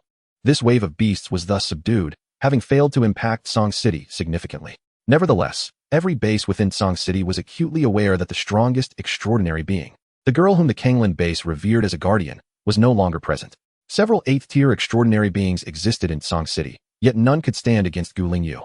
For no other could pursue the mastery of combat techniques with such relentless vigor or hone their skills between life and death as she did. A saying once echoed through Song City: the guardian of Kanglan base is invincible among her peers. However, with the absence of this guardian, news swiftly disseminated throughout the base, and all became aware of the grim reality. Many were reluctant to accept this truth, but when the returning force of extraordinary beings appeared within the base, their despondent demeanor cast a pall of grief and unease over the entire establishment. Gu Lingyu's existence held profound significance for the survivors. She instilled a sense of reassurance in everyone. Yet now, that comforting presence had vanished. At that time, we, 1,000 strong, had thoroughly searched the entire hill. Yet her trace remained elusive. Coupled with the collective memory of her being amidst the beast tide, everyone assumed she had perished. As she reminisced about those moments, Gu Lingyu merely raised an eyebrow, opting for silence. For indeed, she had met her demise at that juncture. The reason her body was never found was that it had been taken by the system. Nonetheless, this circumstance conveniently facilitated her return, allowing her to assert that she had not died but rather escaped, thus providing a plausible explanation. Just as she pondered this, Manager Wei, having composed himself, spoke first. It appears that you successfully escaped back then. That is truly wonderful. As long as you are unharmed. He chuckled ruefully, recalling how the populace of the base had spontaneously held a memorial for her, believing she had encountered misfortune. Gu Lingyu, however, was indifferent to such sentiments, responding with a smile. It's all right. After all, they were unaware of the situation. Manager Wei nodded, yet his expression darkened as he queried. Did you not return after your escape because you sensed something amiss? The fact that Gu Lingyu had chosen to seek him out upon her return indicated her trust in him, filling him with both relief and joy. Indeed, she replied. I realized it was a trap set by the Liang father-daughter duo. In a moment of irony, Gu Lingyu found herself at the mercy of the situation. As Wei Guanli continued in a low voice, I sensed something was amiss at that time. Therefore, once the tide of beasts subsided, I immediately commenced my investigation. Following the scant clues from that time, I traced back to the individual who conveyed orders to you, only to uncover that he had long been bribed by the Liang family. Further digging revealed that Liang Yuan had an affair with him. As he recounted this, a sardonic smile crept upon his face, filled with scorn. This revelation left Gu Lingyu utterly astounded. What? Liang Yuan had an affair with that man? And what of Zhao Buqiao? She was genuinely taken aback, for in her past life, prior to her untimely demise, Zhao Buqiao and Liang Yuan had already been married for some time. Zhao Buqiao, of course, was oblivious to this. I surmised he had never even considered that Liang Yuan would betray him. In his eyes, All women were compelled to flatter him. Wei Guanli scoffed, yet in a way, these two are indeed a match. They are cut from the same cloth, one brazen and unrestrained, the other furtive and clandestine. Gu Lingyu couldn't help but chuckle, then thought of the messenger. I never imagined Liang Yuanyuan had such peculiar tastes. Given her status, she should at least be discerning. But she was not discerning at all, as she seemed to desire everything. Wei Guanli suddenly burst into a malicious laugh. Now that he saw Gu Lingyu reappear, the clouds of gloom over his heart dissipated, and his spirits were lifted, bringing forth a desire to smile. Chapter 149 Ruthlessness. So Liang Yuanyuan has quite a few clandestine affairs. Gu Lingyu was momentarily taken aback. Indeed, she had previously shown some restraint, but recently, perhaps because Zhao Buqiao's lovers had multiplied, she had completely let herself go, seemingly competing with Zhao Buqiao in terms of quantity. Wei Guanli clicked his tongue in disbelief. Gu Lingyu, upon hearing this news, found herself at a loss for words. Just as Old Wei had said, these two were truly suited for one another. Wei Guanli cleared his throat, steering the conversation back on track. Liang Yuanyuan entangled herself with my subordinate, which is why she instructed him to relay false information to you and even hired someone to forge my handwriting for the letters. Even more outrageous. In pursuit of their objectives, that father-daughter duo resorted to unscrupulous means, orchestrating a trap to ensnare you by using living individuals as bait to attract the beasts. As he spoke, Wei Guanli's teeth clenched in fury, his face contorted with rage. They threatened the lives of numerous survivors' families, compelling them to lure the beasts to the hill. When you arrived at the hill, did two energy explosions occur in succession? Yes, Gu Lingyu had not anticipated that Wei Guanli would know of this. And after a moment's surprise, she nodded. That was the handiwork of the Liang family. They coerced several ability users to self-destruct with crystal cores. Otherwise, they would slaughter their families. Wei Guanli's face was flushed with anger, his eyes reddened, and his hands clenched into tight fists. Upon hearing this, Gu Lingyu's expression turned icy, her gaze sharp as if it were laced with frost. She had always known that the Zhao and Liang families were nefarious, but she had never imagined they could commit such heinous acts. However, this was not the end. We heard Manager Wei continue with a voice filled with resentment. Those extraordinary individuals, compelled by the plight of their families, had no choice but to comply, ultimately sacrificing their lives. Yet, in the end, the Liang father and daughter extinguished the lives of those extraordinary individuals' families. Upon hearing this, Gu Lingyu's expression grew even colder. After a moment, she slowly uttered a few words. They, indeed, deserve to die. I had secretly pursued the investigation for a long time and eventually learned the truth from the neighbors of two of those families. They had stumbled upon the matter but had remained silent out of fear. Manager Wei solemnly stated, those two families have committed numerous heinous acts over the years. Far beyond this incident, I have gathered substantial evidence and will submit it all to the Kyoto base at the right moment, ensuring they are apprehended in one fell swoop. This includes the individual who issued the orders to you. I have refrained from alarming him for now, as I can still extract some intelligence from him occasionally. Gu Lingyu raised an eyebrow. Reporting to the Kyoto base was certainly feasible, but what fate awaited these individuals was far from certain. And it was indeed not something the Kyoto base could dictate. As the two reminisced, they delved into past events and the current state of the Kanglan base, with Manager Wei speaking for the most part, while Gu Lingyu listened. The Kanglan base now boasted two ninth-tier extraordinary individuals, though both had recently attained their breakthroughs. Gu Lingyu was familiar with these two. One was under Manager Zhao, and the other was associated with Manager Wei, having previously maintained a good relationship with her and served as the deputy commander of the base's extraordinary forces. The reason for the past tense was that this deputy commander had recently been ensnared by Zhao and Liang, losing the qualification to lead, and now held only an honorary title, with no subordinates to command. Fortunately, after that incident, the deputy commander ascended to the 9th tier. Otherwise, among the 8th tier extraordinary individuals in the base, 2/3 would be under Zhao and Liang's command, making Manager Wei's situation even more precarious. Once the discussion about the base concluded, Manager Wei finally inquired, "Are you returning to seek vengeance?" With the truth now apparent, he believed Gu Lingyu had come back for retribution.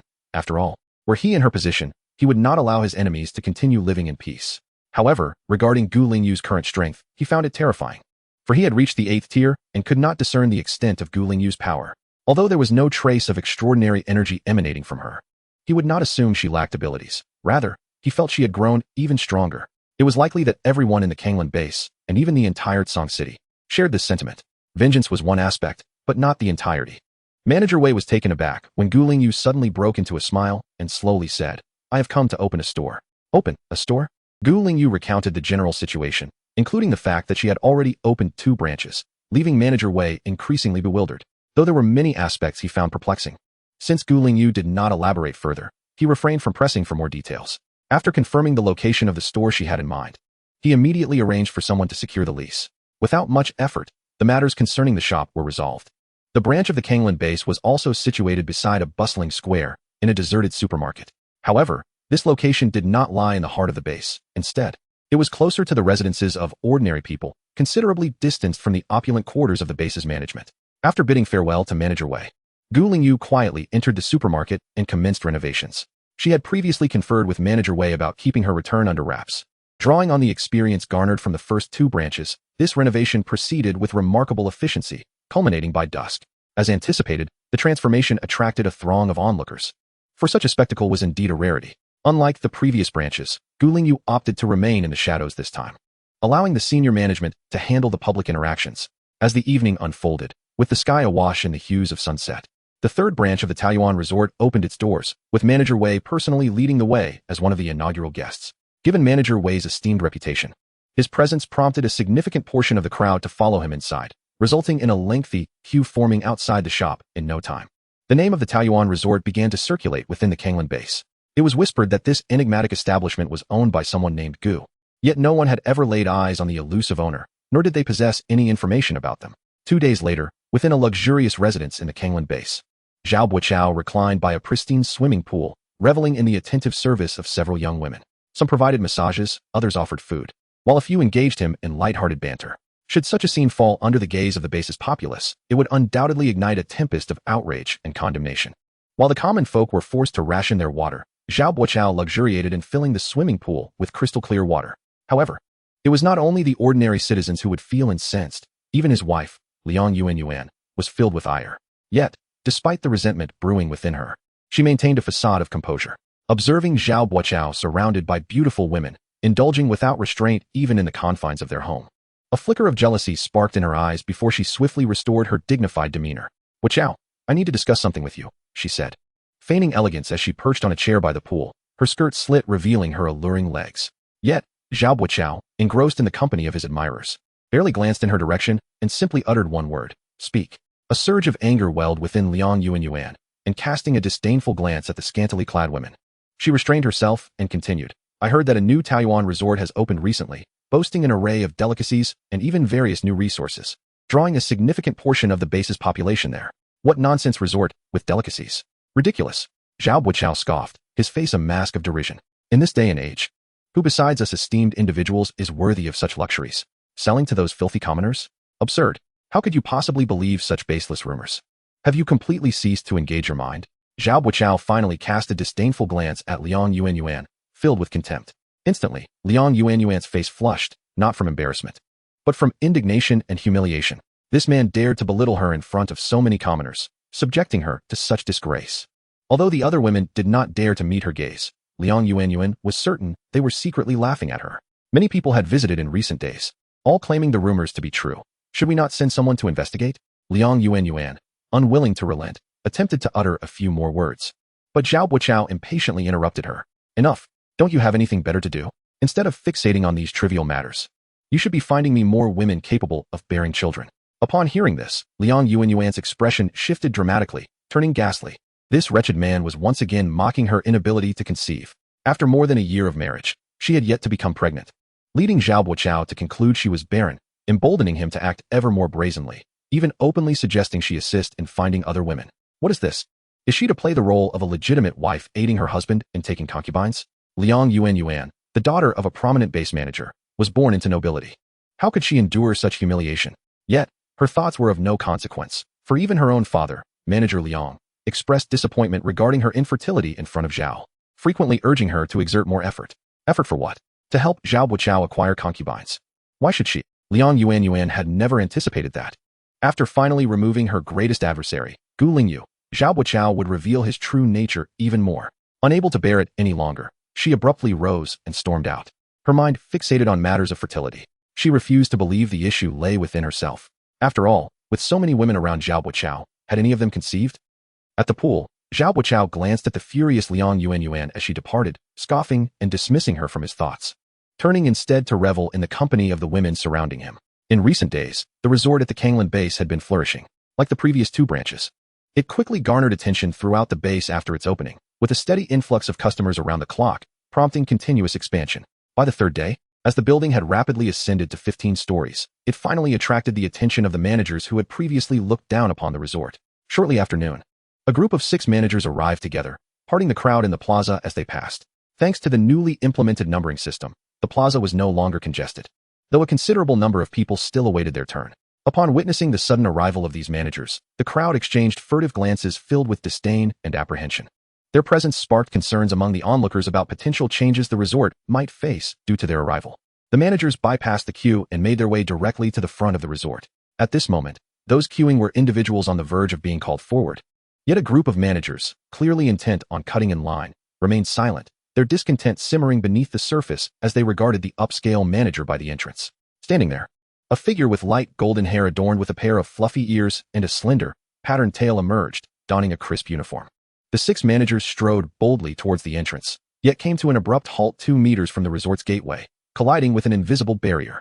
They collectively uttered cries of pain, forced to pause, clutching their faces in a mix of agony and fury. Their commotion immediately attracted the attention of the crowd in the plaza. Their arrival had already sparked curiosity, but now, with the evident disturbance, onlookers quietly gathered around. After some moments of struggling, the 6 managers finally managed to regain their composure and raise their hands in curiosity, eager to discern the nature of the obstruction that had thwarted their entry. Upon reaching out, they were met with the unmistakable sensation of an invisible wall. Their expressions morphed into astonishment and disbelief as they explored the barrier, confirming its existence that kept them outside. Yet, the recollection of others having entered moments before ignited their anger. What does this establishment imply? Are we not allowed to enter? They were baffled by the origin of this wall, perceiving it as a blatant affront directed solely at them. Accustomed to wielding authority within the base, these managers had never encountered such treatment. They began to assert themselves vocally. Not only did the managers express their indignation, but even the gathered crowd exhibited signs of astonishment. After all, they had previously accessed the resort without ever noticing the presence of such an air wall. In response to the evident troublemakers, the leopard woman, who had initially worn a smile, now displayed a noticeable shift in demeanor, her expression losing its warmth. Ladies and gentlemen, you cannot enter. Not just the 6 managers, but even the onlookers sensed the change in the leopard woman's attitude. Typically reserved in speech, she had always greeted customers with amiability, yet now, those observant enough noted that she had omitted the customary term of guests when addressing the 6 managers. Did this imply that she did not regard them as patrons? Chapter 151. The audacity of cutting in line. The 6 managers cared little for the thoughts of those around them. They merely glared at the leopard woman, self-righteously demanding, "What do you mean? Are you suggesting we should queue?" They erroneously believed that the reason for their exclusion from the resort was their failure to wait in line. Do you have any idea who we are? We are the management of this base, and here, we hold precedence. We do not need to queue. Indeed, if you wish to operate a business on our turf, you must adhere to our rules. The 6 managers immediately began to voice their dissatisfaction, their faces contorted with anger. Their anger was palpable, yet the crowd around them seemed even more incensed. However, everyone dared not voice their frustrations, fearing retribution from management, which would make life in the base quite unbearable. For the sake of their families and themselves, the vast majority chose to endure in silence. Yet, in the face of the fury emanating from the 6 managers, the leopard lady's response remained strikingly simple. Her smile had vanished entirely. Regardless of your status, you are not permitted to enter. This was the first time the onlookers had witnessed the leopard lady, the manager, display such an icy demeanor. Her expression and words evidently provoked the 6 individuals further. However, before they could utter a word, the leopard lady suddenly turned her head as if switching masks, her smile reappearing as she addressed the queue nearby. "The next 5 guests may enter. We welcome your return." At that moment, 5 guests were just emerging from the resort. The dramatic shift in her attitude left the crowd utterly astonished, while the 6 managers seethed with anger. In the next instant, upon witnessing the 5 guests enter without impediment and the 5 inside exiting freely, the 6 managers instinctively lifted their feet to follow. Bang! The 6 managers once again collided with an invisible barrier.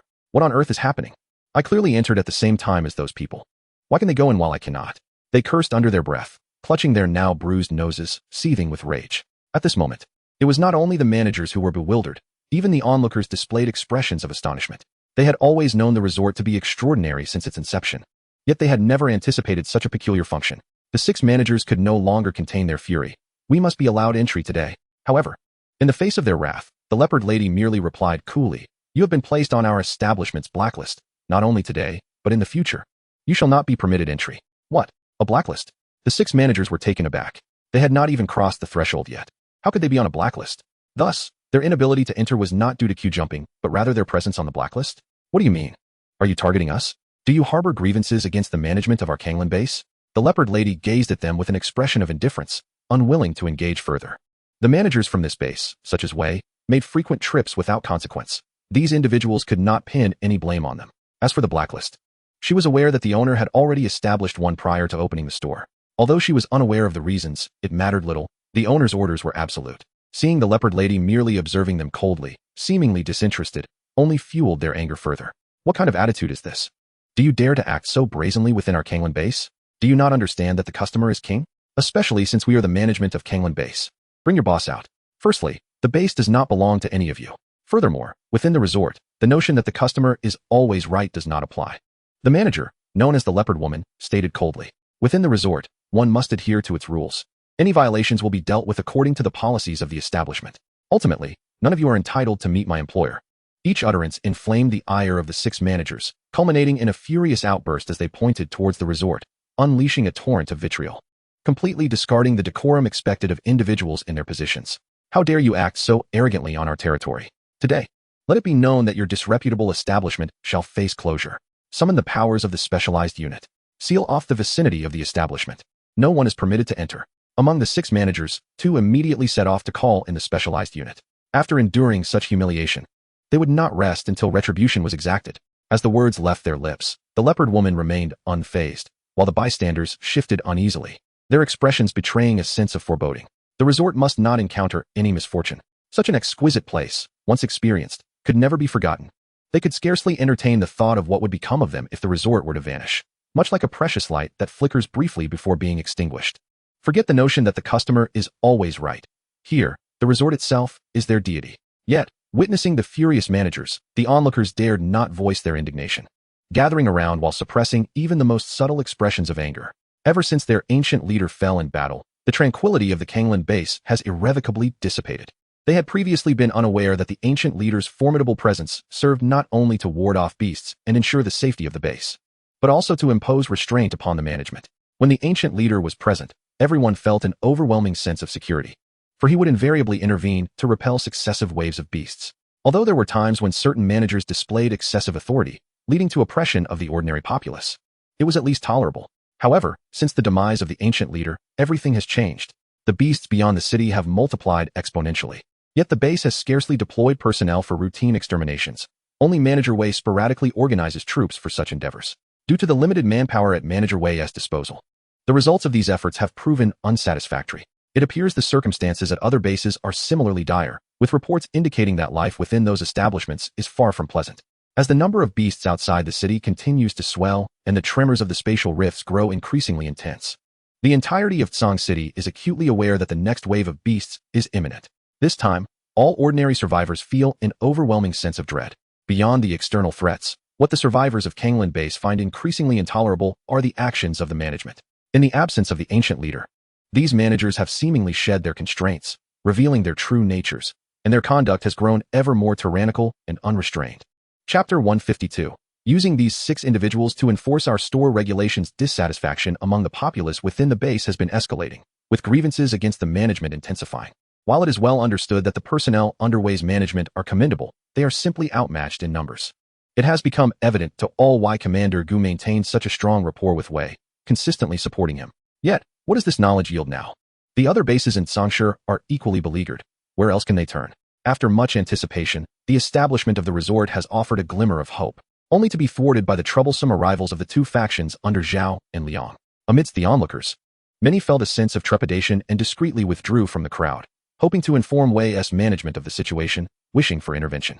Just moments after their departure, the 2 managers returned with a team of 50 ability users, the very forces tasked with patrolling the base. Upon their arrival, the 6 managers grew emboldened, unleashing a barrage of commands. Surround the resort. No entry, only exit. Anyone who dares approach shall be taken into custody. Step back. Anyone who advances further will find themselves in detention. With these orders issued, the area surrounding the resort was swiftly encircled by the ability users, while the gathered crowd was forced back 5 meters, barred from encroaching closer. Once these measures were taken, the 6 managers turned their smug and sinister gazes towards the leopard woman manager. Evacuate everyone inside.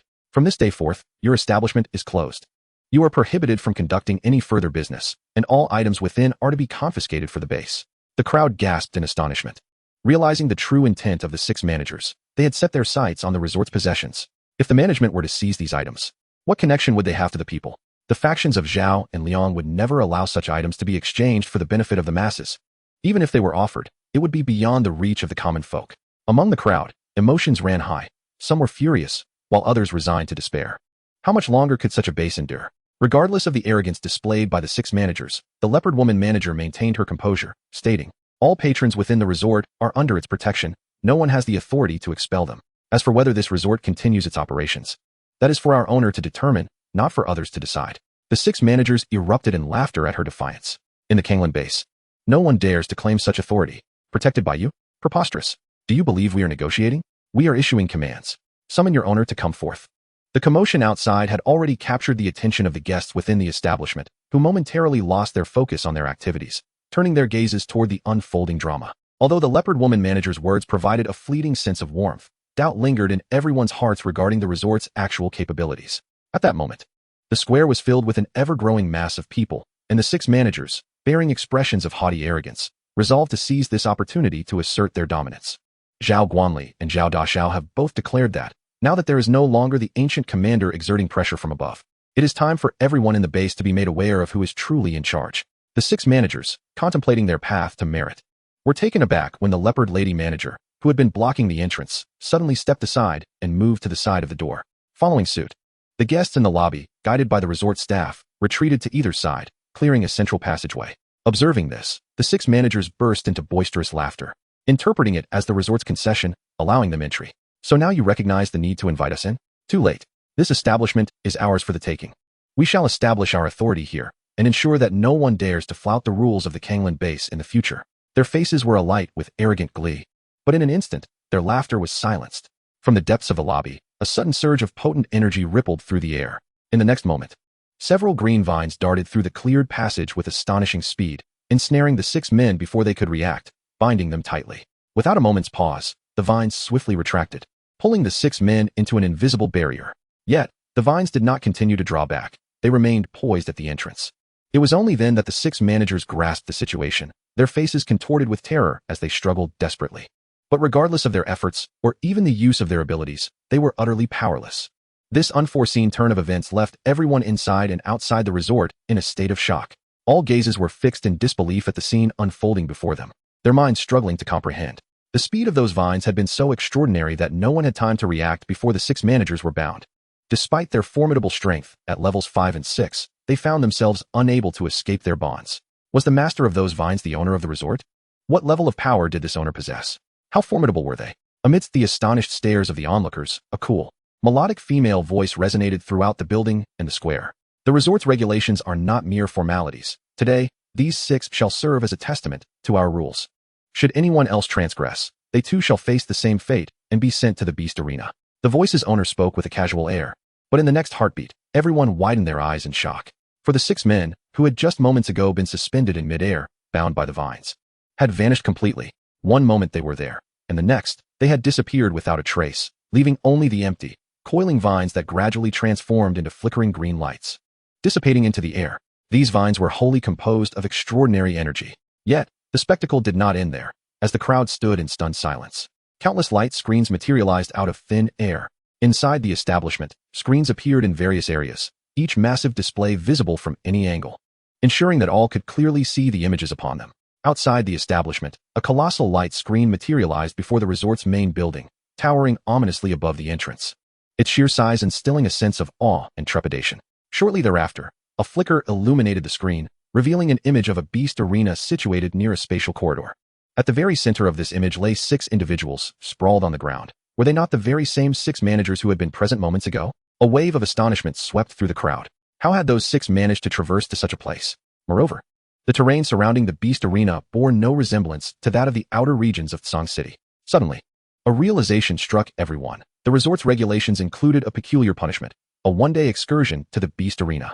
When this rule was initially presented, some were bewildered, while others scoffed in disbelief. Yet now, the meaning became crystal clear. The possibility of being transported to the beast arena was indeed real. Observing the expressions of sheer terror and pallor on the faces of the 6 managers, it was evident just how frightened they were.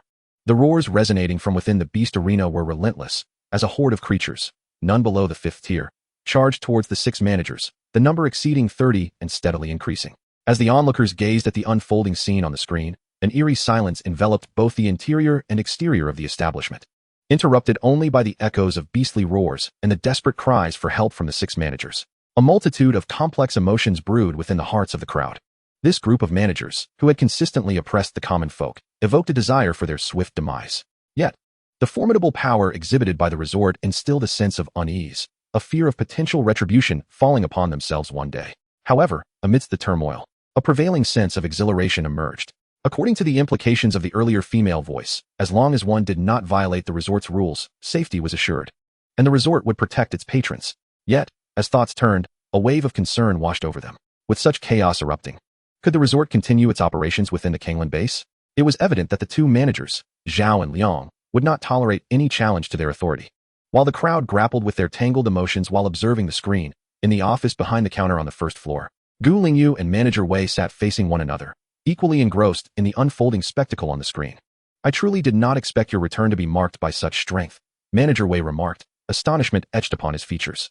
He had discerned that Lingyu had returned not only more enigmatic, but also significantly more powerful, so much so that he could no longer gauge her true depths. Surviving great peril often brings unexpected blessings, Lingyu replied with a faint smile, choosing not to elaborate further. Manager Wei merely nodded in acknowledgement, refraining from probing any further. Even regarding Lingyu's sudden display of her wood-based abilities, the fate of the 6 managers had already been sealed. He withdrew his gaze and resumed discussing the previously unfinished topic. The information has been dispatched to the Kyoto base. We should receive a response within 3 to 4 days. Have all the necessary evidence been gathered? Lingyu inquired. The situation has reached a point of sufficient gravity to capture the attention of the Kyoto base, and it is certain that they will dispatch personnel. The remaining evidence can be gathered within the next couple of days. Wei, unable to conceal his excitement, felt that after so many years, they finally had the opportunity to cleanse the Kanglan base. It would be prudent to address this matter swiftly to avoid falling into a predicament akin to that of Haishur. Lingyu nodded in agreement. She had previously discussed the dire circumstances of Haishur with Wei. It was indeed a truly grim situation. Had Haishur opened the portal to the underground world under such conditions, it is likely they would not have endured, leaving the ordinary survivors to bear the brunt of the consequences, while the administrators would have their own means of escape. Reflecting on Haishur, Wei felt a twinge of nostalgia, then recalled the recent developments and furrowed his brow. These 6 individuals are all administrators under Zhao Liang. Now that they have encountered trouble and have been publicly dealt with, the 2 factions will undoubtedly intervene, potentially seeking retribution. Let them come. Lingyu replied with a calm smile, unperturbed by the prospect. Wei acknowledged her perspective. After all, Lingyu had never feared that group in the past, and certainly not now. In that case, I shall prepare and summon Old Lu as well. The Old Lu he referred to was none other than the honorary vice commander, who had been unjustly stripped of his command over the ability user troops, and was now one of the 2 9th-tier ability users in the base. As the final scream echoed, the screen was filled with the figures and roars of various beasts before all the displays vanished, leaving a group of individuals standing in place, engaged in fervent discussion. Yet, at that moment, no one departed, for all understood that this incident was merely the beginning. In the ensuing time, more and more individuals gathered in the square, and the news of the earlier occurrence spread like wildfire throughout the base. As time trickled by, the atmosphere in the square grew increasingly tense. Suddenly, a clamor erupted from one side of the square, drawing everyone's attention. They beheld a formidable force approaching, and the crowd parted in fear, wary of attracting misfortune by lingering too long. Leading the charge were Zhao Buochao and Liang Yuan, accompanied by numerous base administrators and even a 1,000-strong force of ability users. The procession entered the square with great pomp, eliciting a change in expression among the onlookers. A major incident was imminent. The people of Kanglan Base were acutely aware that a fierce struggle was unfolding between the 2 administrative factions, escalating in intensity. However, no one anticipated that today's events would stir such a considerable uproar. Wei frequented the resort, leading others to associate it closely with him. Thus, Zhao Buochao's aggressive arrival with the army of ability users instilled in everyone a sense of impending civil strife. The ordinary citizens of the base, for the most part, harbored a deep-seated hope that Wei would quell the opposing faction, as they could discern who genuinely had the community's best interests at heart. Contemplations aside, the feasibility of such aspirations remains highly problematic, as the current strength of the 2 factions clearly favors the Zhaoyang alliance. Within the base, more than 2/3 of the elite combat force is firmly under the control of Zhaoyang, which constitutes the crux of the matter. It is well understood that a single high-tier combatant possesses the capacity to obliterate thousands of lower-tier fighters, presenting an overwhelmingly advantageous position. Individuals of lesser rank cannot even withstand the residual shockwaves from battles fought by high-level abilities. At this moment, a significant incident is evidently imminent, inciting concern among the onlookers. There is no need for commands. Everyone instinctively retreats, clearing a vast expanse in front of the resort, as ordinary citizens dare not approach. Zhao Buqiao, observing the scene, wears a haughty expression. He relishes this feeling. Yet today, someone has audaciously dared to challenge his authority. He strides forward, his demeanor dark and brooding. Disregarding Liang Yuan who struggles to keep pace beside him, his focus solely on the resort building ahead, gazing at the newly erected structure. Its splendid and opulent facade elicits a flicker of surprise in Zhao Buqiao's eyes. The name Peach Blossom Resort has been the subject of much discussion within the base in recent days. He has certainly heard it countless times before, dismissing it until now. Encountering it for the first time, he cannot help but feel astonished. For prior to this, such a building did not exist here. Yet, these considerations pale in comparison to the pressing matter at hand. The owner of this resort must pay a price today. Even the Wei family would find no solace here. He intends to make it abundantly clear to all that, within the Kanglan base, he is the ultimate authority. As he approaches, Zhao Buqiao eagerly channels the energy within him, conjuring a fireball the size of a half-grown adult before him. In the next instant, the fireball is unleashed, hurtling directly toward the resort's entrance. Gasps and shrieks erupt from the gathered crowd, rendering all onlookers stupefied. None could have anticipated that Zhao Buqiao would launch an ability attack so brazenly. It is imperative to note that many ordinary people are present within the resort at this moment. Should this attack breach the building, how many lives would be lost? What would happen if the structure were to collapse? In that instant, alongside their fear, a profound sense of anger and despair surges within the hearts of the crowd. Zhao Buqiao shows utter disregard for the lives of the ordinary survivors. He acts with impunity, treating them as mere pawns, devoid of any humanity in his eyes. In stark contrast to the spectators outside, those within the resort are engulfed in sheer terror, witnessing the fiery projectile approach with faces etched in despair. Zhao Buqiao has only recently ascended to the rank of an 8th-tier ability user. How could they possibly withstand an attack from someone of such caliber?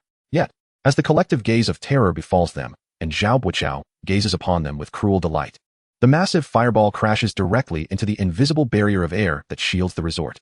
With a resounding bang, flames erupted, reminiscent of a magnificent display of fireworks, only to dissipate into the air, leaving no trace behind. As the fireball vanished, the resort remained unscathed, with only the rippling, invisible wall of air hinting at the extraordinary event that had just transpired. Zhao Buqiao was struck dumb with astonishment. How could this be possible? His face was a canvas of disbelief. Although he had not exerted his full strength in that recent strike, the power of the fireball was undeniably formidable. Yet, even with what he considered a potent attack, it failed to breach the resort's defenses, let alone inflict any damage. A momentary silence enveloped the square, and with Zhao Buqiao's incredulous shout, the crowd seemed to regain their breath, coming back to life. Faces filled with astonishment. They gazed at the air wall that gradually returned to calmness, becoming invisible once more, unable to suppress their genuine gasps of wonder. No one had anticipated that the Taoyuan resort possessed such formidable defensive capabilities. Prior to this moment, no one had ever discovered this fact. Furthermore, Zhao Buqiao's assault had revealed an important truth to everyone: the existence of a protective barrier at the Taoyuan resort. That invisible wall of air was indeed a shield of protection. Many had only heard tales of such a phenomenon, never having witnessed it firsthand, yet today, they were fortunate enough to see it in front of a shop. Moreover, it had effortlessly withstood the attack of an 8th-tier ability user, indicating that the protective barrier was of an exceptionally high caliber. In an instant, the curiosity of the onlookers intensified, and the previously bleak outlook transformed into a flicker of anticipation. Meanwhile, word of the events unfolding in the square had swiftly spread throughout the base. After all, when Zhao Buqiao had arrived with his entourage, they had deliberately created a significant commotion, drawing an increasing number of people toward the scene. Everyone was eager to discover whether today's occurrences would herald any changes in the situation at Kanglan Base, and ultimately, which side would emerge victorious. Faced with failure, Zhao Buqiao felt a profound sense of shame, yet his desire to claim the resort only intensified. Where was the owner of the resort? He demanded to see them. What greeted him in return was the awkward and suffocating silence. Even the leopard woman manager, who stood near the entrance, did not spare him a glance. Calmly turning to re-enter the establishment, he then witnessed her clearing the lobby, directing all lingering customers into a side supermarket until the lobby was entirely devoid of people. Outside the resort, Zhao Buqiao stood rooted to the spot, acutely aware of the owner's disdainful disregard. He understood that the owner was undoubtedly inside the establishment at that very moment. The messenger who had gone to report earlier had made it abundantly clear that the resort's owner had intervened, using wood-based abilities to draw 6 managers into the resort's confines, subsequently transporting them into the beast arena. Most importantly, the owner had spoken, and it was a woman's voice. Since she was present yet chose to ignore him, it was evident that she held him in contempt. As Zhao Buqiao's face contorted with rage, It was evident that he was irate. Beside him, Liang Yuanyuan immediately interjected with a sinister suggestion. Wacha, why waste words on that wretched woman? Let the psychic forces charge in and attack directly. With our numbers. Do we truly fear breaching her absurd protective barrier? She had just overheard that the owner of this so-called resort was, in fact, a woman. Upon learning this, a surge of unease gripped her heart. Although she was not lacking in male companionship, she could not allow her position to be threatened in any way. It was one thing for Zhao Buochao to surround himself with numerous women, but his wife must remain solely herself. Moreover, a share in the management of this base was imperative for her. Just as Liang Yuanyuan's words hung in the air, before Zhao Buochao could react, a surge of energy emanated from the resort's entrance once more. This wave of energy was equally swift, leaving Zhao Buochao no opportunity to respond. Sprouts of green reappeared, and in the blink of an eye, two tendrils had advanced toward Zhao Buochao and Liang Yuanyuan. Suddenly, a phantom image appeared at the tips of the tendrils, followed by a series of sharp slapping sounds. Liang Yuanyuan let out a brief gasp, only to find herself silenced as her face was struck back and forth, leaving her no chance to utter another sound. The tendrils were astutely forceful, ensuring that while Liang Yuanyuan was repeatedly slapped, she would not fall, leaving her to passively endure the onslaught. Her prowess was utterly ineffectual, bolstered only by crystal cores, and she had scarcely engaged in combat before, leaving her clueless on how to retaliate. In contrast, Zhao Buochao fared slightly better, though only marginally so. After enduring several slaps from the tendrils, he finally reacted, hastily attempting to retreat. However, as he stepped back, the tendrils followed suit, relentlessly continuing their assault. No matter how he tried to evade, the tendrils remained steadfast, determined to carry on with their slapping endeavor. Zhao Buochao felt as though he would lose his mind. His face burned with pain, his pride shattered. Yet, the surrounding fools offered no assistance. All the psychics who attempted to approach were thwarted by the remaining tendrils, leaving the two of them to suffer alone. This ludicrous scene unfolded, leaving all onlookers utterly dumbfounded. Who could have imagined that the fierce Zhao Buochao and Liang Yuanyuan would ultimately be rendered defenseless? And to be humiliated publicly in such a manner? Was this a spectacle they could witness as a group? Yet, one could not deny the satisfaction it brought. Many concealed their amusement behind stoic facades, their hearts reveling in joy, their eyes fixated on the two being publicly chastised. They relished every moment, eager to etch this rare scene into their memories. The two endured a prolonged barrage of slaps, and despite Zhao Buochao's myriad attempts to counter, none bore fruit. He attempted to unleash his supernatural abilities against the writhing vines, yet those tendrils, once shattered, swiftly regained their former shape, relentlessly striking at him once more. He endeavored to envelop himself in flames, but to no avail. Each time the vines drew near, they would be singed, yet their tenacity remained unyielding, striking first and burning later. To them, as long as they made contact, being incinerated thereafter was a trivial matter. Zhao Buochao and Liang Yuanyuan were on the brink of madness from this torment. Until, at last, another group arrived on the scene. Stop! A thunderous roar reverberated through the air, followed by a flurry of wind sides that swiftly severed all the vines. Finally, Zhao Buochao and Liang Yuanyuan were liberated from their unending suffering. After the vines were cut, they did not restore their length. Instead, they languidly twisted in the air as if mocking the two, before dissipating into specks of green luminescence. It was only then that the two ceased their physical struggle, allowing the onlookers to clearly discern their plight. Their faces were swollen beyond recognition, battered by the relentless onslaught of the vines. They were a sight that words could scarcely encapsulate. Not only were their faces grotesquely swollen, but both were also reeling from dizziness. Especially Liang Yuanyuan, who had been continuously on the receiving end of the assault. She was utterly disoriented, and had it not been for a bystander who rushed to support her, she would have surely collapsed. Yet, no sooner had she been helped than she could not contain herself, erupting into a fit of violent vomiting. She was evidently in a state reminiscent of a mild concussion. The sight of their miserable condition ignited a furious blaze within the hearts of the newly arrived individuals. What audacity!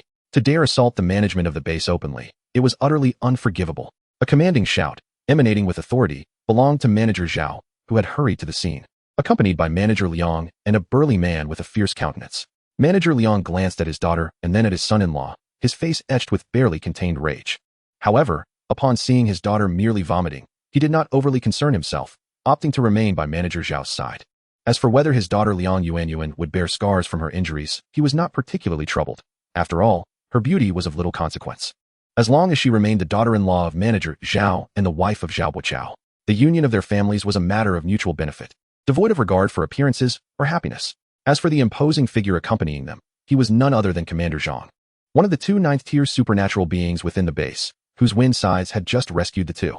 Following these three were numerous managers from the base and a formidable force of 5,000 supernatural individuals. The two groups that had arrived encompassed a significant portion of the management under Zhao and Liang, along with a total of 6,000 supernatural beings. Such an assembly, filling the square, capable of accommodating over 10,000, was an unprecedented event, convened solely for the sake of a single establishment. In such an imposing scene, the onlookers were understandably frightened. Retreating to the edges of the square, anxiously huddling together, their gazes towards the center imbued with caution. Should the situation turn dire, they would undoubtedly flee at the first opportunity. The reactions of Zhao Buochao and Liang Yuanyuan had already made it abundantly clear that the Zhaoyang faction showed no regard for the lives of ordinary people. They might even eliminate them alongside their intended targets. Who dares to act so arrogantly within my Kanglan base? Step forward and face your punishment. Managing Zhao bellowed, followed closely by Managing Liang's response. However, before their words could echo back from the resort, commotion arose once more from one side of the square. This time, thousands more had arrived. Leading them was another high-ranking official from the base, Managing Wei. Now, the three principal managers of Kanglan Base had gathered at the resort in full force. Managing Wei was accompanied by a considerable number of pursuing managers, as well as Deputy Commander Liu and a formidable contingent of 4,000 superpowered individuals. Although their numbers were slightly fewer compared to Zhao and Liang's faction, their presence was equally formidable. Upon seeing Managing Wei's arrival, Zhao and Liang's expressions darkened. They had anticipated his coming but were taken aback by the sheer number of followers he brought, including Deputy Commander Liu.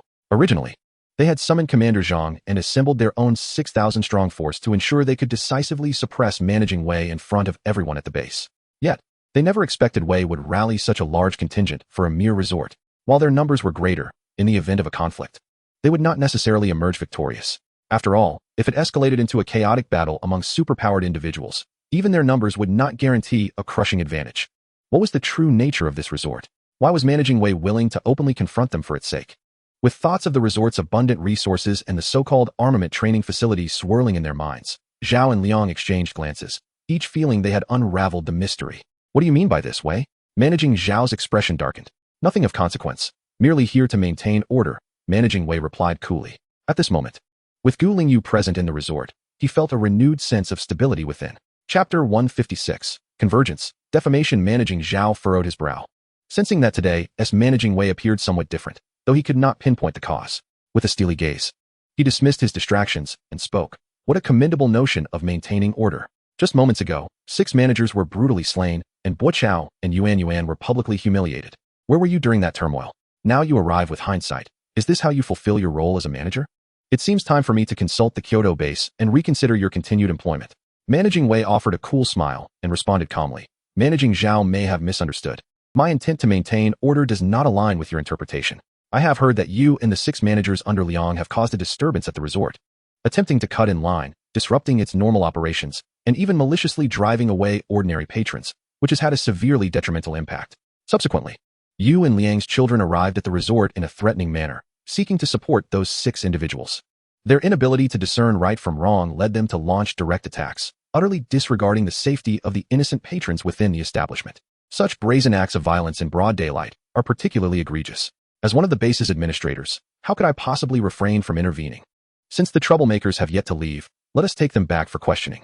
With that, Manager Wei raised his hand and commanded the apprehension of the individuals, displaying such a resolute demeanor that even Zhao and Liang were taken aback. When did Wei become so assertive? No sooner had Manager Wei finished speaking than Deputy Commander Liu stepped forward decisively. This prompted immediate anger and urgency from Zhao and Liang. How audacious of Manager Wei to confront them publicly, showing them such blatant disrespect, as if they had no allies on their side. Zhao, fuming with rage, stepped forward, glaring fiercely at Deputy Commander Liu. As Zhao moved, the imposing Commander Zhang, who had stood beside him like an unwavering pillar, also stepped forward, exuding an air of arrogance. The message was unmistakable. Should Deputy Commander Liu dare to strike, Commander Zhang would undoubtedly retaliate.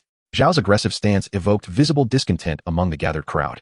Ever since Commander Gu's departure, Zhao had grown increasingly ruthless and aggressive, even neglecting the facade of civility. In a sinister turn, Manager Liang seized the opportunity to accuse. Manager Wei, your support for this establishment raises suspicions of some unsavory dealings, does it not? It must be so. I have heard you frequent this place daily. How could there be no connection? Zhao Buochao, regaining his composure, eagerly chimed in. His face twisted with resentment as he cast a glance at the resort before turning his ire towards Manager Wei. To him, the resort's audacity to publicly humiliate him was undoubtedly instigated by Manager Wei's influence. Your interference with the establishment stems from a desire for their resources, does it not? Why resort to such veils of pretense? Manager Wei bluntly exposed their true intentions, no longer wishing to maintain the facade of cordiality. After months of tension, the pretense of harmony had been discarded, with both sides weary of the charade. However, Manager Wei evidently underestimated the audacity of his adversaries, as well as their true motives for assembling such a formidable force today. Speaking of resources, a large cache had recently been stolen from the base, and the thieves remained elusive. Suddenly, this establishment appeared. It is my belief that the owner of the resort is likely the thief. Manager Liang cast a sinister glance towards the direction of the resort. Indeed, the emergence of this establishment, coupled with its suspiciously acquired resources, undoubtedly marks it as the very thief responsible for pilfering from the base. Zhao, the manager, suddenly broke into a cold smile, his gaze toward Wei filled with smug satisfaction.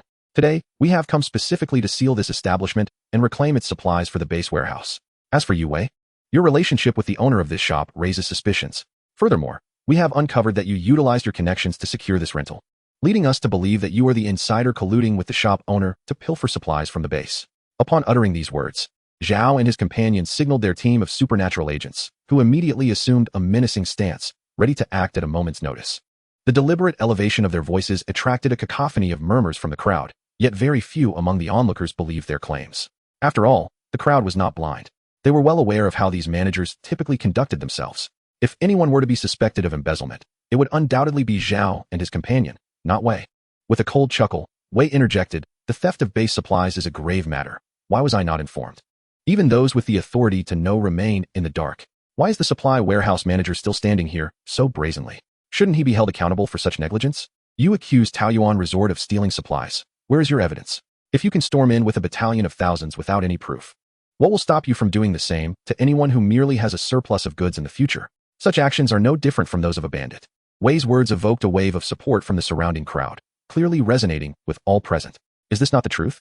If Zhao and his companion can use such pretexts to raid a shop today, tomorrow they could just as easily invade their own establishments, or even their homes. With the base's taxes and supply exchange rates skyrocketing, and having finally established a business that offered a glimmer of hope, who would sit idly by and watch it be destroyed? Moreover, with Wei standing up and so many supernatural agents present, if they remained silent, would they not be crushed by these two bloodsuckers, Zhao and Liang, in the future? Embezzlement? As managers of the base, you rely solely on rhetoric, without presenting any evidence? If that is the case, then let us await the arrival of representatives from the Kyoto base to render judgment. Wei declared coldly, "As for today, none of you shall lay a finger on this establishment." As soon as he finished speaking, Deputy Commander Lu stepped forward once more, his stance unequivocal.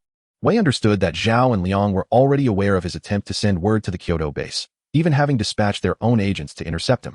Fortunately, the messenger had managed to escape, leaving them empty-handed. Chapter 157. The emergence today, the commotion created by these two was not merely about the resort. Wei was well aware that there were deeper motivations behind their actions, particularly concerning his message to the Kyoto base.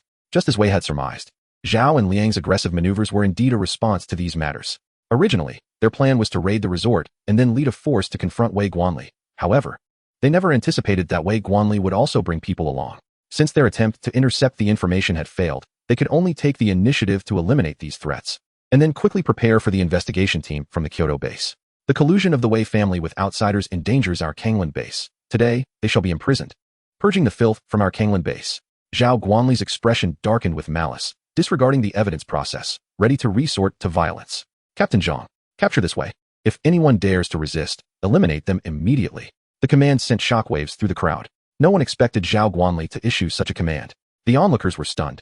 And in the center of the square, both sides' ability teams were on high alert. The two only 9th-tier ability users from the base had already clashed directly. Upon hearing the order, Captain Zhang charged towards Wei Guanli, only to be intercepted by Deputy Captain Lu, who had been on guard. The two 9th tiers immediately engaged in fierce combat, their energies erupting as they fought to a standstill. Zhao Guanli frowned for a moment. Then his expression darkened as he turned to the 3 8th-tier ability users behind him. The 3 8th tiers exchanged glances, somewhat helpless, but quickly launched an attack against Wei Guanli. Zhao Guanli's actions drew cries of treachery from the onlookers. However, for Zhao and Liang, any means would suffice as long as they achieved their goals. 3 attacks arrived almost simultaneously. Another person beside Wei Guanli rushed forward to raise a shield with him, barely blocking the assault. Wei Guanli himself possessed the strength of an 8th-tier ability user. Had it not been for this, he might not have fully withstood that last attack. Despicable. Deputy Captain Lu shouted in fury, clearly surprised that Zhao and Liang would resort to such a sneak attack. They truly had no regard for honor. Is this what you call despicable? Would you care to witness something even more underhanded? Captain Zhang sneered, and Deputy Captain Liu felt a sense of foreboding. Indeed, the next moment, they heard Captain Zhang roaring with maniacal laughter. Attack! As the words left his lips. The 100 or so ability users closest to Zhao and Liang suddenly unleashed their powers. These were Zhao and Liang's trusted subordinates, far superior to the other ability user teams. However, the powers unleashed by these individuals were not directed at Wei Guanli. Instead, they surged towards the crowd of onlookers not far away. This sudden strike left the entire arena in shock. Ah, why? How could this happen? Hurry, raise the shield. As over 100 attacks surged forth. The crowd in that area panicked, realizing that they were surrounded and had no way to retreat. Have you all lost your minds? Stop this at once. Wei Guanli's eyes turned red with fear as he shouted in terror. At that moment, he and another 8th tier ability user were being overwhelmed by 3 of the opposing ability users, unable to spare a hand to defend, helplessly watching as the ability attacks soared above them. Yet just as the attacks were about to descend upon the crowd, a formidable and profound earthen wall suddenly arose before them. This unexpected barrier intercepted all assaults, leaving it battered yet unharmed, safeguarding every individual present. Vice Commander Liu.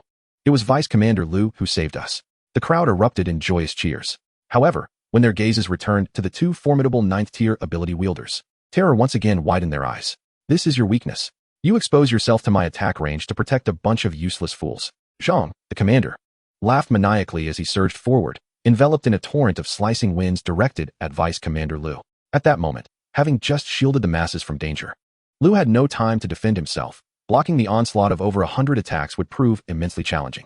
Old Liu, Vice Commander Liu, not only Manager Wei, but even the spectators gasped in horror, some covering their eyes in fear.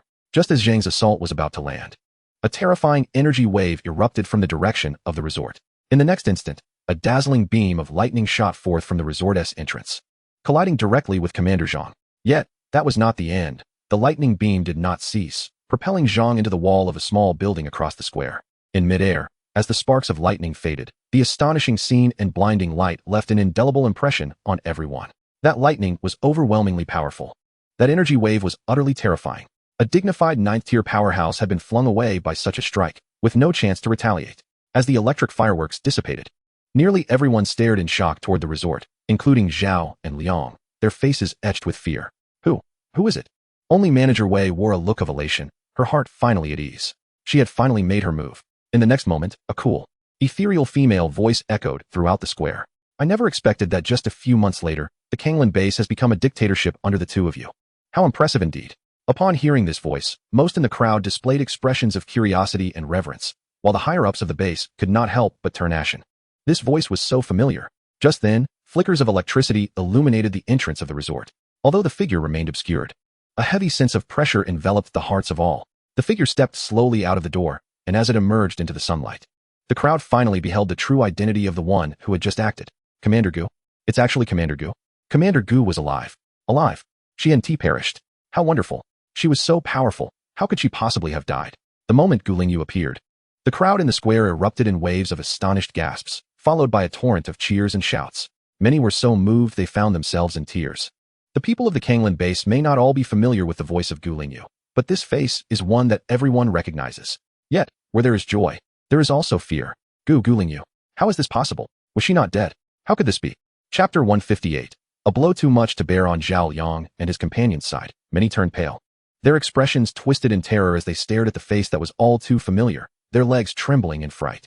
Even the 2 major managers, Zhao and Liang, were left aghast. Impossible. This wretched woman cannot possibly be alive. My plan was flawless. She could not have survived. She must be an imposter. At that moment, a piercing scream rang out, echoing across the square, instantly silencing the jubilant cheers and murmurs of disbelief. The content of that utterance caused everyone to widen their eyes in disbelief, turning towards the source of the voice, only to witness Liang Yuanyuan wearing an equally incredulous expression. Her gaze fixed on Gu Lingyu, as if she had seen a ghost. Manager Liang was equally stunned. Yet it was Liang Yuanyuan's words that drained the color from his face. Fool, how could you utter such a thing? Even if they secretly wished for Gu Lingyu's demise, such words must never escape their lips, especially not within the Kanglan base.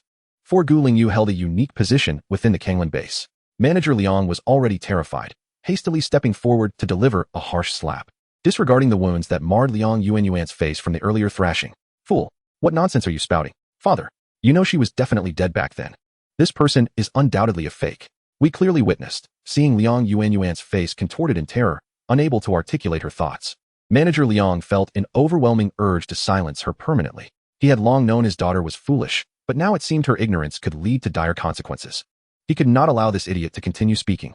Just as Manager Liang contemplated intervening, Zhao Buqiao acted first. No, more accurately, he employed his foot. He raised his leg and kicked Liang Yuan squarely in the stomach, sending her flying 3 to 4 meters, where she curled up on the ground, clutching her abdomen in pain. So it was you who caused this trouble? You thwarted my plans. Wretched girl. He had meticulously devised a plan and procured valuable resources, preparing to make his move against Gu Lingyu. Then, he was blindsided by the sudden news of her demise amidst the beast tide, robbing him of his opportunity.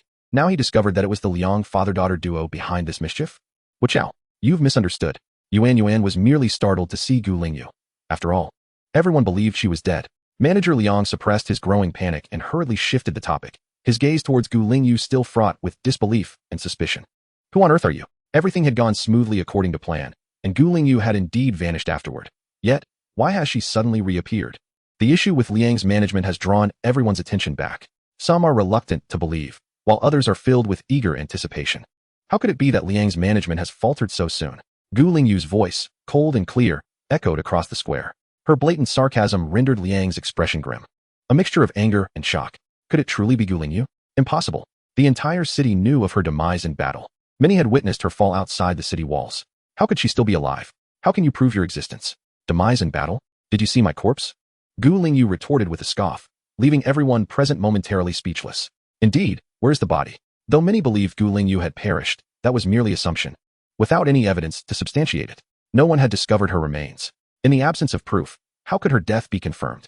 It was simply because Gu Lingyu had been surrounded by the tide of monstrous beasts and had engaged in a cataclysmic battle, ultimately vanishing from sight, that the belief in her demise took root.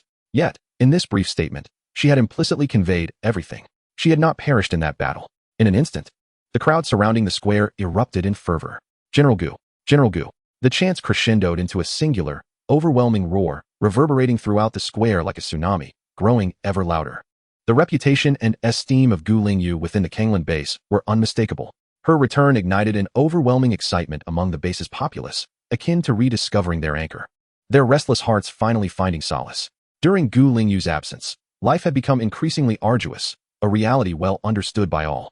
Now, with her return, hope had been rekindled among the people. However, the expressions of Zhao and Liang's faction had shifted, their faces pale with panic and unease. The jubilation of the base's crowd at Gu Lingyu's return was matched only by the fear that gripped them. Observing their anxious faces, Gu Lingyu slowly raised her hand, and the tumult around the square immediately subsided, descending into profound silence, a testament to her influence at the Kanglan base. I have never had to prove my identity within this base, she remarked coldly, her gaze shifting to the distance. Moreover, I believe that strike just now was sufficient. The thunderous blow that had swept across the square had sent a 9th-tier powerhouse flying. Just a single strike. At this moment, all recollected the event, quickly turning to witness the individual embedded in the wall. Was it not Commander Zhang? He remained motionless against the wall, his fate uncertain. A formidable 9th tier. Yet he could not withstand a single blow from Gu Lingyu. Even if she had only been an 8th tier before her disappearance, she was undoubtedly far beyond that now. Could it be that she had reached the 10th tier? A collective gasp echoed among the onlookers. The currently recognized 10th tier was the pinnacle of power, with not a single 10th tier extraordinary ability user existing in the entirety of Tsang City. In the time since Gu Lingyu's departure, she has astonishingly ascended to the 10th tier. The overwhelming might of her terrifying lightning power, coupled with her identical visage, has rendered it impossible to doubt that the person before us is indeed Gu Lingyu. The square erupted once more with jubilant cheers. For the ordinary citizens of the base, the greater the strength of their esteemed leader, the better, especially to such an extraordinary extent. However, members of Zhao Liang's faction have turned pale and weak-kneed, struggling to remain upright. No, that cannot be. Just moments ago, there was clearly wood-based ability. You cannot possibly be Gu Lingyu. Manager Liang still sought to resist, as if proving that the figure before him was not Gu Lingyu would somehow reverse the situation. Am I not? Then who is? Gu Lingyu smirked, though her eyes lacked mirth. It is, in fact, thanks to your father-daughter duo that I have awakened my wood-based abilities. Were it not for your schemes to trap me amidst the tide of aberrant beasts, I would not have experienced this awakening. Chapter 159. What is the truth? Pray tell. How shall I express my gratitude to you both? A smile spread across Gu Lingyu's lips, and in the next moment, energy surged around her, coalescing into a vine-like form of pale green light before her. Yet this vine bore a distinct feature. Its tips were elongated and sharp, even possessing a double-edged quality. Wood-based. It is indeed wood-based. A wave of astonishment swept through the crowd. No one could have anticipated that a person could awaken dual abilities. The square rang with exuberant cheers, as all the citizens of the base gazed at Gu Lingyu with fervent excitement. In stark contrast, the loyalists of Zhao Liang turned ashen, their faces resembling those of ghosts. Gu Lingyu had already been excessively formidable. Now that she had awakened her wood-based powers, who could possibly contain her? Among all, Manager Liang trembled with fear, his voice quaking as he spoke. It is not my doing. You were surrounded by aberrant beasts. That has nothing to do with me. I am the appointed manager of Kanglan Base by the Kyoto base. You cannot wrongfully accuse me. Nor can you lay a hand on me. I am not inquiring. I am informing you that I am aware of your and your daughter's treachery. Gu Lingyu replied coolly. As for your identity and how you arrived here, what relevance does that hold for me? Do you believe I care? In the next moment, without affording Manager Liang a chance to retort, a flash of green light appeared, and the vine had already struck across his arm before anyone could react. Blood splattered as his right arm fell away at the shoulder. Only then did Manager Liang seem to grasp what had transpired, unleashing a piercing scream. The echo of his wail reverberated throughout the square, causing those nearby to instinctively recoil in terror. It was too swift. There was no time to respond. It was too powerful. With but a casual strike, a 7th-tier ability user had been rendered incapacitated. Having long been accustomed to a life of luxury, Manager Liang could hardly withstand such excruciating pain. Rolling on the ground and uttering no further words, witnessing Liang's plight, Manager Zhao staggered back several steps, his face a twisted amalgamation of fear and fury. He shouted incredulously, Gu Lingyu, how dare you commit such an atrocious act in public, unleashing your malevolence upon the management of the base. You are provoking the Kyoto base and declaring enmity against all bases. To the Esper forces, heed my command. Attack. Execute this vile perpetrator on the spot. With the thought of thousands of Esper troops behind him, Zhao issued his furious command, yet he was unaware that a tremor of fear had crept into his voice. However, as Zhao's command fell, only a mere 100 Esper attacks erupted from the thousands gathered behind him. These few attacks rained upon Gu Lingyu, inciting waves of angry and panicked shouts from the surrounding crowd. Yet, before Zhao could even wear a smug smile, dozens of serpents of lightning surged forth from those very attacks, hurtling towards Zhao's rear. In the next instant, screams of agony filled the air. Amidst such ferocious firepower, Gu Lingyu still had the strength to retaliate. Zhao, in terror, turned to witness that the 100 or so loyal Esper troops standing behind him had all collapsed lifelessly to the ground. These were the trusted forces he had painstakingly gathered, the very troops most obedient to his commands. Only those 100 had followed his orders to attack Gu Lingyu, including the earlier directive to assist Captain Zhang in deceiving and assaulting the ordinary citizens around the square. Yet now, in the blink of an eye, they had been obliterated by Gu Lingyu. And Gu Lingyu? She stood amidst the smoke and scathed, her countenance radiating calm and composure. Zhao was utterly flabbergasted. He had never anticipated that during her absence, Gu Lingyu would grow so formidable. Even more shocking was the realization that the thousands of Esper troops he had brought along were no longer heeding his commands. Not only were they disobeying, but they also bore expressions of fury, their gazes upon him akin to that of adversaries. Are you plotting a rebellion? How dare you disregard my orders? I command you to attack, attack, he bellowed in disbelief. Among the thousands of Esper troops, some could no longer contain their outrage, shouting, we will never harm Captain Gu. She is the savior of us all. We will never lay a hand on Captain Gu. Absolutely not. We demand the truth. The truth behind the previous beast tide, in which Captain Gu was ensnared. What is the true nature of it? The truth. The truth. As events unfolded, many began to discern the underlying implications. The united cries of thousands of Espers soon ignited a chorus of solidarity among the remainder. The cacophony of enraged roars left Zhao utterly pale with fear. He had always been aware of Gu Lingyu's esteemed reputation within the base, yet he had not foreseen that she could command such unprecedented loyalty. Even the Esper troops he believed he had in his grasp had collectively turned against him, all due to Gu Lingyu's reappearance and her mere words. These individuals were unwilling to even raise a hand against her. Even the 100 loyal Esper troops he had lured at great expense were annihilated in an instant by Gu Lingyu. The truth. What truth could there possibly be? Zhao's management appeared utterly flustered, for the truth was that Gu Lingyu had disregarded the base's orders and ventured alone into the beast arena, ultimately becoming ensnared in the tide of monstrous creatures. All of this was a consequence of her own actions. Initially, Zhao had been unaware of the plan, but as the execution commenced, he had grasped the situation. Just as Liang had persuaded him at the time, the success of Zhao Buqiao's scheme was exceedingly difficult. Yet that particular beast tide presented a remarkable opportunity. Impossible. Zhao's words had scarcely left his lips when a voice from the crowd vehemently retorted. You speak nonsense. Even now? You seek to deceive us. An uproar erupted among the crowd, their fervor rising with each passing moment. Until, at last, Wei stepped forward. The truth you two dare not reveal, I have uncovered. Today, before all present, I shall expose your true nature and reveal the heinous crimes you have committed. Silence fell upon the square as every gaze turned towards Wei, their faces still aflame with unresolved fury.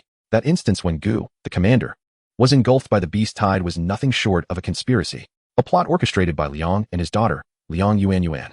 Zhao had subsequently provided considerable support and assistance. Chapter 160. Exposure of crimes. Standing in the center of the square, Wei recounted the entire conspiracy devised by the Liang father and daughter. By the end, not only the spectators surrounding the square, but also the thousands of supernatural beings brought by Zhao and Liang directed furious glances towards the two. After detailing the situation, Wei summoned individuals involved in the scheme to the square. It appeared he had been well prepared, having already dispatched others to apprehend them. The officer who transmitted the orders, the subordinate who forged Wei's correspondence, the manager who recruited suicide bombers, and the one who silenced the families of these supernatural beings, all were brought forth to the square. All subordinates of Zhao and Liang. In addition to these individuals, there were others who had participated in the slaughter of innocent survivors. As these individuals appeared on stage, and as the crowd became aware of the heinous acts committed by the Zhao and Liang families, the entire square ignited with rage. Among the victims, Gu Lingyu merely observed this assembly with a calm demeanor, refraining from uttering a word. These individuals were equally deserving of their fate. Yet she found herself more intrigued by the demise of the principal culprits. Ultimately, these individuals would be sent to the beast arena to writhe in despair, allowing them to experience the anguish endured by Gu Lingyu and the innocent individuals entangled in this tragedy. However, the transgressions of Zhao and Liang extended far beyond this singular incident. Given the gravity of the situation, Wei resolved to unveil all the crimes amassed over the years concerning Zhao and Liang's faction. In addition to embezzling resources from the base, their misdeeds were virtually innumerable. Zhao and his son, Zhao Buochao, had not refrained from exploiting the women within the base, regardless of their marital status. If they set their sights on a woman, they would stop at nothing to abduct her. Those who dare to defy them either vanish without a trace, perish in the arena of monstrous beasts, or are unjustly accused and remain imprisoned within the confines of the base. The malevolence exhibited by Liang Guanli is akin to that of the Zhao family duo. Even Liang Yuanyuan is equally notorious for her misdeeds. The women coveted by Zhao Buochao have suffered greatly at her hands, some disfigured, others left crippled. Even those who were more beautiful than her, or simply caught her, met a similar fate. What followed incited a fiery rage within Zhao Buochao. It was revealed that Liang Yuanyuan had over a dozen clandestine lovers. This was merely the current tally of her connections, not accounting for those from previous years. Upon the revelation of this scandal, the gazes directed at Zhao Buochao were rife with disdain and a sense of schadenfreude. Witnessing the seething fury in Zhao Buochao's eyes, the collective thought among the onlookers was clear: evil begets evil. However, as the crowd's attention shifted to the still form of Liang Yuanyuan lying on the ground, a sense of foreboding enveloped them. After being forcefully kicked by Zhao Buochao, she had remained sprawled on the ground for an unsettlingly long time. Though his strike had been severe, it seemed implausible that she would still be incapacitated. It was only upon closer inspection that they discovered her lower body was drenched in blood. A few had begun to sense the gravity of the situation, while others remained bewildered. Nearby, Wei Guanli furrowed his brow and promptly summoned a physician to examine her. Following the doctor's assessment, it became apparent to all that Liang Yuanyuan had suffered a miscarriage. Shockingly, she had been pregnant. In an instant, the crowd exchanged glances, and then, almost as if on cue, turned their eyes toward Zhao Buochao. The entire base was aware of the marital bond between Liang Yuanyuan and Zhao Buochao. Yet now he had inadvertently caused her miscarriage? Was this a convergence of retribution? But soon, a voice of dissent emerged from one of the deputy leaders under Wei Guanli. I doubt this is solely Zhao Buochao's doing. With so many lovers, who can ascertain the true father of the child? This remark jolted the crowd into realization. Indeed, with Liang Yuanyuan's multitude of affairs, how could anyone guarantee that the child was certainly Zhao Buochao's? Zhao Buochao's complexion, already darkened, turned an even deeper shade of ashen. Yet this was not the most piercing blow nor the height of his humiliation. After a prolonged silence, Gu Lingyu suddenly interjected. I recall that Wei Guanli had conducted an investigation where Zhao Buochao claimed Liang Yuanyuan was unable to conceive. Is it not now evident that the one incapable of fathering a child is, in fact, Zhao Buochao himself? Upon the utterance of these words, gasps of disbelief filled the air, and those quick to react began to mock Zhao Buochao. No wonder he has sought the company of so many women. Yet none have reported being with child. It appears this fellow is impotent.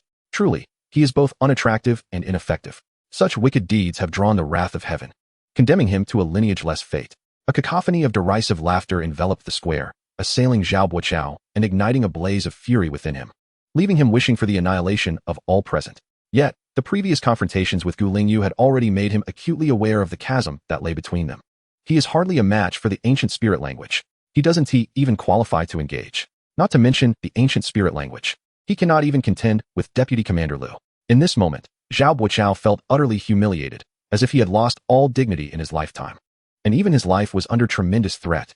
He could not help but glance towards Commander Zhang in the distance. Their strongest ally had always been Commander Zhang, and now, he could only place his hopes in him. The ancient spirit language, noticing Zhao Buochao's expression, slowly curled its lips into a smile and suddenly summoned its extraordinary powers, conjuring a vine that shot towards the wall at the edge of the square. In the next moment, before the eyes of everyone present, the tip of the vine pierced directly into Commander Zhang's heart and swiftly retracted, bringing Commander Zhang back to the center of the square. The vine halted before the Zhao father and son, shaking violently as if discarding refuse, and unceremoniously threw Commander Zhang to the ground. As he fell, dust was kicked up. Yet throughout it all, Commander Zhang remained utterly still, and the wound in his heart did not bleed profusely. All these signs indicated that Commander Zhang had long since perished. He had died from that initial strike of the ancient spirit language. A dignified 9th-tier warrior, vanquished with a single blow. The Zhao father and son were filled with terror, retreating in fright. Initially, Commander Zhang and the extraordinary forces were their greatest source of power, but now, with Commander Zhang deceased, the extraordinary forces no longer heeded their commands. At this moment, confronted by the outcry and wrath of the crowd, the Zhao father and son were engulfed in despair. What could they possibly use to turn the tide? As for the Liang management duo, who had previously contemplated mutual assistance, they now lay on the ground, motionless. Manager Liang could easily discern the poor acting of the father and daughter. Their feigned unconsciousness was unconvincing. Chapter 161. From Heaven to Hell. At this juncture, the Zhaoyang faction had lost its momentum, and whatever they said would not alter the outcome. However, while others could be dealt with relatively easily, how should the Zhaoyang family of four be handled? Manager Wei inquired. Ancient Commander, how should we deal with these four? Without the presence of the ancient spirit language, today's events could not have unfolded so seamlessly. First and foremost, Deputy Commander Liu would undoubtedly have been injured during the earlier ambush. Although he had already sent word to the Kyoto base, it would take time for assistance to arrive. In the interim, the trajectory of events was uncertain. While he wished to wait for personnel from the Kyoto base before making a decision, given that both Zhao and Liang were appointed by the Kyoto base, the thoughts of the ancient spirit language could not be disregarded. The ancient spirit language was not surprised that Manager Wei sought its counsel. It had always been thus, and it was the reason it willingly allied with him. If he were an autocratic individual, the ancient spirit language would never have considered collaboration. As for the disposition of the Zhaoyang quartet, it had indeed conceived an idea earlier, but the time was not yet ripe. Calculating the days, it should be around 3 or 4 more days. Let us detain them for now and decide their fate later. Simply find a room and confine them all together. As she spoke, Gu Lingyu suddenly burst into laughter. Though their strength is merely derived from crystal cores, one must still be wary of their attempts to flee. With her words echoing in the air, she raised her hand, and electric currents crackled at her fingertips, a sight both stunning and terrifying. Upon witnessing this, the Zhao father and son, gripped by fear, immediately turned to flee. However swift they may be, they could never outrun the lightning in Gu Lingyu's grasp. Before they could even take their first step, the blinding lightning had already struck them. Gu Lingyu's control over the storm was chillingly precise. The arcs of electricity landed upon one leg of each Zhao, charring it to a crisp in an instant. Their anguished cries rang out in unison. The Zhao pair collapsed to the ground, instinctively reaching for their legs, only to find that the once vibrant limb had been reduced to mere powder in the blink of an eye. Such terrifying power. The members of Zhao Liang's faction turned pale, their thoughts of escape extinguished. Faced with the approaching team of supernatural beings dispatched by Wei Guanli to detain them, they surrendered obediently, their faces ashen, hoping for a fate that would not be too dire, wishing their evidence would not be too plentiful. As the Zhao Liang faction was led away, thunderous cheers erupted throughout the square. The dark clouds that had long loomed over Kanglan base finally dispersed, and it was Gu Lingyu who had pulled everyone from the quagmire, the guardian in the hearts of all at Kanglan base. Commander Gu! Commander Gu! Amidst the excitement of the crowd and their jubilant cries, a warm smile finally graced Gu Lingyu's face. She surveyed her surroundings, waved her hand, and turned back toward the resort. Although she had returned to Kanglan base, her stays would no longer be as prolonged as before. In the days to come, she would spend little time at Kanglan base, yet she would reignite hope for its people in a novel manner, through the Taoyuan resort. Upon learning that the proprietor of the resort was Gu Lingyu herself, its business flourished even further. The square in front of the resort became increasingly crowded, as many came merely to catch a glimpse of Gu Lingyu. After all, during the earlier incident, the limited space around the square had prevented many from seeing her in person. However, those who ultimately managed to catch sight of Gu Lingyu were few and far between, for she seldom made appearances and would often teleport to other branches, not remaining in the Kanglan base branch for long. In the past couple of days, while the resort was abuzz with activity, another location within Kanglan base was equally lively. albeit with an entirely opposite sentiment. In a lowly dwelling, disorder reigned, exuding a foul stench, with unsightly filth and debris littering the space, far worse than even the most impoverished areas of Kanglan Base. This place was the current confinement of a Zhao Liang clan. The once grand mansion had long vanished, the comforts of life were but a distant memory, and even the luxury of a full meal had become a mere aspiration. The stark contrast of their lives subjected these four individuals to relentless torment, exacerbated by their physical injuries that drove them nearly to madness. Each member of the Zhao family had lost a leg, while one from the Liang family was left without an arm, and the other was utterly disfigured. Liang Yuanyuan's visage had already been marred by Gu Lingyu's brutal lashes, and upon being confined to this dwelling, her face was further slashed by Zhao Buochao.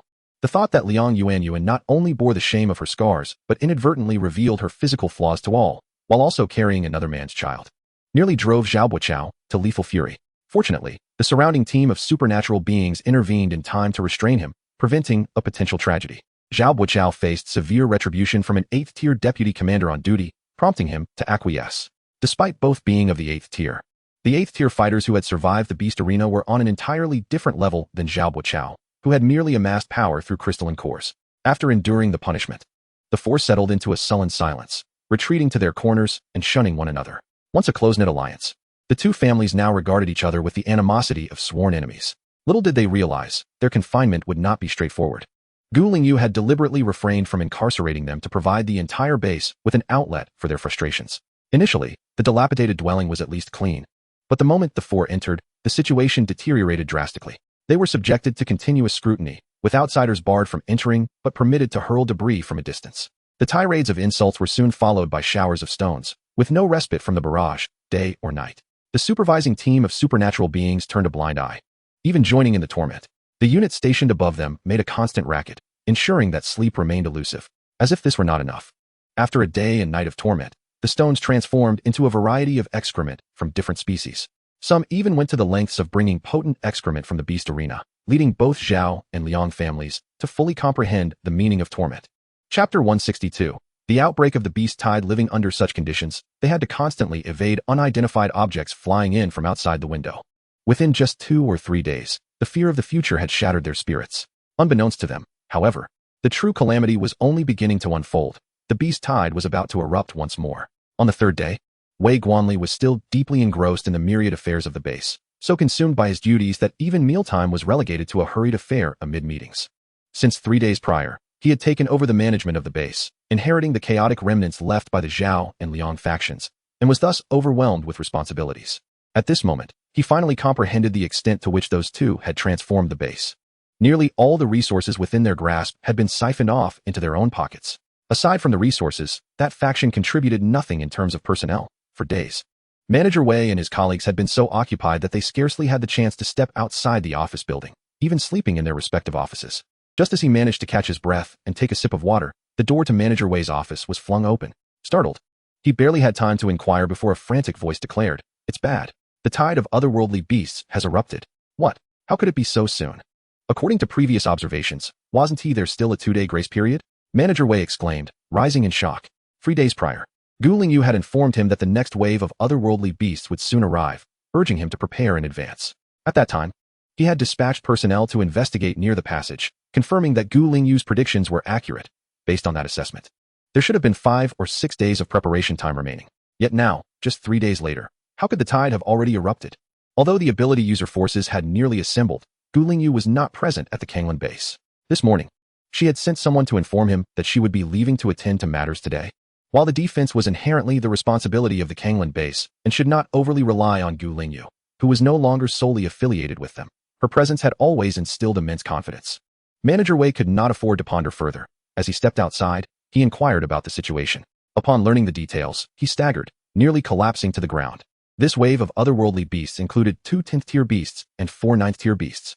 The reconnaissance team leader, disheveled, trembled as he reported the figures. What did you say? How could this be? Manager Wei's eyes widened in disbelief. The appearance of 10th-tier beasts was unfathomable. The previous tide had not even featured 9th-tier beasts. Indeed, we confirmed it several times. Half of the beasts are heading our way. 1 10th-tier beast and 2 9th-tier beasts. Song City possessed 2 level 1 bases. Since half were approaching Kanglan base, the other half must surely be heading to the other level 1 base. Every tidal event unfolded in this manner. High-tier beasts would typically assault the largest bases within the city, with the remainder dispersed across various others. With his voice trembling, Manager Wei uttered. 2 10th-tier and 9th-tier beasts, a glimmer of despair, crossed his eyes. Such formidable power and numbers were sufficient to obliterate Kanglan Base. At present, Kanglan Base had not a single 10th-tier ability user to contend with, and only one 9th-tier user. How could they possibly withstand the onslaught of those 3 terrifying beasts with merely Deputy Commander Liu? While there remained several 8th and 7th-tier ability users, they too were preoccupied with confronting 7th and 8th-tier beasts. Diverting forces from either side could precipitate a collapse on the other. What could be done? To endure stubbornly would only result in devastating losses for the personnel at the base. Those who stood in defiance were nearly doomed to lose their lives. The 10th-tier beasts were far beyond the capabilities of the ordinary ability users below. The higher one ascends in strength, the greater the disparity becomes. To confront them head-on would lead to heavy casualties, and survival would be utterly unattainable. What if one does not resist? A sudden epiphany struck Wei, recalling the words spoken to him by Gu Lingyu. The Peach Blossom Resort is an absolute sanctuary, impervious to both zombies and beasts alike. Although this notion was difficult to comprehend, Wei never doubted Gu Lingyu's assertions. Yes, to the Peach Blossom Resort. The base can be rebuilt, but if the people are lost, they are lost forever. Talent is paramount. He issued orders for everyone to retreat to the Peach Blossom Resort without delay. What are you waiting for? Hurry and notify everyone. Whether ordinary citizens or the ability user troops, all must retreat to the resort, leaving no one behind. Those surrounding him immediately dispersed, carrying forth Wei's command. Although this order was met with skepticism, no one voiced dissent, for the Peach Blossom Resort was established by Gu Lingyu. Now, mentioning Gu Lingyu inspired unwavering trust among all at the Kanglan base. Since Wei commanded the evacuation to the resort, it signified its safety. The order swiftly spread throughout the base, inciting a massive wave of retreat, all directed toward the square where the Peach Blossom Resort was situated. Regardless of any doubts regarding the command, the people collectively suppressed their uncertainties, complying unconditionally as they moved toward the resort. With over 100,000 individuals at Kanglan base, the complete evacuation to the Peach Blossom Resort was no swift endeavor. Aware of the resort's capacity limitations, Wei made a special trip there. Upon arrival, he discovered that Gu Lingyu had previously instructed the senior manager to permit everyone to enter the resort and lift any restrictions on numbers in the event of a beast tide. After learning this, Wei finally felt a momentary relief, but it was fleeting. He soon left the resort to oversee the ability user troops outside. The evacuation of over 100,000 people could not be completed swiftly, and the resistance of the ability user troops was inevitable. Time had to be secured for the retreat. The speed at which the beast tide approached was rapid, yet fortunately, the evacuation was nearing its conclusion.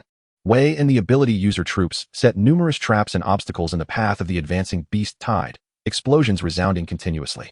Ultimately, they succeeded in slowing the onslaught of the beast tide, allowing everyone from the base to safely enter the resort. Though the path of the beast tide left the base in ruins, Wei maintained a steadfast belief. The base could be rebuilt, but the preservation of lives was paramount. Thus, as he laid down the obstacles, he scarcely had time to contemplate the destruction of the base's infrastructure, focused solely on delaying the beast tide's advance. Chapter 163. The resort is an absolutely safe haven. At this moment, the resort towered at a staggering 60 stories, with nearly 40 of those levels devoid of any facilities. Merely vacant spaces. These open areas were meticulously prepared to accommodate the masses from the base. The ancient incantations had long been set in motion to avert such circumstances. Following the incursion of the monstrous beasts into the Kanglan base, a portion of them surged directly towards the resort building, while another group scattered chaotically throughout the base. Fortunately, most individuals had already sought refuge within the sanctuary of the resort. As for those blacklisted and unable to enter the resort, they fled in a frenzy, consumed by regret and panic. Within a residence of the base, Zhao Buqiao and his companions were abruptly awakened by the distant yet approaching cacophony of chaos. For the past few days, they had not enjoyed a single moment of undisturbed slumber, as the outside world was incessantly filled with vitriol directed at them, interspersed with various projectiles hurled into their abode. Just as they were on the brink of slumber, the disturbances would rouse them. Thus, when they finally found a fleeting moment of tranquility, exhaustion overtook them. However, upon awakening, they were astounded to find that not only had the aggrieved crowd dissipated, but also the watching brigade of supernatural guardians had vanished. Where had those individuals gone? How could I possibly know? Scoundrel, keep your distance. Liang Yuanyuan leaned against the window to peer outside, only to be pushed aside by Zhao Buqiao, whose face was twisted with animosity. Weak and frail, she collided with the wall, contorting her features in pain. Since her miscarriage, she had been brought directly to this place. There was no time to recuperate, let alone guarantee sustenance, leaving her in a state of utter frailty. Yet, in the face of her vulnerability, Zhao Buqiao exhibited no sympathy, instead harboring resentment. Nevertheless, The peculiar circumstances momentarily overshadowed their grievances, as confusion and a flicker of hope began to blossom within the four. Could it be that there had been a miscommunication in the shift change? Perhaps something had transpired within the base, compelling everyone to evacuate? Something felt amiss. Not only was there an absence of the guarding forces, but even the vicinity was devoid of any activity. This was undeniably abnormal. They certainly would not abandon them without oversight. Something must have occurred. What was that commotion in the distance? What was unfolding? Why was the noise growing increasingly intense? As the cacophony drew nearer, the earlier flicker of hope was swiftly replaced by unease, and panic etched itself onto their faces. It was evident that they were beginning to comprehend the gravity of the situation. Something significant had transpired within the base, rendering everyone too preoccupied to attend to them, even to vent their frustrations. It is a surge of supernatural energy. Numerous supernatural fluctuations are converging towards us. Zhao Buochao exclaimed in alarm, instinctively retreating a couple of steps. Only then did he recall to utilize his powers to discern the circumstances, and as he began to sense the energies, he immediately detected a multitude of supernatural fluctuations approaching their direction. Just as he finished speaking, Liang Yuan, who had returned to her watch at the window, suddenly wore an expression of sheer terror, her voice quivering. It's the beasts. The monsters have breached the base. What? It's truly the beasts. How could this happen? Why have the monstrous beasts infiltrated the base? A wave of monstrous beasts. The base has been compromised. What is that wave fellow doing? We must flee. We cannot remain here. The four individuals finally grasped the gravity of their situation and rushed to break down the door, eager to escape. The Zhao father and son, hindered by the loss of a leg, nearly toppled over as they were jostled by the Liang father and daughter. Were it not for the imminent peril, Zhao Buochao might have been tempted to eliminate Liang Yuan on the spot. With the absence of the ability user troops guarding them, their escape was feasible. Yet the question of where to flee remained a daunting dilemma. Having barely exited the dwelling that held them captive, the four found themselves enveloped once more in confusion and panic, as sounds of destruction from the beasts surrounded them. None of them anticipated that a mere brief slumber would lead to their encirclement by a tide of aberrant creatures. They were besieged on all sides. What to do? What to do? I do not wish to perish. Liang Yuan was in tears, her face awash with terror. Silence, you wretch. Zhao Buochao, equally terrified and exasperated, sensed the fluctuations of abilities around him, his heart racing with dread. Although he was an 8th tier ability user, his lack of combat experience and the loss of a leg left him ill-equipped for battle. He could scarcely manage to run. Even the thought of fleeing the base seemed unrealistic. They would likely be overwhelmed by the horde of beasts before they could progress far. Ah, the Taoyuan Resort. That place is under the protection of Lingyu. Surely, it is a sanctuary. A glimmer of hope sparked in Zhao Buochao's eyes as he recalled Lingyu. Despite his deep-seated animosity towards her, he could not deny her formidable prowess, which instilled fear even in him. The ability to vanquish a 9th-tier ability user with a single strike. What kind of monster was she? Yes, to the resort. There was not a soul in sight. Perhaps others had sought refuge at the resort. Liang Yuan quickly echoed his thought and sprinted ahead, not sparing a glance at her father or the Zhao family, her sole focus being to find safety. The other three, witnessing her actions, felt a surge of disdain, but with survival the only priority. They had no time to dwell on such feelings and hurriedly followed Liang Yuan towards the resort. Though the Liang father and daughter lacked strength, their intact legs allowed them to flee with remarkable speed. In stark contrast, the Zhao father and son struggled, relying on makeshift crutches fashioned from sticks and mop handles. Their progress significantly hampered as they fell behind the Liang family. Filled with resentment, the Zhao father and son gritted their teeth. For the Liang duo showed no inclination to assist them, focusing solely on their own escape. They cautiously navigated the alleyways to avoid the beasts, and after a long and arduous journey, they finally reached the square where the resort was located. Upon seeing the resort still operational, its exterior seemingly unscathed and with glimpses of people inside, Liang Yuan's group felt a surge of elation and prepared to dash towards it, seeking refuge. They paid little heed to the few wandering beasts in the square, believing that as long as they could swiftly enter the resort, there was nothing to fear. Inside the resort, the patrons looked out at the rampaging beasts in the square, collectively exhaling in relief while their faces betrayed a mix of astonishment and disbelief. Who could have imagined that the resort could deter any monstrous beasts and zombies from entering? Were it not for the presence of the resort, the recent beast tide would have undoubtedly resulted in catastrophic casualties.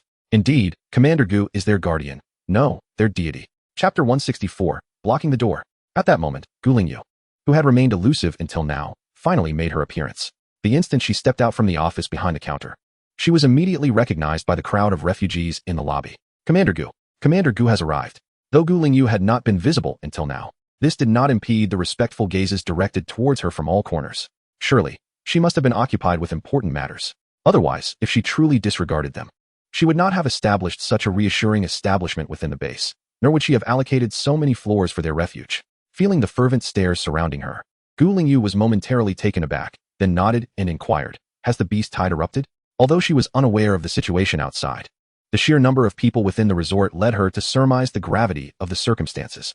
She had initially assumed that the beast tide would not erupt until at least the day after tomorrow, which was why she had taken the opportunity to attend to matters at other branches today. Little did she expect that the beast tide would strike prematurely just as she had departed. Fortunately, she had made some preparations in advance. Otherwise, judging by the current state of affairs, the outside must be quite dire. Manager Wei, who had been stationed at the meeting room door, hurried forward upon seeing Gu Lingyu finally appear. Yes, the beast tide has erupted ahead of schedule, and its scale is unprecedented.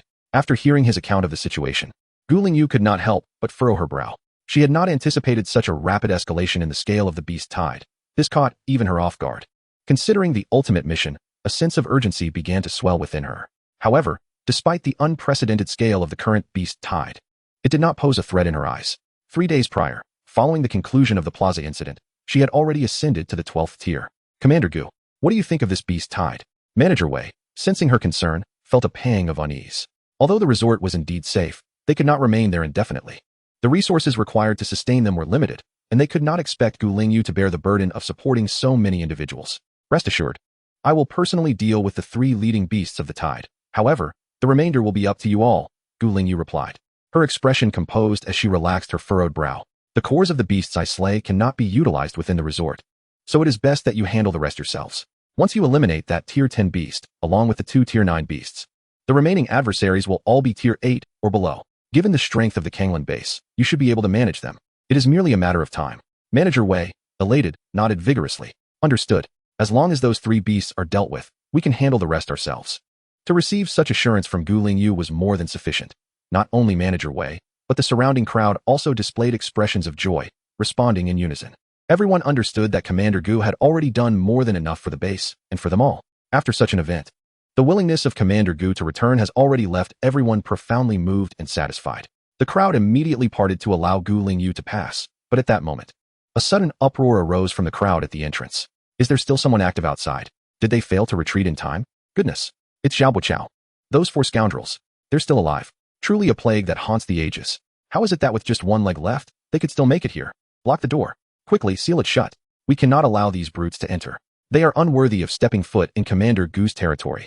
A flurry of activity ensued among the crowd near the door as they frantically attempted to barricade it, fearful that those 4 despised individuals would find refuge in the resort.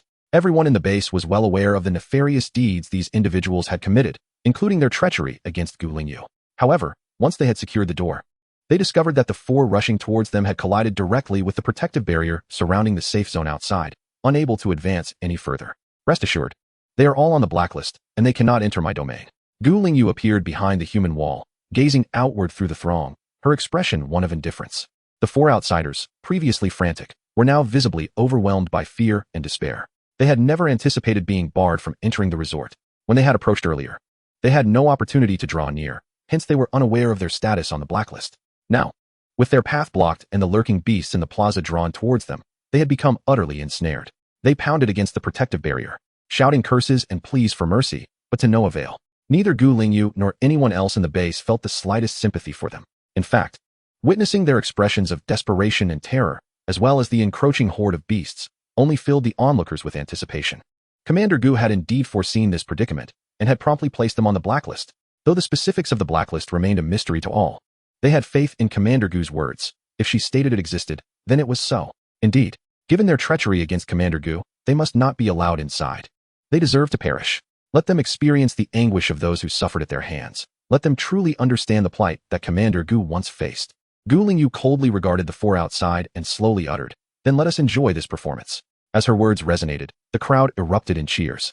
While just a door's width away, Xiaobo and his companions were forced to turn and confront the approaching tide of beasts. Though termed as a confrontation, it was merely a desperate attempt to evade and flee.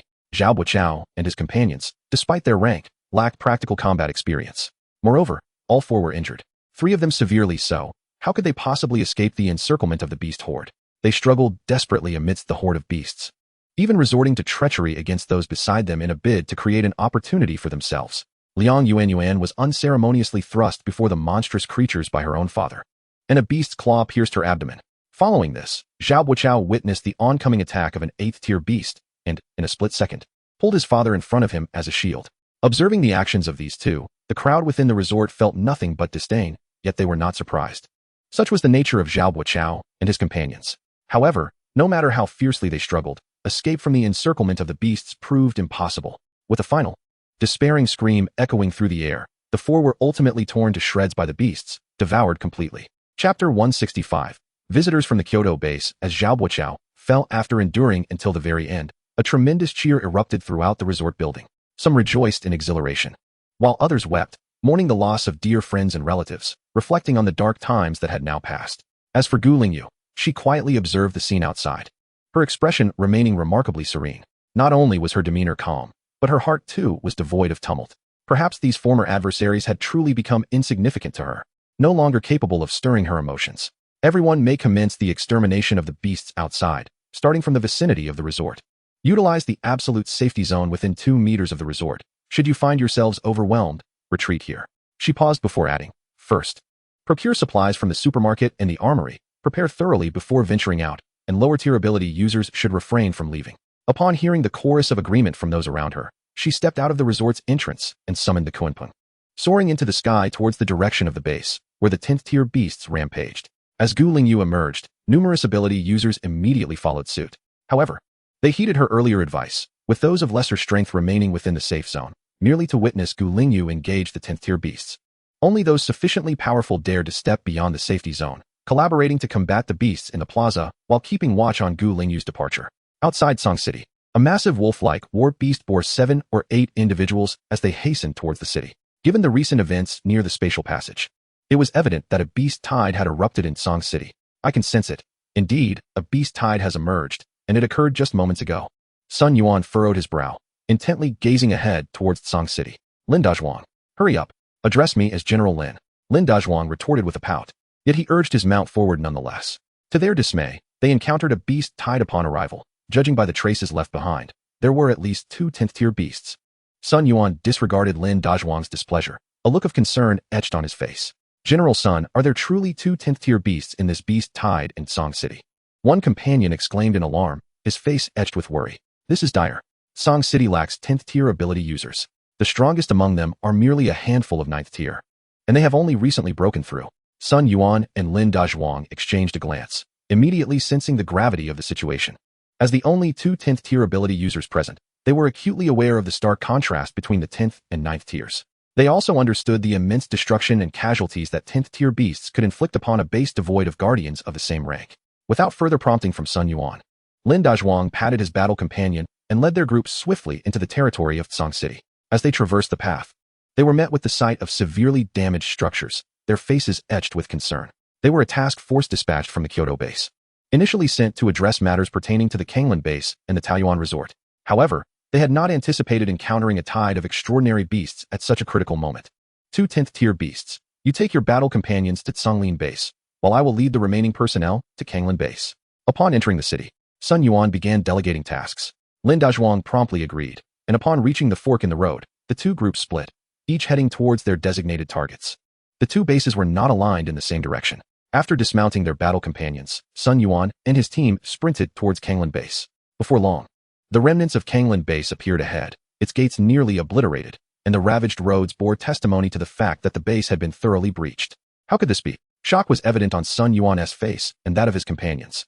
Has Kanglan base truly fallen? Wasn't the ancient owner of that resort supposed to be exceptionally powerful and currently stationed there? This is peculiar. There must be something amiss within Kanglan base. As they advanced, entering the premises, Sun Yuan furrowed his brows and spoke up. Take a closer look. There are no signs of battle in the vicinity. Most critically, there are absolutely no human corpses, not even a trace of blood. Indeed, that's quite remarkable.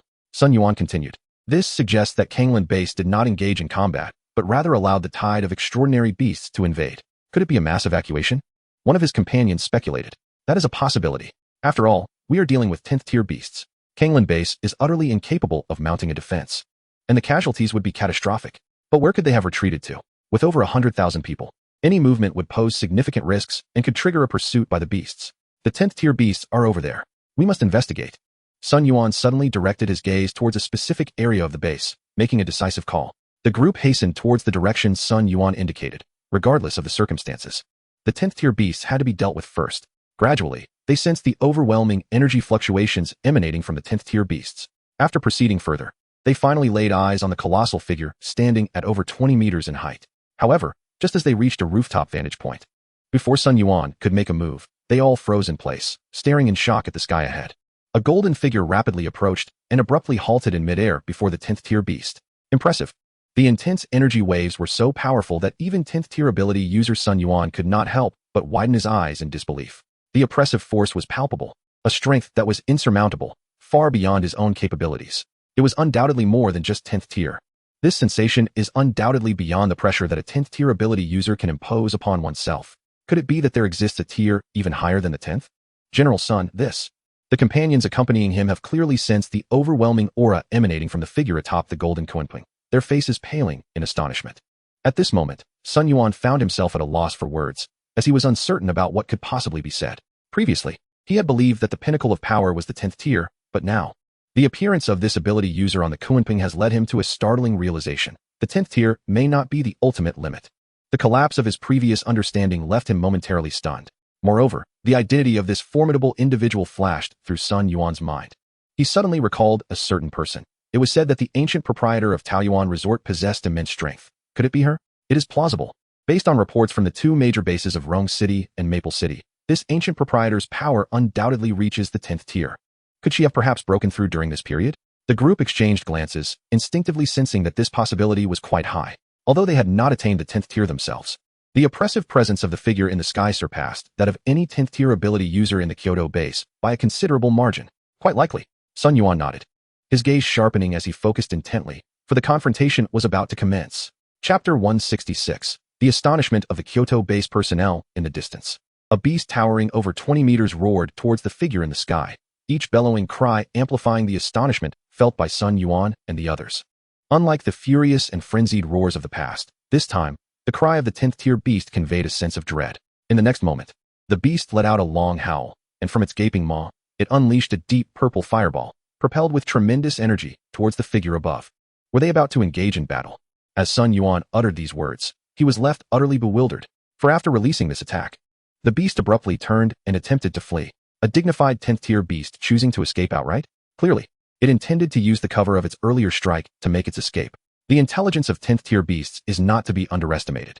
The Kyoto base had previously encountered two waves of beast assaults led by 10th tier creatures, experiences that Sun Yuan had personally endured. However, in those confrontations, the 10th tier beasts had always displayed fierce tenacity, refusing to retreat until the very last moment. Yet now, this very 10th tier beast seemed to have devised an escape plan even before the battle commenced. What a surreal scene. But in the following moment, Sun Yuan and his companions finally comprehended why the 10th tier beast wished to flee. The devastating strike from the beast, which even Sun Yuan would approach with caution, was effortlessly shattered by the wind blades generated from a mere flap of the golden Kunping's wings. Immediately thereafter, the beast, which had barely taken 2 steps in its retreat, collided with a net of electricity formed by lightning, letting out a wretched cry as it was forced back to its original position. With the appearance of the electric net, dark storm clouds gathered densely in the sky, swirling ominously above the beast, as if an invisible force were stirring the atmosphere. A brilliant blue arc flickered beneath the ominous clouds, accompanied by the deep rumble of thunder, akin to the wrathful roar of the heavens, sending shivers down one's spine. Beneath the stormy sky, the extraordinary beasts cried out in panic, desperately attempting to flee, yet were perpetually thwarted by the sudden appearance of an electric net. After several futile attempts, they realized they were ensnared, completely surrounded by an omnipresent web of lightning. In a moment of despair, one beast emitted a long, mournful howl. Sensing an impending attack from above, it understood that escape was no longer an option and began to desperately gather energy within its maw. Dark violet energy coalesced, intensifying until, at the zenith of its brilliance, a deafening crack of thunder resonated from the clouds above. A blinding pillar of lightning descended with tremendous force, aimed directly at the creature below. Simultaneously, the violet light from the beast's mouth reached completion, and with a furious roar, it unleashed its energy to confront the celestial strike. The collision of these two formidable forces reverberated throughout the entire base, unleashing a wave of violent energy that spread outward. Mid-tier beasts were directly overturned, while lower-tier creatures were swept away by the ferocious winds. Even those standing atop the building, with the exception of Sun Yuan, struggled to maintain their footing, their faces etched with shock. What a terrifying clash of energies. It was the desperate counterattack of a 10th tier beast. Yet, Even this beast's most powerful strike could not endure for long. Within mere seconds, the dark violet energy was shattered. As the energy beam disintegrated, the wrathful lightning bolt descended upon the beast, striking with an unstoppable force. The immense shockwave caused the very ground of the base to tremble. A heart-wrenching cry of despair echoed through the air, mingling with the thunderous crash. When the lamentation ceased, the colossal, shattered form of the beast collapsed, crushing a swath of buildings beneath its weight, a definitive demonstration of overwhelming power. From beginning to end, the 10th-tier beast had been on the defensive, with no chance of victory. As the beast fell, a figure descended from the sky, riding a golden kunpung, and landed upon the immense carcass. After extracting the crystal core, the figure did not depart immediately, but slowly turned to face Sun Yuan and his companions. An involuntary gasp escaped their lips, tension mounting within them. It was only then that they discerned the figure's features, a young girl with flowing hair, her expression cold and indifferent, regarding them with a gaze devoid of emotion. As if they were merely ordinary passers-by, she seemed entirely unconcerned with their perceived strength. Chapter 167. It truly is her. Yet, this seemingly casual glance caused Sun Yuan and his companions to instinctively hold their breath, an unsettling anxiety creeping into their hearts. In an instant, the girl shifted her gaze away, directing it toward another part of the base, and thereafter ignored them, remounting the kunpung to depart. With her departure, the oppressive atmosphere dissipated, allowing Sun Yuan and his companions to exhale in relief, though a chill lingered along their spines. How terrifying! Effortlessly vanquishing a 10th-tier beast. She remained unfazed as if nothing had transpired. Is there truly a level beyond the 10th tier? This query left everyone in a state of perplexity, exchanging glances, each mind devoid of an answer. If there were no unforeseen circumstances, the girl they had just witnessed was likely the ancient proprietor of Taoyuan Resort, bearing a striking resemblance to the description provided. No sooner had Sun Yuan's voice faded than he abruptly turned his gaze towards a certain area of the base, the very direction from which the girl had departed. Another battle had erupted. However, before the words fully left his lips, his expression shifted to one of profound complexity. The skirmish had concluded. What? So swiftly? His companions were momentarily taken aback. Was it indeed that girl? Who was her adversary? It was she, and her opponent must have been a 9th-tier beast. Sun Yuan furrowed his brow. Although the surge of psychic energy had dissipated quickly, he could still discern some semblance of the intensity of the powers involved. It was terrifyingly formidable. The group was rendered speechless. How little time had elapsed from Sun Yuan's discovery to the conclusion of the battle. A mere breath? To confront a 9th-tier beast and achieve such a decisive outcome so swiftly. Contemplating the girl's engagement with a 10th-tier beast, they suddenly found it less astonishing. If she could not withstand a single blow from a 10th-tier beast, how could she fare against a lesser 9th-tier adversary?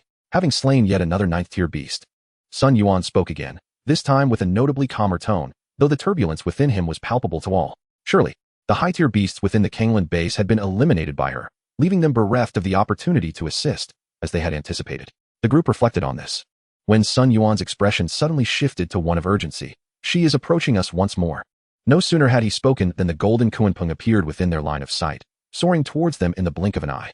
Sun Yuan and his companions felt a wave of anxiety wash over them, preparing to announce their identities to prevent any misinterpretation that might provoke her into action.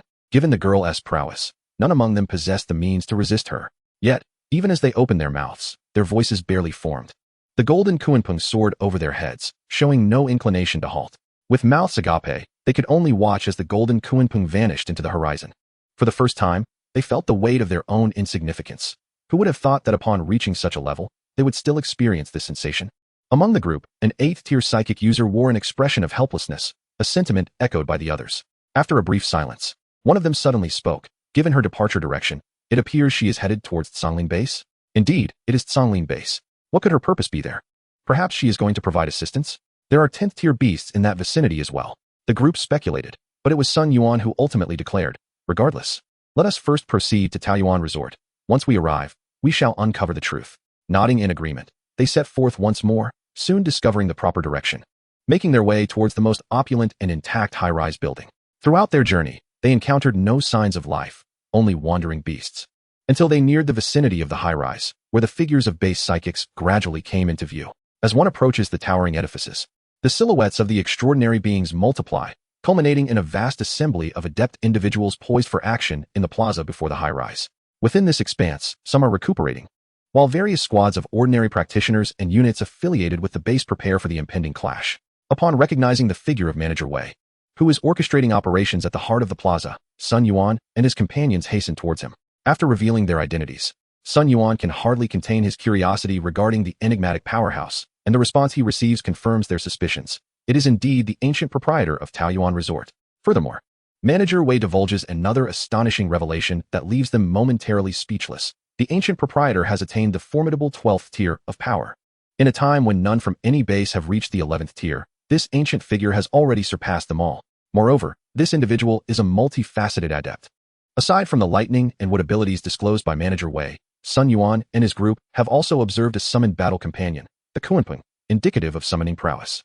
Upon further inquiry with Manager Wei, they discover that the ancient proprietor has never disclosed her full range of abilities, and no one has witnessed her complete strength. The known abilities encompass 3 distinct types. However, Sun Yuan and his companions suspect that this may not be the entirety of her capabilities. There could be at least 3, and possibly more. At a loss for words in the face of such a formidable practitioner, they find solace in one reassuring piece of news. The identity of the mysterious ancient proprietor of Taoyuan Resort has finally come to light. She was initially the leader of the adept faction at Kanglan Base, but after being wronged, she departed, only to return now, not only to exact vengeance, but also to rescue the entire Kanglan Base. Previously, the high-ranking officials at the Kyoto base were apprehensive, uncertain of the ancient proprietor's intentions, unsure of whether she was friend or foe. However, judging by her actions and prior identity, it is evident that she stands with the protection of humanity's survivors, even striving to enhance their lives and instill hope. Just as Sun Yuan and his companions engage Manager Wei for further insights, Gu Lingyu has arrived at Songlin Base, rescuing Lin Dazhuang and the others who had reached there earlier amidst the crisis. The situation at Songlin Base is dire. As one of the 2 primary level 1 bases in Song City, it faces a beast tide of a scale identical to that of Kanglan Base. Yet, unlike Taoyuan Resort, they lack a safe haven and the timely intervention of Gu Lingyu. The losses at Songlin Base are substantial. The presence of adept units resisting is evident, with fallen and injured practitioners scattered throughout. Songlin Base, too, has only 2 9th-tier practitioners, with not a single 10th-tier adept in sight. By the time Lin Dazhuang arrives, the 2 9th-tier practitioners are already gravely wounded from battling a 10th-tier beast, while the remaining 8th-tier practitioners, opposing 2 9th-tier beasts, are similarly afflicted. Chapter 168, Rescue of Songlin Base. Everyone knows her. It was not until Lin Dazhuang arrived at Songlin Base and confronted the formidable 10th-tier beast that the situation began to improve, albeit slightly. The high-ranking ability users at Songlin Base, hindered by their injuries, could only assist minimally, fending off a couple of 9th-tier and 8th-tier beasts to alleviate some of Lin Dazhuang's burden. Once he engaged in battle with the 10th-tier beast, Lin Dazhuang found himself in dire straits. Having recently ascended to the 10th tier, he struggled against a creature nearly at the pinnacle of that tier. Were it not for the aid of his summoned battle pet, he would likely have been relegated to a state of passive defense. The emergence of Gu Lingyu was akin to the arrival of a thunder god, wielding immense electrical power.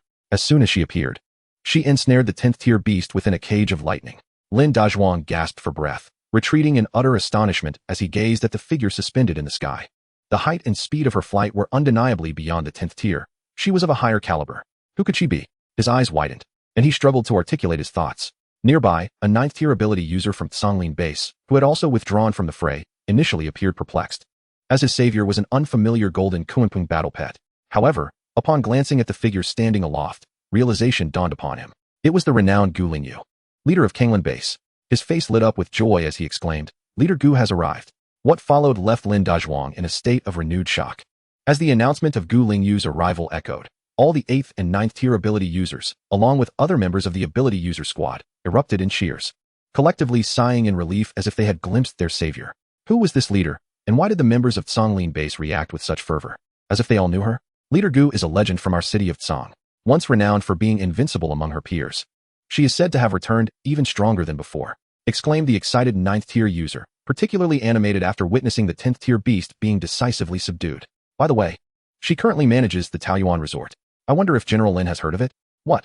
Taoyuan Resort? Lin Dazhuang's voice rose in astonishment. She is the illustrious Boss Gu? Indeed, General Lin has heard of her? Not just heard of her. Lin Dazhuang was utterly taken aback, his thoughts becoming muddled. The names Taoyuan Resort and Boss Gu were frequently mentioned among the high-ranking officials of the Kyoto base. In truth, their expedition to Songlin Base was specifically to meet with Boss Gu and discuss the Taoyuan Resort. The high-ranking officials of the Kyoto base could no longer remain idle and urgently needed to establish contact with her, prompting them to send this party upon learning of her new branch opening in Song City. Although there were issues concerning the management of the Kanglan base, the matters pertaining to this esteemed Boss Gu are of paramount importance. Prior to my arrival, I had heard whispers of this formidable figure, yet I did not anticipate the extent of their prowess. It has scarcely been a while since my arrival, and already the 10th tier beasts are on the brink of death, and struggling for survival. This battle is devoid of suspense. The 10th tier beasts are no match for Boss Gu, who is impervious to their attacks. Ultimately, the 10th tier beasts posed little trouble for Boss Gu and were swiftly vanquished. Remarkably, Boss Gu appeared to handle the ordeal with effortless grace. Even the remaining 2 9th tier beasts were dispatched by the golden Kunpeng that accompanied Gu Lingyu, with minimal effort expended. As the 3 formidable beasts fell with a thunderous crash, Boss Gu stepped forward to collect the crystal cores. Just as Lin Dazhuang was about to inquire further, he overheard voices of astonishment nearby. How curious. Isn't that golden Kunpeng a battle pet? Yet, Commander Gu is clearly a lightning element ability user. I had previously heard that Commander Gu had utilized wood element abilities. Yes, I've heard that too. The news from the Kanglan base stated that many witnesses saw Commander Gu publicly employing wood element abilities to transform the children of 2 former managers into a grotesque state. Lin Dazhuang listened to the chatter of the nearby Songlin base ability users, feeling his head spin with confusion. How had he suddenly lost comprehension? Raising his gaze, he saw that Boss Gu had already mounted the golden Kunpeng, which vanished in the blink of an eye toward the horizon. That was the direction from which she had arrived, also leading to the Kanglan base. Lin Dazhuang was instantly restless, disregarding his injuries. He swiftly mounted a nearby battle pet and shouted to the Songlin base personnel, "You will handle the rest yourselves." "Yes, General Lin." Lin Dazhuang waved his hand, riding his battle pet in pursuit of the direction where the golden Kunpeng had disappeared, heading toward the Kanglan base. Upon returning to the Kanglan base, Gu Lingyu surveyed the street where ability users were diligently clearing the beasts. Seeing the situation was under control, she proceeded directly to the resort. Upon landing, she noticed Manager Wei at the entrance, surrounded by a group of individuals. It was the same group from before. Gu Lingyu recognized them, particularly the presence of a 10th tier ability user, a detail hard to forget. Song City does not possess 10th tier ability users, and this particular one was clad in military attire. Recalling that Manager Wei had mentioned individuals from the Kyoto base would be arriving, she deduced their identities.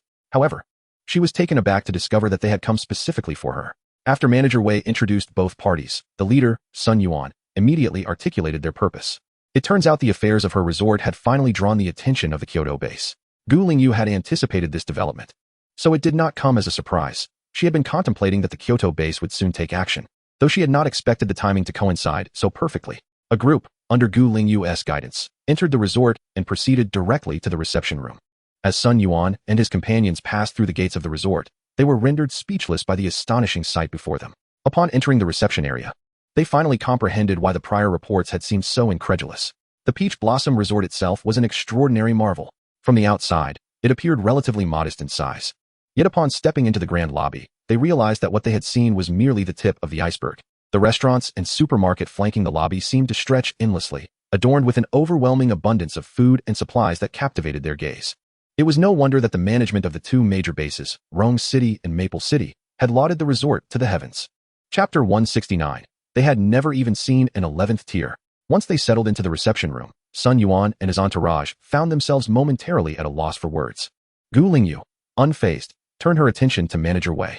As she handed him several crystal cores, she remarked, "Consider these as my advance payment for the shop rental. Just calculate how long they can cover and note it down." The crystal cores she had collected were of no use to her within the resort, and since she had no need to utilize them for enhancing her powers, they were effectively superfluous. 2 10th tier and 4 9th tier crystal cores, gathering dust at the bottom of her box, seemed too wasteful to leave unused. Thus, she preferred to offer them as rent to Manager Wei. She had inquired with the system previously, and though these crystal cores were currently unusable in her possession, once they were transferred as rent, others could employ them within the resort. "Are you certain you don't wish to keep them for yourself?" Manager Wei was taken aback, staring at the crystal cores with a dazed expression. The energy fluctuations emanating from them indicated they had been obtained from the recently slain beasts. "I have no use for them. They would only gather dust in my box. Please take them," Gu Lingyu replied with a nonchalant smile, and she spoke the truth. Manager Wei hesitated for a moment, but considering Gu Lingyu's current strength and the vastness of the resort, he quickly dismissed his concerns, smiling as he accepted the cores. "All right, I'll have the leasing department calculate how many months this rental can cover and send you the renewal contract, though the necessary procedures must be followed." Manager Wei's mind was already racing with thoughts of how many points these crystal cores could be exchanged for and how much equipment could be provided to the ability user teams. Gu Lingyu nodded, saying nothing further. She understood that Manager Wei was undoubtedly pondering how to utilize the crystal cores for the base. Meanwhile, Sun Yuan and his companions had finally regained their composure, yet they found themselves at a loss for words once again upon witnessing this exchange. Truly, what wealth! This was the advantage of possessing formidable strength. One need not worry about crystal cores. However, considering the resources within the store and the fact that there were 3 such branches, Not to mention the reportedly extravagant main store. Sun Yuan and his companions understood that Gu Lingyu genuinely regarded these crystal cores with indifference. Sun Yuan opened his mouth, about to say something when a knock echoed on the office door. Boss, a Mr. Lin, who claims to be from the Kyoto base, wishes to see you. He says he is with Mr. Sun, came the voice of a senior manager from outside. Gu Lingyu glanced at Sun Yuan, who quickly interjected, yes, we are together. He just went to assist at the Zhonglin base. Gu Lingyu nodded in understanding, recalling the 10th tier summoner he had encountered earlier at the Zhonglin base. Come in, he called. The office door swung open, and Lin Dazhuang entered, looking disheveled and bearing some injuries. He seemed unconcerned about his wounds. As soon as he stepped inside, his eyes brightened, fixating on Gu Lingyu with palpable excitement, almost stuttering with his words. A master. It truly was Boss Gu who struck, just now. You are incredibly powerful. Lin Dazhuang shed any pretense of being a general from the Kyoto base, instantly transforming into an adoring fan, his words tumbling out. You killed a 10th tier beast with a single blow. That's simply outrageous. What tier are you at now? Lin Dazhuang's straightforward nature led him to ask directly, causing Sun Yuan and the others to tense up, fearful of provoking Gu Lingyu's displeasure.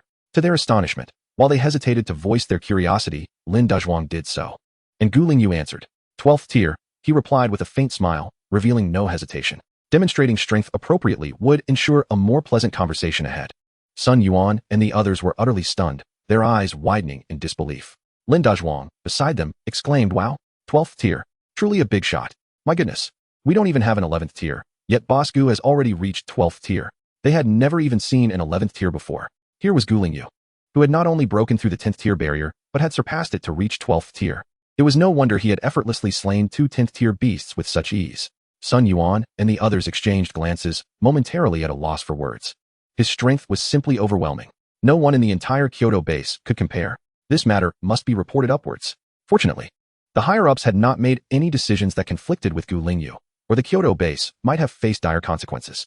They had all heard of the incident in Haishu, where Gu Lingyu, in a fit of anger, attacked the Rongyang base, decimating much of its senior management before their very eyes, leaving them powerless to retaliate as he departed in style. Now that they were aware of Gu Lingyu's strength, they would need to be especially cautious during their upcoming discussions.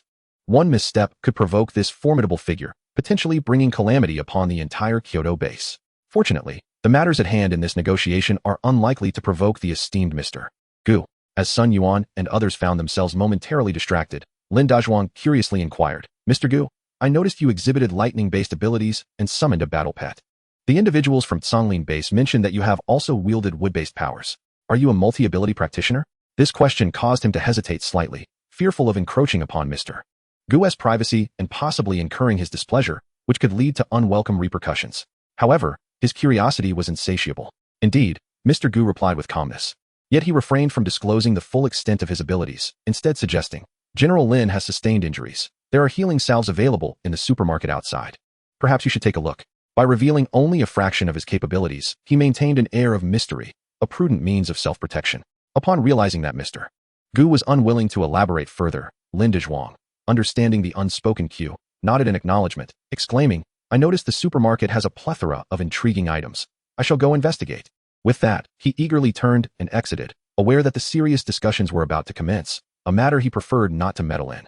Once outside, Sun Yuan and the others recognized that further inquiries would be inappropriate, especially since they had already gleaned ample information. They shifted their focus to the primary purpose of their visit. Chapter 170. The next branch. As Lin Dazhuang stepped into the supermarket, he was immediately captivated. And after purchasing the healing ointment, he found himself exploring further, yearning to acquire everything in sight. The variety and abundance of supplies here surpassed even that of the Kyoto base. He marveled at the wealth of resources, resolving to indulge in a substantial shopping spree before departing, especially since he was accompanied by a spatial ability user. Returning empty-handed was not an option. While meandering, he overheard other patrons discussing the weapon shop on the upper floor, and his anticipation grew, prompting him to ascend without delay. Previously, during his time at the Kyoto base, he had heard tales of the weapons store at Taoyuan Resort, but stepping through its doors revealed a reality far superior to the rumors. The shop boasted an extensive array of weaponry and equipment, with options for custom orders. Watching other customers complete their transactions, Lin Dazhuang could hardly contain his excitement, nearly clinging to a customization machine. However, glancing at the time, he surmised that Sun Yuan and the others would soon finish their discussions. Thus, he reluctantly made his way back to rejoin them, purchasing a few coveted items before leaving. He simply could not resist. Upon returning to the reception room, it was evident that discussions had progressed favorably. as reflected in the smiles of Sun Yuan and his companions. Seizing the opportunity, Lin Dazhuang enthusiastically praised the resort and showcased his newly acquired gear, his reluctance to depart palpable. Initially, Sun Yuan and the others felt somewhat exasperated. But upon witnessing the equipment Lin Dazhuang had procured and hearing about the possibility of customizing weapons and armor, they too began to feel restless. They had only heard of such prospects before, yet now they were present in this remarkable place. Today, I shall undoubtedly have a full set of customized gear. No one shall deter me. Lin Dazhuang was brimming with excitement, akin to a portly child towering at nearly 2 meters, his face aglow with fervor. Before descending, I had the chance to glance at the buffet restaurant, and that fleeting look left me utterly tantalized. I ended up dining there for dinner. Moreover, I also heard about the martial training hall upstairs, which has long been whispered to possess remarkable wonders. I must certainly explore it soon. Lin Dazhuang spoke incessantly, and Sun Yuan was tempted to cover his mouth, urging him to cease his chatter and simply proceed. What are we waiting for? I feel an intrinsic connection to this land. Perhaps I should apply to stay at the Kanglan base. After all, with no Tier 10 presence here, there will undoubtedly be Tier 10 beasts during the next surge. I could remain here to protect everyone. Upon hearing this from Lin Dazhuang, Sun Yuan nearly lost his composure. Sun Yuan retorted, enough of your fantasies. Cease your daydreams. We all know you're only yearning for the resort. It's not as if we're unaware. Bosku has already informed us about opening a branch in the Kyoto base in a few days, so just return and wait patiently. When the next beast surge is anticipated, we will arrange for you to be stationed here. A branch at our Kyoto base? Lin Dazhuang paused and turned to Gu Lingyu, who smiled and nodded in affirmation. Indeed, she had just received the new branch task notification upon returning from the Songlin base, and it coincidentally was for the Kyoto base. How splendid. I shall undoubtedly be among the first patrons. Lin Dazhuang's eyes sparkled with enthusiasm. Sun Yuan, exuding exasperation, then turned to Gu Lingyu and said, Boss Gu, we shall take our leave to explore the store without imposing upon you any further. After learning of Gu Lingyu's status as a Tier 12 powerhouse, the group from Kyoto base dared not exhibit any semblance of arrogance, for her formidable strength made it unfathomable to consider any opposition should she decide to assault the Kyoto base. Please feel free to roam, should you have any inquiries. You may consult the senior managers of each area, Gu Lingyu replied with a smile. Sun Yuan and his companions nodded earnestly, not daring to entertain the thought of having Gu Lingyu accompany them, and they departed the meeting room post-haste. When do you intend to leave? Manager Wei inquired once they were alone in the meeting room. In 2 or 3 days, Gu Lingyu paused, gazing at Manager Wei. I am currently managing the resort, so I cannot remain in one place for extended periods as I once did. Manager Wei nodded with a smile. I understand. From the moment I learned about the resort, I realized you would not be able to linger at Kanglan base for long. He had come to deeply appreciate the merits of the resort. Managing such an establishment benefited all survivors, unlike his own situation of being confined to a single location, where he certainly would not hinder her progress. The significance of the resort amidst the apocalypse had struck him profoundly during this recent beast surge. He recognized that if every major city could host such a secure sanctuary, it would rekindle hope among survivors. Furthermore, with the recent intrusion of beasts into the square, the Kyoto base witnessed the resort's astonishing defenses and security, undoubtedly wishing for Gu Lingyu to establish such a haven in every city. Manager Wei paused briefly, then beamed, do return when you can. I will, Gu Lingyu assured him. With the existence of the resort, the casualties at the Kanglan base have plummeted to their lowest levels. All survivors at the base have begun to eradicate the mutated beasts and encroaching zombies, relying on the resources and security provided by the resort, which has significantly enhanced their safety and expedited the cleaning process. As they continue their extermination efforts, an influx of survivors from other bases has arrived, joining the Kanglan base and participating in the cleanup operations. The day of the mutated beast invasion and the subsequent battle resonated throughout the entire Song City, and the name of the ancient spirit, Lingyu, once again echoed in the ears of the survivors. Following that day, Lingyu was revered as a guardian deity by all survivors in Song City. With Lingyu presiding over the Kanglan base, its alarmingly low casualty rate, combined with the presence of the resort, immediately attracted a multitude of survivors, particularly after the recent wave of mutated beasts.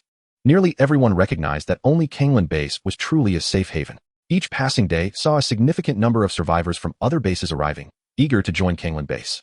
And Manager Wei welcomed them all without hesitation, integrating them into the base. Once the area was cleared of mutated beasts and zombies, Manager Wei decisively designated the plaza where the resort is located as the new center of the base.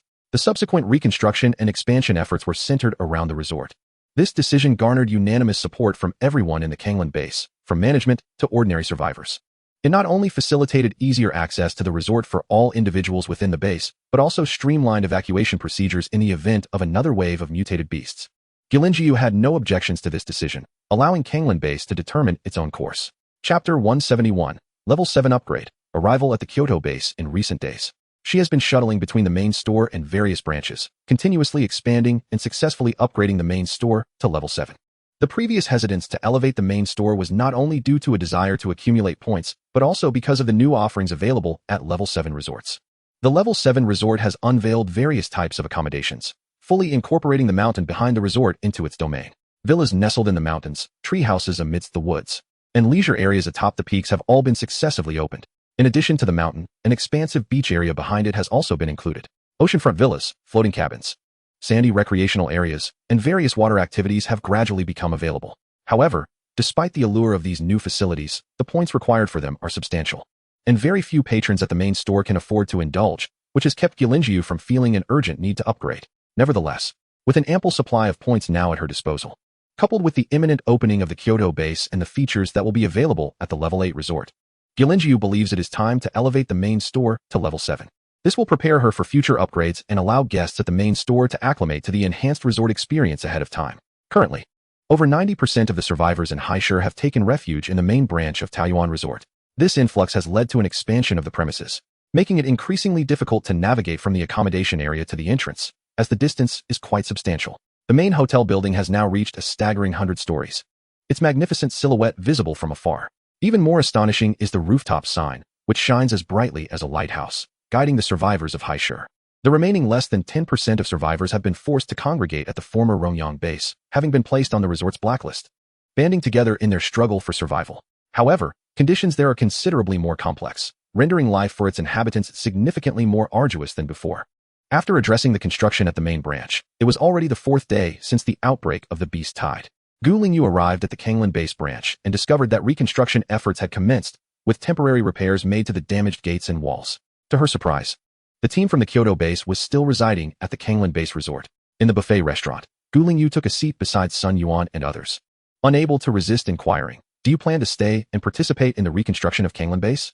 Upon hearing her question, Sun Yuan and the others were momentarily taken aback. In truth, they had no intention of doing so. They simply found it hard to part from this paradise, this earthly utopia amidst the apocalypse. Even those who had lived relatively well in the Kyoto base felt a strong reluctance to leave. The food was beyond compare. Few had ever enjoyed such exquisite meals before the cataclysm. The amenities were equally impressive. Everything available in the Kyoto base was also found here, and even more that Kyoto lacked. Additionally, there were various recreational facilities and a martial training hall that they were loath to abandon each day. Little did they know how profoundly Lingyu's 12th-tier prowess and the formidable strength she displayed during combat had impacted them. Now, they spent the majority of their days in the training hall, dedicating all their time, aside from sleep, to the resort. They had even updated their entire gear at the armory, from head to toe, all sourced from the resort. Frankly, had it not been for Lingyu's reminder today, they might have nearly forgotten their obligation to return to the Kyoto base. Sun Yuan awkwardly swallowed his food and managed to say, "We are planning to head back now." Heaven knows how reluctant they felt. Just the thought of leaving the resort for the Kyoto base made their very cells scream in protest. Lingyu, perceptive to their sentiments, chuckled, "If you don't return soon, I might just reach Kyoto base before you." At her words, Sun Yuan and the others were instantly startled. This simply wouldn't he do. If Lingyu arrived at the Kyoto base before them, they would surely face severe reprimands upon their return. They had come specifically to negotiate with Lingyu about opening a branch at the Kyoto base. However, the main subject was already at the Kyoto base preparing for the opening, while they leisurely lingered at the Kanglan base. Sun Yuan hurriedly inquired, "When does Bosku plan to head to the Kyoto base?" "It should be in a day or two. Most matters regarding the main store and other branches have been settled. Once I finish with the affairs at the Kanglan base, I will set off for the Kyoto base." Lingyu replied, her eyes narrowing slightly as she smiled at the group. Sun Yuan, feeling quite embarrassed, cleared his throat and quickly added, "No rush, Bosku. Please don't tire yourself out. It wouldn't be too late to leave the day after tomorrow. We can head to the Kyoto base after we finish our meal." Lingyu chuckled, "Once I wrap up the matters here at the Kanglan base, it will likely be the day after tomorrow before I depart. It should only take a couple of hours to reach the Kyoto base." Sun Yuan felt relieved. Fortunately, Lingyu understood his hint and provided them with ample time to return. "That is more than enough. Thank you, Bosku." The others echoed their gratitude. And soon they devoured their lunch before bidding farewell to Lingyu and swiftly setting off for the Kyoto base. At their pace, they would arrive by tomorrow. Thankfully, Lingyu had allowed them time to report back. This time, they had truly indulged. At the Kanglan base, Lingyu dedicated the better part of the day to expansion and planning. Once finished, she exchanged points for communicators, equipping the main store and each branch with one. The earlier incident with the tide of beasts at the Kanglan base had made her realize the necessity of such devices. From then on, if any branch encountered issues, the branch managers would be able to contact her promptly. On the appointed day, after having breakfast, Lingyu set off for the Kyoto base, traveling on the Kunpeng. Upon her arrival at the Kyoto base, she directly bypassed the city defenses and entered the base. This startled the commander of the city defenses, who nearly sounded the alarm. Fortunately, upon recognizing the golden Kunpeng and recalling the orders from above, he refrained from causing a scene. The Kyoto base was vast, and even Lingyu was taken aback. This was her first visit to the Kyoto base, and its conditions were far superior to those of the bases she had previously encountered. She landed at the designated square, where she was warmly greeted by the familiar faces of Sun Yuan and Lin Dezhuang, along with several others who appeared to hold significant roles within the Kyoto base.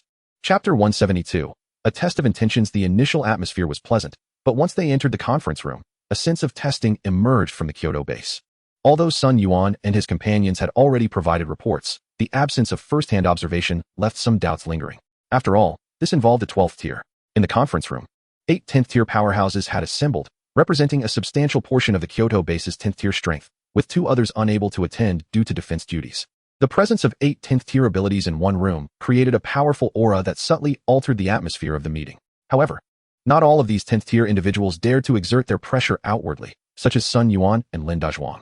The 2 individuals not only dared not to speak up, but also cautiously retracted their presence, sitting at the edge with downcast eyes, fearful of drawing the attention of Lingyu.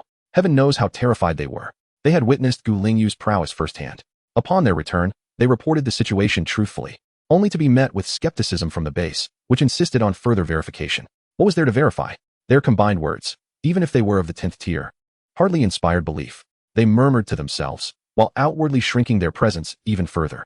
Lingyu sat at the table, and upon observing their demeanor, she discerned their intentions and couldn't help but smile faintly. Truly, the Kyoto base was formidable. Among the 8, one had already reached the pinnacle of the 10th tier, soon to brush against the threshold of the 11th. However, in her presence, that was still insufficient. To ensure the forthcoming discussion was both pleasant and efficient, she immediately dispelled her concealment and fully unleashed her aura. A tremendous and terrifying pressure enveloped the entire conference room, akin to an immense yet invisible mountain weighing down on everyone's hearts, rendering the air itself seemingly stagnant. The expressions of the 8 10th-tier powerhouses from the Kyoto base shifted dramatically, disbelief etched across their faces, mingled with a hint of fear. Terrifying. So powerful. There truly existed strength beyond the 10th tier. Yet, at that moment, Sun Yuan and Lin Dezhuang's astonishment diverged from that of the other 6. They sensed an even greater strength. On the day of the beast tide, Lingyu had not exuded such an overwhelming presence. Today's pressure was evidently far more potent. She had undoubtedly broken through once more. How many days had it been since? At the epicenter of the pressure, Lingyu remained calm and composed, her smile unwavering, until she noticed the beads of sweat forming on the foreheads of those around her. Only then did she retract her pressure, resuming a more ordinary demeanor. Yet now, no one dared to harbor the slightest doubt. The ensuing discussion unfolded precisely as Lingyu had anticipated, progressing smoothly and swiftly, with scarcely any points of contention. And they soon reached an agreement for collaboration. In truth, Lingyu was not at all surprised by this outcome, as there had been little conflict between the parties. She held no intentions regarding the construction and management of the base and had no desire to participate. Although the presence of the resort would diminish the crystal core revenue of all bases, the benefits reaped were far greater. A simple evaluation would reveal the path forward, especially given the escalating intensity of the beast tide. If this continued, not even the Kyoto base could withstand it. After the discussions concluded, Lingyu exited the conference room, guided by a staff member to the designated task coordinates, preparing for the opening of her establishment. It was only after Lingyu's figure had completely vanished and the conference room door was shut once more that the attendees collectively sighed in relief. Lin Dezhuang immediately exclaimed, "I told you that Boss Gu was extraordinarily powerful, yet you insisted on testing her. As a result, I too had to endure a fright." Hearing his complaint, the others displayed expressions of embarrassment. Indeed, they now regretted their actions. Why is there such urgency to pursue that peculiar matter? However, recalling the terrifying aura displayed by the ancient language earlier, one could not help but utter, "So, that is the 12th tier. I wonder when we shall attain such power." Lao Zhao has already reached the pinnacle of the 10th tier, and he should be the first to break through to the 11th tier. We must hasten our efforts. Observing the discussions among his colleagues, Sun Yuan could not resist chiming in. Boss Gu is likely beyond the 12th tier, judging by the earlier situation. He may have already reached the 13th. What do you mean by may? In my view, he has undoubtedly reached the 13th tier. The last time Boss Gu exhibited his aura, it was not nearly as formidable. I felt a chill run down my spine today. Lin Dezhuang exclaimed. What? 13th tier?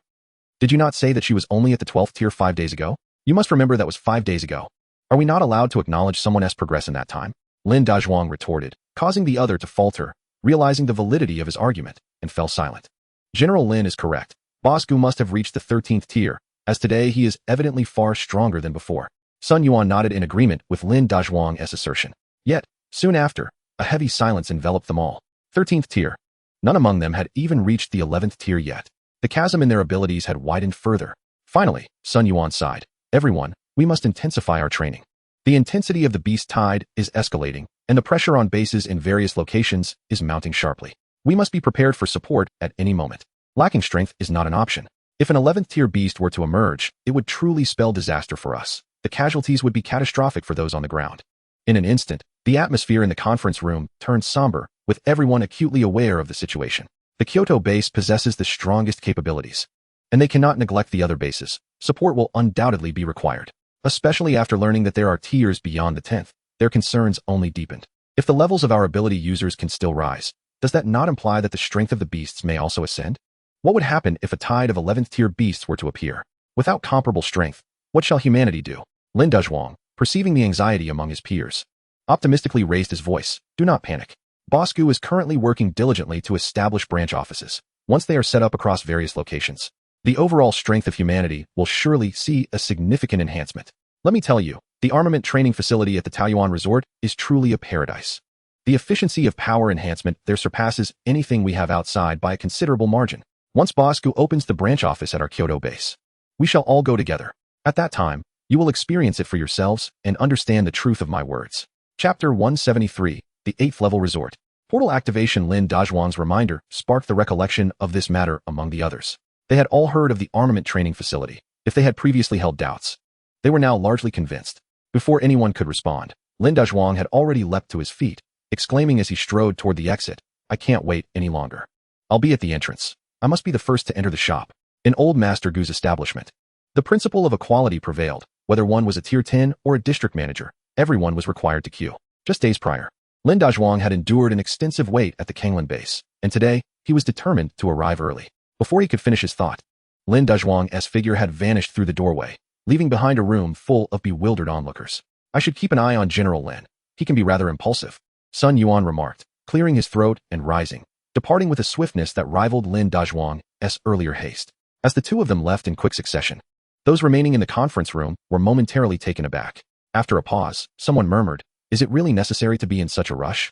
I heard these two stayed at the Kanglin base for several days and were reluctant to leave. Is it really that urgent? Look at their speed. Does it really warrant such haste? How long has it been since old Master Gu left? Can the shop really open that quickly? Indeed, it can. Have you forgotten? From the reports, the 3 previous branches were all set up and opened in no time. Then what are we waiting for?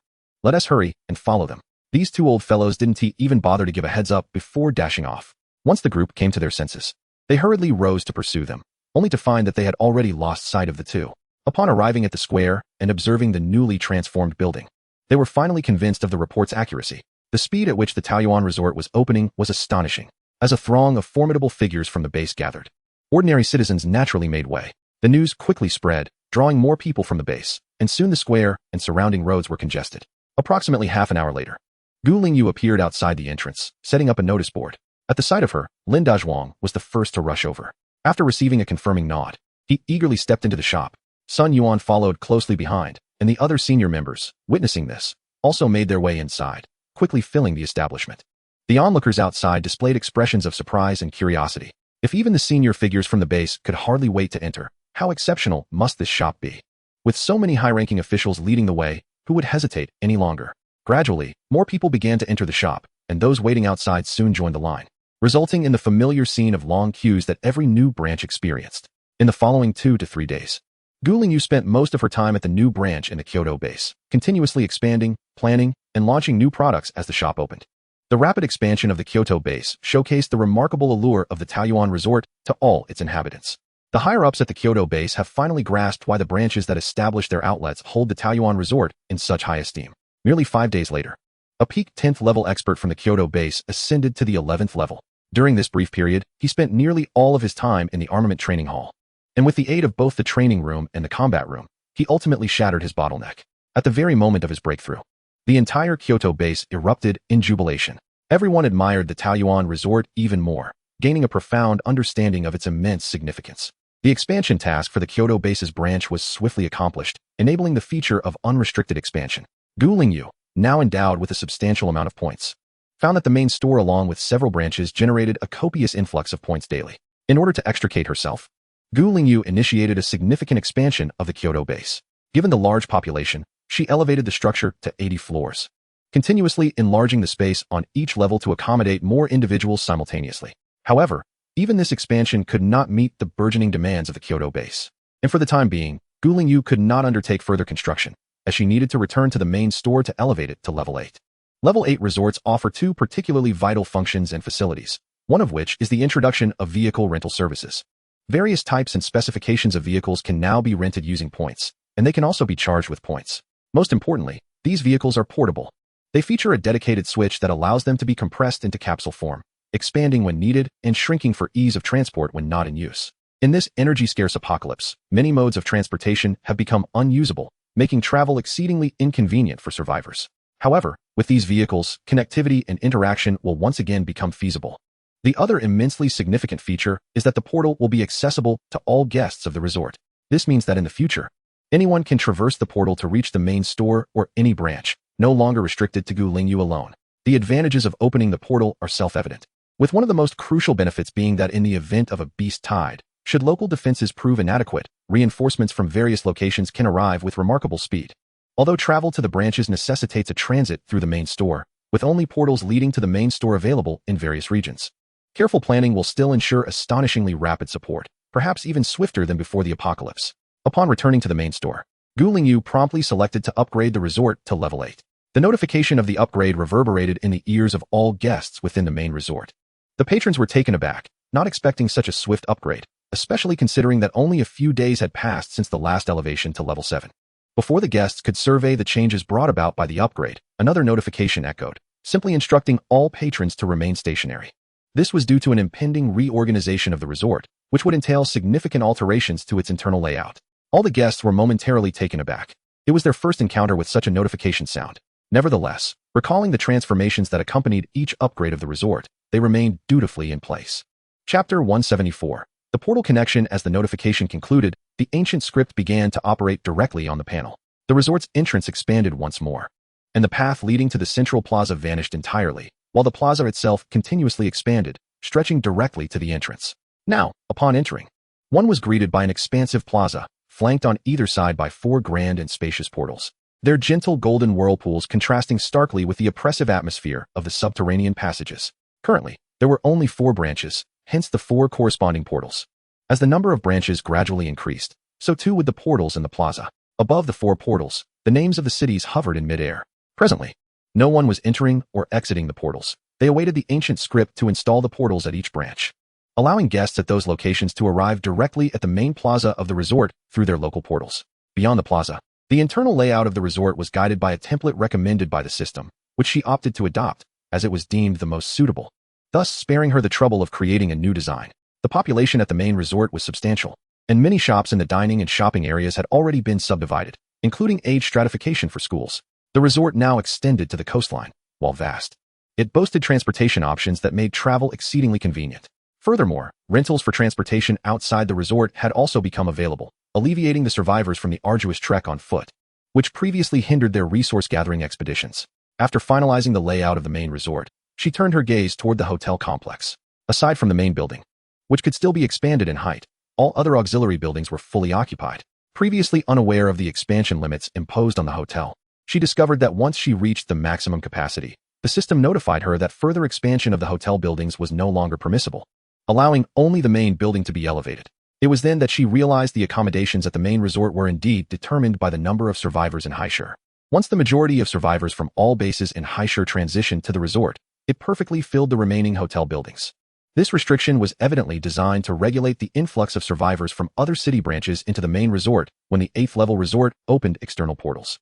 However, the villas and the higher floors of the main building were clearly exempt from this limitation, albeit the points required for these accommodations were exceedingly high, making them unattainable for those without considerable means. Although this limitation appeared somewhat unjust to survivors from other city branches, The system had clearly accounted for this aspect. Upon the resort reaching level 9, each branch would be granted an additional feature, the provision of water and electricity services to the residences within their respective bases. As long as every family member residing in the home of local survivors possesses a personal account with the resort, this service can be activated. By paying a certain number of points each month, residents can access utilities for their household. However, this service comes with limitations, similar to the main establishment. The water from the taps is not potable, and it cannot be removed from the residence. Additionally, excessive wastage may incur extra charges and points. Upon observing this feature available at level 9, Lingyu realized she must ascend to the 9th level of the resort promptly. Fortunately, the daily points revenue is substantial, and it will not be long before she can upgrade the resort once again. However, as Lingyu gazed at the cluster of villas on the mountainside, as well as the seaside villas hidden beyond the mountains, she noted that these upscale residences were largely unoccupied. If she could secure rentals for all of them, it would yield a significant influx of points. Without further delay, she traversed the plaza's portal, embarking on a journey to adjust the portal positions at various branches. Initially, the portals at each branch were installed within Lingyu's reception area, restricting guest access. Now, she needed to relocate the portals. After a moment's contemplation, she decided to place the portal in the lobby on the first floor, as it would be most convenient for guests and facilitate support from personnel across locations. The existing space in the lobby was evidently insufficient, so she doubled its area and installed the portal on the wall beside the counter. As Lingyu set up the portal, curious guests nearly filled the lobby to capacity, all eyes fixated on the portal, brimming with inquiries. Upon learning that passing through this portal would lead directly to the main store in Horde, and that they could then access various branch locations through the main store's portal, they were left utterly astonished. There were no longer any doubts regarding the Taoyuan resort. The sudden emergence of such a remarkable portal left everyone needing time to process the revelation. Once Lingyu completed the installation of the portal and elucidated its purpose, she boldly stepped through it in full view of the crowd. She needed to swiftly install the portals at the 4 branch locations and then promote those villas at the Kyoto base. As there were indeed many affluent individuals there possessing crystal cores and points. Witnessing Lingyu step directly into the portal, the patrons of the branches quickly regained their composure and some immediately followed suit. With a mix of excitement and trepidation, they stepped into the portal. And as the light and shadows transformed, they found themselves captivated by the breathtaking sights of the main store, leaving all first-time visitors from the branches utterly spellbound. So this is the main store. How magnificent it is. They felt an overwhelming sense of envy. Not only were the branch patrons intrigued, but even the guests at the main store were curious, either observing in wonder or engaging in conversations, eagerly exchanging information, and soon grasping many details. After touring the main store, nearly all the visitors from the branches exhibited expressions of envy. They had inquired with the senior managers at the main store, but the responses were invariably the same. Either the rental fees for the premium accommodations were exorbitant, or they were simply unable to secure a stay. At first, everyone felt disheartened, but upon learning that the resort would unlock water and electricity rental services upon reaching level 9, anticipation surged among them. After all, compared to the previous accommodation conditions, having access to water and electricity would be quite comparable to the pre-apocalyptic era, wouldn't it? This forthcoming service was specifically relayed by Lingyu to all senior managers at the headquarters, ensuring that guests at the branches would be informed of this service when they inquired, thus serving as a form of early promotion. While the headquarters bustled with the influx of guests from the branches, Lingyu had completed the final installations at the Kyoto base's headquarters and convened with the upper management from Kyoto with whom he had met previously. After explaining his purpose and detailing the various room types available at the headquarters, a wave of curiosity swept over the group, prompting them to follow Lingyu to view the accommodations. Chapter 175. The opening of the Sea City Spatial Passage. Each villa, treehouse, and waterside cottage boasted exceptionally well-equipped facilities, far surpassing ordinary accommodations in both aesthetics and comfort, instantly capturing the hearts of the Kyoto upper management. However, upon hearing the monthly point requirements, they could not help but express their astonishment. The costs were indeed steep. The monthly rent for these accommodations started at a minimum of 10,000 points, with some requiring 6 figures, far beyond the means of ordinary survivors. Nevertheless, despite the high point requirements, they remained within the realm of affordability for them, given their capabilities. Acquiring such points was hardly a challenge. A 7th-tier crystal core could be exchanged for 100,000 points, while an 8th-tier core could yield 500,000 points. They possessed the financial means to indulge in such expenses, which was precisely why Lingyu approached them directly. With the conditions at the headquarters being impeccable, the affluent individuals eagerly settled their accounts, selecting their desired room types, and preparing for their imminent move. Although their daily affairs were conducted at the Kyoto base, the newly established resort had opened a teleportation portal and initiated a vehicle rental service, alleviating any significant inconvenience for them. However, the advent of the teleportation portal made the Kyoto upper management acutely aware of its significance. After finalizing their room types, They began inquiring with Lingyu about the timeline for opening more branches in their prospective locations, so they could notify the local bases to coordinate effectively. It must be noted that with the backing of the Kyoto upper management, the establishment of new stores would face minimal obstacles, leading Lingyu to decide to set off the following day, as the mission for the new store had already refreshed 2 days prior. The establishment of the 5th new store proceeded smoothly, with the management of the respective base cooperating remarkably, even leading the charge in promoting the new location. The expansion speed of the new store was hardly slower than that of the Kyoto base. However, just 3 days after the 5th store's grand opening, Liu suddenly arrived at the branch to summon Lingyu back. The reason? The emergence of spatial tremors in the Sea City, signaling that the spatial passage connecting to the underground world was about to open, heralding the impending appearance of numerous exotic beasts in the outskirts of Sea City, and initiating the first wave of beastly attacks within the city itself. Alongside Lingyu returning to the main store, several senior officials from the Kyoto base were also present, fully aware of the perilous nature of the initial wave of aberrant beasts following the opening of the spatial passage. However, just as they intended to confer with Lingyu regarding defensive measures, they discovered that Lingyu seemed rather indifferent to the matter. After confirming the location of the spatial passage, he promptly returned to the branch store to continue his operations, exhibiting a complete lack of concern. The senior officials from the Kyoto base gazed vacantly at the teleportation portal left behind by Lingyu, momentarily bewildered. Yet, they were soon alerted by a notification sound. The message conveyed that the spatial passage was about to open, detailing the potential coordinates where it might manifest, and advising all patrons active in Horde to steer clear of that vicinity. Furthermore, it instructed everyone to return to the main store for safety at the first sign of trouble. The Kyoto base officials were taken aback by the existence of such a warning notification. After the initial surprise, they observed the reactions of the patrons at the main store, which left them even more astonished. They had expected the customers to display signs of anxiety upon receiving the news, but to their utter disbelief, the patrons were as unconcerned as Lingyu. They even overheard numerous conversations among passers-by, all discussing strategies for avoiding potential danger, seemingly unconcerned about how the main store would defend itself. Could it be that the main store's defenses were indeed so formidable as to withstand an onslaught of aberrant beasts? The officials from the Kyoto base had heard of protective barriers before, but given the relatively small area of the branch store, it was conceivable that it could be adequately safeguarded. However, the sheer magnitude of the main store was another matter altogether. Was it truly possible to secure the entirety of the main store impervious to intrusion? This perplexity lingered in the minds of the senior officials from the Kyoto base for 3 days, until a conclusion finally emerged. 3 days later, the spatial passage connecting Horde to the underworld opened, heralding the first wave of aberrant beasts. On the outskirts of Horde, the spatial disturbance intensified, more violently than any previous tremor experienced in the past 3 days. The moment the tremor manifested, Lingyu, who had remained at the main store for the past 2 days, immediately sensed the disturbance. He promptly dispatched a warning through the system to all guests within Horde who possessed personal accounts at the resort. Upon receiving the alert, regardless of their location, all guests began to hasten back, without a single individual questioning the accuracy of the information. Before long, the spatial passage officially opened, and a multitude of aberrant beasts surged forth, with 3 formidable 10th-tier aberrant beasts leading the charge. As these creatures emerged, they advanced towards Horde, seemingly guided with purpose. Except for a small fraction that diverged towards the ruins of the Rongyang base, the vast majority of the aberrant horde, along with the 3 10th-tier beasts, raced towards the direction of the resort. Thousands of aberrant beasts surged forth with tremendous force, leaving nothing but devastation in their wake. The vibrations generated by their frantic gallop could be felt from a considerable distance. Within the main store of the resort, not only was Lingyu present in the main square, but nearly all the extraordinary individuals of the main store, accompanied by several high-ranking officials from the Kyoto base, had also arrived. Upon learning that the ancient language was stationed at the main resort, their concerns began to wane. After all, with the formidable strength of at least the 13th tier, the high-level beasts leading the onslaught of the current beast tide posed no threat to the resort.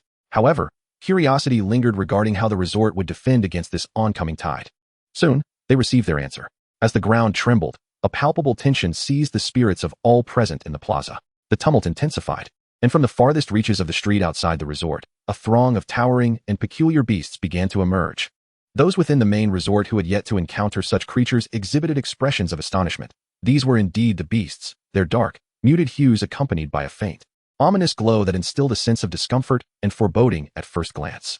Despite this being their inaugural encounter with such a scene, the guests of the resort remained notably composed, especially in contrast to the visibly anxious higher-ups from the Kyoto base. Their calmness was further bolstered upon witnessing their ancient proprietor standing resolutely at the forefront, prompting a shift from surprise to curiosity as they began to scrutinize the appearance of these beasts. Chapter 176, Earning Extra Income? The ancient language gazed placidly into the distance, harboring no apprehension regarding the impending beast tide. She had already confirmed with the system that the assault was inevitable. Each wave of beasts would invariably target the congregations of survivors. However, once the beast tide subsided, the ordinary beasts would no longer initiate attacks on the resort, nor would they be able to detect the survivors within, akin to the situation with the zombies. Regardless of the scenario, the resort remained largely unaffected. Before long, the surging tide of beasts finally reached the entrance. Leading the charge were 3 10th-tier beasts, and as they approached, these formidable creatures, along with the countless beasts that followed, launched their assault. A barrage of energy spheres hurtled toward the resort, darkening the skies in a spectacular and alarming display. The higher-ups from the Kyoto base were left in a state of shock as they observed the ancient language and the guests standing their ground, seemingly indifferent to the impending onslaught, merely watching as the sky filled with attacks. Yet what unfolded next illuminated to the Kyoto higher-ups why the ancient language and the guests remained so composed, as well as the rationale behind the management of the Kangland base urging all survivors within the bases to seek refuge in the resort. All the attacks collided with the resort's protective barrier, creating ripples, yet none breached its sanctity. Despite the overwhelming number of assaults, many originating from beasts of 8th tier and above, every single one was thwarted. Astonishingly, after withstanding such a multitude of attacks, the protective barrier swiftly returned to tranquility, as if nothing had transpired. When the beast horde realized their initial assault had failed, they relentlessly continued their attack, yet all were repelled by the barrier, rendering their efforts futile. As the remote energy attacks proved futile, the leading 3-headed, 10th-tier aberrations launched their charge, propelling their massive forms directly into the protective barrier. 3 resounding crashes echoed, followed by the anguished cries of the aberrations. The intensity with which they collided was matched only by the pain they now endured. Yet, despite their torment, the protective barrier remained utterly unyielding, showing no signs of fracturing. At this juncture, witnessing the enraged throng of aberrations outside, the high-ranking officials of the Kyoto base came to a profound realization of the formidable defensive capabilities of this resort. One individual suddenly recalled something and could not help but turn to Lingyu, exclaiming in astonishment, "Boss Gu, is there any difference between the protective barriers of the other branches and that of the main store?" "There is no difference. They are all identical protective barriers."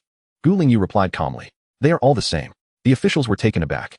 However, their astonishment soon transformed into euphoric delight. If every city possessed a resort branch of this caliber, with such a secure zone, the peril posed by each outbreak of aberrations would be significantly diminished, and the safety of humanity would soar. Having witnessed the might of this resort's protective barrier, the high-ranking officials of the Kyoto base could hardly restrain their eagerness to urge Boss Gu to establish branches far and wide. Nevertheless, the aberration tide had yet to be resolved. While the danger had lessened considerably, it was evidently not the appropriate time to broach that subject. Meanwhile, observing that neither energy attacks nor physical impacts were effective, the aberrations outside grew increasingly agitated, incessantly prowling and occasionally launching futile assaults. Enough. Everyone has witnessed the situation with these aberrations. Let us proceed to eliminate them judiciously. Lingyu's voice resonated across the square. The cores of the aberrations are equally applicable within the resort. However, do not act recklessly. There will be ample opportunities to hunt aberrations in the future. If the situation turns unfavorable, retreat to the safe zone. She typically did not meddle in the actions of the ability users, merely offering this reminder. The rest was left to individual discretion. However, the few 9th and 10th tier aberrations were clearly beyond the capabilities of the current survivors in Haishur and had to be dealt with as a priority. Otherwise, any mid to low tier ability users venturing out would only be courting disaster. Lingyu turned her gaze toward the high-ranking officials from the Kyoto base, all of whom possessed 9th or 10th tier strength, numbering over 10. Some had come to assess the main store's defensive capabilities, while others were prepared to offer support. "Esteemed colleagues, what shall we do about these 9th and 10th tier aberrations?" she inquired with a gentle smile. "Would you prefer to take action for some extra rewards? Or shall I handle it myself?" Should she intervene, the spoils would contribute to the store's rent, recorded in the base's public accounts. If the officials took action, the rewards would naturally belong to them personally. Upon hearing Lingyu's proposition, the officials naturally opted to seize the opportunity for some extra rewards. After all, with such a splendid resort at their disposal, accumulating more cores in exchange for points was hardly a burden. How could we trouble Boss Gu to take action? This task is best left to us. Among them was Lin Dezhuang, his face alight with excitement as he clasped his fists and proclaimed, "I've been training at the Armament Training Center every day. Feeling on the verge of touching the threshold of the 11th tier, this is the perfect opportunity to test my skills against these beasts." As soon as Lin Dezhuang finished speaking, he surged ahead, with the others quickly following suit, unable to remain behind. What a jest! Who would be foolish enough to miss such a lucrative opportunity? With the formidable protective barrier of the resort in place, the worst that could happen was retreating if the situation became dire. One could say the risks were minimal, after all. Even wealthy patrons would not squander such a chance. In the plaza before the resort, all those with abilities ranked above 6 had rushed out, while those below that threshold remained hesitant. Given the chaos of the battle outside, it was likely that those beneath the 6th tier would struggle to withstand even the residual energy. Venturing out would be tantamount to offering themselves as mere fodder.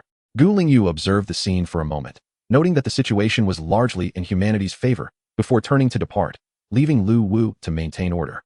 She had matters concerning her branch to attend to. The 5th branch was nearing completion, and based on past experiences, the task for the 6th branch would soon manifest. By the evening, the tide of beasts in Haishur had already begun to wane. This particular surge, triggered by the opening of the spatial passage, was the largest on record. Yet it was also subdued in record time. What astonished everyone was that, in a metropolis with a population of millions, where the overall strength of ability users ranked at the bottom, Haishur had the lowest casualty rate during the initial conflict with the beast tide, so low that it was almost unbelievable. While the support from the high-ranking officials of the Kyoto base played a role, it was clear to all that the true underlying reason was the presence of the resort. With the protective barrier of the resort in place, the beast tide not only failed to wreak havoc, but seemed to be bestowing crystal cores upon the survivors of Haishur. The survivors, shielded by the resort's main establishment, relentlessly purged the encroaching beast tide, a level of safety that even the officials from Kyoto could hardly believe. Following this beast tide, the high-ranking officials in Kyoto grew increasingly eager for Gu Lingyu to expedite the establishment of branches across various locations, particularly in those major cities yet to open their spatial passages. This time, the remarkable safety was afforded by the resort's main establishment in Haishur. But one could only ponder the dire consequences had it occurred in other cities. Should the danger posed by the beast tide continue to escalate, how many survivors might perish? On the following day, after the beast tide had subsided in Haishur, the high-ranking officials in Kyoto made a pivotal decision. Wherever a branch of the resort was established, that base would become the sole stronghold of the city. All local bases would be dismantled, with immediate plans for relocation, ultimately preserving only the base housing the resort's branch. Although this undertaking was monumental, it promised to maximize the safety of the survivors and facilitate their survival and enhancement of their abilities. After extensive training in the armament training facility, the high-ranking officials in Kyoto had come to deeply appreciate its immense significance. If there is a way to swiftly enhance the overall abilities of humanity's exceptional individuals, it would undoubtedly aid in their survival amid such apocalyptic circumstances. This decision quickly reached the ears of Gu Lingyu, who displayed no particular reaction, as it was not her concern. Her sole focus was to open as many branches as possible to accomplish her final task. As the expansion of the 5th branch slowed, the local base began preparations for relocation. This transfer was unlike previous ones, ordered by the Kyoto base. It was an official operation. Not only were various bases organized for the task, but a substantial number of extraordinary individuals were dispatched for escort, ensuring high security. However, at this point, Gu Lingyu had already proceeded to her next destination to establish the 6th branch. No sooner had she boarded the Kunpeng than she was promptly monitored by the Kyoto base, which awaited her arrival to relay the news. Upon establishing the branch and setting up the teleportation portal, a team dispatched by the Kyoto base swiftly arrived through the portal to assist the local base with guidance and coordination for the relocation. The efficiency was so remarkable that even Gu Lingyu found herself pleasantly surprised. With the command from the Kyoto base in effect, each time she arrived in a new city, the local base management would promptly coordinate with her, determining the shop location, assisting with promotions, and leading the way into the store. This seamless series of actions allowed Gu Lingyu to focus solely on her work, expanding continuously without much effort, occasionally inspecting the branches, which saved her both time and worry. Now, Gu Lingyu could complete the establishment of a new branch approximately every 10 days before moving on to the next location. However, after she opened the spatial passage in the final city and established a new branch, the higher-ups at the Kyoto base could not help but feel a surge of anxiety. They realized that Gu Lingyu had set off once more. As they watched the golden Kunpeng take flight from the main store, the executives exchanged glances filled with concern. Hadn't all the cities with spatial passages already been equipped with branches? Why was the owner still so busy? Was it possible that branches were not limited to cities with spatial passages? As they contemplated this possibility, the expressions of the Kyoto base's leaders shifted dramatically, and they could no longer remain calm. The locations where the owner intended to establish new branches could very well be cities where the next spatial passage was about to open. This was a situation that could not be trifled with.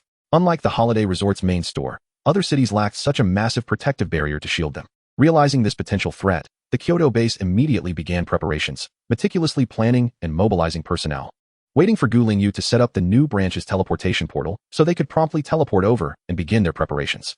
After all, it is always prudent to be prepared. The urgency of the Kyoto base's higher-ups stemmed from the fact that the speed of the spatial passage's openings was continually accelerating.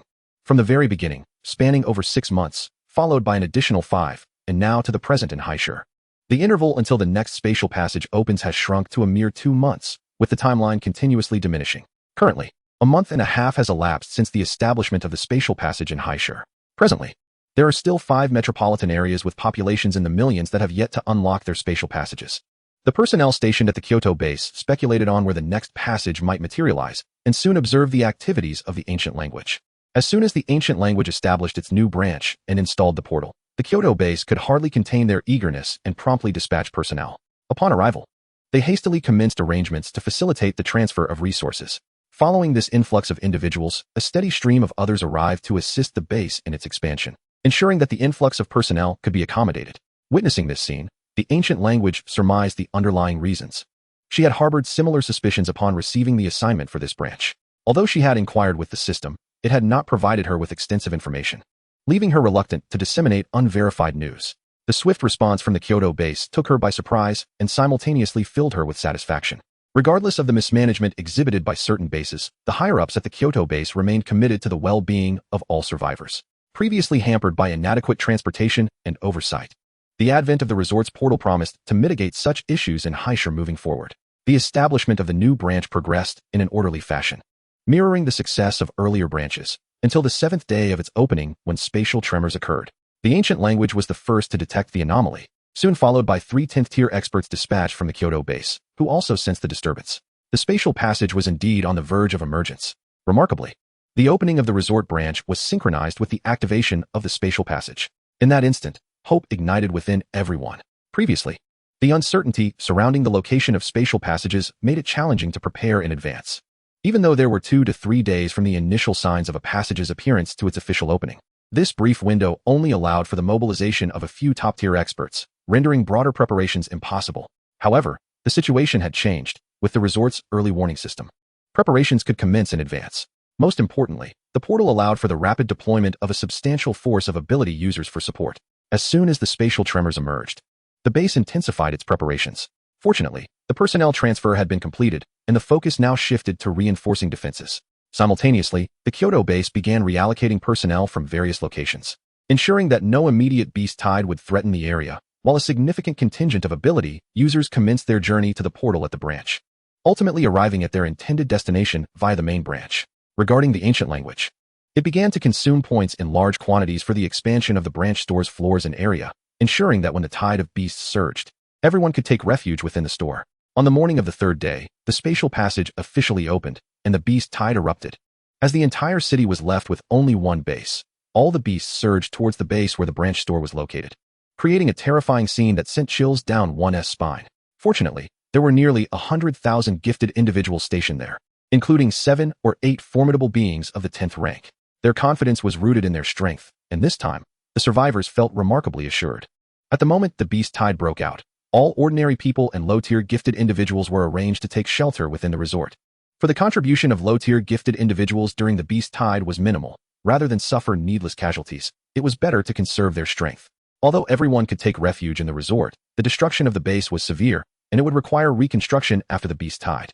Thus, in order to ensure safety, consuming resources on city defense was a relatively suitable choice. When the beast tide erupted, the ancient language was also present, yet she refrained from intervening unless absolutely necessary. Observing the battle before the base walls, she hovered silently in the air. This time, the highest rank of the beasts was merely 10th, and there were only 4, which the group of 10th-tier powerhouses could easily handle. As for the battle at the city walls, with such a massive force of gifted individuals defending, the situation remained under control, showing no signs of being breached. Though the ancient language remained in the background, her mere presence provided a sense of reassurance to all. The strong felt comforted by her overwhelming power, while others had heard tales of her deeds at the Kangwon base, where she was revered by all survivors as a guardian deity. Previously, many might not have fully understood this title, but now, everyone felt she truly deserved it. After enduring a day of fierce combat, the beast tide was completely eradicated. When the cheers from the city walls rang out, all those taking refuge in the resort poured out, and the entire base erupted in jubilation, with many moved to tears. At that moment, everyone truly saw hope. A glimpse of the future. In this dark apocalyptic world, a ray of dawn finally illuminated the way. This victory captivated the attention of the Kyoto base and all city bases, all fixated on the Peach Blossom Resort and the ancient language. Every city needed to establish a branch of this resort. Upon the ancient language's next departure to another city, experienced individuals sprang into action. Indeed, after the opening of this branch, within a month, a spatial passage appeared in the city. The subsequent openings of spatial passages accelerated, eventually reaching one every 10 days. Perfectly timed with the ancient language's store openings.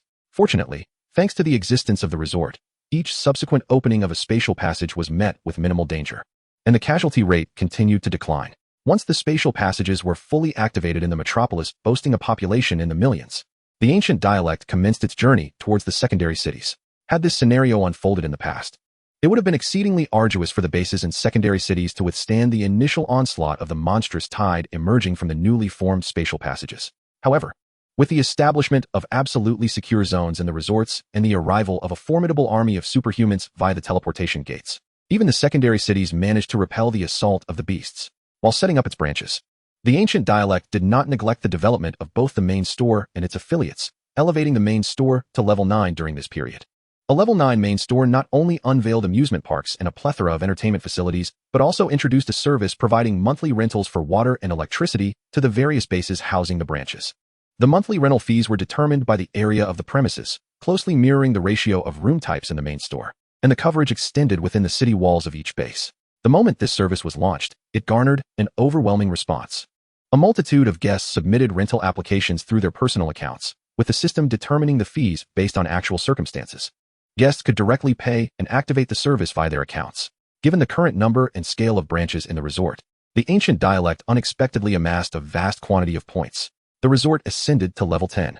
The paramount feature of a level 10 resort is its ability to regulate temperature and weather fluctuations. This function is not limited to the main store, but extends to all bases housing the branches. With this capability, the extreme bases in the apocalypse would no longer instill fear. The harsh cold and scorching heat would vanish within the main store and bases, restoring the normal seasonal weather reminiscent of the world before the catastrophe.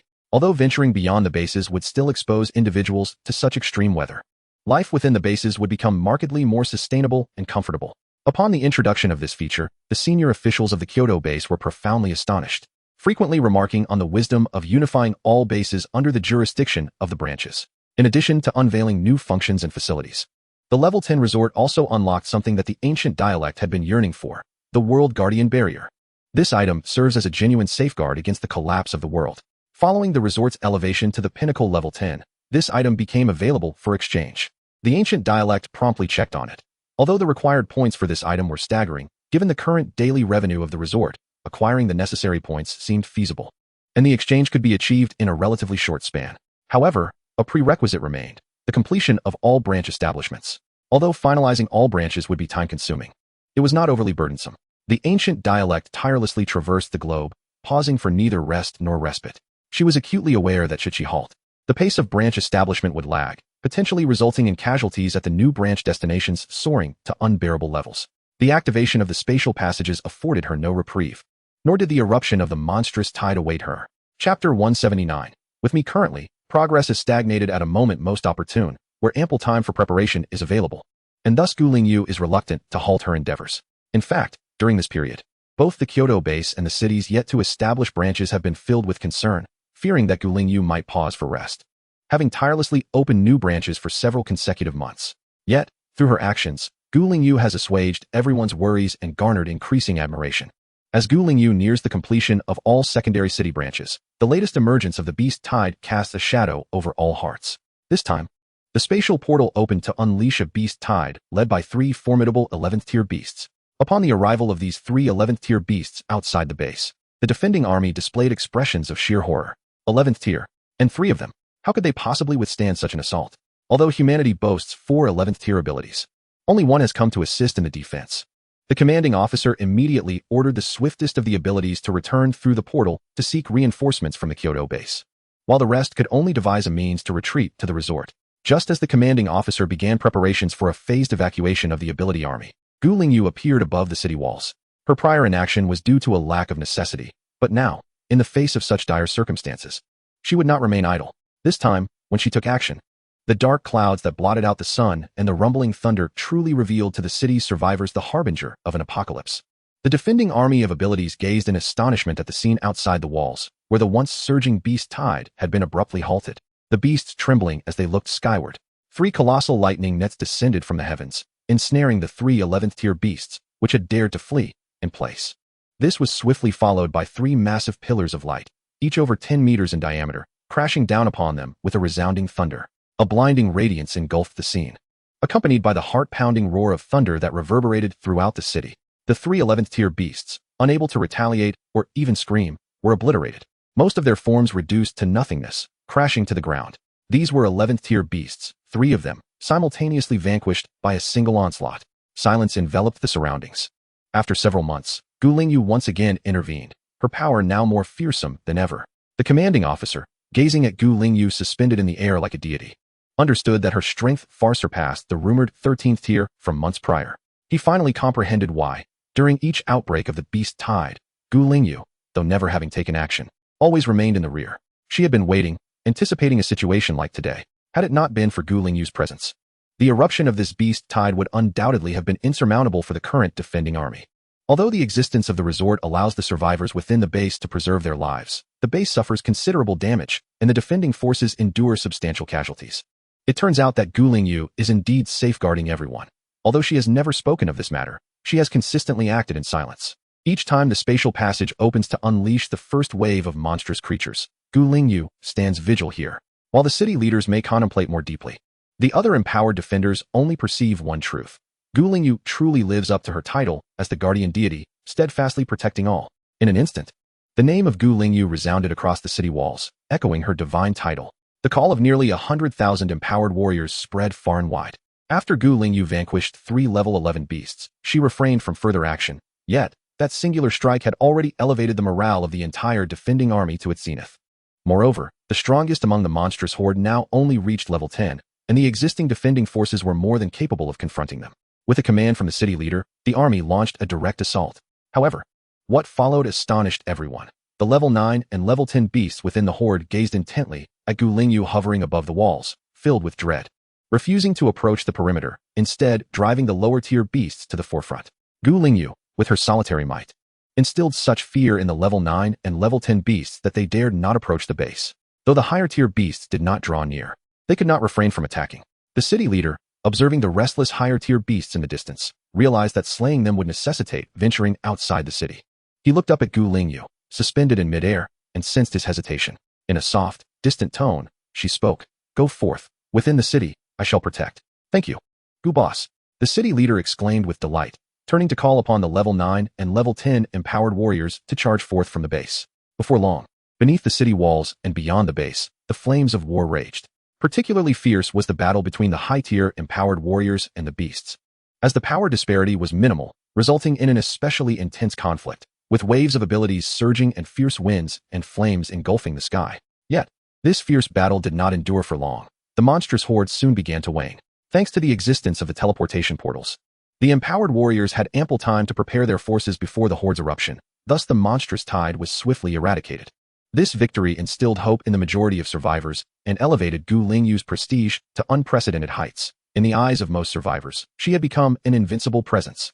It seemed that as long as Lingyu was present, the monstrous tide would no longer be feared. This battle provided immense confidence to the survivors, but also stirred feelings of unease among certain higher-ups. This disquiet did not stem from Lingyu, but rather from the subterranean world and the monstrous horde. Initially, the upper echelons of the capital base believed that level 10 represented the pinnacle. Thus, the highest tier of beasts should also be level 10.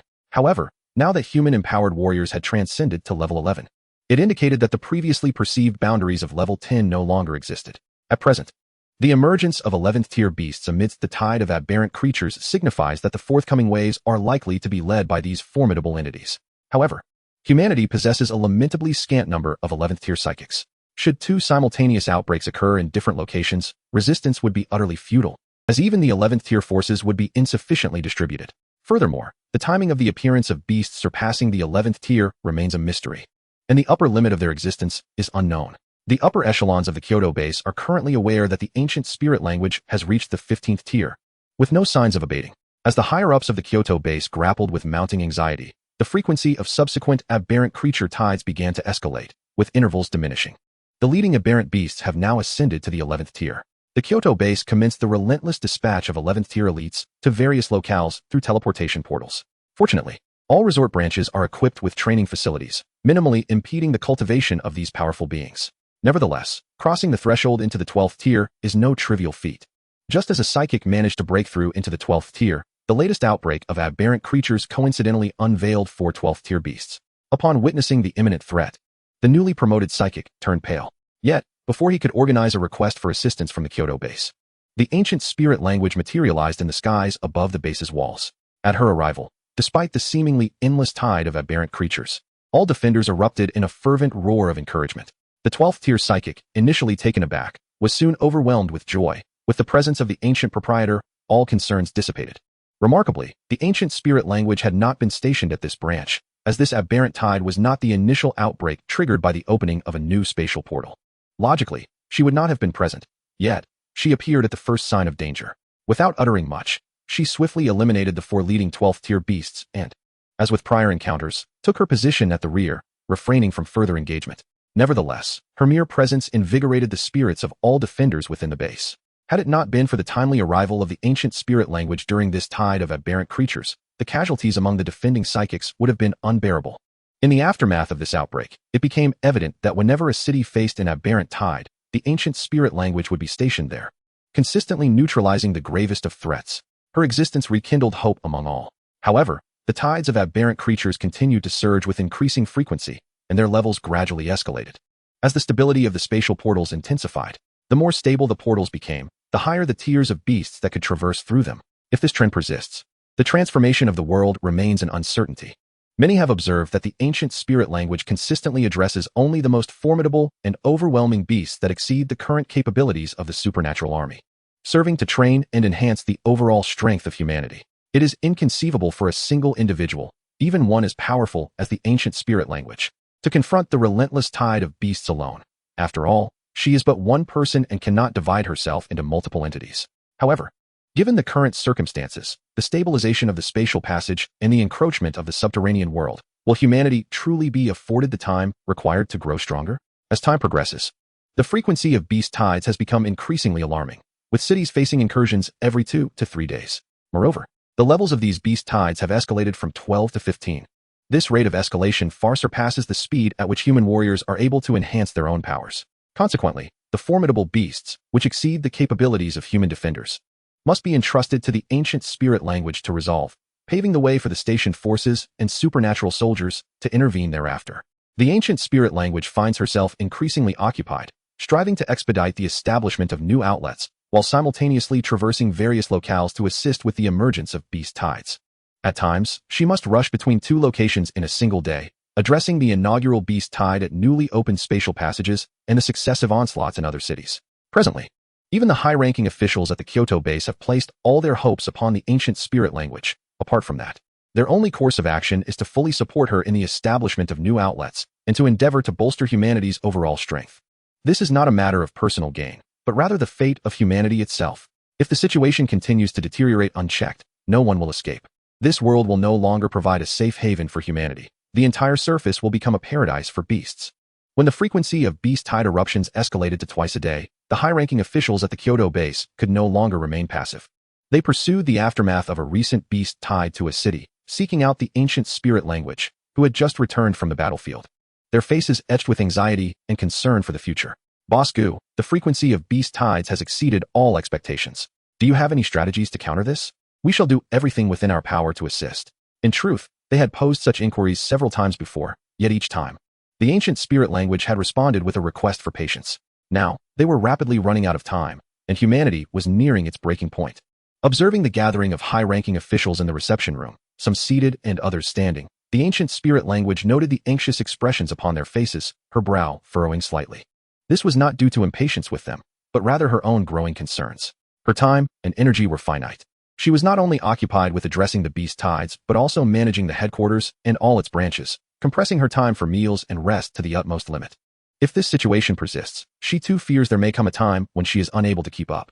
Yet, she remains uncertain as to when she will be able to complete the establishment of all the branches. At present, this branch store stands as the last of its kind within the current scale of the city. However, she remains uncertain whether future tasks will involve the establishment of branches in even lower-tier cities. As Lingyu was about to suggest waiting a moment longer, the sudden chime of a system notification abruptly halted her unfinished thought. Her eyes brightened instantaneously as she turned her attention to the panel. the high-ranking officials surrounding her. Upon witnessing the change in Gu Lingyu's expression, held their breath in anticipation, their gazes filled with hope, not daring to interrupt her. The system notification that had just appeared conveyed the completion of all branch tasks. After meticulously reviewing the latest system message, a smile gradually spread across Gu Lingyu's face. All branch tasks had been fulfilled. The exchange for the World Guardian barrier was officially open, allowing for immediate redemption, as long as the points were sufficient. It could be redeemed without delay. Casting a glance at the points displayed on the panel, Gu Lingyu shifted her gaze towards the assembly of high-ranking officials in the reception room. It was evident that their assistance was now required. Do speak, Boss Gu, they urged promptly, fully aware that she possessed a solution. Gu Lingyu wasted no time and expressed directly. There exists an item capable of restraining the influx of aberrant beasts through spatial passages, but it necessitates a substantial amount of crystal cores. The exchange channel had already been activated, yet her current points fell short for redemption. Observing the astonished expressions of those around her, Gu Lingyu elaborated on the particulars of the item. It was called the World Guardian Barrier, when positioned at the entrances of various spatial passages. It could effectively limit the entry of aberrant creatures into our world. Not only would it restrict the number of beasts flooding into the terrestrial realm, but it would also curtail their strength. Noticing the glimmer of hope in their eyes, she continued, for instance, currently, aside from myself, the strongest ability users are at the 13th tier, totaling 3 individuals. Therefore, within 7 days, the most formidable aberrant beasts that can emerge into the terrestrial world through the spatial passages can only reach the 13th tier, with their numbers ranging between 36. How marvelous! Such a wondrous item exists, they exclaimed, marveling at the World Guardian Barrier's capabilities. However, a question arose. But why is it stated aside from Boss Gu? Their initial excitement gave way to perplexity. If such an item truly existed, it could indeed save the world. Yet why was Gu Lingyu excluded from this calculation? After the initial astonishment faded, their faces were marked with confusion. Although excluding Gu Lingyu from the count seemed advantageous, given her current prowess was undeniably awe-inspiring. Gu Lingyu merely smiled, choosing not to elaborate further. She was, after all, a unique entity, a veritable anomaly, thus not considered in the equation. Realizing they had inadvertently touched upon Gu Lingyu's secret, they refrained from further inquiry. They promptly responded, "We shall make arrangements immediately to gather the crystal cores and present them to Boss Gu." The significance of crystal cores in this apocalyptic era was self-evident. Yet safeguarding the entire world was paramount at this moment. Upon receiving the collective response, Gu Lingyu revealed a relaxed smile. "There's no need to give it to me. Simply allow everyone to recharge directly into the resort." After all, the exchange for the World Guardian Barrier utilized points, and her possession of the crystal cores was of no use. The crowd was momentarily taken aback, clearly not expecting Gu Lingyu to suggest converting the crystal cores into points for everyone. However, if this were the case, the number of collected crystal cores would undoubtedly increase. As points were accessible to all, this was not significantly different from holding the crystal cores in one's own hands.